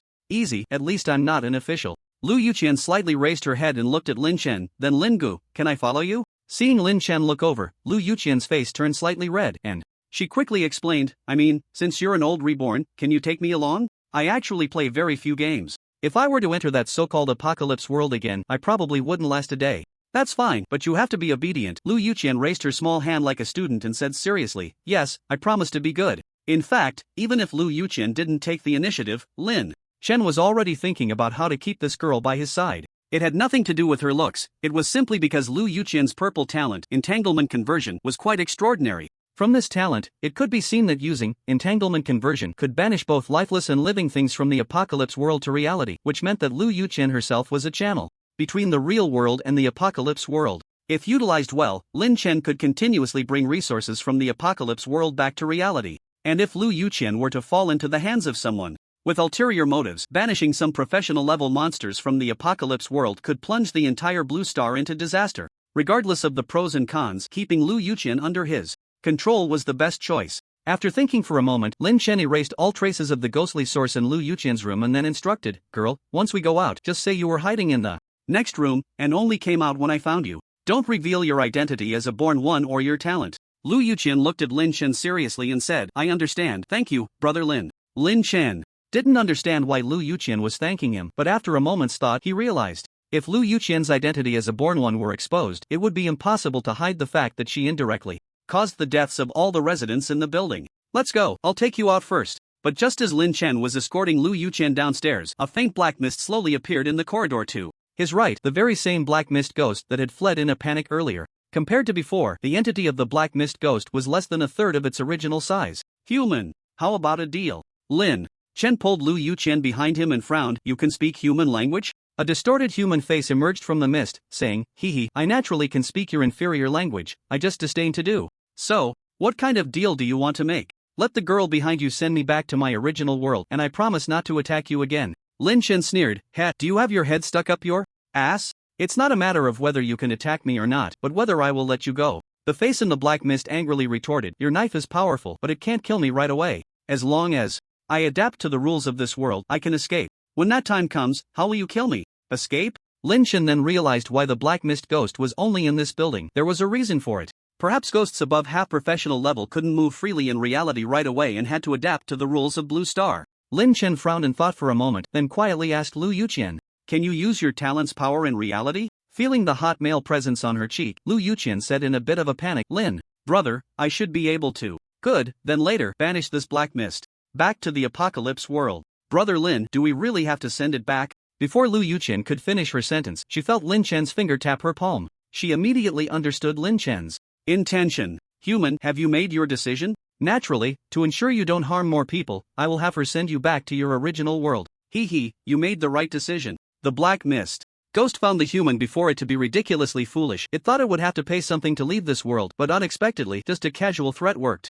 However, it was also wary of Lin Chen's trickery, keeping a close watch on his movements. As long as Lin Chen showed any inclination to attack, it would immediately flee. Slowly approaching Lin Chen and Lu Yuqian, the black mist ghost couldn't help but say, human, quickly use that white light to send me back. Lin Chen gave Lu Yuqian a signal, and then saw Lu Yuqian spread her arms, a ball of white light slowly coalescing. The black mist spirit was overjoyed. It was this aura that had brought it from its original world to this place. At that time, seeing so much delicious food here, it thought it had arrived in paradise. Little did it know that before it could even fill its stomach, Lin Chen had struck it down, making it doubt its existence. Even the many powerful corpse puppets it had painstakingly nurtured were slaughtered by Lin Chen. Now, with dawn approaching, it was extremely weak, and if it lingered here, it would surely perish, so it could only find a way to escape. Seeing the white light in Lu Yuqian's hands growing denser, the black mist spirit excitedly shouted, quick, shoot me, shoot me. At that moment, Lin Chen swiftly brandished the dragon-patterned short knife from his sleeve. Let this satisfy you. The black mist spirit, mostly entranced by the white light, was still caught off guard by Lin Chen. Its black mist form was struck by Lin Chen's knife, scattering into a cloud of black mist. Despicable human, the black mist spirit roared, realizing it was no match for Lin Chen, and immediately tried to flee. But at this moment, Lin Chen had already absorbed the experience of the Black Mist Spirit's previous escapes, and his figure flickered, directly locking onto the place where the Black Mist Spirit was trying to gather itself, swinging out a second strike. With 2 consecutive strikes, the Black Mist Spirit's form was nearly shattered. It no longer had the strength to curse, only wanting to escape, but it was much weaker than before. The Black Mist Spirit's attempt to gather itself was already sluggish, and Lin Chen seized the opportunity, a flash of golden light, and struck out a third blow. With this strike, the Black Mist Spirit was almost extinguished, reduced to the size of a fist, with no power left to resist. Perhaps if Lin Chen delivered one more ordinary Yang Fire-style strike, the Black Mist Spirit would be eliminated. But at that moment, the extremely weakened Black Mist Spirit suddenly triggered a reaction from the strange stone in Lin Chen's chest. Lin Chen could feel a longing emanating from the strange stone, as if it desperately wanted to swallow this fist-sized black mist. Lin Chen frowned slightly, contemplating whether to let the strange stone consume it, because in the real Blue Star, killing this Black Mist Spirit would only yield some spirit ashes. However, if he allowed the strange stone to devour it, perhaps it would gain some of the spirit's abilities, just like when it consumed the Mist Spirit stone before. Since the odds are in my favor, then I'll let you have it. Without further thought, Lin Chen gathered the fist-sized Black Mist Spirit and placed it against his chest. Wait, human, what are you doing? At this point, the Black Mist Spirit had no strength to resist. Speaking was difficult, but it could sense a terrifying aura emanating from Lin Chen's chest. It struggled desperately, trying to escape, but it was already futile. A small hand formed from the gathered white mist reached out from Lin Chen's chest, grasping the Black Mist Spirit in its palm and dragging it into his chest. Lu Yuqian, witnessing this bizarre scene, covered her mouth in surprise. Brother Lin, this is a transcendent method, one you might possess in the future. After the strange stone consumed the Black Mist Spirit, Lin Chen felt his mental strength had recovered significantly. As for what new abilities he had gained, he would have to wait until the strange stone completely digested the Black Mist Spirit to find out. Meanwhile, the black mist membrane that had enveloped the apartment building finally disappeared. Zhang Baichuan hurriedly led Zhou Huaiwen into the building, and upon seeing the corpses scattered everywhere, he furrowed his brow deeply, then arranged for his subordinates to handle the situation. Seeing Lin Chen appear with a girl of exquisite appearance, Lu Bo, who had just stepped out of the car, couldn't help but ask, "Brother Yi, who is this? A survivor from the building?" "Yes, just discovered. I'm leaving her in your care." After handing Lu Yuqian over to a female officer, Lin Chen noticed Lu Bo still staring at Lu Yuqian's back. "What's wrong? Do you like this type?" Lu Bo shook his head. "No, I think I've seen her in the surveillance footage before. If I remember correctly, this beautiful lady should live next door to you, Brother Yi." "Yes, he's my neighbor. I've known him for a while." Without explaining much, Lin Chen pulled Lu Bo back into the police car to rest and asked about Zhao Shuang's condition. The captain said he would apply for resources from headquarters to see if we can treat Brother Shuang's palm. Now Brother Shuang has already been sent back to recuperate. "Alright, I'll take a nap. Call me if anything comes up." Lin Chen nodded, reclined his seat, and closed his eyes to rest while sensing the situation of the strange stone in his chest. Since this was reality, there were no system prompts. Although Lin Chen could feel the strange stone undergoing some kind of transformation, he wasn't clear on the specifics. Nevertheless, he could sense that his mental strength had increased slightly. It seemed that in the future, when encountering strange spirits, there was no need to kill them. Letting the strange stone devour them would maximize the benefits. Outside, Zhang Baichuan was still busy with Zhou Huaiwen. This was the first time such a strange spirit invasion incident had occurred in Linhe City, and there was a lot to clean up. Mainly, about 70 to 80 people had died tonight, and each death was horrific. Many people couldn't even find a complete corpse. Several young officers who had entered the building with Zhang Baichuan were unaccustomed to the bloody scene and, like most survivors, vomited on the spot. It can only be said that unless one had experienced the apocalypse world, most people couldn't handle such bloody scenes. After ensuring that there was no more danger in the entire building, Zhang Baichuan arranged for personnel to enter, take photos, and handle the bodies. Climbing from the first floor to the top, he discovered that many load-bearing walls inside the building had been shattered by Lin Chen, with steel bars, stone slabs, and bricks scattered everywhere. Originally a well-maintained apartment building, it had been turned into a dangerous building by Lin Chen. Standing next to the knife marks on the outer wall of the 10th floor, he even envisioned Lin Chen wielding his knife invincibly in his mind. This is true extraordinary power. After reporting the situation here to headquarters, Zhang Baichuan was pulled into a video conference. A serious-looking elder said, "Baichuan, we are all aware of the situation. Since the strange spirit has been dealt with, that's a good thing. The urgent task now is to handle the aftermath of the incident and comfort the survivors. At critical moments, the relevant departments of Linhe City will cooperate with you. Remember, we must not let anyone with ulterior motives spread the incident online. Elder Chen, rest assured, I will handle it well."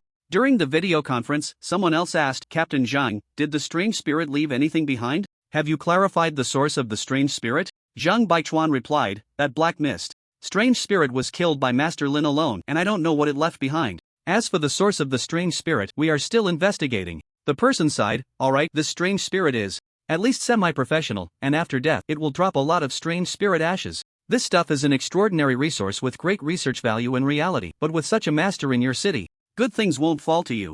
I don't know if that's a blessing or a curse. Zhang Baichuan smiled, if Captain Hong is interested in the strange spirit ashes, I can give you Master Lin's WeChat, and you can trade with him directly. The person nodded, sure, just send it to me later. I may not be able to afford it, but making a friend is also good. The serious-looking elderchen coughed, alright, let's talk about business. Personal matters should be discussed privately. However, with Lin Chen's strength being so formidable, I think we need to cultivate a good relationship. How about this? I'll find some time to personally visit Linha's city and meet him. On the other side, Lin Chen was almost falling asleep in the police car. You haven't even grown hair yet, you little brat, get lost. Tell your captain to come see me. I rushed here overnight, what's wrong with taking your 2 rusty axes? At that moment, he was awakened by the arguing outside. Glancing at his phone, it was almost 4 a.m. Opening the car door, Lin Chen discovered that Lu Bo was in a heated argument with a young man wearing a baseball cap. Lu Bo was fiercely protecting the 4 rusty iron axes that Lin Chen had left him, but the young man in the cap was very strong and directly pushed Lu Bo aside, crashing against the car door with a thud. Lu Bo rubbed his shoulder and grimaced.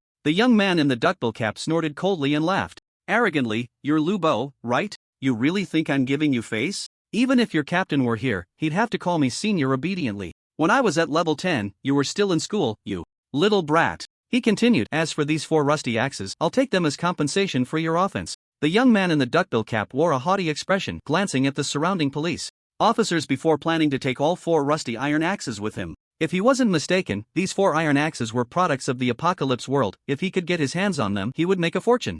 It could only be said that the official born in Linha City didn't recognize the value of such precious resources and instead let him see them. At that moment, a voice suddenly emerged, who said you could take them? Lin Chen slowly stepped out from the crowd. Looking at Lin Chen, the young man in the duckbill cap raised an eyebrow. Who the hell are you? A rookie from Linha City's team? Your mouth is really filthy. Are you also an official? A filthy mouth? The young man in the duckbill cap laughed in anger. Since becoming a born, few dared to say such things to him face to face, even the professional level experts from the capital headquarters spoke to him politely. Filthy my ass, I'm lucky to be able to curse at you. Before he could finish, Lin Chen's figure flashed and he decisively kicked forward. Boom! The young man in the duckbill cap didn't even have time to react before he was sent flying, crashing heavily into the bushes. Moments later, he crawled out of the bushes in a disheveled state, spitting out a mouthful of blood, and glared at Lin Chen. I'll fuck you up. I'm going to kill you. Lin Chen smiled faintly and extended a middle finger, beckoning him. Seeing this, the young man in the duckbill cap could no longer hold back and transformed into a gust of wind, charging at Lin Chen.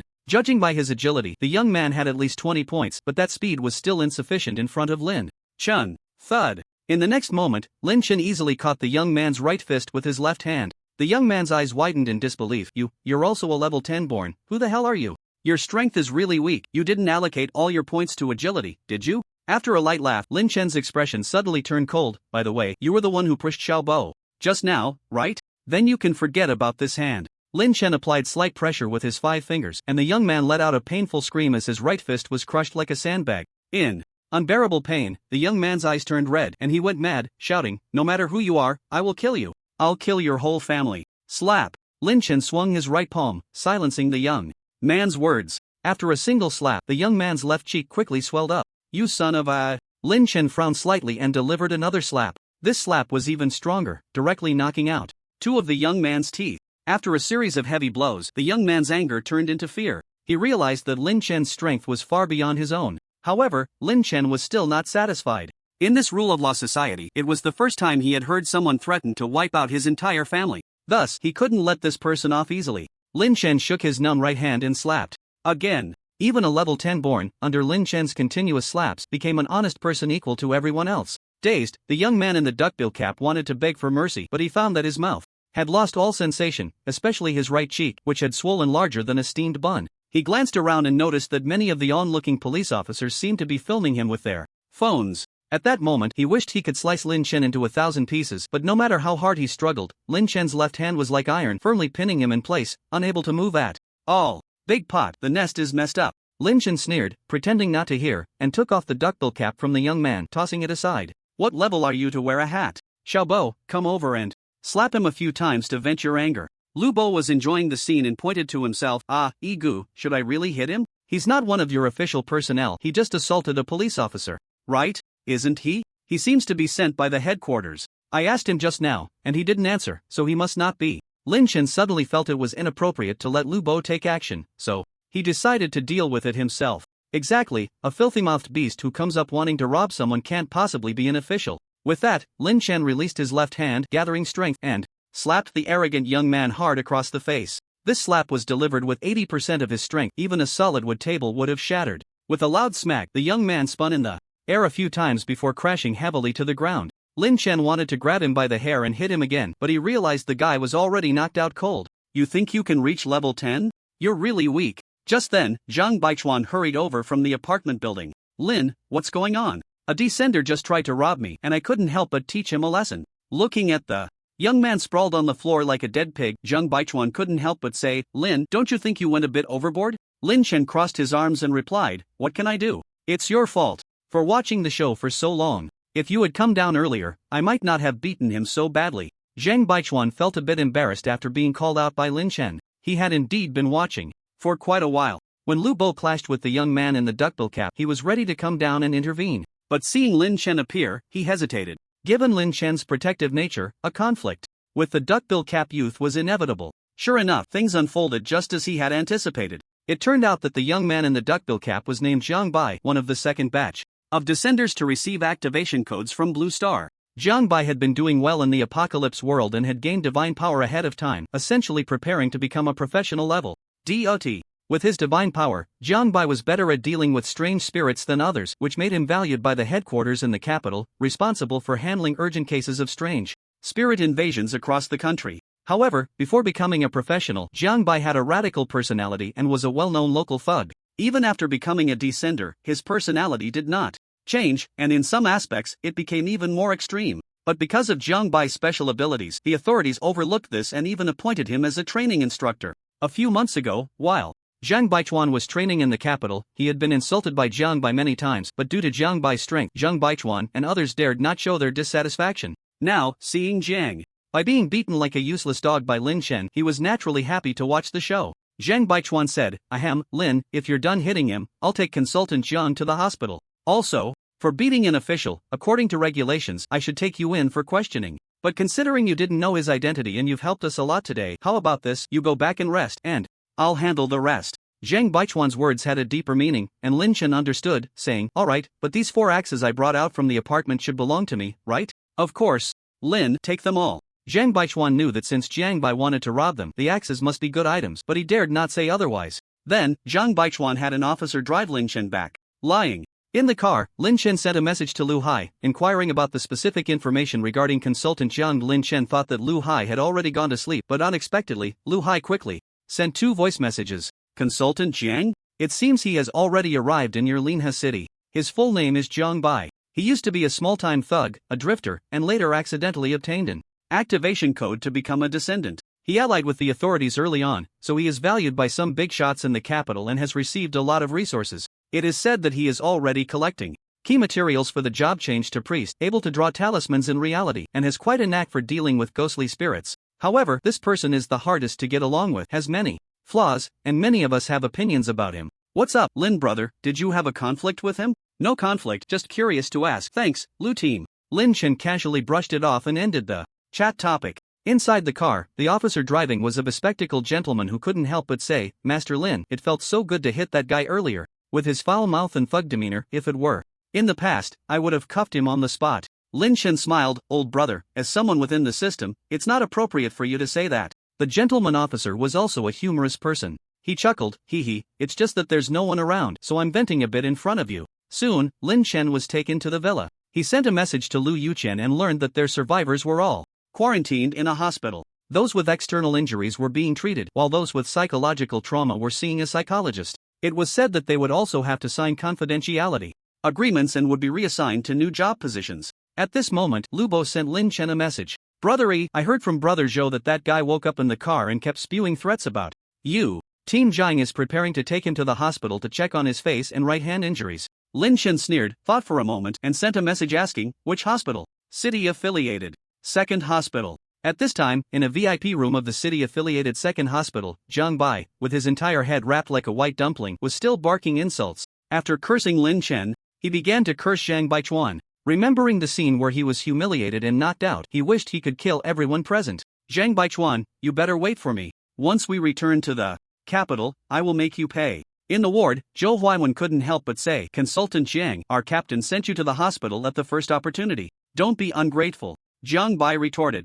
Angrily, ungrateful? Heh, don't think I'm an idiot. You didn't show up when I was being beaten, but only appeared after it was over. I will definitely report this matter. You, Zhang Baichuan, can wait to be demoted. No, demotion won't make up for the harm I've suffered. With such a villain in your jurisdiction, you and that Lin Chen will die together. Hearing the insults, Zhang Baichuan remained silent, walked to the window, lit a cigarette, and quietly smoked. Jiang Bai was even angrier at this scene, cursing, Damn, I'm talking to you, what are you pretending for? Huaiwen, let's go. Let Consultant Jiang rest here. Zhang Baichuan ignored Jiang Bai. After coming to a realization, he directly stubbed out his cigarette and left with Zhou Huaiwen. Once outside, Zhou Huaiwen couldn't help but say, Captain Zhang, aren't we going to arrange someone to keep an eye on Consultant Jiang? Just now, Xiaobo asked me for the hospital information and I'm afraid he and Master Lin might do something impulsive. Zhang Baichuan didn't directly answer Zhou Huaiwen's question but smiled. Consultant Jiang has a strange personality. Keeping someone here would just invite more insults. It's better to let him be alone for a while. Come on, there's still a lot to clean up at the apartment. On the other side, in the ward, after cursing for a long time, Jiang Bai realized no one was paying attention to him, so he lost the motivation to continue. Although his face and right hand had been treated, pain still shot through him. Lying on the bed, staring at the ceiling, he felt a burning rage in his heart. Lin Chen, huh? I will kill you sooner or later. Suddenly, a familiar voice rang in his ear. Who do you want to kill? Jiang Bai froze instantly, glancing sideways at the edge of the bed, only to see a figure that had appeared beside him without him noticing. This figure was Lin Chen. Jiang Bai turned pale, his tongue tied in fear. Lin, how did you get in? Lin Chen smiled, but the smile sent chills down Jiang Bai's spine. I'll ask you again, do you want to kill me?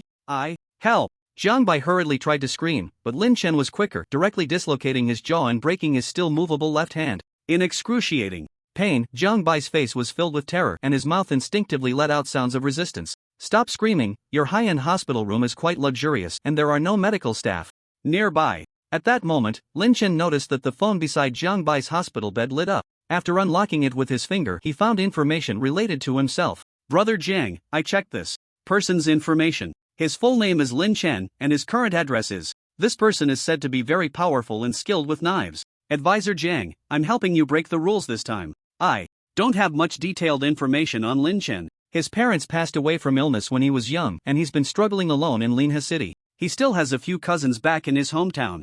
Jiang Bai, this Lin Chen is not easy to deal with. Why do you want his information? There was a lot of information sent by many people. It seemed to all come from the circle of the born ones in the capital.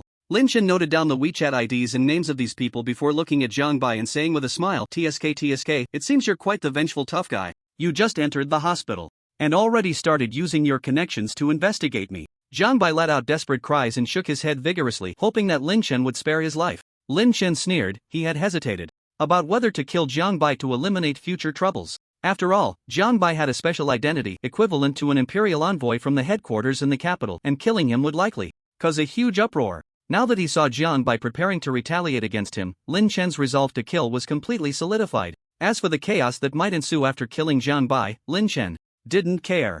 This was a society governed by law, and murder required evidence. For safety's sake, Lin Chen first crushed Jiang Bai's SIM card into powder and flushed it down the drain, then broke his limbs, folding him into a bundle and wrapping him in a white sheet. At that moment, Lin Chen discovered Jiang Bai's small backpack, which contained 2 bottles of blood red potion and 3 yellow talismans. Holding the talismans in his hand, he could sense the faint divine power surging within. It seemed this item was a divine power talisman made by Jiang Bai himself. As for the blood red potion, it appeared to be some kind of monster's blood, a resource produced by modern technology that could enhance attributes. Not bad, all good things. Jiang Bai was indeed his little treasure boy. It was just past 5 in the morning, and the sky had not yet fully brightened. Lin Chen opened the window of the room and looked down. It was the 8th floor, quite high. Then, Lin Chen threw the bundled Jiang Bai down and transformed into a cloud of white mist, descending. Just as Jiang Bai was about to hit the ground, Lin Chen reformed from the white mist into human shape, firmly catching the sheet that wrapped Jiang Bai. This ability to gather and disperse into white mist was something Lin Chen had completely obtained from consuming the black mist spirit.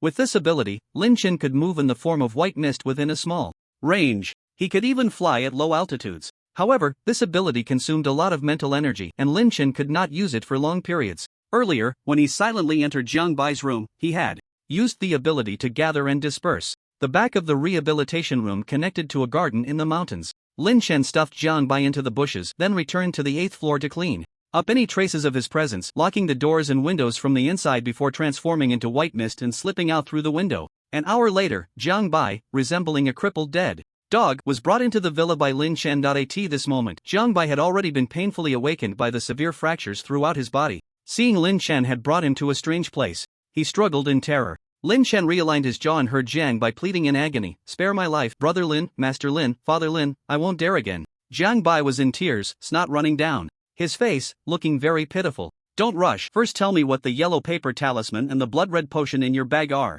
Jiang Bai knew that Lin Chen was squeezing out his remaining value, but he dared not refuse to speak, quickly saying, "That yellow paper talisman is a charm I made with materials from reality. It can harm the ghostly spirits, and the blood red potion is an agility-enhancing potion. It was a reward for me." Lin Chen asked Jiang Bai several questions, and Jiang Bai answered each one honestly. Finally, unable to hold back, Jiang Bai said, "Big Brother Lin, I won't dare again. Can you spare my life? I promise I won't retaliate against you." Lin Chen sneered, If I said that to you, would you believe it?" Jiang Bai wanted to say something more but was knocked unconscious by Lin Chen with a slap. Looking at Jiang Bai, who had lost all value, Lin Chen pondered how to handle him discreetly. After all, he was an official. Jiang Bai's death couldn't cause a big commotion. It would be best if it could happen quietly. Lin Chen rested his chin in thought for a moment and directly called Zhang Baichuan. At that time, Zhang Baichuan was still at the apartment dealing with the aftermath of the ghostly spirit invasion incident. Upon receiving Lin Chen's call, he hesitated for a moment before driving to Lin Chen's villa. As soon as he entered the villa, he found Jiang Bai lying on the white sheets like a dead dog. At that moment, Jiang Bai had just regained consciousness and, upon seeing Zhang Baichuan, his eyes turned bloodshot. Jiang Bai was furious in his heart. "You Zhang Baichuan, actually colluding with outsiders to harm me. No wonder Lin Chen knew which hospital I was in and appeared silently. It turns out you want to kill me, damn you." If ice could kill, Zhang Baichuan would have been murdered 1,000 times under Jiang Bai's glare. Seeing Jiang Bai start to scream, Lin Chen knocked him out again with another slap. Observing the scene before him, Zhang Baichuan knew Lin Chen's intentions and smiled bitterly. "Brother Lin, are you trying to drag me down with you?" Zhang Baichuan hadn't left anyone at the hospital precisely to use Lin Chen to deal with the potential threat of Jiang Bai. But he truly hadn't expected Lin Chen to act so quickly. He had barely arrived at the apartment when Lin Chen had already brought Jiang Bai back. "Captain Jiang, you're mistaken, we are in the same boat." "What do you mean dragging you down? If Jiang Bai were to return safely, you might not last long as captain either. Who knows when Jiang Bai might end up killing you." Zhang Baichuan was also a clever man, so he decided to lay his cards on the table and said directly, "Then Brother Lin, how do you plan to deal with Jiang Bai? I remind you, it's best to leave him without a complete corpse. Rest assured, I guarantee it will be handled cleanly. However, I just asked Jiang Bai and he said he has a powerful backer in the capital. If this person finds out Jiang Bai is dead, they will likely suspect me. I want to know who this person is." Zhang Baichuan replied, "Brother Lin, you don't need to worry about this. Although Jiang Bai's backer is influential, they are not a descendant, so their power is limited. As long as the higher-ups can't find Jiang Bai's body, I'll do my best to resolve the rest." "Good." Lin Chen nodded, noticing that Zhang Baichuan was quite forthright, showing no concern about whether he was being recorded. "Captain Jiang, if there's nothing else, you can leave. By the way, among the survivors, there's someone named Lu Yuqian. If she's okay, please bring her to me, she's my friend." "Lu Yuqian?" Zhang Baichuan frowned, recalling the beautiful girl Lin Chen had brought out last. But he didn't ask further, simply nodded in agreement before leaving the villa. After Zhang Baichuan left, Lin Chen approached the barely breathing Jiang Bai. Jiang Bai was basically ruined now. Even if there were any miraculous pills, he probably wouldn't be able to stand up again. Lin Chen, after all, was a soft-hearted person. He didn't torture Jiang Bai further to wake him up but instead tightened his grip around his neck, applying a bit of force. With a crack, Jiang Bai quietly died in his hands. Although he had killed someone, Lin Chen felt little about it, as if he had merely crushed a monster. After killing Jiang Bai, the discussion he had earlier with Lu Bo about how to extract resources from the apocalypse world was validated. Suddenly, a small black hole appeared in front of Jiang Bai's corpse and a large number of items fell out. Half of them were food, and there were over a dozen organ materials from monsters, all of white quality. In addition, there was something more precious, a delicately crafted jade bracelet, a pink fruit emitting a fragrant aroma, and 4 or 5 talismans. If Lin Chen guessed correctly, this jade bracelet was a spiritual artifact. Indeed, when he held it, he could feel a special power flowing through it. This energy was familiar to Lin Chen. It was divine power, indicating that this jade bracelet could replenish divine power. Unfortunately, this spiritual artifact was useless to him. Looking at the pink fruit, which was the size of a fist, its surface was covered with translucent granules. This fruit should be a green quality treasure, but Lin Chen was still unclear about what it was and its uses. The remaining talismans were of average quality, similar to the speed talismans in Gutan village, and should be able to temporarily enhance certain attributes. After organizing the items that Jiang Bai had dropped, Lin Chen quietly waited for Lu Yuqian's arrival. Fortunately, Jiang Baichuan was quite efficient. In less than 2 hours, Lu Yuqian was personally brought to him. Upon arriving at Lin Chen's villa, Lu Yuqian looked around with some curiosity. "Brother Lin, Officer Zhang said you were looking for me." "Yes, you no longer have a place to stay, so you can live here from now on. There are rooms on the second and third floors, you can choose one yourself." Lu Yuqian opened her mouth in surprise.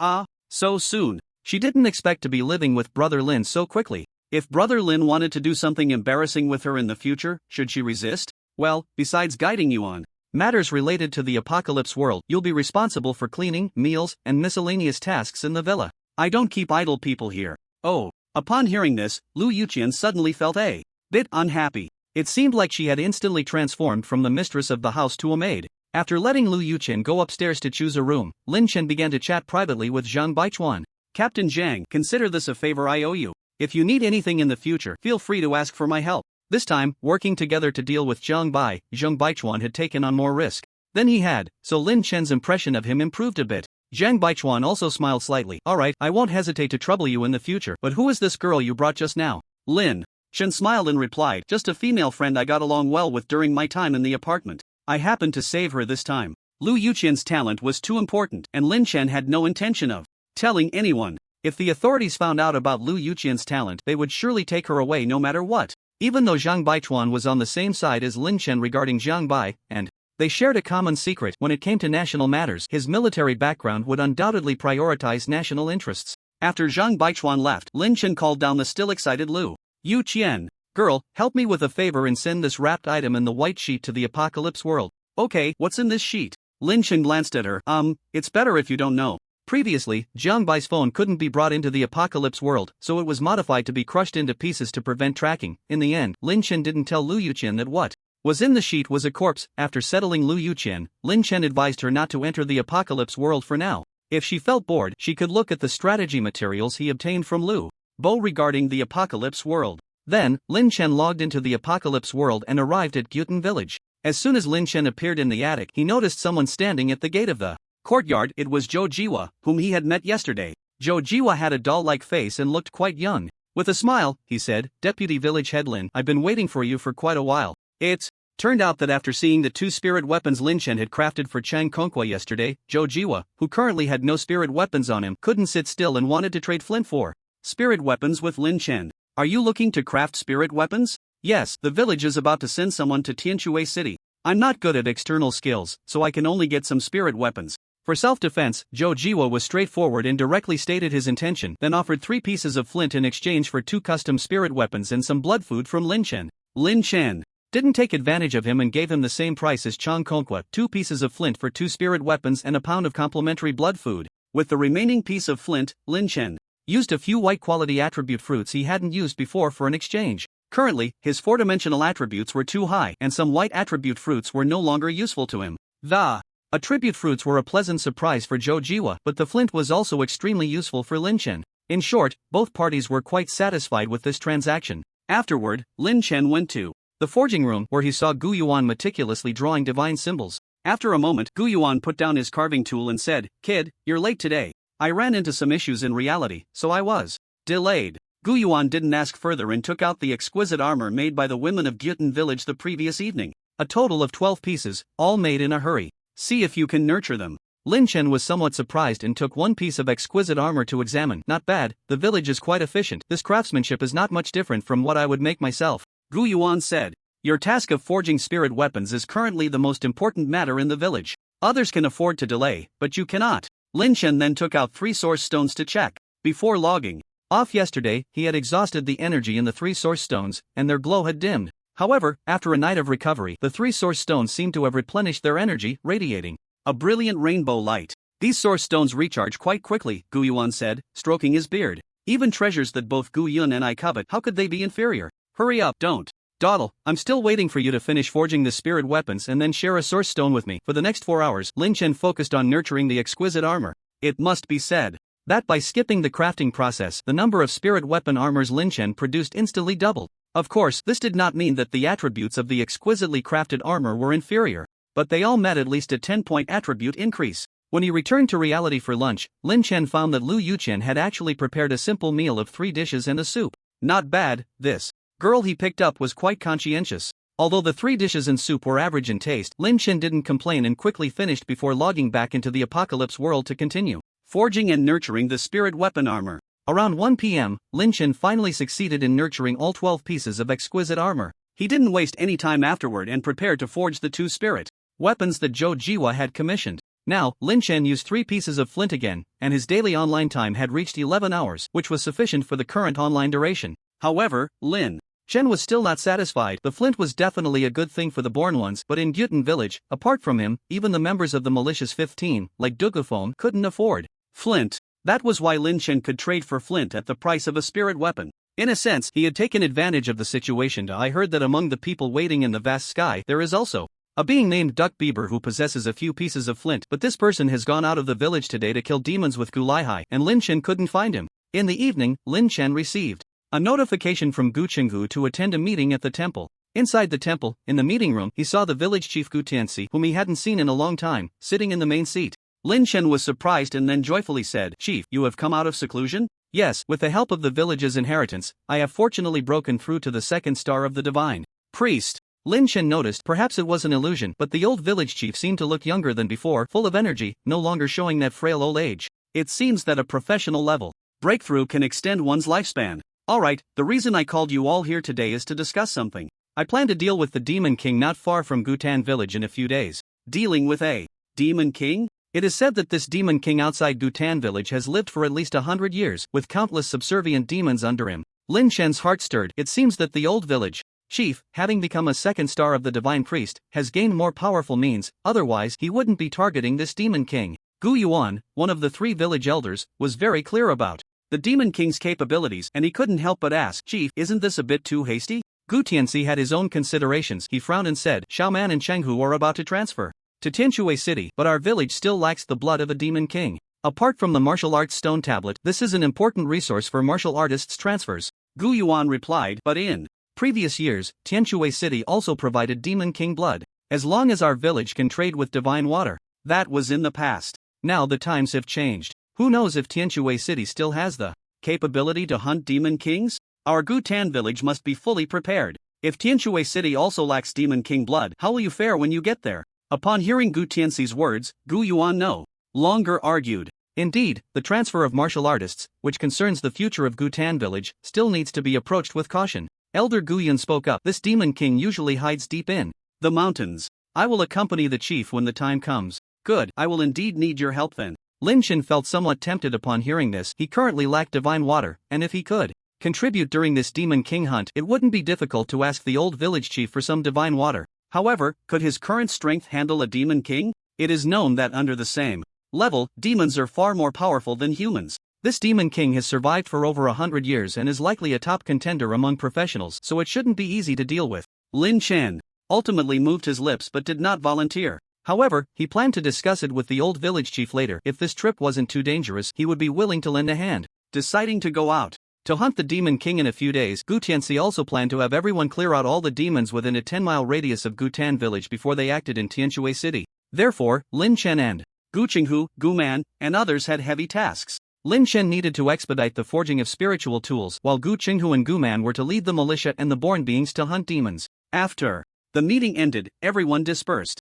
In the small stone chamber of the cave, after Lin Chen clarified his intentions, he heard Gu Tianxi say, "I actually don't have much confidence in this hunt for the Demon King." Changing the subject, Gu Tianxi continued, "If you lack divine water, then come with me on this trip. Although I don't have high confidence in killing the Demon King, protecting you is still no problem." As the chosen being of Gutan village, Gu Tianxi was actually generous in offering the village's resources to Lin Chen to accelerate his growth. But as the village chief, he had to consider things comprehensively. The village's resources are limited. If he were to give divine water to Lin Chen for no reason, over time, there might be discordant voices in the village. Although he took good care of Lin Chen. Sometimes things still need to be done according to rules and procedures. Thank you, Chief. When do you plan to set off, and what preparations do you need me to make? Rest well, keep your spiritual and mental energy abundant. We might need your ability to control the white mist later. Before leaving, Gu Tianxi gifted Lin Chen 3 bottles of divine water, claiming it was an advance reward for the demon hunting mission. If they could bring back the blood of the Demon King, he would also consider giving Lin Chen a few more bottles of divine water.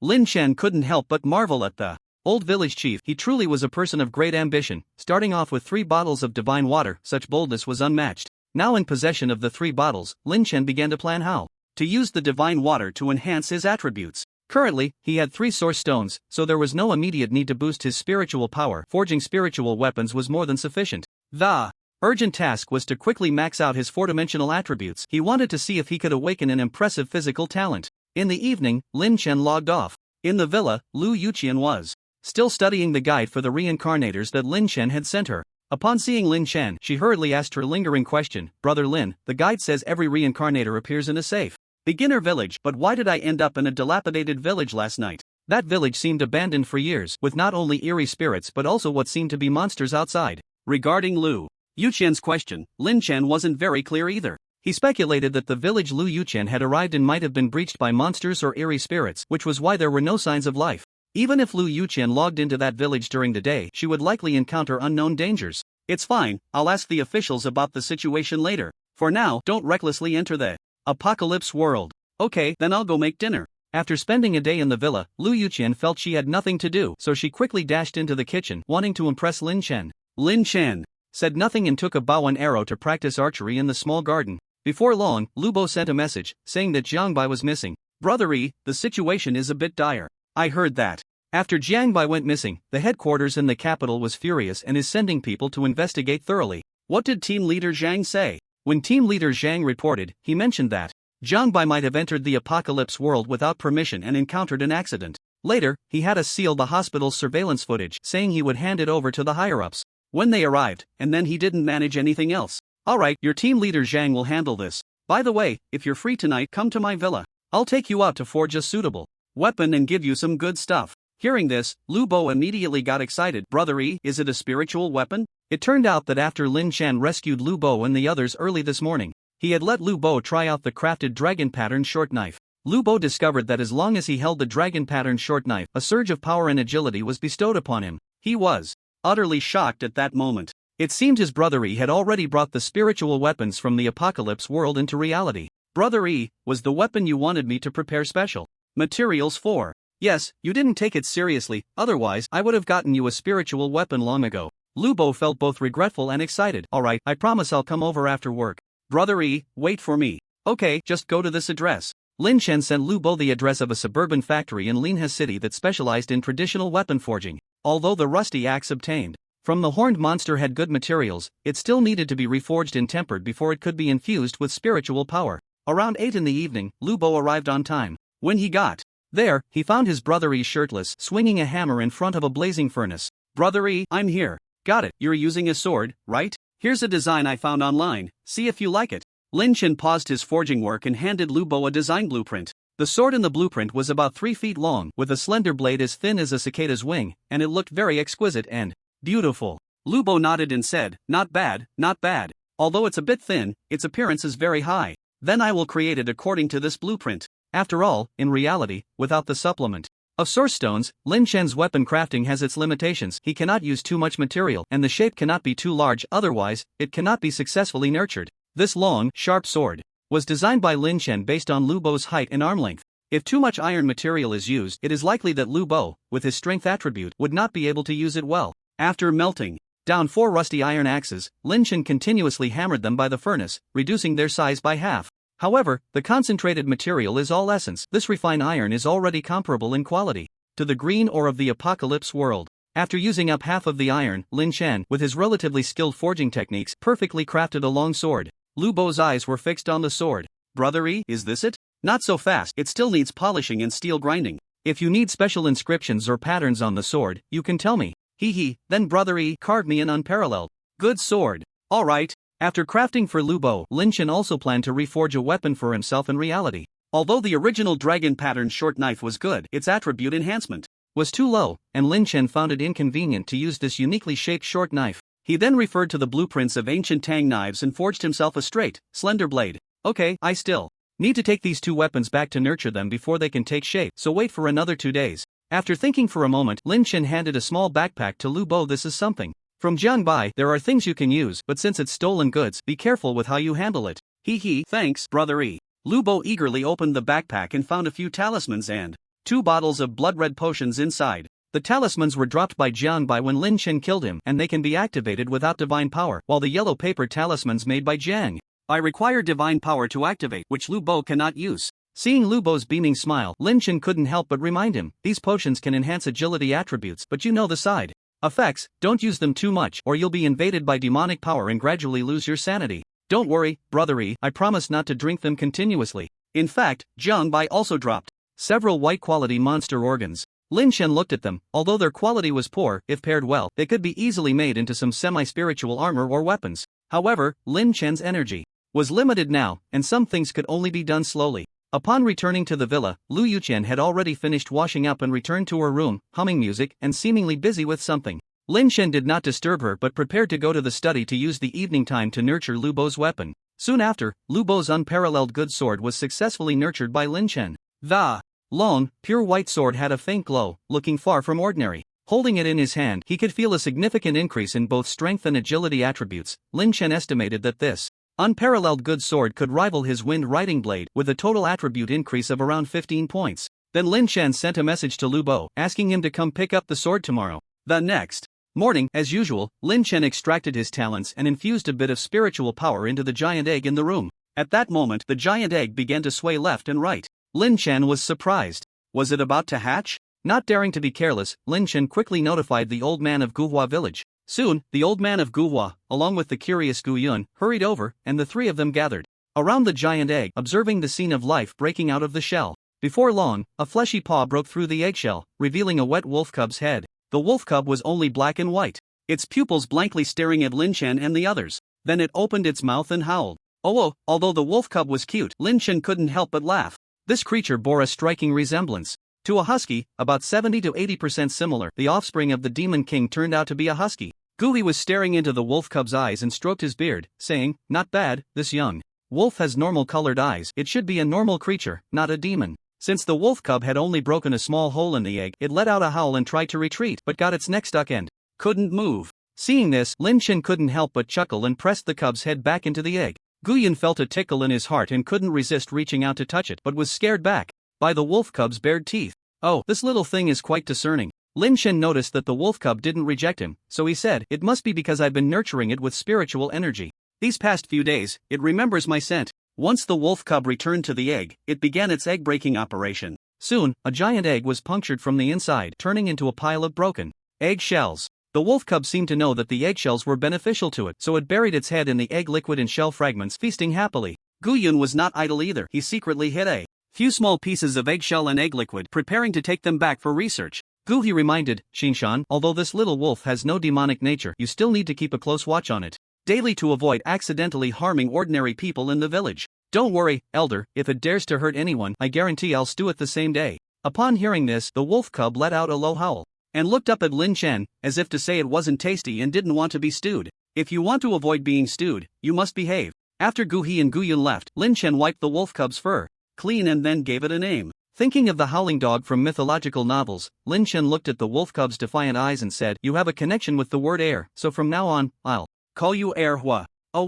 In the forging room, Lin Chen began his daily hard work of crafting spiritual tools. Air Hua was tied at the door of the forging room, and that old rascal Gu Yuan was teasing it. Gu Yuan grew fonder of it the more he played, even giving it a few pieces of blood food to eat. "This wolf cub is really nice, kid. I heard you still lack divine water. How about this? I'll give you a bottle of divine water if you sell me this wolf cub." Lin Chen, immersed in nurturing the spiritual tool, didn't even look up and said, "This is the offspring of the demon king, with immense potential, at least 5 bottles of divine water." Hearing that Lin Chen wanted to sell it, Air Hua immediately became unhappy, starting to bare its teeth at Gu Yun and voicing its discontent towards Lin Chen with a series of howls. "Pa, truly an ungrateful white-eyed wolf. I even gave you several precious pieces of blood food just now. What a waste." Gu Yuan clapped his hands and stood up. "Forget it, I can't offer 5 bottles of divine water. You should raise this wolf cub yourself." Of course, he was just joking. This wolf cub was born of the Demon King. Although it currently lacked demonic nature, it relied on Lin Chen's special spiritual energy to soothe its bloodthirsty instincts. If Gu Yuan were to raise it, it would probably start looking for human flesh to eat in just a few days. After several hours of busy work in the forging room, Lin Chen wasn't hungry yet, but Erhua began to howl incessantly, seemingly starving. Lin Chen, unable to bear the noise, had no choice but to take a break and sent Wang Zilong to buy some fresh pork from Butcher Li to feed the wolf cub. Wang Zilong and the others quite liked this wolf cub that resembled a husky, and after getting Lin Chen's permission, they took Erhua out to play in the village. However, Wang Zilong and the others couldn't control a newly born offspring of a demon king. Soon, the villagers of Gyutan village and the members of the militia noticed a rambunctious wolf cub running around the village. The wolf cub caused chaos everywhere, sending chickens flying and dogs barking. Fortunately, the wolf cub didn't harm anyone, and since it was Lin Chen's pet, the militia didn't stop its antics. Meanwhile, in the forging room, after finishing his work for the day, Lin Chen contemplated using the materials at hand to craft a set of spiritual equipment in preparation for the Demon King hunting event in a few days. First, a suitable melee knife. Lin Chen had previously crafted a Tangmo knife using materials from the village. This knife was broad and suitable for wielding while riding on horseback. Although its quality was decent, it was not suitable for Lin Chen's current use. Lin Chen wanted to forge a weapon similar to the Chengfeng knife, focusing on either strength or agility. Next were the defensive gear. Lin Chen planned to use bloodthirsty wolf skin to make a set of leather armor and boots, which would enhance attributes like constitution and endurance. As for a ranged weapon, he also needed to forge one. Lin Chen's strongest attack methods at the moment were the yin-yang sword technique and the Tianxing archery, and a spiritual bow could greatly enhance Lin Chen's combat power. During this hunt for the Demon King, perhaps Lin Chen's impeccable archery skills would shine. Thus, Lin Chen busied himself in the forge until evening. Since using 5 pieces of flint, Lin Chen's online time had become much more abundant, and his time in the apocalypse world was freer. However, after successfully forging a spiritual longbow, Lin Chen was not very satisfied. It was simply because his choice of materials was problematic, resulting in the bow's enhanced attributes being distributed between agility and endurance. Lin Chen shook his head. Forget it, he would just leave this spiritual longbow for the village. After all, there were quite a few militia members in the village who used bows. Stepping out of the forge, the sky outside Gutan village had already darkened somewhat, and the red light from the temple illuminated half the sky. Lin Chen returned to the attic, preparing to log off and leave, when he suddenly realized he seemed to have forgotten something. Oh dear, the silly creature he was raising seemed to still be outside. With a little over 10 minutes of online time left, Lin Chen searched throughout the village and finally found the silly creature outside Li the butcher's yard. The silly creature was filthy, drooling and tied up beside the yard. Seeing Lin Chen arrive, Li the butcher was not surprised and directly said, "This is your dog, right? It sneaked into my yard this evening and stole 3 pieces of pork. Pay up." 3 pieces of pork? My dog can eat that much? Who knows? This beast has a strong digestive ability. Even after swallowing 3 pieces of pork, its belly didn't even bulge. After Li the butcher untied the rope, the filthy silly creature came to Lin Chen's feet, tugging at his pant leg with its mouth, indicating that it was still very hungry. Lin Chen was helpless. It seemed he had raised a wolf pig. Then, he bought another piece of pork from Li the butcher and returned to the attic with the silly creature. Watching the silly creature quickly devour a piece of pork, Lin Chen felt his head spinning. This was just a day-old wolf cub, and it could eat so much. If it continued to grow for another couple of days, he feared there wouldn't be enough pork in the village to feed it. How about I let you stay outside the village and find some wild food to eat? Oh whoa, what do you mean by a day-old baby? You are the child of the Demon King, with a powerful bloodline and great potential. The wild is your domain. Oh whoa, you say the wilderness is dangerous? No worries, the area outside the village has been cleared. There aren't many monsters left. Oh whoa, you don't want to go? No way, if this continues, I won't be able to afford to keep you. So, think of a win-win solution for me. Oh whoa, you say I should invest in raising you first and you'll repay me when you grow up? That's a good reason. After teasing the silly creature for a while, Lin Chen felt much happier. Perhaps this was the joy of raising a pet. Wiping off the dirt from the silly creature, Lin Chen also transferred the remaining spiritual energy from the source stone into its wolf body.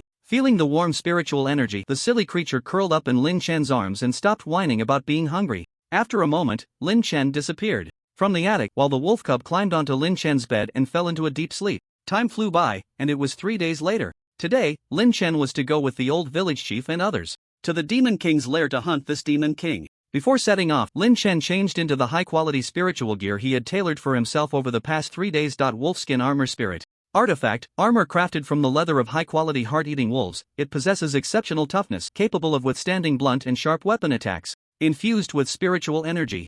Wearing this item can resist weak negative emotions, has a calming effect on the mind, and increases the holder's constitution by 10 points and agility by 7 points. Wind Treading Wolf Boots Spirit Artifact. Comfortable battle boots made from a blend of heart-eating wolf leather and ghostly demon skin, they are durable and alleviate foot fatigue. Infused with spiritual energy, has a calming effect on the mind, and increases the holder's agility by 15 points. Wolf Tendon Speed Bow Spirit Artifact, a high-quality longbow made from 3 strands of wolf tendons in special metal, with a range exceeding 3,000 meters. Infused with spiritual energy, has a calming effect on the mind, and increases the holder's strength by 20 points. Silverbrand Long Knife Spirit Artifact, a sharp weapon forged from secret silver and branding stone. Due to the properties of the branding stone, this knife can amplify the yang and fire attributes of external attacks. Infused with spiritual energy, has a calming effect on the mind, and increases the holder's strength by 20 points. It is worth mentioning that the branding stone of the Silverbrand Long Knife is a rare green mineral. Upon learning that Lin Chen was to hunt the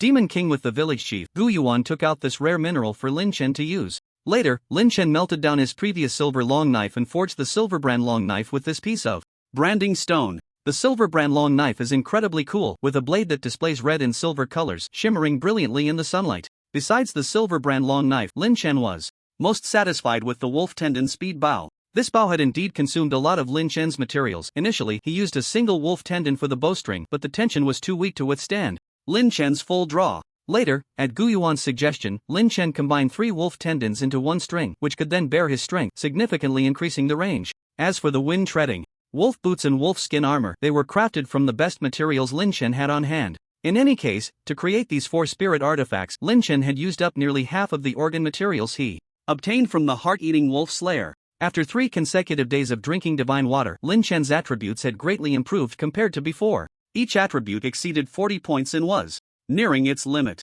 His current 4-dimensional attributes are as follows: Strength 47 plus 20, attribute bonus from Silverbrand Long Knife or Wolf Tendon Speed Bow. Constitution 50 plus 10, attribute bonus from Wolfskin Armor. Agility 46 plus 22, attribute bonus from Wind Treading Wolf Boots and Wolfskin Armor. Stamina 49. Currently, Lin Chen still has a waterborne algae fruit and a bottle of divine water unused. If he uses them all, he should be able to push his base 4-dimensional attributes above 50 points. In the afternoon, outside Gutan village, several militia captains, including Gu He and Gu Qinghu, came to see him off. Seeing Lin Chen adorned in splendid spirit artifacts, the ancient four couldn't help but say, "Deputy Village Chief Lin, you owe me a few commissioned spirit artifacts, don't forget. When the time comes, rest assured, as long as you bring the crafting materials, I guarantee to make you the best," Lin Chen replied. Upon hearing this, Gu Qinghu and Gu Man were somewhat tempted. They had been hunting monsters outside the village for the past 2 days and hadn't paid much attention to the news within the village. They hadn't expected that in just a few days, Lin Chen could produce such top-tier spirit artifacts. Especially the Silverbrand Long Knife, which not only made Gu Qinghu a bit envious, but even Gu Man, who didn't use knives, thought it looked incredibly cool. If he could wield it to slay monsters, it would surely be quite impressive. They thought that when Lin Chen returned, they would also commission him to forge even better spirit artifacts than the ones they currently had. In fact, before setting off, Lin Chen had wanted to craft more small spirit artifacts for himself, like wrist guards and rings for decoration, but he discovered that there is a limit to how many spirit artifacts one person can wear simultaneously. Currently, he could only wear 3 spirit artifacts before reaching the limit, while Gu Qinghu, Gu Man, and most of the other born beings could only bear the attribute bonuses of 2 spirit artifacts. Lin Chen felt that this might be related to the levels of the 4-dimensional attributes. The higher the 4-dimensional attributes, the more spiritual tools one could activate. Perhaps when his 4-dimensional attributes reached their limit, he could wear a 4th spiritual tool. After Gu Tianzi arranged everything, he said, "Alright, let's get ready to set off." Lin Chen and Gu Yan nodded, following behind Gu Tianzi, and soon, the 3 figures disappeared into the wilderness.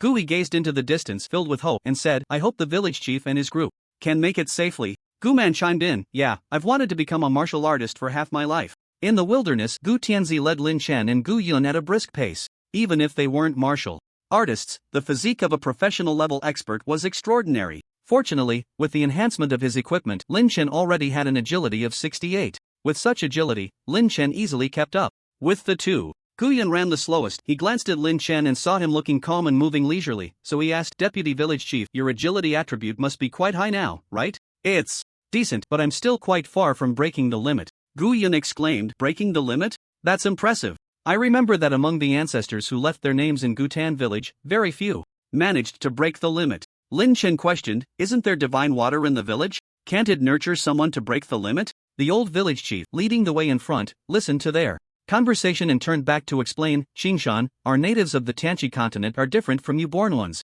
Without the protection of the will of heaven and earth, some resources, even if consumed, cannot be fully digested like you born ones. Take divine water as an example. If we drink a bottle, we might not be able to drink it again for years. I see, Lin Chen nodded. At this moment, Gu Yun added, so, with the great changes in heaven and earth today and the emergence of born ones, otherwise we wouldn't casually take out resources like divine water. Just think about the turmoil 300 years ago. We hardly used any divine water, but now we are taking it out piece by piece. Deputy Village Chief, you can only say you are lucky. Hearing this, Lin Chen smiled and said, don't worry, the investment the village makes in me will definitely yield returns. The three chatted while on the road, and perhaps due to the aura of professional level experts, they did not encounter any unruly monsters along the way. Soon, they arrived at a valley overgrown with shrubs. Village Chief, is the Demon King's lair nearby? Gu Tianzi replied, no, but there are things here that will help us on our journey. Xiao Yun, you are familiar with this place, you come and find that witch formation. Okay. Lin Chen then learned that this hidden valley contained a teleportation witch formation that could transport them over 100 miles, and Gu Yun's witcher inheritance had been obtained here. Soon, under Gu Yun's search, the three arrived at a spacious cave. The cave was filled with withered vines and weeds, and many slender, green poisonous snakes were coiled inside. Lin Chen prepared to drive away the snakes, but saw Gu Tianzi point out a white light which transformed into a blade that severed the weeds and snakes in half. Seeing this technique, Lin Chen couldn't help but evaluate in his heart whether he could dodge the blade's attack with his agility if he faced the old village chief's divine technique. Then Gu Yun came to the center of the cave and cleared a circular stone platform. The platform was engraved with many strange characters that Lin Chen couldn't understand, but Gu Yun excitedly climbed onto the platform to study. It's not bad. Although many years have passed, the witch patterns are still here, and this witch formation can still be used. Then, Gu Yun took out a lump of flesh and a shiny diamond-shaped stone from his bag. Alright, everyone get on the stone platform. Once I arrange the materials, the witch formation will activate. Gu Yun thought for a moment and then said to Lin Chen, Deputy Village Chief, this diamond-shaped stone is an essential material for the teleportation witch formation. If you can obtain it in the future, I can trade it with you for divine water. Okay. Lin Chen nodded, remembering that appearance of this diamond-shaped stone. The flesh materials and diamond stones were placed by Gu Yun at the designated spot on the stone platform, and then the witchcraft formation on the platform emitted a glow, with a swirling internal airflow rotating in the center. The previous weeds and snake bodies were swept up into the sky by this airflow. Gu Tianzi and Gu Yun were clearly not new to activating the witchcraft formation. Seeing Lin Chen appear somewhat cautious and uneasy, they laughed. No need to worry, it will just be a moment. As soon as the words fell, Lin Chen felt as if he were being stuffed into a suffocating pipe, and then he hazily appeared in a brand new, pitch-black cave. Without any light, Lin Chen quickly took out a spirit fire candle from his backpack and lit it. As the candlelight spread, Lin Chen discovered that the dark cave was surrounded by bare rocks, with only a few underground plants nearby. It seemed they had arrived in an underground cavern. Gu Tianzi observed the surroundings and said, Xingshan, this is the lair of the Demon King, but we are beneath it. Beneath? Village Chief, have you been here before? Gu Tianzi sighed slightly. I have been here, but that was a long time ago. It was during that time that I made a deadly enemy of this Demon King, which led to the later attack on our Gutan village. However, it suffered a great loss that time and has not dared to show its face since, only daring to send some subordinate monsters to harass our village. Village Chief, what should we do next? Before this expedition, Lin Chen had gathered information about this Demon King. This Demon King was a 100-year-old black serpent, enormous in size, and had long occupied a certain mountain range, with subordinate monsters like the bull water demon and the white-browed poison monkey that had previously attacked the village. It would likely be unrealistic for the three of them to charge in, as they might alert the 100-year black serpent too early.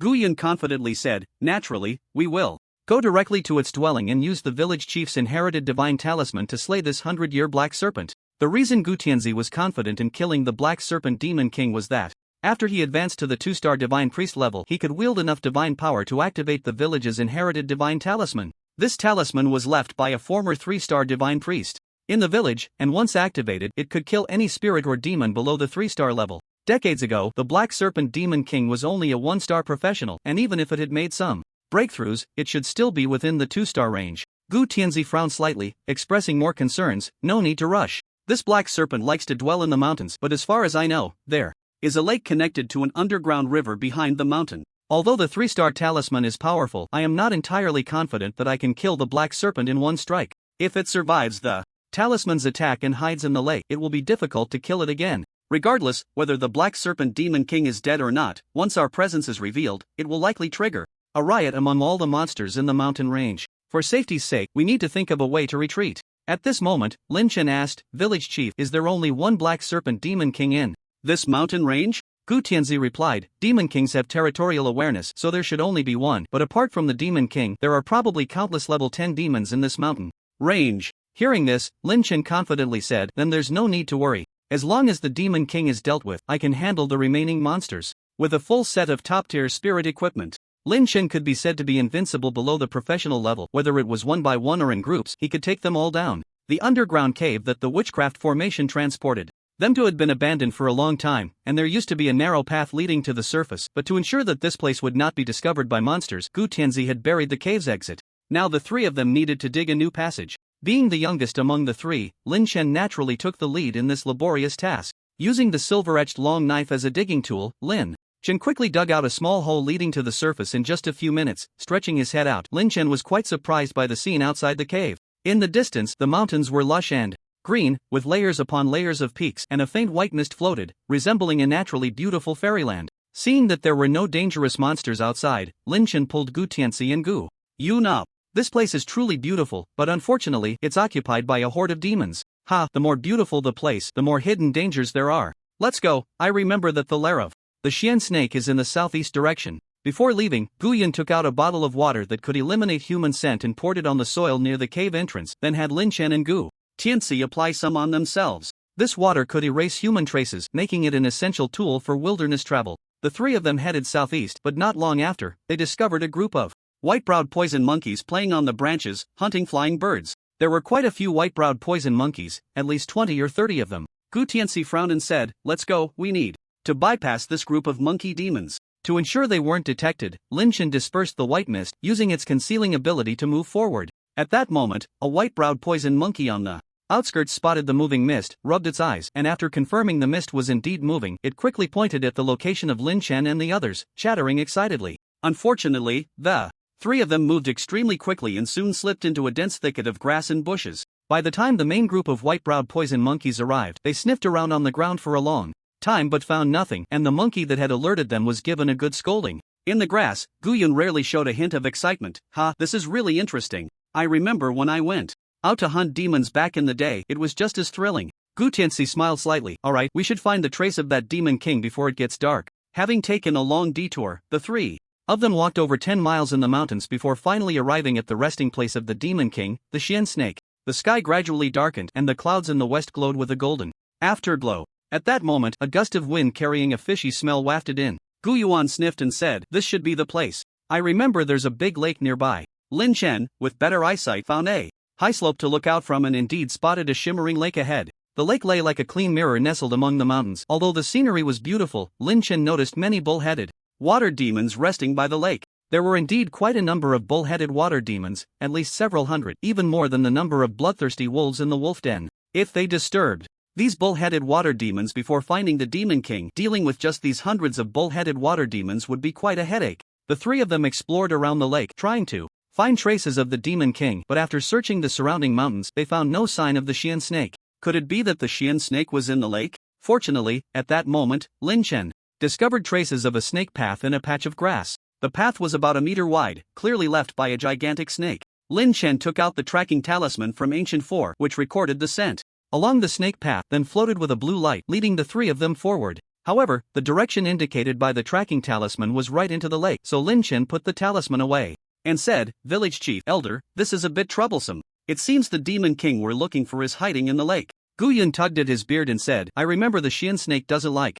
water. How could it live in the lake? Could it be that it knows we're coming for it?" Gu Tianzi frowned slightly and said, "The Xian snake has some ability to foresee fortune and misfortune. Not long ago, it led a horde of demons to attack the village, probably sensing something. Now it seems it knows I've successfully advanced, so it hid in the lake. What should we do next? Let's wait and see. This beast doesn't like water, it can't hide for long." As the sky grew darker, the three of them were just about to retreat when they heard a huge noise coming from the lake ahead. A massive black python leaped out of the lake. The giant python's body was thicker than a water barrel, covered in black scales, and its exposed length above the lake was over 20 meters, a truly colossal beast. Its brown snake eyes, glimmering with intelligence, scanned the surroundings before finally settling on the Gunyo water demon. The Gunyo water demons by the lake knew all too well that the demon king was hungry again, and they immediately fell into chaos, fleeing in all directions. At times like this, any cow that ran slowly would likely not see the sunrise the next day. The Demon King, Shin Snake, showed some dissatisfaction. These little brothers of his didn't even know to offer food voluntarily and made him do it himself. With a roar, the Demon King Shin Snake disregarded everything, sweeping its tail through the lake and pulling 3 massive Gu-Nyo water demons into the water, then began to devour them. Watching the scene in the lake, Gu-Yun hid in the grass and said, as expected, it couldn't resist coming out. It's this beast. I didn't expect that after decades, this Demon King still prefers beef. The timing was right. If the Demon King Shin Snake filled its belly and returned to the lake, who knew when it would come out? Again. Lin Chen couldn't help but ask, Village Chief, should we act? Gu Tianxi decisively replied, act. Xingshan, you'll be responsible for restraining it later. Xiaoyun, let's use that potion you made. It's already prepared, but the materials for the invisibility potion are precious. I only have this one bottle. Gu Yun took out a bottle of transparent potion and handed it to Gu Tianxi, who sniffed it slightly before downing the entire bottle. The next moment, his body gradually became unsteady and dim, then completely disappeared. Lin Chen knew the village chief had entered a state of invisibility, so he had to act according to the plan. Elder, make sure to hide when the fight starts. Gu Yun said, don't worry, I'm a professional wizard. I can protect myself. Just be careful, this Shen Snake is professional level, not comparable to the level 10 big demons you've dealt with.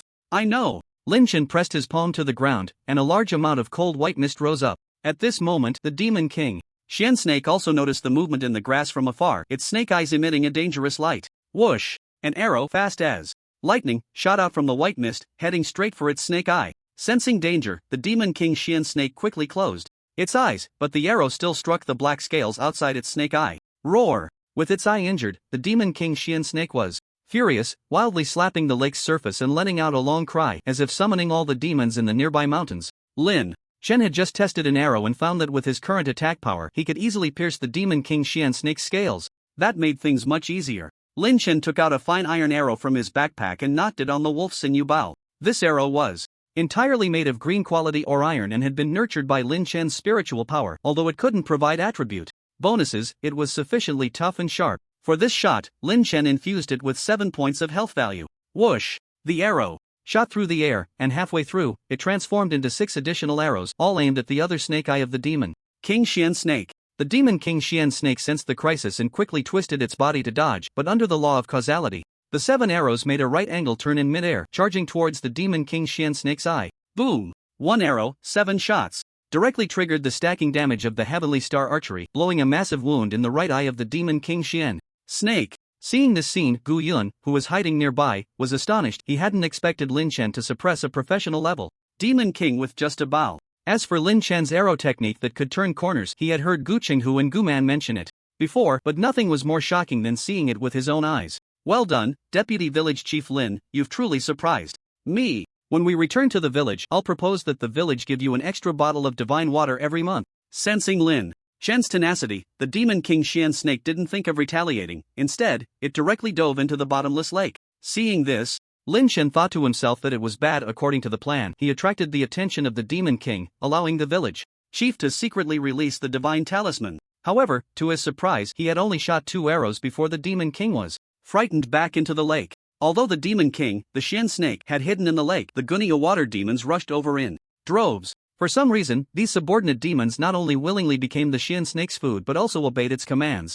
The Gunyo, massive in size, charged like a stampede of thousands of horses, creating an extraordinary momentum that even made the ground tremble. Seeing this scene, Gu Yun wanted to pull Lin Chen away to hide, but Lin Chen had already narrowed his eyes, pulling the bowstring into a crescent shape. Since the Demon King was gone, he would first have a taste of these little demons. If he remembered correctly, his old captain Gu Qinghu had always been craving the taste of Gunyo water demon meat. He wanted to try the flavor of this beef. An arrow shot out like lightning, and among the Gunyo water demons, the first level 9 Gunyo water demon was instantly shot and exploded, dissipating into white light. Then came the second, the third. In short, Lin Chen shot 1 Gunyo water demon with each arrow. Before the Gunyo water demons could reach Lin Chen, they found that the Gunyo water demons that were originally at the back of the line had moved to the front, and their numbers had been halved. Moo! In an instant, reason flooded their brains, and they hurriedly stopped, scattering and running back. During this process, several Gunyo water demons fell to the ground, then scrambled back without lifting their heads. Lin Chen certainly didn't want to let these living pieces of beef escape. He quickly shot arrows, killing all the 40 or so Gunyo water demons that had charged forward. The experience points in his attribute panel surged by several hundred. Ahead, white and green quality loot was scattered all over the ground, and it looked like quite a bit of it was beef. As for the Gunyo water demons that hadn't charged forward, they were all old, weak, sick, or disabled. Seeing Lin Chen's sharpness, they quickly disappeared into the mountains, their whereabouts unknown. With no trace of demons around, Gu Yun couldn't help but poke his head out and say, "Good kid, I really underestimated you. With your current strength, even professional level warriors would feel ashamed. You're overpraising me. I'm still far from being a warrior." After witnessing the warrior from Hexian village last time, Lin Chen knew that although his current combat power was high, it relied entirely on the support of extremely high-level external skills. To some extent, there was still a gap between his current strength and that of a true warrior. After all, a warrior's true energy was much stronger than blood vitality. The power of external skills using true energy was often 3 to 4 times that of using blood vitality. At the same level, however, if he could access true energy and use spiritual power to simulate true energy to replace blood vitality, he would likely not be weak among professional warriors. The Demon King Xian Snake in the lake was silent, but Lin Chen could feel a massive creature beneath the water, watching him with cold hatred. Clearly, the Demon King Xian Snake had been observing the situation on the shore.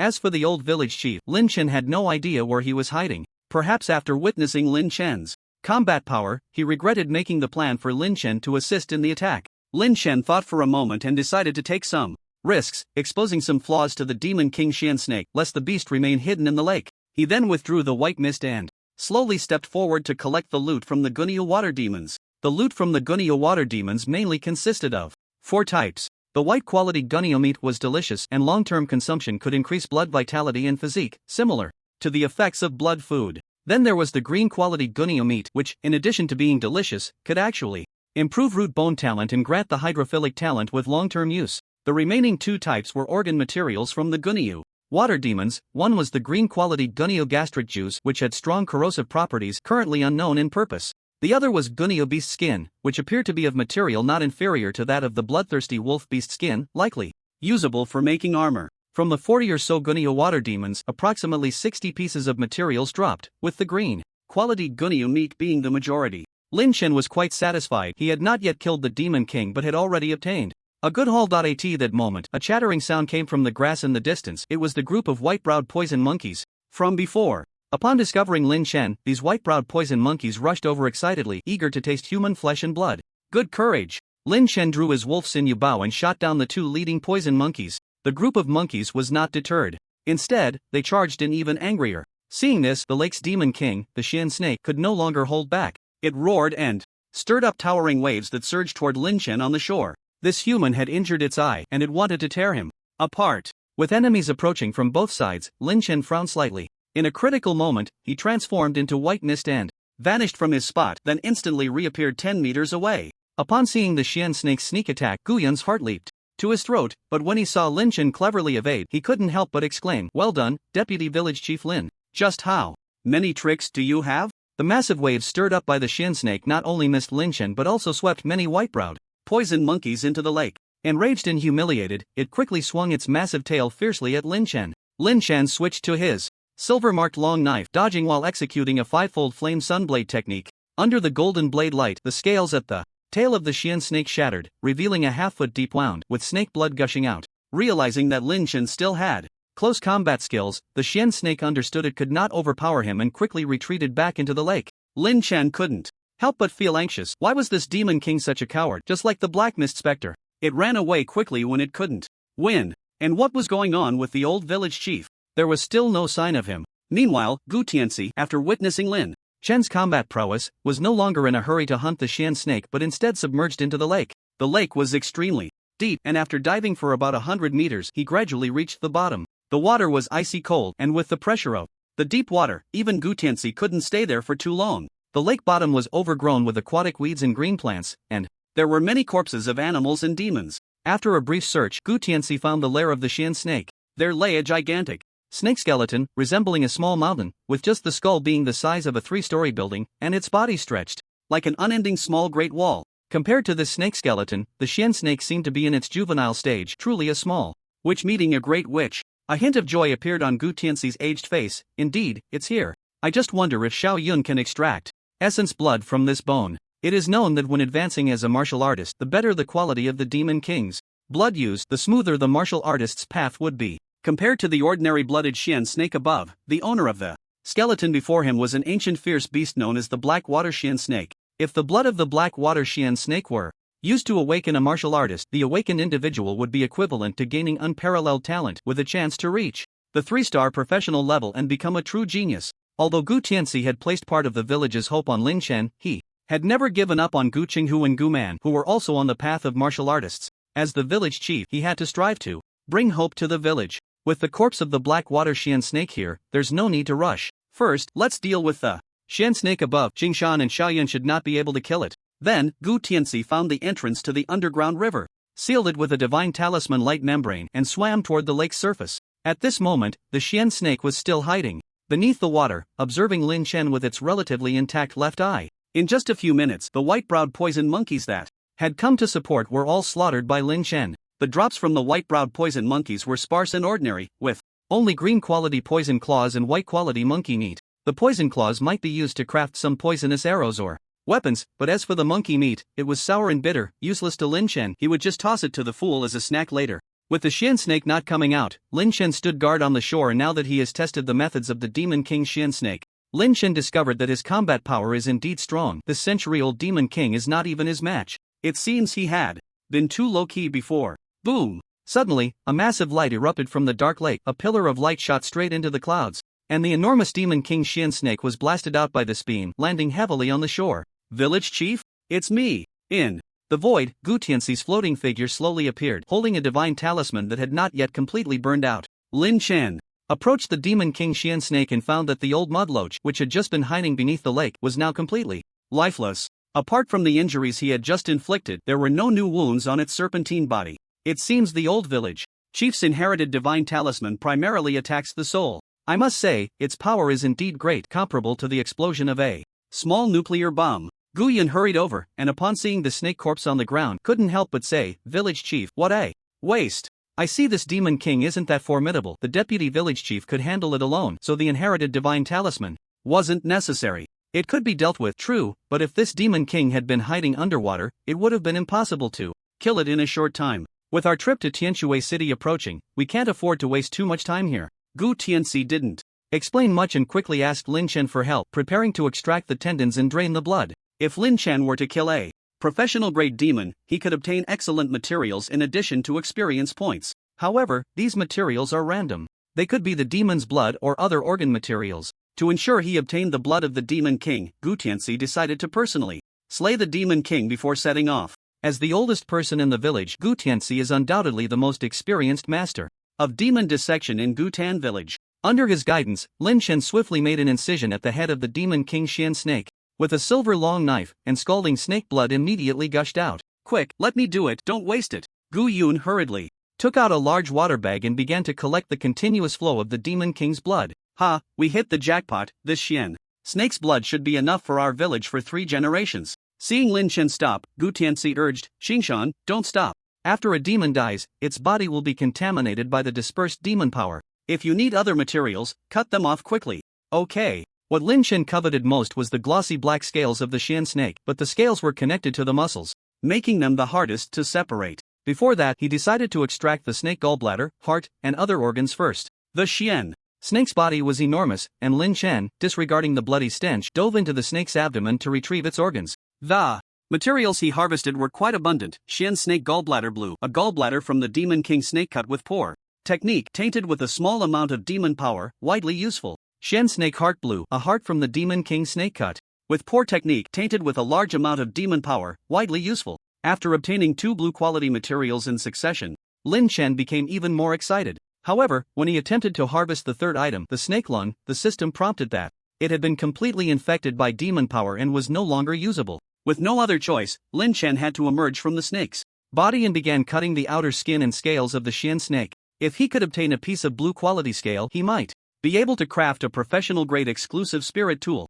Fortunately, the spread of demon power was from the inside out. After Lin Chen cut out 2 or 3 pieces of blue-quality Xian snake scales, the entire Xian snake corpse visibly became shrouded in a layer of black mist. Seeing this, Guyan quickly cut off the demon blood and tied up the large water bag. Lin Chen looked up and found the old village chief had harvested a left snake eye from the head of the Xian snake. Unfortunately, the right eye had been shot and exploded, otherwise he would have been able to obtain a pair of blue-quality snake eyes. A single Xian snake demon king corpse not only contributed a large amount of blood but also yielded several blue organ materials. Lin Chen pondered, it seems that in the future, when killing demon kings, using dissection methods to analyze the demon corpses is also a good choice. After dealing with the corpse of the Xian snake, Gu Tianxi informed Lin Chen and Gu Yun that there were remains of ancient ferocious beasts deep in the lake. Gu Yun felt it was a double blessing and couldn't help but exclaim, ancient ferocious beasts, those are valuable treasures. If we could use the blood essence of these ancient beasts to awaken martial artists, the benefits would be immense. Gu Tianxi said solemnly, that corpse has probably been submerged at the bottom of the lake for over 100 years. Whether any blood essence remains is still uncertain. No problem, I can use a special potion to dissolve the bones and give it a try. Lin Chen, hearing about the ancient ferocious beasts for the first time and learning about the benefits of awakening with their blood essence, said, in that case, I'll go down to the lake and retrieve the corpse. Alright, the bottom of the lake is dark and may hold unknown dangers. We'll accompany you. The three of them then jumped into the lake together. Lin Chen, possessing the bloodline of the husband of the Zhu, could breathe freely underwater and move swiftly. Before long, he was the first to dive to the bottom of the lake where he found the so-called remains of the ancient ferocious beast. The corpse was enormous, resembling a fallen giant dragon lying in the center of the lake, which left Lin Chen in awe. Lin Chen touched one of the bones, and the system prompted that this was the neck bone of the black water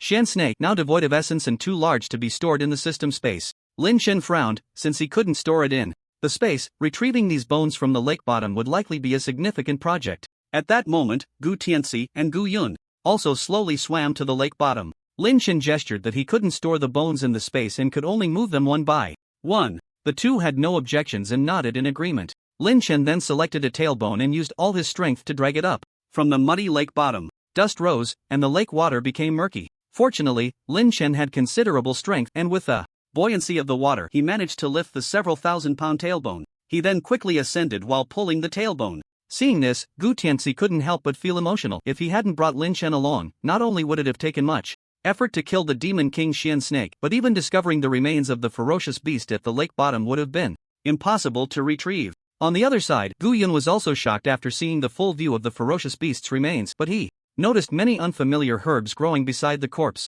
He excitedly began to collect them, planning to study their properties after they left. Lin Chen moved through the water like a fish, and in just over 10 minutes he had transported 3 massive pieces of the ferocious beast's bones to the shore. However, he still felt the efficiency was too low, so he twisted some tough water plants into vines to connect the bones and then dragged them all up in one go. Seeing Lin Chen's efficiency, Gu Tianxi didn't want to complicate things. Like Gu Yun, he searched the lake bottom for any overlooked treasures. But when he swam to the previously sealed entrance of the dark river, he felt that the membrane he had sealed with divine symbols seemed to have dimmed significantly. Strange, the power of this seal seems to have weakened. Could it be due to water pressure? Gu Tianxi hesitated, but at that moment, a massive shadow suddenly swept past the membrane. The shadow moved at incredible speed, crashing into the sealing membrane with its enormous body. Boom! The lake bottom shook violently, startling both Gu Yun and Lin Chen, who was transporting the ferocious beast's remains. The two hurried to the entrance of the dark river, where they found Gu Tianxi reinforcing the sealing light membrane with divine power. The giant creature in the dark river continued to batter the light membrane, causing rocks at the entrance to fall and the lake water to become murky. If this continued, the entire entrance to the dark river might collapse. Seeing this, Gu Tianxi no longer held back. Divine power surged in his hands and a massive light blade condensed. The enormous light blade pierced through the sealing light membrane and directly severed a section of the octopus's tentacle. The octopus monster was startled and vanished into the dark depths with a whoosh, leaving no trace behind. As for the segment of tentacle it left behind, it was quickly tainted by demonic energy, shrouded in a layer of black mist. However, Gu Tianxi still discovered something useful. He wrapped himself in divine power, passed through the sealing membrane, and retrieved all the green algae plants that were entwined around the tentacle. Lin Chen took a look at what he received and was slightly surprised. These water plants were precisely the green heavenly materials he had consumed earlier, the aquatic algae fruit. There were quite a few algae fruits wrapped around the octopus monster's tentacle, about a dozen, all mature fruits. Gu Tianxi did not keep any for himself and handed them all to Lin Chen. He then pointed to the surface of the lake, indicating that he wanted to go up and exchange some information. On the shore, Lin Chen couldn't help but say, "Village chief, it is said that the River Fresh village also found the aquatic algae fruit from some resource site. Could it be that this octopus monster is related to River Fresh village?" Gu Tianxi replied, "I do know a bit about the algae fruit resources of River Fresh village. About 70 years ago, the previous village chief discovered a hidden river. In that hidden river, besides a few dangerous monsters, there were also abundant aquatic algae fruits. River Fresh Village doesn't have many resources, they just felt it was divine protection. Later, the specific location of the algae fruits was only known to the high-ranking officials of River Fresh Village, and every few years, they would send people to harvest them. The octopus monster should have no relation to River Fresh Village. The underground hidden river is interconnected, and this octopus monster most likely entered the vicinity of this lake along the hidden river. At the bottom of the lake, the octopus monster did not reappear. Lin Chen continued to transport the beast's bones while Gu Tianxi patrolled the lake bottom, keeping an eye on their surroundings for Lin Chen. As for Gu Yun, he began researching how to melt the beast's bones on the shore, extracting the thin remnants of blood within. After about an hour, Lin Chen was so exhausted he could barely stand, having finally transported all the remains of the black water serpent. Once on shore, Lin Chen turned around and saw that Gu Yun had somehow started a bright bonfire and built a stone pot over it, cooking something with special herbs. Lin Chen approached to observe. "Elder, how is it? Can you extract the blood?" Gu Yun turned his head and said, "There is hope. I found that the herbs growing beside the beast's remains are excellent melting agents. Your swimming skills are great. Go back into the lake and help me gather some more. I just got back up." Lin, the beast's blood is a rare thing in the Tianqi continent. If you manage to get a few portions, with the village chief's character, he will definitely leave you a share. Alright, I'll go down again. With the prospect of obtaining a portion of ancient beast blood as bait, Lin Chen no longer felt tired. Before long, Lin Chen brought up a large bundle of water plants from beside the beast's remains. He checked with the system and found that these water plants had no special effects, and he didn't know how Gu Yun discovered that the water plants could melt bones. The moon was bright and the stars sparse. The shimmering lake rippled gently, and a bright bonfire blazed on the shore. Gu Yun occasionally added materials he carried with him into the stone pot, then quickly stirred. After transporting the beast's remains, Lin Chen began to help Gu Yun split the bones. Each piece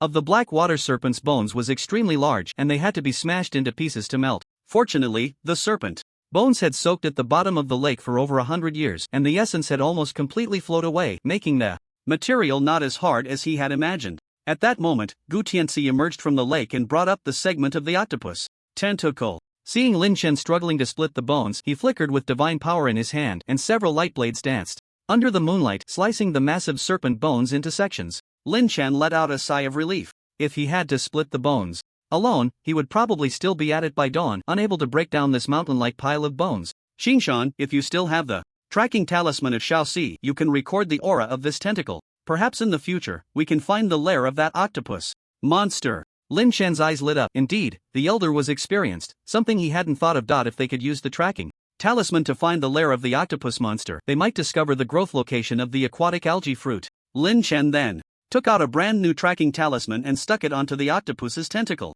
As night deepened, by the campfire, Lin Chen and the other two were still tirelessly working on the bone fusion. However, they had fused nearly 3 massive snake bones, yet not a single drop of essence blood had condensed. Gu Yun suspected that the bone fusion potion he had developed was problematic and decided to pause for a moment, looking for new materials to try again. Seeing that he didn't have much online time left for the day, Lin Chen informed the other two that he was preparing to log off and would come back online after midnight. Back in reality, the villa was still brightly lit. In the kitchen, Lin Chen found that Lu Yuqian had left him a sumptuous late-night snack. Not bad, she's a thoughtful girl. While eating the late-night snack, he browsed through messages on his phone and noticed that besides a message from Lu Bo, there were many unread messages in the teen group of Gutan Village. Ultimate Iron Man, brothers, I've arrived early in Donghai City and checked into a 5-star hotel.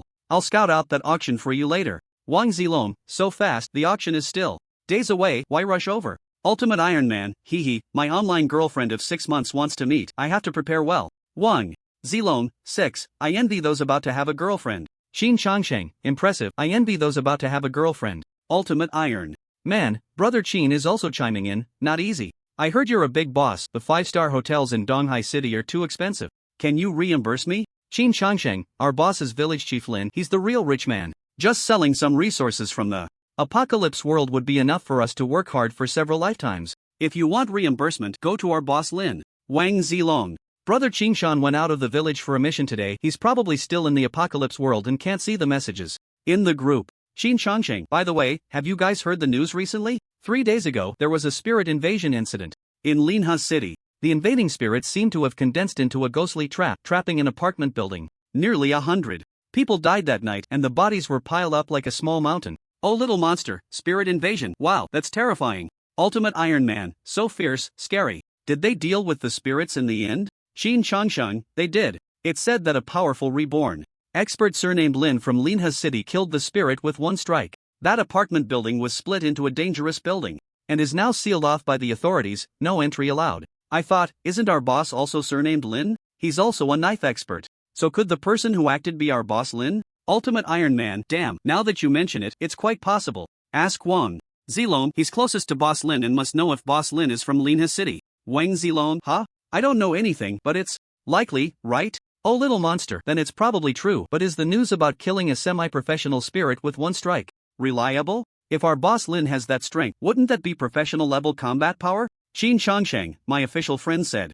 So it should be accurate. Regardless, that semi-professional spirit must have been killed by Boss Lin with a knife. As for how many strikes, that's unclear. Ultimate Iron Man, awesome, I feel like we've latched onto a big leg. There were many messages in the Gutan Village team group. Lin Chen browsed from the beginning to the end and found that the initial focus of discussion was on him. Later, as Ultimate Iron Man posted a photo of his online girlfriend, the group members immediately began to comfort Ultimate Iron Man's wounded heart. The atmosphere in the group was lively, but Jiang Hanyue and Nangong Chang had not chimed in. Lin Chen initially planned to also chime in and casually chat with everyone, but he found that Lu Bo's message to him was related to the auction. One of them was even information about the items for this auction. Ega, I feel like your identity can't be hidden anymore. Today, Zhao Yilong specifically asked me about your identity and whether you can refine spiritual tools. I just casually brushed it off. Later, he sent me several VIP invitations for the auction and asked me to invite you as well. As for the specific extraordinary resources to be auctioned this time, Zhao Yilong sent them to me too.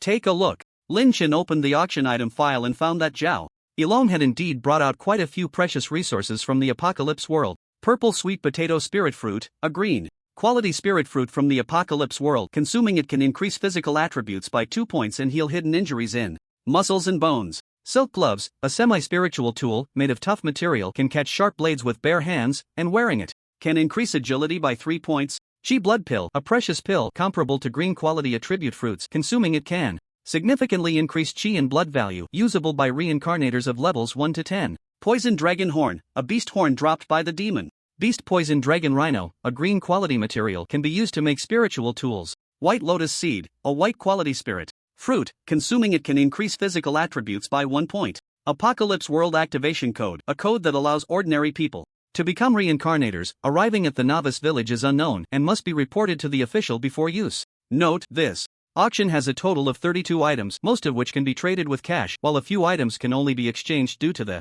consignor's requirements. In addition, there are 3 extremely precious finale items at the auction, one related to job transfer items, one related to talents, and one that can increase lifespan. Due to the rarity of the finale items, specific information will not be disclosed. If customers are interested in the finale items, they can prepare extraordinary resources in advance for the auction. Finale items? Something related to talents? Could it be the talent stone? After browsing through the auction item information, Lin Chen couldn't help but feel a bit excited. If the auction has the talent stone, he must get it no matter what, as this item relates to whether he can have an additional talent slot. It's worth noting that in the past few days he had drawn several blue and green talents, and they were all quite good talents. If he hadn't only had 2 talent slots, he would have solidified one of the blue talents long ago. However, the talent stone is useful for him, and it is also extremely important for other numbered reincarnators. Moreover, even for those without numbers, using the talent stone also has a chance of obtaining good talents. So if this item appears in the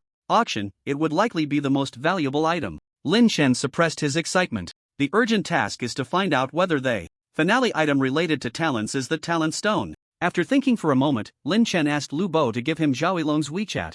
Lin Chen added him as a friend and quickly received approval. In a magnificent building by the Huangpu River, Zhao Yilong was listening to his subordinates report on the specific arrangements for the auction. Director Zhao, we have rented several high-end hotels by the river, which will be provided free of charge to the reincarnators attending the auction. In addition, we have prepared exquisite gifts for them. Director Zhao, let me report the security situation for that day again. Suddenly, Zhao Yilong's phone vibrated slightly. Seeing that the person who added him as a friend was Lin Chen, he quickly signaled everyone to stop. I have something to attend to. You all continue to refine the auction plan. I have only one request: there must be no accidents. If any part goes wrong, you don't need me to say it, just pack up and leave. Back in his room, Zhao Yilong dialed Lin Chen's video call. Brother Lin, nice to meet you, I've heard so much about you. In the video call, Zhao Yilong appeared amiable, like a kind elder. Director Zhao, I have also long admired your name. Calling me Director Zhao feels distant. Brother Lin and I are of the same kind, just call me Zhao Gu. Lin Chen smiled. I dare not compare myself to Director Zhao, I'm just a small character. Brother Lin has underestimated himself. You are no longer a small figure. Your feat of slaying a half-professional level ghost spirit has spread throughout our circle. Now, who doesn't know that there is a top-tier born one in Linha's city who can call you brother? Strictly speaking, I am the one who is climbing high. Zhao Yilong, true to his nature as a businessman, spoke gently, filled with compliments that were pleasing to hear. Lin Chen did not take the bait and directly asked, Mr. Zhao, I heard that there is a finale item at this auction. I wonder if I could learn more about it? So it turns out you came for the finale item. The 3 finale items were originally kept confidential, but since you personally inquired, I certainly won't hide it from you. The first finale item is a job transfer item 4. A sequencer, said to be a piece of beast skin inscribed with written information. Lin Chen was surprised. A sequencer job transfer item? What specific sequence is it? Zhao Yilong chuckled. I don't know that, but it seems Brother Lin is quite familiar with the sequencer profession? I've heard about it in the village. We have a captain who plans to pursue the sequencer profession. I see. The second finale item is a talent stone. This item is extremely precious, especially for us numbered born ones. I believe you came for this talent stone, right? Indeed, it was the talent stone. Lin Chen couldn't help but breathe a sigh of relief. He hadn't expected that the clue to obtaining his second talent would actually be in reality. Facing Zhao Yilong's probing, Lin Chen said, Mr. Zhao, you jest? I'm just an ordinary born one. I don't have any number. As for this talent stone, I heard that any born one can use it, and after using it, they can gain a talent. Is that really true? It is true, but the seller of the talent stone is quite peculiar. He said he would make a request on site, and whoever can meet his request will get the talent stone. So, Mr. Zhao, have you seen the talent stone? Zhao Yilong smiled. Brother Lin, since I'm hosting such a large auction, I naturally need to ensure the accuracy of the auction item information. I've seen the talent stone. It's a crystal stone radiating 7 colors, not a fake. As for the third finale item, it's a blue quality spirit fruit that can increase one's lifespan by 10 years. After obtaining the information he wanted from Zhao Yilong, Lin Chen was too lazy to continue the pretense and said, Thank you for the information, Mr. Zhao. I have other matters to attend to, so I won't chat any longer. Zhao Yilong still smiled. You're too polite, brother. I heard you have a way to forge spirit tools in reality. If you have any spare spirit tools, remember to bring them to my auction to help me out. I would be very grateful. Lin Chen asked, Mr. Zhao, where did you get the news that I can forge spirit tools? A friend of mine in the official circle told me. You know, us unstable top-tier born ones are all under official surveillance. Whatever we buy or use, the officials can check it all clearly if they want to. Lin Chen nodded, not asking further, and then ended the video call. Inside the building, Zhao Yilong's originally amiable expression instantly returned to normal. Interesting, he has some depth. It seems Lu Hong's activation code has fallen into your hands. To stand out in just over a month and slay a half-professional level ghost spirit, could it be that your activation code is indeed among the top-ranked ones? Through the conversation with Zhao Yilong, Lin Chen could feel that Zhao Yilong had set his sights on him, or rather, on his activation code. Whether it was malicious or benevolent, it was still unclear. However, Lin Chen was now very confident he had a century-old black snake suppressed in the lake, afraid to show its head, let alone a human. Even if Zhao Yilong was already at the professional level, if he dared to have any thoughts against him, Lin Chen wouldn't mind adding another death to his hands. After a while, Lu Bo called. Gu, did you talk to Zhao Yilong? Yeah, we talked. How did it feel? He's a smiling tiger, very slick, truly a self-made millionaire. I think so too. By the way, Gu, the extraordinary sword you gave me was seen by our team leader Zhang. He wants to ask you if he can get a sword made if he can afford the materials and price. I owe your team leader a favor. If it's about forging a spiritual weapon, let him come to me himself. After a pause, Lin Chen added, by the way, a few days ago I helped the authorities deal with a semi-professional ghost spirit. I should have a decent reward, right? Can you ask about it for me? Sure. After midnight, Lin Chen was awakened from his sleep by the alarm clock. After a quick wash to clear his head, he logged into the apocalypse world. By the crackling campfire, Gu Yun was still tirelessly researching the bone-melting potion. However, the old village chief Gu Tianxi was nowhere to be seen. Deputy Village Chief Lin, you came at the right time. Just now, a group of ghost demons attacked our camp and the village chief chased after them. You should go take a look too. Okay, but Elder, how is your research going? Gu Yun's tired face showed a hint of excitement. Almost there. I found that the previous potion melted the residual essence in the bones, which is why it didn't condense into essence. After this improvement, I guarantee I can extract the essence of the black water mysterious snake. That's good. Lin Chen noticed that the remains of the Demon King, the mysterious snake, had been gnawed on quite a bit, likely by that group of ghost demons. In addition, there were many remains of ghost demons on the ground. Lin Chen followed the trail and tracked them down. Passing through a small grove, Lin Chen saw an open area ahead where Gu Tianxi was wielding his divine technique, slaughtering ghost demons. The wooden puppets he had seen earlier were also released by Gu Tianxi, wielding double axes and surveying the surroundings. Village chief, I'm here to help. Lin Chen leaped forward, his silver long knife flipping out, the blade flashing as the ghost demons charging at him were no match for his strike. Blood splattered, transforming into white light. The group of ghost demons had already been terrified by Gu Tianxi's prowess, and upon seeing another fierce fighter, the remaining dozen or so ghost demons immediately scattered in panic. Lin Chen sneered, switched to his bow and arrows, and began picking them off one by one until he had killed all the ghost demons. In sight, there were quite a few drops from the ghost demons, including many green quality ghost demon fangs and ghost demon hearts, which Lin Chen picked up one by one. Seeing Lin Chen display his invincible archery skills again, Gu Tianxi recalled the wooden puppets and couldn't help but say, I didn't ask you, when did you learn this archery? I've practiced archery my whole life, but I've never seen skills like yours. Ha, I haven't learned for long, just have a good talent, so I picked it up quickly. Gu Tianxi nodded, not asking further, only smiling and saying, it seems you truly have exceptional talent in martial arts. There are still quite a few external martial arts legacies in the village. If you want to learn, you can find Gu He when you return to the village and get some lessons from him. In Gu Tianxi's view, Lin Chen's talent should be related to external martial arts, a kind of unparalleled genius who excels in one discipline. In that case, external martial arts should be a much-needed resource for Lin Chen. Lin Chen smiled and said, thank you for your kindness, village chief. I've looked at the external martial arts from Elder Gu He, but I don't have any that I'm particularly interested in at the moment. That's true, there aren't many excellent external martial arts in the village, just a few. When you get to Tianshui City, you can discuss with the leading elder about possibly exchanging a few excellent external martial arts to bring back to the village as part of our Gutan village's heritage. After returning to the shore with Gu Tianxi, Lin Chen heard Gu Yun's cheerful laughter. Ha, it's done, the essence has come out. Lin Chen stepped forward and found a trace of crimson blood being stirred up from the bottom of the boiling stone pot. It really worked. Elder, how is the yield? Yield?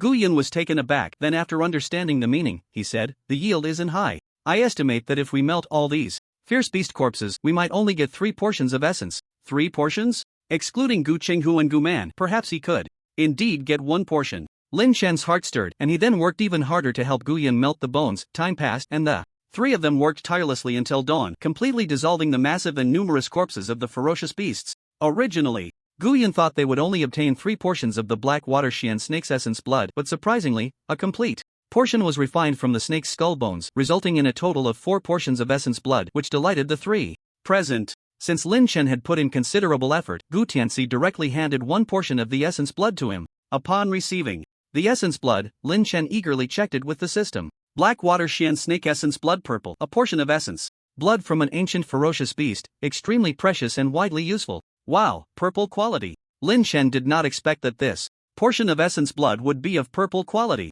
Compared to this gain, the few blue materials obtained last night seemed insignificant. However, Gu Tianxi cautioned, the essence blood of ancient ferocious beasts is too rare. Once you reach Tianshui City, do not trade this item, or it may bring great disaster to the village. If Xiaoman and Xiaohu choose to awaken using the essence blood of ancient ferocious beasts, do not publicize it. Lin Chen understood the gravity of the situation and quickly agreed. This trip to the Demon King Lake was not only a significant gain for Lin Chen but also for Gutan village. Aside from the essence blood of the ferocious beasts, the inferior blood released by the Demon King Xian snake could also be used for warriors to awaken, but it needed to be combined with some precious medicinal materials and refined again to eliminate the demonic aura. Even so, the large amount of Xian snake blood that Gu Yun obtained last night was enough for over 20 people to use. It could be said that not only those at the captain level but also ordinary members of the militia and some born individuals were qualified to transition to warriors. After dawn, Lin Chen logged off and left, while Gu Yun and Gu Tianxi needed to rest for half a day.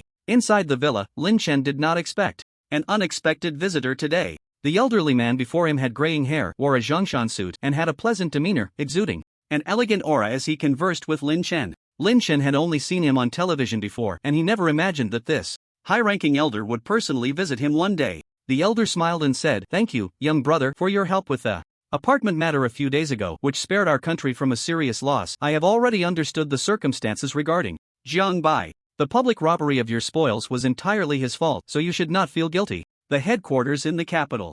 intended to launch a comprehensive investigation into Jiang Bai's disappearance, but I suppressed it. After all, this person has a history of misconduct and will eventually cause trouble. Born individuals are a special group in our world, and we are still exploring how to treat you. But rest assured, as long as you are devoted to the people and do not break the law, we will treat every born individual fairly and justly. Times are changing, and only by adapting in a timely manner can we keep up with the tide. The current world of the awakening is an unknown hidden danger for our blue star. Based on the frequency of the activation codes appearing, this danger will eventually explode one day, but some matters cannot rely solely on our official efforts. We need all born individuals to work together. The elder with the surname Chen spoke at length, and Lin Chen mostly listened quietly, rarely interjecting. Outside the villa stood Zhang Baichuan and Niu Jianjun, a professional-level powerhouse dispatched from headquarters. Niu Jianjun was a veteran of the special forces and was one of the earliest lucky ones to obtain the activation code for the awakening world. Now, he was not only a professional-level powerhouse but also a revered figure among the entire official-born individual community. Zhang Baichuan respected Niu Jianjun and asked, "Instructor Niu, your visit to Linha must be on your way. I heard there was a rebellion not far away in Anshan City?" Niu Jianjun replied solemnly, "It's just a cult organization created by a level 10 born individual. It was quelled last night. Today, Elder Chen and I specifically came to inspect your Linha city and also to take a look at this unparalleled master with a knife." Zhang Baichuan knew that Niu Jianjun was a martial arts enthusiast who used to enjoy sparring with ancient martial arts practitioners in the army, so he said, "If you're feeling restless, I can talk to Lin and let him spar with you." Niu Jianjun shook his head. "Forget it, with old Chen personally visiting him, how can I dare to spar? At least not today." After a pause, Niu Jianjun looked at Zhang Baichuan and said, "But you've been quite restless lately. You were involved in the Jiang Bai incident, weren't you?" Zhang Baichuan's heart skipped a beat, and he quickly defended himself. "Instructor Niu, when Jiang Bai went missing, I was busy dealing with the aftermath at the apartment. How could I have time?" Niu Jianjun interrupted, "Bullshit, that excuse might fool others, but do you think I'm stupid? Besides, I trained you. I know your hot-headed nature. This matter is far more serious than you think. Originally, you were going to be thoroughly investigated too, but fortunately, old Chen intervened and classified Jiang Bai's disappearance as an incident in the apocalypse world, unrelated to others. Otherwise, you would have been stripped of your captaincy long ago." Zhang Baichuan's eyes widened. "Is it that serious?" Niu Jianjun said irritably, "What do you think? Among our official born ones, there has never been a case of being killed by our own, except for those who died in the line of duty. Everyone knows what happened with Jiang Bai. Even if he had a bad character, he was still one of ours. If his death isn't investigated thoroughly, won't everyone at headquarters be on edge?" Hearing this, Zhang Baichuan realized he had handled the situation too hastily. "Instructor Niu, I was wrong. It's good that you know you're wrong. In the future, when you encounter such matters, be patient for a while, and then quietly take your revenge later. Don't be so blatant about it, or I won't be able to protect you." After chatting for a while, Niu Jianjun's phone suddenly vibrated. He glanced at the caller's information and then moved to a corner to answer the call. A young, fresh voice came from the other end. "Captain Niu, have you completed your mission? How's the person? Old Chen is still in discussion. From what I've learned from Zhang Baichuan, this person seems to be loyal and of good character. As for myself, I haven't spoken to him much. What about his strength? Is there any exaggeration? I don't know. I can't tell without sparring, but this person is definitely not at the professional level." The voice on the other end continued, "If he's not at the professional level, but can handle semi-professional spirits, then it seems his sword technique is very effective against spirits. Alright, while you protect old Chen, make sure to test his abilities. If he possesses a numbered activation code, I suggest we recruit him into headquarters. As far as I know, Zhao Yilong met with this person yesterday." "Zhao Yilong? Got it, I understand." Inside the villa, old Chen and Lin Chen chatted for about an hour. Finally, old Chen smiled and said, "It's getting late, so I won't disturb you any longer. Regarding the case of suppressing the spirit invasion, the official rewards have always been generous, but we don't know what you lack, so we've converted it into 1,500 apocalypse points. Once the exclusive website for the Born Ones is announced, you can use the points to purchase resources there." "Thank you, old Chen." After seeing the amiable elder out of the villa, Lin Chen noticed Niu Jianjun slowly walking over. Niu Jianjun extended his right hand and smiled. "Goodbye, Lin." Seeing Niu Jianjun wanting to shake hands, Lin Chen frowned slightly but extended his right hand as well. The two clasped hands and began to secretly compete. Lin Chen felt a powerful force coming at him, but it was still within the range he could handle. As for Niu Jianjun, he gradually became serious. He had used 90% of his strength, yet he didn't see any change in Lin Chen's expression. Niu Jianjun's face turned red as he exerted all his strength, but Lin Chen still wore a cheerful smile. Niu Jianjun was shocked. Could it be that Lin Chen's attributes were Stronger than his as a professional level expert? But without being able to gauge Lin Chen's depth, he couldn't report back. Then no. Jianjun decisively infused a concentrated true energy into his palm, wanting to see how Lin Chen, who wasn't even at the professional level, could withstand this exclusive power of the professional rank. But the next scene completely threw Niu Jianjun off balance. It turned out that once his concentrated true energy entered Lin Chen's palm, it vanished without a trace, as if it had sunk into an abyssal sea. This. Lin Chen smiled slightly and said, "Instructor Niu, you have quite a few calluses on your hands. Are you a professional soldier?" Niu Jianjun awkwardly smiled, realizing he had underestimated Lin Chen, and quickly withdrew his hand, saying, yes. Haha, I am a soldier. Lin, your grip is quite strong. Let's keep in touch when you get to the capital." "Sure," Lin Chen replied cheerfully. The true energy from earlier was naturally dissolved by the spiritual power within his body. Moreover, he had also begun to analyze Niu Jianjun's true energy, which he could later simulate using his spiritual power. It must be said, this was an unexpected gain. As for Niu Jianjun's strength, he sensed it was roughly around the mark. Lin Chen wasn't clear about the true energy aspect, but Niu Jianjun's power attribute was probably just over 40 points, slightly weaker than his own. It seemed that his current attributes indeed placed him within the professional tier, and he was considerably stronger than the average professional. After sending a few people off, Lin Chen looked through the private gift that Elder Chen had brought him, which was a brand new book, Kai Zhen Tan by the Ming Dynasty Taoist Hong Ying-ming. Lin Chen had read this book before. It was a deeply meaningful ancient text that discussed many ways of navigating the world. It seemed Elder Chen had special expectations for him. In the afternoon, Lin Chen returned to the lakeside of the Tianqi world. Gu Yun and Gu Tianxi had already rested well, and upon seeing Lin Chen, they discussed first clearing out the mountain monsters occupied by the Xian Snake Demon King, and then searching for any overlooked heavenly materials and earthly treasures nearby. Lin Chen also felt that since they were here, it would be remiss not to conduct a thorough sweep in honor of the deceased Xian snake. If they could find precious materials like bloodstone in the lair of the bloodthirsty wolf, then surely there would be good things in the territory of the Demon King Xian snake as well.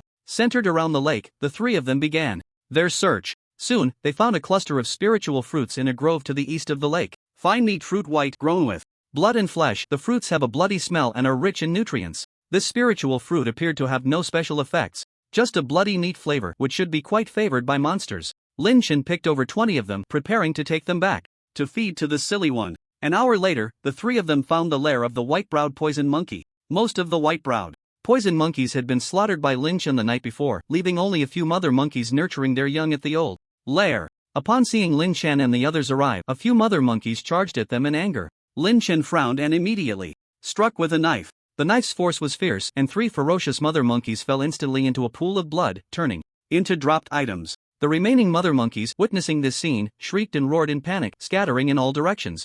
Lin Chen noticed that the lair of the white-browed poison monkeys was densely forested, and almost every few steps, he could find a spiritual fruit tree, as if these monkey monsters were intentionally cultivating and transplanting the spiritual fruit trees. Although there were many spiritual fruit trees, there weren't many mature spiritual fruits. It seemed the white-browed poison monkeys also fed on these spiritual fruits regularly. Lin Chen moved around a few spiritual fruit trees and only found 5 mature spiritual fruits of white quality, with average effects and no attribute fruits. What a pity! If only we could transplant these fruit trees to the village, Lin Chen lamented. Hearing Lin Chen sigh, Gu Tianxi and Gu Yun both smiled, and then Gu Yun said, "It is said that during the glorious times of our Gyutan village, there was indeed a spiritual fruit medicinal garden within the village filled with precious spiritual fruits and herbs from years past. Unfortunately, due to changes in the natural environment, some spiritual plants could no longer be cultivated artificially, and over time, that medicinal garden fell into neglect. Deputy Village Chief Lin, if you can wash away the bloodthirsty nature of the white-browed poison monkey, perhaps we can raise a batch of monkeys that can grow spirit fruits in the village." Thinking of the monkeys on Mount Amei and Blue Star, Lin Chen smiled and said, "Raising monkeys? Forget it. I don't have the leisure for that." With little gain from the lair of the white-browed poison monkey, the three of them prepared to search for the lair of the ghost demon. This type of demon was even more fond of devouring humans and attacking villages than the white-browed poison monkey. If they could discover its lair, they would definitely leave none alive, killing them all. However, even with the tracking talisman, Lin Chen and the others could not find where the ghost demon's lair was. In the end, Gu Tianzi speculated that this group of ghost demons might be in underground caves, making it difficult to track their traces. With no results from their search, the three of them decided not to waste any more time and prepared to return to Gyutan village to get ready for their trip to Tianshui City. After a day of travel, Lin Chen and the others finally returned to Gyutan village the next day. From a distance, Lin Chen saw Old Four guarding the city wall and reprimanding the members of the 5th Militia. The incident started because the 5th Militia had secretly gone 20 miles outside the village to hunt a lone demon, but they encountered an attack from a Shenyang, injuring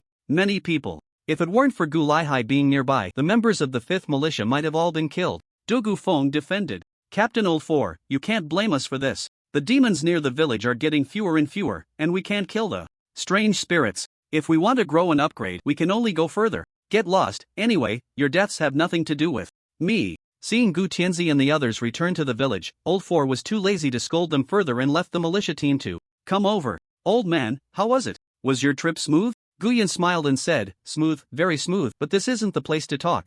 Let's go back to the village. Old Four didn't get the news he wanted and leaned closer to Lin Chen, whispering, did you really kill that demon king? Did you get the demon king's blood? Lin Chen didn't reply but nodded. Unexpectedly, Old Four not only didn't seem too happy but instead slammed his thigh hard. Not good. Now I'm going to fall behind Gu Qinghu and Gu Man. It seems I need to act early to strive for promotion to a divine priest before them. In the temple, the returning Gu Tansi gathered everyone and briefly recounted the process of killing demons during this trip. Upon learning that the old village chief and others not only brought back a large amount of demon king's blood but also several portions of ancient fierce beast's essence, both Gu Qinghu and Gu Man showed excitement on their faces. After all, if there was fierce beast essence, it would definitely be prioritized for use. Gu Laihai had just returned from outside the village, still wearing blood-stained leather armor. He turned to Lin Chen and said, so, this time, it was still Deputy Village Chief who contributed the most? Gu Tianzi smiled and said, yes, if it weren't for Deputy Village Chief slaughtering the demon horde and attracting their attention, my talisman might not have killed the demon king Xianxi.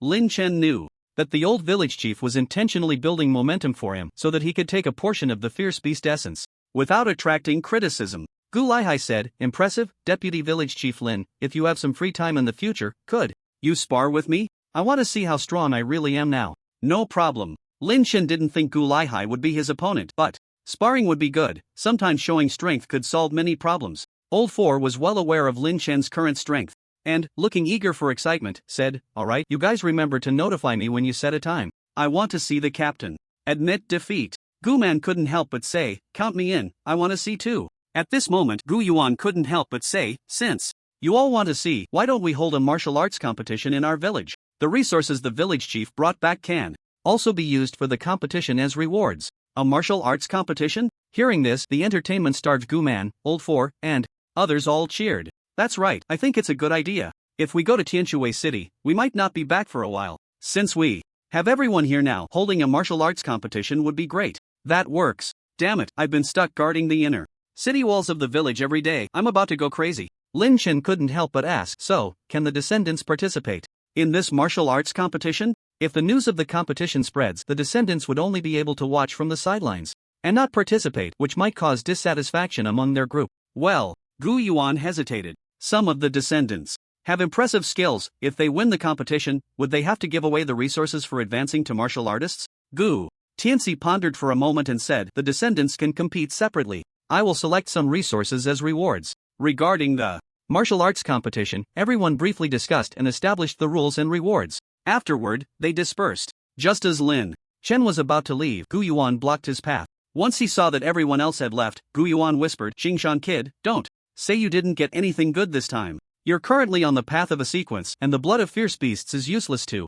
you. Why not trade it to me? I can give you as much divine water as you want. No deal. Lin Chen refused outright without a second thought. Such a unique treasure as the blood of fierce beasts could not be casually traded away. Seeing Lin Chen's firm attitude, Gu Yuan had no choice but to say, then does the demon king Xian Snake have any good materials? If you don't need them, I can trade divine water for them. That should work, right? After some back and forth with Gu Yuan, Lin Chen took out the heavily contaminated heart of the Xian snake and exchanged it for a bottle of divine water. Planning to return to the loft, Lin Chen saw Erhua lounging in front of the yard, lazily sticking out its tongue as if basking in the sun. Erhua! Ah woo! Erhua suddenly opened its eyes wide, and upon realizing it was Lin Chen, it joyfully ran over. Rubbing Erhua's head, Lin Chen sighed that this wolf cub was almost being raised like a house dog. However, after just one day, he noticed that Erhua had grown quite a bit, now about the size of a large hunting dog from Blue Star. One could only say that the bloodline of the Demon King was indeed powerful. Erhua's belly seemed insatiable,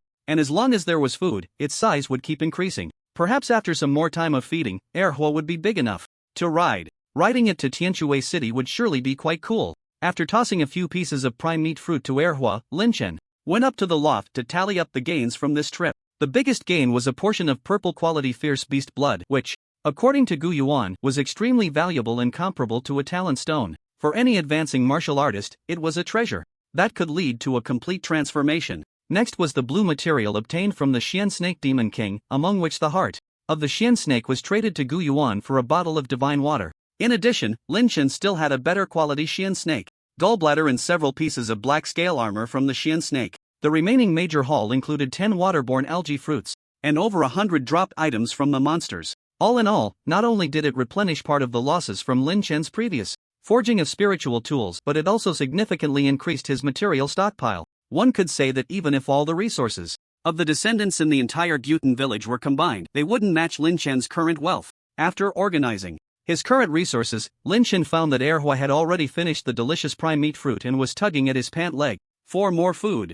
You really can eat. It seems I should rename you the glutton from now on. Thinking about the fresh beef he had packed in his backpack, Lin Chen planned to invite Gu Qinghu and others to hold a barbecue event within the militia team, which would help relieve the fatigue from the high-intensity work of the past 2 days. After letting a few militia members spread the word, Lin Chen went directly to the East City Gate, where he set up a barbecue pit in the open space. Lin Chen's ability to rally people was quite good. Upon learning that the deputy village head was providing resources for a feast, many militia members who were off duty rushed over. There were members of the second team that Lin Chen was familiar with, as well as other militia members. Lin Chen welcomed everyone. As long as they were willing to participate, they could all have a share of the meat. In the lair of the Xian Snake Lake, Lin Chen had slaughtered over 40 bull water demons, and every piece of bull meat he obtained was prime flesh, weighing between 20 to 30 pounds. When Lin Chen returned to the village, he had roasted a portion of green quality bull meat with Gu Tianxi and Gu Yun. It must be said that the quality of this bull meat was indeed very delicious, and once consumed, a warm current surged through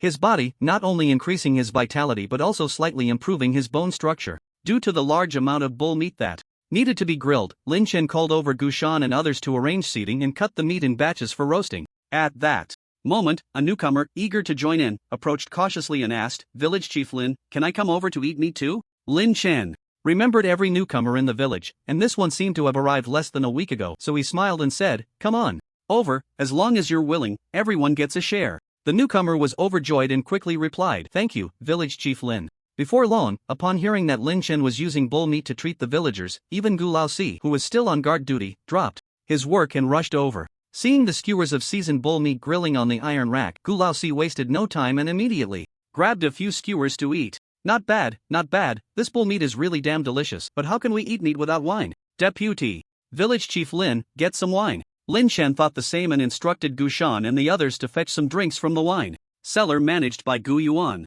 Brewing wine requires grain, and if they wanted to take a large quantity, they had to get Gu Yuan's permission. Given Gu Yuan's stingy nature, Lin Chen initially thought they wouldn't be able to get much wine, but to his surprise, after a while, Gu Yuan personally brought several carts of wine over. "You little brat, you didn't even notify me when you were having bull barbecue." Smelling the enticing aroma of the grilled meat, Gu Yuan, like Gu Laosi, immediately found a spot to sit down and started devouring the skewers. Gu Yuan wasn't the only elder to come over. Soon Gu Yun and Gu He, hearing the commotion, also arrived. At this point, the playground was bustling with noise, and among those who came were not only militia members but also many villagers and newcomers. Lin Chen had people set up more seats and invited the 3 elders and Gu Laosi to sit in the middle. Watching the lively scene before him, with children weaving through the crowd to get meat, Gu He couldn't help but exclaim, "In my memory, Gutan village has never been this lively."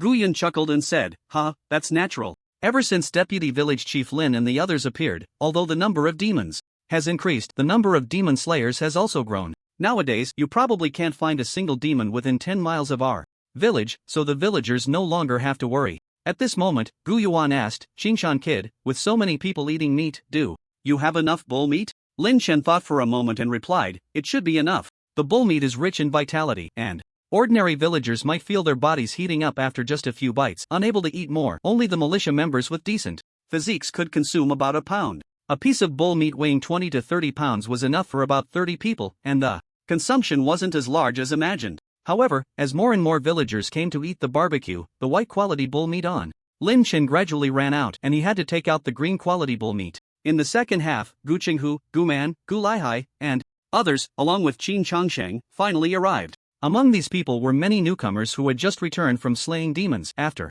finishing a skewer of grilled meat, they immediately felt a warm current surge through their bodies and exclaimed, "What the hell is this meat? It actually increases my vitality." Hearing that it could increase their vitality, the reincarnators became even more frenzied in devouring the skewers. Unfortunately, their stomachs were limited. Some people could barely eat a few skewers before their fullness reached 100 points and they could no longer consume anything. Compared to everyone else, the biggest winner of this barbecue event was undoubtedly the little wolf cub. This guy knew that Lin Chen wouldn't allow it to eat too much, so it dashed around the entire barbecue area, occasionally stealing a skewer or acting cute to beg for food. In just a short while, it had devoured over 10 pounds of beef skewers. Even with Lin Chen's robust physique, he could only manage to eat about 5 pounds of beef in one go, but the little cub's stomach seemed like a bottomless pit. Even the nutrient-rich beef could not fill it up. As night gradually fell, a bonfire was lit at the barbecue site, and most of the villagers and militia members dispersed, while Gu Laosi and Gu Cheng, who continued to drink cup after cup. Lin Chen arranged for another group of people to roast meat to send to those still on duty guarding the city. Gu Man, slightly tipsy, said, "If it weren't for the monsters outside the village being eliminated, how could we captains all gather together to drink like this?" Gu Cheng, who burped loudly but remained sober, saying, "We still need to be cautious of the spirit beings. Without the monsters, the spirit beings shouldn't be underestimated either." Upon hearing about the spirit beings, Gu Laosi seemed to think of something and put his arm around Lin Chen's shoulder, saying, "Village Chief Lin, I have a request." Lin Chen knew Gu Laosi's temperament well. If he was being polite, it meant he wanted something. "Captain Laosi, we're like brothers, let's be clear about this. Just say what you need. There's an ancient temple 50 miles southwest of our village, where a spirit being resides. When can we go and eliminate that spirit being? It would also resolve a hidden danger for the village." Lin Chen smiled and replied, "Captain Laosi, first, I just dealt with a monster king with the village chief and am quite exhausted. I don't plan to leave the village in the short term. Second, you are explicitly forbidden from leaving the village, so this matter is off the table." In fact, Lin Chen guessed why Gu Laosi had the idea of hunting spirits. It was simply because he saw that Gu Chenghu and Gu Man were about to transition to warriors, and Gu Lai Hai had also inherited a sequence. As one of the 4 militia captains, Gu Laosi was unwilling to fall behind and was eager to obtain the core of a spirit being to promote himself to a divine priest. "Village Chief Lin, don't refuse so decisively. Let's talk slowly. We can discuss anything." "There's nothing to discuss. Unless," Gu Laosi quickly pressed. "Unless what?" Lin Chen said, "Get me a piece of talent stone. I won't need you to leave the village, and I guarantee I'll bring you back a spirit core to help you promote to a divine priest." Gu Laosi immediately deflated. "Nonsense, how can I get a talent stone? You're just playing with me." Lin Chen took a bite of the beef skewer and said lightly, "It's not really playing you. Asking you to fetch the stars and the moon for me would be playing you for real. Captain Laosi, if you can't produce the talent stone, then there's no deal." "Fine, I don't believe you're the only one who can kill spirits. There are plenty of reincarnators in the village." Gu Laosi stormed off angrily. Half an hour later, the barbecue event came to an end. Lin Chen sent the remaining skewers to Gu He and the absent Gu Tianxi before logging off. Back in the villa, Lin Chen, having just returned to reality, suddenly felt his stomach rumbling, a wave of hunger washing over him. He hadn't expected to feel so full in the apocalypse world but to return to reality feeling very hungry. This stark contrast was truly uncomfortable. He didn't know whether he was physically present in the apocalypse world or if it was a soul crossing, or perhaps both. Lin Chen quickly finished the food left by Lu Yuqian, then went to her room, only to find her in a white bathrobe, her fragrant wet hair cascading down, leaning over her desk, engrossed in a conversation with someone. As Lin Chen approached, he realized the person chatting with Lu Yuqian was that Lu Bo kid. Lu Yuqian, does he like eating skewers? In the past 2 days, I've mostly been making vegetarian dishes, with meat occasionally. Lu Bo, it's fine. Ika likes to have skewers in the evening, but sister-in-law, you should make more meat every day, like guo bao ro or shui zhu ro. He loves those, they go well with rice. Lu Yuqian, I'll try to learn, but besides food, does he have any hobbies? Lu Bo, he plays games, Ika loves gaming, otherwise he wouldn't be doing so well in the apocalypse world. Lu Yuqian, has he had a girlfriend before? Lu Bo, I haven't heard of it. Anyway, since I met Ika, I haven't heard of him having a girlfriend. Just then, a sudden voice rang in Lu Yuqian's ear. When did you add WeChat? Chatting so happily? Looking up to see Lin Chen, Lu Yuqian was startled and quickly blacked out her phone screen, then blushed and composed herself, saying, "Why did you come in without knocking?" "I knocked, you didn't hear. That doesn't mean you can just walk in. What if I wasn't dressed?" Lin Chen wanted to say, "Aren't you dressed?" but felt it pointless to argue about such things with a girl. Don't ask Lu Bo about food in the future. That guy is just talking nonsense. I like spicy food, so just make it accordingly. Oh. Lu Yuqian's face turned red again. She felt that Lin Chen had seen all the chat messages on her phone. If you have nothing to do, go To the gym to practice or watch some martial arts videos. Don't waste your precious time. Lin Chen had never let Lu Yuqian log into the apocalypse world. Mainly because the novice village where Lu Yuqian was located was too dilapidated, seemingly without any living people. The corpse of Jiangbai that was thrown in earlier seemed to have been taken away by something, leaving only a pool of blood on the ground. Lin Chen had also asked official people like Lu Hai and Zhang Baichuan, but so far, the officials had not discovered the situation of the novice village being devoid of life. Lin Chen speculated that the novice village where Lu Yuqian was located had been occupied by monsters and spirits, and if this girl went online recklessly, it would only lead to her death. As for a solution, there was one. Lin Chen had thought that if Lu Yuqian used her talent to exile him in reality, he should appear in the dilapidated novice village. This way, he could protect Lu Yuqian. But after returning to reality, if he logged into the apocalypse world with the activation code, would he end up in Guitan village? Or would he appear in the dilapidated novice village? If it was the former, that would be good news, meaning Lin Chen's activation code acted like an anchor point, locking in the normal entry and exit locations. In the future, besides exploring Guitan village, Lin Chen could also explore Lu Yuqian's dilapidated novice village. If it was the latter, that would be troublesome. Being trapped in a dilapidated village would mean Lin Chen could no longer return to Guitan village, and he would likely lose a lot. Therefore, without knowing the details of Lu Yuqian's talent, Lin Chen did not hastily arrange for her. Time flew by, and the martial arts competition held in Guitan village 2 days later officially began. In an open playground in the east of the village, it was crowded with people, with many militia members and newcomers gathering there. Lin Chen and the old man from Guhi Township passed through the crowd and posted the rewards and process of the competition on the notice board. A newcomer squeezed forward from the crowd, excitedly saying, "It's great that the militia members and newcomers are competing separately, now I have a chance to place. Wow, the first place newcomer gets a custom spirit tool, awesome. The top 5 get a pound of blood food as a reward, and all participants get a small amount of blood food." A discordant voice interrupted, "No matter how good the rewards are, it's hopeless. The first place newcomer will definitely be that Lin village chief. I see a clear rigging." The ultimate Iron Man was also squeezing through the crowd, and upon hearing this, he immediately got angry and turned to curse, "You little newbie, how dare you slander village chief? Lin, do you want to die?" With the fierce gaze of the ultimate Iron Man glaring at him, the man immediately dared not speak again and then disappeared into the crowd. The ultimate Iron Man remembered the man's appearance and cursed, "Indeed, in a big forest, there are all kinds of birds. If it weren't for our boss's suggestion, this martial arts competition probably wouldn't even have a place for us born ones." Xin Changsheng emerged from somewhere, smiling as he said, "Alright, why take a clown seriously? People like that are just online trolls in reality, jealous and complaining about everything they see. But, Old Iron, are you confident about breaking into the top 10? The ultimate Iron Man shook his head and replied, "Difficult. I heard from the boss that the top few are likely those high-level players from the village. They were among the first-born ones to enter our Juten village. Besides them, each of the 4 militia teams has some pretty strong born ones, and with the born ones from the 5th militia team, I'm afraid I have no chance." After saying this, the ultimate Iron Man added, "I estimate that in our small team, aside from the boss, only Jiang Hanhua has a hope of making it into the top 10. On the other side, the members of the militia team were also discussing among themselves, "This martial arts competition is really interesting. We can see which of the 4 captains is stronger or weaker. No need to say, our team's Guman captain will definitely be first." "What nonsense are you talking? Where do you put our captain? I think it would be good if Guman captain can make it into the top 3. The martial arts arena was noisy, with both sides discussing who could win the championship, among which Lin Chen was naturally considered the number 1 in the Born Ones camp. However, Lin Chen had no intention of participating in the Born Ones competition. If he did participate, it would be like a grandfather beating his grandson, not needing to use much real strength. Seeing that the venue was already set up, Gui stepped onto the high platform and said loudly, "Alright, everyone quiet down. Those who will participate in the martial arts competition will draw lots for their numbers. During the competition, the use of charms and potions is prohibited, only your own spiritual tools can be used." After announcing the competition rules, Gui said, "Start." Then Gu Yuan appeared to host the militia members competition, while Lin Chen went to another arena to host the Born Ones competition. Lin Chen first had the participants line up to receive their numbers, then mixed the numbers to match the first round of opponents.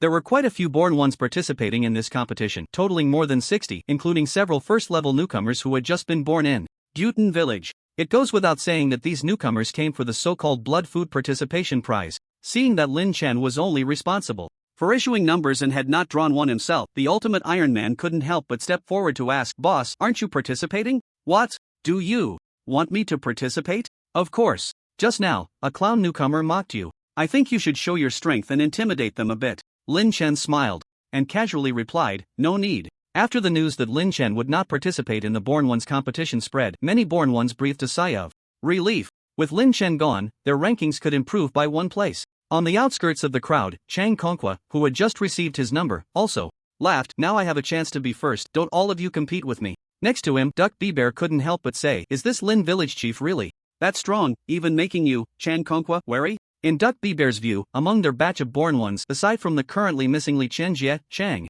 Konghua's strength was undoubtedly the strongest. As for Lin Chen, he was just a lucky newcomer. How could he be stronger than Chang Konghua? Chang Konghua rubbed his nose and smiled. "I can't afford to be careless. Haven't you heard of this person's record? It is said that he recently killed a semi-professional ghost in reality, almost breaking through an entire apartment building. So outrageous?" Zhou Jiwa also laughed. "I know about this too, it has spread within the official circles. It is said that a consultant named Jiang offended Vice Village Chief Lin, and the next day he went missing in the hospital. Clearly, there are big shots protecting him." Duck Bear frowned and said, "The more I hear, the more exaggerated it sounds. I don't believe it." Chang Konghua said, "Believe it or not, that's up to you, just don't provoke anyone. By the way, old duck, I heard you've been avoiding him lately." Duck Bear scoffed, "Yeah, that guy Lin wants to trade flint with me. I'm not as foolish as you lot to casually swap it for a couple of spirit tools. Flint is a rare item that can extend our time as reincarnators. I wouldn't sell it for 100 million. Besides, I've been thinking of ways to bring Flint into reality to exchange for something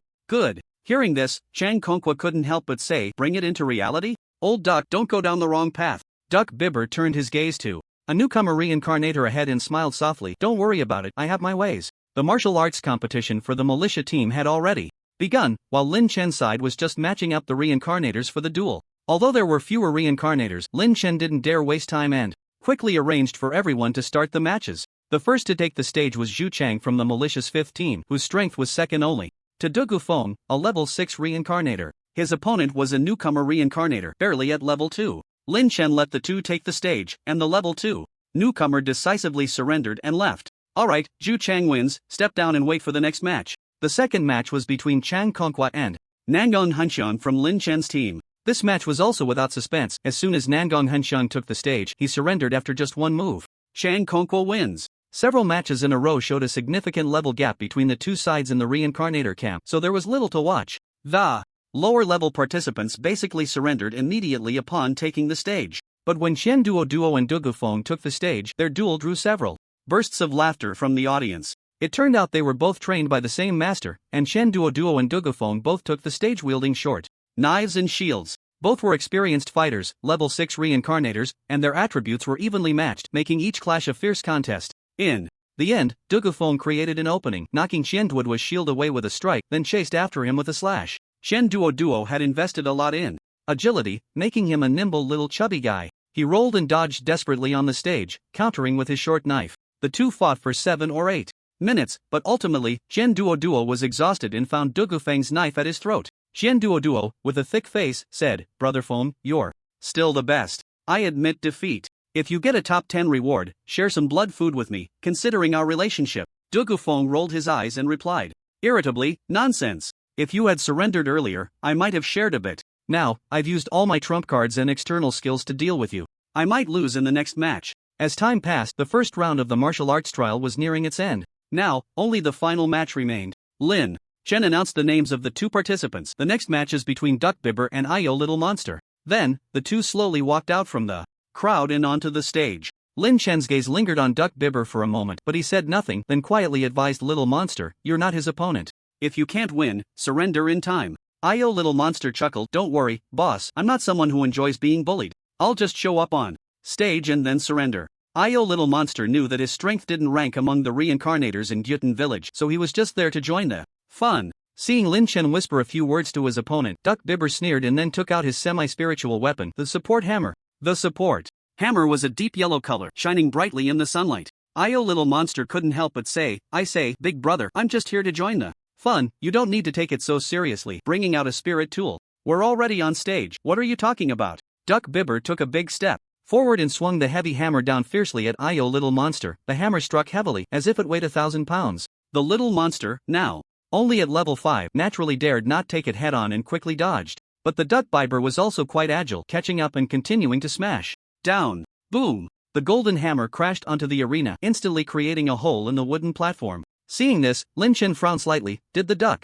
Biber have a grudge against the little monster? Why was he so ruthless? The little monster was also startled by the blow. If the hammer landed on him, he would probably be shattered into pieces on the spot. Damn, big brother, are you trying to kill someone? Isn't this just a normal competition? The duck Biber, however, did not respond, wielding the mountain hammer with a whoosh, attacking the little monster's head with every move. After narrowly dodging 2 strikes, the little monster could no longer hold on and quickly shouted, I concede, I concede. Unexpectedly, the duck Biber seemed not to hear and continued to raise the mountain hammer high, aiming to smash the little monster into pulp. Just as the little monster was about to meet his end, Lin Chen's figure flashed, and, with a slender hand, he firmly pressed down on the incoming heavy hammer. Suppressing his anger, Lin Chen squinted and said, Your opponent has already conceded.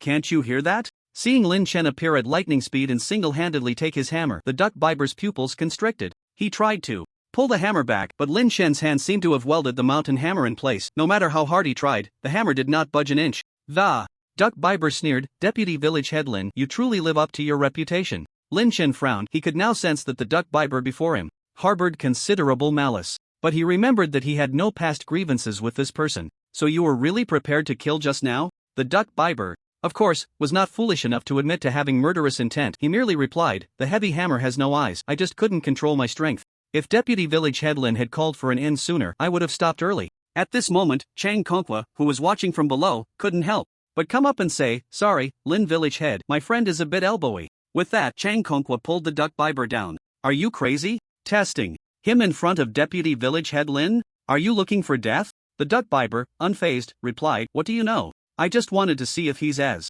strong as you say. Chang Konkwa laughed in anger, unable to help but say, How about now? Are you convinced? He blocked your swinging heavy hammer with one hand. Are you his match? He is indeed strong. I can't compare to him, but I still don't accept him. He's just a lucky guy. On the arena, Lin Chen watched the two leave and then said solemnly, The duck Biber had murderous intent during the competition and is disqualified. The little monster advances. We will take a 10-minute break before starting the second round. Hearing that he had been disqualified, the duck Biber was not angry. He merely shot a provocative glance at Lin Chen. Lin Chen ignored him and addressed all the born beings present. Perhaps you are used to killing monsters, but let me tell you, in Gutan Village, bullying the weak and killing without reason is prohibited. Otherwise, I won't hesitate to send you to hell early. Although Lin Chen's voice was not loud, the determination and killing intent within it made many born beings shudder. Most of the born beings looked at the duck Biber, knowing that Deputy Village Head Lin's words were directed at him. However, this person had indeed been fierce just now, with every strike of the heavy hammer showing no mercy, clearly aiming to take lives.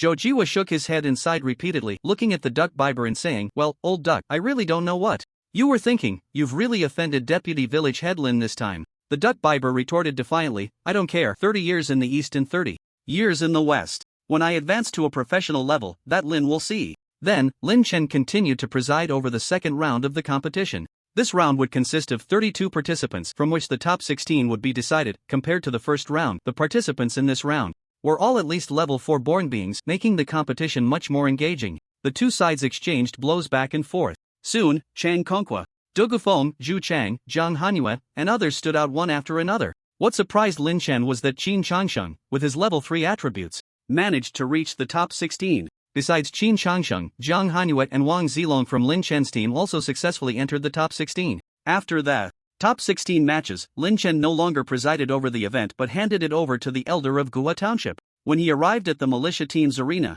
Lin Chen noticed that their matches were much faster. The two currently on stage were Gu Qinghu and Gu Man. As the captains of the second and third teams of the militia, the question of who was stronger had always been a topic of controversy. Even Lin Chen was curious about which of them was more formidable. On the stage, Gu Qinghu wielded the long yin blade, launching a direct and skilled assault with the yin-yan blade technique against Gu Man, on the other hand, relied on the Qingfeng longsword and the spirit binding technique to counterattack. Both had substantial health points, and the clash of blades and sword energy shattered many wooden planks on the arena. However, the spirit binding technique ultimately required blood to unleash and was particularly effective against ghostly spirits, which put it at a disadvantage compared to the masculine and powerful yin-yan blade technique. The two fought for 4 or 5 minutes, exchanging hard-hitting moves, until Gu Man finally deflated, taking a step back and sighing, I won't fight anymore, I concede. Gu Qinghu replied, Let's call it a draw. I won without merit. Nonsense, I'm not someone who can't accept defeat. If I say you win, then you win. After that, Gu Man stepped down, and Gu Lihai slowly walked onto the stage. Now, only he and Gu Qinghu needed to compete in the final match to determine the top fighter of the militia team from Gutan village. However, before the match began, Gu Qinghu said, "I concede, against Lai Hai, I'm probably not his match." Gu Lai Hai frowned and said, "Qinghu, conceding before the match isn't like you." Gu Qinghu revealed his right palm, which was bloodied, and he chuckled bitterly. "That guy. Guman fought too fiercely with his sword. My mouth is split open, I can't continue, and besides, I know I'm not your opponent. Here's some medicine, apply it, and you'll be fine quickly. I'll wait for you." To be honest, Gu Lai Hai really wanted to find an opponent of equal level to spar with. The militia team members he had encountered so far had mostly conceded voluntarily. Up to now, he hadn't even broken a sweat. If he were to claim first place like this, it would be too boring. At that moment, Lin Chen stepped out from the crowd and smiled, saying, "Captain, since Captain Chenghu was injured, let me practice with you." Deputy Village Head Lin? Sure. Gu Lai Hai smiled. He had planned to compete with Lin Chen after claiming first place, but he didn't expect Lin Chen to come over now. As the most talented young man in the village, Gu Lai Hai had always been quite arrogant. He could master any external skill in a short time. At just over a decade old, he had hunted a level 9 bloodthirsty beast alone. Later, the village's resources tilted in his favor and he grew to level 10 in a very short time. After reaching level 10, he needed to change professions. However, he looked down on the divine professions in the village, found the warrior profession mediocre, and the wizard profession mastered by Gu Yun was incomplete. Thus, Gu Lai Hai had always been obsessed with the mysterious seeker profession. A month ago, he took the risk of venturing into a dangerous ancient ruin just to seek the so-called seeker inheritance. After enduring many hardships, he finally brought back a piece of inheritance. But upon returning to the village, he learned that a piece of seeker inheritance that had been lost not long ago had been recovered and was already used by a born being. At that moment, a surge of jealousy welled up in Gu Lai Hai's heart. The thing he had pursued for half his life was right in front of him, easily obtained by a lucky born being. Even though Gu Lai Hai was broad-minded, he couldn't help but question the village's decision. Was an outsider born being worth the village's investment? What kind of talent did this born being possess? Why should he be given the better inheritance? Even though he had heard from many people about Lin Chen's achievements in exterminating a pack of wolves and assisting in the defeat of the demon King Xianxi, Gu Lai Hai still wanted to personally test whether the so-called Lin Chen, the reborn, was qualified to take the village's scarce resources. On the arena, Gu Lai Hai removed all his spiritual equipment and then chose an ordinary long knife, saying, "Deputy Village Chief Lin, this time I will use a knife. You can do as you wish." Lin Chen also took off his spiritual equipment and asked Gu Shan for a similar long knife. "Captain, then let's have a knife duel." Gu Lai Hai said, "Alright, I heard you also use a bow and arrow, but since we can't use bows and arrows, let's settle it with knife techniques." Below the stage, Gu Man and Gu Cheng who huddled together. Gu Man crossed his arms and said, "I always feel like Lai Hai has been holding back his frustration since he returned." This time the village chief arranged for him to compete with Deputy Village Chief Lin. I think it was intentional, hoping he can come to terms with it. Yeah, that day in the meeting, Lai Hai proposed to compete with Qing Shan, and the village chief and the three elders didn't object. I guess they noticed Lai Hai's inner conflict. At this moment, a group of militia members behind Gu Man couldn't help but speak up. "Two captains, I think the captain will win. In our village, when the elders and the village chief are absent, the captain is the best. As for Deputy Village Chief Lin, although he is strong among the reborn, he is still not a match for our captain." Gu Man turned around in surprise. "When did you come over? I've been here for a while. It's you who were standing in front of me, so don't blame me for eavesdropping." Gu Man pouted. "I never said your captain isn't strong, but have you seen Deputy Village Chief Lin's strength?" "Of course I've seen it. That day when the bloodthirsty wolves attacked the village, I saw him strike. He killed a bloodthirsty wolf with one slash. But our captain hunted bloodthirsty wolves when he was just a teenager." Gu Man shook his head, too lazy to explain further. "That's old news. Their duel is about to start, just watch who is stronger later." Hearing that Lin Chen was going to compete with the militia captain Gu Lai Hai, many reborn individuals also rushed over from the adjacent arena. On the stage, Du Gufeng was distracted during the match and couldn't help but say, "Elder Gui, can we pause the match? I want to see the duel between Deputy Village Chief Lin and the captain. Once they finish, we can continue our match." His opponent, Zhang Hanxue, coldly nodded. She also seemed eager to watch the duel between Lin Chen and Gu Lai Hai. Elder Gu he was quite open-minded. Seeing that everyone was attracted to the adjacent arena, he said, "Alright, you can pause the match for now." On the other side, Lin Chen had already engaged in close combat with Gu Lai Hai. The two not only moved quickly, but their strikes could only be seen as after-images. Clang! Clang! The long knives clashed, and golden sparks flew. To the audience, both of their strengths seemed incredibly strong. They probably couldn't withstand even a casual strike from either of them. After a dozen exchanges, the experienced Gu Lai Hai began to notice something. Lin Chen could keep up with his speed, and he could handle Gu Lai Hai's strength with ease. Even Gu Laihai's skilled knife techniques were met with Lin Chan's adept defenses and counterattacks. This indicated that Lin Chen was not using his full strength. Gu Laihai said solemnly, "Deputy Village Chief Lin, it seems you are still holding back. I hope you will give it your all." "All right." As soon as the words fell, Lin Chen unleashed a move from the Yin Yang knife technique. Seeing such brilliant knife light, Gu Laihai's heart raced with excitement. Clearly, Lin Chen's mastery of the Yin Yang knife technique was on par with his own. Whoosh! The same Yin Yang knife technique was swung out, and the two met in mid-air, then exploded. The air currents scattered, and those close to the arena felt a wave of heat rush to their faces. Gu Laihai became more and more excited. As he fought, the knife light flashing like lightning, and the yin-yang knife technique in his hand seemed to be wielded without restraint.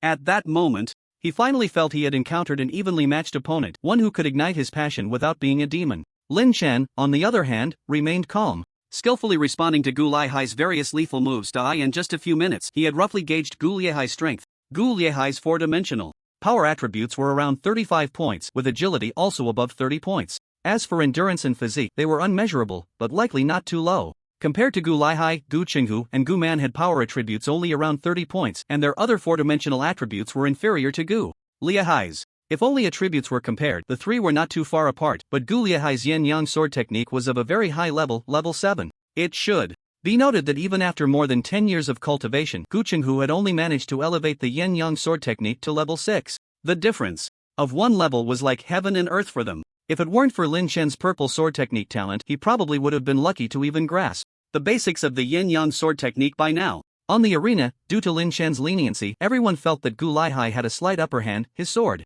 momentum relentless, while Lin Chen could only barely cope under his fierce attacks. Seeing this, a group of militia members who had spoken earlier cheered. "Captains, what do you think? I told you our captain is better."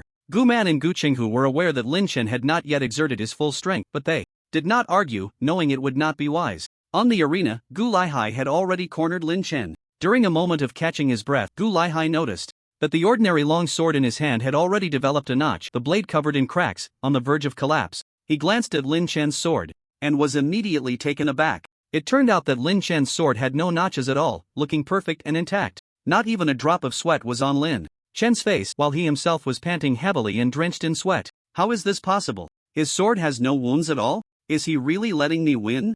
Gu Laihai instantly understood something. Since both swords were made of the same material, it was impossible for only one side to be damaged during their clash. This indicated that Lin Chen's swordsmanship was far superior to his. Each time their swords collided, Lin Chen was able to cleverly angle his blade to dissipate the impact, preventing any damage to his sword. Moreover, unless Lin Chen's physical attributes far exceeded his own, it was impossible for him to maintain such composure under his rapid assault. Looking at Lin Chen before him, Gu Laihai was filled with questions. Why was this Lin deputy village chief letting me win? Gu Laihai scanned the area outside the arena and saw that the three village elders, Gu Yi, Gu Yuan, and Gu Yun, were watching from a high platform not far away. In addition, there were the militia members of the entire village and the newcomers. Ah, he is trying to save face for me, afraid that I would lose in front of so many people and feel embarrassed. But I, Gu Laihai, am not someone who cannot afford to lose. After realizing all this, Gu Laihai no longer attacked but took a step back, sheathed his sword, and cupped his fists, saying, "Deputy Village Chief Lin, I was overconfident. You have won this match."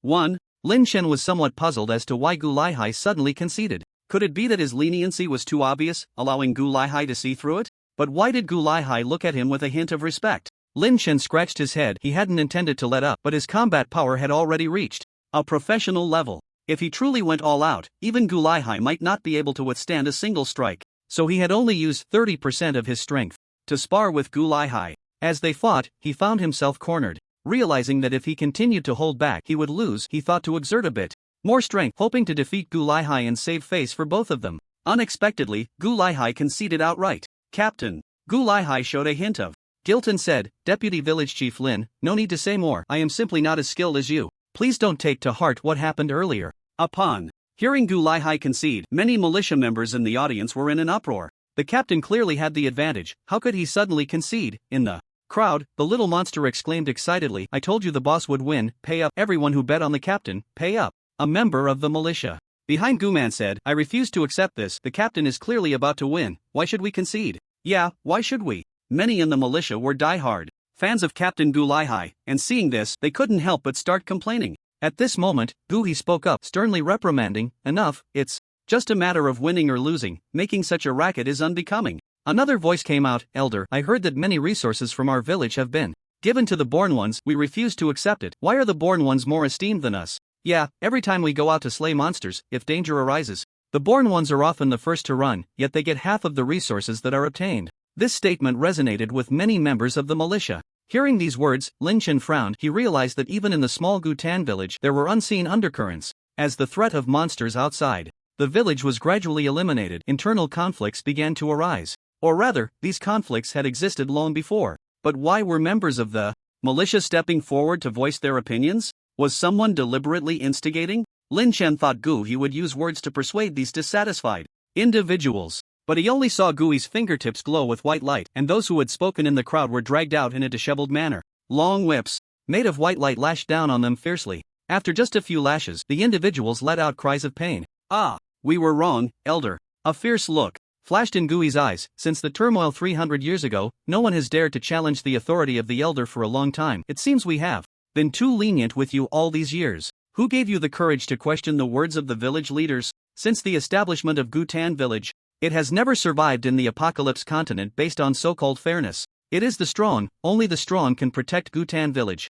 That is why the village selects militia captains and allocates resources to cultivate them. Now, the born ones are the chosen ones. Any one of them could grow into a powerhouse that you could only look up to for your entire lives and then protect Gutan village. If you think the born ones do not deserve to enjoy the village's resources, then show us your talents. Let the village chief and us elders see. After saying this, Gui looked at the many born ones below the stage and said, you can see that the village's resources are limited and cannot be supplied indefinitely, but the village treats every born one equally. As long as you are excellent enough, you can receive the village's cultivation, just like our vice village chief Lin standing before you. Everyone turned to look at Lin Chen. Under the gaze of the crowd, Lin Chen rubbed his nose. Vice village chief Lin, show everyone your true strength so they know why you are the vice village chief of Gutan village. All right. He naturally understood Gui's intention. Lin Chen nodded, then weighed the long knife in his hand. With a gentle swing of the long knife, a dazzling golden light flashed, and a blade of energy over 10 meters long instantly reduced the massive wooden arena to ruins.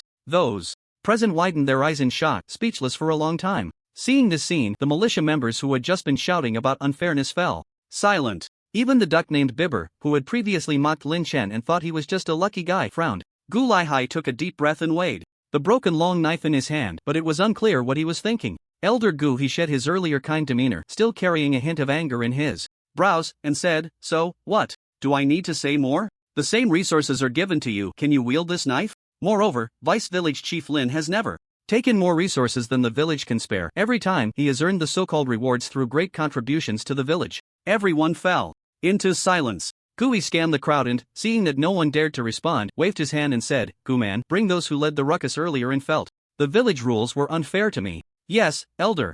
A lively martial arts competition thus came to an end. However, the trials on the side of the born ones were not yet finished. Lin Chen had no choice but to return to the adjacent arena and continue to act as the host, finishing the competition for the born ones. Lin Chen said, stop watching and continue the trials. Who was up next? Du Gufeng and Zhang Hanxue stepped onto the stage. Time passed, and although the born ones were fighting on the stage, most were absent-minded, clearly still reminiscing about Lin Chen's casual strike earlier. If they had faced that strike directly, they probably wouldn't have had a chance to resist at all. As fellow born ones, why was there such a vast gap between them and Lin Chen? In comparison, their competition on stage seemed like children fighting. After more than half an hour, the champion of the born ones arena was decided, with the first place naturally going to Chang Kongqua, followed by Zhou Jiwa. Lin Chen had long prepared the resources for everyone and then stepped onto the stage to present the prizes. The first place winner, Chang Kongqua, not only received a custom spiritual artifact from Lin Chen but also several pounds of blood food. These two rewards were exceptionally precious even for Chang Kongqua.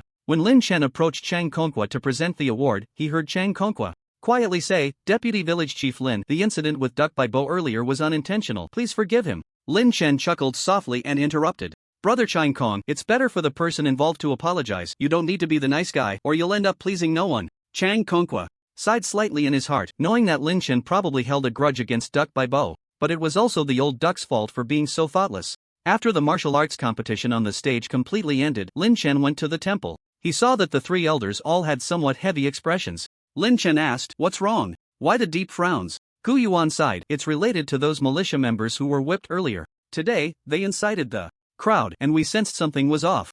I used a precious mind testing talisman and indeed found traces of them being eroded by some kind of eerie spirit power. Lin Chen frowned as well. Eerie spirit power? Have you traced the source? Gu Yuan replied, no, but the three of us suspect it might be related to the dream spirits that appeared at the Wizard Tower. After our inquiries, we found that the instigators today have been having nightmares frequently lately, and some of the things they said were taught to them by voices in their dreams. Lin Chen recalled the group that had encountered the dream spirits and quickly said, dream spirits? What about the captain and the others? Gu He slowly spoke, actually, more or less, there have been issues. Many of them have been experiencing continuous nightmares. We didn't find the source earlier, so we didn't tell you. We didn't expect that some of them would cause trouble in public. Today, as for Lai Hai, although he hasn't had nightmares, he often hears some strange voices. This is serious. If that's the case, could nightmares be contagious? Yes, as long as they stay in the same room at night, there is a possibility of being infected by the signs of nightmares. Currently, the people we've identified are mostly from one militia team, and just now, we have isolated all of them. Lin Chen nodded, pondering for a moment before saying seriously, if we can't find a solution, isolating them won't help. Besides, we need to find the source of the nightmares. Gu Yuan said, there is a solution, of course. Don't you have special spiritual power? Later, you can try using your spiritual power. As for the source of the nightmares, we suspect it might be those two missing born ones. They should still be hiding in the village. Some villagers said they saw them appear at night. Then, under Gu Yuan's guidance, Lin Chen arrived at the dungeon room where the isolated individuals were kept. The dungeon was built 20 meters underground in Gyutan village. It was said to have once held disobedient villagers and fierce monsters, but it had been abandoned for a long time. As Lin Chen entered one of the dungeons, he saw a militia member lying on a damp straw mat, bloodied and pale, groaning softly. Although his wounds had been treated with medicine, the pain was evidently excruciating. This man was Gu Yan, the first militia member to question Gu He today, and he had been whipped the hardest. Lin Chen couldn't help but think that the usually gentle village elder Gu He had been surprisingly harsh when angered. Upon hearing the noise, Gu Yan turned his head and, seeing Lin Chen, immediately showed a hint of fear. Deputy Village Head Lin. I was wrong, I shouldn't have. He thought Lin Chen had come to settle scores, especially since his earlier words had been directed at all the born ones in the village. Don't worry, I'm here on orders to check on you, I won't harm you. Lin Chen wasted no time, his hand forming a sword gesture as white and blue intertwined spiritual energy shot out like flames. He pointed it at Gu Yan's cervical vertebra, and the gentle energy began to flow through Gu Yan's body. After a moment, Lin Chen withdrew his energy. Gu Yuan couldn't help but ask, how is it? Does it work? Lin Chen frowned and thought, it should have some effect. I can feel that the spiritual energy was significantly worn down by something when it flowed through his brain. Gu Yuan speculated, it must be some kind of shadowy aura that clashes with your spiritual energy. It seems the source of the nightmares indeed exists within their bodies. Then, Gu Yuan lowered his head and asked, Gu Yan, how do you feel? Gu Yan gritted his teeth against the pain and looked up. I feel much better, elder.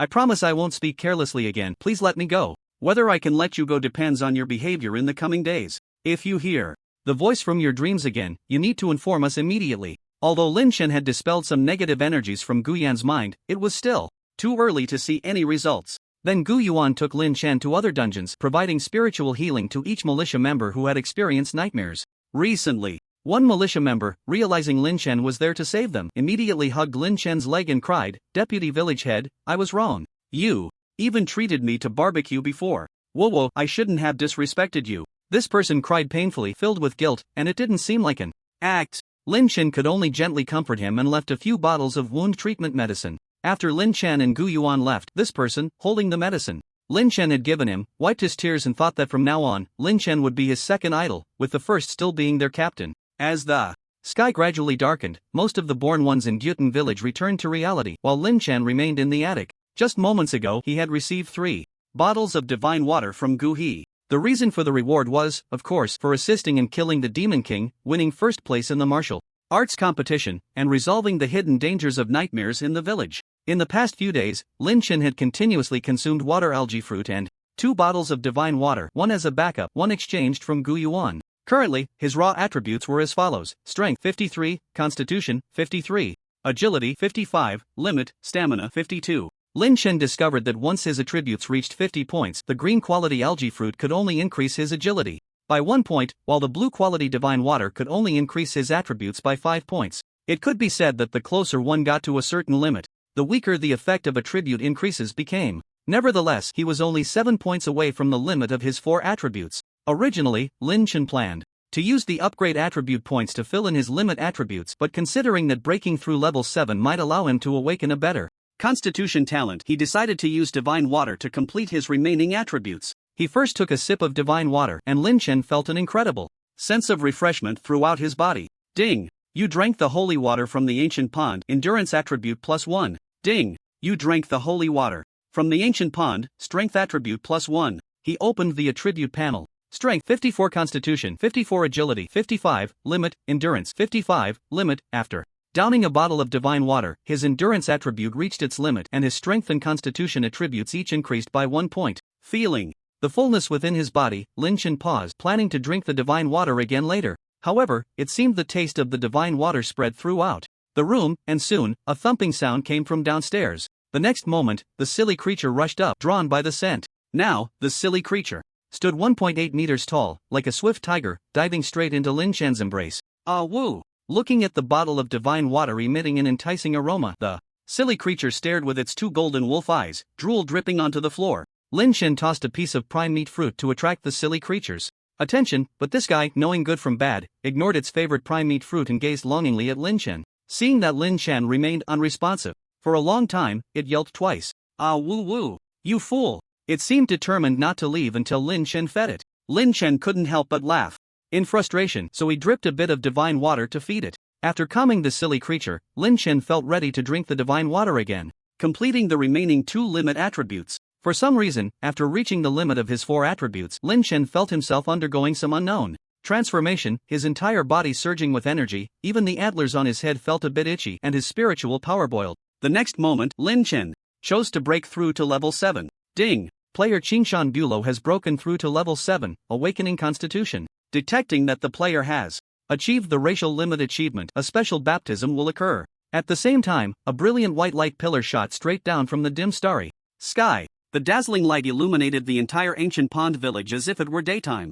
Many villagers were startled by this immense and magnificent celestial phenomenon. What happened? Quick, report to the village elder, something's going on. That white light pillar seems to have landed in Vice Village. Chief Lin's house. In the stone chamber, Gu Tianxi, who was studying divine arts, sensed a certain power and hurriedly left the divine pond cave to arrive at the temple. Elder Gui frowned as he looked at the giant white light pillar not far away, unable to help but say, "Village chief, this is." Gu Tianxi stroked his beard and said, "No worries, it's a good thing. Ancient texts record that this is a blessing from heaven and earth. Qingshan must have gained some great opportunity. By the way, has anything significant happened in the village recently? It's not really a big deal." Gu He informed him about the events of the martial arts competition that day. Gu Tianxi said, "It seems that the dream demon has the ability to confuse people's hearts, but Qingshan's spiritual power happens to restrain it. However, the demon is cunning and should not be underestimated. If there are indeed 2 born with ulterior motives hidden in the village, they must be found out. Also, you should let Lai Hai come to the cave to see me. I want to have a heart-to-heart with him." As a member of Ancient Pond Village, one can have a competitive spirit, but one must also know what they truly want and not go astray. On the other side, after being struck by the immense white light, Lin Chen felt almost dizzy. In his unconscious state, he could feel every inch of his muscles and bones being tempered, as if being forged in fierce flames, or like being struck by a massive flow of water. Every part of his body ached unbearably. This pain was comparable to being sliced 1,000 times. Fortunately, this sensation did not last long, but Lin Chen's next feeling was of a foul-smelling tongue constantly licking his face. Lin Chen suddenly woke up, and upon opening his eyes, he saw the silly creature's innocent wolf face. "Ah woo woo. Stop licking, it stinks too much." Upon hearing this, the silly creature immediately howled in grievance. After its master fainted, it had rushed up, fearing that its master might suddenly pass away. Now that its master was awake, he actually found its breath offensive. "Alright, I'm not scolding you, just speaking the truth." Throwing out a piece of fine meat to distract the fool, Lin Chen finally opened the attribute panel to check his recent gains. Player, Qingshan Bulo status, mixed yuan full, vitality leaking. ID, 007 gender, male level, 7 health points, 1025 experience points, 5467/1400 saturation, 32/100 strength, 55, limit constitution, 55, limit agility, 55. Limit, stamina, 55, limit, vitality, 278 external skills, Tianqing archery green LV6, 1203/3000 each point of vitality attached to an arrow can increase arrow damage by 32%. The 7th consecutive arrow can unleash an additional 192% damage. Green trait, extra consumption of basic vitality can create arrow clones, up to 6 additional arrows can be created. Yin-Yang Sword Technique White LV9 463/3500 infusing at least 10 points of vitality into the blade can increase sword damage by 1024%. If the infused vitality is double, the damage is also double. Rapid Step Technique White LV1 279/300 using 5 points of vitality allows for a brief high-speed displacement of half a meter. However, this technique places a significant burden on the legs, and frequent use may likely injure the ankle tendons. Profession, non-spirit, 62 True Chi, Unknown Faith, Unknown Spiritual Power, 67, Initial Spiritual Power. Initial Talent. Universal Talent, Red, LV2, Innate Blade User, LV1, Causal Archery, LV1, Constitution Talent, Starsource Body, Golden, seeing the newly appeared Starsource Body on the system interface, Lin Chen quickly checked the specific information. Starsource Body, an unparalleled constitution bestowed by the stars, the pinnacle of human constitution, capable of channeling the original power of starlight, refining oneself, and breaking through shackles. Breaking through shackles? Could it be that the limit attributes can still increase? Lin Chen slowly extended his hand, feeling the air and the surrounding space filled with a certain starlight power. With a thought, a cluster of starlight luminescence enveloped his palm. This energy, though cold, was extremely gentle, not clashing with the spiritual power within him, but rather nurturing it. Interesting? At first glance, this star source body seems to be a constitution that can assist him in cultivation. According to official information, most of the newly born are awakening ordinary white or green constitutions, and even blue constitutions are extremely rare. To obtain a golden constitution, he should be among the top in the entire group of newly born. Lin Chen began to study the talent constitution he had just acquired. First, he needed to test the range of his absorption of starlight. He discovered that as long as he focused his mind, he could manipulate starlight energy within a radius of 10 meters, even up to 100 meters. This energy could not be used for attacks, but it could restore spiritual power, vitality, and mental strength. Presumably, the so-called divine power in True Chi could also be restored using starlight power. Secondly, the starlight power has the effect of body refining. Lin Chen verified this on the fool. He tried to wrap the fool's right hoof with starlight power, and after about half an hour, the wolf fur on the fool's right hoof became much denser, and compared to the left hoof, it was noticeably thicker and broader. Of course, Lin Chen initially experimented on himself. Perhaps because his current four-dimensional attributes had reached the human limit, Lin Chen could feel the starlight power refining his entire body, but it could not increase any attributes. It was as if there was a lock within him that had sealed his physical limits, but the starlight power was slowly prying at the lock, albeit very slowly. At this moment, Lin Chen thought of the shackles mentioned in the system's introduction to talents. Could it be that his current four-dimensional attributes are indeed the human limit, and to break through this layer of shackles, he must rely on starlight power for cultivation? But what realm lies beyond breaking the shackles, and is it related to professional levels? Lin Chen felt he had a new question. He planned to have a chat with the old village chief to ask about the path behind the professional level and what it meant to break through the shackles of the four-dimensional attributes. Today, he had enough online time and could linger in the village. However, after Lin Chen left the attic, he found that the village Chief Gu Tianzi and Gu He were standing in the alley outside, clearly waiting for him. Gu Tianzi smiled and said, "The commotion you caused was too great. Xiao, he and I dispersed the militia team and have been guarding you for a long time. From the looks of you, it seems you have broken through to level 7. Have you awakened your physique?" "I have awakened, village chief." Lin Chen didn't specify what kind of physique he had awakened, only mentioning it was related to starlight, and then he inquired about his doubts. Breaking through the shackles of four-dimensional attributes? After hearing Lin Chen's question, Gu Tianzi fell into deep thought. After a long while, he slowly spoke. "I am not clear about this either. The ancient texts of Gutan village have no relevant records, and I have never heard of anyone's attributes breaking through the 55-point limit. As for the professional level, there are only 7 stars. I don't know what realm lies beyond 7 stars. Unable to help himself, Lin Chen pressed on. Did the being who founded Gutan village not mention any related information? Gu Tianzi shook his head. No, that being ultimately only reached professional 5 stars and never experienced the scenery beyond the professional level. I think even that being has not walked the path you are currently on. Seeing Lin Chen silent, Gu Tianzi added, "Regardless, you have received the blessings of heaven and earth, which means you must have awakened an excellent physique talent. Make good use of it. Your current doubts will be resolved in the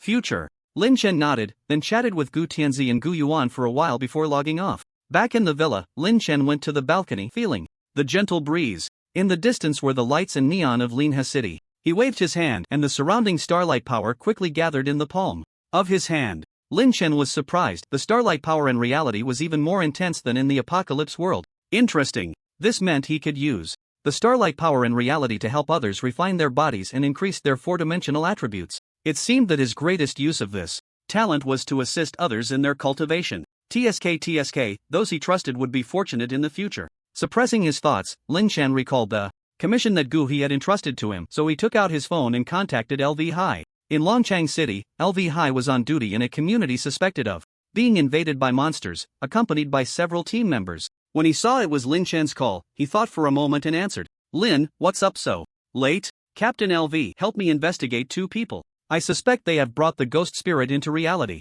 Lin Chen revealed the names of the 2 beings, Li Qianjie and Fu Yuan. To be honest, although Li Qianjie and Fu Yuan had been suspected of killing militia members in the Wizard Tower, Lin Chen had never taken them seriously before and didn't feel the need to avenge a militia member. But now it seemed that Li Qianjie and Fu Yuan were still in Gutan village, secretly plotting something with the power of the ghost spirit, attempting to incite conflict between the militia members and the beings. And Gutan village was Lin Chen's base, it could not be compromised. Since the 2 were seeking their own demise, Lin Chen had to find them and resolve the potential aftermath. After listening to Lin Chen, LV Hai frowned and said, "Lin, from what you said, these 2 are early entrants into the apocalypse world, so it might not be easy to find their real identities. But don't worry, I will definitely investigate this matter with all my might." LV Hai didn't know if the 2 Lin Chen mentioned had really brought the ghost spirit into reality, but the fact that Lin Chen personally called him to investigate indicated that it was quite important. For both public and private reasons, he had to take it seriously. "Thank you, Captain LV.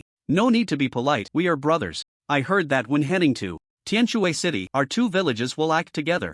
I hope you can take care of me on the way. Don't worry. By the way, Lin, you should be attending the auction hosted by Zhao Yilong, right? It's only a few days away. I'll go too, and we can meet up in person." After Lu Hai hung up the phone, someone beside him couldn't help but ask, "Lu, who was that? You sounded quite respectful. Is it an expert from the headquarters in the capital? You don't know anything, just ask less and work more." Just then, a shadow darted out from the grass ahead, revealing a monster that had escaped from the world of apocalypse. "Good beast, you finally showed yourself." Lu Hai was overjoyed and quickly led his team to chase after it. 2 days later, in the forging room of Gyutan village, Lin Chen was half naked, sweating profusely as he hammered away by the furnace. Soon, a brand new long knife and a piece of monster hide armor were forged and nurtured by Lin Chen. These 2 spiritual artifacts were commissioned by Gu Qinghu. As a request from his former captain, Lin Chen was determined to craft them with utmost care. Upon checking the attributes of these 2 spiritual artifacts, Lin Chen found that each had a spiritual enhancement of over 15 attributes,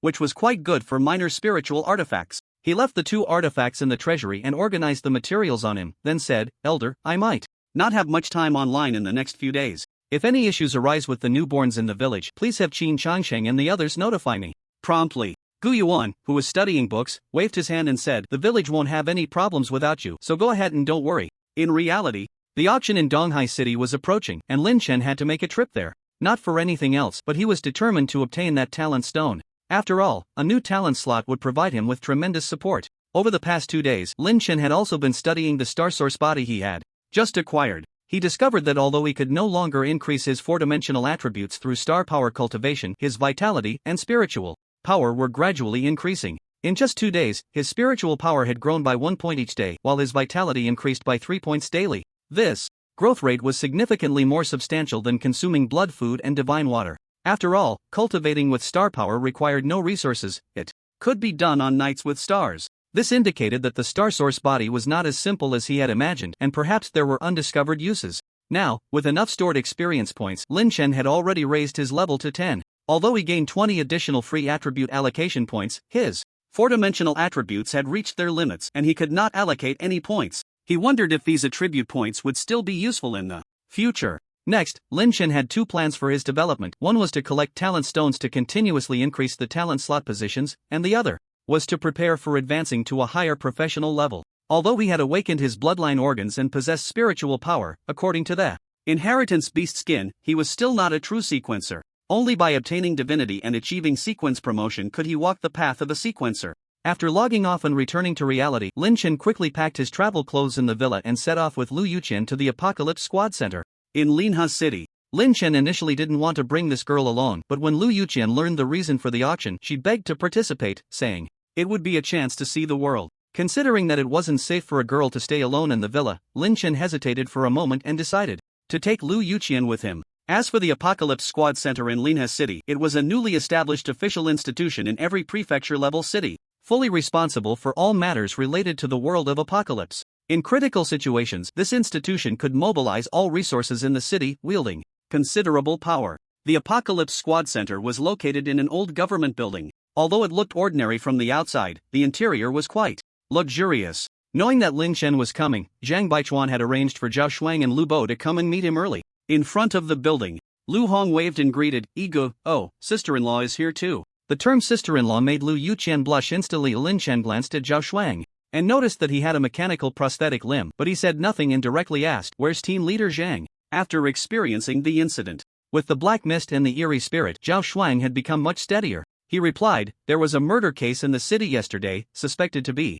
caused by a descendant. Team leader Zhang went to handle it and he asked Xiaobo and me to welcome you." Lin Chen frowned slightly. "No need to call me you, it feels uncomfortable. Just call me Lin Chen." "I wouldn't dare." "Then like Xiaobo, I'll call you Igu." Lin Chen nodded, not refusing. "Well, Igu, there's still some time before we depart. How about I show you both around our extraordinary center?" "Sure." Following Zhao Shuang and Lu Bo into the building, Lin Chen noticed that there were indeed quite a few staff members and their uniforms were different from the old police uniforms, being brand new light blue uniforms. Zhao Shuang acted as a guide, introducing Lin Chen, "Igu, with the increase in personnel, our original Apocalypse team was disbanded to form the current Extraordinary Center, so the uniforms and organizational structure have changed. Currently, our Linha City Extraordinary Center has a total of 52 employees, including 1 team leader, 9 core descendant members, 25 peripheral officers, and various departments like logistics and emergency services totaling 27. Many of the people in the building were officers who had been present that night at the apartment, and upon seeing Lin Chen, many showed expressions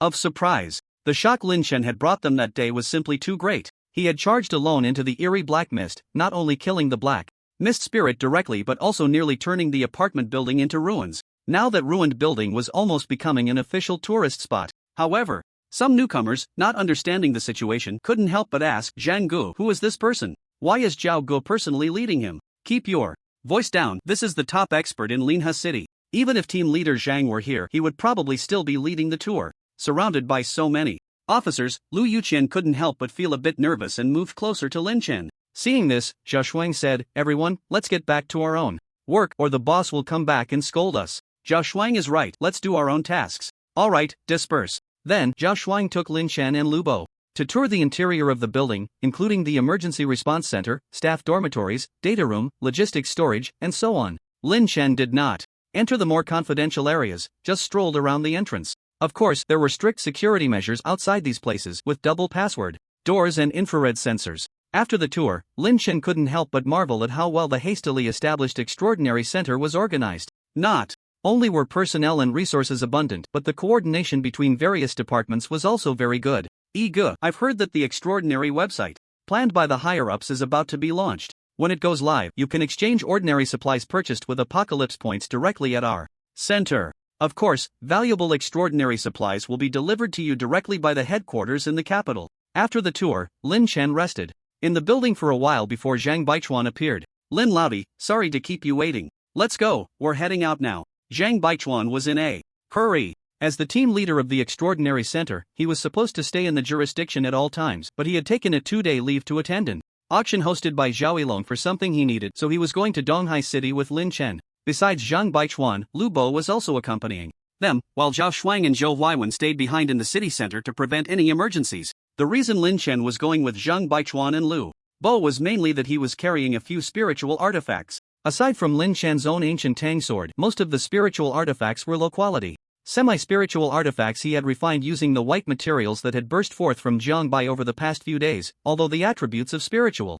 artifacts are not many, only around 4 to 5 points, if they were to appear at an auction, they would definitely be coveted treasures. It can be said that in order to secure the talent stone, Lin Chen brought out all the extraordinary resources he could use in reality. Upon arriving at the high-speed train station, Zhang Baichuan showed his credentials and led Lin Chen, who was laden with spiritual artifacts, through a special passage. Hearing the clinking of metal weapons in Lin Chen's backpack, Zhang Baichuan glanced at Lu Bo, who was carrying an extraordinary sword filled with envy, and couldn't help but say, "If you have time, Lin brother, why not forge me a good weapon sometime?" Lin Chen replied nonchalantly, "Whenever you get good materials, just send them over, but there's only one chance." Zhang Baichuan felt troubled. There really weren't many materials for forging spiritual artifacts in reality. Previously, he had someone find a piece of industrial special alloy, the kind used in fighter jets, but to his surprise, when it reached Lin Chen's hands, it quickly turned into a pile of scrap metal. Lin Chen said that the material he sent had some properties that were too poor to be forged into a spiritual artifact. With no other options, Zhang Baichuan could only consider using his own enlightenment points to exchange for some materials from headquarters, hoping to forge them into a spiritual artifact. The four of them were in the business class of the high-speed train, traveling directly from Linhe City to Donghai City. Once on board, there weren't many people in the carriage. Lu Bo pulled Zhang Baichuan to sit together, while Lu Yuqian sat next to Lin Chen. After placing his backpack beside him, Lin Chen began to scroll through his phone. There were many unread messages on his phone, including over 99 messages in the Gyutan village team group, as well as a message from LV Hai asking when he would arrive in Donghai City, suggesting they meet for a meal. After briefly editing a reply, Lin Chen noticed that many people from Gyutan village had already arrived in Donghai City. Ayo little monster, wow, Zhaoilong is really rich. It's said that all the reborn who attend the auction can stay in a 5-star hotel for free. Look at this view from my hotel by the Huangpu River, oh my, it's so beautiful. Growing up, this is my first experience of a rich person's life. Then there was a video of the hotel shot by Little Monster. I must say, the hotel's decor was very luxurious, with soft carpets, a pristine white bed and an endless view of the river. Ultimate Iron Man, Little Monster, you got here so fast. Where are you? I'll come find you. The group was chatting away, even the usually quiet Zhang Hanyue and Nangong Chang chimed in, talking about meeting up in Donghai City. Lin Chen estimated that the Gyutan village team was not the first. Many reborn individuals with good relationships in the apocalypse world would likely take this opportunity to meet offline at the auction. The high-speed train sped along, the scenery outside rushing by. At the next stop, suddenly an old man and a young man boarded. The old man leaned on a cane, his hair graying at the sides, looking to be around 70. The young man, in his 30s, had a serious expression. Alert to his surroundings, likely a retired security personnel. Having been a soldier himself, the young man quickly noticed Zhang Baichuan in the carriage, and leaned down to whisper a few words in the old man's ear. Lu Yuqian also whispered, Brother Lin, I recognize that old man, he seems quite wealthy, has been on the rich list, his name is Zhou Jin, but compared to Zhaoilong, he's much more low-key. Lin Chen said nothing, but when he looked up, he found the old man with the cane smiling at him, so he smiled back and nodded. The security personnel couldn't help but say, Mr. Zhou, these people's auras are not simple. They are likely reborn individuals, also here for the auction, we should be cautious. Zhou Jin chuckled, it's fine, among them are children and girls, they can't be bad people. In Zhou Jin's eyes, Lu Bo and Changji still looked like children. The train continued to move slowly and nothing happened along the way. Lin Chen also spoke in the Gyutan village team group, agreeing to meet up with them if there was time. By evening, the high-speed train arrived in Donghai City. After getting off the car, Lin Chen and the four others arrived at the exit with Zhou Jin and another person. A black luxury business car slowly drove up there to pick up Zhou Jin. Leaning on his cane, Zhou Jin said, since you all traveled with us, we might as well take you to your destination. Zhang Baichuan replied, thank you, but we have someone coming to pick us up later. Alright, then see you again if fate allows, Zhou Jin said without any anger at the rejection, smiling as he waved goodbye to Lin Chen and the others before getting into the car. After they left, Zhang Baichuan began to explain, that person is the richest man in our province, named Zhou Jin. He's quite low-key. The person beside him is a level 9 player named Lu Hong, who was hired by Zhou Jin as a bodyguard 2 months ago. He's probably here in Donghai City for the auction. Lu Bo chimed in, it's nice to be rich, you can even afford a level 9 player as a bodyguard. Zhang Baichuan continued, money can make the world go round. As far as I know, many wealthy people around the world have hired players. Zhou Jin is not the only one. Moreover, I've heard that Zhou Jin is suffering from a certain type of cancer, in the late stages. He's likely attending the auction to seek extraordinary resources that could extend his life. While they were talking, a regular black sedan came to a steady stop in front of Lin Chen and the others. Lu Hai poked his head out and said, get in, I've been waiting for you for a long time. Zhang Baichuan responded, Captain Lu, long time no see. Lu Hai smiled and said, Zhang, it has been a while. Get in the car, I'll take you to a place to eat and share what I know about the auction rules. Lu Hai greeted Lin Chen as well and curiously asked, Lin, who's this beside you? My assistant, Lu Yuxian. So it's Yuxian, get in quickly, we'll get penalized for parking here too long. Zhang Baichuan opened the car door, letting Lin Chen and the others get in first. He wasn't too familiar with Lu Hai, but he knew that Lu Hai coming to pick him up was likely due to Lin Chen's influence. Lu Hai had often come to Donghai City on business trips before, so he was quite familiar with the roads and quickly found a nice upscale restaurant. After the dishes were served and everyone had a simple meal, Lu Hai said, the auction organized by Zhaoilong this time is quite grand. From what I know, in the past few days, not only have players from all over the country flocked here, but even well-known players from abroad have also settled in Donghai City ahead of time.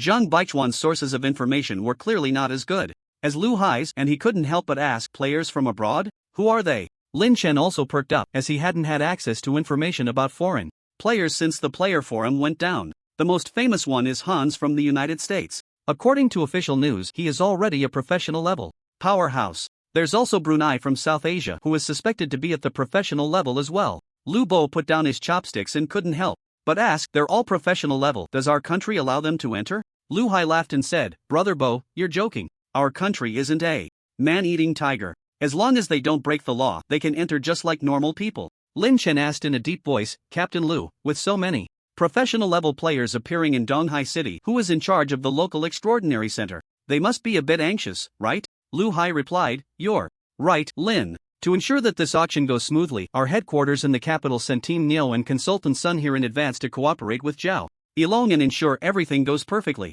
Team Neo, of course, referred to Neo Jianjun, whom Lin Chen had seen a few days ago during a preliminary sparring session. Although he was a professional level martial artist, even Lin Chen back then couldn't match him, so he certainly wasn't Lin Chen's opponent now. As for Consultant Sun, Lin Chen had never heard of him. Seeing Lin Chen's inquiry, Lu Hai pondered for a moment and said, Consultant Sun is quite mysterious. He was later specially recruited into the headquarters as a professional level powerhouse. I haven't met him, but I've heard that his abilities are specifically effective against ghostly spirits, quite similar to your methods, Lin. Lin Chen nodded, having a rough idea in his mind. Many professional level powerhouses came to participate in the auction this time. Besides the people visible on the surface, there are probably others hiding their identities, fishing in troubled waters. Lin Chen didn't care whether there would be any disturbances during the auction or if there were any murderous thieves. Regardless, he had to get his hands on the talent stone. After a hearty meal, Lu Hai wanted to have a private chat with Lin Chen to strengthen their relationship, but at that moment, an urgent gathering message on his phone interrupted his plans. Similarly, Zhang Baichuan, who was still on vacation, also received this message. Lu Hai cursed. Damn it, the downside of having a position is that even during vacation, we can't relax. Lin Chen asked, what's going on? It's nothing major, just a summons from the local extraordinary center. It says that a lot of newborns have flooded into the city center today, and the prediction personnel are worried about possible invasions, so they are summoning all of us captains to be on duty for early warning, just in case. Complaining aside, the summons couldn't be ignored, so Lu Hai and Zhang Baichuan could only bid farewell to Lin Chen and then take a taxi away from the place. Lu Bo felt like a third wheel and couldn't help but say, Igu, why don't you and Yujie go enjoy some time alone together and check out the night view of the Bund? I'll head to the hotel to check in. First, Lu Yuqian quickly said, the Bund sounds great, I haven't seen it yet. Lin Chen directly refused, you guys go if you want, I have plans. In the end, the three still didn't go to the Bund. Under Lin Chen's lead, they arrived at a secluded bar in the city center. The bar seemed very quiet, with only one table of people chatting and drinking. But as Lin Chen walked in, the table suddenly became excited. Wow, Boss Lin, it really is Boss Lin, just like in the village. Brother Qingshan, deputy village head. The table in front of him was indeed the team from Gutan village. Led by Qin Changsheng, these people had gathered here for a meal, marking the first offline meeting of extraordinary players. Although Lin Chen had seen everyone in the village, the clothing styles of the people in front of him were vastly different from those in the village. He recognized only the sole female, Zhang Hanshua, at a glance. The others took him several looks to identify. Little Monster, Iron Man, Wang Zilong, you are from Nangong, very strong. As for you, are you Qin Changsheng? To be honest, among them, only Qin Changsheng's appearance differed the most from his image in the village. While in the village, Qin Changsheng was a relatively young and well-mannered youth. In reality, he dressed in a hip-hop style, wearing a wide-brimmed baseball cap, silver earrings dangling from his ears, and a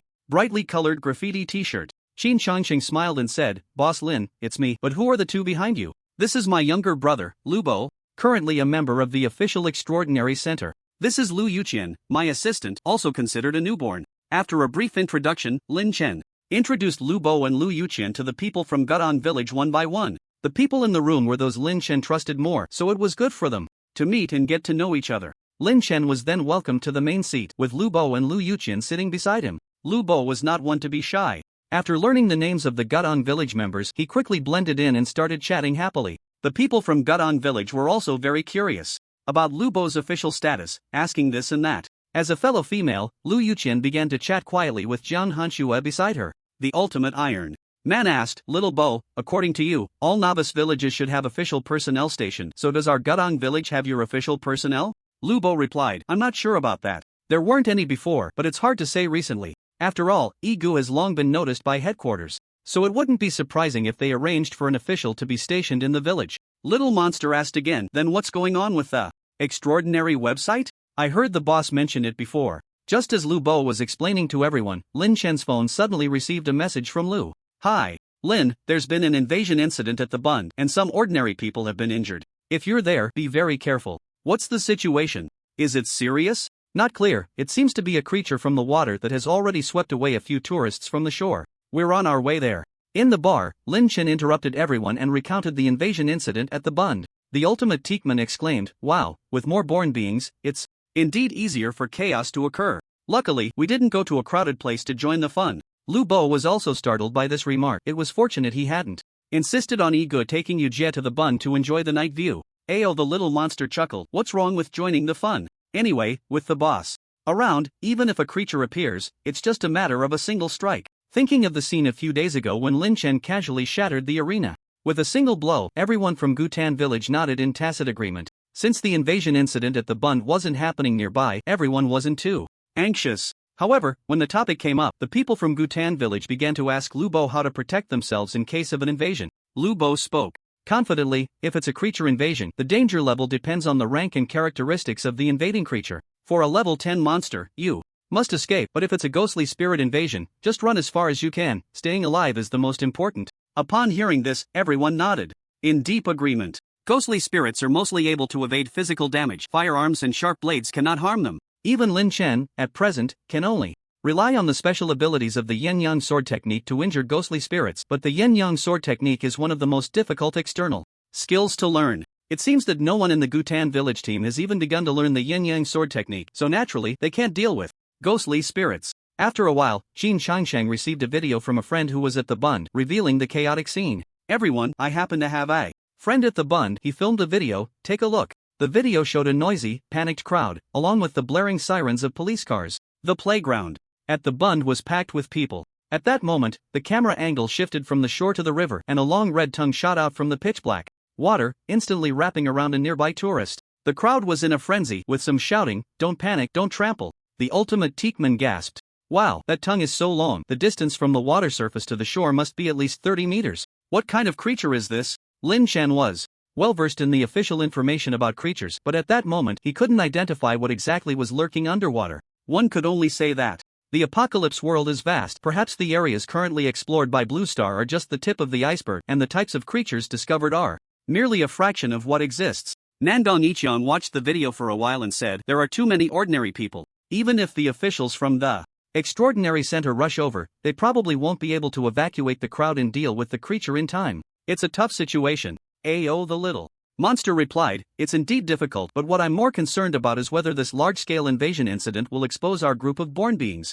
Qin Shangxing shook his head. It shouldn't. The officials have always done a good job with information control. Look, there's not a single report related to the Bund on the mainstream media apps right now. Perhaps they'll fabricate a story about a mutated creature afterward to downplay the heat, and this matter will just pass. Lin Chen said, "Alright, whether or not to report to the public is up to the officials. Although the auction is only tomorrow evening, you all should be careful these days and avoid getting caught up in any unknown invasion incidents." Ayo, the little monster quickly said, "Boss, are you staying at Zhao Long's hotel too? Why don't we stay together? It would feel safer." "No, I booked a hotel nearby myself." Lin Chen still had some wariness towards Zhao Long. If he were to appear, it's likely that Zhao Long, with his temperament, would personally come to greet him and arrange a luxurious presidential suite. However, staying at a hotel arranged by Zhao Long would probably mean being monitored. Just then, Lu Bo suddenly received a call from Zhang Baichuan. After hanging up, Lu Bo couldn't help but say, "Brothery, the crowd at the Bund has been dispersed, but the monsters are lurking in the river, and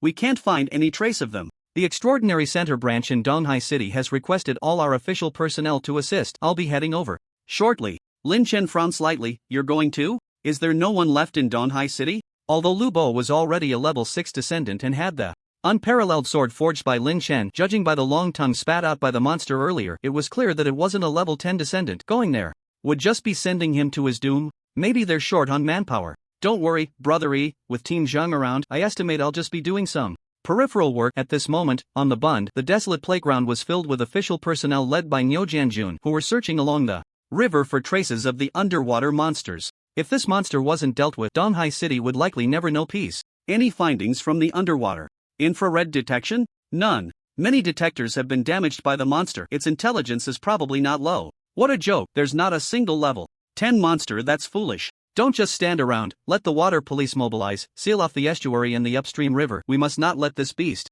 escape. Nyo Janjun turned to ask, Advisor Sun, what's your opinion? Captain Nyo, are there any team leaders with good underwater combat capabilities coming here? If so, I suggest we form a 3-person team to search underwater. Before Nyo Janjun could respond, a captain nearby couldn't help but interject.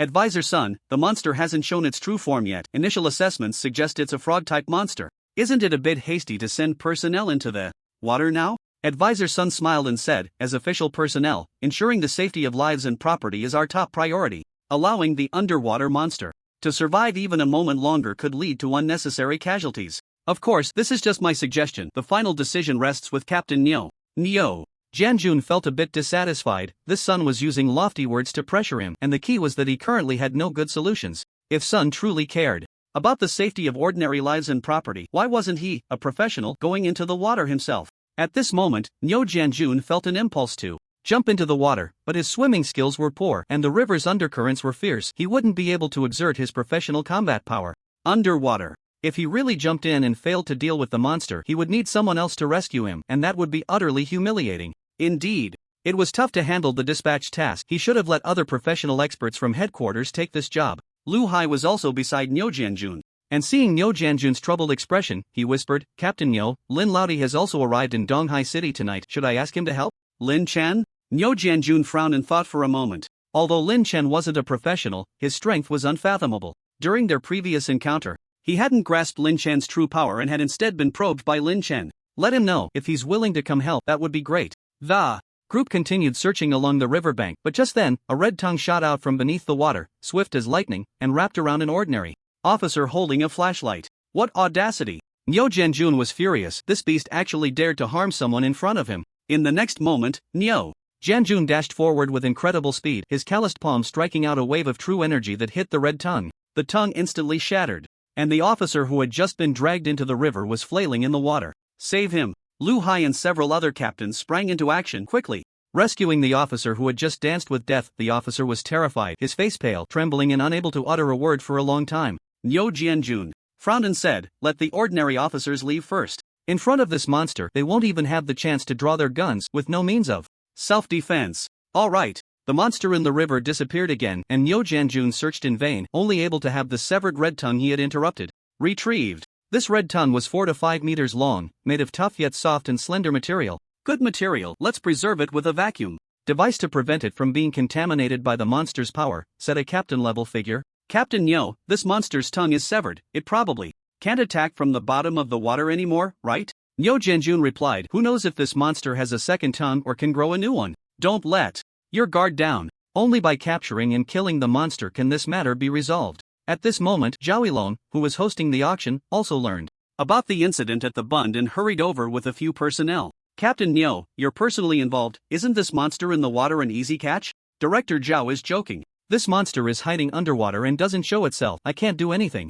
Now that Director Zhao has come in person, do you have any way to find the monster at the bottom of the water?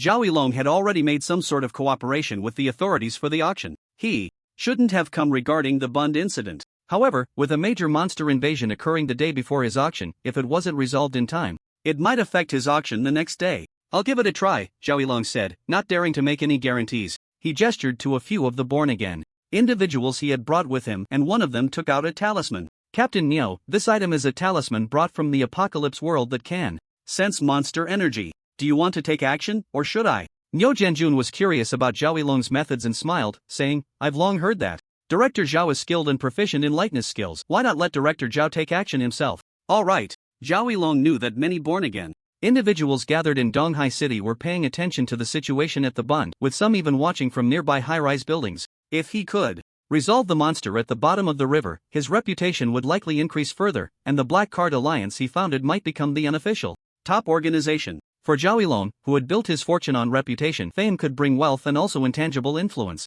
Lu Hai couldn't help but whisper, Captain Nyo, it might not be good to let Zhao Yilong handle this. Nyo Jianjun smiled, it's fine. His coming at this time is merely to show off. It's just right for us to see his methods. After Zhao Yilong took the talisman, he removed his black, composed suit and changed into a gray spirit cloak. His figure was ethereal as he stepped onto the river. Although the waves were surging, his feet stood firmly on the water's surface. This scene shocked many officials.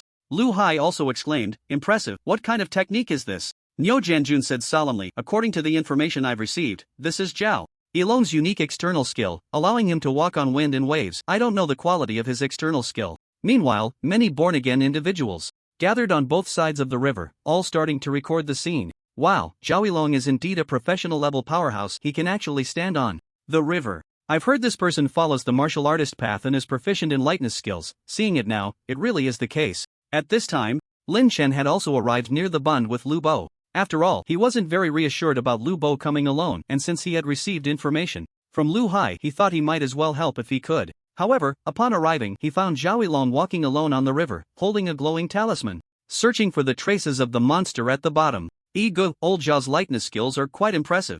He's not really an old man, but given your age, it's normal for you to call him that. After the teasing, Lin Chen led Lu Bo to meet Zhang Baichuan first, then looked towards the river. Zhao Yilong seemed to have found the trace of the underwater monster. With a flick of his wrist, a gleaming flying knife shot into the river. It was unclear whether the knife had hit its target, but the next moment, several red tongues shot out from the water, rushing towards Zhao Yilong. So many tongues? What kind of monster is this? Although Zhao Yilong was surprised, his expression remained calm as he deftly dodged the attacks of the tongues, stepping lightly in the air. Nyo Jianjun, witnessing this, sighed, "Indeed, this underwater monster is not that simple." On the river surface, after dodging the attack, the sharp flying knife hidden in Zhao Yilong's sleeve shot out like a bullet, severing the tongues one by one. Swish! Seeing this, several members of the Black Card Alliance and official members on the shore cheered. Great, the professional level really lives up to its name. Number 1 has never failed when he strikes. Unlike the others around him, Lin Chen gazed at the dark lake surface, his expression growing serious. Lu Bo couldn't help but ask, "Gu, what's wrong?" At that moment, Lin Chen's heart was racing, and he said in a deep voice, "Besides the monster, there's something strange beneath the water." Something strange? Zhang Baichuan, who was nearby, was taken aback by this news and quickly said, "Lin, don't joke around." Lin Chen closed his eyes to sense and replied, "I'm not joking. If you report it now, you might still have time to respond." Zhang Baichuan didn't dare to delay and hurried towards the patrol point where Nyo Jianjun and the others were. Fortunately, the two locations were only a few hundred meters apart. Upon arrival, he immediately relayed the news about the strange spirit lurking beneath the river. A captain-level figure didn't believe it and mocked, "Zhang, how do you know there's a strange spirit underwater? Are you a radar detector? Ha ha." But Nyo Jianjun turned around with a serious expression and asked, "Did Lin Chen tell you this?" Zhang Baichuan replied, "Yes, he seems to be able to sense the presence of strange spirits within a certain range." Lu Hai frowned and said, "Then this matter is likely true. I know Lin Chen well. He wouldn't joke at a time like this, and he has a way to deal with strange spirits. It's normal for him to have special means to sense them, but how coincidental. Is it tonight that, besides the red-tongued monster underwater, there's also a strange spirit lurking in the dark?" Consultant Sun pondered for a moment and said, "The simultaneous appearance of a monster and a strange spirit is probably not a coincidence. Clearly, someone is plotting in the shadows." Nyo Jianjun glanced at the river surface and saw Zhao Yilong still searching for the underwater monster, so he said, "Quick, tell Zhao Yilong that there's a trace of a strange spirit at the river bottom, and he should be cautious. It's probably too late." Before he could finish his sentence, a withered hand suddenly emerged from the dark water, firmly grasping Zhao Yilong's ankle. "What the hell is this?" Zhao Yilong was taken aback, feeling a bone-chilling cold spreading from his ankle throughout his body. Not good, a professional-level strange spirit. Zhao Yilong circulated his internal energy, trying to break free from the grip of the ghostly hand, but the force surging from the hand was something he couldn't resist. In an instant, he was dragged into the dark, turbulent waters. Nyo Jianjun, seeing this, could no longer sit still. Although the Black Card Alliance founded by Zhao Yilong had had several frictions with the authorities, they were currently in a cooperative relationship, and just moments ago, Zhao Yilong had actively come to help resolve the invasion incident. If something happened to Zhao Yilong in front of everyone, it would surely cause a huge mess. "Consultant Sun, there's a strange spirit appearing. Aren't you going to take action?" At this moment, Consultant Sun took out a long sword wrapped on his back, which turned out to be an ancient peachwood sword with many years of history. He no longer hesitated and said solemnly, "Team Leader Nyo, this strange spirit is likely a professional-level entity, not so easy to deal with. I'll go into the river to check the situation first." After saying that, Consultant Sun jumped directly into the water and disappeared from sight. Sun's decisiveness made Nyo Jianjun look at him with new respect, but relying solely on Consultant Sun now might not be enough to bring Zhao Yilong back safely. After all, the methods of strange spirits above the professional level were too troublesome. "Lu Hai, go ask Lin Chen if he is willing to take action. If he is, I, Nyo Jianjun, owe him a personal favor, and there's also Yang Shu. Do you have any professional field personnel left at the Extraordinary Center in Donghai City? If not, contact Team Chun from your branch and tell him I can't hold the situation anymore. He shouldn't worry about the important tasks in the apocalypse world and should come to support us quickly. Okay. Lu Hai didn't dare to delay. After receiving the order, he went to the patrol point by the river where Lin Chen was. Another captain named Yang Shu also went to contact the professional expert Team Chen from the branch center. Lin, my brother, the situation is urgent. Right now. Do you think you should lend a hand? Zheng Baichuan chimed in. Yes, Lin, among us, you're probably the only one who can deal with the spectral spirit. Lin Chen's gaze was deep and serious, as if he could see through the river's surface to the situation below.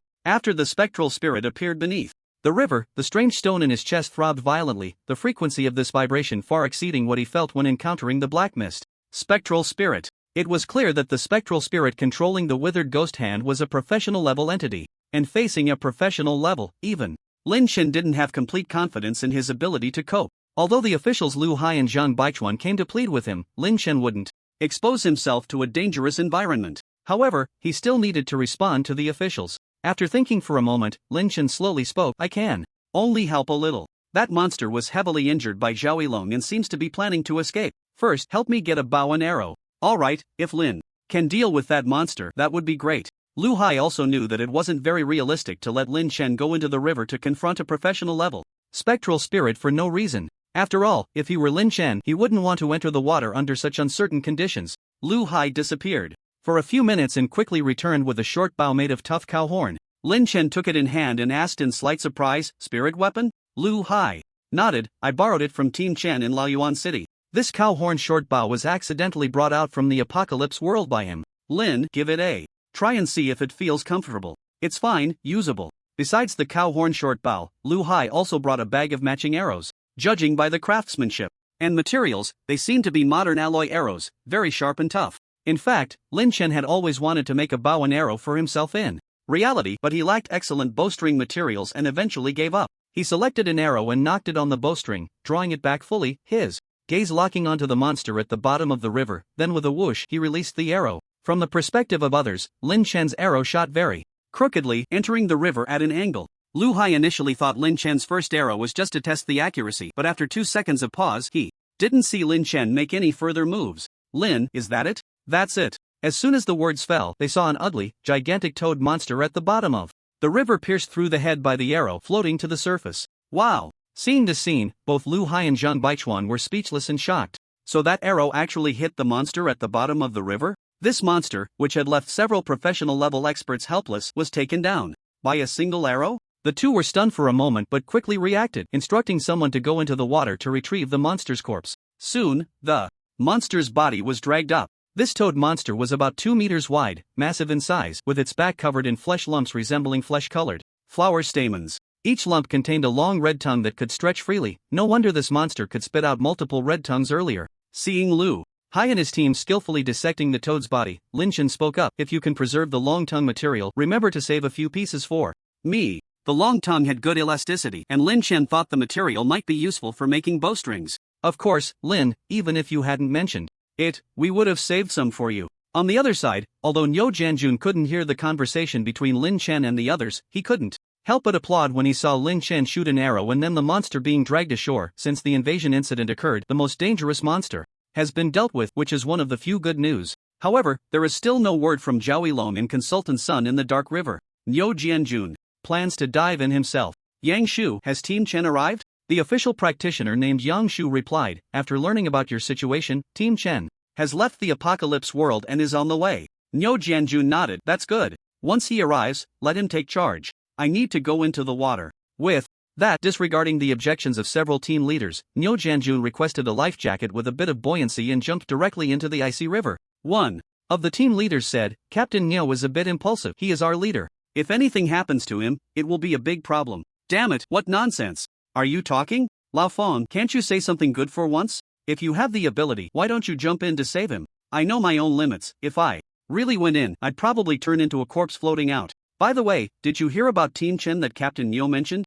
Not really, but he seems to be the main person in charge of the East Sea City branch, a professional-level powerhouse and quite low-key. After Niu Jianjun jumped into the river alone, he began searching for Zhao Yilong and Consultant Sunday. Before long, he felt a hand gripping his ankle, a bone-chilling cold surged through his body.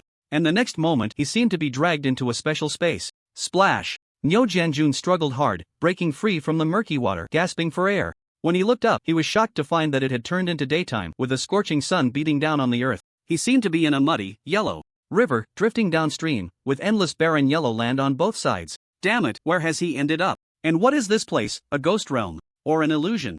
If it's an illusion, it's too real. Could it be that Zhao Long and Consultant Sun have also been dragged here? At that moment, Nyo Janjun felt a sharp pain in his backside. He turned and pulled up a strangely shaped monster fish. The fish was pitch black, its eyes rotting, and where it should have had fins, it instead had two small human-like hands, which was very disgusting. What a filthy thing! Nyo Janjun squeezed hard, crushing the monster fish into pieces, and throwing it back into the river. Slowly climbing ashore, Nyo Janjun opened his communication device, only to find no signal at all. The sun was blazing down, and to avoid dehydration, he covered his head with the yellow life jacket and walked upstream along the rushing yellow river. On the other side, at the Bund, Lin Chen returned the short bow spirit tool and stood by watching several official personnel operate on the corpse of the toad monster. Whether in reality or the apocalypse world, monsters are contaminated by their inherent demon power after death, but it seems the officials have developed a vacuum device bag that can use pressure characteristics to mitigate the spread of demon power. Several official personnel specialized in cutting and dissecting monsters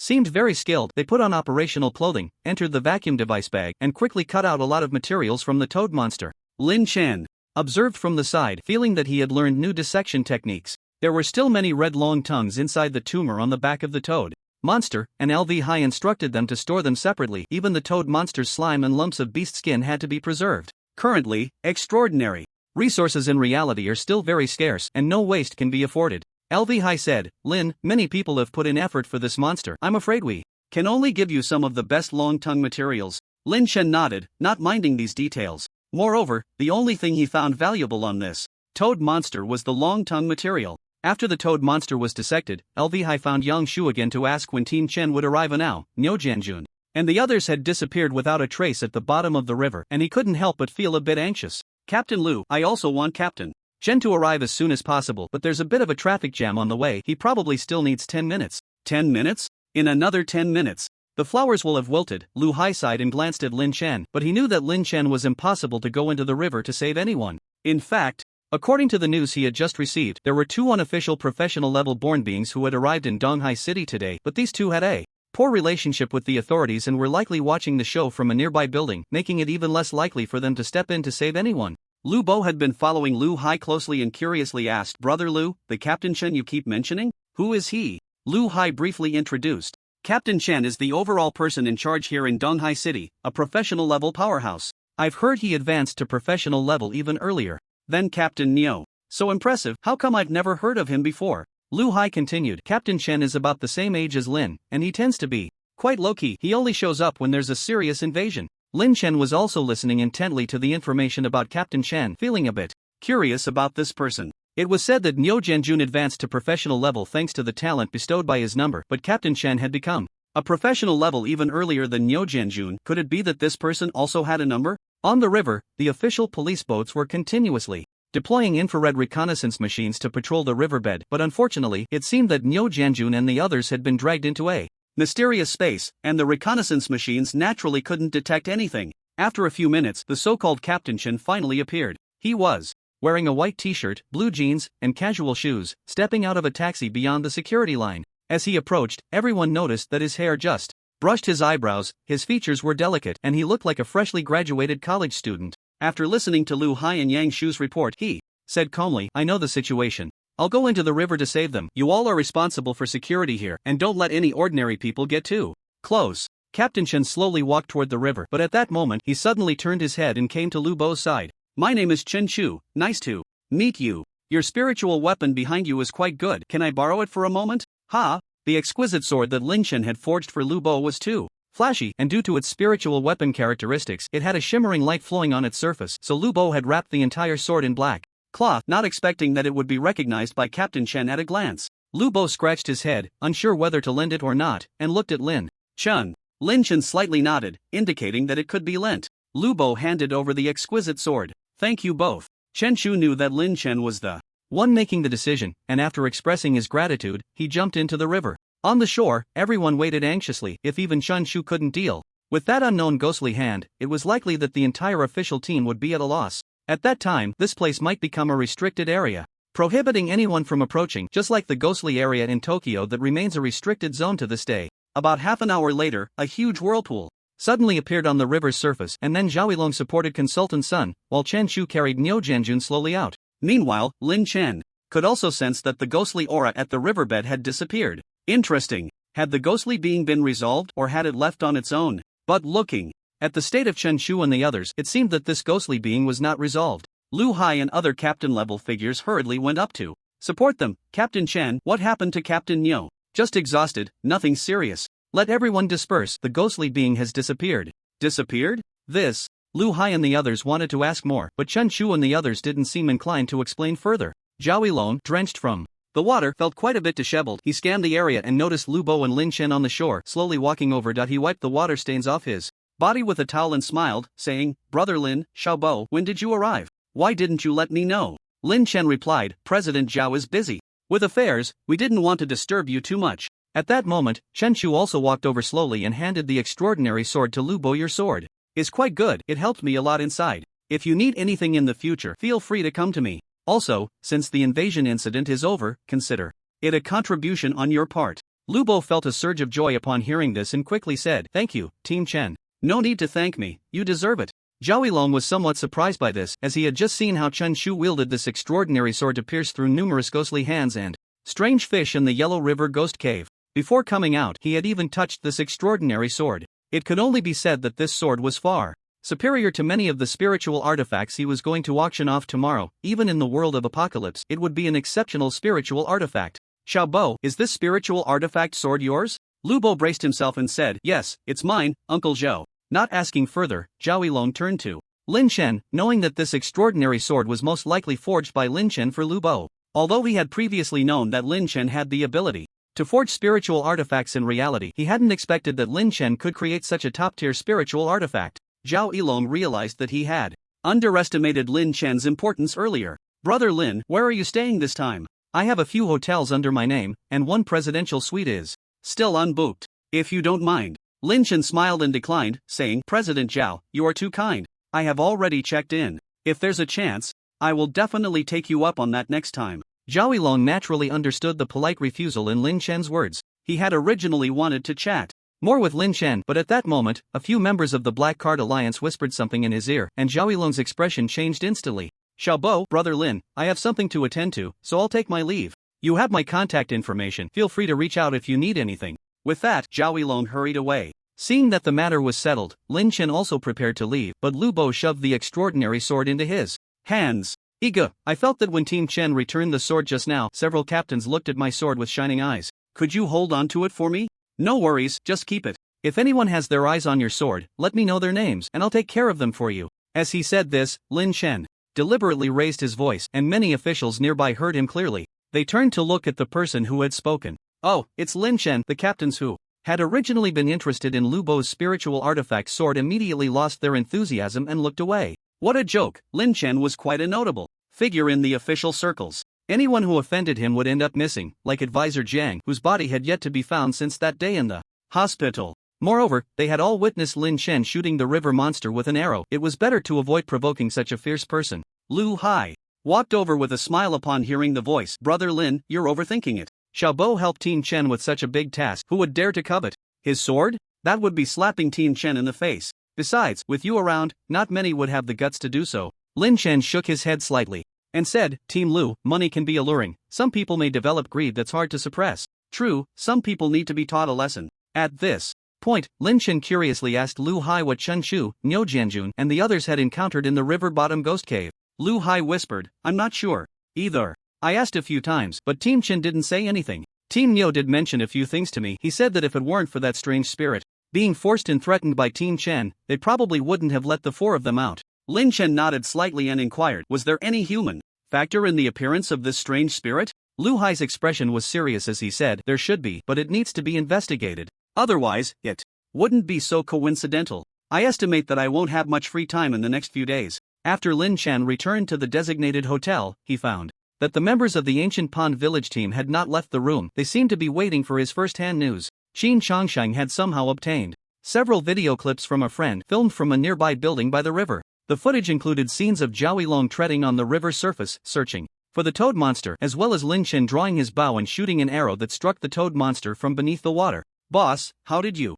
shoot that arrow?" "Wow, it entered the water at an angle and actually shot the toad out from below. I thought the toad monster was dead and floated up by itself." "What? Did the boss shoot it out? How could it float up?" "Look at the direction the arrow entered. It shot in from the right side of the toad monster's abdomen. Without that arrow's force, how could such a large toad possibly float up?" The little monster and the ultimate Tikarin were debating, focusing on why Lin Chen's arrow could curve underwater and how he managed to lock onto the monster in the dark river water. Lin Chen felt a headache coming on and couldn't help but say, "It's getting late. Everyone should head back and prepare well for tomorrow's auction." The little monster replied, "Hee, boss, we're just ordinary reincarnators. We're just here for the fun of the auction. There's no need to conserve our energy. Later, Tikarin and I plan to stay up late and go out for skewers. Are you coming?" "No, you guys have fun." After sending everyone away, Lin Chen noticed that Zhang Hanxue was still in Lu Yuqian's room next door. From the interaction between the two women, it seemed they were getting along quite well. However, Zhang Hanxue appeared to be troubled. After thinking for a moment, she spoke up, "Boss Lin, I have something I want to discuss with you." Lin Chen knew that Zhang Hanxue had initially joined his team for some special reasons. "You performed well in the ancient pond village. Just say what's on your mind." Zhang Hanxue gritted her teeth and said, "Boss Lin, you have a lot of exposure to different things. I want to know if it's possible for people from the apocalypse world to appear on Blue Star?" Lin Chen frowned slightly, and then looked at Lu Yuqian in the room, who shook her head at him, seemingly indicating that she hadn't mentioned anything about talents. "Why do you ask that? Have you encountered someone from the apocalypse world on Blue Star?" Zhang Hanxue nodded. "Yes, I suspect my former husband was from the apocalypse world. One day, he suddenly disappeared and left me the activation code for the apocalypse world. The reason I became a reincarnator is to find him." Hearing this, Lin Chen's frown deepened. "First, how can you determine that your husband is from the apocalypse world? Second, when did your husband leave you the activation code?" Zhang Hanxue paused before saying, "Boss Lin, I received the activation code 4 months ago. As for the first question, I can't answer it. It might be a woman's sixth sense. Especially after I came to the ancient pond village, I noticed that the details of my husband's past life were very similar to those of the people in the ancient pond village. It seems my husband also grew up in a village like this, lacking a sense of security." After listening, Lin Chen pressed on with 3 more questions. "What is your husband's name? Did he have any family or friends? And when did you meet your husband?" But upon hearing these questions, Zhang Hanxue's eyes suddenly turned red and she said in a low voice, "I don't know. I've forgotten. Ever since my husband disappeared, my memories of him have been fading every day. I've forgotten his name, forgotten his appearance, and I can hardly remember his voice." "Don't you have any friends around you? Have they seen your husband?" "No, I asked them, and they said I have never been married, nor do I have a so-called husband. Sometimes I wonder if I have a mental issue, like a second personality being born, but I have also gone to the hospital for psychological counseling, and the doctor said I am perfectly normal." Lin Chen rested his chin on his hand, pondering, "You are a normal person, that much is not in question.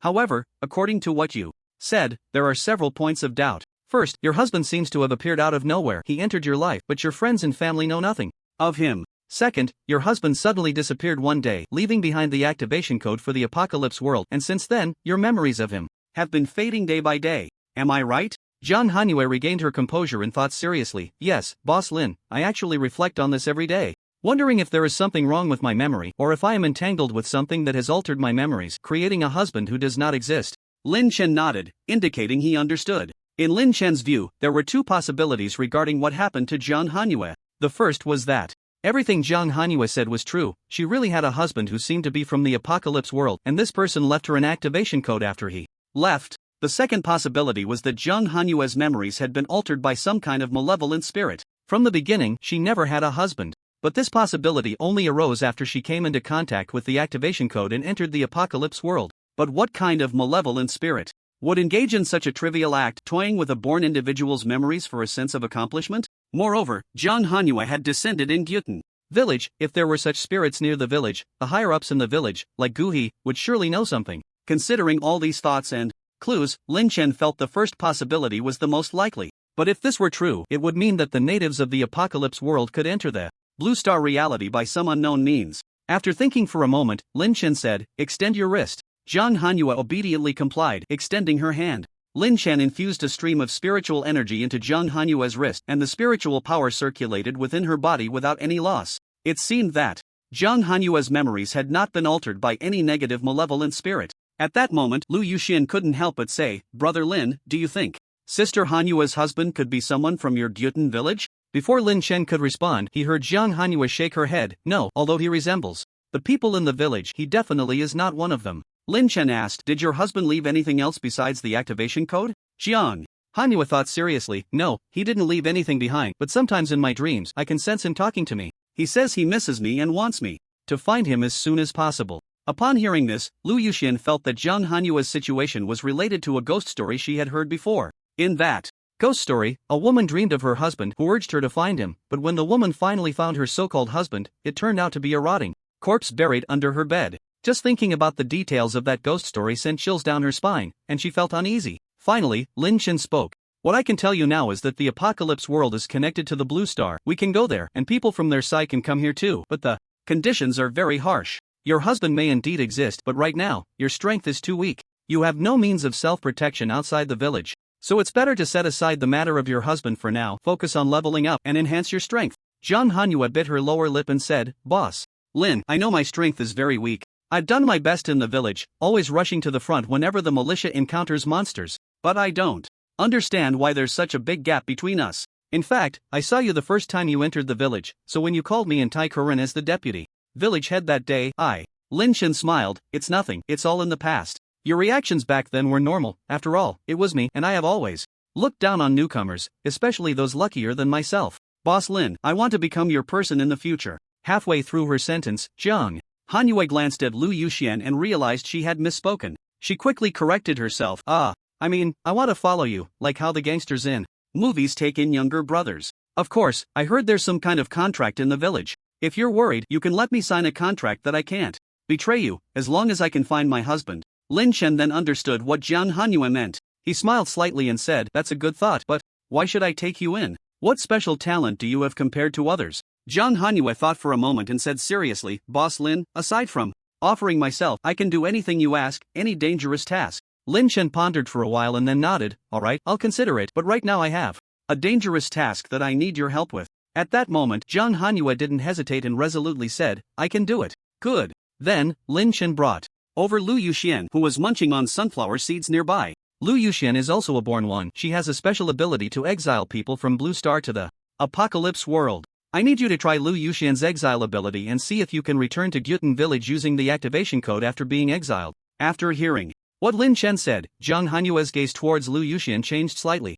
She had previously thought Lu Yuxian was a woman kept by Lin Chen, considering Lu Yuxian's figure and looks were impressive. If she entered the entertainment industry, with a little training, she could become a national goddess. She didn't expect Lu Yuxian to actually possess a special talent. Indeed, Boss Lin wouldn't keep useless people around him. Seeing that Zhang Hanyue was willing to try Lu Yuxian's exile ability, Lin Chen still reminded her, "If my guess fails, you might never return to Gyutan village and will have to explore that dilapidated village with Lu Yuxian. Can you accept that?" "I can accept it." "Alright then, girl, you can start." Upon hearing Lin Chen's command, Lu Yuxian activated her ability and a white light slowly emerged from her hand. Whoosh! Zhang Hanyue was enveloped in white light and disappeared from the room. At the same time, Zhang Hanyue, wearing the militia's leather armor, appeared in the dilapidated village. The night was deep, giving off a chilling feeling, and strange cries echoed from the ruins around her. Zhang Hanyue didn't dare to stay long and quickly used the activation code to leave the place. Back in the room,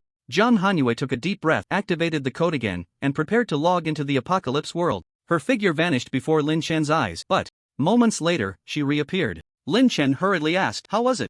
Zhang Hanyue smiled and said, "Boss Lin, you were right. I just returned to Gyutan village." Upon hearing this, the stone in Lin Chen's heart finally fell. After Zhang Hanyue's personal test, Lu Yuxian's talent could indeed be used by him. In the future, he could treat the defeated village where Lu Yuxian was born as a second exploration site, and the extraordinary resources on him could also be brought into reality through Lu Yuxian's talent. After sending Zhang Hanyue away, Lin Chen checked the unread messages on his phone, planning to rest well for the night. But at that moment, Lu Yuxian from the next room sent him a message. "Brother Lin, I'm a bit scared." "Scared of what?" "I feel like there's a rotting skeleton buried under the bed. I can't sleep. Can I come sleep with you?" After some back and forth, Lu Yuxian and Lin Chen swapped rooms. For some Reason, lying on the bed where Lin Chen had slept, inhaling the scent of the bedding, Lu Yuchen quickly fell into a deep sleep. The next morning, Lin Chen logged into the Apocalypse world early and obtained a contract here in Guhua to sign an agreement with Zhang Huanxue. The main content of the agreement stated that Lin Chen would exchange extraordinary resources for Zhang Huanxue's loyalty. Even in dangerous situations, Zhang Huanxue was to obey Lin Chen's commands. If she broke her oath, she would suffer the most vicious curse, leading to her demise and the annihilation of her soul. Lin Chen was unsure of the power of the oath provided by the village, but he figured no one would want to experiment on themselves to verify the reliability of the contract. After signing the contract, Lin Chen left a considerable amount of blood food and beef for Zhang Huanxue to help her increase her vitality. Zhang Huanxue was somewhat excited. The resources Lin Chen casually left for her were what she had been unable to obtain after months of hard work in Gyutan village. Indeed, following the strong was the way to a brighter future. Thank you, Boss Lin. I will definitely repay you in the future. First, become a professional, then find your husband, he replied. After forging a few spiritual tools in Guyuan that morning, Lin Chen returned to the attic, first feeding some food to the silly one, then infusing it with spiritual power, and after washing his hands, he extracted today's talent as usual. As the talent dice emitted a rainbow glow, Lin Chen suddenly felt a dazzling golden light appear. Wow, this is a gold one. Lin Chen widened his eyes and took a closer look. Indeed, it was a very rare golden talent, and it was related to professions. He hadn't expected such good luck with a casual draw. Professional Vessel Gold, a special talent that can carry several rare talents of different professions. Each time one changes professions, the talent holder will receive a talent point, which can be used to enhance any profession.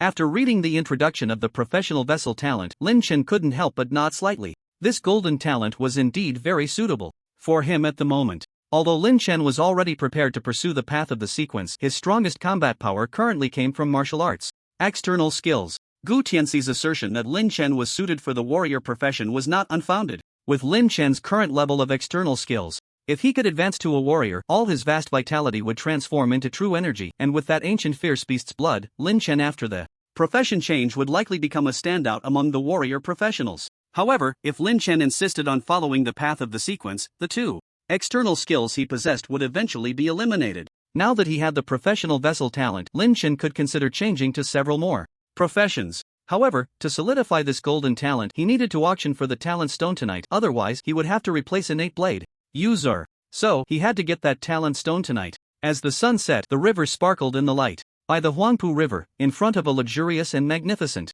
building, many people were queuing at the front desk with invitation letters in hand. Everyone, please don't rush. Tonight, Director Zhao has prepared super hall seats, ensuring that every player has a seat. Those with invitation letters can go to the left for processing, and players without invitation letters need not worry, just register your real name information. As long as you are in the official information database, you can. A middle-aged man with a beard angrily shouted, "Why? I didn't have time to register at the official center before, but I just rushed here from another province, spending thousands on travel.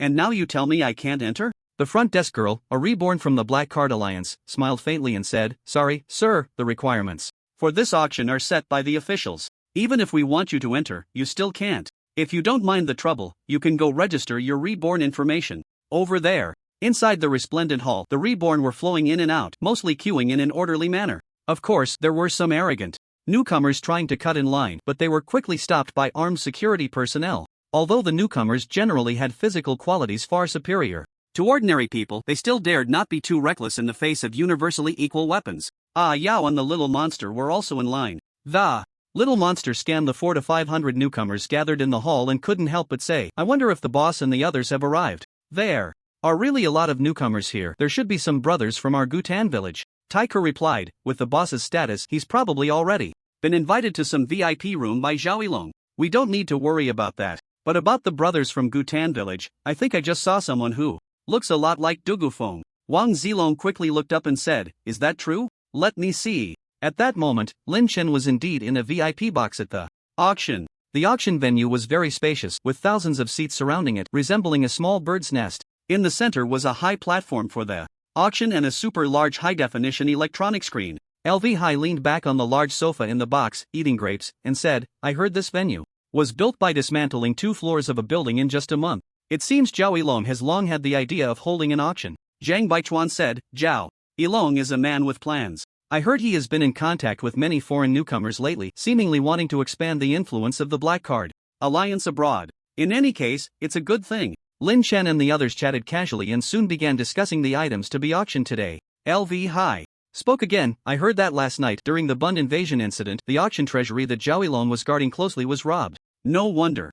Zhao Yilong rushed back after coming out of that ghostly place. It seems the loss was significant. Lin Chen nodded but said nothing. He had also heard about the robbery of Zhao Yilong's auction treasury this morning, but later learned that the most important finale treasure had not been stolen or damaged, so he didn't pay much attention to it afterward. LV Hai popped another grape into his mouth and smiled. This incident has caused quite a stir. After all, we have an official stake in the auction, so Captain Chen personally went to investigate. Just an hour ago, I heard they caught 3 newcomers from a theft gang, all from a novice village, one of whom is quite skilled, a level 10 player. Lin Chen curiously asked, did they recover the stolen extraordinary resources? No, only a portion was recovered. One precious blood chi pill has already been eaten by them. I estimate Zhao Yilong must be furious. At that moment, Lu Bo came into the box holding the latest auction item catalog. Ego, Captain, and Team Leader LV, the serial numbers for the extraordinary items being auctioned tonight have come out. Take a look. Lu Bo brought several catalogs, and Lin Chen took one and began to browse. There were quite a few extraordinary items to be auctioned, even more than what had been advertised before. Especially the finale extraordinary resources, which included the Sequence Inheritor's Legacy, Talent Stones, and longevity-enhancing spiritual fruits, along with an additional item called the Phantom Divine Talisman. The catalog described that this talisman was crafted by a professional-level priest and could be reused. Once activated, it could transform oneself or any inanimate object touched into a shadow. As long as the divine power within the talisman could be replenished, it could be used continuously. Seeing this, Lin Chen became somewhat interested in the Phantom Divine Talisman. He possessed spiritual power which could be converted into divine power, so he wouldn't have to worry about exhausting the divine power once the talisman was in his hands. Lin Chen browsed from the back to the front and found that there were about 120 extraordinary resources to be auctioned, of which about 30% were relatively rare green quality materials. He wondered how many of these items Zhao Yilong had obtained himself or if they were consigned by others. As the auction approached, more and more newcomers took their numbers and took their seats. The small bird's nest seating outside the box also began to buzz with noise. At this moment, a loud voice echoed throughout the auction venue. Dear players, I am Zhao Yilong, and I welcome you all to this carefully organized auction. This auction is based on the principles of fairness and justice, and I guarantee that there will be no counterfeit or inferior goods. After delivering the latter part of his speech, Zhao Yilong continued, finally, considering that bartering will take a lot of time, I suggest that any esteemed guests who intend to barter can come to me first to exchange their extraordinary items for Apocalypse Points. Some guests may not know what Apocalypse Points are. This currency is officially launched and is exclusively for transactions among us, the born ones. Items originally marked for barter will, unless the consignor insists, be auctioned off using Apocalypse Points. Of course, you need not worry about me. Zhao Yilong, running off with the goods. Standing next to me is the renowned Captain Niu Jianjun from the official team. When you exchange for Apocalypse Points, Captain Niu will witness the process, ensuring that every extraordinary item is assessed at a fair and appropriate price. After Zhao Yilong finished speaking, many born ones in the auction hall began to whisper among themselves. Lin Chen raised an eyebrow. The officials were indeed sparing no effort in promoting Apocalypse Points, even having Zhao Yilong come forward to assist. It seemed that after the auction, Apocalypse Points would truly become the currency for transactions among the born ones. However, this posed a problem for him, as the backpack full of spiritual tools he brought would likely need to be assessed to exchange for the corresponding Apocalypse Points. Lin Chen stood up and said, You too, I'm going to exchange for Apocalypse Points. Are you coming? Lu Hai and Zhang Baichuan exchanged glances and both smiled. Of course, we want to see what good stuff Lin Bro has in that bag. Hey, I want to go too. Wait for me. Lu Bo quickly followed after stuffing his mouth with 2 bites of watermelon. Upon arriving at the private room for exchanging Apocalypse Points, Lin Chen found that there were not many people here. Zhao Yilong was not present, but Niu Jianjun and a group of official personnel in light blue uniforms were. Seeing Lin Chen approach, Niu Jianjun took the initiative to greet him and handed him a sheet of white paper printed with dense tables. Lin Bro, this is the corresponding material list for Apocalypse Points. Take a look first. If you feel anything is not equivalent, you can give me your feedback. Lin Chen nodded and began to examine the table. Niu Jianjun did not disturb Lin Chen but instead joked with Zhang Baichuan and Lu Hai. No wonder I couldn't find you too. Turns out you've slipped off to this auction. In front of his old instructor, Zhang Baichuan dared not argue, but Lu Hai laughed and said, Captain Niu, you can't expect a donkey to grind without giving it a break, right? I was busy until 5 in the morning last night. Taking a day off today isn't too much to ask. Get lost. If you guys are bored, go downstairs and help me with security. There are too many born ones coming tonight and the team led by Captain Chen hasn't returned yet. I don't have enough manpower. With no choice, Lu Hai and the others were once again drafted. The three of them exchanged helpless smiles with Lin Chen before disappearing into the private room. Before long, Lin Chen finished reading the table on the white paper. There was a lot of information. The first part listed the prices of official resources, while the latter part provided the official estimated prices for extraordinary materials. For example, the red potion Lin Chen had previously obtained from Jianbai could increase one attribute by 1 point when consumed, with an exchange price of 100 apocalypse points. A regular talisman, such as a swift talisman that could temporarily boost agility, only required 25 apocalypse points. A common white monster organ material needed 30 to 50 apocalypse points, while green monster organ materials ranged from 150 to 300. Then there were the spiritual tools. The officials assessed the quality of spiritual tools based on their attribute enhancement. Tools that could increase strength and agility were priced slightly higher. For instance, the white paper included an official exchange spiritual tool, the refined water hair whip, which could increase the holder's strength by 3 points, and agility by 2 points, requiring 700 points for exchange. Seeing the water refining whip, Lin Chen had a rough idea of how many enlightenment points he could exchange for the low-quality spiritual weapon brought by him. Lin Chen returned the white paper, and Niu Jianjun walked over and said, "Lin, how was it? The price seems reasonable, right?" Lin Chen smiled. He knew that this exchange table was likely created by many official newborns based on existing resources. There were certainly unreasonable aspects, but even if he pointed them out, he couldn't change anything. "I think there's no problem. These are the extraordinary resources I want to exchange for enlightenment points. Could you please help me check them, Team Niu?" Lin Chen tossed his backpack over. Hearing the sound of spiritual weapons clashing, Niu Jianjun quickly caught it. "All right, Lin, just a moment." Niu Jianjun took out each spiritual weapon from the backpack to register them, then handed them to the official testing personnel behind him for detailed data analysis. The tester was a girl. She held the spiritual weapon for observation and then closed her eyes to sense it, saying, "Curved blade-shaped spiritual weapon, suspected to be forged from some kind of bone, has enhancement effects on strength and physique. Strength enhancement measured at 3 points, physique enhancement measured at 4 points, can be exchanged for 900 enlightenment points. Thin long boots made of leather, suspected to be stitched from monster beast skin, can be exchanged for 600 enlightenment points." Soon, each spiritual weapon was evaluated and tested, totaling 6 items worth 4,500 enlightenment points. Lin Chen watched the entire process carefully and felt that the price was about what he had estimated. Niu Jianjun took out a golden, uniquely designed dragon pattern card and said, "Lin, you still have 1,600 enlightenment points in your name. Adding this 4,500 enlightenment points, you have a total of 6,100 enlightenment points. This is our newly established enlightenment card, which binds personal information. In the future, if you want to exchange for official resources, you can swipe the card directly. Of course, if you didn't manage to bid on anything suitable at this auction, you can also exchange the spiritual weapons you just took out back for enlightenment points without any loss." Lin Chen took the dragon pattern gold card and said, "Thank you, Team Niu. No need to be polite. Last night, you helped me slay the monster at the riverbed, and I haven't had the chance to thank you yet." While they were chatting, a few more people walked into the private room. Lin Chen glanced over and found that they were familiar faces from Gutan village. It was led by Chang Kongqua, along with Zhou Jiwa, Duck Bibo, and Du Gufeng. Niu Jianjun gestured to the official personnel behind him, and one of them stepped forward to receive Chang Kongqua and the others. Since Lin Chen was wearing a duckbill cap, and his attire was different from that of Gutan village, these four did not recognize him. "If Team Niu has something to do, you can go ahead. No problem. Just leave it to my subordinates." "Come on, Lin, I actually have a personal matter I want to discuss with you." For Niu Jianjun, ordinary newborns were naturally not worth his personal attention, but Lin Chen was a different case. Not to mention that Lin Chen had strength comparable to his. The news that Lin Chen could create top-notch spiritual weapons in reality had also spread. Although Niu Jianjun was a professional-level powerhouse, he had never managed to obtain a suitable spiritual weapon in reality, and now was a good opportunity. After Chang Kongqua and the other four entered, they received the white paper form and listened to the staff's explanation.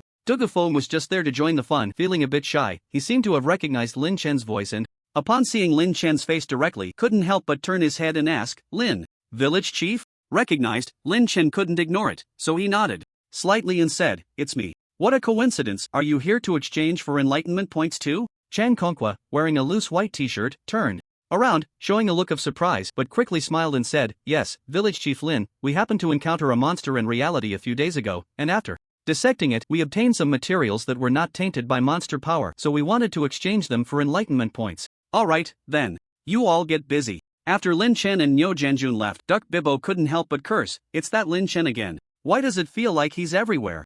Is my fate clashing with his? So unlucky. Chang Kongqua frowned and said, alright, if you could control your mouth, you wouldn't have offended him in the first place. The official girl in charge of monitoring also heard what Duck Bibbo said, and with a cold expression, she remarked, you've seen the forms on the paper, right? If you want to exchange something, just bring it out. And don't waste time, there might be others waiting outside. Chang Kongqua and the other three could clearly feel the change in attitude from the officials in the room. It was obvious that it was due to Duck Bibbo's earlier insult towards Lin Chen. He sighed slightly in his heart, regretting coming to the auction with Duck Bibbo. He hoped the extraordinary resources he brought wouldn't be undervalued. After a while, Lin Chen and Zhang Baichuan returned to the official box after a pleasant discussion. The figures of Chang Kongqua and the others were no longer in the room. Lin Chen casually asked, Niu team, can I take a look at the forms they exchanged just now? Niu Jianjun took the exchange manual and smiled. Are you suspecting that the resources they obtained are not legitimate? I'm not sure about the others, but I've investigated that Chang Kongqua from your village.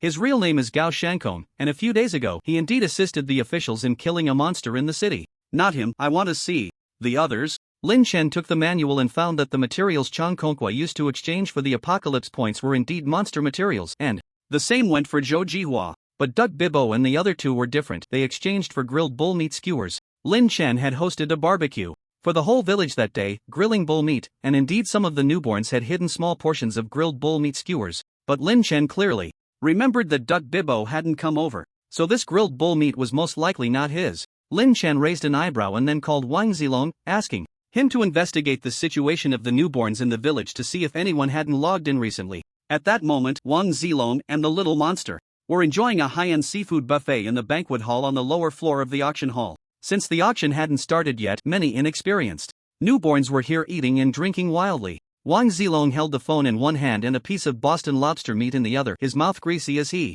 said, I got it, brother E, I'll investigate right away. Soon, Wang Zilong replied to Lin Chen, saying that a newcomer named Xiangguo hadn't logged in for 2 days. Xiangguo? Lin Chen clearly remembered this newcomer. He was the shy one who first asked him if he could come to the barbecue that evening. Lin Chen sighed and then asked, Niu team, could you help me with one more thing? Please investigate the information of a newcomer in our village. Small matter. Niu Jianjun had been following Lin Chen closely and naturally guessed what had happened. He then used his official identity to check on Xiangguo and quickly found the results. Xiangguo's real name is Fong Donlai, from Yunqing, Jincheng Province, 22 years old. Just the day before yesterday, he arrived in Donghai City and is currently missing. I've already sent someone to retrieve his chat information from the app on his phone to see if we can find anything. Thank you. Niu Jianjun said solemnly, this is also my duty, but I think this kid is most likely gone. I know, but we need to find out the truth. Niu Jianjun had significant power. Once he spoke, even the information department at the headquarters in the capital became busy. Soon, the information department found that the newborn who had interacted with Fong Donlai was indeed Duck Bibbo. In the chat records, it was Duck Bibbo who lured Fong Donlai to Donghai City, claiming he would help him level up and farm monsters in the village. Fong Donlai's last message was sent to his parents. He told them that he had just arrived in Donghai City and had settled into a hotel with the help of a friend, assuring them not to worry about him, as he would be back soon. After that, there was no more information. After reading all the chat records, Lin Chen took a deep breath and slowly exhaled. This duck is more deserving of death than Biber. Even when I killed Zhang Bai back then, I didn't have this urgent desire to kill. Niu Jianjun noticed that Lin Chen's emotions were somewhat off and couldn't help but say, little brother, since the evidence is conclusive, just leave this to us. Lin Chen suddenly sneered, revealing his white teeth, and said, Captain Niu, right now the one who is dead is a newborn from our Gyutan village, and the murderer is also from our Gyutan village. As the vice village head of Gyutan village, I have the authority to decide how to handle this. Don't try to stop me later. After saying that, Lin Chen's figure flickered and disappeared from the spot. Lin, don't be impulsive. Niu Jianjun hurriedly chased after him, but he found that even with the enhancement of his true energy, he couldn't catch up to Lin Chen. Wow, is he the professional level, or is Lin Chen the professional level? In the banquet hall, Duck Biber exchanged 2 small portions of beef skewers for 50 enlightenment points and was unhappily eating the buffet food in the banquet hall. Damn it, it must be Lin Chen's fault that I had to exchange for these enlightenment points. I see the officials are no better, they'll be overthrown sooner or later. Zhou Jiwa felt a headache. Alright, old duck, you're not in the right state lately, stop complaining. Chang Kongqua seemed to think of something and asked, old duck, where did you get the beef skewers on you? Duck Biber chuckled lightly and said, that day Lin Chen held a barbecue event, I just took some. Chang Kongqua suppressed his anger and said, old duck, no one is fooled by your words. The resources in the enlightenment world can't be easily brought out. Tell the truth, did you kill someone? Duck Bieber suddenly stood up and shouted, "So what if I did kill someone? What does it have to do with you, Chan Konkwa? You two are just Lin Chen's dogs. As soon as he speaks, you don't even dare to bark. What first person of Gyutan village? I see you're the first dog." Phew. In the banquet hall, many newborns were attracted by the commotion. Seeing that he could no longer eat, Duck Bieber flipped over his bowl and chopsticks and walked straight out. Jo Jiwa sighed, "Hey, how did it turn into this? Our relationship in the village is the best among the three of us, but Chang Kong, have you noticed that ever since the wizard tower returned, the old duck's temper has been getting more and more irritable? I heard that the militia members who caused trouble during the martial arts competition were all eroded by the dream demon. Do you think the old duck might also?" Chang Konkwa shook his head and said, "No matter what, it has nothing to do with us. The old duck exchanging things from other newborns for enlightenment points definitely won't escape the investigation of those with ulterior motives." Before Chang Konkwa finished speaking, he saw Duck Bieber, who had just reached the entrance of the banquet hall, fly back directly. With a loud crash, tables and chairs were smashed, and Duck Bieber groaned in pain before crawling up from the broken wooden chair. When he saw the figure of the newcomer, he had no intention of fighting back and turned to run. Lin Chen slowly walked out, smiling, and said, "There's no way out behind you. Where do you want to go except jump off the building?" Duck Bieber turned around and cursed, "Lin Chen, I didn't provoke you. Why are you attacking me? Have you killed someone in the past 2 days? Did you kill a new newborn in the village?" Upon hearing this, Duck Bieber's face instantly turned pale. "You," Lin Chen sneered, "you ought to say how I know, but I just happen to know. Do you remember what I said in the village? Those who act against their own people in the village, I will make you die a miserable death. Now congratulations, you have fulfilled my requirement." Duck Bieber kept retreating, his tone unwilling. "What right do you have to kill me? This is reality, not Gyutan village, and what evidence do you have to say I killed someone? Where's the evidence? The evidence will be burned for you after you die. Now, do you have anything else to say?" Seeing Lin Chen getting closer, Duck Bieber suddenly broke down and knelt down at Lin Chen's feet. The Duck Bieber, with a nose full of snot and tears, said, "Village Chief Lin, I actually never intended to kill him, but this kid was too foolish, constantly asking me if I could take him outside the village to hunt monsters. I asked him if he had anything good on him, and he said he had a few pieces of green quality materials. Upon hearing that, I couldn't help but act, but I didn't expect to kill him, only to get 3 flatbreads and 2 skewers of beef. Damn it, he thought those 2 small skewers of green quality beef were good stuff. If I had known that was all he had, I swear I wouldn't have killed him." Lin Chen coldly interrupted, "Have you said enough?" "I've said enough, enough. I just hope Village Chief Lin can spare my life. From now on, I will only follow you in the village, even if it means being your dog. Please don't kill me." "Heh, to be my dog? You're not worthy." Lin Chen waved his hand, leaving a bright red handprint on Bieber's face with a loud slap. "This slap is for all the times you mocked me. Did you really think I didn't know?" Slap. Another heavy slap. "This slap is for your love of eating watermelon, you deserve it." After 2 slaps, Bieber collapsed to the ground, his right cheek swollen, struggling to crawl on the floor. Bieber finally realized that Lin Chen would not let him go. He lay on the ground, glancing sideways, cursing viciously, "Lin Chen, you will not die a good death." Lin Chen smiled faintly, "Very good, you can still curse, it seems you can take it." Saying this, Lin Chen stepped on Bieber's arm. Crack! It sounded like bones were being crushed. Bieber's eyes turned red as he screamed, "Ah, I was wrong, spare me."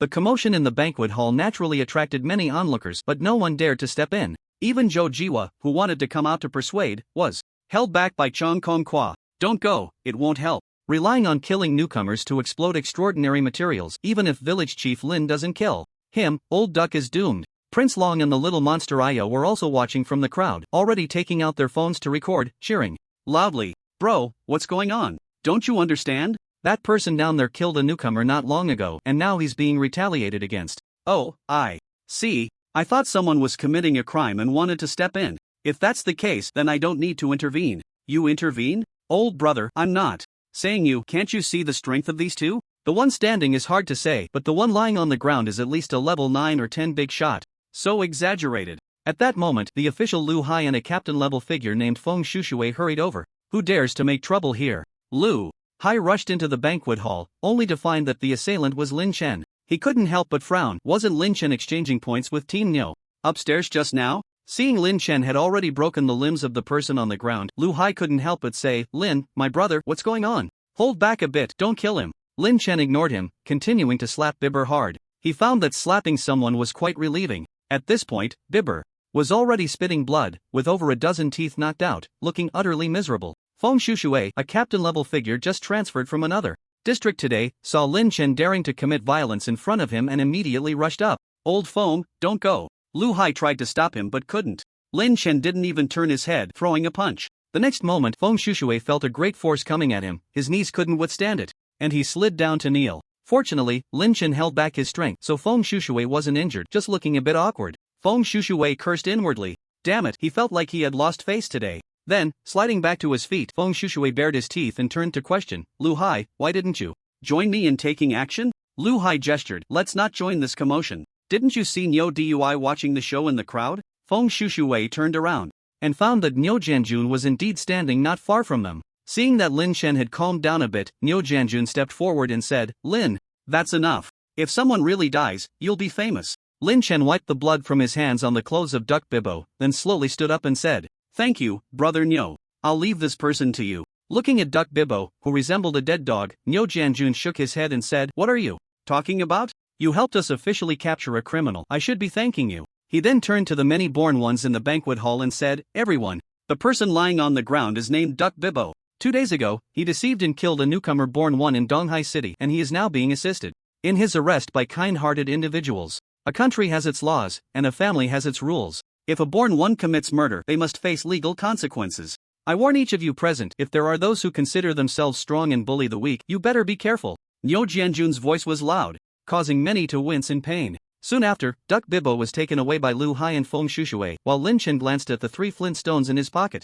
The 3 flint stones were what he had just taken from Duck Bibbo. This indicated that Duck Bibbo's murder of Feng Donglai was not a spur-of-the-moment decision but premeditated. Therefore, this person deserved to die. Lin Chen made quite a scene about Duck Bibbo being beaten to a pulp, even drawing the attention of Zhao Yilong, who was busy receiving several professional-level born ones. When he hurried over, he found the banquet hall in disarray, with bloodstains on the floor. Where is he? Lin Chen has returned to the VIP room, and the born one named Duck Bibbo has been taken away by someone arranged by Niu Jianjun. Forget it. Have someone clean this up and restore it to its original state. The person responding was a small leader from the Black Card Alliance, who couldn't help but ask quietly, should we inform Lin Chen about our rules here? After all, this situation doesn't reflect well. Get lost. If you want to go, you go yourself. Zhao Yilong walked away without looking back. Meanwhile, Lin Chen was alone in the box playing with the 3 smooth flint stones. Flint stones, which can increase the online duration of born ones, are definitely good items. If he were to auction them off to Zhao Yilong, they would likely be placed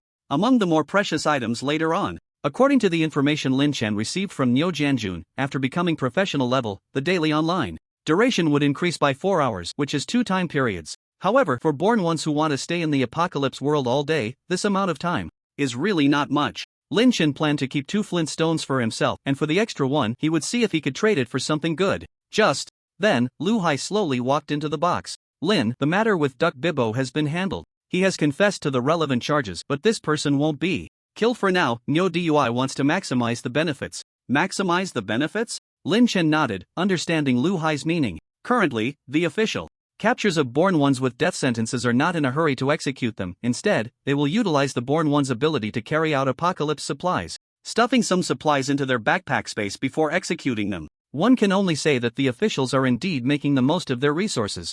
In a few days, I will come from Hexian village to Gudong village, so you must treat me well. With the transfer action to Tianshui city approaching, Lu Hai probably wanted to come early. Lin Chen smiled and said, no problem. Glancing at the time on his phone, it was already 7:30 in the evening, and in half an hour, the auction would officially begin. In the auction audience, more and more born ones were pouring in, almost filling the seats. Lin Chen also spotted Wang Zilong and the little monster among the crowd in the box. As for Jiang Hanyue and Lu Yuxian, they were in the small private room next door, with Jiang Hanyue personally protecting Lu Yuxian. Lin Chen wasn't too worried about the girl's safety. After a while, Zhang Baichuan hurriedly arrived with Lu Bo.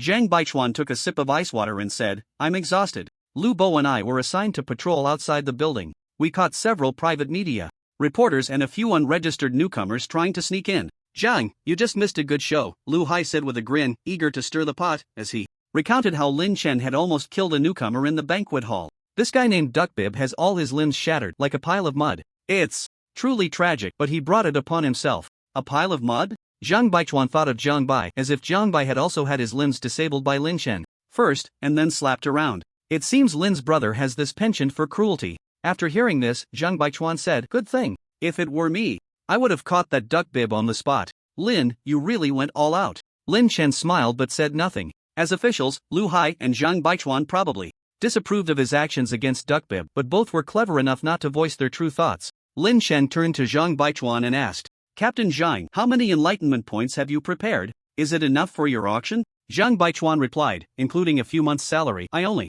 have over 500 points. As for whether I can win anything, I'm not sure. As the auction was about to begin, security personnel began to take their positions, and extraordinary items were being transported in alloy safes. A cheerful female voice announced, Ladies and gentlemen, during the auction, please do not move around freely. If any VIPs urgently need to exchange enlightenment points, please contact the service staff nearby and use the temporary passage. Seeing the short-haired woman on the auction stage below, Lu Hai stood up curiously, took a few glances, and confirmed, I didn't expect this woman to be recruited by Zhao Yilong. Zhang Baichuan asked, Who is she? Her name is Yun Jin, one of the earlier newcomers. Her information was obtained by the authorities long ago, and she reportedly has a number. The headquarters in the capital has been trying to recruit her, but I didn't expect she would join the Black Card Alliance. It seems Zhao Yilong has spent quite a bit on her. Has she advanced to a professional level? Not sure. Just then, Lin Chen received a message from Niu Jianjun. Lin, I'm in box 002. Zhao Yilong has invited all the professional level experts attending the auction today. Why don't you come join the fun? A gathering of professional level experts? Although Lin Chen wasn't a professional yet, he was intrigued. After all, having more connections is always beneficial. He also wanted to see who the top professional level experts on Blue Star were. Lin Chen then made his way alone to the box 002 that Niu Jianjun mentioned. The location was excellent, providing a clear view of the entire auction stage and the large screen in the center. Besides Niu Jianjun and Zhao Yilong, there were 2 Chinese faces and 2 foreign faces in the room. Lin Chen didn't recognize the Chinese professional level experts, but he assumed one of the foreigners was Hans from the United States and the other was Brunei from South Asia. Oh, Lin, you've come. It's all my fault for forgetting to invite you. Zhao Yilong stood up to greet Lin Chen upon seeing him. A middle-aged man with a Chinese face frowned and asked, Director Zhao, who is this expert? Before Zhao Yilong could respond, the man next to him smiled and said, Brother Xing, you don't know him? This is Lin Chen from Linha City, the one who killed a semi-professional ghost with a single strike. We were just talking about him. Hearing this, the middle-aged man named Xing's expression darkened instantly, and he scoffed, Lin Chen? You were the one who made a move in the banquet hall just now, weren't you? Help Niu Jianjun. Are you Niu Jianjun's person? Seeing that the atmosphere was somewhat off, Zhao Yilong quickly came out to lighten the mood, saying, The matter in the banquet hall has long passed. You are all my friends, so please don't add to my troubles now that the auction is about to begin. The middle-aged man with the surname Xing retreated to his seat, casting a haughty glance at Lin Chen. Then I'll give Director Zhao some face. Although provoked, Lin Chen remained calm, not taking the middle-aged man with the surname Xing seriously at all. He picked up a piece of watermelon to eat and noticed Niu Jianjun sitting alone in the corner, so he went over to him.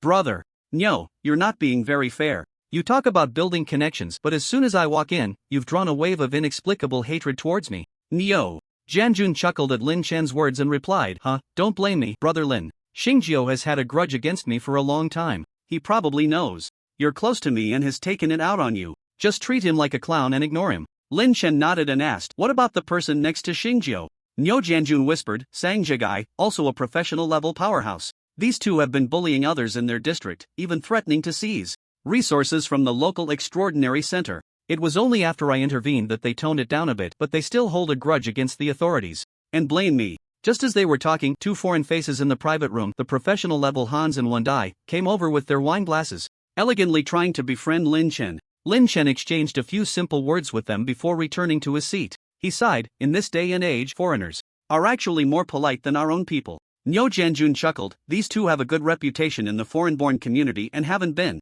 brainwashed by Western media, which is why they were invited by Zhao Yilong. The real scum abroad, those who harbor hatred towards us, the authorities would never let them in. By the way, Brother Lin, since you've exchanged for so many awakening points, what are you planning to auction? Lin Chen thought for a moment and replied frankly, the finale item, the talent stone. What about you, Brother Niu? What do you want to auction? Upon hearing this, Niu Jianjun deduced that Lin Chen, like him, had an activation code with a number. I originally wanted to bid on the talent stone too, but there are too many competitors, so I have no chance. Lin Chen raised an eyebrow and asked, many competitors? Who are they? First, those in this private room. As far as I know, Xingjiu is also after the talent stone. Secondly, our official Chen team seems to have an interest in the talent stone as well, but he hasn't shown up yet, so I don't know if he will come. After a pause, Niu Jianjun added, besides them, I estimate that the thousands of foreign-born individuals below also have their eyes on the talent stone. After all, this stone can bring talent, and for some lucky people, it can be a leap to success. Then, changing the subject, Nyo Jianjun smiled and said, but with your financial power, Brother Lin, I doubt anyone can compete with you. Lin Chen smiled but did not respond. Soon, Zhao Yilong came over with a wine glass to join Lin Chen and Nyo Jianjun for a drink. Team Nyo, Brother Lin, Xing's tone earlier was indeed a bit harsh. Please bear with it. Although he was a professional level foreign-born individual, Zhao Yilong's merchant nature was still very strong. He was charming and polite to everyone, saying pleasant things and offending no one. Only when the stakes were high would he show his fangs and swallow someone whole without mercy. Lin Chen saw through this type of businessman, so he wouldn't engage deeply with him, merely going through the motions. Before long, the auction officially began with a pleasant piece of music. Lin Chen intended to return to his private room but was pulled back down by Nyo Jianjun. Brother Lin, I just called you over because I was bored alone. Stay with me, I need to supervise the people Zhao Yilong invited, and having you here gives me a bit more confidence. Also, if you run out of points later, I can lend you some. Nyo Jianjun's request was hard for Lin Chen to refuse, so he agreed to stay. At this moment, the lights in the audience dimmed, leaving only a beam of light shining on the auction stage. Yun Jin's figure appeared like a graceful breeze, capturing everyone's attention as she stepped into the spotlight. She wore a uniquely tailored black suit. Her appearance was average, but her demeanor was exceptional. Dear guests, welcome to the first auction hosted by the Zhao Group. I am the auctioneer, Yun Jin. We have a total of 121 items for auction, divided into two halves. Items in the first half can be bid on with real currency, while those in the second half require bartering or bidding with points. Now, let the auction begin. Please remain quiet in your seats and do not move. The first item for auction, 2. This talisman is a simplified divine symbol that increases strength by 5 points upon use. The starting bid is 500,000 renminbi, with increments of no less than 50,000. I bid 1 million. I bid 1.2 million. Even. For the first item, many people were vying for it, and those willing to spend such a large sum on this talisman were mostly wealthy individuals. Yun Jin struck her gavel and said crisply, VIP at C338 bids 2.2 million. Congratulations on winning the bid. Next is the second item, A that can permanently improve appearance and enhance skin elasticity. This is a white quality spirit fruit, starting at 800,000 renminbi, with increments of no less than 100,000. I bid 1.5 million. I bid 2 million. Although there weren't many women in the auction hall, the number of bidders for this spirit fruit was significantly higher, seemingly double that of the previous item. Soon, it was won by a wealthy second-generation individual for 4.5 million. It seemed that the first half of the auction was a playground for the rich. The auction continued. Lin Chen quietly ate fruit, occasionally scrolling through his phone out of boredom, replying to messages from Lu Hai, Little Monster, and Wang Zilong. About half an hour later, the first half of the auction finally concluded, leading into the second half. During the intermission, Zhao Yilong left the box for some business, while Lin Chen and Xingjiu sat on opposite sides of the box, each giving the other space. Dear guests, we are now entering the second half of the auction. There are 36 precious items remaining, some of which require bartering. If no one can offer items for exchange, they will be left unsold. The auction begins, please prepare. Yun Jin took out a shimmering long sword from a custom alloy safe, introducing it cheerfully. The first item in the second half, the produced in the world, has a 4-point strength enhancement crafted from hard minerals. Starting bid is 550 points, with increments of no less than 10 points. Bidding starts now. A reborn individual from one of the seats shouted loudly, damn it, the rich showed off in the first half, now it's our turn. I bid 560 points. You only raised it by that much, what are you showing off for? I bid 600 points. The fierce bidding began, and soon he was won by someone in seat 140. This person wore a black hat and wrapped a scarf around their face, seemingly trying to conceal their appearance. After winning they quickly left. Lin Chen joked, Nyo team, your official security is still not convincing enough? Look at this person who won a precious item but doesn't dare to show their face. Nyo Jianjun clicked his tongue but did not refute. The quality of the items in the second half was clearly much higher than in the first half. The 12th item was a large piece of green quality wood, which was quite rare, but due to its material nature, not many people bid on it. Lin Chen then snagged it for 350 points, seeing Lin Chen bid on this item. Nyo Jianjun couldn't help but ask, are you planning to bid on it for crafting? Lin Chen nodded and said, yes, I still need a good bow. This yellow ironwood is hard and resilient, perhaps it can be used to make a bow frame. The second half of the auction featured many excellent extraordinary resources. In addition to the attribute potions provided by the officials, there were several white-quality attribute fruits. The appearance of these extraordinary resources that could enhance one's strength instantly attracted a rush from many newly born individuals. Lin Chen noticed that currently, those who could truly offer over 100 awakening points were mostly official team leaders. It seemed that the officials had a significant advantage in this auction. Among them, when bidding on a green quality monster material, Lin Chen heard Zhang Baichuan's voice. In the end, Zhang Baichuan successfully acquired the monster material, with 560 awakening points. Dear guests, the next item is the 22nd auction item, an activation code for the awakening game. Due to the consignor's request, this item must be traded for another item, and he only accepts spirit weapon trades. Trade for another item? Niu Jianjun turned to ask Lin, are you interested in this activation code? Lin Chen, of course, was not interested and shook his head. Soon, this activation code was bid on by someone in the box. Upstairs. Hearing that familiar bidding voice, Lin Chen felt a sense of recognition. It seemed to belong to the wealthy old man with a cane he had encountered on the high-speed train, Zhou Jin. The auction continued, and as it progressed, the rarity and value of the items increased. The 25th item, a green quality spirit fruit, the tranquil spirit fruit. The medicinal effect is unclear, but it is said to have a chance of increasing mental strength upon consumption. The starting bid is 800 awakening points. The 27th item, pigskin armor. This item can enhance 5 points of constitution and 5 points of endurance, a high-quality spirit weapon, starting bid 1200 awakening points. The 30th item. At this moment, Yun Jin on the auction stage suddenly heard a voice in her earpiece. She paused for a moment and said, "Sorry, I just received news that this item was originally supposed to be a precious green monster material, but the consignor changed their mind at the last minute and withdrew it. To make up for everyone, Director Zhao has specially brought out a piece of extraordinary material from his collection, a drop from a ghost spirit, the mirror ghost spirit stone." Seeing what Yun Jin took out, Lin Chen's expression changed slightly. Was this the ghost spirit core? It should be noted that only half-professional or higher ghost spirits would drop this item, and it was an essential key item for advancing to a divine position. Zhao Yilong actually dared to bring this out? Or did Zhao Yilong not know the true value of this ghost spirit core item? Looking from the box, this mirror ghost spirit stone was different from the mist ghost spirit stone Lin Chen had obtained before. This stone resembled a diamond crystal, with each facet sparkling under the light. Lin Chen looked at it with envy. His ghost stone could absorb ghost spirit core items for his own use. If he could acquire this mirror ghost spirit stone, he might be able to use it to unlock new abilities. This item is of green quality and is dropped by a half-professional level ghost spirit, so it is priced very high, with a starting bid of 2000 awakening points, and each bid must increase by no less than 100 awakening points. After Yun Jin finished speaking, the entire auction hall fell silent. Not to mention that most people didn't have that many awakening points. Even those who didn't know what the mirror ghost spirit stone was useful for. Seeing that the auction hall remained quiet for a long time, Yun Jin on the high platform frowned slightly. If this item went unsold, it would likely affect the atmosphere of the entire auction. At this moment, in the box where LV Hai and others were, Lu Bo, who had put down his phone, shouted, "I bid 2000 awakening points." Zhang Baichuan couldn't help but say, "Xiao Bo, don't shout randomly, do you have that much money?" Lu Bo scratched his head and chuckled, Of course I don't, but I'm bidding free."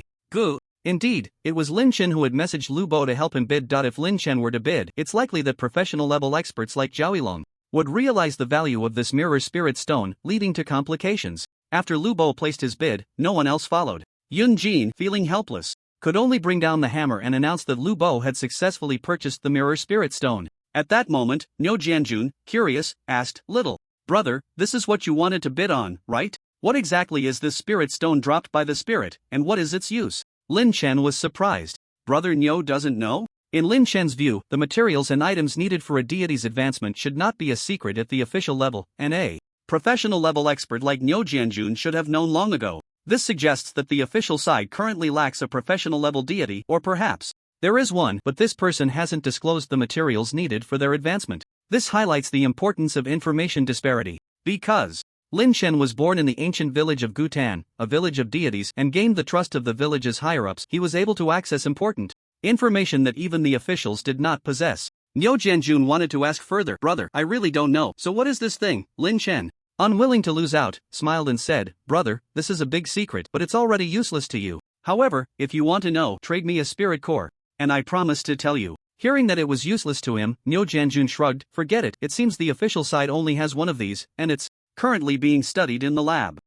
Brother Niu, don't have the ability to get it out." During their chat, Yun Jin on the auction stage continued to bring out extraordinary items for bidding. The 31st item was a green quality attribute fruit that could increase agility by 3 points, starting at 1800 awakening points, and was ultimately bought by a wealthy individual with a good relationship with Zhao Yilong for 3500 awakening points. The 32nd item was extraordinary, a small exquisite long spear spirit weapon. The spear was blood red, about 2 meters long, and was said to have been brought from the Awakening world, providing an increase of 12 points in strength and 3 points in constitution. This item started at 4,000 awakening points. During the bidding, even Nyo Janjun, Xingjiu, Hans, and others in Lin Chen's box raised their bids. Clearly, this small exquisite spirit weapon had a significant combat power increase, even for professional-level experts. With substantial financial resources, Nyo Janjun called out a high price of 6,000 awakening points but was ultimately outbid by the foreign friend Hans at 7,200. 7,200 awakening points once,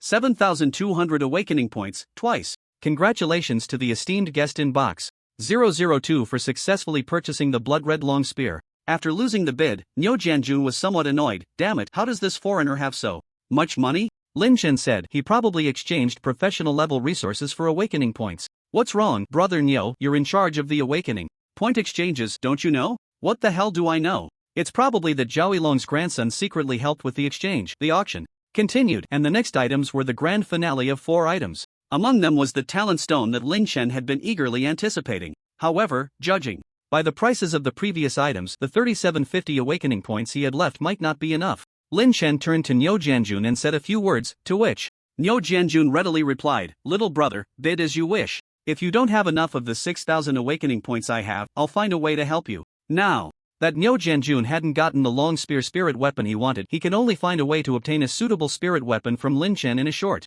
time. So, he was eager for Lin Chen to owe him more favors. Ladies and gentlemen, the auction is about to come to a close, but there are still 4 extremely precious items to be auctioned. Please take a 5-minute break to prepare your funds and items, and the auction will begin shortly. Lin Chen didn't expect there would be a break, and at that moment, Nyo Janjun received news that someone at the Awakening Point Exchange was trying to trade blue materials for items, and he needed to return to preside over it. Blue quality materials. Lin Chen became interested and immediately rushed over with Nyo Janjun. Upon arrival, he discovered that the person in charge of the exchange was a short-haired girl dressed in a pink long shirt. This short-haired girl had fair features and an aura of confidence typically found in boys, giving the impression of a pretty tomboy at first glance. Nyo Janjun looked at her identification and asked, "Lin Saihuan, are you an officer from the Extraordinary Center in Yangchang?" Lin Saihuan looked at Nyo Janjun with admiration and replied, "Yes, Captain Nyo.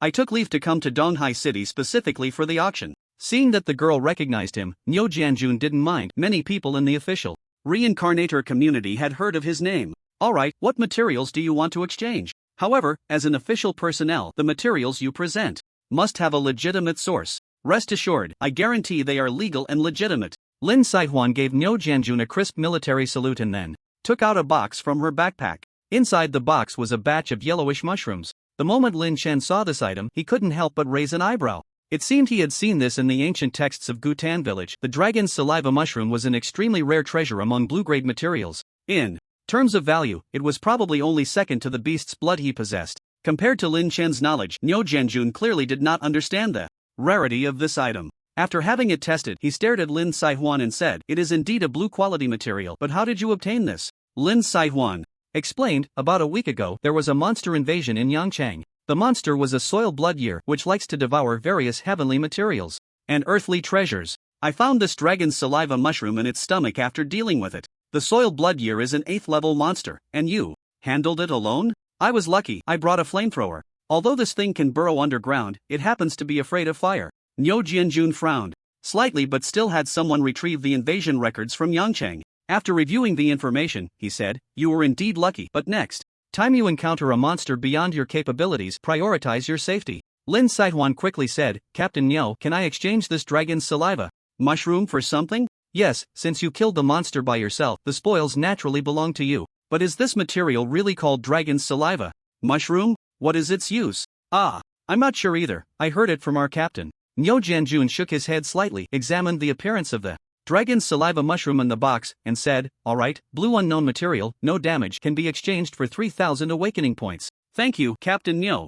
I have one more item to exchange. What price do you think it is?" Upon hearing that the dragon's saliva mushroom was only worth 3,000 awakening points, Lin Saihuan wrinkled her delicate nose and took out another item from her backpack. Both Lin Chen and Nyo Janjun recognized the item in the box. It was the longevity fruit, the purple heart spirit fruit, which was about to be auctioned as the final item. Although it was a green quality spirit fruit, its property of extending life greatly increased its value. Unexpectedly, there was one at the auction, and now a relatively young police officer was also presenting one. Nyo. Janjun immediately sensed something was off and quickly asked, "Where did you get this spirit fruit?" Lin Saihwan glanced at Nyo Janjun and whispered, I also found it in the stomach of that soil blood year." Nyo Janjun picked up the purple heart spirit fruit and noticed that its preservation state was even better than that of the dragon's saliva mushroom. "Lin Saihwan, why didn't you report when you discovered these two precious materials?" "Captain Nyo, I was afraid that if I had treasures, someone would have their eyes on me." Nyo Janju nodded. "Alright, although this purple heart spirit fruit is just a green quality spirit fruit, it holds great significance for us. I can't estimate its value. Later at the auction, whatever awakening points this spirit fruit sells for, I will exchange that amount for you. How does that sound?" Upon hearing this, Lin Saihwan jumped for joy. "Thank you, Captain Nyo. You are the best." Nyo Jianjun frowned, adopting a serious and cold demeanor. What was up with this girl named Lin Saihwan? She acted as if she was very familiar with him. If others saw, they might think he was abusing his power for personal gain. Meanwhile, Lin Chen remained silent throughout. As far as he knew, the earth blood monster only crawled on the ground, while the purple heart spirit fruit grew on trees. Under normal circumstances, the earth blood monster couldn't possibly consume such fruits from trees. So, Lin Saihwan was most likely lying just now. Lin Chen wasn't sure if Nyo Janjun had overlooked this point or if he was deliberately ignoring it. However, Lin Chen wouldn't embarrass himself by bringing up the issue directly. As the 5-minute break was about to end, Nyo Janjun carefully stored the two precious materials and led Lin Chen back to the private room. On the way, Lin Chen couldn't help but ask, "Brother Nyo, can that dragon saliva mushroom be exchanged? I can offer 3,000 awakening points." The officials were unclear about the value of the dragon saliva mushroom, but Lin Chen knew that if he could bring it back to Gutan village, even the old village chief would be astonished. Nyo Janjun pondered, "If you want to exchange it, of course, you can. However, after the exchange, you probably won't have many awakening points left. By then, even with the points I can advance to you, it might not be enough to bid on that talent stone." Nyo Janjun's words were indeed reasonable. Lin Chen thought for a moment and took out a piece of flint from his pocket, saying, "This should cover some awakening points." On the other side, after Lin Saihwan received her dragon pattern gold card, she couldn't help but ask, "Sister, who was that person next to team leader Nyo just now? They seemed quite familiar." Seeing that she was also an official, the testing girl added a few more words. "That person is an unofficial born expert, Lin Chen. Team leader Nyo has a decent relationship with him." Lin Saihwan tapped her forehead with her finger.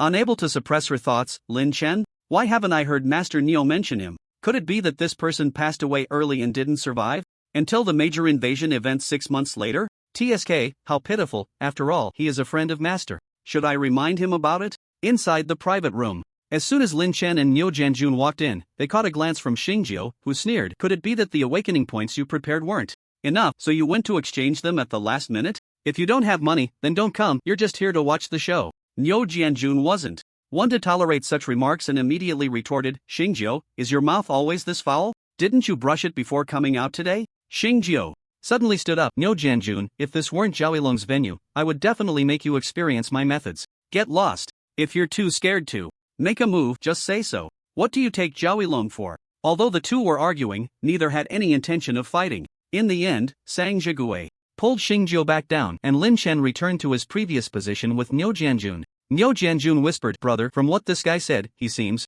quite prepared. Be careful." "It's fine, I know what I'm doing," Lin Chen smiled. If it came to a contest of financial power, he didn't believe anyone present could outmatch him. Of course, if Xingjiu wanted to resort to violence, he could also let Xingjiu know. Just a professional level, nothing to worry about. At this moment, the auction venue was brightly lit, but not far outside, in a building, two figures were stealthily climbing up the smooth glass in the darkness. "Advisor Sun, be careful. This person seems to possess the ability of a ghost spirit, perhaps a legendary ghost master." "Ghost master? Captain Chen, could it be that this person can control ghost spirits?" "They can only cooperate with ghost spirits, not control them. Be careful, I'll chase from the back of the building. We mustn't let him escape." Advisor Sun took out a peachwood sword and declared, "Alright, daring to summon ghost spirits to cause trouble in Donghai City, today I will definitely slay him." Chen Shu glanced at his watch again, frowning slightly. "Unfortunately, at this time, it seems we won't make it back to the auction." Under the spotlight, Yun Jin, dressed in a slim and elegant outfit, changed into a pure white Han dress and smiled sweetly, saying, "Dear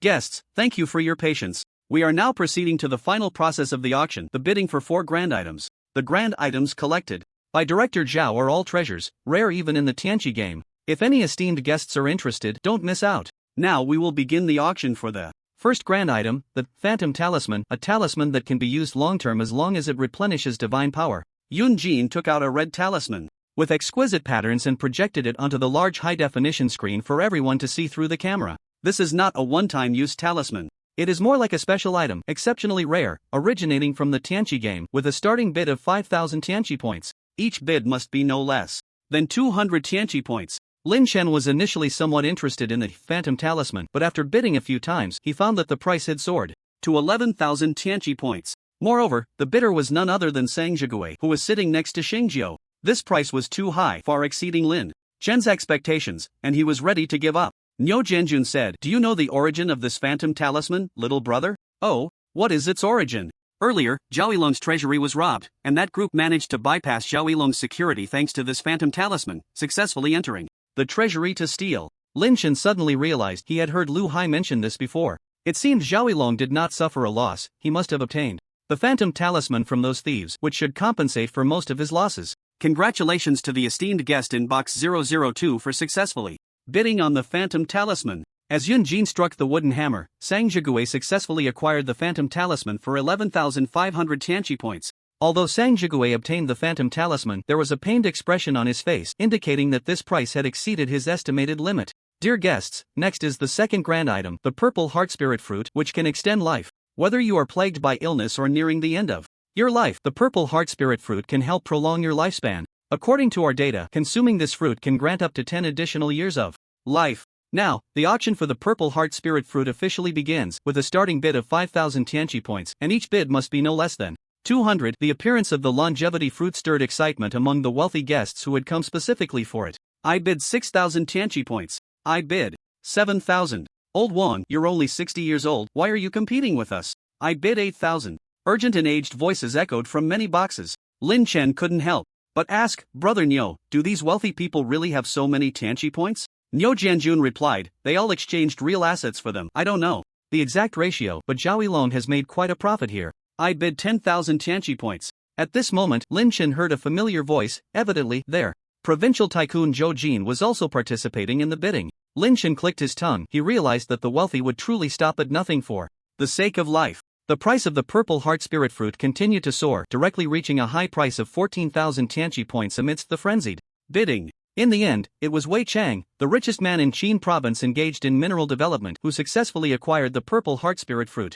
The atmosphere of the auction was high and fervent, and Yun Jin appeared with a smile. Next is the third grand item of this auction, a piece of animal skin that records the legacy of the sequencer. For some reason, this animal skin is sealed by a special power, so the esteemed guest who bids on this item needs to consider how to lift the seal. The starting bid is 5,000 Tianqi points. The legacy of the sequencer, many level 10 beings considering a job change showed expressions of interest. For them, the inheritance of the sequencer was mysterious and powerful. If they could successfully change jobs, they might surpass some of the current strong professionals. Just then, a crisp female voice rang out in the spacious auction hall. "I bid 17,000 awakening points." Hearing this voice, everyone turned to look, and it turned out to be a short-haired girl standing at the auction stage. This short-haired girl was Lin Saihuan. Yun Jin smiled professionally and said, "Hello, are you sure you're not calling out the price randomly?" "The price you just quoted is..." Lin Saihuan waved her hand dismissively. "Sister, no need to repeat, it's 17,000 awakening points. You don't have to worry about me not being able to pay, my master is Niu Jianjun. This little amount is just a drop in the bucket." Upon hearing this, Niu Jianjun's face in the box upstairs turned as dark as coal, as if he had rolled through a fire. Lin Chen laughed and said, "Brother Niu, when did you take this girl in?" Niu Jianjun replied irritably, "Nonsense, I just met her for the first time. Didn't you see?" Lin Chen looked down at Lin Saihuan and couldn't help but say, "That's impressive. Nowadays, even girls can pull tiger skins to make coats. Quite remarkable." Yun Jin naturally knew who Niu Jianjun was, but she didn't dare to believe it immediately. It wasn't until a voice came through her earpiece that she tapped the wooden hammer and said, "Ladies and gentlemen, 17,000 awakening points for the first time. 17,000 awakening points for the second time. Third time. Bang! Congratulations to this lady. You have successfully bid for the sequencer inheritance beast skin. An unknown sequencer inheritance even made Lin Chen a bit tempted. Unfortunately, this inheritance not only had an unknown seal but also had a girl who shouted a bid of 17,000 awakening points in the middle. After thinking it over, Lin Chen decided to give up. His most important goal today was still the Talon Stone, everything else could wait. After Lin Saihuan won the sequencer inheritance, she realized she had been too high profile and then disappeared into the auction hall. "Lin, little brother. I'll be right back," Niu Jianjun said and then vanished into the box. Soon, Niu Jianjun cornered Lin Saihuan at the entrance of the second floor of the box. Nyo Janjun's face was dark, and he said sternly, "Little girl, you just said downstairs that I'm your master. When did I take you in?" Seeing she had been caught by the main person, Lin Saihwan wasn't afraid at all. She playfully stuck out her tongue and said, "Anyway, you are my master, my most respected master." Nyo Janjun frowned. This girl must have a screw loose. But for some reason, he wasn't really angry about her pulling his tiger skin. Instead, he felt a strange sense of familiarity. At that moment, there was a rustling sound from a corner nearby. It turned out to be a few beings who had followed Lin Saihwan up. Clearly, these people had ill intentions. Nyo Janjun walked into the corner, grabbed one of them by the shoulder, and angrily said, "Get lost. You bunch of scoundrels dare to have designs on my disciple? Do you want to die?" On the other side, the final highlight of the auction, the talent stone, was already in Yun Jin's palm. Ladies and gentlemen, this item is the most valuable item in this auction, the talent stone. In the center of the auction hall, a fist-sized crystal stone radiating colorful light sparkled under the light. Yun Jin continued, "The talent stone, as the name suggests, can grant talents to the beings. If you already have a talent, this stone can also enhance your talent." Talent stone, wow, so there's this thing in the awakening world. Talent? Is there such a thing? Why doesn't my attribute panel show any talent? This kind of treasure is not something we can bid for. Damn it, if I had this, I wouldn't be afraid of any monsters or strange spirits. The beings in the auction hall were discussing animatedly. Dear guests, there is only one talent stone. The starting bid is 10,000 awakening points, and each bid must be no less than 1,000 awakening points. The highest bidder wins. As soon as Yun Jin's voice fell, in the private room where Lin Chen was, Xingjiu impatiently shouted, "I bid 12,000 Tianqi points." At that moment, voices from other private rooms also rang out. 13,000, 14,000. Hearing the continuous stream of bids, Lin Chen felt that his competitors were likely more than just the people Nyo Janjun mentioned. So Lin Chen didn't rush to place a bid. He wanted to wait and see. Compared to Lin Chen, Xingjiu was much more anxious. Seeing the bidding price rising higher and higher, he couldn't help but shout, "I bid 16,000 Tianqi points. I am Xingjiu, a professional from Taicang City, who dares to compete with me?" After saying this, many wealthy individuals in the nearby private rooms truly feared Xingjiu's professional strength and dared not bid again. Yun Jin, who was in charge of the auction, showed a troubled expression and couldn't help but say, "Senior Xingjiu, our auction is for the highest bidder. It's not about strength." Xingjiu, with a thick skin, laughed and said, "Sorry, I spoke out of turn in the heat of the moment. Everyone can bid with confidence, just pretend I didn't say that." Despite this, the deterrent effect of his professional status remained. Many wealthy individuals were reluctant to gamble on Xingjiu's character and stopped bidding. If they won the item and Xingjiu came looking for them, it could lead to trouble. Seeing that no one continued to bid, Yun Jin showed a hint of anger, but upon hearing Zhao Yilong's voice in her earpiece, she had to suppress her frustration and continue hosting the auction. 16,000 Tianqi points going once. Unfortunately, there were indeed quite a few who were not afraid of Xingjiu in the auction, and soon a lazy voice came from the first floor auction seats. "Such a rare treasure can't be sold so cheaply. I bid 17,000. Upon hearing this, Xingjiu was slightly angry. He looked down from the panoramic platform, but the person making the bid was hidden in a dark corner, making it hard to see their face. "Very well, I bid 18,000 Tianqi points." The sneering voice came again. "Tisk tsk, indeed worthy of being a professional powerhouse. You have so many resources. I'll add a bit more to make it in even 20,000 Tianqi points." Hearing this price, Xingjiu shouted angrily, "Kid, are you a plant sent by the auction? Who are you to have so many Tianqi points? What I have is none of your business. If you can't raise the bid, don't babble in public." "Good, very good." Xingjiu's face twisted slightly from the insult. Since he advanced to professional level, few dared to speak to him like that. "Old Sang, how many Tianqi points do you have left? Lend me some." Sang Zhigui frowned and said, "Brother Xing, I only have 3,000 left. This kid is deliberately provoking you. Don't fall for it. It's fine, after the auction ends, I'll make this kid understand the cost of insulting me." Saying this, Xingjiu spoke up again, "I bid 21,000 Tianqi points." "But Miss Yun, your auction isn't very formal. What if someone shouts a random price?" Yun Jin replied slowly, "Rest assured, we will verify the assets of the bidders. If someone shouts a random price and disrupts the auction order, they will be permanently blacklisted by our company, and in addition, their bid will be void." "Good, after all. This is an auction hosted by Director Zhao. I trust the strength of your Black Card Alliance." At this moment, Nyo Janjun returned to the private room with Lin Saihwan. Lin Chen guessed that Nyo Janjun had gone out to protect Lin Saihwan, as she was an official person. Regardless of whether she could leverage Nyo Janjun's influence, given Nyo Janjun's character, he would protect Lin Saihwan. Although he had been outside, Nyo Janjun had been keeping an eye on the auction situation. He let Lin Saihwan find a seat and then quietly asked, "Lin, are the people down there arranged by you?" Lin Chen shook his head directly. "Not my people. I'm also curious who has the guts to provoke Xingjiu like that." However, after the bidding price was driven up to 22,000 Tianqi points, that Sneering voice from the first floor did not appear again. At this moment, Xingjio let out a slight sigh of relief. Just when he thought he had the upper hand, Lin Chen in the private room suddenly spoke up. I'll join in the fun too, 23,000 enlightenment points. Xingjio almost spat out a mouthful of blood. He turned his head and glared at Lin Chen on the other side of the room, questioning, Lin Chen, what do you mean by that? Lin Chen shrugged, popped a grape into his mouth, and said, it means nothing, the highest bidder wins. Just like you said earlier, if you don't have money, don't come here to embarrass yourself. At that moment, Yun Jin on the auction stage struck the wooden hammer. 23,000 enlightenment points, going once. Very well, I'll remember you, Xingjio said fiercely, then quickly raised his bid. I'll offer 24,000. Lin Chen wanted to continue raising the bid, but at that moment, another competitor emerged. I'll bid 25,000. The voice was familiar to Lin Chen, but he couldn't recall who it was. Niu Jianjun beside him said, it's Yang Shu. Chen's team probably didn't make it, so he's bidding. Lin Chen also remembered the captain-level figure, Yang Shu, who looked quite decent. It was said that Yang Shu, like Lu Hai, was among the top 10 level descendants already preparing for professional ranks. Lin Chen shook his head slightly. Great, another strong competitor has arrived. Niu Jianjun chuckled. No worries, brother Lin has the ability to forge spiritual tools in reality. Are you afraid of not having enough money? If your enlightenment points are insufficient, go ask Zhao Yilong for a loan. He shouldn't refuse. Hearing that Lin Chen could forge spiritual tools in reality, Lin Saihuan, who was sitting nearby eating fruit, suddenly widened her eyes as if the fruit had lodged in her throat. Master, can this brother Lin forge spiritual tools? Lin Chen asked. You call him master? Niu Ge, have you really taken her as your apprentice? Nonsense, this girl is just shouting randomly. Saying this, Niu Jianjun glared at Lin Saihuan and warned, Lin Saihuan, if you shout again, I'll revoke your official status. If I don't shout, I won't shout. Who cares? Lin Saihuan pouted and continued to eat her fruit, but she occasionally glanced up at Lin Chen, as if trying to recall something. Strange.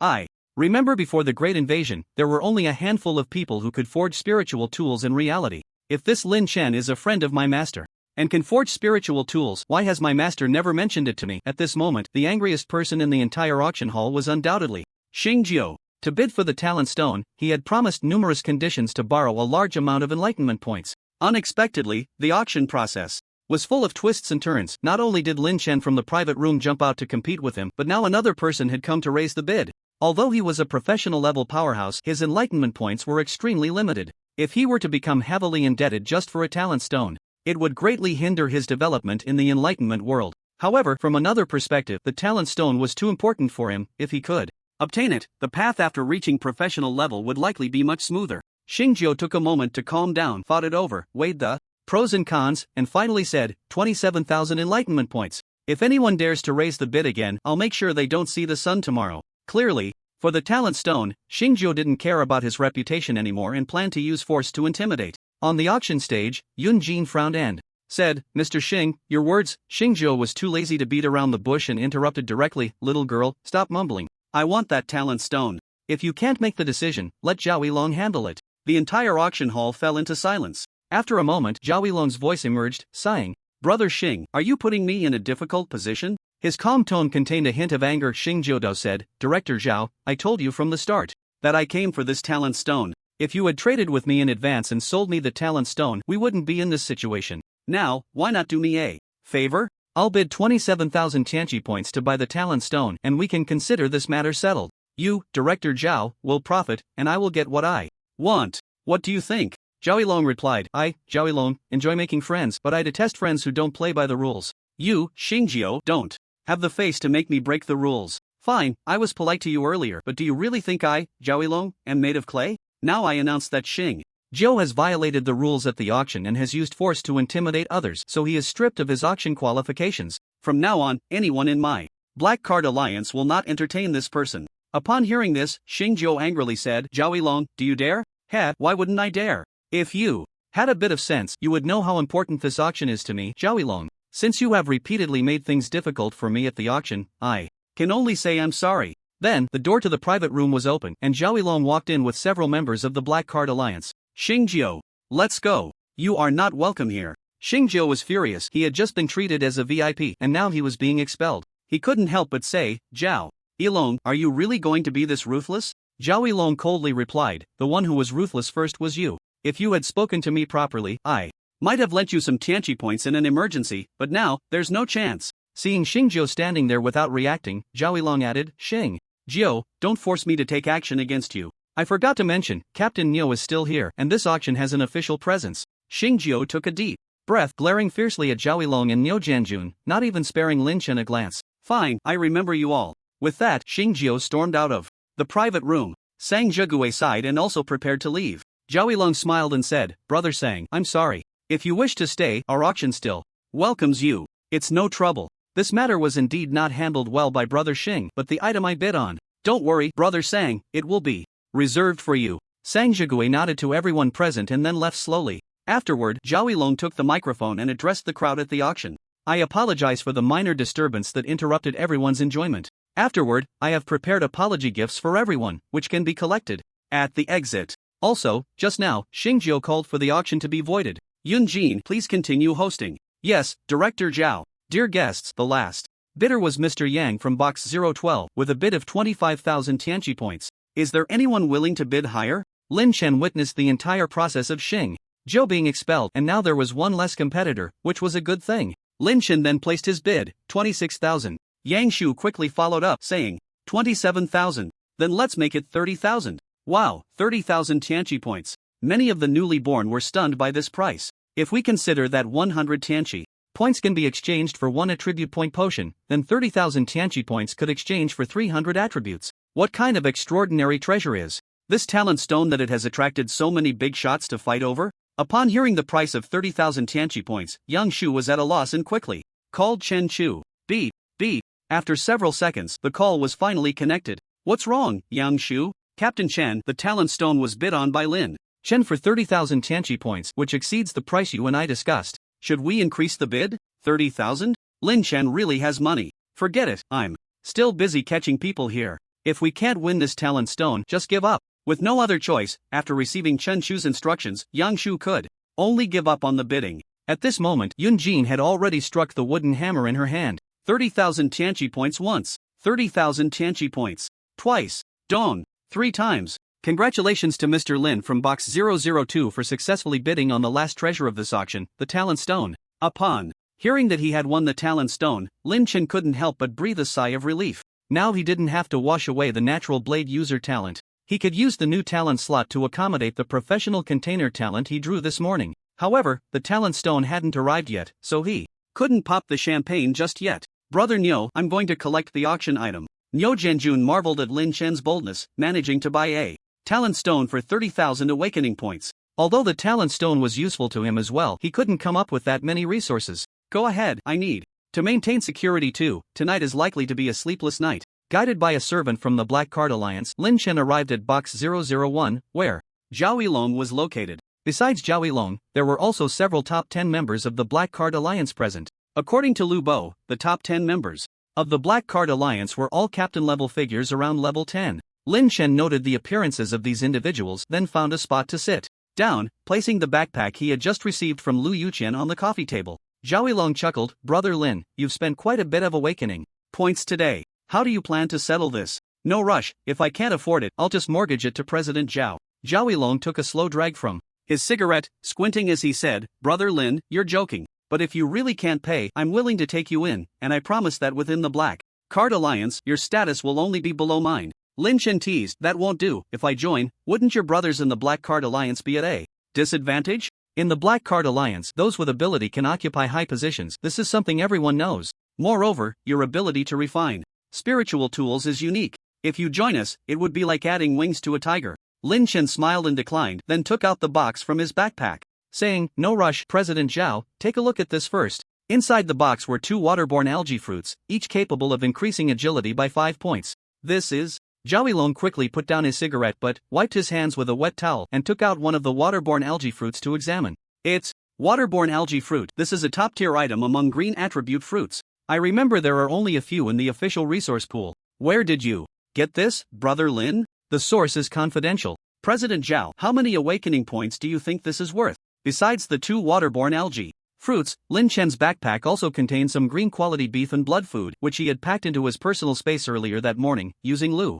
Yuqian's talent ability to transfer from a dilapidated village and then brought into reality. Originally, Lin Chen hadn't planned to take out these resources, as the source was hard to explain. But now, the price he paid for the talent stone had far exceeded his expectations. Although Lin Chen had exchanged a flint for 8,000 awakening points from Neo Jianjun combined with the points he had, it was still far from enough, so he could only take out these precious extraordinary resources as a stopgap. Zhao Yilong didn't care about the source of the waterborne algae fruits. He paused and said, "Brother Lin, earlier at the auction, a fruit that could increase agility by 3 points was sold for 3,500 awakening points, which means each attribute point was worth 1,500 awakening points. Since this waterborne algae fruit is a rare attribute fruit, I'll offer a bit more. 2 of them would be worth 16,000 awakening points. How does that sound?"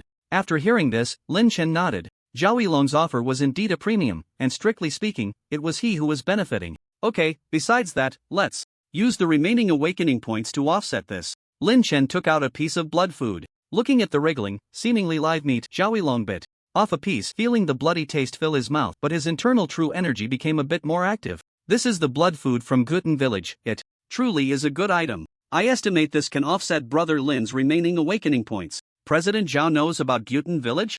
Brother Lin, your reputation is quite strong now.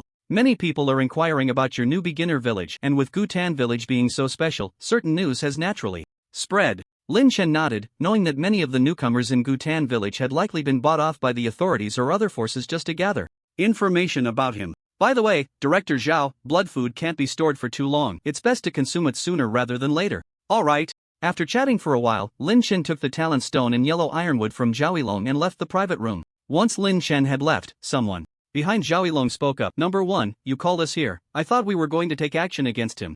Me too, but this Lin Chen really has some guts. Seeing so many of us in the private room, he didn't seem afraid at all. Someone chimed in, "Not afraid? That's because he doesn't see us as a threat." What a joke. Number 8, you might be overestimating him. This person doesn't have the aura of a professional level, which means he's not a professional expert. Right, although Lin Chen has quite a reputation, I think his main means are for dealing with ghost spirits. I don't see him as professional level. Even if number 1 doesn't take action, 2 of us working together could take him down. At this moment, Zhao Yilong was savoring the blood food in small bites. Hearing the discussions, he frowned and said, "Enough noise. Lin Chen's strength is not weak, don't underestimate him. Not to mention the information I've gathered from Gutan Village, just the fact that he was able to take down a monster last night with a single arrow, which even I found tricky, shows that his strength is far from simple. Also, in the future, our Black Card Alliance needs to cooperate frequently with the authorities. We can't engage in certain dirty work anymore. If we get caught with evidence, I can't protect you." After the auction ended, many newcomers gradually left the auction house. Naturally, some newcomers who were eager for the gifts mentioned by Zhao Yilong rushed to the first floor to collect them before leaving. "Why do I have just a bank card here? It seems like there's 10,000 yuan in it. Damn, I have the same thing. Could it be that Zhao Yilong gave each of us 10,000 yuan? That's quite generous." Upon hearing about the 10,000 yuan, many newcomers who hadn't planned to collect gifts turned back. In this day and age, gifts were mostly cups, towels, toothbrushes, and the like. It's rare to directly receive cash. Half of the newcomers attending the auction were ordinary people from real life, and 10,000 yuan was indeed a significant amount for them. One could say that Zhao Yilong's gesture directly won over the hearts of many newcomers. Many newcomers who had been complaining about the lack of engagement in the auction suddenly changed their tune after receiving the 10,000 yuan, calling Zhao Yilong a great benefactor among newcomers, a big tycoon. One could imagine that as this auction's impact spread among the newcomer community, Zhao Yilong's reputation would become known to all. At this moment, Neo Jianjun was on the first floor with LV Hai and others in security.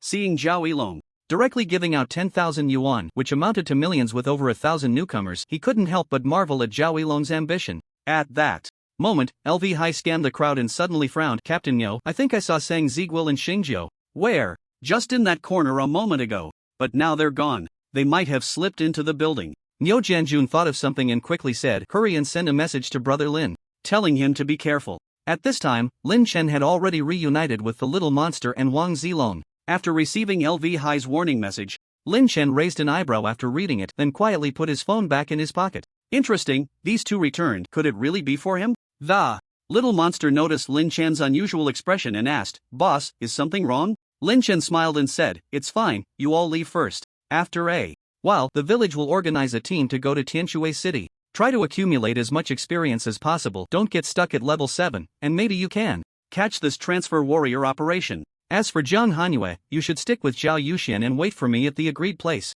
The members of the Guten Village team were too low in level and strength to help later, so it was better to let them leave early. "Then we're off, boss, take care." Lin Chen nodded, and after seeing everyone leave, he went to a corner to take out the talent stone. It wasn't safe to keep this thing on him, so it was better to use it sooner rather than later. However, since it was in reality, the method of using the talent stone was different from that in the apocalypse world. Lin Chen fumbled for a while, then wrapped the talent stone with his spiritual power, and soon the stone began to slowly emit light, starting to merge into Lin Chen's palm.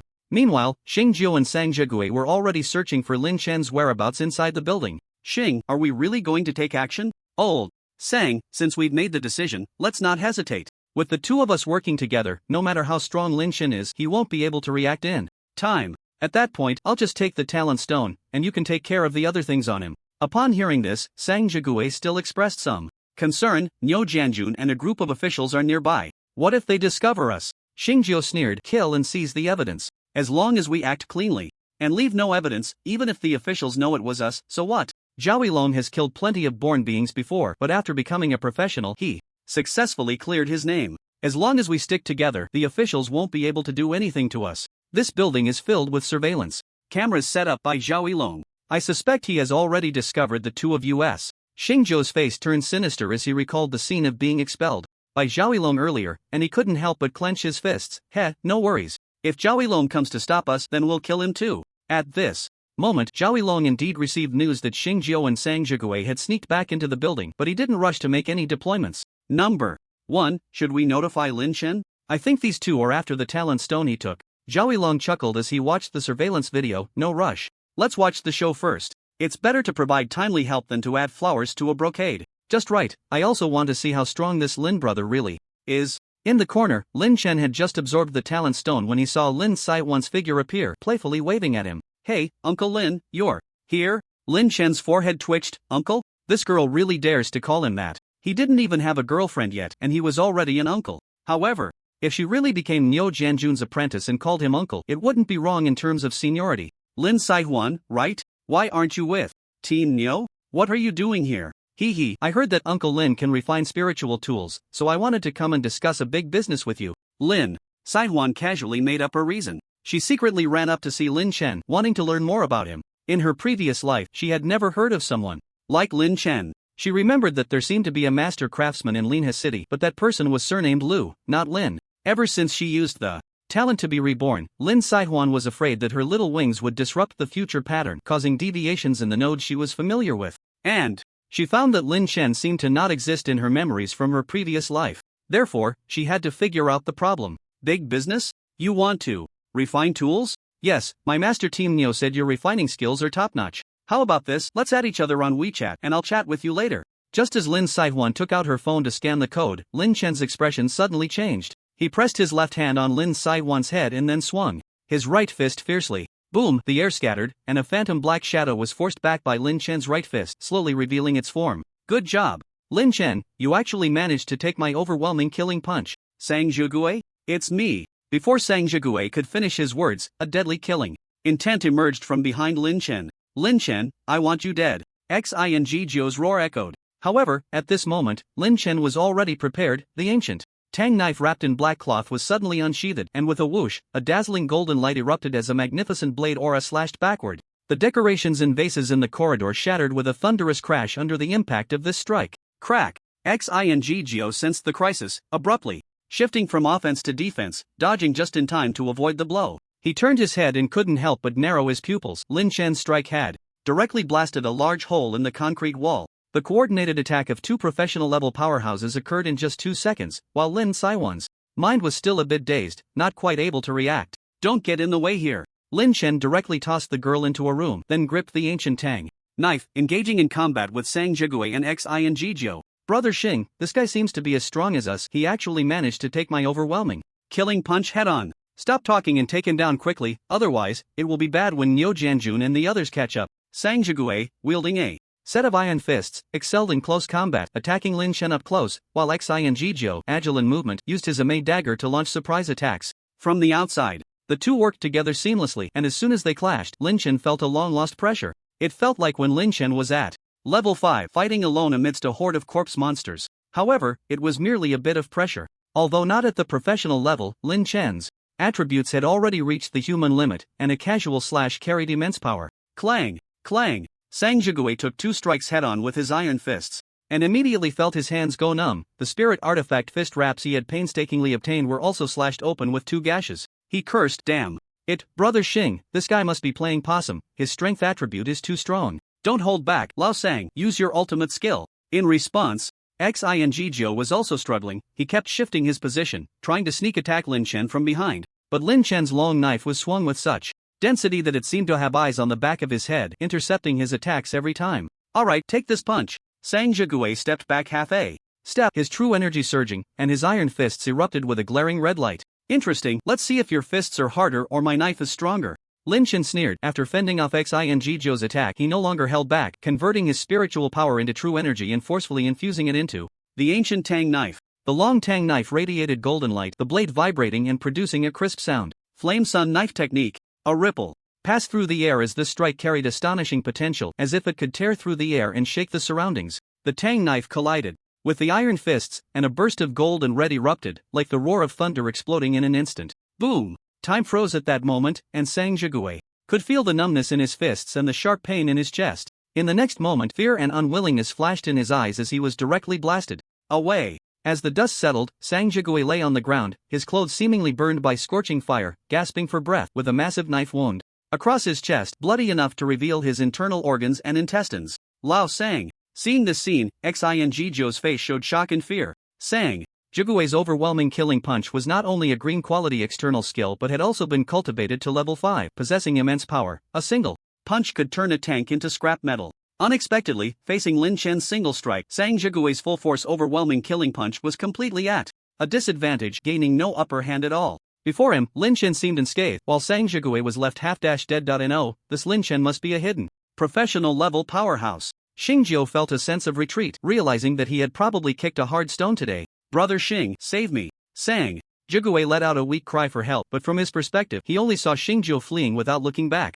"Where do you think you're going?" Facing the mastermind behind the assassination attempt, Lin Chen would not let Xingjiu escape. Although Xingjiu was fast, he was caught up by Lin Chen in just a few breaths. Diving into a banquet hall, Xingjiu couldn't help but say, "Lin Chen, are you really going to go all out? I admit defeat today, just name your price, and we can settle this." "Settle? You wish. Die." Lin Chen would not let his enemy go. Originally, he and Xingjiu were not mortal enemies, but since Xingjiu had actively plotted to attack him today, he could not allow Xingjiu to leave. Mercy was not an option, the enemy must die. As the yin-yang blade technique was unleashed, Lin Chen wildly slashed at Xingjiu. Having witnessed Lin Chen's swordsmanship, Xingjiu naturally dared not take it head-on. He quickly applied a rapid protection talisman and frantically twisted his body to dodge. But Lin Chen's blade was not easy to evade. Even though Xingjiu was agile, he was still predicted by Lin Chen, and a blade struck his thigh. This blow shattered his femur, leaving only a bit of muscle connected. Blood sprayed wildly as Xingjiu dragged his severed leg, retreating with a scream. "Lin Chen, spare my life and I will tell you the great secret of the apocalypse world I also know." Lin Chen was too lazy to listen to his rambling, but at that moment many people rushed into the hall. Besides Zhao Long and others, there were also Niu Jianjun and Lu Hai. Seeing the professional-level Xingjiu lying on the ground like a dog, everyone who rushed in showed shock. The professional-level powerhouse who had just been so arrogant was defeated like this? And Xingjiu seemed to see a savior, quickly shouting, "Team Niu, Director Zhao, save me. This Lin Chen is after the treasures on me and wants to kill me." Niu Jianjun frowned and said, "Shut up, Xingjiu, who is after whose things?" With a pale face, Xingjiu swallowed hard and quickly said, Yes, it's me who is after someone else's things. Hurry and arrest me, I willingly plead guilty." Lu Bo, following behind Zhang Baichuan, couldn't help but curse, "Bah, shameless thing." But Xingjiu didn't care. As long as he could survive, his face was not important. However, fearing that Niu Jianjun might not be able to protect him, Xingjiu looked at Zhao Long and said, "Director Zhao, didn't you say before that you would invite me to join the Black Card Alliance? I am willing to join. As long as you can protect me, I guarantee that I will be a member of the Black Card Alliance in life and in death." Hearing this, Zhao Long coughed twice, thought for a moment, and said, "Brother Lin, this Xingjiu has already had one leg crippled. I think it would be better to spare his life. After all, Team Niu from the official side is here, and killing someone in a public place might not be good for our image. What do you think, Team Niu?" Niu Jianjun took a deep breath. From a personal perspective, he would love for Lin Chen to take care of this restless Xingjiu. But Zhao Long was right. This was a public place, with so many eyes watching. If Lin Chen killed someone, it would be a slap in the face for the officials. After all, not long ago, the officials had announced that there should be no killing among the born. "Brother Lin, I suggest you spare his life." But don't worry, once Xingjiu is arrested, I guarantee he won't get out again and won't have the chance to take revenge on you. After hearing the two, Lin Chen sheathed his tang knife, walked slowly to Xingjiu with a smile. Do you think that just because you have me on the fire, I won't dare to kill you? I want to tell you one thing. Those who kill are always killed. You, Xingjiu, are not worthy. As the words fell, Lin Chen's hands flashed with after-images, and he brutally broke Xingjiu's neck. Xingjiu's blood-red eyes widened, looking as if he would not close them even in death. The crisp sound echoed throughout the hall, and everyone knew that Lin Chen had killed Xingjiu. Zhao Yilong and Niu Jianjun both frowned, and the people behind them exchanged glances. Goodness, even if it was self-defense, killing someone in public violates the law. Would Lin Chen be arrested by the authorities? But who would arrest him? From the battlefield just now, it seemed that Lin Chen had single-handedly taken on Sang Ziguil and Xingjiu, and the entire fight lasted no more than 2 minutes. Before these two were brutally killed. Even a butcher wouldn't slaughter 2 pigs that quickly. Lin Chen wiped his hands on Xingjiu's clothes, then stood up and smiled. Team Niu, the Xingjiu still has a breath left, you can take him back. LV Hai and the others couldn't help but mutter to themselves. Do you think we're blind? Xingjiu is dead as a doornail, and even his personal backpack items from the apocalypse world have dropped, yet you say he's not dead? But at that moment, Niu Jianjun said in a deep voice, LV Hai, Yang Shu, what are you waiting for? Don't let anyone escape and capture Xingjiu. Yes, even though they knew it was all an act, LV Hai and the others still executed the orders strictly. Zhao Yilong noticed that the officials had sealed off the entrance to the hall and raised an eyebrow. Team Niu, what do you mean by this? I'm sorry, Director Zhao, we're capturing a wanted criminal. Everyone present is a witness, and I'm afraid everyone will have to sign a confidentiality agreement before leaving. For Niu Jianjun, now that Xingjiu had been killed by Lin Chen, in front of everyone, there were 2 choices. Either stand against Lin Chen and capture him, or suppress the matter. He chose the latter. Now, besides the officials he brought, the only people left in the hall were Zhao Yilong's group. So as long as he could silence Zhao Yilong, this matter wouldn't be too serious, and could be suppressed. Clearly, Zhao Yilong also saw through Niu Jianjun's intentions. He said to his subordinates behind him, forget it, just cooperate with Team Niu later. Whatever he asks us to do, we'll do it, and keep our mouths shut. Niu Jianjun smiled. Director Zhao understands the greater good. If today's events leak out, I believe Lin Xiaodi has his own calculations. In his words, Niu Jianjun also used Lin Chen to threaten Zhao Yilong. As he was being played, Zhao Yilong frowned. Rest assured, our company's people are the tightest-lipped. As for you, Team Niu, just manage your own officials. You can rest assured about that. Niu Jianjun then waved his hand, ordering the capture of the wanted criminal Xingjiu, covering his head with a black cloth. As for Lin Chen, he picked out a few useful extraordinary resources from the items dropped by Xingjiu, left the rest for the officials, and then walked away slowly. No one present dared to stop him. Niu Jianjun asked, Lin Xiaodi, where are you going? Sang Ziguil isn't dead yet, I'm going to check. Niu Jianjun frowned. Not dead? Didn't he die? When Lin Chen arrived at the place where Sang Ziguil's body lay, he found that he was indeed dead, his eyes wide open, reflecting the same expression of regret and unwillingness as Xingjiu before he died. After searching around, Lin Chen discovered that not only were Sang Ziguil's dropped items gone, but even the broken iron fist spirit tool in his hand had been stripped away. Interesting, the person who finished off Sang Ziguil didn't even leave him a drop of soup. Lin Chen smiled, then searched around and quickly found Lin Saihuan in the women's restroom on the first floor. At that moment, Lin Saihuan was counting the items in her backpack, her face full of excitement. I hit the jackpot. As expected of a professional-level powerhouse, there are quite a few green materials. Now I have enough resources to cultivate to professional level without having to risk going into the secret realm. But as soon as Lin Saihuan exited the restroom, she found Lin Chen blocking her path with a blank expression. Where are the items?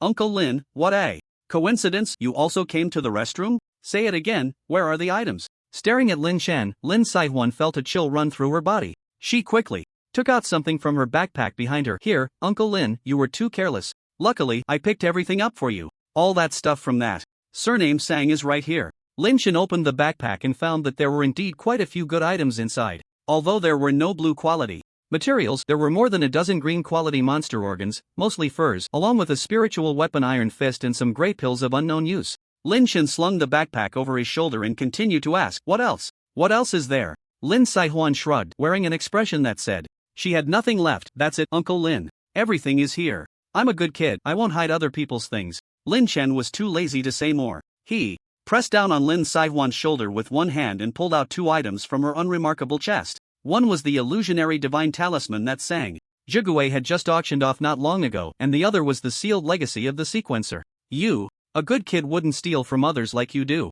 If it were someone else, they would probably beat you half to death first and then take the items back. After stuffing the illusionary divine talisman into the backpack, Lin Chen carefully examined the beast skin that recorded the sequencer's legacy. However, due to being sealed, the beast skin only revealed a glowing membrane when unfolded, with no text visible. Lin Chen infused it with a surge of spiritual power, but the glowing membrane showed no signs of change. Do you have any confidence in unsealing this item you just bought? If not, why not trade it to me? I can get you a wizard class transfer item or a warrior class transfer item. No, give me back my stuff.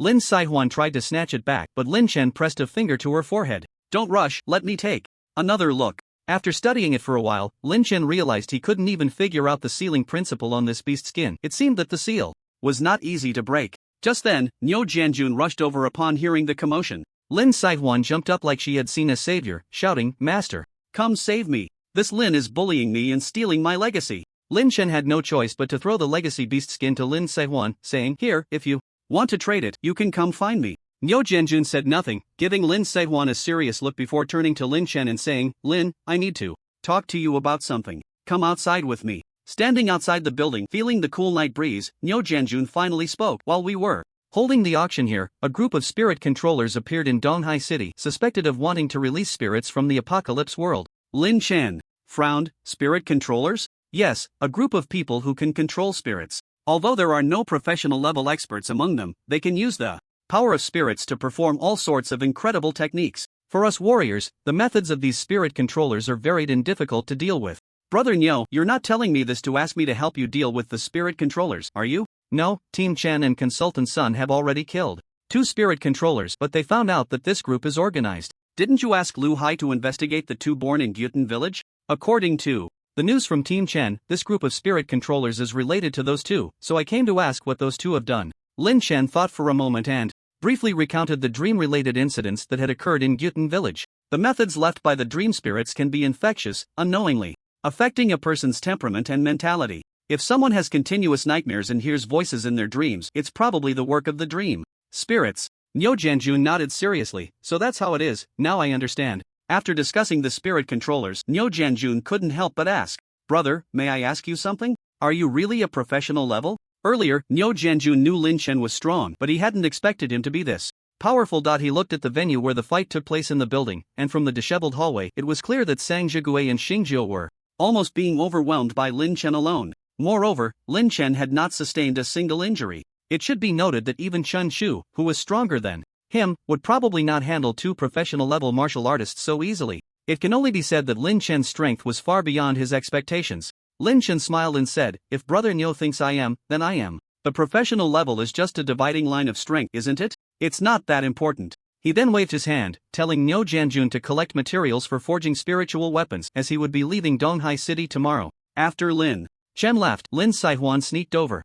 "Master, have you been hit hard by this Lin guy?" Niu Jianjun was furious. "Lin Saihuan, do you really want to be fired? How much trouble have you caused me tonight? I don't believe it, but master, if you want to quickly improve your strength and gain extraordinary resources, I know a place that can help you." On the other side, Zhao Yilong was in the monitoring room, instructing everyone to retrieve the footage of Lin Chen's earlier confrontation with Sang Zhigui and Xingjiu. Number 1, they initially fought in a hallway without surveillance, so there's no video. Later, when Lin Chen chased Xingjiu, we recorded part of the video. Zhao Yilong said with a serious expression, "First, retrieve these videos and analyze the strength of these 2, especially Lin Chen's. I can't believe he is really just a level 10 born. It's simply unbelievable that in just a few minutes he killed Sang Zhigui and Xingjiu. Even the official number 1, Yu Huachen, probably wouldn't be able to do that." As night deepened, after Lin Chen killed Xingjiu, he returned to the new hotel with a backpack full of spoils. Inside the backpack, besides the numerous drops from Sang Zhigui's death, there were also 2 materials Lin Chen took from Xingjiu, both green monster organs, which were not particularly valuable. It seemed that compared to Sang Zhigui, Xingjiu had fewer resources in the apocalypse world. Of course, it was also possible that he had brought resources into reality early on through some means. In the hotel, Lin Chen tossed the materials he had on him to Jiang Hanxue and Lu Yuqin for safekeeping, then activated the code and arrived in Gyutan village. As soon as he appeared in the attic, he saw a large figure pouncing towards him from the darkness. It was the silly wolf cub, whose appearance was increasingly resembling that of a husky. "Oh whoa, alright, stop licking me, or there will be no food." The silly cub immediately sat up obediently, looking at Lin Chen with a well-behaved expression. Seeing the cub's size increase a bit more, Lin Chen couldn't help but sigh, then took out a large piece of beef from his backpack. Today I'm in a good mood, so I'll treat you. After playing with the silly wolf cub for a while, Lin Chen opened the talent page and solidified the golden talent he had drawn today. Professional container. 2 golds and 1 purple, not bad, keep it up. After solidifying the professional container talent, Lin Chen didn't feel anything special. It seemed this talent would only show its effects at the professional level. Then, seeing that there was nothing happening in the village, Lin Chen returned to reality. At the auction, besides the talent stones, Lin Chen's biggest gain was the mirror spirit stone. This item was a drop from the spirit core, something rare and hard to come by. Lin Chen pondered whether to use it himself or keep it as a backup for the god's transition materials. However, as he brought the mirror spirit stone close to his chest, he felt the spirit stone in his chest becoming restless, as if it wanted to devour it. Well, it's better to use something that can enhance strength sooner rather than later. After making his decision, Lin Chen placed the mirror spirit stone against his chest, and a white mist emerged from his chest, swallowing the mirror spirit stone whole. Perhaps due to the increase in mental power, Lin Chen felt a bit of pressure in his head, so he sat by the bed to relieve himself. About an hour later, Lin Chen finally adapted to the aftereffects of swallowing the mirror spirit stone. Then, Lin Chen gently swiped his finger and the space rippled like water, revealing a mirror formed from condensed white mist. This mirror connected to another space and seemed capable of storing quite a few things. After exploring for a while, Lin Chen's expression brightened slightly. He discovered that the new ability brought by the devouring mirror's strange spirit stone was the ability to easily open a mirror space while maintaining this space required consuming his own mental energy. With his current mental energy exceeding 70, maintaining a 2 square meter mirror space daily was more than sufficient. It seemed that he could carry things with him in this spatial storage. The next morning, the sun shone brightly. Lin Chen, along with Lu Yuqian and Zhang Huanxue, took the high-speed train back to Linhe City. As for Lu Bo and Zhang Baichuan, they needed to stay a few more days due to matters in Donghai City and would not be traveling with Lin Chen and the others. However, before their departure, Niu Jianjun personally appeared to see Lin Chen off into the carriage. Lin, the headquarters in the capital, is planning the spark action. If you have any free time, you must come and participate. Spark action? Niu Jianjun explained. A single spark can start a prairie fire. The purpose of this action is to deal with the endless invasion incidents and resist unknown dangers. At that time, the authorities will gather a top batch of born ones from across the country to compile information about the apocalypse world. Moreover, this time, the authorities are also considering whether to disclose matters related to the apocalypse world to the public, as some extraordinary events cannot be concealed. For long, Lin Chen nodded, indicating he understood. As the high-speed train gradually accelerated, the 3 of them left Donghai City. On the train, a police officer slowly approached, whispering in Lin Chen's ear, "Mr. Lin, I am Li Shangxiang, a police officer from the Chuzhou Extraordinary Center, temporarily assigned by Team Niu. If you have any issues on the train, you can notify me. Additionally, there are 18 born ones on this train, 3 of whom have made last-minute changes to their tickets and boarded in a hurry." Lin Chen was surprised. "Oh, they rushed to change their tickets for me?" "No." On the other side of the high-speed train, Zhou Jin and his born bodyguard Lu Hong were sitting in a regular seat. During this auction, Zhou Jin had spent millions to acquire several ordinary extraordinary resources and successfully bid for an activation code. Although he did not obtain the longevity spirit fruit he desired, having the activation code brought him hope. At that moment, Lu Hong warned, "Mr. Zhou, 3 people just entered the carriage, and they seem to be coming for us." Zhou Jin's heart skipped a beat. "Are they born ones?" "Yes, and one of them is at least as strong as I am." Zhou Jin's expression changed slightly. To avoid being tracked, he had specifically bought a regular seat just before the train's departure, but he hadn't expected to be targeted anyway. He wondered if these 3 were after the resources he had just acquired or if they had been sent by his competitors to cause him trouble. Suddenly, bodyguard Lu Hong thought of something and quickly said, "Mr. Zhou, I have an idea. I saw Lin Chen earlier. Why don't we hide in his carriage? With him around, those 3 shouldn't dare to act." This, Zhou Jin pondered. Last night in the banquet hall, he had witnessed Lin Chen publicly cripple a born one named Duck Bieber. That fierce scene was still fresh in his mind. After that, he learned that Lin Chen had gained some reputation in the entire born one circle and was a top expert. However, was such a fierce person easy to get along with? "Let's go, Mr. Zhou, don't think too much." Bodyguard Lu Hong was more anxious. He helped Zhou Jin to his feet, grabbed the password case, and hurriedly crossed 2 carriages to reach Lin Chen's carriage. The 3 born ones coming for them quickly followed. "Boss, not good. I see there's a master in this carriage." "A master? Who?" "Lin Chen, the one from the video you bid on yesterday, the master who crippled a nearly level 10 born one." The one known as the boss leaned forward to take a look, and sure enough, sitting in the middle of the carriage was Lin Chen from last night. He wore a baseball cap and a gray hoodie. At that moment, Lin Chen's gaze happened to glance over, causing the person to feel a sudden tightness all over, trembling and unable to speak. Let's go. Since Lin Chen is here, it seems our revenge can't be fulfilled. Yeah, Lin Chen was really ruthless last night. It's infuriating. Lu Hong tricked us before and we wanted to teach him a lesson today, but we didn't expect Lin Chen to be here. Subsequently, the three left in disappointment. Seeing them leave, Lu Hong couldn't help but exhale. After all, as the person involved, he knew very well that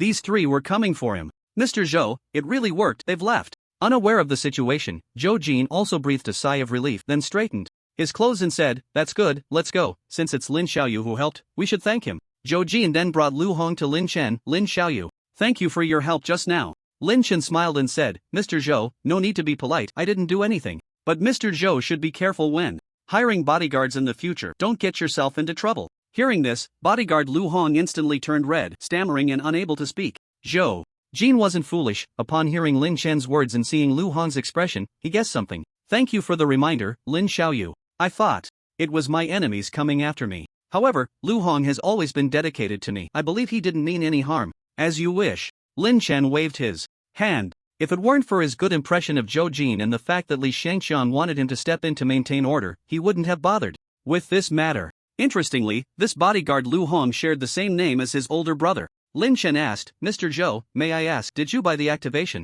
code last night for yourself?" Zhou Jin smiled and said, "Of course not. With one foot in the grave, even if I entered the world of apocalypse, I probably couldn't kill any monsters. So, this activation code is prepared for my grandson." After a brief chat and exchanging contact information, Zhou Jin took Lu Hong and left. On the high-speed train, the scenery outside the window rushed by quickly. In the past, Lin Chen loved listening to music while enjoying the view outside, but now, whenever he closed his eyes, his mind was filled with various trivial matters. He had only been in the world of apocalypse for a little over 2 months, and he had undergone significant changes. If it weren't for Lu Hong's activation code, he would probably still be exhausting himself for the gold mining studio. Now, his life circumstances were completely different, likely heading towards an unknown path. At that moment, Lin Chen's phone beeped, and upon opening it, he found an official message sent to all the born ones. Beside him, Lu Yuxian and Jiang Hanyue also received the message. Beijing Supernatural Center Headquarters. Dear Born Ones, the official version 1.0 of the Supernatural Forum website has been officially released. Please click the link to register and download with your real name. Unexpectedly, the Supernatural website appeared the day after the auction ended. One must say, the official speed was quite fast. Lin Chen clicked the link, entered his personal information, and the phone quickly downloaded an installation package automatically. After the installation was complete, Lin Chen entered the so-called Supernatural Forum website. It was similar to the information he had previously learned. This Supernatural Forum app had 3 main sections. The first page was the information exchange interface, where each born one could post and send messages. The pinned red text at the top of the homepage was the official free guide released. Hashtag how born ones can develop and level up in the novice village. Hashtag how born ones can allocate points. The relationship between the 4 basic attributes and health points, vitality points. Hashtag is it worth it to level up the 7th level?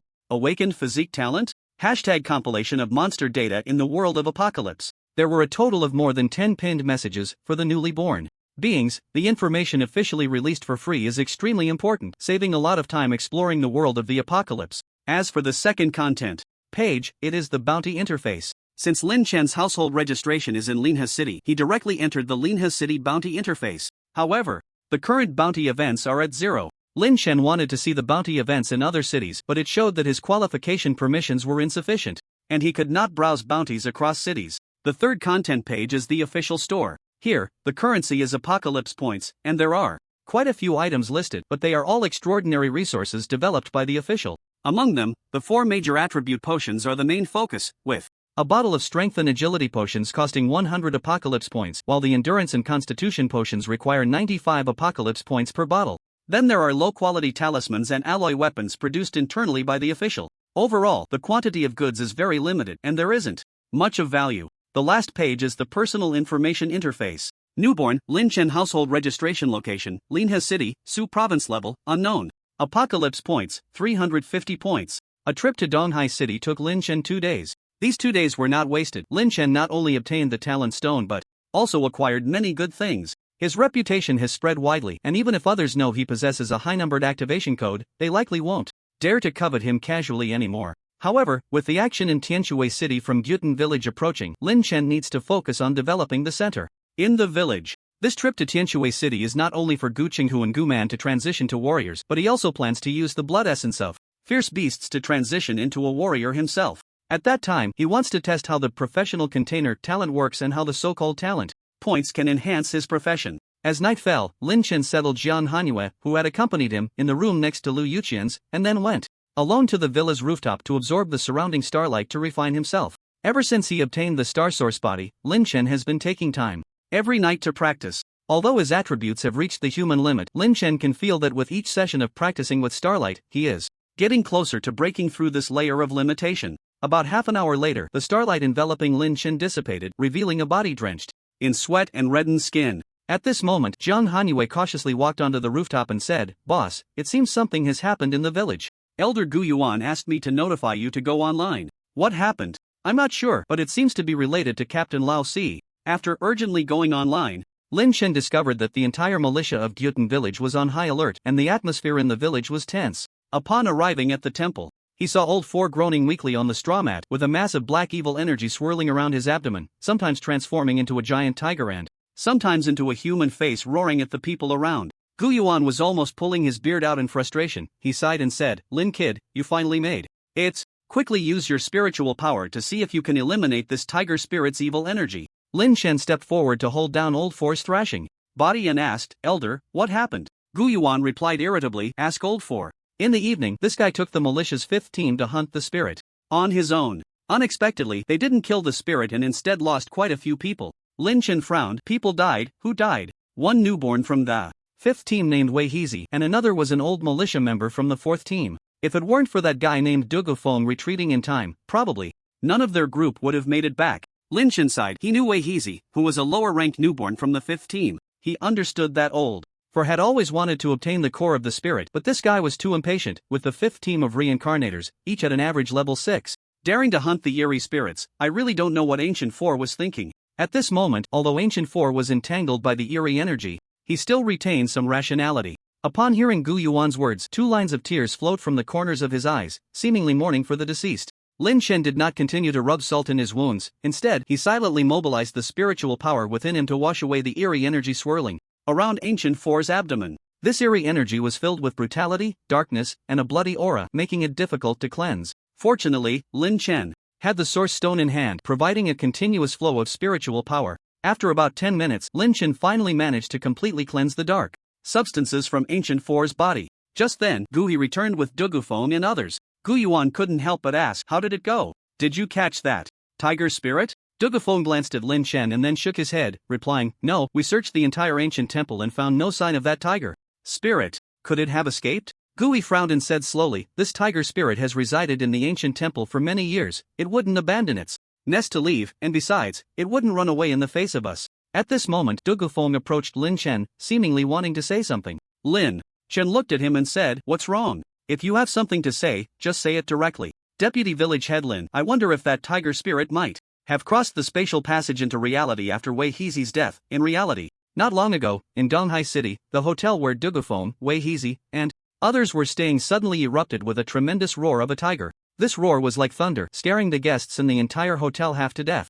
"Damn, that sounds like a tiger. Did a tiger escape from the zoo? Are you crazy? Who the hell would scare people with a tiger's roar in the middle of the night?" Unlike the ordinary people cursing, several reincarnators staying in the hotel quickly left upon hearing the tiger's roar. Damn, that roar almost made their hearts stop. A real tiger wouldn't have such power. It was likely an invasion incident at the hotel. The official Extraordinary Forum website stated today that in the event of an invasion, the first thing to do is to run and then call the police. Soon, Zhang Baichuan, LV Hai, and others who were stranded in Donghai City received the emergency call. In the ancient temple of Gyutan village, after hearing Dugu Feng's words, Lin Chen felt that there was indeed a possibility. The spatial passage briefly formed after a reincarnator dies in the apocalypse world has a tremendous attraction for monsters and eerie spirits. The tiger spirit in the ancient temple probably entered reality. This was not good. This tiger spirit was semi-professional, and if it descended into a bustling urban area, a mishandling could lead to the deaths of thousands. Lin Chen quickly asked Dugu Feng, "Do you know where Wei Heezy lived?" "Yes, I lived with him. We were at a Bulgari hotel in the Songjiang district of Donghai City." "Lived together? Then don't log off easily. I'll go ask about the situation first." After saying this, Lin Chen greeted the 2 village elders, Gu He and Gu Yuan, and logged off. Dugu Feng's expression changed slightly upon hearing this. He didn't have much time left online today, and even if he didn't log off, he couldn't last much longer. But thinking of the terror of that tiger spirit, if he were forcibly logged off, he might not survive a single swipe from it. He could only hope that the extraordinary center in Donghai City could quickly resolve the crisis posed by the tiger spirit. After logging off, Lin Chen immediately called LV Hai, but the call didn't go through. He then called Nyo Jianjun. On the other end of the line, Nyo Jianjun was panting and sounded winded, as if he were running fast. Brother Lin, I have an urgent matter. What do you need from me? Brother Nyo, did an eerie spirit invasion happen at the Bulgari Hotel in Donghai City? Nyo Jianjun suddenly stopped in his tracks, surprised. How do you know? Didn't you just return to Linha today? The strange spirit likely slipped into the real world from outside our village. Lin Chen briefly recounted the events leading up to this moment, then added, as far as I know, this tiger spirit is an evil god worshipped in an ancient temple possessing two forms.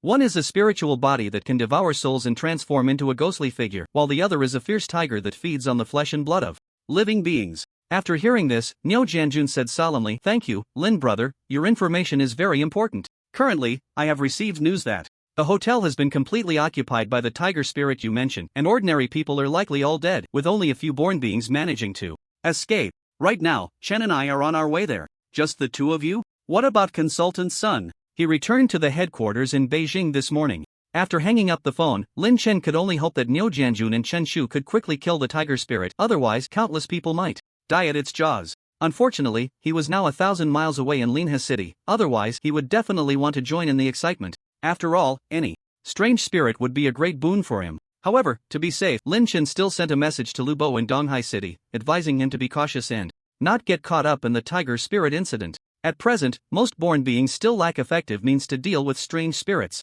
Lin Chen still had a book of the Flame Sun sword technique that he hadn't learned yet, and he was considering whether to give it to Jiang Hanxue or Lu Bo. Also, if he were to bring the Flame Sun sword technique into reality, could he use it directly after taking a picture? Time slowly passed, and about an hour later, Lin Chen received a message from Nyo Jianjun. On the phone, Nyo Jianjun cursed angrily, It's really damn frustrating. The tiger spirit problem has been resolved, but the ones who acted were from the Spirit Controllers Alliance. Spirit Controllers Alliance? What kind of organization is that? An organization that claims to be able to control strange spirits. When Chen and I arrived tonight, we were stopped by one of the spirit controllers. This person wasn't very high level, seemingly not even at level 7, but he controlled a professional level strange spirit that could manipulate tentacles from the shadows. Later, one of their members appeared and forcibly contracted the hotel tiger spirit. Upon hearing this, Lin Chen frowned. Is this Spirit Controllers Alliance related to the two people you mentioned from our village yesterday? Yes, there were at least 7 or 8 members of the Spirit Controllers Alliance tonight, and each one controlled a strange spirit. One of them looked very much like the Li Qianjie you mentioned. Lin Chen's frown deepened. So, the Spirit Controllers Alliance has already formed and grown right under your official noses, with 7 or 8 people. Nyo Jianjun sighed. Who can say otherwise? Today, the Spirit Controllers Alliance openly surfaced. They must have been well prepared. The world is getting more chaotic by the day. Time passed, and it had been 3 days since the tiger spirit incident. After that event, Old C voluntarily resigned from his position as the militia captain, staying at his residence in the village every day, not stepping out, quietly drawing talismans. Old He from the village said this was a good thing, that letting Old C experience some setbacks would promote his growth. After all, Old C was to become the village chief in the future. If he remained impatient and hasty, he might not be able to protect the village. Old C seemed to be in low spirits, becoming more subdued, but Lin Chen estimated that with Old C's temperament, he wouldn't stay quiet for long. Now that there weren't many trivial matters in reality, Lin Chen used 2 pieces of flint he got from Duck Bibbo and spent his days forging spiritual tools in the village. Currently, the number of spiritual tools in Gudong village was basically enough for each militia member to be equipped, but Old Yuan felt that it wouldn't be easy to make a trip to Tianshui City, so he asked Lin Chen to forge all the stockpiled monster materials into spiritual tools, planning to trade supplies in Tianshui City later. Lin Chen thought this idea was quite good, so on top of forging extra spiritual tools for the village, he also took time to organize the materials he had and forge spiritual tools that could be traded. In the forging fire chamber, Lin Chen completed the nurturing of a wrist guard. Made from bullhide. Bullhide bracers spirit artifact, crafted from high-quality bullhide leather. These bracers are comfortable and durable. Infused with spiritual energy, equipping this item has a calming effect on the mind and can increase the holder's constitution attribute by 15 points. After reading the enhancement attributes of this spirit artifact, Lin Chen couldn't help but nod. He had nearly exhausted his supply of bullhide over the past 2 days, and the constitution attribute boost from the bracers he crafted today was the highest. Once he donned the bullhide bracers, Lin Chen's constitution attribute surged by 15 points, and his health also increased significantly. Ever since Lin Chen's overall attributes broke the limit of 55 points, he discovered that he could activate the enhancement features of up to 4 spirit artifacts simultaneously. Now fully equipped, he could explore the dilapidated village where Lu Yuqian was located. After finishing the trivial matters in the village today, Lin Chen called out to Gu Yuan and then logged off. In the villa, Lu Yuqian and Zhang Hanyue were already fully armed, poised for action. Moreover, the two had long prepared a bullhide set in their space, consisting of an armor piece and a pair of pants, both enhancing constitution attributes, just waiting to change into them upon entering the apocalypse world. Are you ready? Ready. Then let's go. Subsequently, a white light appeared in Lu Yuqian's hand, first teleporting Lin Chen and Jiang Hanyue into the apocalypse world, then she activated the code and logged in as well. The ruined and desolate novice village was surrounded by collapsed houses and barren ancient trees. Black crows circled in the branches, cawing loudly. Even in the hot afternoon sun, one could still feel a chilling, sinister aura emanating from this place. This wasn't Lin Chen's first visit, but in previous times he had only explored the nearby areas and hadn't ventured far. Judging by the extent of the village's decay, it seemed this place had been abandoned for several years. He truly wondered what kind of teleportation mechanism the activation code used to bring newcomers to such a wretched place. Hold tight to the talismans I gave you, use them urgently if you encounter danger. After advising Lu Yuqian and Jiang Hanyue, Lin Chen instructed them to stay close behind him and then slowly made his way toward the center of the ruined village. Since it was a village, there must be books or other written materials left behind. Right now, Lin Chen wanted to figure out where he was, how this village had met its demise, and whether there were any precious, extraordinary resources nearby. However, this dilapidated village was quite large, comparable in size to Gutan village. As Lin Chen led the two women along, he discovered many abandoned enclosures for raising poultry and fields that had once been planted with rice. Passing through a cluster of overgrown ruins, Lin Chen suddenly heard a noise, turned his head, and shushed the two women, signaling them to be quiet. Lu Yuqian, exploring the apocalypse world for the first time, nervously drew a small dagger, her hands trembling uncontrollably, while Jiang Hanyue remained much calmer. She patted Lu Yuqian's shoulder, indicating that everything was fine. Then, Lin Chen's figure flickered and darted into the grass. A roar, resembling a mix between a cat and a lion, erupted from the bushes, and the next moment, Lin Chen emerged holding a fully grown black leopard by one hand. The black leopard had emerald green eyes, bearing its fangs and claws, continuously growling at Lin Chen. Noisy! Lin Chen punched it in the temple, shattering its skull, and casually tossed it in front of Lu Yuqian. Do you recognize it? Lu Yuqian replied, Ah, I know, that's a night black leopard, a level 7 monster when fully grown, known for hunting in the dark and adept at ambushing from behind. It seems to be quite agile, you take action and kill it. Oh, okay, I'll do it. Lu Yuqian understood that one of Lin Chen's purposes in bringing her to explore was to help her level up, but facing such a large monster, she, who had never even slaughtered a chicken, felt extremely tense. However, at this moment, neither Lin Chen nor Jiang Hanyue showed any intention of helping her. If she couldn't even muster the courage to kill a half-dead monster, Lu Yuqian would only be able to serve as a decorative vase in the future. Fortunately, Lu Yuqian was well prepared mentally. She raised the sharp short sword that Lin Chen had given her and fiercely stabbed it into the neck of the night black panther several times. The stench of fresh blood splattered all over her face. She touched it and saw that the night black panther was not dead yet, so she continued to stab wildly.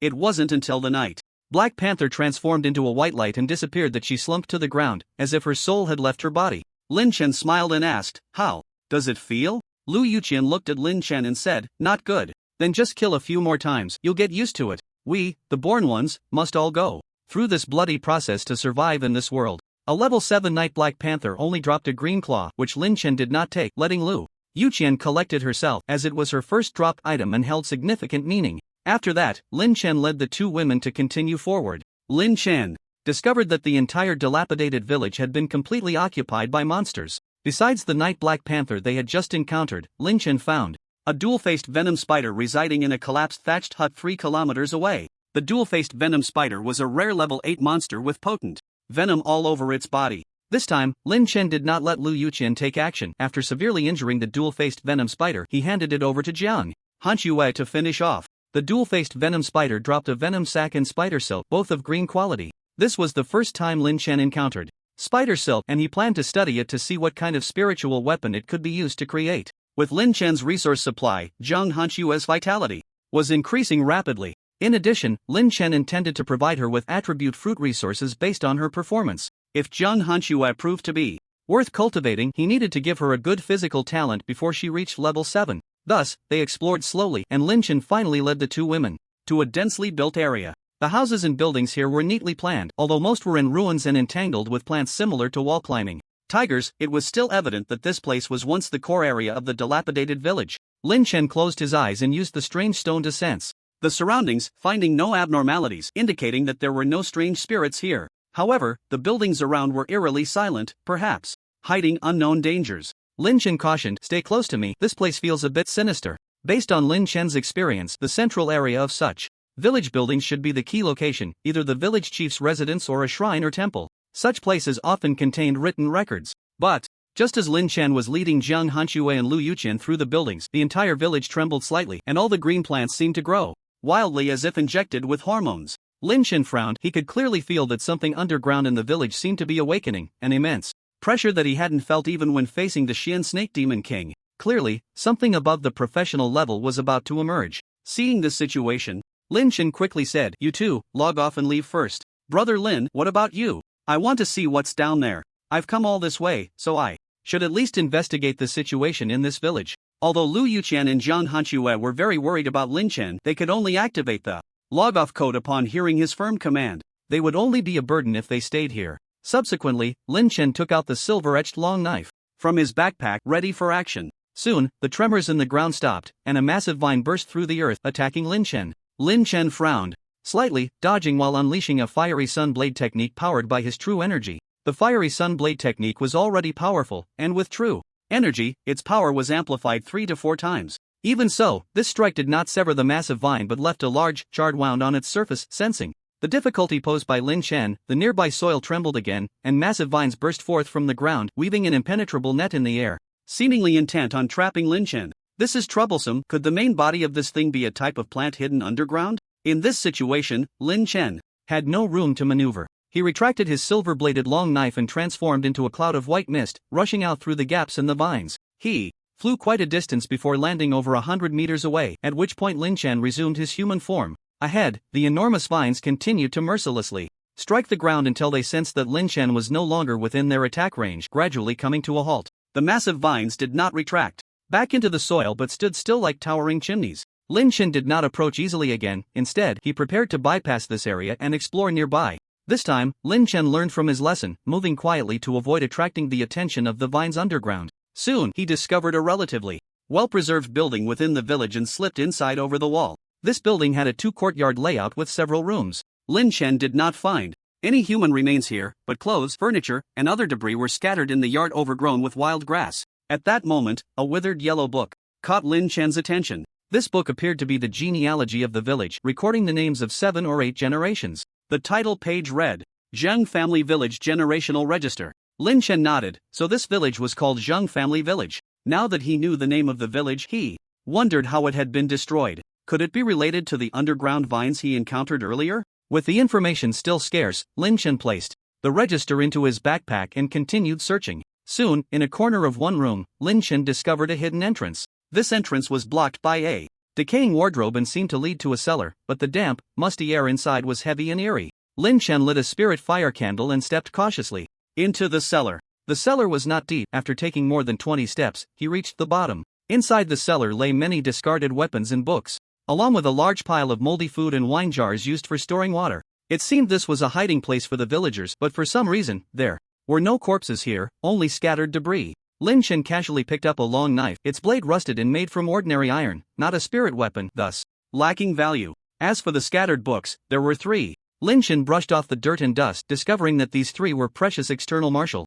arts manuals. Dragon's Finger White, activated by finger strength. The more vital energy infused, the greater the power of the technique. Monkeys, Agility White, an external skill inspired by monkeys, agile in form, capable of climbing steep cliffs. Dragon's Secret Technique Blue, only warriors awakened by the blood of Dragon-type demon kings can learn this. Upon entering water, one can transform into a swimming dragon, donning scales, and use true energy to command a dragon's body, performing rain-calling techniques. The first 2 martial arts manuals were ordinary white external skills, but the third was a blue-quality external skill that Lin Chen had never seen before. Moreover, from the description of this external skill, it seemed that only special warriors could cultivate it, and upon cultivation, they could transform into a dragon form, suggesting considerable power. Interesting. From this martial arts perspective, the profession of a warrior appears quite versatile, not as simple as Lin Chen had imagined. Although these 3 manuals were in a damp cellar environment, Due to their special material, only a small portion of the text and illustrations were slightly blurred, maintaining 100% integrity.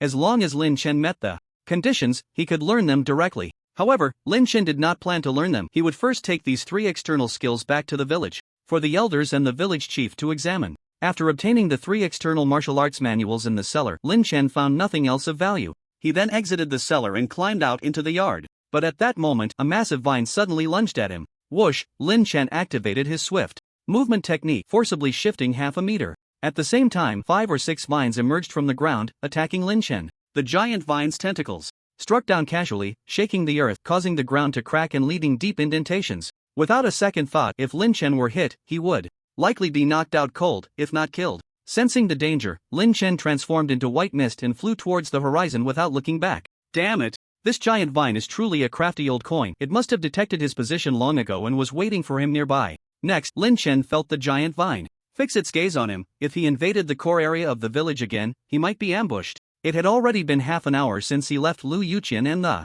others, and they were probably worried. After some thought, Lin Chen decided to return to reality first. He then activated the code, and his entire being transformed into golden light and vanished. About 10 minutes later, the giant vine slowly burrowed back into the soil, but it was very clever. On its way back, the vine's tentacles would strike the ground, filling in the large holes it had created when it emerged. From his exploration of the dilapidated village, Lin Chen understood the reason for the absence of people in this village. It was likely related to the giant vine's underground. After testing in battle, Lin Chen discovered that the main body of the vine was hidden deep underground, a type of professional-grade demon plant with surface defenses tougher than the scales of the Xian Snake Demon King. Lin Chen currently had no good way to deal with such a demon plant. After returning to reality, Lin Chen was back in ancient Pond Village. In the temple, Gui looked at the 3 external skill manuals Lin Chen had taken out and thoughtfully advised, Zheng Family Village? Our ancient Pond Village has no records of this village, but from the blue professional grade external skill you brought back, it seems that Zheng Family Village is likely an ancient martial artist village. Something capable of destroying such a village must be a powerful demon. You need to be careful. Don't worry. I have it under control, Lin Chen replied, intending to leave, but then thought of something and turned back. By the way, a reborn from Hexian village told me yesterday that the main force heading to Tianshui City has already set out and should reach our ancient pond village in about 2 days. You will need to arrange accommodations. Gu He nodded. Okay, I understand. Recently, Lai Hai and Chang who are preparing to take people to clear out the Shenyang that have been lurking in the mountains outside the village. Do you have time to participate? Lin Chen was aware of this matter. Currently, there weren't many demons outside the village, but many reborn within the village were clamoring to level up, so Gu Lai Hai suggested exterminating the last flying demon near the village before setting out. However, Lin Chen did not plan to get involved. He didn't have time to act as a bodyguard for the reborn in the village and feed them experience points. As for the drops from the Shenyang, they were likely just some green quality demon materials, not worth Lin Chen's personal effort. Forget it, Elder, I probably won't have time in the next few days. Gu He nodded and didn't say anything more. After returning to the villa, Lin Chen pondered how to deal with the underground vines of Zheng Family Village. With Lu Yuqian's talent, Lin Chen could actually consider using weapons from Blue Star against the giant vines. Although he couldn't get his hands on high-damage firearms, he could still manage to acquire powerful explosives, flamethrowers, and the like. Moreover, fire attacks were always the most direct and effective method against plants. After some thought, Lin Chen contacted Lu Bo, who had just returned to Linhe City, asking him to prepare an official flamethrower for him. As for the fuel, Lin Chen planned to start with regular gasoline. After all, gasoline was easy to obtain as long as one was willing to spend money. Without further ado, Lin Chen aimed to resolve the vines lurking in Zheng Family Village as soon as possible so he could continue exploring the area. Around 3 p.m., Lu Bo specially delivered a flamethrower.as for the gasoline that couldn't be transported into the city. Lin Chen could only take Lu Yuqian to a warehouse outside the city to receive it. Inside a warehouse where smoking was prohibited, there were stacks of gasoline cans. Lu Yuqian couldn't help but ask, Brother Lin, are these gasoline cans going to be transported to the apocalypse world? Yes, thank you for your hard work. After confirming that there were no surveillance devices nearby, Lin Chen allowed Lu Yuqian to start using her talent ability to teleport. However, using the entanglement conversion talent ability seemed to consume a lot of stamina. After transferring about 10 gasoline cans to Zhangzhou village, Lu Yuqian looked as if she had just been pulled out of water, her delicate little face covered in sweat. Let's take a break, there's no rush. Lu Yuqian shook her head and said firmly, it's fine, Brother Lin, I can continue. Seeing this, Lin Chen nodded slightly, gaining a bit more respect for the girl. Meanwhile, at the spot where Lu Yuqian had logged off, cans of gasoline began to fall from the void. Thud, thud. The loud noise clearly startled the vines underground, and one of the vines emerged, slowly approaching the gasoline cans to investigate. At that moment, another can of gasoline fell and hit the vine, causing it to explode in anger, smashing the can and spilling gasoline all over itself. The vine twisted wildly, seemingly trying to shake off the pungent liquid, clearly disliking it. If plants could make sounds, this vine would probably let out a piercing scream. Just then, Lin Chen's figure appeared, accompanied by a white light landing on top of a gasoline can. Then, a flamethrower materialized from the void. Looking at the giant vine covered in gasoline, Lin Chen thought it was a good opportunity, then leaped to catch the flamethrower and aimed it at the vine, which had yet to react, pressing the ignition button. Whoosh! Sparks met gasoline, igniting into a fierce blaze. The fire engulfed the giant vine instantly, which twisted madly, rolling on the ground as if trying to extinguish the flames with dirt. However, there were many scattered gasoline cans nearby, and as it rolled, a large amount of gasoline leaked out, further intensifying the spread of the fire. At this moment, the ground shook violently, and suddenly dozens of giant vines shot up from underground, blocking out the sun. Seeing this scene, Lin Chen felt a slight chill run down his spine, but he quickly dodged the attack and took the opportunity to throw gasoline cans at the vines. The 100-pound gasoline cans felt like toys in Lin Chen's hands, each one smashing into the giant vine, and before the gasoline-covered vine could attack Lin Chen, it was ignited by the flames, burning fiercely. Boom! One gasoline can exploded in the flames, sending shockwaves in all directions. Seeing the fire raging, Lin Chen quickly stowed the flamethrower in his backpack space and transformed into white mist to escape. Not long after Lin Chen left, more and more gasoline cans exploded in the flames, and the core buildings of Zhangjia village seemed to be engulfed in fire. Countless giant vines struggled in the flames, wildly waving their bodies that were being burned by the fire. This scene resembled giant snakes dancing wildly in the flames. Seeing this, Lin Chen clicked his tongue and said, "TSK, I hope the fire doesn't get too intense. It would be terrible if the entire village center burned down." After about 10 minutes, the raging flames gradually extinguished once the gasoline was consumed. The once dozen giant vines were now charred in the flames, resembling black stone sculptures, collapsed haphazardly in the scorched earth. Lin Chen cautiously approached to explore, and only after confirming that the vines posed no further threat did he let out a sigh of relief. Then, Lin Chen cut a piece of the carbonized vine for research, discovering that even when burned to charcoal, it was still a good extraordinary resource. Vine serpent dry body green. The body of the vine serpent that has been burned and lost its vitality can be ground into powder, promoting the growth rate of most plants. Clearly, this was excellent fertilizer. Moreover, from the system's introduction, the main body of this giant vine is a type of demon plant called the vine snake. Although he burned the entire trunk of the vine snake in one go, the main part of this thing still lies hidden deep underground. Then, Lin Chen tried to create a commotion on the surface, but the main body of the vine snake seemed to have fallen into a deep sleep and did not reappear. Lin Chen had no choice but to give up on resolving the vine snake's main body and decided to finish exploring Zhangjia village first. Of course, with so many giant vine snake trunks around, they were valuable resources that couldn't be wasted. Lin Chen began to cut the charred vines into pieces and put them into his spatial backpack, planning to return to Gyutan village later to let the old man from Gyeongsiang study the specific uses of these things. As the sun set and night fell over Zhangjia village, Lin Chen searched the core area of the village for more than half an hour. Seeing that there wasn't much to gain and that his online time was limited, he returned to the warehouse. Bringing Lu Yuqian back to the villa, Zhang Hanyue had already prepared dinner for the three of them. Braised pork, tomato beef brisket, spicy chicken wings, mostly home-cooked dishes. Lin Chen took a few bites and found that Zhang Hanyue's cooking skills were significantly better than Lu Yuqian's. Thinking about what the old man from Gyeongsiang had told him today regarding hunting the clam crow, Lin Chen asked Zhang Hanyue to go online tonight to register at Guliahai. Since Zhangjia village had not been fully explored yet, it wasn't suitable for Zhang Hanyue and Lu Yuqian to accompany him at this time. Hearing that Zhang Hanyue had something to do, Lu Yuqian couldn't help but ask, "Brother Lin, what about me? Do I still need to explore Zhangjia village with you tomorrow?" "No need. Spend the next few days practicing your cooking skills and think about your development direction and role in the team. Let me know when you're ready." Oh. After finishing the meal, Lin Chen took Zhang Hanyue to the balcony of the villa. The night was clear without clouds, the stars were bright, and the starlight power in the air was abundant. Lin Chen planned to try using the starlight power to assist others in their cultivation. If it proved efficient and feasible, it would be of great significance to him. Seeing Zhang Hanyue already mimicking his posture and sitting cross-legged, Lin Chen stood in front of her and reminded, "When the starlight enters your body later, don't resist. Just follow the pull of this power and go with the flow." "Yes, boss." Zhang Hanyue nodded seriously, and then Lin Chen waved his hands, causing a visible glow to appear, enveloping her completely. Zhang Hanyue let out a muffled groan, feeling a burning and stinging sensation all over her skin, as if countless tiny bugs were burrowing into her flesh. Moreover, as Lin Chen drew more starlight power, the pain for Jiang Hanyue intensified. Lin Chen knew that the sensation of starlight refining the body was not pleasant, so he could only encourage Jiang Hanyue to hold on. After about 10 minutes, Lin Chen, whose face had turned pale, decided to stop. He realized that helping others draw on starlight power for cultivation was even more exhausting than when he cultivated himself. With his current mental strength, he couldn't sustain it for long. Once you enter the apocalypse world, let's see if your attributes have increased. Yes. As soon as Jiang Hanyue entered and exited the apocalypse world, a look of joy appeared on her face.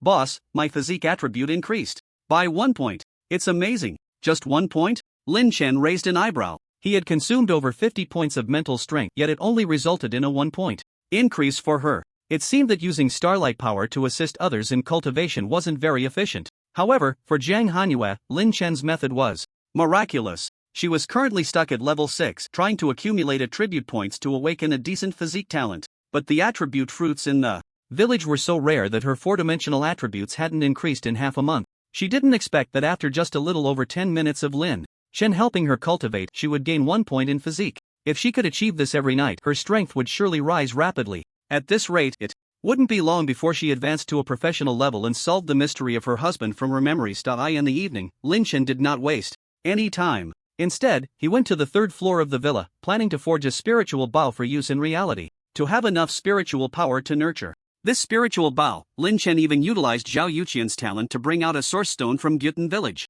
Looking at the shimmering source stone, Lin Chen instructed the 2 women in the villa not to disturb him and began to tan the red tongue material. To make a good bow, in addition to selecting wood with good elasticity and strength, the choice of bowstring is also crucial. Although the toughness of the red tongue material was sufficient, its elasticity was still too weak, requiring several strands of red tongue to be kneaded together to increase elasticity. Fortunately, Lin Chen had rich bow forging experience in the village, and within just an hour, the bowstring was completed. Then Lin Chen took out some yellow ironwood, split a section with a tang knife, and made the bow frame. As night deepened, unknown birds chirped in the nearby forest, while the sounds of the bowstring charging and releasing echoed in Lin Chen's forging room. It was done. Looking at the yellow bow with its red string glimmering, Lin Chen couldn't help but show a hint of satisfaction. The bow body was a brilliant golden yellow, while the bowstring was pink. The striking color contrast not only did not lower the aesthetic appeal but instead elevated the bow's appearance to a higher level. Perhaps due to material limitations, the attribute enhancement of this bow was not as good as the wolf sinew speed bow he forged in Gyutan village, but Lin Chen could sense that this yellow wood bow had at least a 15-point strength attribute enhancement, along with a slight agility boost. Not bad, another top-notch bow. Lin Chen was very pleased. After playing with the bow for a while, Lin Chen realized it was already past midnight, and the online time had refreshed. He thought for a moment, then touched the activation code and logged into Gyutan village. At this time, most people in the village had already gone to sleep, and only a few militia were patrolling the area. A red light enveloped the entire village from above the temple. The captain on night duty tonight was Gu Qinghu, who was patrolling with a team of militia when he spotted a figure in the darkness walking a huge wolf dog. This person and dog were none other than Lin Chen, who couldn't sleep, and the silly wolf cub. Gu Qinghu approached with a smile. "Qingshan, it's so late, why aren't you resting well?" Lin Chen smiled and lifted the rope in his hand, saying, "I can't sleep, and this guy can't sleep either, so I brought him out to relieve himself." "Ah woo," the silly one nodded, indicating that he indeed couldn't sleep and just wanted to take his owner for a stroll. "Good dog, your size really changes every day." Gu Qinghu patted the wolf's head, marveling at the fact that it was indeed the bloodline of a demon king, not only looking fierce and powerful but also growing at an astonishing rate. "Captain, you should try this, it can help wake you up." Lin Chen suddenly thought of something and took out a block of black, smooth substance from his spatial backpack. "What is this?" Gu Qinghu naturally trusted Lin Chen, and without much thought he put the black thing in his mouth, feeling a bittersweet taste spread in his mouth, along with a strange rich aroma. The sweetness was refreshing, and Gu Qinghu was no exception. He squinted his eyes and said, "Not bad, delicious. What is this?" "Chocolate." Lin Chen smiled and didn't elaborate much. This chocolate was something he had Lu Yuqian sent to the apocalypse world today, and he happened to meet Gu Qinghu tonight, wanting the old captain to try the taste of Blue Star food. "I'm going to continue walking the dog, Captain. If you like this sweet stuff, I'll bring you more next time." Gu Qinghu was still savoring the taste of the chocolate and quickly agreed with a smile. "Okay." After parting from Gu Qinghu's patrol team, Lin Chen was led by the silly one, running around the entire village. Wherever there was a pungent dog urine marking, the silly one would circle that spot with its urine, marking its territory. Lin Chen originally wanted to take out a portion of the vine snake's dry body he obtained today to give to old Gu Yunxiang for research, but at this time, the old man had long since gone to sleep. If he were to disturb him rashly, it probably wouldn't be good. Unknowingly, the fool led Lin Chen to a familiar place from the past, the very spot where Lin Chen had discovered 3 Xiaohong fruits. The Xiaohong fruit, a type of white spiritual fruit, generally takes several years to mature. Due to Lin Chen's harvesting of the fruit, the small Xiaohong fruit tree had developed poorly, with yellowing leaves, still growing amidst a cluster of weeds, unnoticed by anyone. Suddenly, Lin Chen had a whimsical idea. He took out the thumb-sized ashes of the vine snake's dry body and buried them under the small tree, then watered it before leaving. Around 1 a.m., Lin Chen finally felt a bit of fatigue and drowsiness, so he pulled the fool back to the attic to log off and rest. Of course, before leaving, Lin Chen didn't forget to give the fool a set of spiritual power spa treatment. Overall, being a dog now was even more comfortable than being a human. The next morning, Lin Chen logged on. His daily routine now consisted of feeding the fool, drawing talents, and then going to Gu Yuan to refine a few spiritual tools. Today, the talent draw was still disappointing, yielding only a green quality talent, muscle and bone expert, which could enhance 3 points of constitution and 3 points of strength and had a boosting effect on practicing external martial arts. Lin Chen pondered that if he were to draw a golden quality talent that had a boosting effect on external martial arts, he could replace his innate blade user. But there was no rush, ever. Since he discovered that golden talents could also be drawn with a probability, Lin Chen felt that sooner or later he would draw the talent he wanted. In the morning, Gu Laihai and others took a large group of newborns out of the village to hunt the Xinya tribe, while Lin Chen and old Gu Huxiang saw them off from the city wall. To ensure safety, old Gu Huxiang left quite a few talismans for Gu Laihai and the others. This time, in the hunt for the Xinya, members of Lin Chen's team, including Jiang Hanxue and the little monster, all went, leaving only Qin Changxing to guard the shop. Since the official launch of the extraordinary website and the introduction of the Apocalypse Point currency, Qin Changxing had kept up with the times and set up a service where Apocalypse Points could be used to purchase goods in the shop. This meant that if you paid Qin Changxing with Apocalypse Points in reality, you could buy blood food, talismans, and other items in the village shop. As for the sold Apocalypse Points, they all went into Lin Chen's account for him to manage. Lin Chen wandered around the shop and found no issues with the accounts, but still reminded Qin Changxing a couple of times before leaving. Next, Lin Chen arrived at old Gu Yinxiang's residence. The morning passed quickly, and Lin Chen was busy with trivial matters. In the afternoon, Lin Chen went alone to Zhangjia village again. After the surface tentacles of the vine snake were eliminated yesterday, they had not reappeared, and Lin Chen had basically explored half of the core area of Zhangjia village. Today, he intended to explore the remaining area. After about 10 minutes, Lin Chen frowned and stopped in a courtyard, where he saw a hollow rice jar containing a withered white skeleton. The skeleton was just over a meter tall and seemed to have once been a child. Due to some reason in Zhangjia village, the child had hidden here but still died. Lin Chen took out the skeleton and noticed that there were no obvious external injuries, so it was highly likely that the child hidden in the rice jar had starved to death. It seemed this child had personally experienced the drastic changes in Zhangjia village. Lin Chen sighed slightly, then dug a pit in the open space of the courtyard and buried the child's skeleton. Aside from the child's skeleton, there were no other meaningful discoveries in the courtyard. Lin Chen climbed over the wall and continued to explore the neighboring yard, but at that moment, the strange stone in his chest trembled slightly. In Lin Chen's perception, a child-shaped wraith actually took form in the void, slowly floating behind him. What is this? Lin Chen frowned. Could this wraith be the lingering spirit of the skeleton he had just seen? Wandering spirits are relatively common in the wilderness. They are the most primitive type of spirit, said to be the manifestations of beings who had strong regrets and unyielding wills in life, transforming into wandering spirits only after death. Unexpectedly, today, he witnessed the formation of a wandering spirit. The childlike wandering spirit seemed to harbor no malice towards Lin Chen. It circled around him twice, exuding a sense of joy. But then, it accidentally touched the direct sunlight, and with a sizzling sound, as if startled, it hurriedly hid in the shadow of a wall corner. Lin Chen hesitated. He had always treated such malevolent spirits with caution and hostility. However, this newly formed childlike wandering spirit did not possess the gloomy and filthy aura that most wandering spirits had. Could it be that because he had buried the remains, this childlike wandering spirit bore him no ill will? Lin Chen initially did not want to pay attention to this childlike wandering spirit, but as he turned to leave, it seemed eager to follow him. Sizzle! Once again touching the sunlight, the childlike wandering spirit was burned again and quickly sought refuge in the shadows. Seeing Lin Chen's figure grow more distant, the childlike wandering spirit appeared anxious, repeatedly reaching for the sunlight from the shadows, as if trying to break free from the sunlight's constraints. But ultimately, being a newly formed wandering spirit, after being burned by the sunlight 3 times, its form began to dim and fade, almost on the verge of dissipating. At that moment, a simple hat made of climbing grass appeared above its head, shielding it from the harsh sunlight. Since you want to follow me, then follow along, Lin Chen said. The childlike spirit, realizing it was Lin Chen, who had returned, immediately spun around him in excitement, then curiously burrowed into the shadow created by the simple plant hat, spinning in circles within the small shadow. Lin Chen first smiled, then said seriously, "Since you like to spin so much, I'll call you Yuan Yuan. I can let you follow me, but if you have any harmful intentions, I guarantee I will send you back myself." Yuan Yuan did not understand the meaning of back, but upon hearing Lin Chen invited to accompany him, it clearly became much happier. Seeing Lin Chen start to leave, it hurriedly dove into the shadow under the hat. Thus, Lin Chen had an additional wandering spirit by his side. Wherever he went, it followed. Accompanied by Yuan Yuan, Lin Chen searched 3 more courtyards in succession but found nothing. Just as Lin Chen was about to leave, he noticed Yuan Yuan spinning in circles at a wall corner, as if indicating that there was something hidden beneath. Lin Chen approached the corner, stepped on it, and discovered that there was indeed a concealed space below. "Good job, little one. I'll reward you later," Lin Chen said, surprised that a casually collected spirit had such utility. Could it still possess some memories from its past life? Hearing Lin Chen's praise, Yuan Yuan happily spun in the shadows. Then, Lin Chen took out the Tang Mo knife he had rarely used and began to dig into the soil.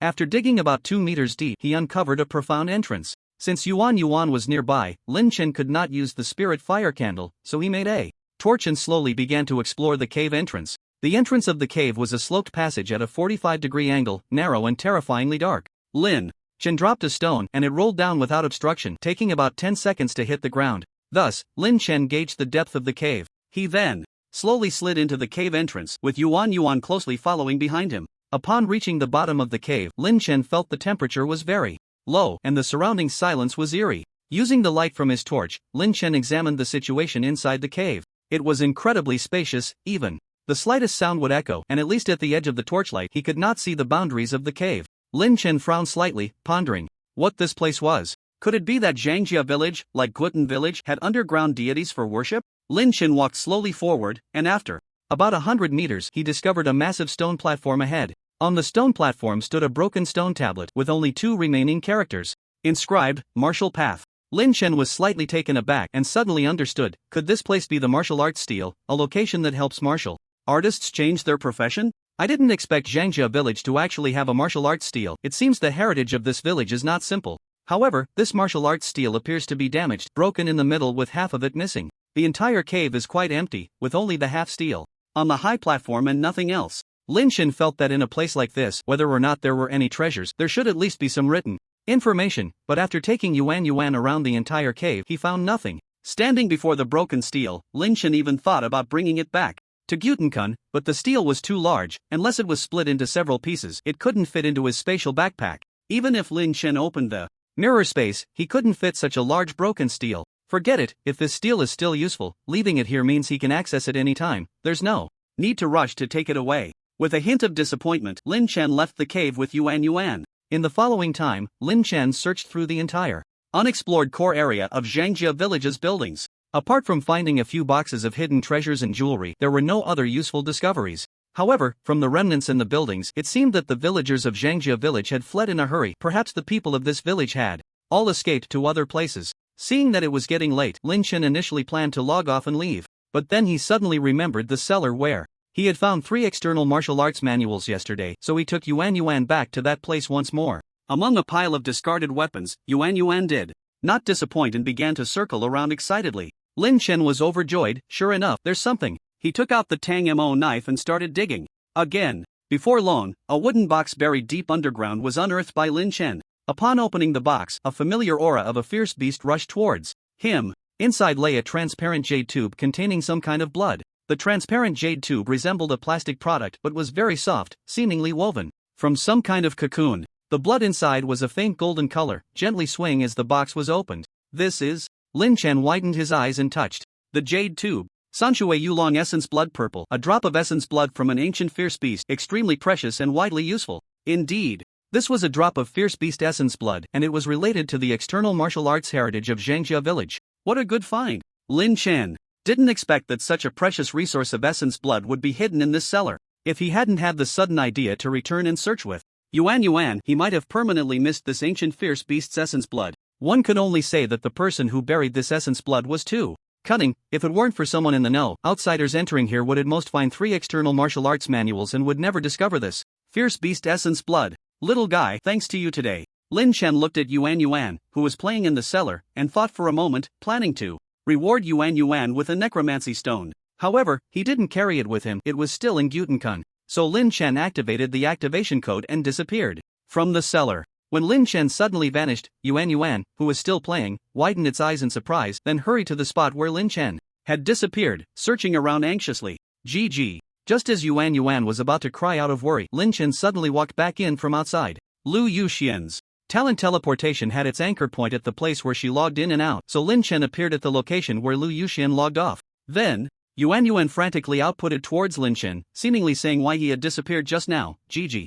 GG. Little guy, you can talk? Lin Chen was somewhat surprised. The Yuan Yuan that had just been born today could actually speak strange words, but unfortunately he couldn't understand the specific meaning Yuan Yuan was trying to convey. From now on, if I disappear, it means I've gone to another world to rest. You don't need to worry about me, just be obedient and I will come to find you. After saying that, Lin Chen took out a necromancy stone. The soul stone is a drop from the vengeful dead, and although it contains a lot of negative energy, it is a great supplement for the wraiths. Upon seeing the soul stone, Yuan Yuan seemed somewhat incredulous. It flew around the soul stone twice and then chirped with questions, as if asking, is this for me? You helped me a lot today, this thing is for you to consume. With Lin Chen's assurance, Yuan Yuan excitedly leaned over the soul stone, frantically absorbing its internal energy. In just a few minutes, the soul stone, which flickered with black light, dimmed down. But at that moment, Yuan Yuan suddenly lifted its head. Its transparent spirit seemed to be entangled by black mist, and its eyes gradually turned red. Lin Chen raised an eyebrow.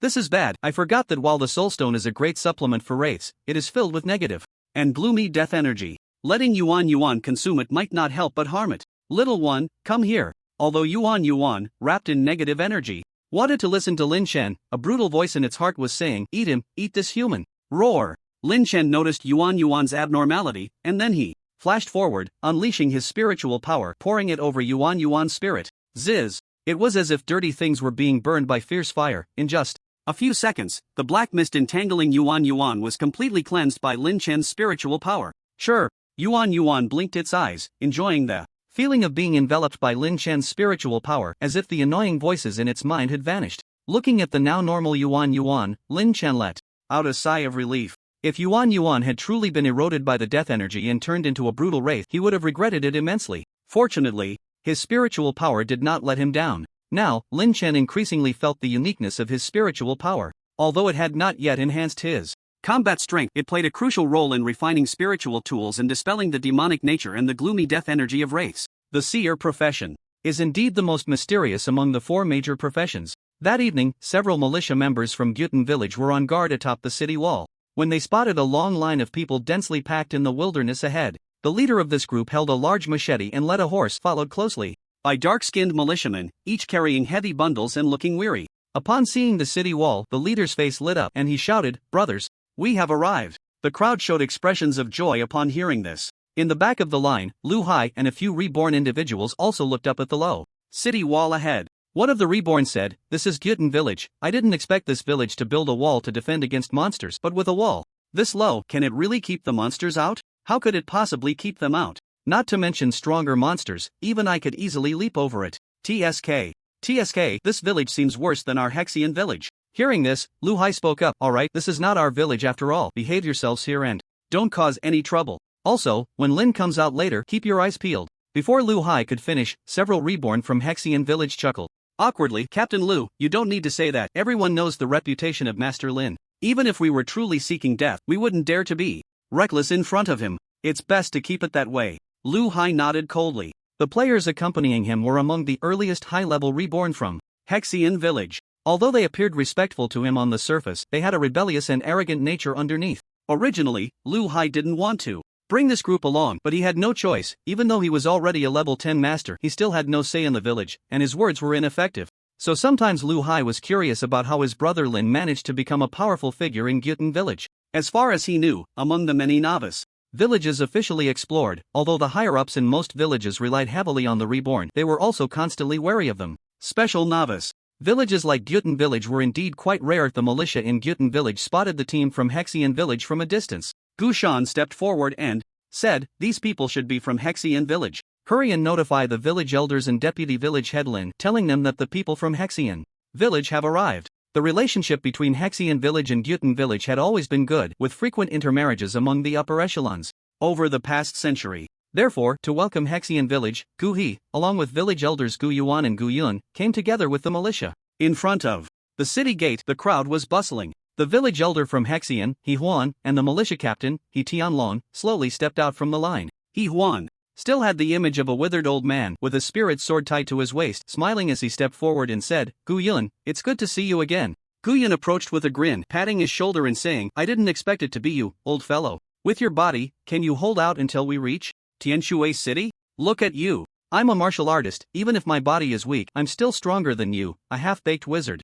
Oh, you're the half-baked one. He Huan turned to say, Gu He, and you too, Gu Yuan, you little brat. It's been a long time since we last met, we've aged so much in the blink of an eye. The village elders reminisced while Gu Qinghu stepped forward to greet He Tianlong and Lu Hai. He Tianlong scanned the crowd and couldn't help but ask, Little tiger, your village can't have just this few militia members, right? And where are the born ones? They seem pitifully few. Gu Qinghu shook his head and replied, No, they went out hunting for the clam crow a few days ago. They should be back in a couple of days. Lu Hai noticed that Lin Chen was not among those who came to greet them and asked, Captain Chenghu, may I ask about your deputy village head? Are you talking about Qingshan? He wasn't in Guten village this afternoon. Lu Hai felt puzzled. Earlier, when the team was resting, he had sent a message to Lin Chen offline. Logically, if Lin Chen was in reality, he should have seen the message by now. At that moment, Lin Chen was indeed not in reality but was hunting monsters in the outskirts of Zhangjia village with Lu Yuxian. Unlike Guten village, there were no traces of humans left in Zhangjia village, so the nearby bushes and forests were mostly occupied by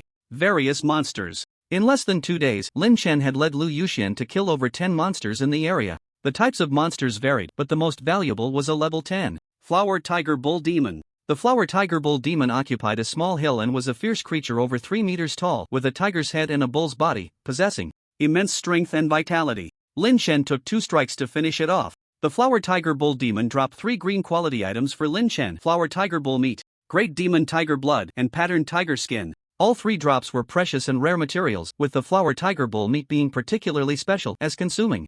It could improve bones and muscles, increasing strength and constitution. In some ways, this tiger meat was no less effective than attribute fruits. Unfortunately, a single Flower Tiger Bull Demon only dropped over 30 pounds of tiger meat, which was indeed not much compared to the several hundred pounds of the demon's weight. Lin Chen pondered whether he could learn the official methods for cutting and preserving monster corpses. In the future, when encountering such monsters, keeping the whole corpse would be much more cost-effective than just obtaining 1 or 2 drops. In the jungle, Lin Chen walked briskly ahead while Lu Yuxian closely followed behind him. Dressed in a bull demon suit, Lu Yuxian was splattered with monster blood, and the frail look on her face gradually disappeared after 2 days of monster hunting. Although she had killed quite a few high-level monsters, Lu Yuxian did not rush to level up but followed Lin Chen's advice to accumulate experience points. As the sky darkened unknowingly and this area had been fully explored, Lin Chen recorded on the hand-drawn map and said, Girl, let's go back, it's time for dinner. Okay, brother Lin. Back at the villa, Lin Chen opened his phone and found a message from Lu Hai, saying he was about to arrive in Gutan village and asked Lin Chen to treat him to good food and wine. Lin Chen smiled. By this time, Lu Hai and the others had probably already reached Gutan village and he had likely just missed them. After enjoying a hearty dinner, Lin Chen logged into Gutan village. On the large playground outside the village, many women began to bustle about as if it were the new year, slaughtering chickens, ducks, and geese to prepare a lavish feast for the guests from Xian village. Butcher Li even brought in 3 live pigs, which he began to slaughter and cook on site. The smell of smoke and fire rose, a rare festive moment for Gutan village, and the entire village was filled with a lively atmosphere. Soon, a person and a dog appeared on the playground. It was Lin Chen, who had just logged in, accompanied by the silly wolf cub. After handing the silly cub over to a militia member, Lin Chen reminded him not to feed it, and then he saw a group of village children surrounding the silly cub. One 6-year-old child, sniffling, said, Uncle Deputy Village Head, can we take this dog? We promise to take good care of it. Lin Chen ruffled his hair and smiled. Sure, then the silly cub is in your hands. The silly wolf cub and the village children were already good friends, so Lin Chen wasn't worried about it hurting anyone. Shortly after, he saw several children climbing onto the back of the silly wolf cub, and they quickly ran off. At that moment, the village elder Gu Yuan walked over and asked, Qingshan, kid, do you have any beef left? Today, the guests from Xian village are visiting us in Gutan village, and we should serve some good meat. Lin Chen nodded and took out 3 large portions of beef. I don't have much left, is this enough? If we share it among everyone, it might be a bit short. Lin Chen thought for a moment and then took out the flower tiger beef he had obtained in Zhangjia village that afternoon, but he didn't take too much, only about 10 pounds. Elder, this is something I happen to get. It should be enough for you elders. Gu Yuan tore off a piece of tiger meat and chewed it, his eyes lighting up with delight. Not bad, this is good stuff, even better than the beef. It must be meat from a great demon. How come you keep bringing back such rare things these days? But it's great, you're making me proud. Today, I want to see if Huan still has the face to say we didn't treat them well.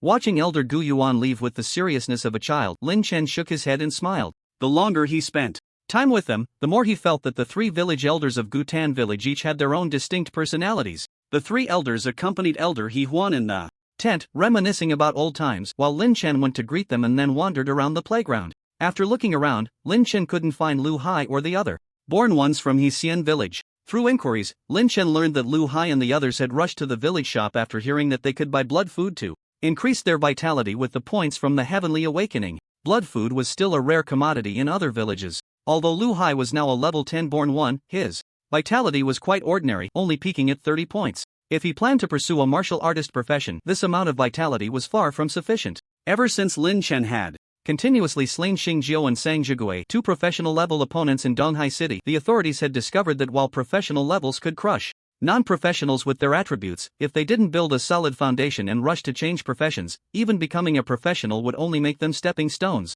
Most of the early successful profession changers were martial artists, and this group lacked the physical talent to reach level 7 and hadn't accumulated enough attributes and vitality, which limited their strength after becoming martial artists. Now, the authorities encouraged talented born ones to delay their profession change, build a solid foundation, and then change professions. At this moment, in the village shop of Gutan village, Lu Hai was still haggling over prices with Qin Changsheng. Lu Hai took a sip of water and said earnestly, Brother Qin, we're buying so much blood food at once, can't you give us a better price? You also know the value of the current awakening points. With 100 awakening points, I could even buy a potion to enhance my attributes. Qin Changsheng said with a smile, Captain Lu, if it weren't for the fact that you're a good friend of our boss, I wouldn't give you such a cheap price. Just ask the awakened in our village who didn't buy at the original price. And about that official attribute potion you mentioned, can it even be consumed? I've heard of an awakened who drank 2 bottles and ended up with demonic energy in his body, losing his sanity. That's a low probability event.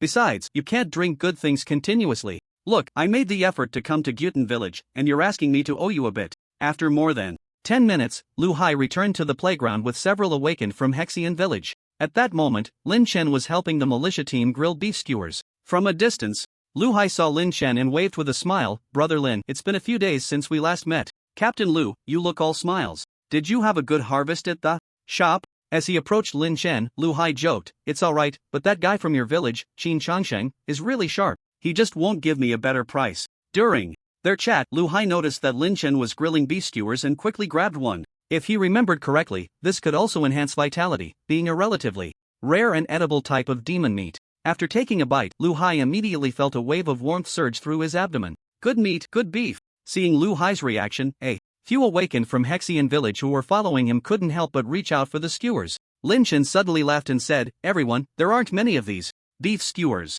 We'll distribute them according to the tables later. If you eat now, there won't be any left. The few awakened exchanged awkward glances and quickly withdrew their hands. Perhaps due to Lin Chen's strong presence, they didn't continue to follow Lu Hai and swiftly left the area. After they left, Lu Hai smiled and said, it's still your reputation, Brother Lin. Just one sentence scared those guys away. In our Hexian village, they are notorious for being greedy, the kind that eats meat without spitting out the bones. Eating meat without spitting out the bones is a bit exaggerated, but can't you, Captain Lu, keep them in check? It's tough, I can't keep them in check. Besides, I'm not as good as you, Brother Lin. Although Lu Hai's flattery was a bit awkward, Lin Chen still handed him a freshly grilled skewer. Eat more, Captain Lu. It's not easy for you to come here, and I'm half a host, so consider this a treat for you. Lu Hai didn't hold back, his face lighting up with joy as he quickly took the skewer, saying, oh, Brother Lin, you're too polite. Then I won't stand on ceremony. But after a few skewers, Lu Hai realized he was full and couldn't eat anything else. Seeing that no one was watching, he quickly stashed the remaining skewers into his backpack. Such good things, even if you can't finish them, you have to take them home, there's no shame in that. When dinner time arrived, Gyutan village prepared dozens of tables of food. Among them, the table for the village elders on the high platform was the most lavish, featuring Gyutan village's blood food, various poultry meats, and the beef skewers and grilled huahu beef contributed by Lin Chen. Then there was the captain's table, which had a small amount of grilled huahu beef and beef skewers. Lin Chen didn't sit at the village elders or captain's table but instead formed several tables with the awakened from the village and Lu Hai and others from Hexian village. At the dining table, a level 10 awakened named Zhu Naiqian from Hexian village proactively raised a toast to Lin Chen. Brother Lin, I've long heard of your great name. Seeing you in person today fulfills a wish of mine. I'll drink this cup first and you can drink as you like. With Zhu Naiqian leading, the other awakened from Hexian village also raised their glasses to Lin Chen, all expressing their hopes for him to take good care of them. Lin Chen also stood up holding his wine glass and smiling as he said, "Everyone, we are all from Blue Star, so there's no need to be so formal.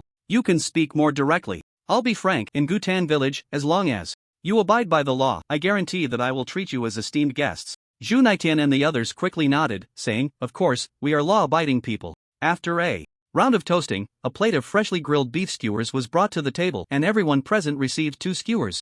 Zhu Naiqian and the others eagerly stuffed 1 skewer of beef into their mouths, and upon noticing that their health points were slightly increasing on their attribute panel, they hurriedly swallowed the other skewer whole, fearing it might be snatched away. The few of them were utterly astonished. Goodness, is the resource in Gutan village so abundant? They actually used ingredients that can increase health points to entertain them. It should be noted that in River Fresh village, such food is a coveted treasure that one would fight over. Compared to the gluttonous appearance of the born ones in River Fresh village, the born ones in Gutan village, like Qin Shangsheng, were elegantly nibbling on the beef skewers, particularly refined. Zhu Naiqian couldn't help but ask in a low voice, "Brother Qin, can this beef be bought in your shop?" Qin Shangsheng replied, "Brother Zhu, this can't be bought. As far as I know, the entire herd of beef demons near Gutan village has been wiped out by our boss alone. This kind of food, 1 skewer less means 1 skewer less." Zhu Naiqian inquired further. "So powerful. There are rumors that Brother Lin killed 2 professional level experts in Donghai City. Could it be that Brother Lin is already a professional level master?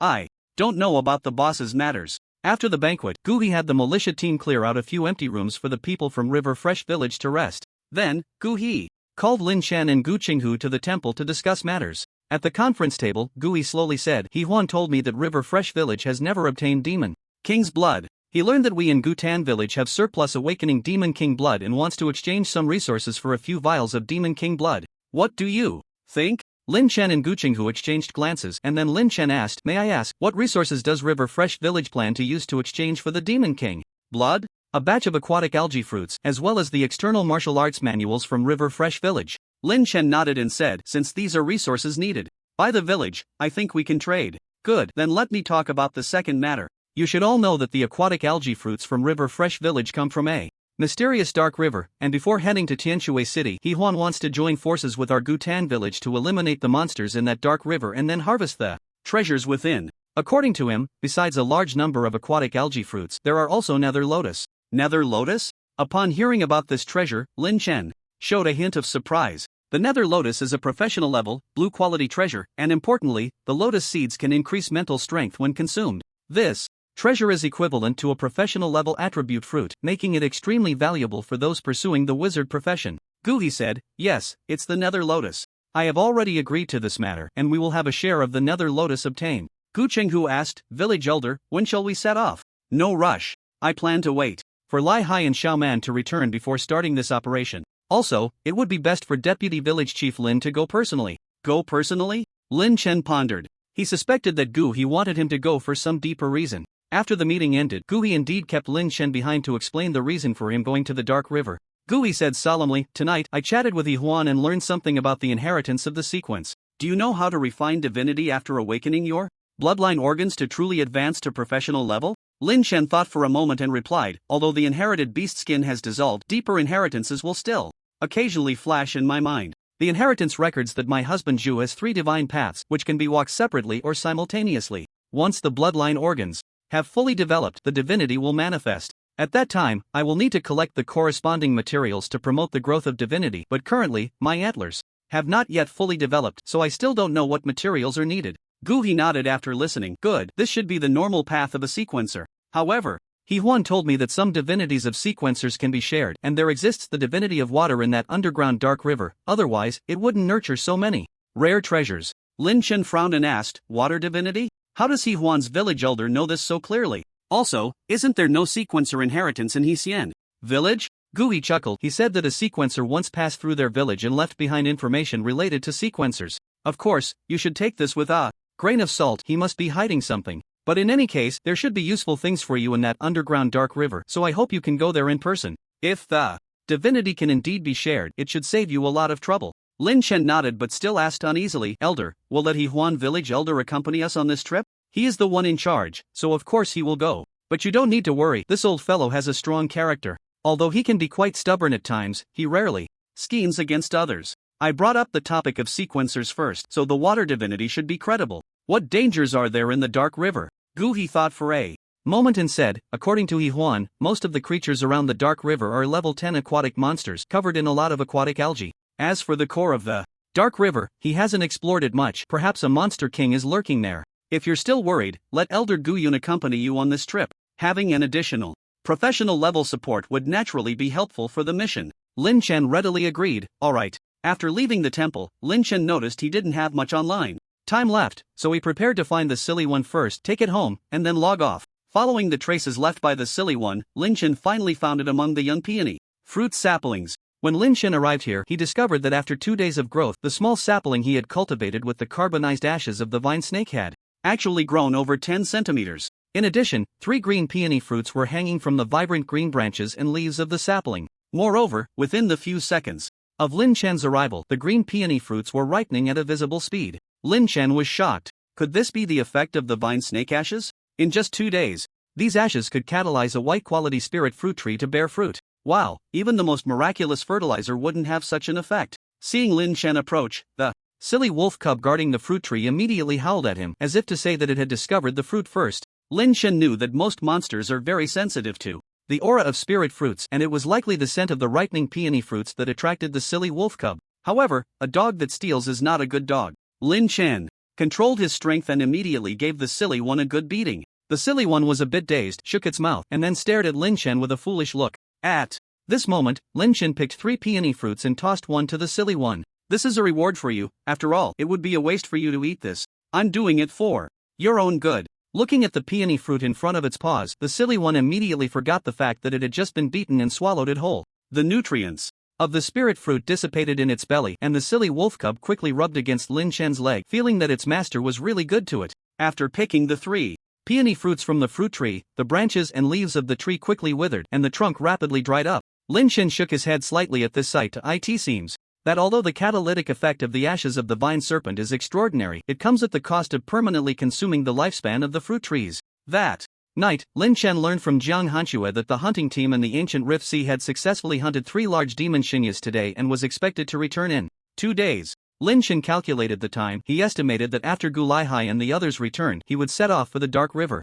But just before falling asleep, Lu Yuqian suddenly knocked on the door and said, Brother Lin, it seems something has happened abroad. You should check Phoenix News. Lin Chen quickly opened the Phoenix News channel and saw that the news station was repeatedly replaying a video. The video appeared to be filmed on an overseas island during the afternoon, with many tourists enjoying sunbathing on the beach. At that moment, the calm sea suddenly surged with waves, and then a massive shadow rose, creating waves dozens of meters high, sweeping hundreds of tourists into the sea. When the water receded, all that remained was a scene of chaos and scattered life rings, with not a single tourist in sight. The video continued to replay, and the number of comments was rapidly increasing. What the hell is that? It's terrifying. Such a large size, it looks like a monster. What is happening in this world? There won't be an Ultraman, right? Just wait, there will be more news like this in the future. The apocalypse is coming. Go to the foreign web, there's the original video, it's clearer. Before long, the video was quickly taken down, and no further information could be found. After watching the video, Lin Chen frowned, repeatedly pausing the video,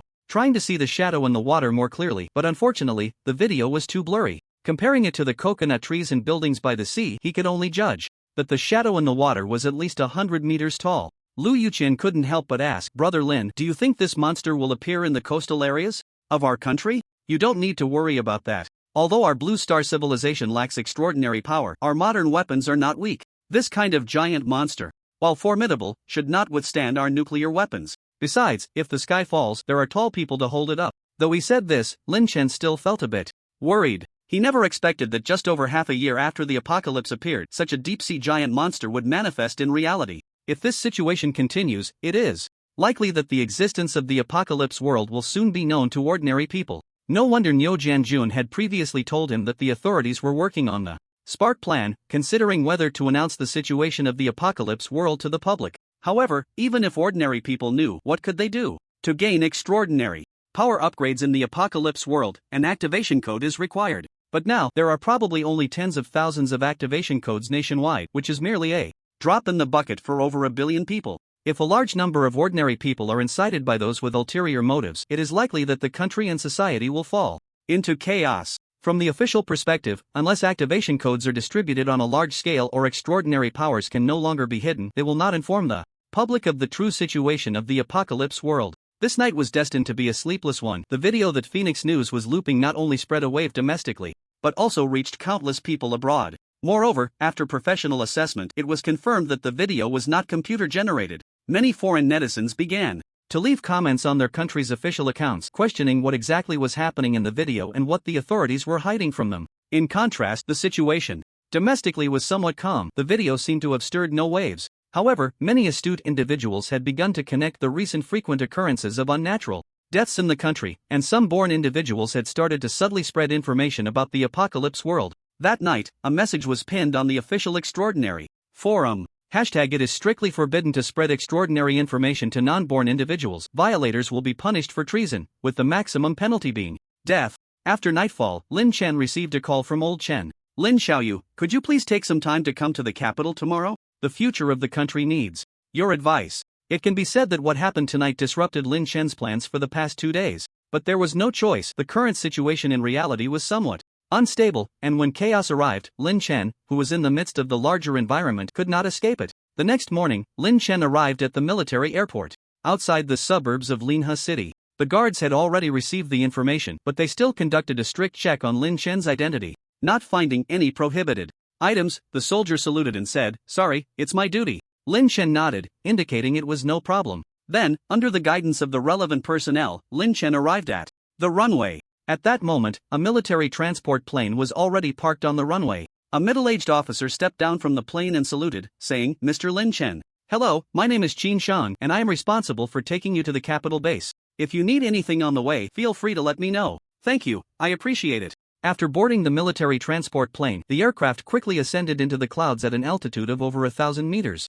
Lin Chen looked out the window, thinking that at such a high altitude, if the plane were to crash, he should be able to transform into white mist and land safely. Qin Shang seemed to sense Lin Chen's worries and said, "Mr. Lin Chen, you don't need to worry. This transport plane has been in service for several years and has never had any issues." "All right." Lin Chen nodded. He noticed that Qin Shang was quite a serious soldier, not good at communication. After a brief chat, Lin Chen began to close his eyes and rest. Qin Shang sat straight across from Lin Chen, observing the young man's handsome face beneath his duckbill cap, and couldn't help but mutter to himself, how could someone who looked like a star be a great master? However, when he came, his superiors had repeatedly instructed him to treat Lin Chen with courtesy and not to neglect him. About a few hours later, the transport plane safely arrived at a mysterious base in the capital. Lin Chen looked outside. The area was surrounded by mountains, with dense forests, and the location of the base was very secretive. "Mr. Lin Chen, this is your identity information card, which you will need when entering the base." Lin Chen took the card and slowly walked down the plane, only to see old Chen waiting for him on the tarmac with a group of security soldiers. "Lin Xiaoyu, you finally made it." Lin Chen felt that old Chen seemed younger than the last time they met, and his gait resembled that of a middle-aged man. Could it be that old Chen had taken some longevity elixir? "Old Chen invited me, I wouldn't dare not come." Old Chen patted Lin Chen's shoulder and smiled, "All right, I won't waste more time. We originally planned to launch the Spark plan later, but unexpectedly, the video from yesterday has caused some tension. In both domestic and international situations, the official foreign ministry has received information that 2 countries in Europe intend to publicly announce information about the apocalypse world." Lin Chen frowned. "They're announcing it now? Aren't they afraid of domestic chaos?"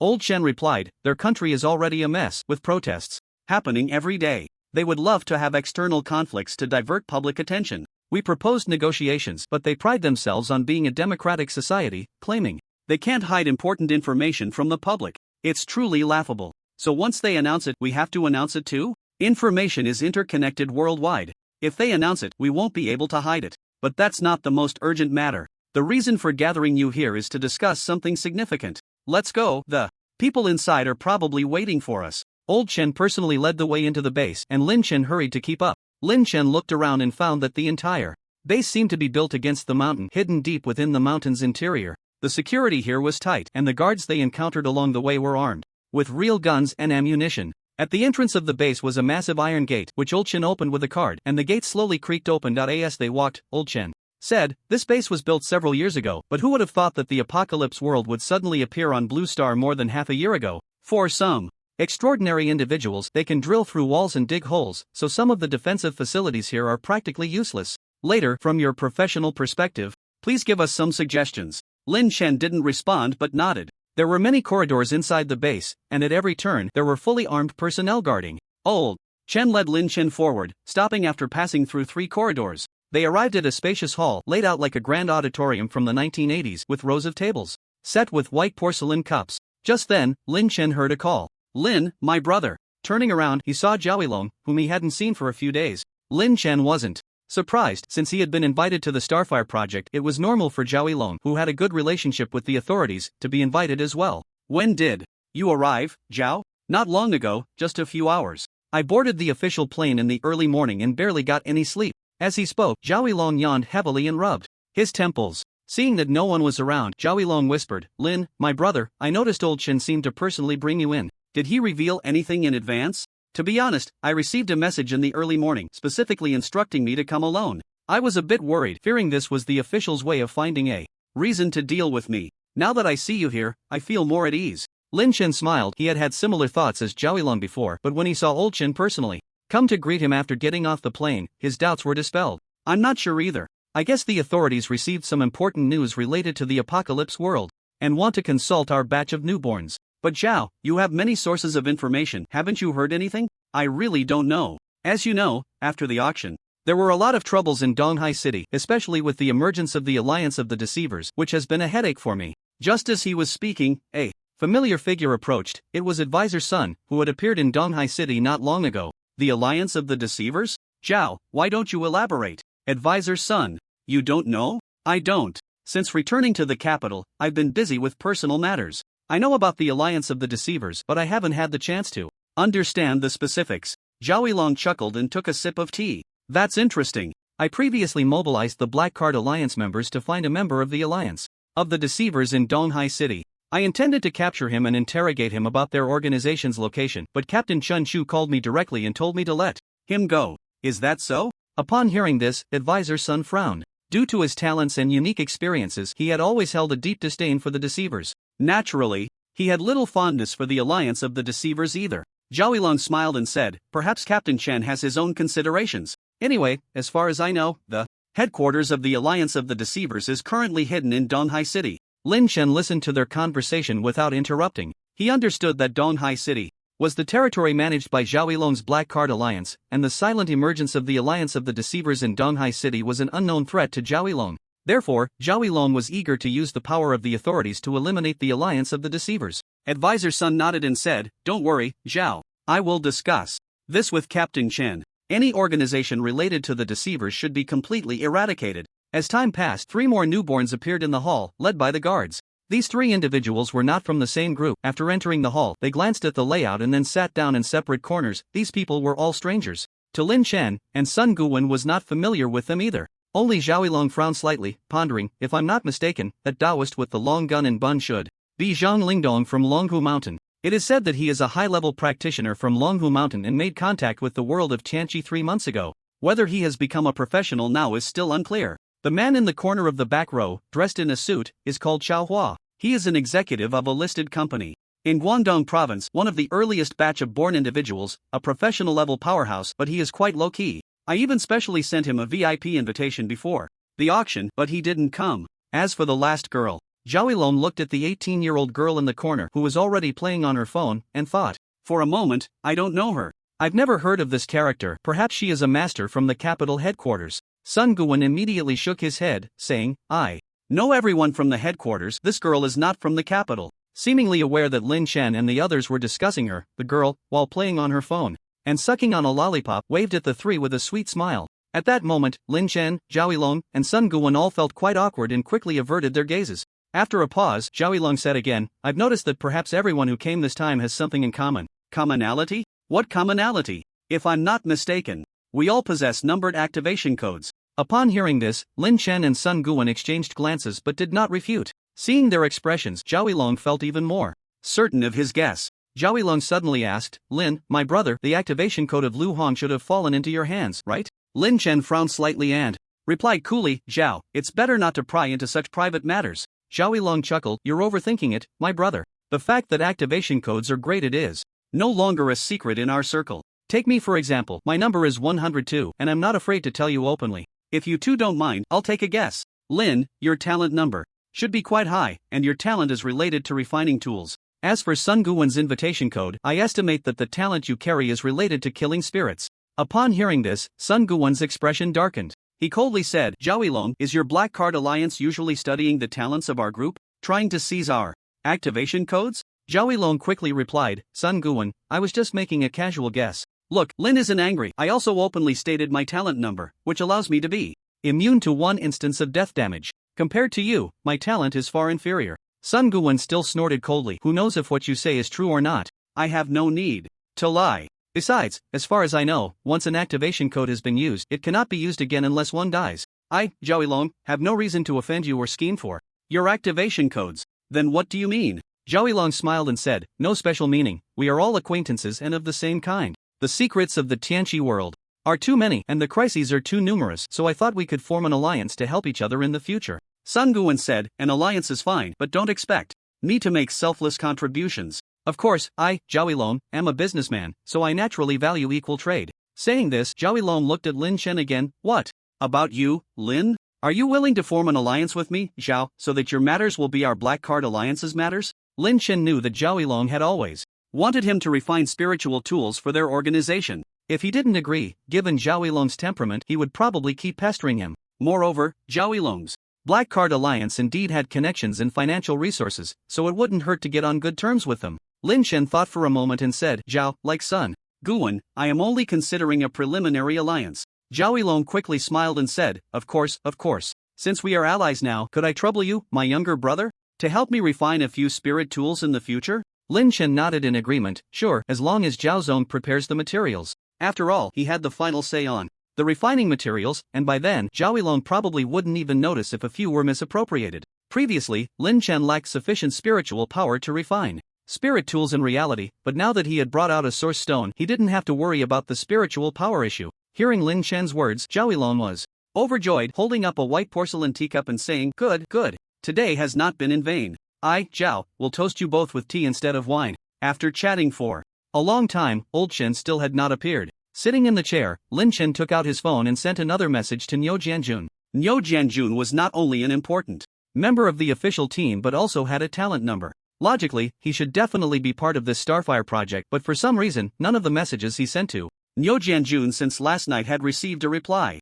After thinking for a moment, Lin Shen scrolled through his contacts and found Lin Saihuan's WeChat. Lin Shen, are you there? Lin Saihuan, if you have something to say it. I'm not flirting. Lin Shen, little brat, with such a flat chest, who would flirt with you? Where's your master Niu? Are you together? Lin Saihuan seemed to be angry. She replied, who's the little brat? What does it matter where my master is? I won't tell you. Lin Shen nodded speechlessly. This girl really seemed to have a problem. Did she run away from a mental hospital? Why did she get so worked up after just a couple of exchanges? Lin Shen sent another message, I'm just worried about your master's safety, so I asked. Speak nicely, or next time we meet, I'll get you. After a while, Lin Saihuan finally replied, Lin Xiaodi, it's Niu Jianjun. I accidentally broke my phone last night. Don't worry, I'm fine. I'll contact you later. At this moment, at the foot of Tianshan, Lin Saihuan was helping the injured Niu Jianjun slowly descend the mountain. Master, are you okay? I'm fine. I really didn't expect there to be a group of troublesome monsters in this secret realm.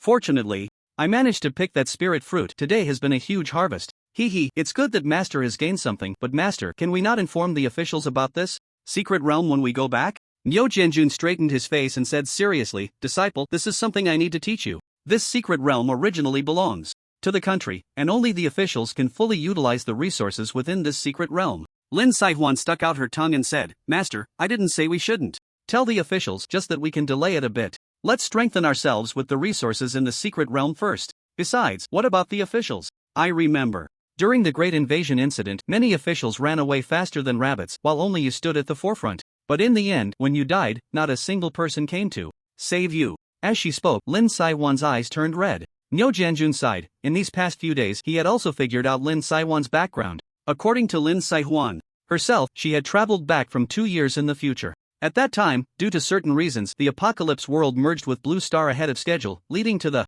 occurrence of the Great Invasion incident. And during that time, Lin Saihwan had already become his disciple. Now that she had traveled back, Lin Saihwan told him about some events that had happened in her previous life, including several secret realms in the country and the Great Invasion incident that caused more than half of the population to be killed or injured. The Great Invasion, as the name suggests, was a full-scale invasion of Blue Star by the Apocalypse world. On that day, spatial passages appeared all over the world, and countless monsters and strange spirits surged into Blue Star, resulting in countless killings. Not only did the country resemble the end of the world, with order collapsing, but many small countries overseas were also occupied by monster kings, with humans reduced to blood food. Thus, humanity entered a dark age. Moreover, as time passed, the spatial passages grew larger. Even a large number of professional-level monster kings and strange spirits entered Blue Star. One day, 2 years later, Lin Saihwan died in battle beside a spatial passage, but she relied on her numbered talent to return to the time when the Apocalypse world had just appeared, and now, with the prophetic news brought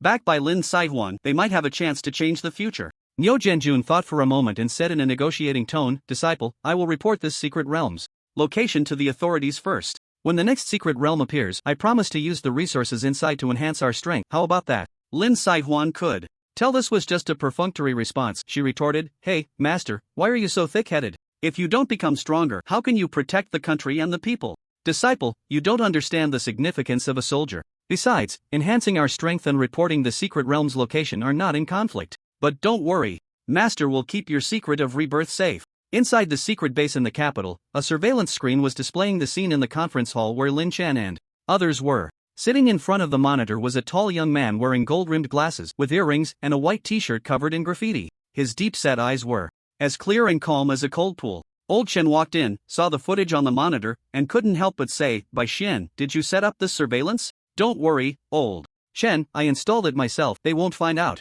"That's not acceptable. If discovered, it would greatly affect our official image." "Alright, I won't watch anymore." The young man named Bai Xian shrugged and turned off the surveillance video. "The Spark conference is about to start, but our officials haven't arrived yet. Hurry them up. I've already notified them." Chen Shu is on the way, and Nyo Jianjun seems to have a broken phone, but according to the location, he appears to be at Tianzushan and might not arrive until the afternoon. As for Yu Huachen, I doubt he will come. If they can't make it, then forget it. We'll start when Chen Shu arrives. "Sure, you're the leader, I'll follow." "Your lead," Old Chen said sternly. "What leader? In a work setting, you should use titles." Bai Xian felt overwhelmed. "Alright, Director Chen, please stop nagging. I've found that the longevity fruit not only cures diseases and prolongs life but also makes people talkative." Old Chen had no way to deal with Bai Xian, sighed slightly, and found a chair to sit down, saying, "After watching the surveillance for so long, what have you discovered? You wouldn't let me watch earlier, and now you're asking for my insights.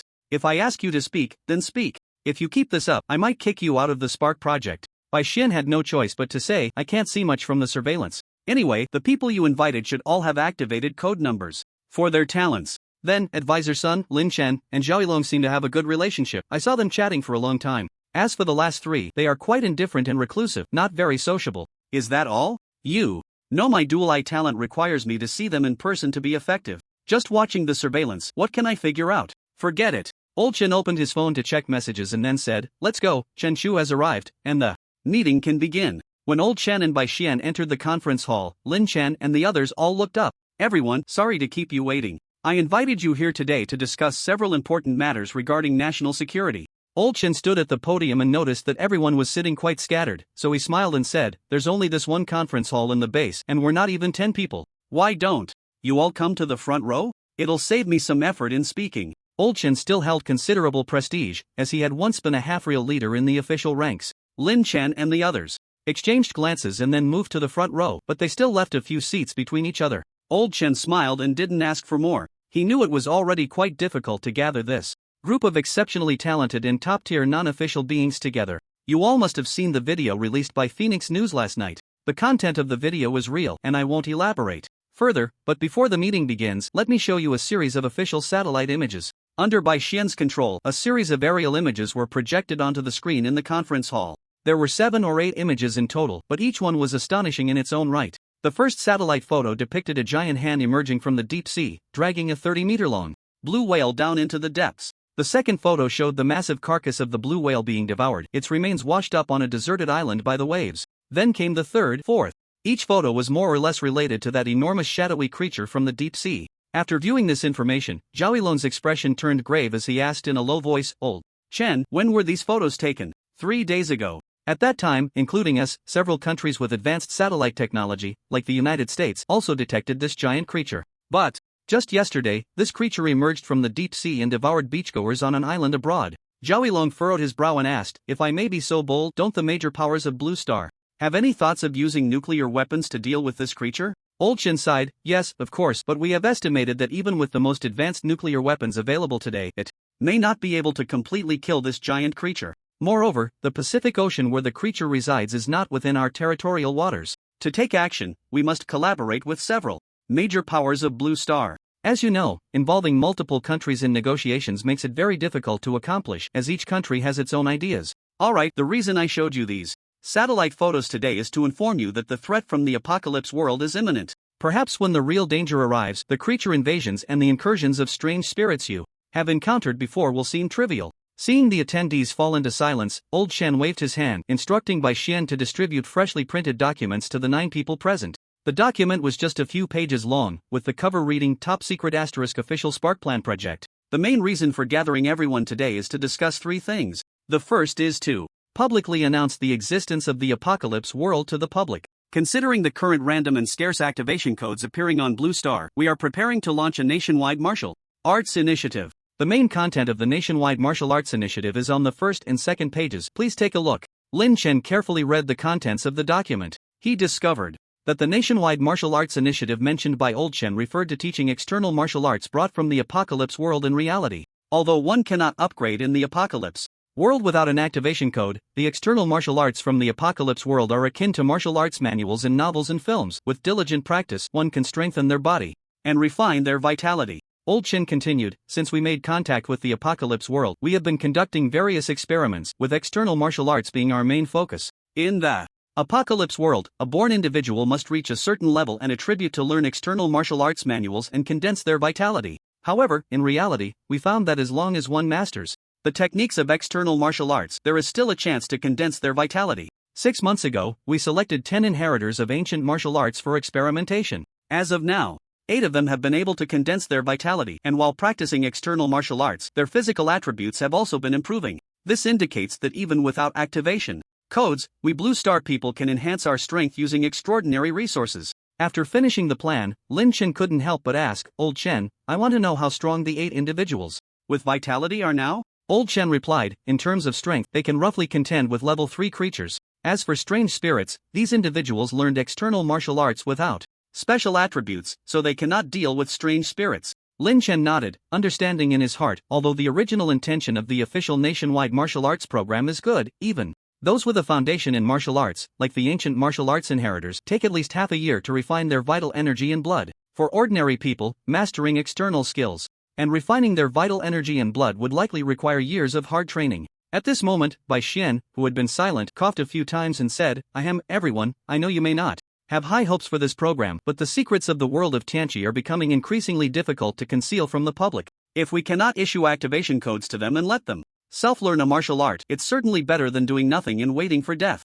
The people present nodded slightly. This statement was indeed correct. At this time, Elder Chen continued, "The official has prepared various alternative plans for the nationwide martial arts program. If nothing unexpected happens, it will first be trialed in universities, high schools, and the military." Alright, turn to the 3rd page of the document. The matters on it concern you. Regarding the agenda for establishing unofficial organizations, there are many born individuals in our country, with only 1/10 being official personnel. Currently, many novice villages and real-world business associations have formed groups and established private organizations. As he spoke, Elder Chen's gaze swept over Zhao Yilong and Lin Chen. "We allow free development, but considering that the born individuals are all extraordinary beings, if not properly managed, it could lead to significant social impacts. Therefore, I plan to establish a management association for born individuals, guided by the official outside the extraordinary center. Every leader intending to establish an organization or already possessing one must join the Born Individuals Management Association. Organizations and alliances that do not join will be regarded as illegal organizations and will face official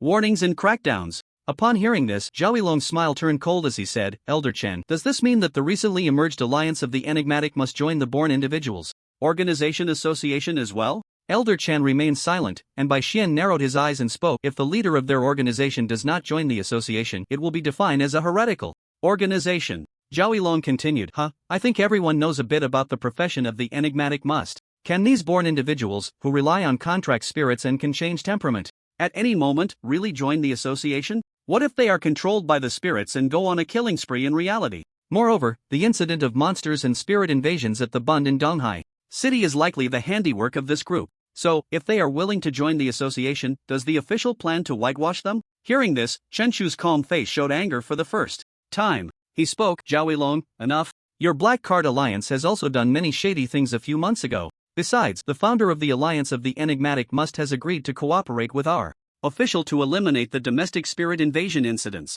As you all know, spirits are extremely difficult to eliminate, but if there are enigmatic must present, they can bind the spirits with contracts. Given the frequent spirit invasion incidents in the country, I believe it would be a good thing if the Alliance of the Enigmatic Must can contribute. Zhao Yilong was too lazy to argue further. He smiled, took a sip of tea, and said, Captain Chen, you are an official person. I can't argue with you. However, I remember your previous attitude towards the Alliance of the Enigmatic Must was not like this. What has caused your change of heart? Also, my dissatisfaction with the Alliance of the Enigmatic Must naturally has its interests, but to be honest, these people are not trustworthy. If the official is truly willing to accommodate them, then this hidden danger will eventually explode. After Zhao Yilong finished speaking, the conference hall fell into a brief silence. At this moment, Lin Chen suddenly spoke. A murder case occurred recently in my village, Gutan, and the murderer may have joined the Alliance of the Enigmatic Must, so my view aligns with that of General Zhao. Upon hearing Lin Chen's words, Chen Shu frowned slightly. If it were just Zhao Yilong alone, then Chen Shu could still handle it, but with the addition of the terrifyingly powerful Lin Chen, it seems that the Alliance of the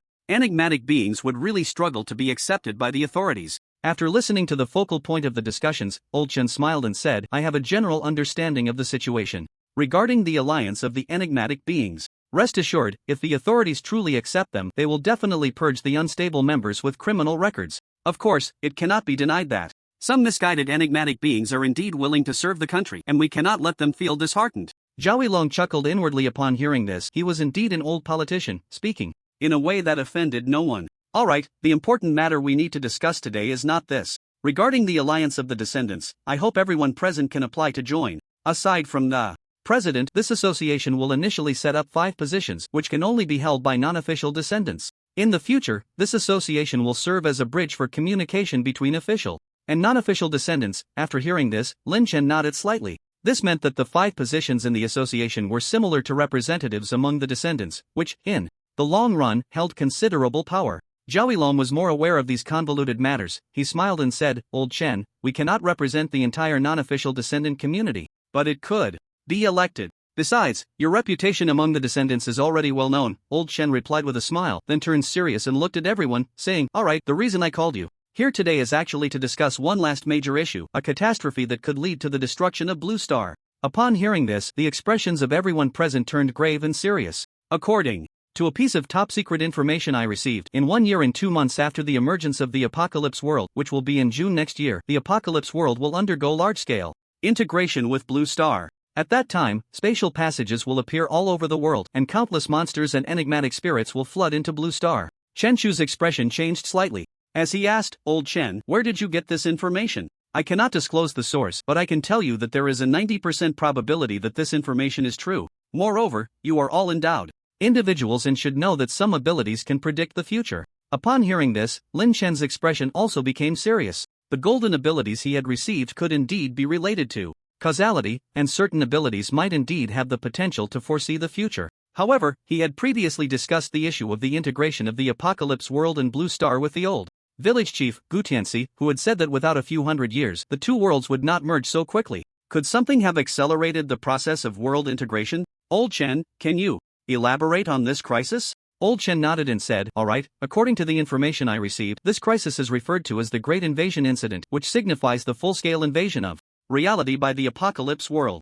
Initially, spatial passages will appear all over the world, and these passages will have restrictions, allowing only monsters below level 5 and a few wandering enigmas to pass through. However, as the integration of the 2 worlds deepens, the spatial passages will be torn open wider, allowing some level 10 great monsters and monster kings to come from the Apocalypse World to Blue Star. At this moment, Xiaohua, who had been silent throughout the meeting, spoke up, Old Chen, what will be the casualty situation for our country during this great invasion incident? Old Chen sighed and said, the casualties will be severe. At least half of the people will die in this turmoil. If half the population dies, that would mean 600 to 700 million people. Everyone present changed their expressions upon hearing this. With so many deaths, there would be no order left in the country, and it seemed that the true end of the world had arrived. Zhang Lingdong from Longhushan also asked, how long will the great invasion last? Has it been resolved? Old Chen shook his head. I'm not sure, but I believe in the end, we will withstand the great invasion incident. Seeing the heavy atmosphere in the hall, Elder Chen said, everyone, I have gathered you here not only to inform you about the great invasion event and the precarious situation of Blue Star, but also to discuss the Spark Plan with you. Please turn to the last few pages of the document. The Spark Plan, fully named Comprehensive Defense Against the Apocalypse World Invasion and Preservation of the Spark Plan. In the evening, Lin Chen returned to Linha on a military plane. Lu Bo, holding the driver's license he had just obtained, drove to the airport to pick up Lin Chen. After Lin Chen got in the car, Lu Bo eagerly asked, Gu, you went all the way to the capital and the people at headquarters didn't keep you for a meal? Also, what was so important that they used a military plane to send you there? Lin Chen thought of the so-called Great Invasion event and felt heavy-hearted. He asked, Xiaobo, what level are you now? Level 6. Isn't the official recommendation to cap at level 7? I have enough experience now, but I feel my attributes are lacking. If I level up to 7, I might only awaken an ordinary physical talent, so I want to wait a bit longer. What attributes are you missing? Hearing this, Lu Bo said with a hint of excitement, all of them. Gu, are you going to support me? Lin Chen thought for a moment and took out 3 water algae fruits. You should have seen these fruits before.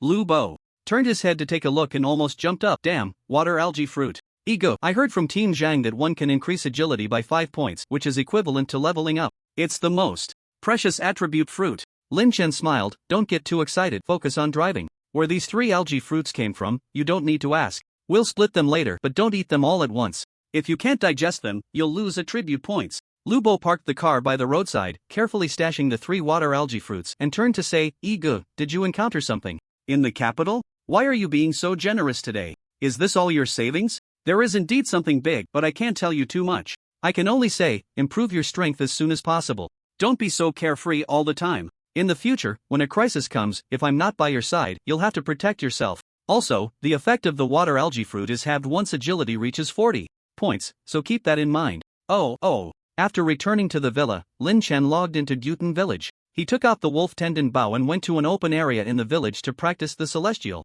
arrow technique. The silly wolf cub squatted by Lin Chen's feet, and when the arrows piled up in the distance, it swiftly grabbed a bunch of arrows to help Lin Chen transport them back. At some point, the village elder from Guha appeared. Haven't seen you practice archery in a long time. Why are you here practicing arrows today? Lin Chen shot an arrow and then said, I feel like I've been a bit lazy lately, so I came to practice. Did something happen to you in reality? I heard from Guyuan that you were not in the village all day today. Lin Chen pulled the bowstring again and thought for a moment before asking, Elder, what do you think we should do if one day our 2 worlds completely merge? The village elder sighed and said, when soldiers come, generals block, there's no such thing as everything going smoothly. Back then, when Gyutan village fell into a crisis of internal strife, didn't it also rise from the ashes of war? Indeed, if a phoenix can be reborn from the ashes, it's not right for me to worry and fret in advance when the crisis hasn't even occurred. Lin Chen released the bowstring, and the arrow transformed into a streak of light, striking down a large field mouse a kilometer away. What a load of nonsense about a great invasion. Not to mention whether it will happen, even if it does, it won't harm me in the slightest.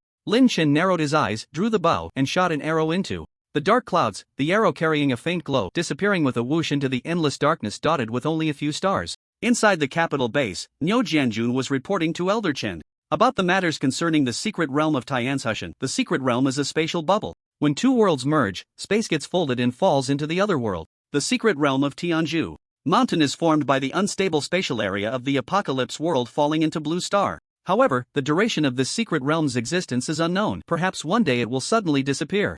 I suggest you arrange for personnel to extract the resources from the secret realm as soon as possible. I understand, Jianjun, you have made a great contribution this time. Old Chen, this is all part of my duties, but I returned late. There were no mistakes in today's meeting, right? No major issues. Aside from the Great Invasion incident and the Spark Plan, I had Bai Xian investigate the talents and strengths of this group of people, and he has gathered quite a bit of information. Take a look. Old Chen handed over a piece of paper, and the first person listed was Zhao Yilong's information. Zhao Yilong, 1-star professional warrior, activation code number 102, blue talent immortal body, can be immune to death 3 times. Xiao Hua, 1-star professional warrior, activation code number 89.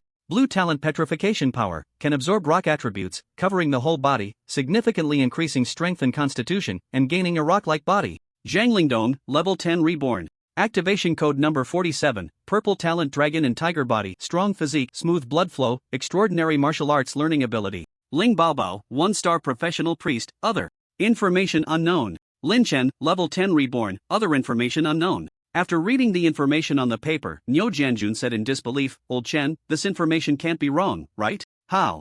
Could Lin Xiudia's strength only be level 10 reborn? I saw it with my own eyes that day. Xingjiu was no match for him, and Lin Xiudia's sword technique had fluctuations of true energy. Old Chen replied. You've seen Bai Xian's talent, the rare golden talent omniscient dual eyes. He identified your strength and talent at first glance, so it can't be wrong. The only possibility is that Lin Xiaoyou's basic four-dimensional attributes are very high, and he has acquired spiritual power, allowing him to simulate the characteristics of true energy, which is why he could defeat Xingjiu in just a few moves. Niu Jianjun nodded but still questioned, even so, why didn't Bai Xian detect Lin Xiaodai in this Ling Baobao's talents? Bai Xian said there's only one possibility for his talent to be ineffective. The quality of these two's talents is either on par with his omniscient dual eyes or even higher. Niu Jianjun was shocked. Higher than golden talent? Could it be red talent? 3 days later, in the wilderness, a group of people traversed through the wind and sand. The sun blazed high in the sky, and the scorching heat enveloped everyone in the team. This group was headed to the Dark River, including Lin Chen and others. Considering the numerous dangers in the Dark River, only 2 village leaders came along without any ordinary militia members. From Gutan village, there were 3 people, Lin Chen, the old man from Gu Yunxiang, and the team leader Gu Man. As for Hexian village, it was the old man from He Huanxiang and He Tianlong. They had set off from Gutan village a day and a half ago, heading westward at a rapid pace, gradually entering this desolate semi-sandy area. In such an extreme environment, the old man from Gu Yunxiang gradually became exhausted. Seeing this, Lin Chen called for everyone to rest and took out water and food from his spatial backpack to share with everyone. Gu Man gulped down the refreshing spring water and couldn't help but ask, Old man He Huan, this place is too remote. There isn't even a single plant around. How could there be a dark river in such a barren land? The old man from He Huan replied, Xiao Man, you're mistaken. In this world there is often yin within yang, and yang hidden within yin. Beneath this boundless desert there truly lies a bottomless dark river. If it weren't for the secretive location of this dark river, could it have been hidden by my Hexian village for so long? That's a good point. Then why don't you continue to hide it? He Huan sighed, we can't hide it anymore. With the appearance of the born ones, our world is about to undergo a great change. If we keep hiding the good things, we might not have the chance to enjoy them. Lin Chen smiled at this, took a sip of water, and then found a stone to sit on, carefully observing the surroundings. Based on his estimation, they were now about 300 kilometers west of Gutan village. Since arriving at Gutan village, apart from killing the Xian Snake Demon King, this was the first time he had walked such a long distance. Just then, dust began to swirl in the desert wasteland ahead, and from a distance, it seemed there were dark shadows moving in the yellow sand. Gu Man was listening to He Huan's admonitions when he suddenly stood up, alert, everyone be careful, it seems there are living creatures ahead? He Huan squinted and said, no worries, it should be the sand wolves. This demon can control the power of wind and sand, often appearing in groups in the desert. However, these sand wolves are not very high in level, an adult sand wolf is only level 6. When they get closer, I'll take action. Hearing that they were level 6 demons, Gu Man naturally relaxed. Before long, the raging sand swept closer, revealing yellow-gray, wolf-like demons emerging from the sand. Upon discovering Lin Chen and his group, the sand wolves, which inherently craved human flesh, couldn't hold back and surrounded them from all sides. He Huan drew his long sword, preparing to rise and kill the demons, but was stopped by Gu Yun.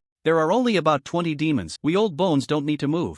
Let the kids practice. He Huan thought this made sense and sat back down. Alright, I also want to see the strength of Xiao Man and your village's deputy village head Lin. As he spoke, dozens of sandwolves charged in from the right, and Gu Man raised the heavy quake sword that Lin Chen had forged for him, plunging into the pack of wolves to fight. He Tianlong blocked the sandwolves on the left. As for Lin Chen, he stood straight in front of the 2 village elders, not in a hurry to take action, because this group of sand wolves was not worth him drawing his silver-marked long knife. Just then, a sand wolf suddenly leaped out from the sand beneath Lin Chen's feet, lunging at him. Lin Chen frowned slightly, extended one hand, and in an instant grasped the sand wolf's throat. Then, with a slight squeeze, there was a crunch, and he crushed its throat bone. Ding! You have killed a level 6 demon sand wolf, gaining 25 experience points. The sand wolf transformed into white light and disappeared, leaving behind a white quality wolf leg bone. Seeing this, He Huan couldn't help but gaze at Lin Chen for a few moments longer. Just now, Lin Chen's speed was extremely fast, far exceeding his expectations. Gu Yun, your village's deputy village head is quite strong. Gu Yun had been waiting for this remark. He smiled and said, Of course, Deputy Village Head Lin was personally chosen by the old village head as a born one. Whether in talent or character, he is unique. Compared to our village, your Hsien village seems a bit petty, being stingy with the born ones. Hearing this, He Huan stroked his beard and said, "How are we being stingy? Our Hsien village is also wholeheartedly devoted to the born ones." On the other side, Gu Man and He Tianlong were fighting among the sandwolves. The two were evenly matched, but due to their spiritual equipment, Gu Man quickly killed over 10 sandwolves in just 3 minutes. He Tianlong was a bit slower. After finishing off the sandwolves, he saw Lin Chen and Gu Man already using their knives to extract materials from the sandwolf corpses. The two were very skilled, only taking the hearts and skins of the sandwolves. He Tianlong suddenly slapped his head. "Brother Lin, I almost forgot you are a born one. If I had known, I would have let these beasts live for you to kill. It's fine. I've been wanting to practice my dissection skills on demons lately. Alright, I'll help too." After a busy round, while the sand wolf corpses were still uncontaminated, the three of them together extracted 12 sand wolf hearts and 10 relatively intact sand wolf pelts. Lin Chen took a look and found that these monster organ materials were not only all of white quality, but also varied in quality. Some good and some bad. If used for medicine or weapon forging, these materials would be somewhat lacking. It seemed that most of the time, it was better to let the born ones kill the monsters, as the gains would be greater. After simply cleaning the bloodstains off himself, Lin Chen and his group continued deeper into the desolate desert area. The sun blazed fiercely, and if anyone felt tired, they would stop to rest for a moment. It wasn't until evening that the temperature suddenly dropped, and they began to set up camp around a flat rocky area. He Huan pointed ahead and said, "The dark river is not far from here, but it's not suitable to move at night. Let's rest here for the night and set out in the morning." "Alright," Lin Chen nodded. He had spent all his online time today traveling, and there wasn't much time left before he would be forced offline. Moving tomorrow would actually be just right for him. After returning from the apocalypse world to reality, Lin Chen went to the forging room he had set up on the second floor of his villa. This forging room not only had a high-temperature furnace but also a complete set of weapon-making equipment. Ever since Lin Chen agreed to Zhao Yilong's alliance request at the Beijing base, Zhao Yilong had shamelessly sent a lot of extraordinary resources the next day, asking Lin Chen to help forge spiritual weapons. Besides Zhao Yilong, Zhang Baichuan and Nil Jianjun also sent extraordinary materials one after another, allowing Lin Chen to find time to forge spiritual weapons. Some iron ores needed to be melted at high temperatures, so Lin Chen had to set up a forging furnace at home. However, the villa was ultimately too small, and once the furnace was on, the temperature of the entire villa would rise significantly. Lin Chen was deeply afraid that one day he might operate it improperly and burn down the whole villa. Thinking about the potential large-scale invasion event, Lin Chen felt it necessary to build his own base in reality. The next day, Lin Chen logged into the apocalypse world. Inside the tent, Gu Yun, He Huan, and others were already waiting for Lin Chen. He Huan took out a yellowed blueprint that roughly depicted the branches and direction of the dark river, and he slowly spoke, "Deputy Village Chief Lin, before you arrived, I had already conducted a simple investigation of that dark river. Compared to my last visit, it seems that there are more monsters around the dark river now. The monsters on the outskirts are called Silver Sword Demon Fish, level 10 Great Demons. These dark river monsters grow in lightless environments year-round, so they are extremely sensitive to light. Their bodies are covered in sharp fish scales, and they can accelerate in a short time using the water flow. As for the monsters deeper inside, I have only seen a type of black catfish, over 10 meters long, suspected to be a one-star demon king." After He Huan finished introducing, Lin Chen asked, "What do you two village elders plan to do?" Elder Gu Yun coughed and pointed to a location on the blueprint, saying, "There is a considerable distance between the outskirts of the dark river and the central depths, so we plan to first clear out the level 10 great demons on the outskirts and then collect aquatic algae fruits. As for the Demon King in the deep water area, I will use special methods to see if I can lure the Demon King out." "No problem," Lin Chen nodded. Currently, he knew nothing about the situation in the dark river, so it was better to follow the arrangements of the two village elders. After making the decision, everyone packed up their tent belongings and headed towards the location of the dark river. In the sandy wasteland, the entrance to the dark river was in a sunken cave. The cave was damp, with a cool breeze carrying moisture blowing out from inside, and many green plants grew at the cave entrance. As He Huan led the way, he said, "Back in the day, the village chief led people to escape the black sandstorm and happened to encounter this cave, which is how the dark river was discovered. After walking about 100 meters, the light in the cave grew dimmer. At this moment, Lin Chen heard the sound of rushing water ahead, as if a large river was lying in wait. When they reached the end of the cave, they saw a pitch-black cliff ahead. Above the cliff, torrents of water continuously rushed down, resembling a massive waterfall. Below the cliff was a pitch-black expanse, a turbulent river of unknown depth. Gu Man illuminated the area with the torch in his hand and found that visibility was very low, with mist rising, making it difficult to see the surroundings of the dark river. For some reason, listening to the rumbling sound of the water, Gu-man's heartbeat quickened slightly and he felt an inexplicable sense of fear. What was happening? Gu-man had fought among monsters and was not afraid of death. Why was he feeling fear in this dark, water-filled place? At that moment, Gu-yun asked, He-hwan, how do we get down here? No rush, this place is not strictly the growth area for waterborne algae fruits. Xiaolong, you lead the way. Understood. Tianlong groped along the dark cliff beneath his feet and soon grasped a thick iron chain. Everyone, this is a chain left by our village in the past. In a moment, you will slide down the iron chain. There is a shallow area in the river below that can serve as a landing point. After saying this, Tianlong raised the torch, wrapped the iron chain with his clothing using one hand, and slid down. The firelight gradually disappeared into the misty darkness, and soon Tianlong's voice came from below. Everyone, come down. There's no danger here. Lin Chen observed and said, Elder Gu, Captain Gu-man, you go first, I'll follow you. All right. Then Gu-yun and He-hwan descended in turn, but Gu-man hesitated for a moment. Captain Gu-man, what's wrong? Unable to hold back, Gu-man said, Lin, deputy village head, isn't it strange? I keep feeling my heart racing and my breathing quickening here. Do you think something bad might happen? Lin Chen smiled and asked, Captain Gu-man, have you ever felt this way at the divine pool under the temple? Now that you mention it, I do feel that way. Every time I go down there, I get inexplicably nervous. I always thought it was due to the pool's uniqueness. Captain Gu-man, if I'm not mistaken, you might have claustrophobia and deep-sea phobia. Phobia? What kind of illness is that? A type of mild psychological disorder, possibly innate, but most people have it. Don't worry, nothing will happen. Just hold onto the chain and slide down. I'll be here to catch you. Lin Chen smiled. He hadn't expected that such a burly and impulsive man like Gu-man would also have deep-sea phobia. Indeed, one should not judge by appearances. Alright, then you better watch me closely. After grabbing the chain, Gu-man still felt a bit nervous, but seeing Lin Chen nod at him, he mustered his courage and slid down. However, halfway down, Gu-man couldn't help but scream. Ah! Then came Gu-yun's scolding voice, You little brat, what are you screaming about? I thought you encountered a monster. No, Elder, this place is really a bit scary. It's too dark, and the river water is as black as an abyss, as if it could swallow a person. Swallow a person? I think you're the one who's sick. Soon after, Lin Chen grasped the iron chain and arrived at the bottom of the cliff.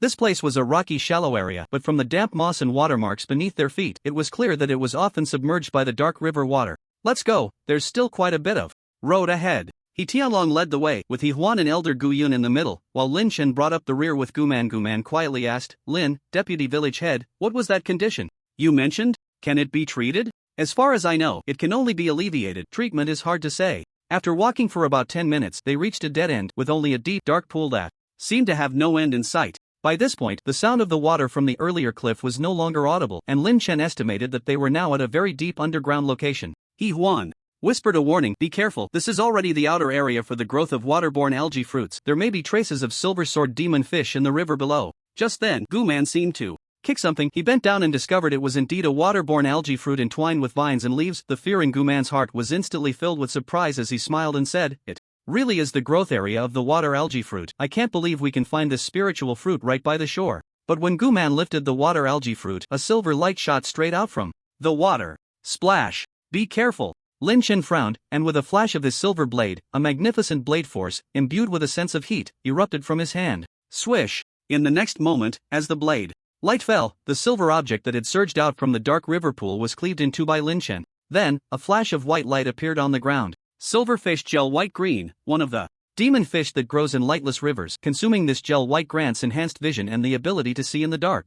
Not bad, a good find. Lin Chen picked up the silverfish gel white, which was about the size of a thumb, translucent and milky white, resembling a special jelly with a fishy smell. Seeing Lin Chen's agility and sharpness, He-hwan's eyes brightened, and he praised, Good lad, with such quick reflexes, even if I had been standing next to Xiaoman just now, I would have found it hard to react and counterattack. With your strength, even if you said you were a professional level warrior, people would believe it. Lin Chen smiled and asked, He-hwan, was that the silver sword demon fish just now? Yes, this demon is not only sensitive to light and sound but also loves to snatch water. Algae fruits. When Xiaoman lifted the algae fruit just now, it provoked this demon. Snatching algae fruits? Doesn't the silver sword demon fish eat them? I don't know if it eats them, but the silver sword demon fish likes to decorate its nest with algae fruits. Let's lure out and kill all the silver sword demon fish nearby first, then we can loot their nest, and you'll find out then. With that, He-hwan instructed Tianlong to light several bonfires along the shore. Once the flames rose, the entire dark river pool was illuminated somewhat.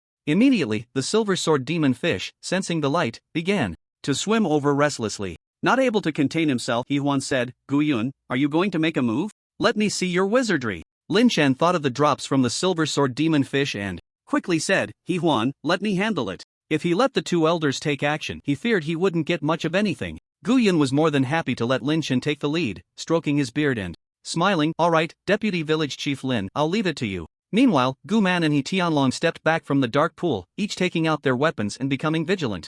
Dealing with a level 10 demon, they couldn't kill it as easily and comfortably as Lin Chen. For now, their priority was to protect themselves. About 7 or 8 seconds later, a group of silver sword demon fish began to linger by the shore. Lin Chen took the initiative to strike, employing the sun blade technique, unleashing a scorching airflow that instantly evaporated a significant amount of river water. Ding! You have killed the level 10 demon silver sword demon fish, gaining 50 experience points. At the same time, a number of drops began to surface in the water. Lin Chen noticed that with his full power strike, using vitality, he had only slain 3 silver sword demon fish. It seemed the water's resistance had weakened the power of his blade technique. If he had been on the shore, that strike could have taken down 5 silver sword demon fish. As for the drops from the silver sword demon fish, besides the earlier silver fish gel white, there was also a green quality silver scale. Just as Lin Chen stepped into the water to collect the drops, several silver sword demon fish surged towards him like silver streaks. In the water, the silver sword demon fish moved several times faster, almost instantaneously. Attacking! Lin Chen's expression changed slightly, and his spiritual energy instantly transformed into surging true energy as he swung his blade at the surrounding silver sword demon fish. Boom! It was like a thermonuclear explosion in the water, sending splashes soaring over 10 meters high. With the enhancement of true energy, the power of this strike was several times stronger than before. When the pool water calmed down, all the silver sword demon fish that had rushed in were dead at Lin Chen's feet, turning into 7 or 8 drops. He Huan, who was focused on killing the silver sword demon fish nearby, couldn't help but feel his heart race at the sight of that strike. With each of Lin Chen's strikes, his understanding of Lin Chen's strength was greatly refreshed. He muttered to himself, This blade seems no weaker than my long rainbow sword technique. But didn't the descendant just appear? How could they possibly cultivate the sunfire blade technique to such a terrifying level in such a short time? Gu Yun chuckled. He Huan, how about it? Are you dumbfounded? This is the strength of our Gutan village's descendant. Does your He Xian village have anyone like this? It's just your luck to have such a talented descendant. He Huan retorted stubbornly, then focused on searching for the silver sword demon fish in the water to kill. Although there were many silver sword demon fish, they couldn't withstand the onslaught from Lin Chen and He Huan. In just a few minutes, the once numerous silver sword demon fish were reduced to just a few. Lin Chen gathered the dropped items, taking out several pieces of silver fish gel white to share with Gu Man, Gu Yun, and He Tianlong. This item can enhance vision and sight in the dark. He Tianlong, clearly familiar with this kind of thing, smiled as he took it, saying, Not bad, top-grade gel white, only descendants can drop this. Now we have a treat. Hearing this, Gu Man didn't hold back and quickly ate a piece of silver fish gel white. Instantly, a burning sensation filled his eyes, and when he opened them again, he found that even without a torch, he could see clearly in the darkness. He Tianlong used the torchlight as bait, attracting about 20 silver sword demon fish in total. Among them, Lin Chen killed around 15, while the rest were taken down by He Huan. Lin Chen discovered that besides dropping silver fish gel white and silver scales, the silver sword demon fish also dropped a special material, Divine Stone, a special item containing a trace of the water deity's essence, which can be used to refine divinity and has various uses. Clearly, this crystal was unusual and must have been tainted with the essence of the water deity. It seemed that what He Huan said about the water deity's essence was true. Unfortunately, the drop rate for this item was very low. Lin Chen killed 15 silver sword demon fish and only obtained 1 divine stone. Unlike Lin Chen, who was a descendant, He Huan quickly harvested the organs of the silver sword demon fish he killed. When he came ashore, he was seen clutching several bloody monster organs, such as fish eyes and fish gallbladders. Seeing Lin Chen unscathed, He Huan couldn't help but say, I wanted to kill a few more, but I didn't expect you to have already wiped them all out. Deputy Village Head Lin, with your mastery of blade techniques, why not come to our He Xian village? We have a wealth of external martial arts traditions, with 7 or 8 different blade techniques alone, enough for you to learn. Before Lin Chen could respond, Gu Yun couldn't help but step in, saying, He Huan, how dare you try to poach in front of me? He Huan chuckled awkwardly, just joking, why take it seriously? Come on, since the silver sword demon fish have been wiped out, we can dive for treasure now. After saying this, He Huan put away the materials in his hands and jumped into the dark river pool. Lin Chen, He Tianlong, and Gu Yun followed closely behind, while Gu Man stayed on the shore to keep watch. Although the water in the dark river pool was icy cold, Lin Chen possessed some water control abilities and was not afraid of the chill. His antlers glowed faintly as he swam underwater like a fish. Although he swam quickly, Lin Chen remained alert to any movements in the water in case any silver sword demon fish that had managed to escape would attack again. Soon, at the bottom of the dark river, Lin Chen discovered A nest of silver sword demon fish, entangled with waterborne algae fruits and a considerable number of mature algae fruits, about 7 or 8. Lin Chen tore down the algae fruit vines and then turned to continue searching. After a few minutes, Gu Yun, He Tianlong, and He Huan came ashore one after another, bringing up a lot of algae fruit vines. Seeing that Lin Chen had not shown up for a long time, He Tianlong couldn't help but worry, saying, "Elders, brother Lin has been underwater for so long, could he be in danger?" Gu Yun counted the algae fruits on the ground, smiling as he said, "Don't worry. Deputy Village Head Lin is very capable, nothing will happen to him." At this moment, Lin Chen had almost collected more than 50 aquatic algae fruits, having thoroughly searched about 8 nests of the silver sword demon fish. It must be said that there were indeed many algae fruits in these silver sword demon fish nests. Realizing that this area had been searched and his harvest was abundant, Lin Chen was about to slowly swim up when suddenly, a massive creature flashed past in the dark water ahead. Lin Chen could faintly sense the water flow, and it seemed that the enormous creature was diving towards him. Not good. Lin Chen swung his silver long knife, and the dazzling blade light burst forth beneath the dark river. Whoosh! Although the blade light missed its target, it allowed Lin Chen to see what was coming at him, a gigantic black catfish. This black catfish was entirely black, with flexible whiskers resembling long snakes at the corners of its mouth. One of its fish eyes turned, as if pondering what kind of creature Lin Chen, with his antler-like head, was. As a creature that had lived in the dark river for many years, the black catfish could clearly sense that swallowing Lin Chen would bring it immense benefits. Whoosh! It charged at him again. A terrifying suction emanated from its dark mouth, pulling in nearby weeds and water. What audacity! Lin Chen was unsure how the Demon King from the depths of the dark river had appeared on the outskirts, but it was evident that this beast seemed to have set its sights on him. He unleashed another move from the Sunfire Blade technique and surged upstream. Fighting this Demon King in such a pitch-black underwater environment was disadvantageous for him. Although the Sunfire Blade technique was powerful, its effectiveness was greatly diminished in the water. The black catfish was struck by Lin Chen's blade head-on, but it felt neither pain nor discomfort. Seeing Lin Chen attempt to escape, it accelerated towards him once more. At this moment, He Huan, Gu Yun, and others on the shore, who were counting the aquatic algae fruits, also noticed the commotion underwater. Gu Yun tightly closed his eyes, then slowly opened them and said, "Not good, there's the aura of a Demon King. Could it be that the Demon King from the depths of the dark river has appeared? Don't panic, I'll go down and take a look." He Huan frowned, drew his sword, and jumped into the dark river, ready to assist Lin Chen. Before long, a massive disturbance erupted underwater, and Lin Chen and He Huan leaped out from the dark river pool, but the black catfish Demon King followed closely behind, bursting out from the water below. Splash! Although the attack missed, the enormous size of the black catfish still raised the water level of the entire dark river pool by more than 3 feet. Moreover, the black catfish seemed to possess the ability to manipulate water. Its tail swayed, and a massive whirlpool was forming at the center of the dark river pool. The waters surged into giant waves, flooding the shore where everyone stood.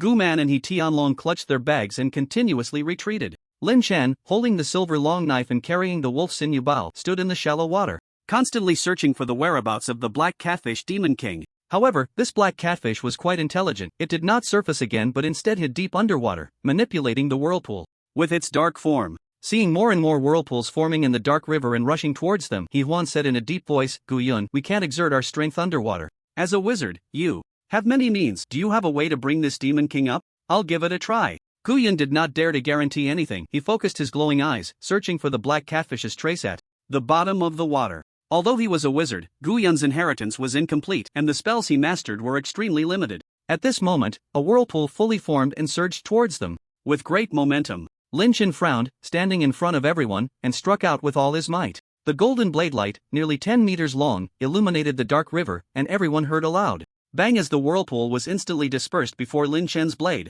Seeing Lin Chen's prowess, He Huan exclaimed, "What a great sword technique!" Just then, Gu Yun's mental energy surged, his aged hand slightly pulled, and a shadowy net emerged from the water, binding and lifting the 10-meter-long black catfish up. "Found it, but I can't hold it for long. You all hurry and take action." "Alright, come at me." He Huan's true energy surged, and the sword energy erupted. At the same time, Lin Chen also gathered his strength again, unleashing the fully powered Sunfire Blade technique. A knife and a sword erupted. With a tremendous noise in the narrow dark river pool, the black catfish flashed a look of terror, struggling its fish body, but the shadow net cast by Gu Yun tightly ensnared it. With the cooperation of 3 professional-level fighters, even the tough-skinned black catfish Demon King could not withstand it. Boom! In the next moment, the catfish's resilient outer skin was pierced, and the immense impact sent it crashing into the waters of the dark river pool. The stench of Demon King blood splattered across the water's surface. He Huan, witnessing this, said, "Gu Yun, do it again." Gu Yun seemed To have exhausted too much mental energy, he hurriedly took out a potion from his bag and drank it down, saying, "I can't do it again right now, let me recover first." At that moment, Lin Chen noticed that the heavily injured black catfish seemed to want to escape. He quickly dove into the water to pursue it, but the black catfish was not weak in controlling water. With a flick of its tail, Lin Chen felt a wave surge towards him, and he was once again swept back to the shore. Turning his head to look, there was no trace of the black catfish left in the dark river. Lin Chen sighed, "What a pity, it just got away." He Huan also sighed slightly. "It's normal, demon kings are hard to kill, especially this kind of water demon king. Once it senses danger, it hides in the deep water, and you can't find it at all." Lin Chen nodded. The last time they managed to kill the Xian snake demon king was thanks to the old village chief's unexpected talisman. If the Xian snake had also hidden deep in the lake, they would have had no way to deal with it. Lin Chen looked at his data panel. Heavenly Star Archery Green LV8 203/4000. Each point of health attached to the arrow can increase arrow damage by 128%, and the 7th consecutive arrow can unleash an additional 768% damage. It is worth mentioning that he had already cultivated the Heavenly Star Archery to the 8th level before setting out, and now his 7-star unified arrows had a power that was significantly stronger than the yin-yang sword technique. But unfortunately, he hadn't had a good opportunity to use the Heavenly Star Archery just now. Seeing that, everyone felt regretful about the Demon King's escape. Gu Yun cheerfully collected a vial of diluted black catfish demon blood from the water and said, "Don't worry, how can something so valuable get away? Today, I'll show you the methods of a wizard." At this point, the dark river water had receded, and Gu Yun instructed Yi Tianlong and Gu Man to gather some burnable materials, then built a fire pit and added the diluted demon blood into the furnace. "Although I'm just a half-baked wizard and don't know much magic, I've researched some small tricks over the years. Just watch, I guarantee that beast will come back obediently." It seemed that Gu Yun had never shown his skills in front of Lin Chen and the others before, and this time he was happily demonstrating. About 10 minutes later, Gu Yun added several ingredients to the furnace and boiled a thick concoction. "Alright, it's ready. Just add a drop of my blood. When the black catfish demon king returns, you all must protect me." After scooping up the viscous substance mixed with blood, Gu Yun applied it to his forehead and began to chant incantations. After about a minute, the calm waters of the dark river pool began to stir. In the deep water, the black catfish demon king was chewing on some kind of underwater spirit herb to recover from its back injury, but it suddenly felt its blood boiling, overwhelmed by a desire for slaughter. In the depths of its mind, it seemed to see Gu Yun sitting on the shore. Gu Yun was continuously muttering some incantation, and the faster he spoke, the more uncomfortable the demon king felt. "Damn it, what trick has this human used? Why do I want to swallow him alive? No, I can't go out. The humans above are too powerful. They can kill me if they work together. I need to go back and find my master." The remaining rationality of the black catfish demon king frantically warned it that it was dangerous above, but as time passed, it found it increasingly difficult to resist. "Damn humans, I feel so uncomfortable, I must swallow you." In the end, the black catfish demon king's eyes turned crimson, and it surged towards the surface, carrying a massive amount of dark river water. Sensing the commotion, Lin Chen frowned and said, "Everyone be careful, the black catfish is coming back." Boom, the black catfish leaped out of the water, carrying a massive wave, charging towards Gu Yun on the shore. He Huan and Lin Chen saw this and acted simultaneously. The flashes of blades and swords flickered, and the 10-meter-long black catfish was once again sent flying, with 2 deep wounds appearing on its belly. Demon blood splattered, but the black catfish demon king seemed oblivious to the pain and charged again.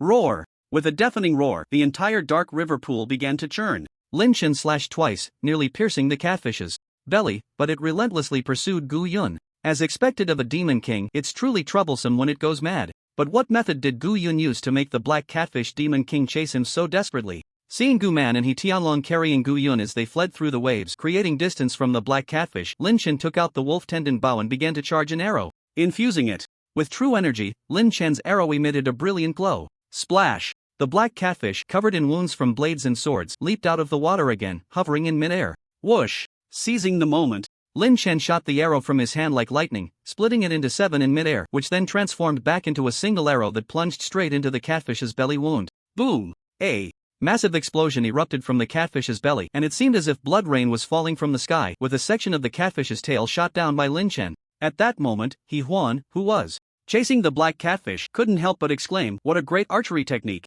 7 arrows combined into one. Could this be the celestial star archery technique?" As he spoke, Lin Chen drew his bow, again, waiting for the black catfish to surface once more. But the water below had fallen into silence. Where is that beast? Could it be scared? Gu Man, panting heavily while carrying Gu Yun, felt the previous chase had been too thrilling. He had been running in circles with Gu Yun, almost caught by the black catfish demon king. Just then, he caught a glimpse of a shadow flashing beneath the water ahead. Not good, here it comes. As soon as he finished speaking, the black catfish, with hardly any good flesh left on its body, charged out of the water again, its eyes bloodshot. He Huan stepped forward, sword in hand, rushing to assist. On the other side, Lin Chen's arrow was already on its way, this time targeting the catfish's mouth. Swish, swish, the arrow shot into the catfish's foul-smelling maw. Boom! The 7 arrows combined directly triggered the characteristics of the celestial star archery technique, unleashing tremendous power. By the time He Huan arrived, the black catfish Demon King had already been pierced by the arrows, lying in the shallow water. A few seconds later, its massive demon body transformed into 3 dropped items, floating in the water. Sorry, I couldn't hold back. Lin Chen was genuinely surprised to have directly killed the black catfish Demon King. Ding! You have killed a 1-star Demon King, the black mudfish beast, and gained 210 experience points. Don't blame yourself. If it weren't for you, with just me and Gu Yun, we could never have killed this beast. He Huan sheathed his sword and picked up the 3 dropped items from the water, handing them to Lin Chen. Lin Chen glanced sideways, taking the 3 items. Strictly speaking, this was his first time killing a Demon King and obtaining its drops. Lin Chen held them with anticipation, carefully examining the 3 items. Catfish Saliva Blue, the foul-smelling saliva from the throat of the black mudfish beast, a special material that grants a small portion of fish language when consumed. Divine Stone, a special item containing a small amount of the essence of the water deity, useful for refining divinity and has various applications. Catfish Giant Tongue Blue, the enormous tongue of the black mudfish beast, delicious and edible. However, after reading through them, Lin Chen's expression darkened. The items dropped by this Demon King were truly disappointing. Aside from the Divine Stone, the other 2 blue-quality materials seemed rather useless. The catfish saliva could grant some fish language, but it was foul-smelling, akin to the phlegm of an old adult, and Lin Chen felt nauseous just holding it. Moreover, even if he consumed this to gain fish language, what use would it be? Don't you need bait to fish? As for the catfish giant tongue, from the introduction, this material cannot be made into a spiritual tool and has no special enhancements. It seems to only serve the purpose of being eaten. TSK, both blue materials are rather useless. However, the Divine Stone is quite good for Lin Chen. This stone is significantly larger than the one dropped by the silver sword demon fish earlier, and from the introduction, it contains more water divinity. Elders, we 3 have put in quite a bit of effort. How about each of us takes 1 item? Elder He Huan nodded. Sure, you killed the black catfish, you can divide it. Then I'll take this stone, the remaining 2 materials, you 2 elders can decide. After Lin Chen obtained the most useful divine stone for himself, he didn't pay attention to the others. After some discussion, Gu Yun took the catfish saliva, while He Huan took the catfish giant tongue. Next, everyone took a short break before continuing to dive into the water to search for aquatic algae fruits. It is estimated that there are still quite a few nests of silver sword demon fish hidden beneath the waters of this dark river pool. It would be a shame not to scour them clean. However, considering the unknown risks in the dark river, only Lin Chen and He Huan went down to search. After about half an hour, Lin Chen brought up several aquatic algae fruits again. Together with the previous ones, they had collected nearly 200 aquatic algae fruits. Even if they split it 50-50, Gutan Village would still receive 100 aquatic algae fruits, which is significant for them. On the last trip to the shore, Lin Chen only managed to pick 4 algae fruits. Seeing only Gu Yun and the other 2 roasting by the fire, Lin Chen couldn't help but ask, "Where's Elder He Huan?" Gu Yun replied, "He said he went to the depths of the dark river to take a look. If it's not dangerous, he plans to pick the nether purple lotus by himself." Lin Chen raised his eyebrows. His main purpose for coming here was the water divinity in the depths of the dark river. He didn't expect Elder He Huan to go alone. He hasn't been back for so long. I should go take a look. Without waiting for Gu Yun to say anything, Lin Chen jumped back into the pool. Having seen the simple dark river map that Gu He had taken out earlier, Lin Chen knew the direction of the depths of the dark river. He quickly dove down the dark river channel, feeling the increasing water pressure. The water temperature here was particularly low, almost just a few degrees. Lin Chen covered his body with spiritual power, moving forward like a glowing fish. After swimming for more than 10 minutes, there were no rocky riverbeds around him. Looking left and right, there was not a glimmer of light, and it was terrifyingly silent. Even though Lin Chen had eaten several portions of silver fish gel before, allowing him to see in the dark with a faint glow, in this deep water that seemed to swallow light completely, his eyesight was of little use. Lin Chen was now relying on his hearing and his perception of the surrounding water currents. Continuing to dive deeper for a long time, Lin Chen saw a solitary purple plant growing on a rock ahead. This plant resembled a lotus flower from the blue star, faintly emitting a purple glow. Could it be the nether purple lotus? Lin Chen wanted to get closer, but at that moment, the strange stone on his chest suddenly began to thump violently. Lin Chen was taken aback. Could there be a strange spirit present here? But how could such a deep dark river nurture a strange spirit? Moreover, judging by the frequency of the stone's thumping, the strange spirit here seemed to be of a professional level or higher, and it was more terrifying than any strange spirit he had encountered before. At that moment, Lin Chen dared not advance recklessly. In this environment, if he encountered a strange spirit, many of his methods would be unusable. It was better to be cautious. On the other side, at the shore where Gu Yun and the others were, Elder He Huan's frail figure suddenly emerged from the water. He was seen holding a string of materials cut from the silver sword demon fish. Gu Yun asked in surprise, He Huan, didn't you go to the depths of the dark river? He Huan threw down the bloody materials and took out a dozen algae fruits from the package. Explaining, I don't know why, but I suddenly found a narrow waterway on the way, and I found a few silver sword demon fish inside, so I took the time to slaughter these monsters. Gu Yun's expression changed slightly. That's bad. Deputy Village Head Lin went deep to look for you, deep in the dark river. Lin Chen was still pondering how to avoid getting too close and collect the plant that was suspected to be the nether purple lotus. After thinking for a moment, Lin Chen returned to reality, and after a while he appeared in the water again. Lin Chen drew his bow and knocked an arrow, aiming at the purple glowing plant over 300 meters away. However, the arrow no longer had feathers. Instead, it had a barbed hook and a line. In the water, the buoyancy of the feathers would greatly reduce the arrow's power and range, so to shoot far, he had to remove them. For the first shot, Lin Chen used all his strength to shoot. At first, the arrow flew quickly, but after 200 meters, its power weakened increasingly. Even with causal enhancement, the arrow still stumbled and fell into the bottomless water. For the second shot, Lin Chen learned from the previous arrow's lesson and shot the arrow with a spiral force, but the range did not increase much. It was not until the third shot that Lin Chen remembered that although this was underwater, there was still gravity at play. Therefore, the parabolic trajectory applied here as well. He then aimed upward and shot the arrow, which soared over 100 meters high before falling in a parabolic arc. Under the causal archery technique, the arrow accurately hooked onto the root stem of the purple glowing plant. Lin Chen pulled hard, and the purple plant was drawn towards him. Just then, a clear female voice came from the dark water. Hee, how interesting. I didn't expect you to use this method to harvest the purple lotus. You've put on quite a show for me.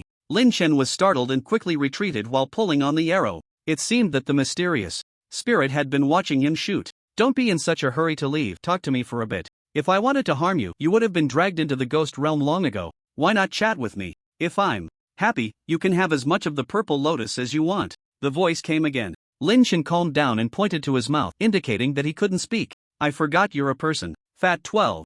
Go help me deliver something. The water surged, and a giant black catfish demon king swam over, shaking its massive tail. Lin Chen frowned. This black catfish was about the same size as the previous one, clearly also a one-star demon king. Fat 12? Could it be that there are many black catfish demon kings deep in this dark river? The giant black catfish dropped a white pearl and then disappeared into the deep water.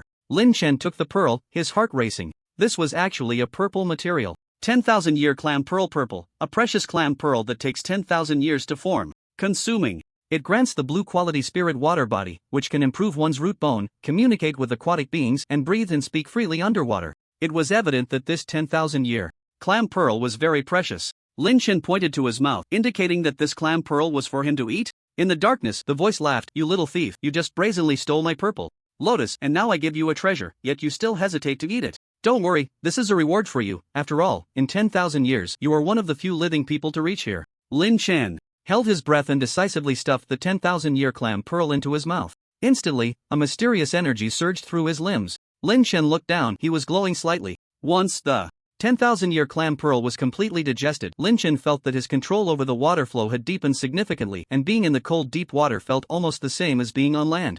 Checking the data panel, aside from the golden stellar source body, he indeed gained a blue quality spirit water body. Lin Chen thought for a moment and asked in a deep voice, so, Senior, who exactly are you? Senior, such a strange title. As you can see, I am merely a forgotten deity. 10,000 years ago, I unfortunately perished in this cold dark river, but my consciousness did not fade. I fortuitously became a wraith. The little ones you killed earlier, Xiaofei and Xiaoyin, were my nurtured children. Xiaofei and Xiaoyin? So you know what happened on the shore? The entire dark river is under my surveillance. How could I not know? Oh, your heartbeat is quickening. It seems you want to escape from here? Ah, I apologize, it's a reflex. I tend to be very cautious about the unknown. Lin Chen felt cold sweat breaking out. He had indeed considered whether he could log off and find an opportunity to escape this place. But this female wraith was too terrifying. She could even sense his thoughts. In the darkness, a clear voice echoed once more. I understand, humans are always like this. You need not rush to escape. Since I have revealed myself to meet you and even gifted you a treasure, I naturally have a request of you. What does the senior need me to do? It's simple. You should be a descendant, right? I need you to help me with something. Deep in this dark river, there is an iron chain locking my corpse. Although I am a wraith, I share the same origin and life with this corpse, so I cannot leave this dark river. As long as you can cut this iron chain and free me, I can promise you anything. An iron chain? A corpse? Upon hearing these words, Lin Chen furrowed his brows in thought. After a moment, he finally spoke. Senior, I am not even at the professional level now, I fear. I lack the ability to help you. No rush. I value you, naturally, because you are a descendant. Looking at your physique and spiritual power, you should be among the best of the descendants. I believe that one day you will have the strength to cut the iron chain. Lin Chen appeared hesitant on the surface, but in his heart he was contemplating how to leave this place. Although the female wraith in the dark had not shown him any malice, Lin Chen did not dare to rashly make a deal with a wraith whose power far exceeded his own. Moreover, how could he restrict such an unknown wraith once released? In the darkness, the voice came again, a haunting female tone. You seem to not believe me? Still thinking of leaving? Very well, aside from that 1,000-year-old clam pearl, what else do you desire?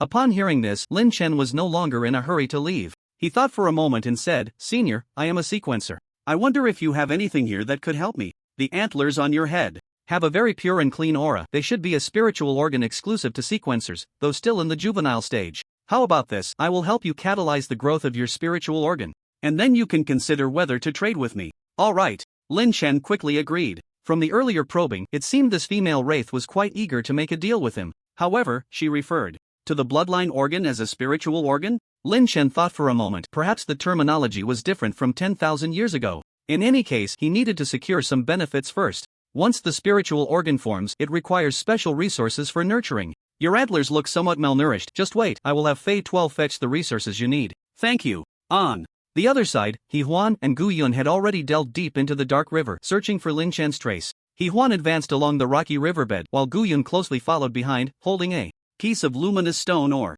But just then, a massive stone wall suddenly appeared in front of He Huan, completely blocking the path ahead. He Huan frowned. How could this be? He remembered there was a path here, a river that was completely unobstructed. But what was this enormous stone wall before him? He Huan gestured to Gu Yun, then began to explore along the massive wall, trying to find a way around.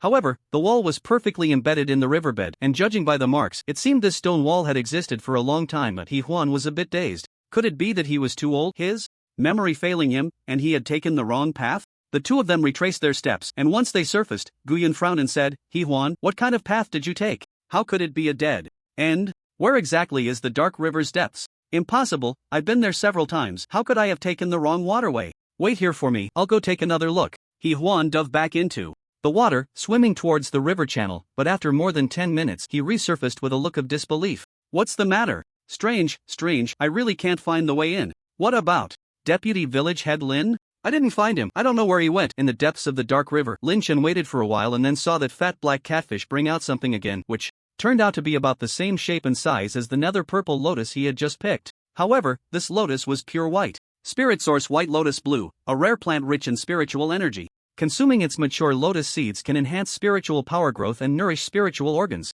But after Lin Chen took the white lotus, he noticed that the fat catfish was staring at him with its beady eyes and uttered another fishy remark. The scent this human gives off is really fragrant. It must be delicious as goodness. He could actually understand the fish now. Interesting. Just as Lin Chen was about to say something, he heard a voice from the darkness again. Don't worry, with me here, Fat 12 won't harm you. You should try the effect of this white lotus seed first. Alright. Through the systems inquiry, Lin Chen wasn't afraid that the white lotus seed would have any issues. There were quite a few seeds on the white lotus, a total of 12. Lin Chen picked one and slowly placed it in his mouth.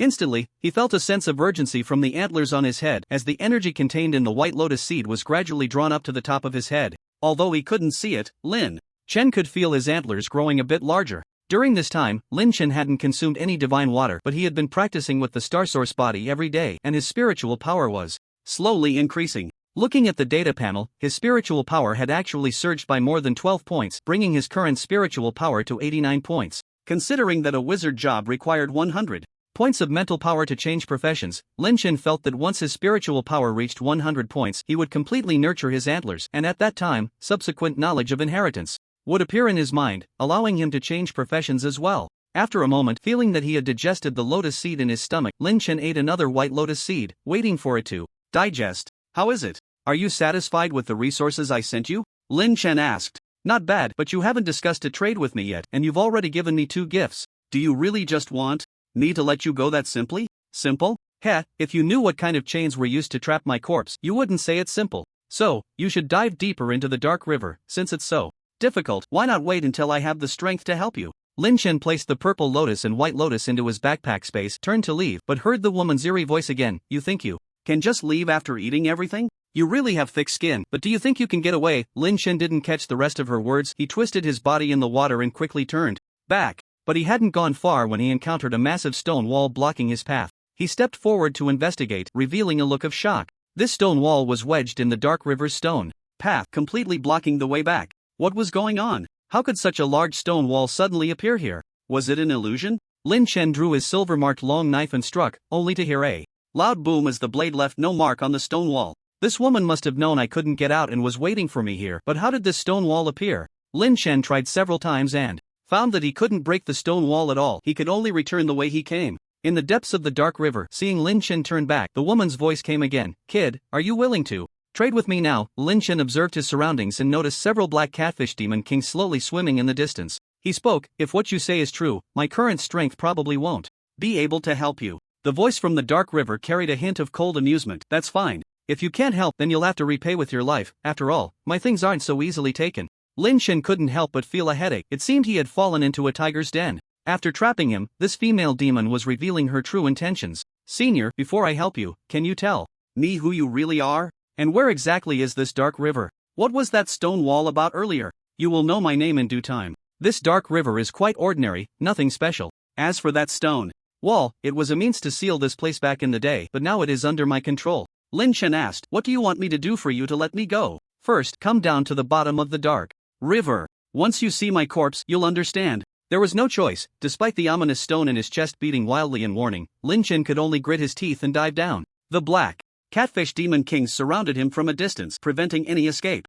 After descending several hundred meters, Lin Chen discovered numerous stone pillars standing at the bottom of the dark river. The pillars rose from the riverbed, each adorned with a lotus flower, some purple, others. Lin Chen roughly counted, just the lotus flowers he could see numbered at least a dozen, with the being the majority. It seemed that the old man from was indeed not lying. There were indeed many deep in the dark river. However, Lin Chen found it strange that when discovered this place, they hadn't encountered the mysterious female demon? Or was it because he was something special that drew her attention? After about 7 or 8 minutes of descent, Lin Chen finally touched down, stepping onto the soft sandy mud. I've arrived. Where is the corpse you mentioned? Just ahead, keep walking. Lin Chen walked slowly, looking up to find the black catfish demon kings that had followed him now hovering above, seemingly afraid to come down. At that moment, a massive circular stone platform emerged from the sandy mud ahead. The surface of the platform was engraved with many glowing complex witch patterns, and in the center, a chain wrapped in mud extended from the ground, tightly coiling around a gigantic white skeleton. This skeleton was over 3 meters long, most of its body covered in mud and sand, with only a section of a hand bone exposed, 3 fingers resembling some kind of webbed digits. Lin Chen wanted to get closer for a better look but was stopped. Don't come any closer. This witch formation still has residual power. If you don't want to die, just stay there. Then how can I help you? You can't help me right now. I brought you down here just to show you that I wasn't lying. I genuinely want to trade with you. Lin Chen replied coldly. A trade is something both parties must willingly agree to. If you hadn't tried to run, I wouldn't have used such means. But the things were given to me by you, not something I wanted. Besides, must it be me? What makes me special? The voice in the darkness spoke again. I only wait for, and you are the first. Of course, you won't be the last. As long as they are, they all have the chance to save me. Lin Chen suddenly thought of something. So, the discovery of this place by was intentional on your part? Are you referring to that group, led by the sword old man? Back then, their discovery of this dark river was indeed a coincidence, but the aquatic algae and they harvested were all bait I released. Not long ago, one of them was also but that was too timid and didn't dare to enter the deep water area. Lin Chen frowned in thought, guessing that the female demon mentioned must be. Now that I've come down, what exactly?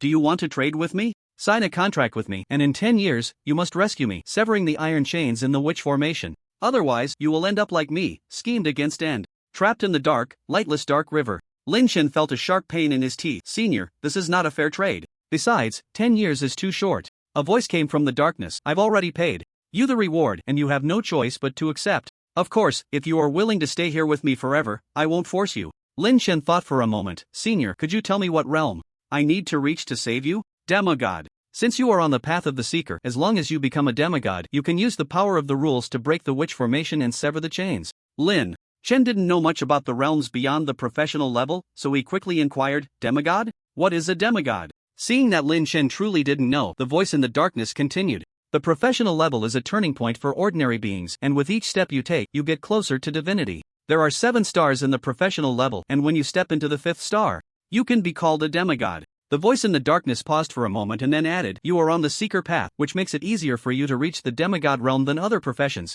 So 10 years is not a short time for you." Lin Chen understood and asked, "Then for seekers, how can one break through to become a demigod faster?" "Collect the divine materials you need, cultivate spiritual organs, and you will naturally break through." Lin Chen realized that the female spirit in the darkness seemed to know quite a bit about the seeker profession. Just as Lin Chen wanted to ask for more information, the female spirit in the darkness grew somewhat impatient. "After saying so much, are you willing to trade or not?" Hearing this, Lin Chen smiled and said, "If it's just to save you and sever those chains, then a trade can certainly be made, but I feel the reward you offered is too little." The voice from the dark river, filled with anger, replied, "Little? Do you know the value of the 10,000-year clam pearl and the white lotus I previously gifted you? The 10,000-year clam pearl is a spiritual clam I raised for 10,000 years before it produced a pearl, and the spiritual source white lotus could only be nurtured with the essence from my corpse. One white lotus is enough for you to make a significant leap in the spiritual energy nurturing stage." Lin Chen nodded, "Indeed. What you gave is very valuable, but I think, compared to your future freedom, no amount of resources is worth much. Moreover, I am not an ordinary reborn being. Even if others ask me to do things, they offer more than just this." Lin Chen smiled and continued, "Let me reintroduce myself. My name is Qingshan Bulo, and I am one of the strongest among the current reborn beings. Moreover, I became a level 10 reborn in just over 2 months, and breaking through to the professional level is merely a matter of convenience. This dark river is extremely remote. Apart from me, you probably won't see another reborn being for 10,000 years. If you plan to trade with other reborn beings after our transaction, forget it. To say something arrogant, if I can't become the demigod you mentioned, then probably no one in the reborn community can achieve what you said." After a long pause, a voice finally came from the darkness. "After saying so much, are you trying to say that you are very valuable?" "Yes, my price is high, and if I agree to trade with you, I also have to bear the risk of losing my life if I fail the task. Think about it. If your reward is too low, I might not think about saving you first after becoming a demigod, but rather how to dissolve the contract." For Lin Chen, being trapped here meant that he could only leave by making a deal with this spirit. Since that was the case, he needed to negotiate for as much reward as possible. After all, he had just seen with his own eyes that this female spirit had cultivated quite a few nether purple lotuses. But the female spirit seemed to see through Lin Chen's thoughts and said coldly, "These lotuses are of great use to me and cannot be given to you. As for what you said, I cannot prove it, so if you are unwilling to trade, then you can accompany me here until we grow old together." After saying that, no sound came from the darkness. Hearing this, Lin Chen frowned. It seemed this female spirit was not so easy to fool. However, did she really think that Lin Chen had no power to resist and could be manipulated at will? Then, Lin Chen activated the code and disappeared from the spot. About half an hour later, Lin Chen reappeared online, his figure materializing in the dark river. "Back? What did you go do?" Lin Chen ignored her and took out a block of TNT explosive from his spatial backpack. Pressing the ignition button, Lin Chen threw the explosive far away and then immediately vanished from the spot. In the silent dark river, a dazzling beam of light burst forth. Boom! A deafening roar tore through the water flow, mud and dust swirling, as if an invisible hand had ripped open the bottom of the dark river, creating a hole about 7 or 8 meters deep. When Lin Chen reappeared, he saw the entire bottom of the dark river in disarray, but the altar of the witch formation remained intact. At that moment, several black catfish demon kings charged towards Lin Chen. "I'll eat you." Lin Chen frowned slightly, quickly dodging and then drawing out his silver blade to defend himself. "Stop! Go back!" The female spirit's voice came from the darkness, scolding the black catfish. The black catfish obeyed her words, spitting out several large clumps of mud and sand at Lin Chen before reluctantly leaving. Lin Chen also wanted to spit back, but after thinking carefully, he realized it was beneath him to argue with a fish demon. What a loss of face. "What was that thing you just took? Why is its power so great?" "Explosives, a product of the world where we born beings reside, and what I just took out was only the most basic type. I have heavier ones on me." Saying this, Lin Chen took out a large bag of explosives. Judging by the size, it seemed to be 10 times the amount of what he had just detonated. The female spirit's voice grew colder. "If you detonate it, I guarantee you won't return to your world, you will only die." Lin Chen laughed. "Whether I die or not is uncertain, but these explosives are enough to destroy most of this dark river. By then, your corpse will likely be buried beneath rocks and mud. Of course, if you're lucky, these explosives might even destroy the witch formation that traps you, and you won't have to make a deal with me. Do you want to give it a try?" The female spirit's voice became somewhat hysterical. "No. What do you really want?" Lin Chen smiled. After such a long period of probing, he found that this female spirit was a blusterer. She claimed to be a spirit but had not used any so-called ghostly tricks. Currently, the most dangerous method she had was the ability to control a large number of black catfish demon kings to attack him. Therefore, Lin Chen felt that he could match the spirit with the talent he had of bringing resources from reality through Lu Yuqian. Then, Lin Chen extended 2 fingers and said, "Hee, now the situation has reversed. I give you 2 choices. First, you let me go, and I take these explosives with me, and we call it even, as if I never came in. If you encounter born beings in the future, you can trade with them, it has nothing to do with me. Second, I can make a deal with you, but it will cost more." After Lin Chen finished speaking, there was silence in the darkness for a long time. "I can't give you the purple lotus, and I no longer have the 1,000-year clam pearl. What about the white lotus? I saw 2 white lotuses when I came down. Those 2 white lotuses lack enough corpse essence, they have only grown stems and have not yet produced seeds." Lin Chen continued to inquire, "What other resources do you have? What about the aquatic algae fruit?" The aquatic algae fruit was brought up from deeper in the dark river by the silver sword demon fish I raised. If you still want it, I can have them harvest another batch. Lin Chen frowned. Although the aquatic algae fruit was a good thing, it was no longer useful to him, and bringing back more would only enrich the resources of Gyutan village. "I heard that there is the divinity of water in this dark river. You came for the divinity of water? That thing has long dissipated, devoured by the monsters I raised, almost entirely." After hearing this, Lin Chen laughed. "So, you have nothing left? That's easy, let me go, and we won't owe each other anything." At this moment, the female spirit spoke again. "I saw you just took 2 white lotus seeds, and now your spiritual power is abundant. Your spiritual organs have also passed their juvenile stage. I can help you become a professional, but you cannot ask for more." After reaching 100 points of spiritual power, Lin Chen had already received the subsequent inheritance information of the Fuzhou sequence. He shook his head and said, "Thank you for your kindness, but I will walk the path of a professional myself. No need to trouble you. If you can't offer anything more valuable, then please let me go." In the dark river, the female spirit's voice fell silent for a long time. "If you don't respond, then I will detonate this bomb." Saying this, Lin Chen raised the bomb in his hand, signaling that he was about to activate the button. "Wait, I promise you, the divinity of water will be given to you, but it has dissipated significantly, and there isn't much left now. Even if you use it, you may not be able to inherit it all. Show it to me first." In the dark river, a light as thin as sand slowly floated over, but from the depths of the darkness, it seemed that a figure was casting this divinity. Lin Chen frowned slightly but said, "Nothing." He slowly approached and caught the light. Water divinity fragmented purple, once a complete divinity, but due to the passage of time, it has fallen in rank and is about to dissipate, merging into the organs of the sequence holder, which can accelerate organ growth. Lin Chen thought for a moment and cast this blue light onto the antlers. He saw the gauzy blue light slowly merge into the antlers. In an instant, Lin Chen felt his entire body's spiritual power surge, constantly swirling within the antlers. The merging of divinity requires a process, you don't need to worry. Lin Chen looked up. "Thank you, I accept the trade, bring out the contract. In the silt beneath the witch formation, you can retrieve it yourself, just remember to sign your name." Lin Chen swam to beneath the witch formation, and after some searching, he indeed found a scroll from below. This scroll seemed to be made from some special beast skin, the material tough. After confirming that the information on the scroll was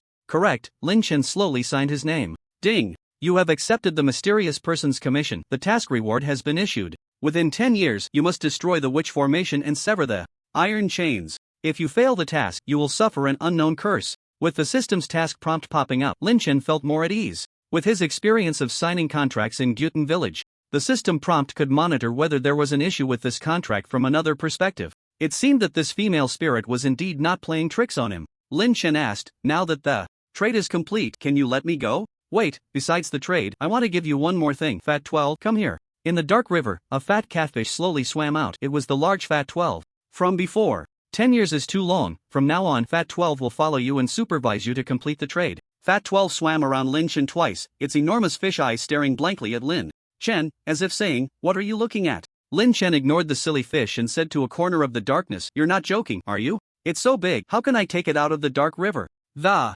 female spirit's voice came. "Fat 12 is a black mudfish beast, a type of demon king. Its bloodline is rich, and it has mastered the art of shrinking since birth. You just need to prepare a fish tank to raise it. Fat 12, shrink for him to see." Then, Fat 12's entire body trembled, and it actually performed the shrinking technique in front of Lin Chen. Its fatty black fish skin kept shrinking, and in just a minute Fat 12 transformed from a length of over 10 meters into a small catfish the size of a finger. Lin Chen watched in amazement but still said, "Even so, what use is it for me to take it out? Also, this thing was trying to eat me earlier. It has greatly reduced its power after shrinking. Unless it returns to its original form, if it doesn't listen to you, you can kill it at will." Upon hearing this, Fei 12's tail twitched unconsciously. Lin Chen couldn't help but say, to be honest, if you really want to supervise me, you don't need this silly fish to follow me. What exactly do you want me to do? Just take Fei 12 out, it's that simple. Lin Chen thought for a moment and nodded. Alright, considering that we are still collaborators for now, I agree. However, once we reach the shore, this silly fat fish will be at my disposal.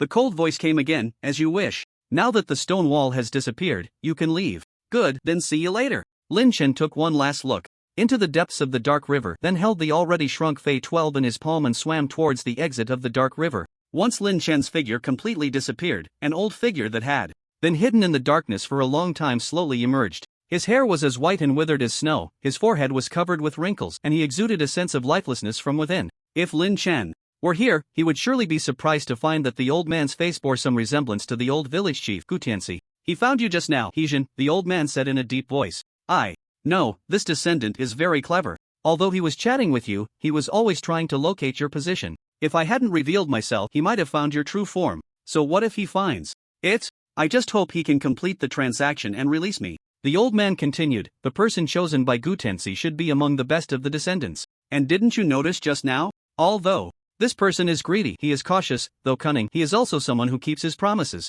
If he can't complete the transaction, then there probably isn't a single descendant who can do so in this area. You seem to have high hopes for him? Yes, this kid has a bit of my shadow. On the other side, Lin Chen was frantically swimming upwards with Fei 12 when suddenly two figures appeared ahead. As Lin Chen took out his silver long knife, he realized it was He Huan and Gu Yun. It seemed these two had come looking for him after hearing the commotion. Elders, let's talk after we reach the shore. With that, Lin Chen swam directly towards them. He Huan and Gu Yun exchanged glances, wondering if they had just imagined things. Did they just hear a voice? But how could Lin Chen speak underwater?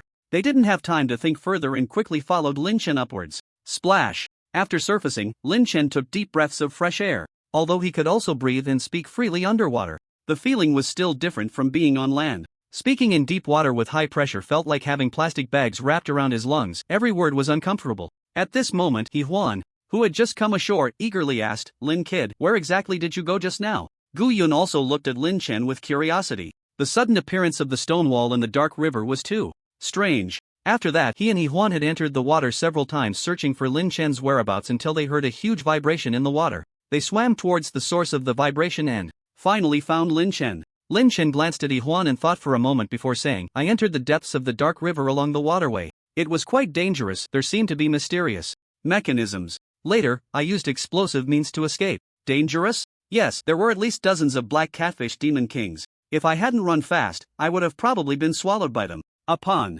hearing this, He Huan frowned tightly. So many demon kings, how is that possible? I didn't encounter that many when I was exploring earlier. Lin Chen smiled and said, I don't know, maybe it's just your good luck, Elder He Huan. Gu Yun sensed that Lin Chen seemed to be hiding something. He said solemnly, alright, since the depths of the dark river are so dangerous, I think we should hold off on picking the nether purple lotus for now. We've already gained quite a bit from this trip, I think we can head back. He Huan, the village elder, didn't think much of it and nodded, saying, alright, let's head back. Once they emerged from the dark and damp cave of the dark river, Lin Chen and the other four found themselves walking once again on the endless yellow sands. Dust swirled around them, and soon, a small pack of sandwolves, about 7 or 8 in number, appeared on the path. However, before the sandwolves could get close, Lin Chen shot them down cleanly. This time, he was too lazy to dissect them. Not only was the gain minimal, but he would also end up covered in monster blood. Although the materials dropped by the sandwolves were quite ordinary, they still yielded 2 pieces of green quality. Materials, better than nothing, I suppose. Taking a break along the way, Lin Chen leaned against a dead tree, chewing on some beef jerky.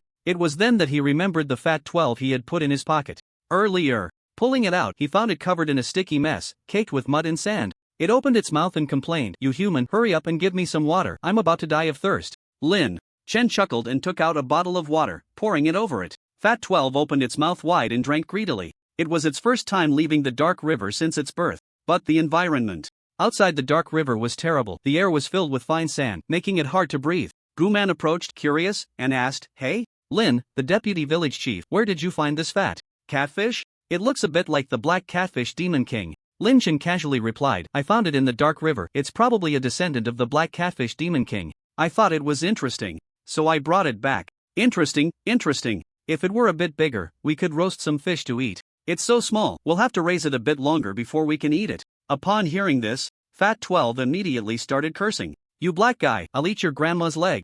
Guman looked on, even more curious. Hey, Why does this catfish keep its mouth open? And it makes sounds. Lin Chen suppressed his laughter. It's probably missing home. The journey back to Gutan village was uneventful, though a few monsters attempted to ambush them while they were setting up camp at night, but Gu-man handled them all by himself. In the temple of Gutan village, Lin Chen recounted the events that had transpired deep within the dark river to the 3 village elders. After listening, Gu said, "So, you believe the female specter in the depths of the dark river is related to Xian village?" Lin Chen nodded. There should be a connection. Although there are the nether purple lotuses and the so-called divine nature of water in the depths of the dark river, given the situation in Xian village, they couldn't possibly know exactly what lies deep within the dark river. This information seems more like something the female specter deliberately released through them. Gu Yun, a witness to the journey into the dark river, pondered, "Deputy Village Chief Lin, after you entered the depths of the dark river, I stayed with He Huan. From my observations, He Huan was very shocked by your disappearance. I've known him for a long time. He's not the type to lie easily."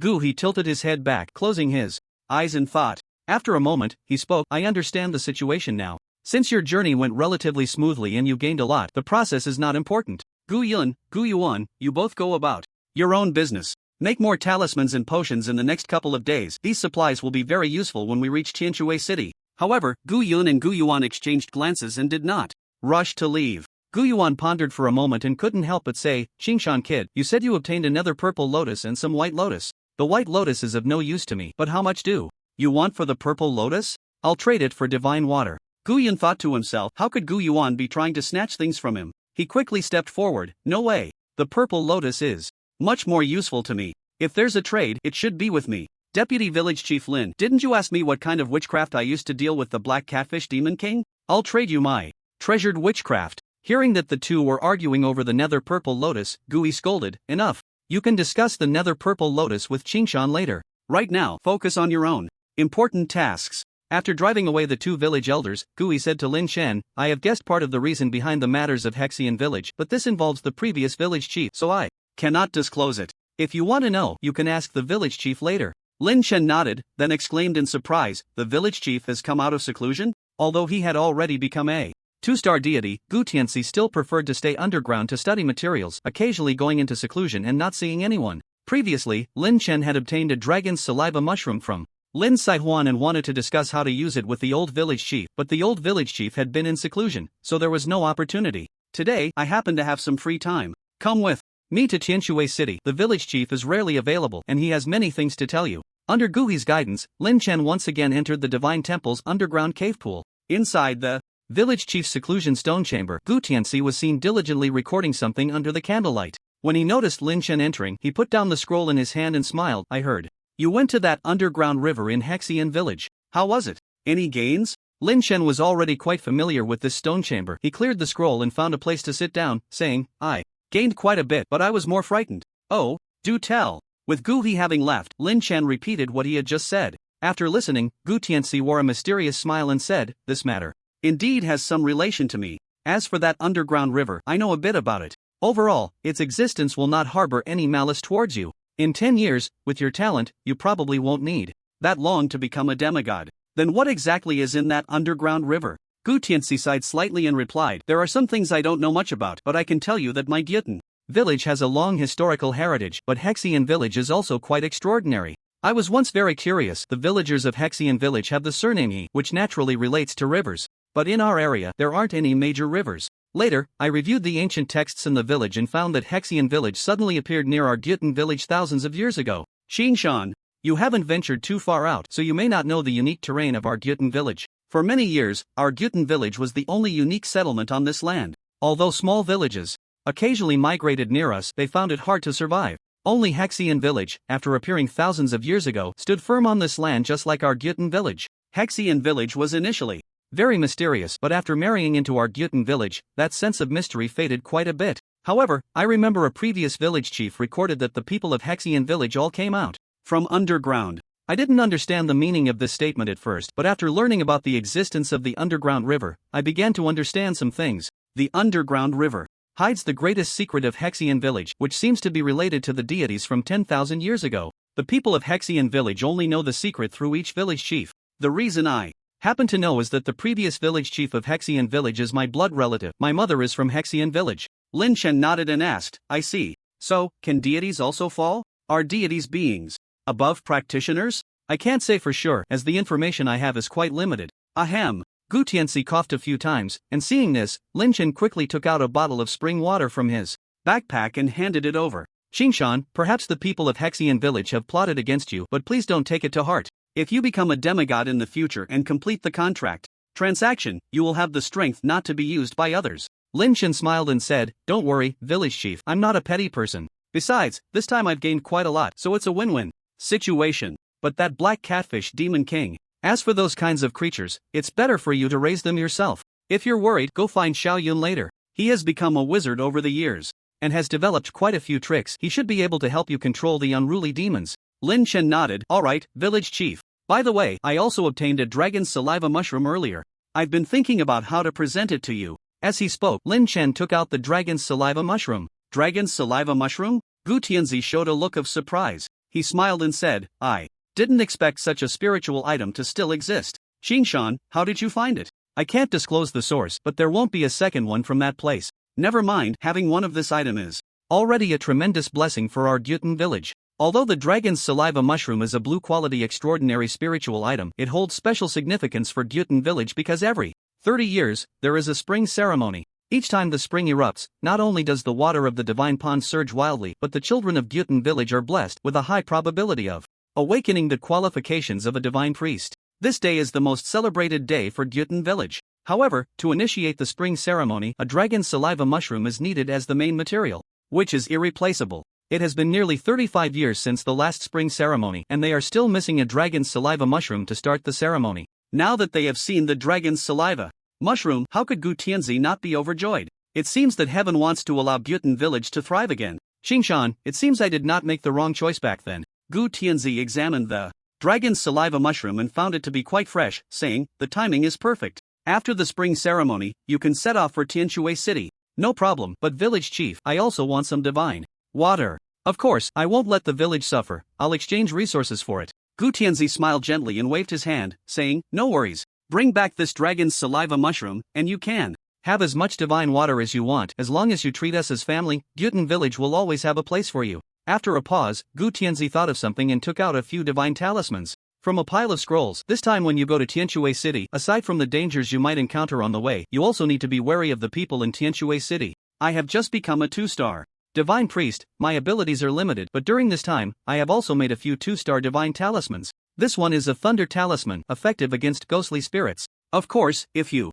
encounter a demon king, even a 1-star demon king won't withstand my thunder talisman. This one is a divine light talisman, capable of transforming into divine light for attacks. This one is a binding spirit talisman that Xiaoxi researched from ancient texts. I modified it, and it should also have some effect against professional-level ghostly spirits." Gu Tianzi handed Lin Chen 3 divine talismans, and the colors of the divine patterns on them seemed to indicate they were drawn recently. Lin Chen knew that making divine talismans was not easy. It required beast skins of blue quality or above as the base, and the subsequent carving and drawing of the talismans required considerable effort. The old village chief must have expended a lot of energy to create these 3 talismans. "Thank you, village chief," Lin Chen said as he received them. Gu Tianzi continued, "Although I've mentioned it many times before, once you arrive in Tianshui City, make the awakening of martial artists your top priority. I have traveled through that city before. They take pride in martial arts and look down on other professions. It's best if you don't reveal your identity as a sequence practitioner." In the stone chamber, Gu Tianzi instructed Lin Chen on many matters. Finally, he personally went down to the divine pond and fetched a considerable amount of divine water for Lin Chen, enough for him to use for a long time. Back in the attic, Lin Chen saw Fat 12 lounging freely in the fish tank he had prepared for him, half basking in the sun, looking comfortable and leisurely. Meanwhile, the silly one was guarding the fish tank, with a slightly swollen mouth. Lin Chen looked at this scene and said, "The scene is quite harmonious. It seems you have become familiar with each other." The silly one complained.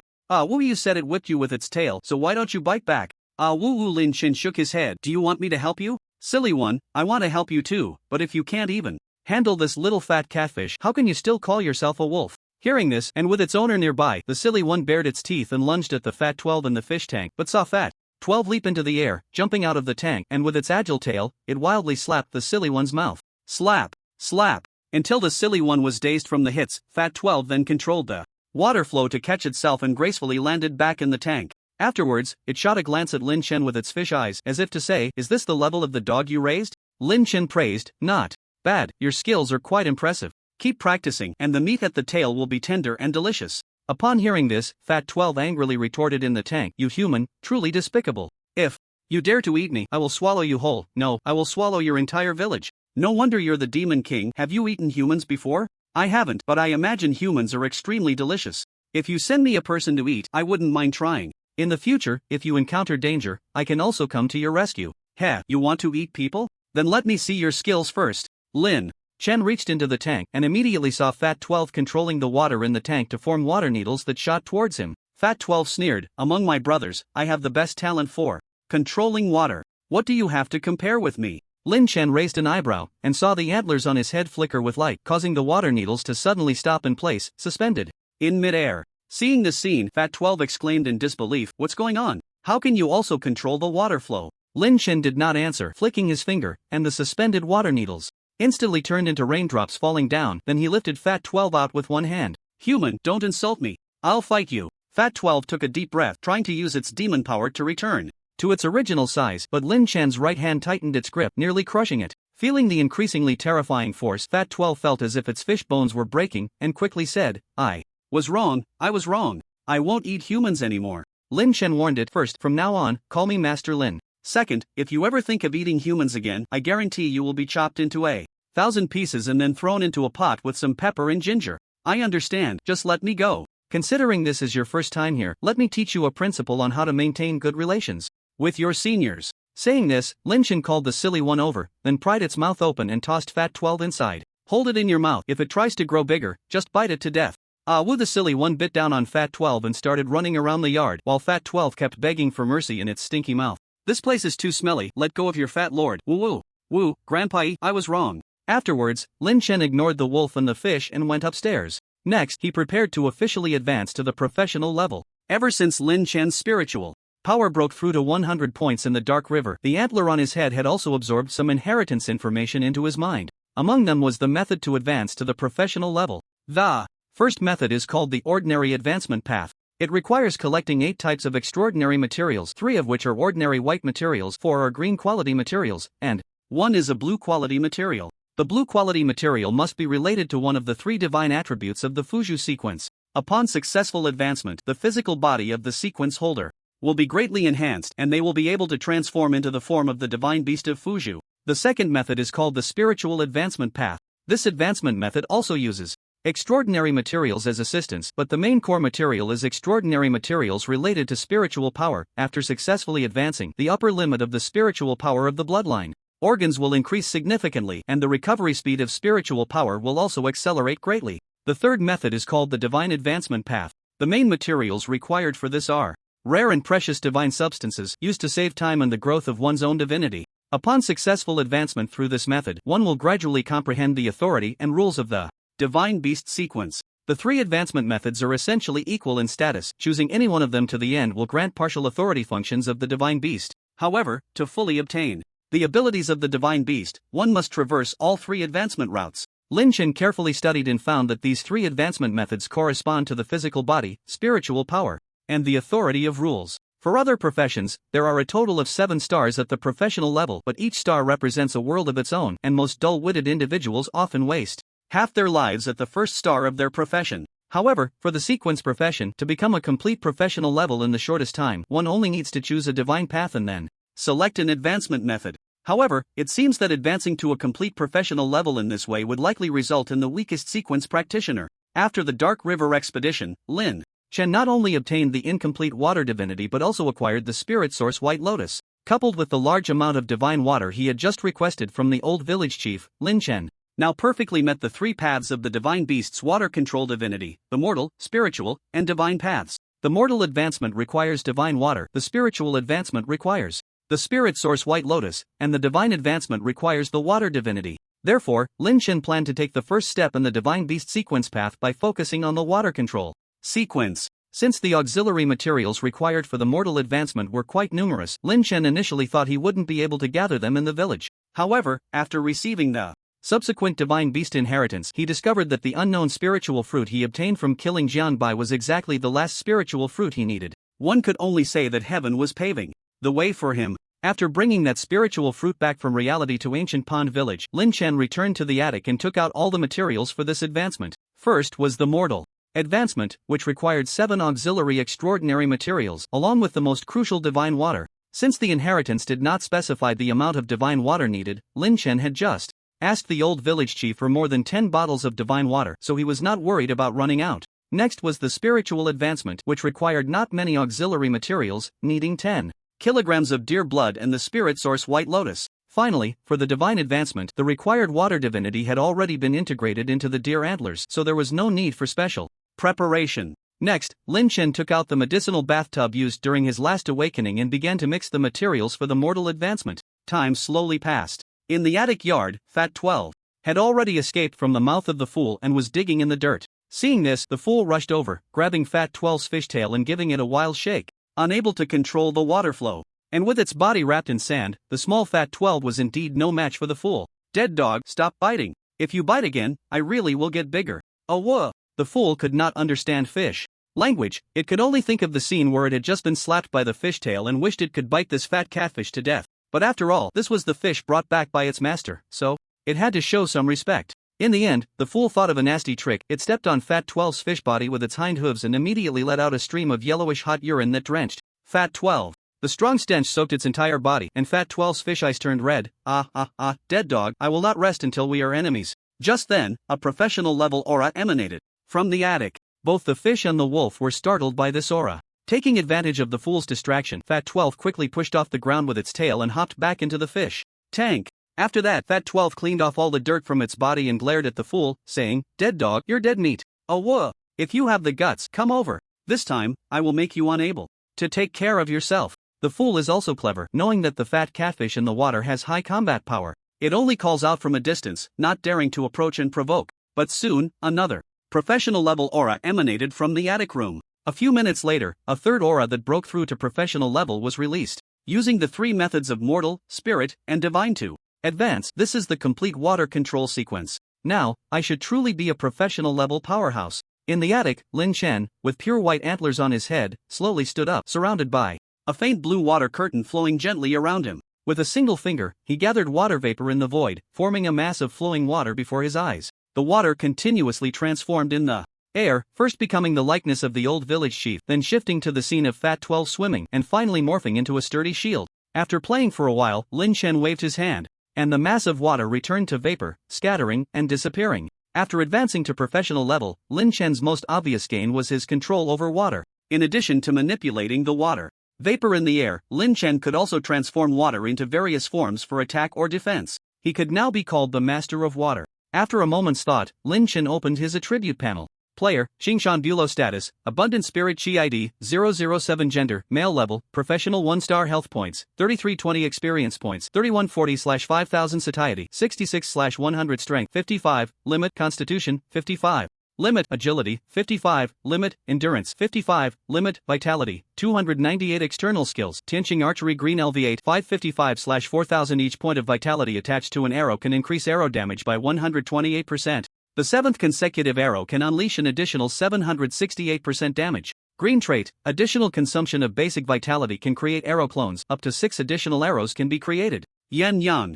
Sword technique White LV9, 768/3500 Infusing at least 10 points of vitality into a blade can increase blade damage by 1024%. If the infused vitality is doubled, the damage is also doubled. Rapid Step. Technique White LV2, 22/800 Using 5 points of vitality allows for a brief high-speed displacement of 1 meter. However, this technique places a significant burden on the legs, and if used continuously at high frequency, it is likely to injure the ankle tendons. Profession, Sequencer Spirit, 88 True Chi, Unknown Faith, Unknown Spiritual Power, 320, First Stage Spiritual Power. Initial Talent, Universal. Talent, Red, LV3, Innate Blade User, LV1, Causal Archery, LV1, Professional Container, LV1, Constitution Talent, Star Source Body, Gold, Spirit Water Body, Blue. In the system panel, Lin Chen indeed became a professional level. Due to the mortal advancement, Lin Chen's health points increased significantly, and he felt that his physique had also improved somewhat, but unfortunately he still did not break through the shackles of humanity. The spiritual advancement tripled Lin Chen's spiritual power.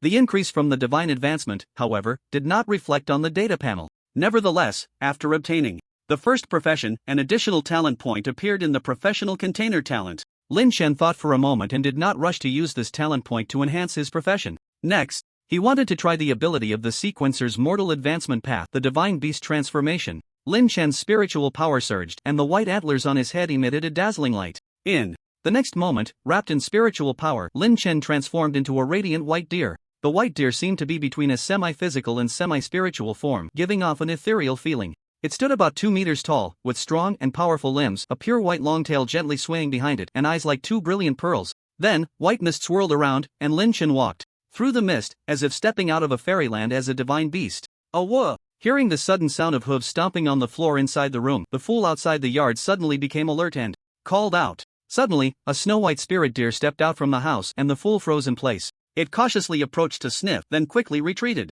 The spirit deer spoke, and Lin Chen's voice came out. Fool, stop sniffing, it's me. Ah woo. Only then did the fool relax its guard, but it thought to itself, how did the master turn into food? After wandering around the yard in the body of the spirit deer for a couple of laps, Lin Chen's spiritual energy surged and he instantly returned to his original form. Lin Chen nodded and said, not bad, it really can transform into a fuju, but a fuju that can only control water is not a true divine beast. The other 2 sequences of divine materials must be collected as soon as possible. However, after touching the deer antlers on his head, Lin Chen frowned again. Not good. It seems very difficult to cover the antlers with a hat. I wonder if the village elders have any good ideas. Meanwhile, in reality, the official large team had already begun exploring the Tianzhushan secret realm. The entrance to the secret realm was an ancient locust tree that had stood for 1,000 years among the mountains. As long as one touched the trunk of the old locust tree, they could enter the secret realm. However, due to the special method of transportation, large-scale destructive weapons could not be brought into the secret realm, and only small firearms and grenade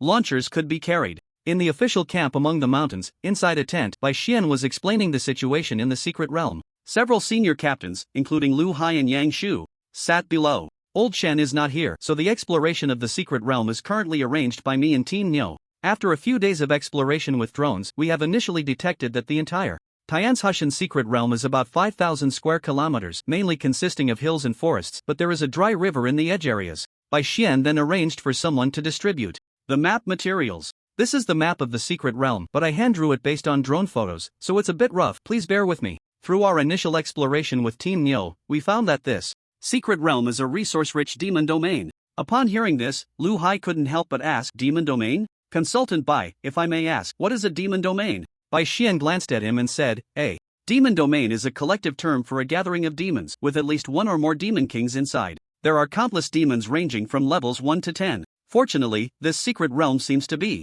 part of a demon domain, and even if there are demon kings, their numbers are not many. At this moment, a hot-tempered captain couldn't help but say, demon kings? We brought so many firearms and grenade launchers this time, no demon king can withstand that. That may be true, but entering the secret realm is still a dangerous matter. No casualties is Old Chen's original statement. Next, I will assign each of you to groups, and you will lead armed teams into the secret realm for exploration. Outside the official camp, several figures dressed in black appeared at the mountain top. If Lin Chen were here, he would probably sense the strong aura of strange spirits emanating from these individuals. A person wearing a white mask sneered, the secret realm actually appeared on Blue Star. The officials kept this news tightly under wraps. If I hadn't bribed one of them, I would have been kept in the dark. Another fierce-looking man, leaning on a cane with only one leg, said, how could the officials possibly tell others about such a juicy piece of meat? As far as I know, only a few people within the officials are aware of this secret realm. That Zhao Yilong and Lin Chen don't even know the information. It's better that those people don't know. Now that we see it, we should have our share of the things in this secret realm. What do you all think we should do? A person named Wei Shanhai, a spirit manipulator, said, are we really going to take action? Didn't the leader say that our spirit manipulators alliance must abide by the law and cooperate with the officials? The one-legged man replied, Wei Shanhai, just listen to the formalities. Although we are spirit manipulators, we still need extraordinary resources to nourish the strange spirits, otherwise, the strange spirits within our bodies will get restless. Moreover, that girl from the alliance leader really thinks that just because she has a past with Chun Shu from Donghai City, the authorities won't take action against us. I've heard that the authorities are investigating everyone's information. If they really dig deep, all the dirty deeds we've done recently will be exposed, and any one of them could lead to a death sentence. The others nodded. In agreement, Brother Long is right. Since we will be held accountable sooner or later, we might as well take action while the authorities are still unaware. If we seize the resources in this secret realm, with our skills, we might even be able to contract a second ghost spirit. By then, even if the official professional level experts come, they won't be our match. Well said. Since we've decided to act, let's get started. Upon hearing this, the man in the white mask chuckled. No rush, let's wait until nightfall to act. Our strength will be even greater then. That evening, Lin Chen was in his attic room organizing the map to Tianquo City. He was one of the main persons in charge of this operation. He needed to prepare all the map routes, personnel lists, and logistical supplies in advance. From Gu, he had obtained several maps of the routes from Gutan village to Tianquo City, but some of those maps had long been abandoned for various reasons and were of no reference value. Right now, he was plotting the travel route based on the latest map. According to the map, traveling from Gutan village to Tianquo City required crossing a vast desert and 3 mountains suspected to be inhabited by demon kings before finally reaching Tianquo City. Lin Chen estimated that the straight-line distance between the two places was very far, not counting the reincarnators, just the main forces from Gutan village.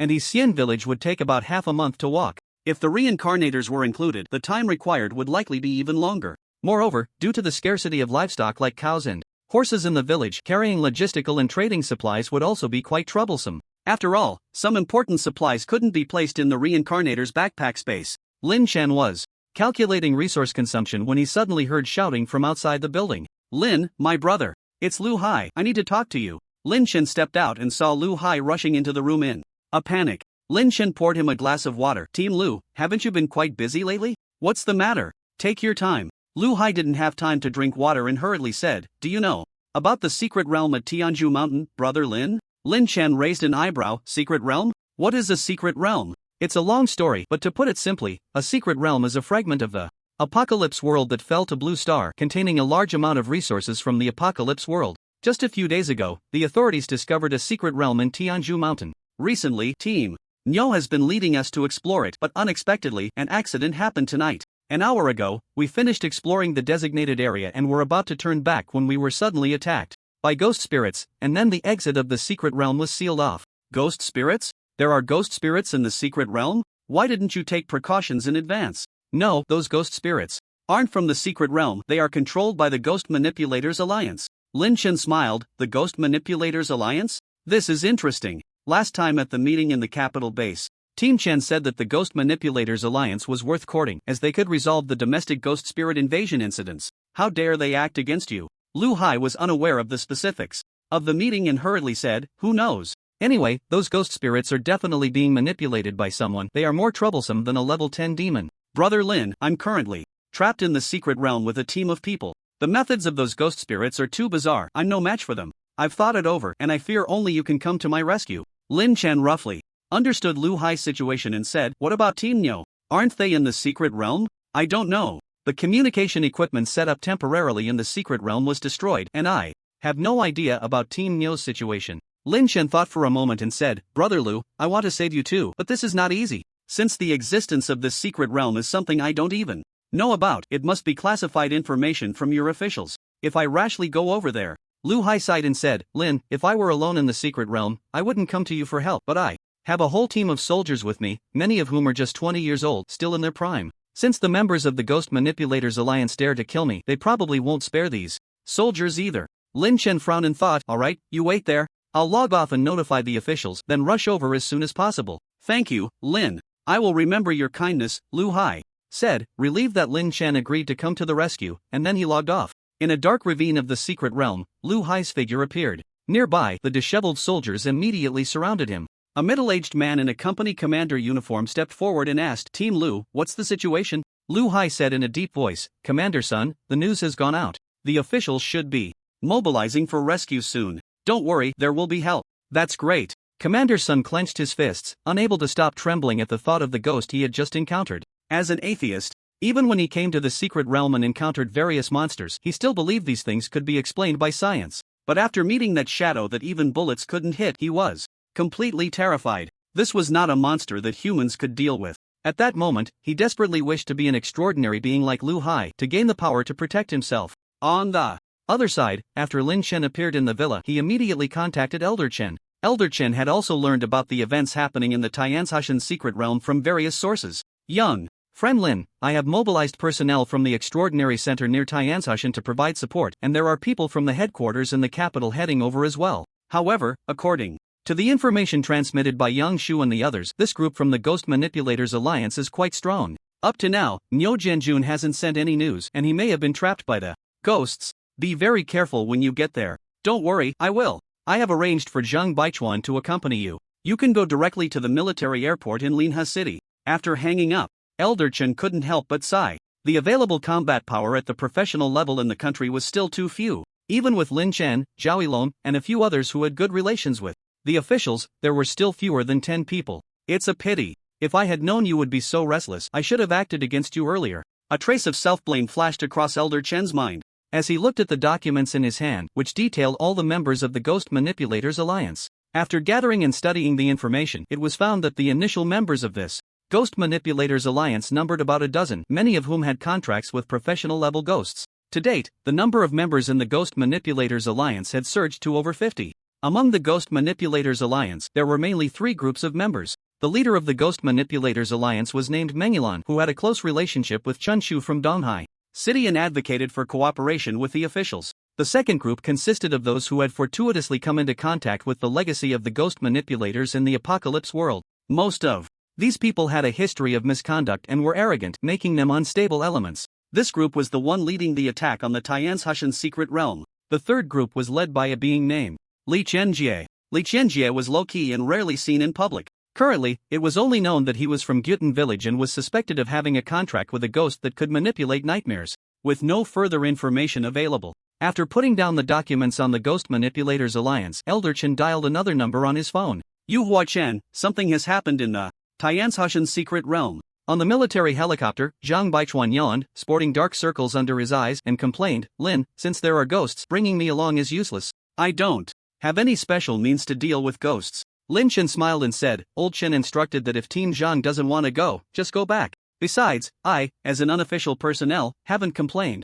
So you, taking the country's salary, can't be more negative than me. Zhang Baichuan rubbed his temples. He didn't want to complain either, but he had been working overtime these past few days, with no more than 4 hours of sleep each night. I'm not being negative, I just really don't excel at dealing with the strange spirits. Lin Chen thought for a moment and said, Team Nyo is also trapped inside. And there's still no news. Zhang Baichuan suddenly stood up, surprised. What? Team Nyo is also stuck in there. Seeing the helicopter shake slightly, Lin Chen raised an eyebrow and said, Don't get too excited, you'll break the helicopter, and I can't save you. P.S. The previous text was written a bit hastily. I've corrected the size of the secret realm and other data errors. Thank you all for pointing that out. Zhang Baichuan had deep feelings for Team Nyo and quickly said, If Team Nyo is in danger, then I really have to go. The night was dark and Lin Chen looked out at the passing mountains, his expression calm. This time, agreeing to come to the secret realm for rescue at Lu Hai's request was not only due to his curiosity about the secret realm but also because the group of spirit tamers had a great allure for him. Now, near Gyutan village, strange spirits were rarely found. Moreover, devouring strange spirits would not only enhance Lin Chen's mental strength but also grant him some of the strange spirits' abilities. So that group of spirit tamers was like moving meat to Lin Chen. This was also the main reason Lin Chen agreed to support Lu Hai. Linha City was not too far from Tianzhushan, and a few hours later, Lin Chen arrived at a lawn outside Tianzhushan. As soon as Zhang Baichuan and Lin Chen got off the plane, they saw a refined middle-aged man approaching them. Hello, gentlemen, I am the mayor of Qing City, Yang Kaiyang. After shaking hands, Zhang Baichuan asked, Mayor Yang, could you please explain the current situation? Sure, after receiving news from above, I organized local police forces to come for rescue and sealed off the routes up and down the mountain. Zhang Baichuan inquired, police forces? What about the members of your city's extraordinary center? I remember the captain of Qing City is Zhao Tao. Before the incident in the secret realm, Captain Zhao happened to take people up the mountain and there has been no news from them yet. Zhang Baichuan didn't say much more. Alright, we're not familiar with the route up the mountain, just find someone to guide us. Okay, is there anything else you need me to do? At this moment, Lin Chen spoke up, Mayor Yang, let the police forces blocking the mountain road withdraw. If those spirit tamers come out, it will only increase casualties unnecessarily. Ordinary officers can't stop them. Who is this? Yang Kaiyang hesitated a bit, seeing Lin Chen following Zhang Baichuan and looking young. He thought Lin Chen was just Zhang Baichuan's little assistant. Zhang Baichuan raised an eyebrow and said, Advisor Lin, a master invited by the headquarters, just listen to him. A master invited by the headquarters? Hearing this, Yang Kaiyang's gaze towards Lin Chen changed immediately and he quickly nodded. Alright, Advisor Lin, I'll arrange it right away. Once Yang Kaiyang walked a bit further away, Zhang Baichuan smiled and said, You really know how to read people, Brother Lin, let's go. Led by an old officer familiar with the Mountain roads, Lin Chan and Zhang Baichuan quickly headed towards the entrance of the secret realm at Tianzhushan. However, Lin Chan and Zhang Baichuan were moving quickly and the old officer gradually fell behind due to fatigue. Finally, Zhang Baichuan couldn't stand it anymore and threw the old officer onto his back, continuing on their way. Upon reaching a cliff, the old officer pointed ahead and said, "Leaders, it's just up ahead, but this place doesn't allow ordinary people in. I don't know what the situation is inside." Lin Chan gazed into the dark forest ahead and noticed traces of military tents. It seemed that Lu Hai and the others had camped nearby back then, and that old locust tree must be close to the camp. "Thank you, you can go back the way you came. You don't need to guide us any further." "Alright, please be careful." The old officer knew the danger of this place. Seeing that he had nothing to do, he quickly disappeared into the mountain path. Zhang Baichuan stood near the cliff, glanced around, and with a grim expression said, "There should have been a man-made bridge at this cliff, but it seems to have just been destroyed." Lin Chen estimated the distance to the cliff and said, "It's fine, it's only about 10 meters, we can jump across." "Lin, you can jump across, but I can't." As he spoke, Zhang Baichuan was suddenly lifted off the ground by Lin Chen, who had made a slight sprint, and the two of them flew over the 10-meter-long cliff. Once they landed, Zhang Baichuan, still shaken, patted his chest and said, "Lin, next time, please give me a heads up before you jump. I thought you were afraid of heights." After joking, the strange stone on Lin Chen's chest suddenly began to pulse. "Captain Zhang, there's a situation, be cautious." Zhang Baichuan immediately adopted a serious expression and pulled out a cool-looking long knife from his backpack. The long knife, due to its material, was a bluish color with shimmering light, clearly a high-quality spiritual weapon. This long knife was crafted by Lin Chen for Zhang Baichuan, named the Lingyun knife, which enhanced both strength and agility by over 6 points. Ever since he got the Lingyun knife, Zhang Baichuan had been unable to part with it, loving it dearly. The two slowly walked into the jungle when a dark shadow leaped out from the shadows, pouncing towards them from behind. "It's a night black panther." Upon seeing the creature, Zhang Baichuan's expression changed slightly, and he unleashed his external martial arts knife technique, slicing through the air. Roar! The night black panther nimbly dodged the strike and then dove back into the jungle, using the darkness to conceal itself. Zhang Baichuan exclaimed, "What's going on? How could there be a monster outside Tianzhushan?" Lin Chen speculated it might have escaped from a secret realm. "Damn it, it's probably that group of spirit manipulators." "Lin, leave this night black panther to me." Zhang Baichuan brandished his long knife and wanted to delve deeper into the jungle, but was stopped by Lin Chen. Lin Chen's gaze fixed on a certain spot in the jungle, and he smiled, saying, "Don't chase it yet, there should be a spirit manipulator nearby." At that moment, the spirit manipulator, whose position had been discovered by Lin Chen, felt the hairs on his body stand on end, sensing that he was being watched by something terrifying. "What the hell is this person? Just a glance makes me tremble with fear. Forget it, I can't guard this secret realm entrance anymore, I need to slip away." Just as he thought to leave and looked up again, he found that only Zhang Baichuan was standing in front of him. Not good. He saw branches above him twitch and a shadow flashed by as Lin Chen leaped from the trees, instantly appearing in front of him. Lin Chen sneered, "From the spirit manipulators. Alliance? What's your name? Where are the others?" The man widened his eyes. "You are Lin Chen? You recognize me?" The man quickly nodded like a chick pecking at rice. I recognize. I've heard of your great name. In our alliance, you are one of the people we cannot provoke, Big Brother Lin. I'm just a gatekeeper, please let me go." "I don't have the authority to let you go. First, tell me your name. How many people has your alliance sent?" "My name is..." As he spoke, the man's eyes suddenly turned fierce, and he abruptly drew a dagger, lunging it towards Lin Chen's abdomen. Lin Chen was naturally prepared. He easily pinched the sharp dagger with 2 fingers. "Interesting, it's even poisoned." "Lin Chen, do you really think I'm afraid of you? Today, I'll show you the strength of our spirit manipulators." The man roared, his features suddenly contorting, and a mask of black gas materialized on his face. He, delicious food." The black gas mask seemed to have its own consciousness. It opened its large mouth and expelled a massive amount of black gas. The trees and vegetation tainted by the black gas instantly withered and lost their luster. Lin Chen raised an eyebrow, and with a flick of his fingers, the mirror space spat out the Tang knife spiritual weapon. A dazzling flash of knife light passed, and the spirit manipulator's head was instantly severed from his neck, blood spraying onto the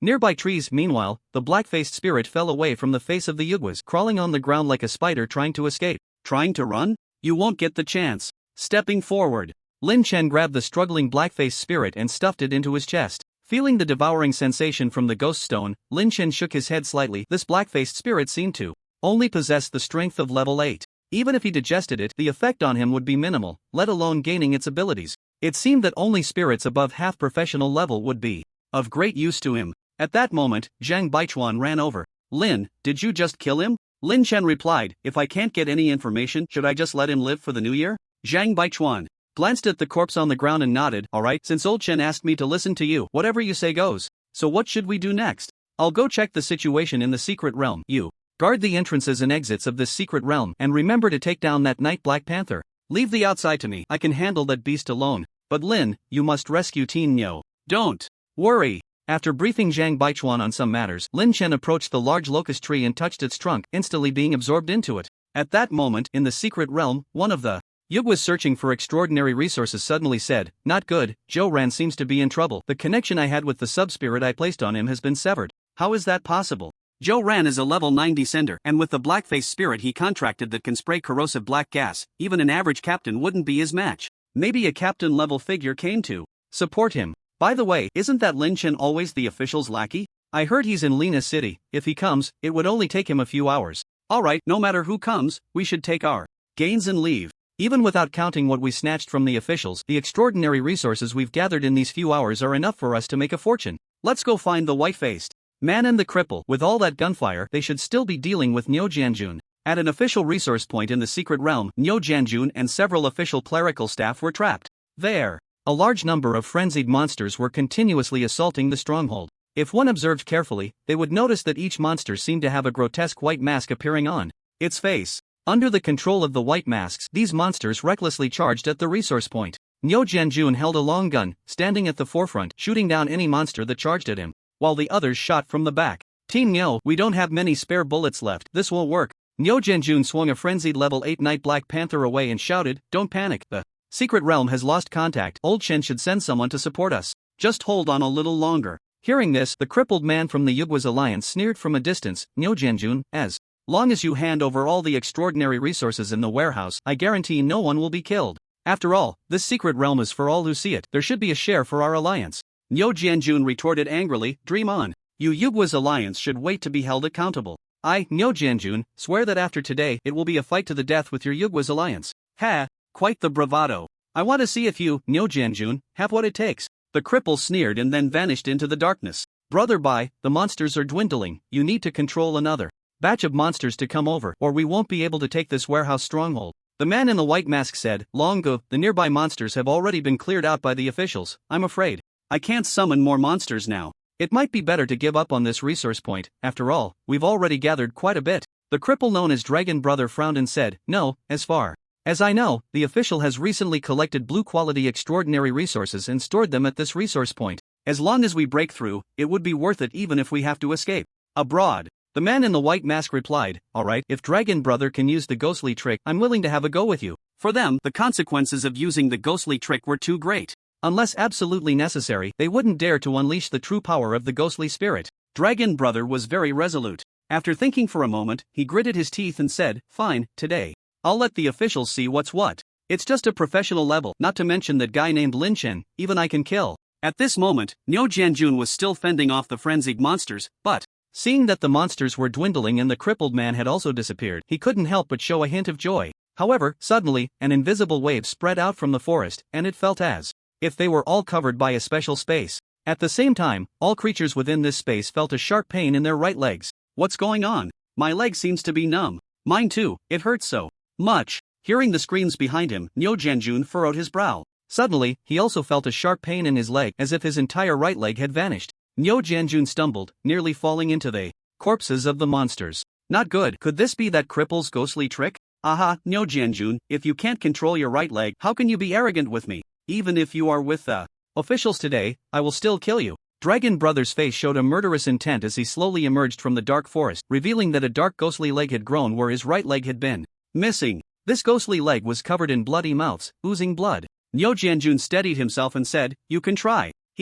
Die." With the aid of the ghostly leg, Dragon Brother moved with a ghostly speed, charging forward in an instant. Nyo Jianjun lowered the tip of his gun and thrust forward using the momentum. Sizzle! The tip of the gun struck Dragon Brother's ghostly leg, as if hitting metal, sparking a shower of sparks. In the first round of confrontation, Nyo Jianjun quickly retreated, frowning slightly as he looked at the spiritual weapon spear that Lin Chen had crafted for him. The tip of the spear had actually been gnawed away by something, and blood was corroding the spear's body. Neither human nor ghost, disgusting. Nyo Jianjun shook off the blood from the spear and gritted his teeth to attack again. At that moment, a soldier from the resource point rushed out with a gun. "Captain Nyo, I'm here to help you." "What are you doing here?" Nyo Jianjun sensed something was off and was about to scold him when he saw the soldier's face break into a strange white smile, the gun aimed at him, and he pulled the trigger. Rat-a-tat-tat. Bullets poured out. Nyo Jianjun braced his gun to dodge, but still got hit by a few stray bullets in the abdomen, blood gushing from the wound as he fell to the ground. Ha, Nyo Jianjun, how are you going to be arrogant now? The crippled dragon brother laughed maniacally and charged forward again with his ghostly leg. The people at the resource point were shocked at this scene. Not good. Captain Nyo, be careful. But at that moment, an arrow from 1,000 meters away streaked across the night sky like a meteor. Who is it? Dragon brother looked up sharply, only to see the arrow split into 7 in midair, shooting towards his head. In a critical moment, dragon brother used the ghostly leg again, trying to kick the arrows away. But the arrows seemed to have eyes, twisting at a strange angle, merging back into one, bypassing the ghostly leg, and perfectly embedding itself in dragon brother's forehead. Boom! The true energy within the arrow exploded, sending dragon brother flying. Moments later, dragon brother, covered in blood, crawled up from the ground, a piece of his skull blown off, revealing his brain matter. Yet despite this, dragon brother was still alive. His eyes were bloodshot as he shouted, "Brother Bai, come help me, someone has broken into my ghostly trick, it's a master." A voice from deep within the forest echoed further away, "Brother Long, run. Lin Shen is here, we can't take this resource point. Damn it, you bastard, help me out, brother."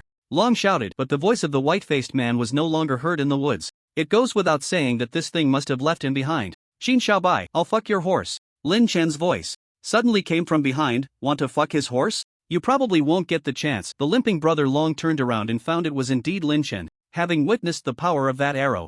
Just now, brother Long knew well that Lin Chen was as terrifying as rumored. This is a secret realm controlled privately by the officials. I'm afraid you haven't even received the information, right? If you're so willing to be the official's dog, why not just pretend you didn't see anything today? I'll kill all these people and you can take half of the extraordinary resources inside the resource point. Later, you can pin the blame on me. Lin Chen dug in his ear and smiled. "Hey, what a good idea. You're thinking of me like this on our first meeting?" Brother Long kept wiping the blood streaming down his forehead, forcing a smile. "What are you saying? Your reputation in our Ghost Manipulators Alliance is not small, especially with our alliance's Li Qianjie, who holds you in the highest regard. Since you're brother Li's friend, that makes you my friend too." Lin Chen shook his head. "Being your friend is one thing, but first, withdraw the ghost and surrender. I might find a way to spare your life. Otherwise, in your current state, I'm afraid you'll be drained to death by the ghost spirit inside you before the blood runs dry." Hearing this, the limping brother Long gritted his teeth. "Lin Chen, so you're saying you don't want to let me go? If I really die, the ghost spirit inside me will definitely explode out. A professional level ghost spirit, I don't believe you can control it. Not to mention that ordinary people here will die, the secret realm might even be abandoned." Lin Chen smiled. "You can threaten the officials with that, but you can't threaten me. It's still the same thing. First, retract the ghost spirit's power back into your body and I might spare your life. Dream on, I'd rather die than beg for mercy." A fierce look flashed in Brother Long's eyes. He first manipulated the ghost to make Lin Chen lose the sensation in his right leg, then suddenly stepped forward to attack. Lin Chen frowned slightly, and the tang knife in his hand flew out of thin air again. He gripped the hilt with one hand, and the blade light flashed, slicing out like a silver snake. Crash! The magnificent blade aura, over 10 meters long, instantly sent Brother Long flying. Brother Long struggled to crawl out of the dirt. He glanced at his ghostly leg, which had burn marks on it, and the wounds on his leg seemed to be howling in pain. What kind of sword technique is this? It can actually injure my ghostly leg? A technique specifically for slashing ghosts. As the words fell, Lin Chen instantly shifted to Brother Long's front, and the fiery sun sword technique struck down again. Buzz! Even the air trembled under the blade's aura. Brother Long wanted to use his ghostly foot to defend, but the ghost spirit inside him sensed the crisis and hurriedly rushed out of his body. Brother Long's eyes widened. He never expected that the ghost spirit he had contracted would leave him at such a critical moment. The blade light approached, and Brother Long showed a look of terror. But without the support of a professional-level ghost spirit, in the next moment, Brother Long's body was instantly split in half, blood evaporating, dead beyond recovery. In the sky, a black spirit body invisible to ordinary people was dispersing, which was the severed leg ghost spirit escaping from Brother Long's body. Lin Chen frowned slightly and slashed out a third strike, wanting to keep the severed leg ghost spirit. But this ghost spirit directly vanished into thin air, disappearing without a trace. Damn it, professional-level ghost spirits are indeed hard to kill. Lin Chen frowned, then walked over and kicked Nyo Jianjun. "Stop pretending to be asleep, it's time to wake up." Nyo Jianjun, pale-lipped, suddenly stood up, covering his wound, and smiled. "Brother Lin, I still wanted to take a desperate shot at that limping guy, but luckily you came in time, otherwise, I would have really been in trouble this time." Lin Chen did not give him a good look. "You call me Brother Lin all day, saying you treat me like a real brother, yet when You discovered the secret realm. You didn't share any news with me. Now that something serious has happened that you can't resolve, you need my help. I received the message and rushed over, but even cattle and horses shouldn't be treated like this. Seeing Lin Chen's face full of resentment, Niu Jianjun knew he had wronged Lin Chen. He directly admitted his mistake. It's indeed my fault. I wanted to inform you, but we've only just begun exploring the secret realm, and it's still uncertain whether there are dangers inside. Forget it, Captain Niu. Those are just perfunctory words. I promised Lu Hai I would save him. To be honest, if I hadn't heard the gunfire from your side, I wouldn't have come to rescue you. Niu Jianjun called someone over to bandage his gunshot wound, then frowned and said, Lu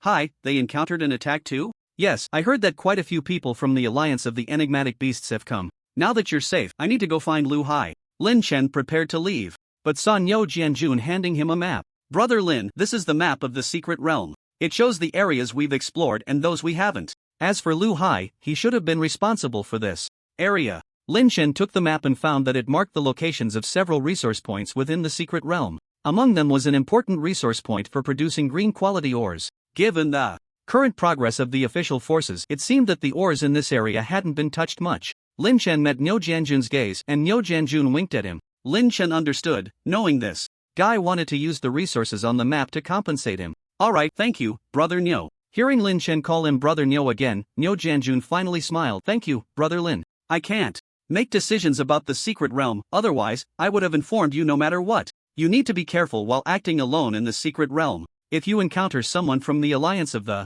Enigmatic Beasts, it's best to leave a way out. Lin Chen waved his hand and quickly left the place. In the forest, seeing that no one was around, Lin Chen transformed into a pure white spirit deer, leaping gracefully through the woods. As he dashed through the forest in the form of the spirit deer, Lin Chen felt a sense of exhilaration, as if he were truly a child of the jungle. Soon, Lin Chen came to a densely wooded area. As his spiritual energy radiated and he let out a soft call, the nearby plants swayed their branches, basking in the light of his spiritual energy. Lin Chen approached the plants and, at that moment, could feel their joys and sorrows. For the first time, active in the jungle as a spirit deer, Lin Chen couldn't help but feel a bit curious. But after a while, he knew he had important matters to attend to and couldn't afford to delay. He then referred to the secret realm map given by Niu Jianjun and headed towards the area where Lu Hai and the others were exploring. Whoosh! After transforming into the spirit deer, Lin Chen moved at incredible speed. Anyone who saw him could only catch a glimpse of a white shadow passing by. However, in front of a low-lying stream, Lin Chen suddenly stopped. Upon smelling the scent of blood,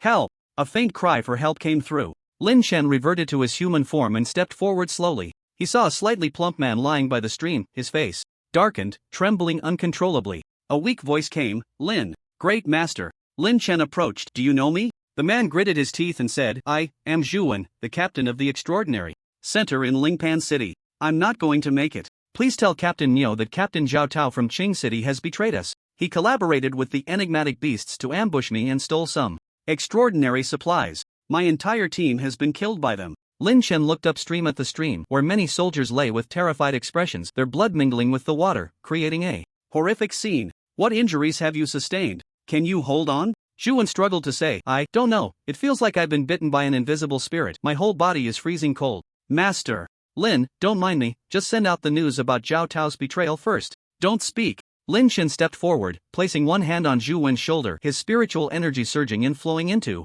his body. What kind of technique is this? Zhuwen's eyes widened, as Lin Chen's spiritual energy felt like the warm sun in winter, instantly dispelling the chill within him. Lin Chen said, You should have suffered mental damage and been tainted by the spirit's aura. You won't die. I have other matters to attend to. Report Zhao Tao's betrayal yourself. After briefly treating Zhuwen, Lin Chen did not linger and vanished in a flash. Lin Chen did not expect that this change in the secret realm, aside from the external factor of the Spirit Manipulators Alliance, also involved a captain-level figure betraying them. However, none of this concerned him. At this moment, Lu Hai was leading a team of soldiers, evading the pursuit of a black-robed spirit manipulator. It seemed that because Lu Hai and his group were carrying a batch of extraordinary resources, this black-robed spirit manipulator was fixated on them. After finally shaking off the black-robed spirit manipulator, Lu Hai and his men escaped to a mountain ridge to rest, only to see a figure slowly emerge from the darkness. Who is it? Brother Lu, it's me. As the figure came into view, it was wearing the uniform of a captain from the Extraordinary Center, with a smile on its face. Lu Hai was surprised. Zhao Tao, what are you doing here? The higher-ups said you went missing, so they sent members from the nearby Extraordinary Center to support you. As he spoke, Zhao Tao moved closer. But Lu Hai caught sight of a bloodstain on the hem of Zhao Tao's clothing and quickly frowned. Zhao Tao, what's that blood on you? Zhao Tao looked down and smiled. Oh, this blood? I must have gotten it from fighting a weak spirit manipulator on my way here. Gotten it? Sensing the eerie silence around them, Lu Hai's unease grew stronger. Wait, when did you enter the secret realm? Zhao Tao stopped, a wicked smile creeping onto his lips. Brother Lu, what's wrong? You don't suspect me too, do you? Sorry, Xiao, we're not that familiar. Lu Hai decisively drew his pistol and fired several shots at Zhao Tao. Bang! Bang! It's exposed, kill them! Zhao Tao shouted, then began twisting his body to dodge the bullets. At the same time, gunfire erupted from the nearby mountains. Lu Hai keenly sensed the danger, finished the bullets in his pistol, and jumped into the bushes. The next moment, the place he had just occupied was riddled with bullets. Captain Sun, organize a counterattack. These people are likely traitors. Understood. Bang! Bang! The dense gunfire not only startled the black-robed spirit manipulator who had been pursuing Lu Hai but also attracted Lin Chen, who was nearby. Standing at a high point, Lin Chen looked out and could clearly see two groups exchanging gunfire in the darkness. Below was a sheer cliff, impossible to jump across. Lin Chen frowned slightly, then transformed into a cloud of white mist and flew over. But as soon as he landed, he spotted the black-robed spirit manipulator. This person was dressed in black robes, thin in stature, and seemed to be wearing a mask. Seeing Lin Chen flying in as mist, the black-robed spirit manipulator's pupils constricted, and he turned to flee. Damn it, how did he run into Lin Chen, this fierce god? And he was flying over. Lin Chen raised an eyebrow. From the fluctuations coming from the spirit stone, it seemed that this black-robed spirit manipulator possessed a semi-professional spirit, which piqued his interest, and he immediately gave chase. Lin Chen's agility was already at the human limit, and in just a few breaths, he caught up to the black-robed spirit manipulator. The black-robed spirit manipulator was horrified and quickly turned to say, Lin Chen, we have a history. This secret realm is so vast, there's no need to keep chasing me. Ha, a spirit manipulator with a history with me? Let me see who you are. As he spoke, Lin Chen drew his tang knife and slashed. The fierce blade aura instantly tore apart the black robe of the Guijie, causing the mask to fall off and revealing its original face. It was surprisingly a frail old man with a handlebar mustache. Lin Chen searched his mind for a match but found none, frowning as he asked, who exactly are you? Seeing Lin Chen raise his hand, seemingly ready to strike again, the old man quickly stepped back and said, My name is Fu Yuan, you should have heard of me. We are from the same novice village, and I caught a glimpse of you when you first arrived. In Guten village. Fu Yuan? I've seen your information from the official sources, you don't look like this. I recently contracted a ghost spirit which drained all my essence blood, causing my body to age rapidly. Lin Chen lowered his knife and asked, So, you and Li Qianjie joined the Guijie alliance early on? Yes, but it was Li Qianjie who tricked me into joining. He obtained a Guijie inheritance in Guten village and treated Guijie as a backup career option. It wasn't until we encountered that dream ghost in the wizard tower that he was seduced by it and signed a contract. Since I was also aware of it, he threatened me to become a Guijie as well. So, you became a Guijie out of coercion? Fu Yuan sighed, indeed, I was forced. Do I look like someone who willingly became a Guijie? To be honest, I'm so old now that I can't even use human functions. Lin Chen questioned, I don't care whether you can or not. I want to know who killed the ancient bell in the wizard tower. Fu Yuan thought for a moment and said, Ancient bell? Oh, I remember now, it was that NPC from Guten village. I killed it, but it was Li Qianjie who did it. That night, when Li Qianjie signed a contract with the dream ghost, he happened to be seen by the ancient bell on duty, and later Li Qianjie took care of the ancient bell. After hearing this, Lin Chen sneered. Fu Yuan was quite the debater, as if everything had nothing to do with him. Fine, even if all this has nothing to do with you, what about Lu Hai? You were the one who kept hunting him down, right?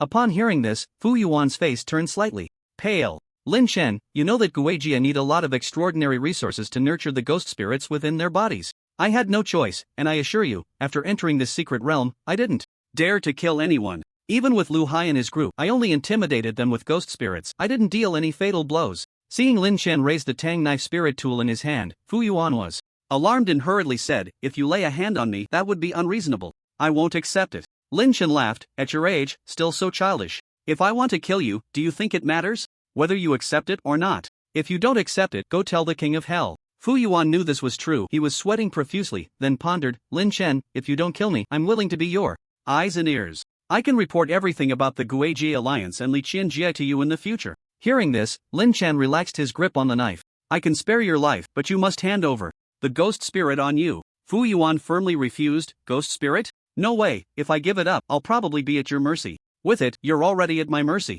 Lin Chen was too lazy to waste more time. His entire body surged with spiritual power, converting a large amount of true energy to unleash a fiery sunblade technique. Seeing this, Fu Yuan quickly released the ghost spirit within him, and a massive, headless ghost surged out. But under the scorching fiery sunblade technique, the 3-meter-tall headless ghost was instantly split in two. The headless ghost was closely connected to Fu Yuan, and when its body was severely injured, he let out a painful scream. Lin Chen gripped the knife handle and struck out a second time. With this blow, the reassembled headless ghost was instantly shattered, and its spiritual body became ethereal. Ever since Lin Chen advanced to a professional level, he felt more adept at dealing with semi-professional ghost spirits. At least the consumption of true energy was no longer restricted. Stop hitting me, I concede. You can have whatever you want. Fu Yuan lay on the ground in agony, crying and begging for mercy. Hand over the ghost spirit, and I'll spare your life. Fu Yuan couldn't help but say, no way, Lord Lin, I have a death pact with the headless ghost. If it dies, I can't survive either. Then you can die together.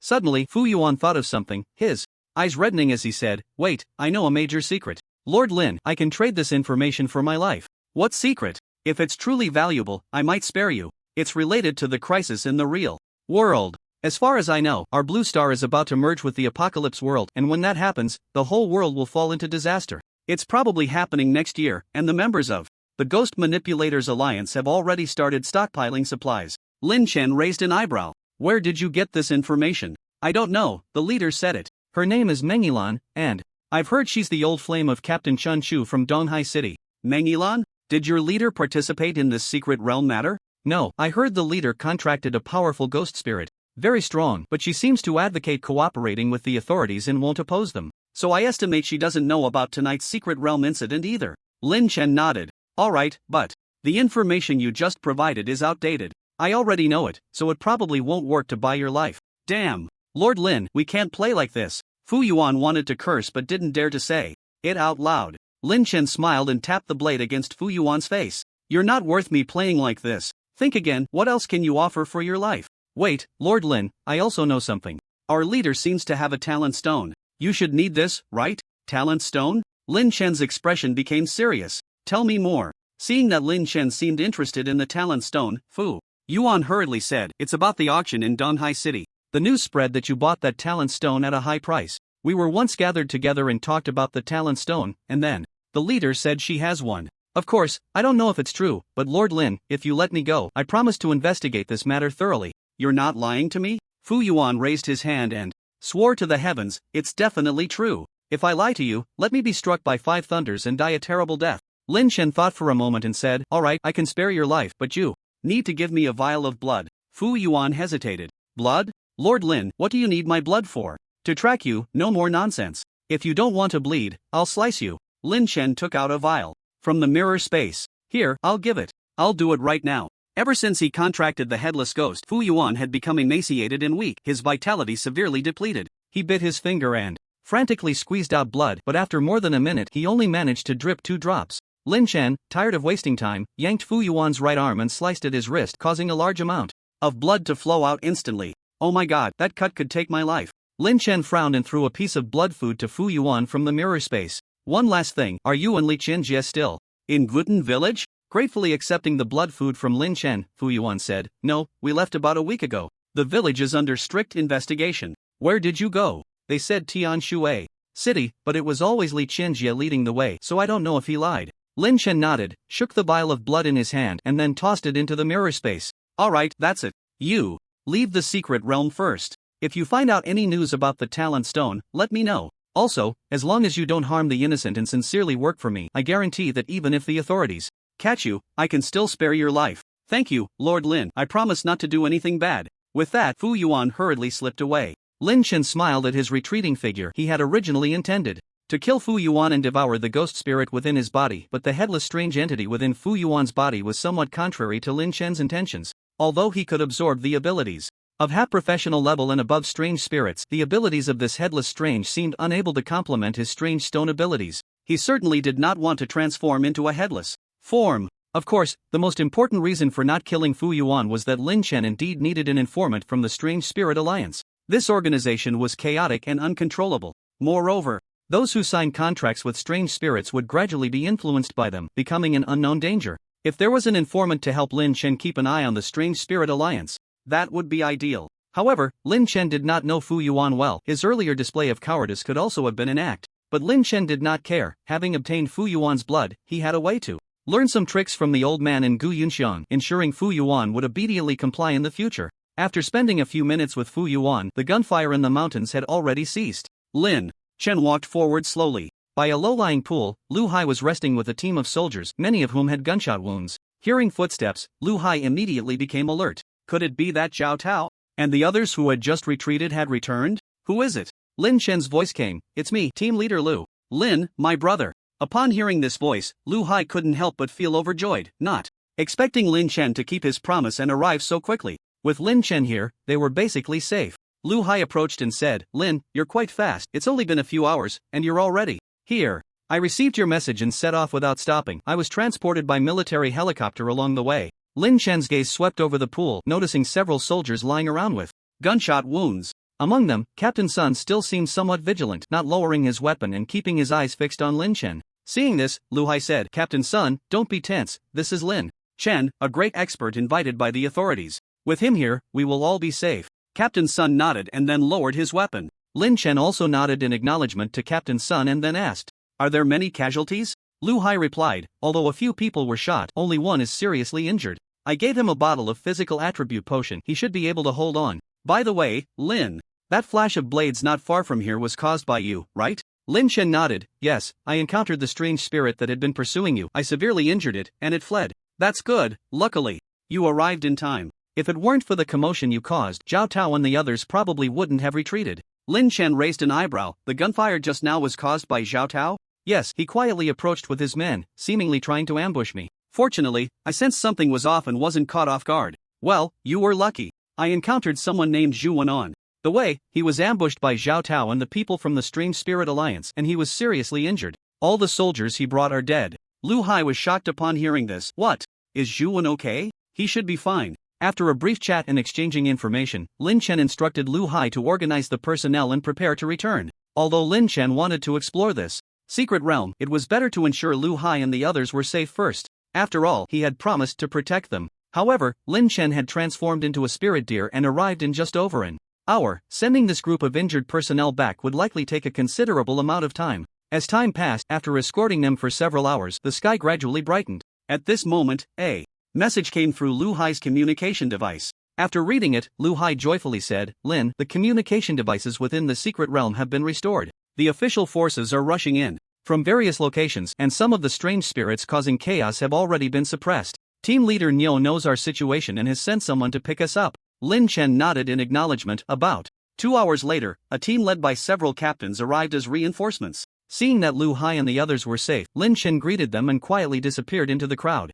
Captain Lu, I heard that the great master Lin personally came to rescue you. You must have quite the connections. Lu Hai boasted. Of course, I have a close relationship with brother Lin. We're almost sworn brothers. You just keep bragging. Hey, where's the great master Lin? Lu Hai knew that Lin Chen had probably gone to explore the secret realm, but he wouldn't say it outright, so he replied, I guess he must have joined Captain Niu. At this moment, Lin Chen transformed into the Fuzhou spirit deer, dashing through the mountainous terrain of the secret realm. According to the map, he was currently in a dangerous area that had not yet been explored by the authorities. Here, besides a large number of monsters, there were indeed abundant extraordinary resources. Along the way, Lin Chen had already discovered 3 white-quality spirit fruits. Of course, the real treasures were likely still in the lairs of the monsters. Just then, a massive, blood-scented bull-headed tiger demon charged at Lin Chen from the bushes. At this moment, Lin Chen was still in the form of the Fuzhou spirit deer. He conjured a shield of flowing water to block the tiger demon's attack. Lin Chen focused his gaze and recognized that the tiger demon ambushing him was the flower tiger bull demon he had encountered near Zhangjia village. Although it was a troublesome level 10 demon, the meat of this tiger was a rare delicacy. The batch of tiger meat he had obtained earlier was almost used up, and this tiger demon had come to deliver more. What a beast! This is truly a pleasant surprise. Lin Chen didn't rush to transform back into human form. Instead, he controlled his spirit power with his antlers. A flash of white-blue light appeared, and sharp water arrows formed in the air, shooting towards the flower tiger bull demon. Roar! The flower tiger bull demon didn't expect that this white deer suddenly appearing in the jungle could manipulate water. It tried to dodge, but Lin Chen's water arrows took less than 2 seconds to condense and launch, making it hard to react. Put! In an instant, the water arrows struck, piercing the flower tiger bull demon's abdomen. Seeing that the power of the water arrows was not as high as he had anticipated, Lin Chen lost interest in controlling the water and directly engaged the flower tiger bull demon in close combat as the Fuju spirit deer. Although he was not as large as the flower tiger bull demon, the strength and agility of Lin Chen's Fuju spirit deer form were higher than that of the tiger demon. Using his antlers as a weapon, Lin Chen quickly forced the flower tiger bull demon to flee in panic. Seeing the flower tiger bull demon trying to escape, Lin Chen didn't hold back any longer. He transformed back into human form, wielding a Tang knife spirit weapon, and with 2 swift strikes, he ended the flower tiger bull demon. Taking advantage of the fact that the tiger demon's corpse had not yet been tainted by demonic energy, Lin Chen hurriedly began to dissect the tiger meat. As large chunks of fresh tiger meat were cut off, Lin Chen suddenly had an idea and quickly infused his spirit power into the tiger's corpse. Since his spirit power had a suppressive effect on the raging demonic energy, it might slow down the spread of the demonic energy. Although Lin Chen's idea was good, he soon realized that his spirit power was instantly consumed by the scattered raging demonic energy. With no other choice, Lin Chen had to increase his spirit power output while hastily cutting the tiger meat. A few minutes later, Lin Chen stopped, panting heavily, to recover his depleted spirit power. In front of him lay over 200 pounds of tiger meat, half a tiger skin, and a bloody tiger heart. Using my spirit power can indeed suppress the spread of the raging demonic energy, but it consumes too much. If it weren't for my spirit nature advancement, which increased my spirit power several times, I probably wouldn't be able to counter the speed of the demonic corpse's erosion even with source stones in hand. Fortunately, this harvest is quite good. Just the 200 pounds of tiger meat can be exchanged for several bottles of divine water. Lin Chen then looked at the massive object beneath the tiger demon's abdomen and lamented, "But it's a pity I didn't have time to cut off the tiger whip." As the sky brightened completely, outside the secret realm, Niu Jianjun, with his abdomen wrapped in bandages, stepped out of the tent. At this moment, many soldiers' corpses were being carried out from the secret realm, their deaths tragic. Niu Jianjun sighed deeply at the sight. Most of these were soldiers he had trained, some of whom had been joking with him just yesterday, but today they had become lifeless corpses. Niu Jianjun clenched his fists, cursing inwardly, "Damn those illusionists, I will uproot you all sooner or later." A captain-level figure stepped forward and said, "Captain Niu, several isolated illusionists have been captured, but according to their accounts, the professional-level illusionists who organized this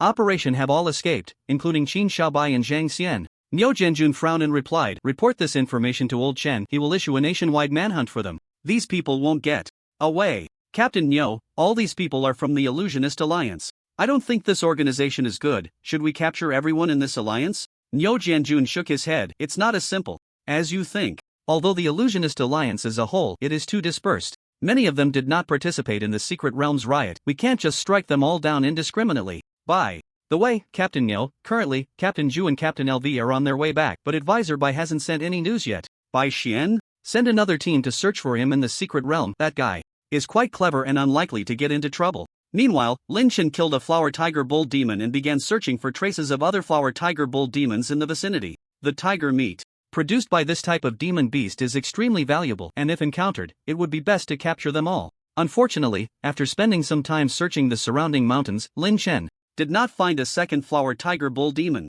Transforming back into the Fuju spirit deer, Lin Chen headed towards the green quality or resource point marked on the map. This or resource point was not far from the flower tiger bull demon's lair, and Lin Chen arrived there in just over 10 minutes. This was an open-air bloodstone mine, with chunks of stone that appeared to be stained with blood deeply buried in the ground. There were more than 20 stones exposed on the surface, and who knows how many more were buried underground. The bloodstone mine is the official name. In Guitan village, this type of ore is recorded as dark blood ore, which can be refined into crimson iron blocks, one of the rarer green extraordinary iron ores. The red spear at the auction in Donghai City was primarily made from crimson iron blocks. Lin Chen estimated that if he could excavate these exposed dark blood ores, he could at least forge over 10 top-grade spirit weapons. However, at present, these ores were deeply buried in the soil, and it would be difficult for him to excavate them alone. No wonder Niu Jianjun was so generous, directly handing over the information about this mine. He probably calculated that Lin Chen wouldn't be able to take much away in a short time. However, Niu Jianjun might have underestimated him. Lin Chen took out his tang knife and began cutting along the outer rocks of the dark blood mine. A few minutes later, a piece of dark iron ore, about the size of a diamond-shaped bamboo shoot, was dug out by Lin Chen. Not bad, half a piece of a top-grade spirit weapon. The dark blood ore was relatively hard, but the surrounding rocks were easily split in two under the sharp cutting of Lin Chen's weapon, as if they were tofu. About half an hour later, the exposed dark blood ore was completely excavated by Lin Chen. He discovered that, in addition to the dark blood ore on the surface, there was also a considerable amount buried underground. Just as Lin Chen was focused on mining, a tremendous roar suddenly echoed from the eastern side of the secret realm. The sound was earth-shattering and spread over a wide area. Lin Chen climbed out of the pit and gazed towards the source of the sound, frowning slightly. If he wasn't mistaken, the creature that had just roared seemed to be a professional-level demon king. It seemed there really was a demon king in this secret realm. Compared to the treasure-laden demon king, there was no rush to mine these dark blood ores. After pondering for a moment, Lin Chen transformed back into the Fuju spirit deer and dashed towards the direction of the roar. At that moment, a massive fire dragon, flapping its enormous wings, was roaring towards the sky. The fire dragon resembled a western dragon, its entire body entwined with red flames, its wings spread out to about 20 meters in length. Its dragon eyes were golden, filled with sharp teeth, and its scales shimmered with intense red and orange hues. Below the fire dragon, Zhao Tao was leading a group of people in a frantic escape. Run! How can there be such a terrifying creature in this cave? Counterattack! Counterattack! Shoot through its wings! Many people raised their firearms and opened fire, but the bullets ricocheted off the fire dragon's scales, leaving only a white dot mark on the smooth orange-red armor. Seeing that this group of ants dared to fight back, the fire dragon roared in fury, spewing a torrent of flames from its mouth, instantly turning many below into curled-up blackened corpses. Ah, save me! Captain Zhao, help! Upon witnessing this scene, Zhao Tao clutched tightly to a red spirit mushroom he had just collected and disappeared into the jungle without looking back. The fire dragon circled in the air, failing to find Zhao Tao's trace again. It let out a frustrated low growl before burrowing back into its resting cave. Not knowing how long he had been running, Zhao Tao finally breathed a sigh of relief when he realized the fire dragon was no longer behind him. He looked at the fiery spirit mushroom in his hand and exclaimed with joy, "Ha, red fire dragon mushroom, a purple quality extraordinary material, I'm rich now." Suddenly, a rustling sound came from a nearby bush, and Zhao Tao quickly put the dragon mushroom back into his bag, alertly asking, "Who's there? Come out. Don't shoot, Captain Zhao, it's me, Bai Xian." Bai Xian slowly emerged from the bushes. He looked even more disheveled than Zhao Tao. A piece of his pant leg was torn off, and he was missing one of the silver earrings from his ear. Zhao Tao remained cautious and asked, "Advisor Bai? What are you doing here?" "A group of illusionists attacked the secret realm, my team got scattered, and I lost the map and communication device in my bag, so I ended up wandering here." "By the way, Captain Zhao, how did you end up here?" Hearing that Bai Xian had no communication device, Zhao Tao smiled and said, "I received news from above and came to support you, but I didn't expect to get lost myself." "Phew, that's great. With your support, that group of illusionists won't be a problem. Captain Zhao, do you have any food left? I'm starving after running all night." As he spoke, Bai Xian slowly approached. "I have some, Advisor Bai, let me get it. For you." However, just as Zhao Tao opened his backpack, Bai Xian's figure flickered and appeared right in front of him. Divine technique, time stasis. Zhao Tao's pupils contracted as he tried to draw his dagger, but he found his movements had become incredibly slow. "You, how, so fast? Wondering why I'm so fast? It's because you've slowed down." As he spoke, Bai Xian had already drawn Zhao Tao's alloy dagger and lightly sliced it across his neck. With a splatter, hot blood gushed out, soaking the nearby grass and plants. Zhao Tao slowly fell to the ground, his eyes filled with disbelief and resentment. The dignified captain of the extraordinary team in Qing City, a level 10 born just like that, was dead? Bai Xian wiped the blood splattered on himself and sighed slightly as he looked at Zhao Tao's corpse. "Did you really think I was foolish? Whether or not you are an undercover agent for the illusionists, your act of hoarding extraordinary resources gives me the right to kill you. But you did.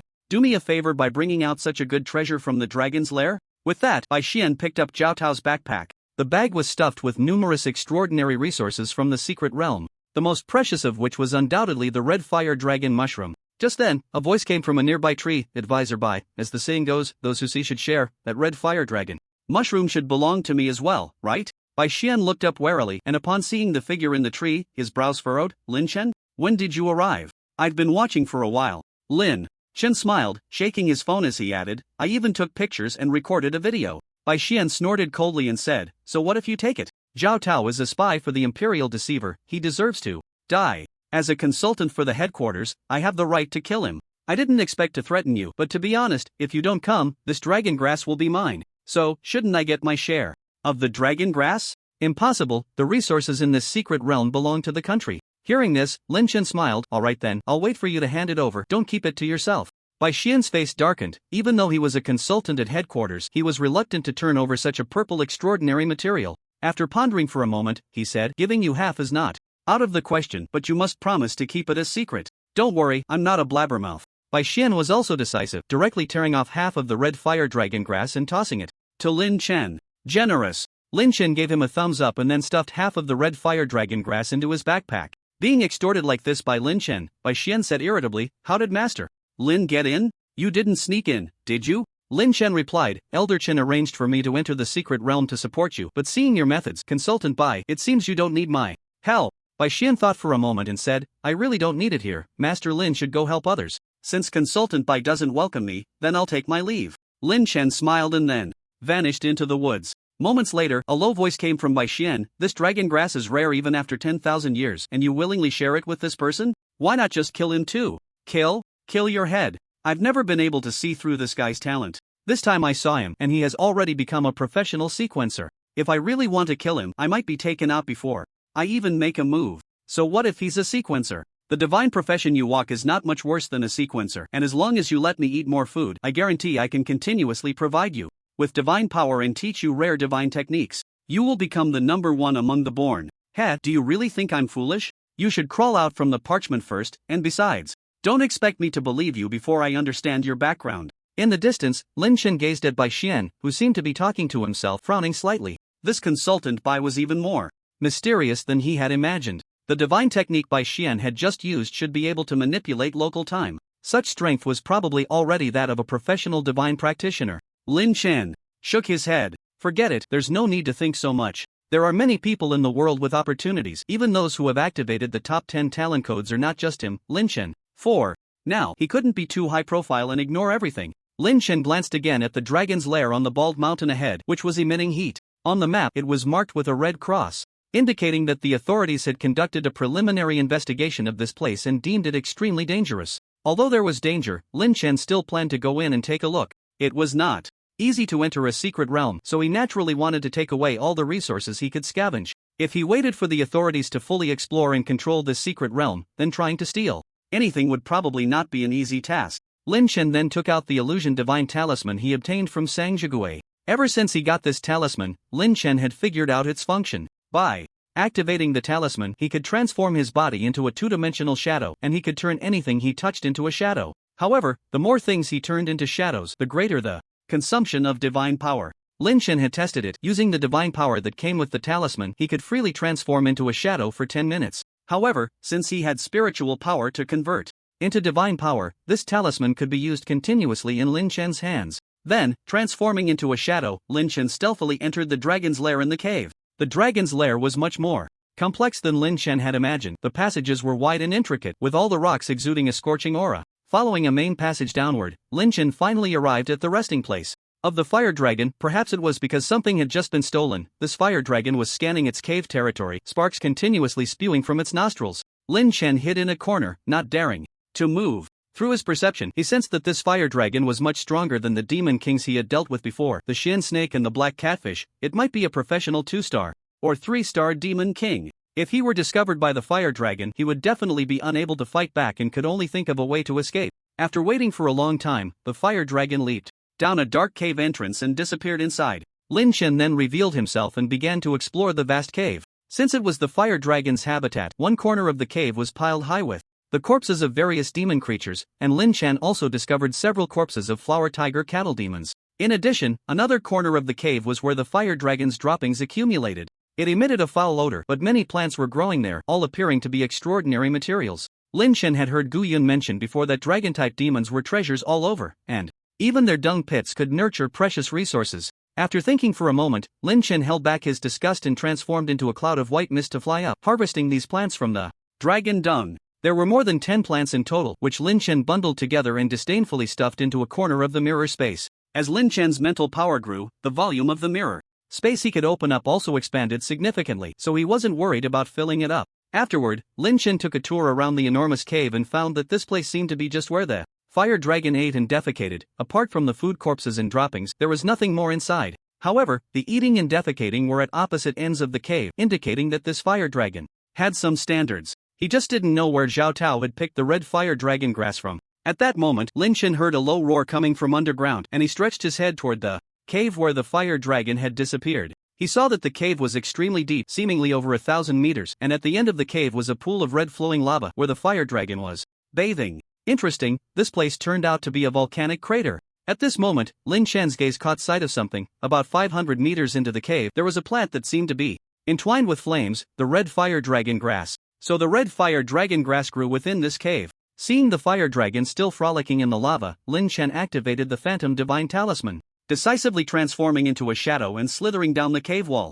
At this moment, the fire dragon had no idea that another thief had entered its lair. As he climbed near the red fire dragon grass, a hand emerged from the shadow and tossed the grass into the mirror space. But just then, the fire dragon, still dozing in the lava, suddenly opened its golden eyes and roared, flapping its wings as it flew out of the lava. Not good. Without thinking, Lin Chen quickly transformed back into white mist and shot upward. However, the temperature in the cave was extremely high, with steam rising continuously. Lin Chen, transformed into white mist, felt as if he was about to be roasted, and his mental power was rapidly depleting. Gritting his teeth, Lin Chen converted his spiritual power into mental power and flew upward frantically. Whoosh! The fire dragon opened its mouth wide, spewing out scorching flames that shot straight up from the bottom of the cave. Lin Chen sensed the danger and quickly used his water control ability to manipulate the nearby steam, condensing it into a massive water curtain to fend off the dragon flames coming from behind. Hiss! The red flames collided with the blue water curtain, and, in the next moment, a large amount of steam was evaporated. Seizing this opportunity, Lin Chen successfully flew out of the cave. But he saw the fire dragon had already flapped its wings and was chasing after him. After gathering his strength, Lin Chen transformed into white mist again and desperately fled. Roar! The dragon's roar was deafening, causing nearby small animals and demons to scatter in panic.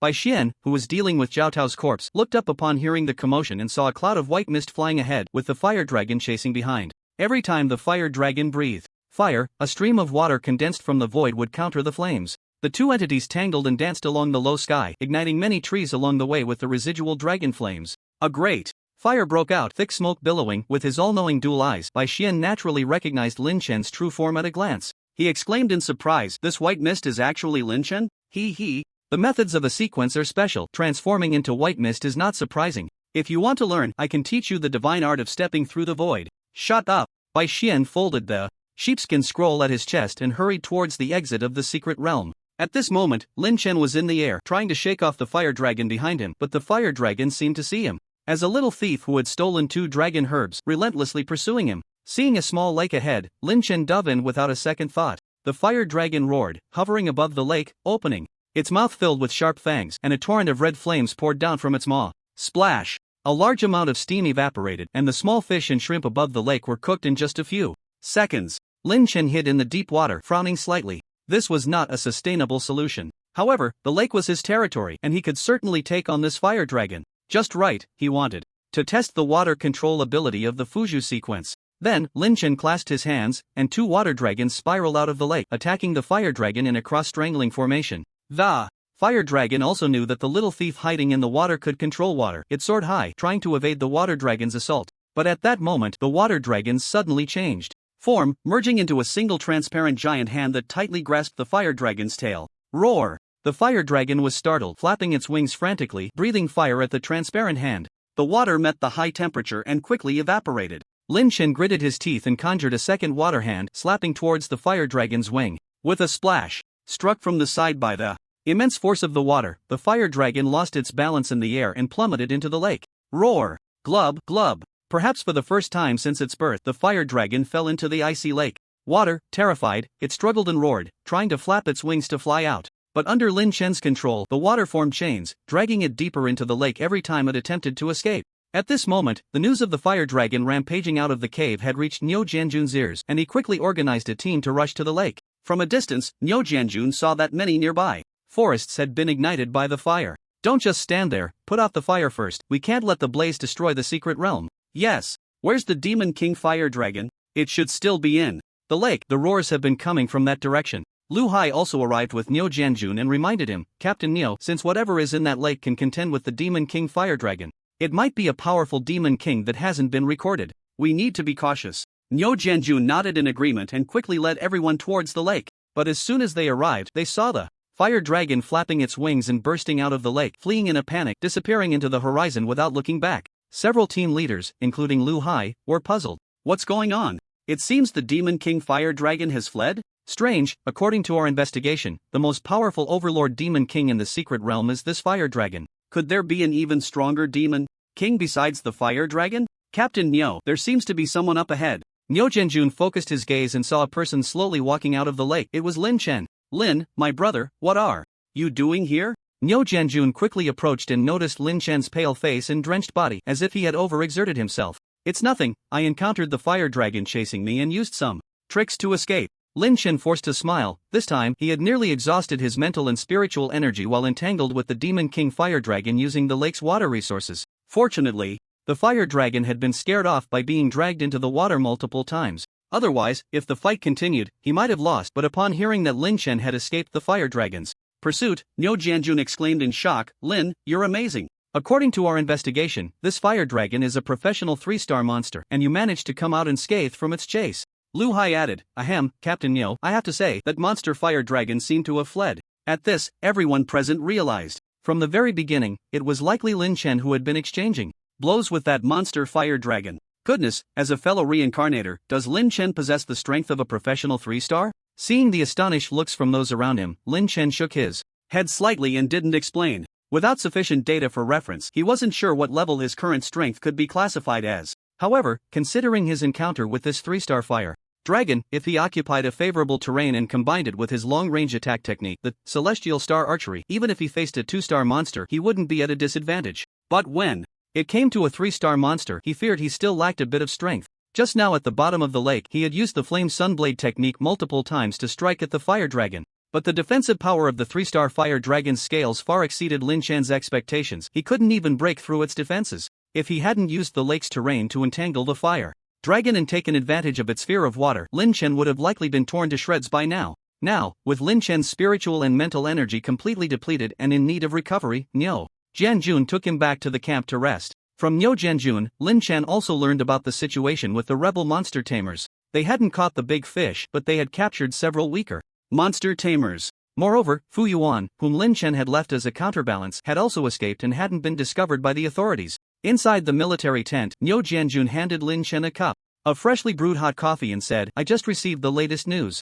Mengyulan from the Monster Tamer Alliance has just gone to the capital headquarters with Chun Chu, probably to apologize. Lin Chen took a sip of the bitter coffee, feeling much more relaxed all over. How does the official plan to deal with the Monster Tamer Alliance? Niu Jianjun poured himself a cup as well, sitting across from Lin Chen, and they both started drinking. I don't know, it depends on what Elder Chen thinks. I believe they will catch the big ones and let the small ones go, punishing the wicked while sparing the good. If a major invasion event really occurs next year, then Mengyulan and the others will also be a formidable force. Lin Chen thought for a moment and asked, do you have Mengyulan's contact information? Niu Jianjun raised an eyebrow and teased, what? Are you interested in her? As far as I know, she and Shen Chu are childhood sweethearts. You might be. Cut it out, I have business with her. I don't have her contact information, but since it's business, I'll ask around for you later. Now that Lin Chen knew Mengyulan had a talent stone, he naturally wanted to find a way to get it. Moreover, as the leader of the Monster Tamer Alliance, this woman was clearly ambitious and capable, and Lin Chen wanted to get to know her.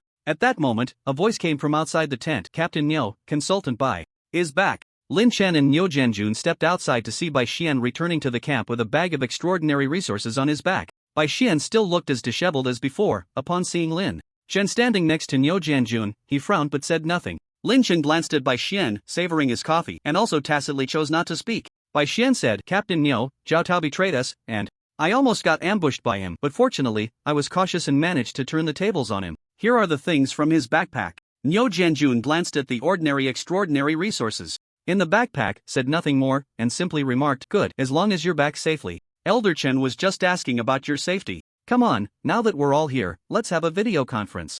To report the situation and losses to headquarters, Lin Chen naturally wouldn't get involved in the official meeting. Thinking about the dark blood mine that still needed to be excavated, Lin Chen wondered if he could find some time to finish mining it. This was Niu Jianjun's private compensation for him. If he didn't mine it, it would be a waste. In the camp, Lin Chen took a stroll and found Zhang Baichuan idly throwing stones by a riverbank. Why aren't you going to the meeting? Zhang Baichuan replied gloomily, Lin, you're joking. I don't have the qualifications to go. Lin Chen nodded, knowing that Zhang Baichuan spoke the truth. Although Zhang Baichuan and LV Hai were both captains of the Extraordinary Center in their respective prefecture-level cities, there were still differences among captains. Based on loyalty, talent, and the length of time they had been born as descendants, there were ranks among the official captains. Even though Zhang Baichuan came from a military background, loyalty,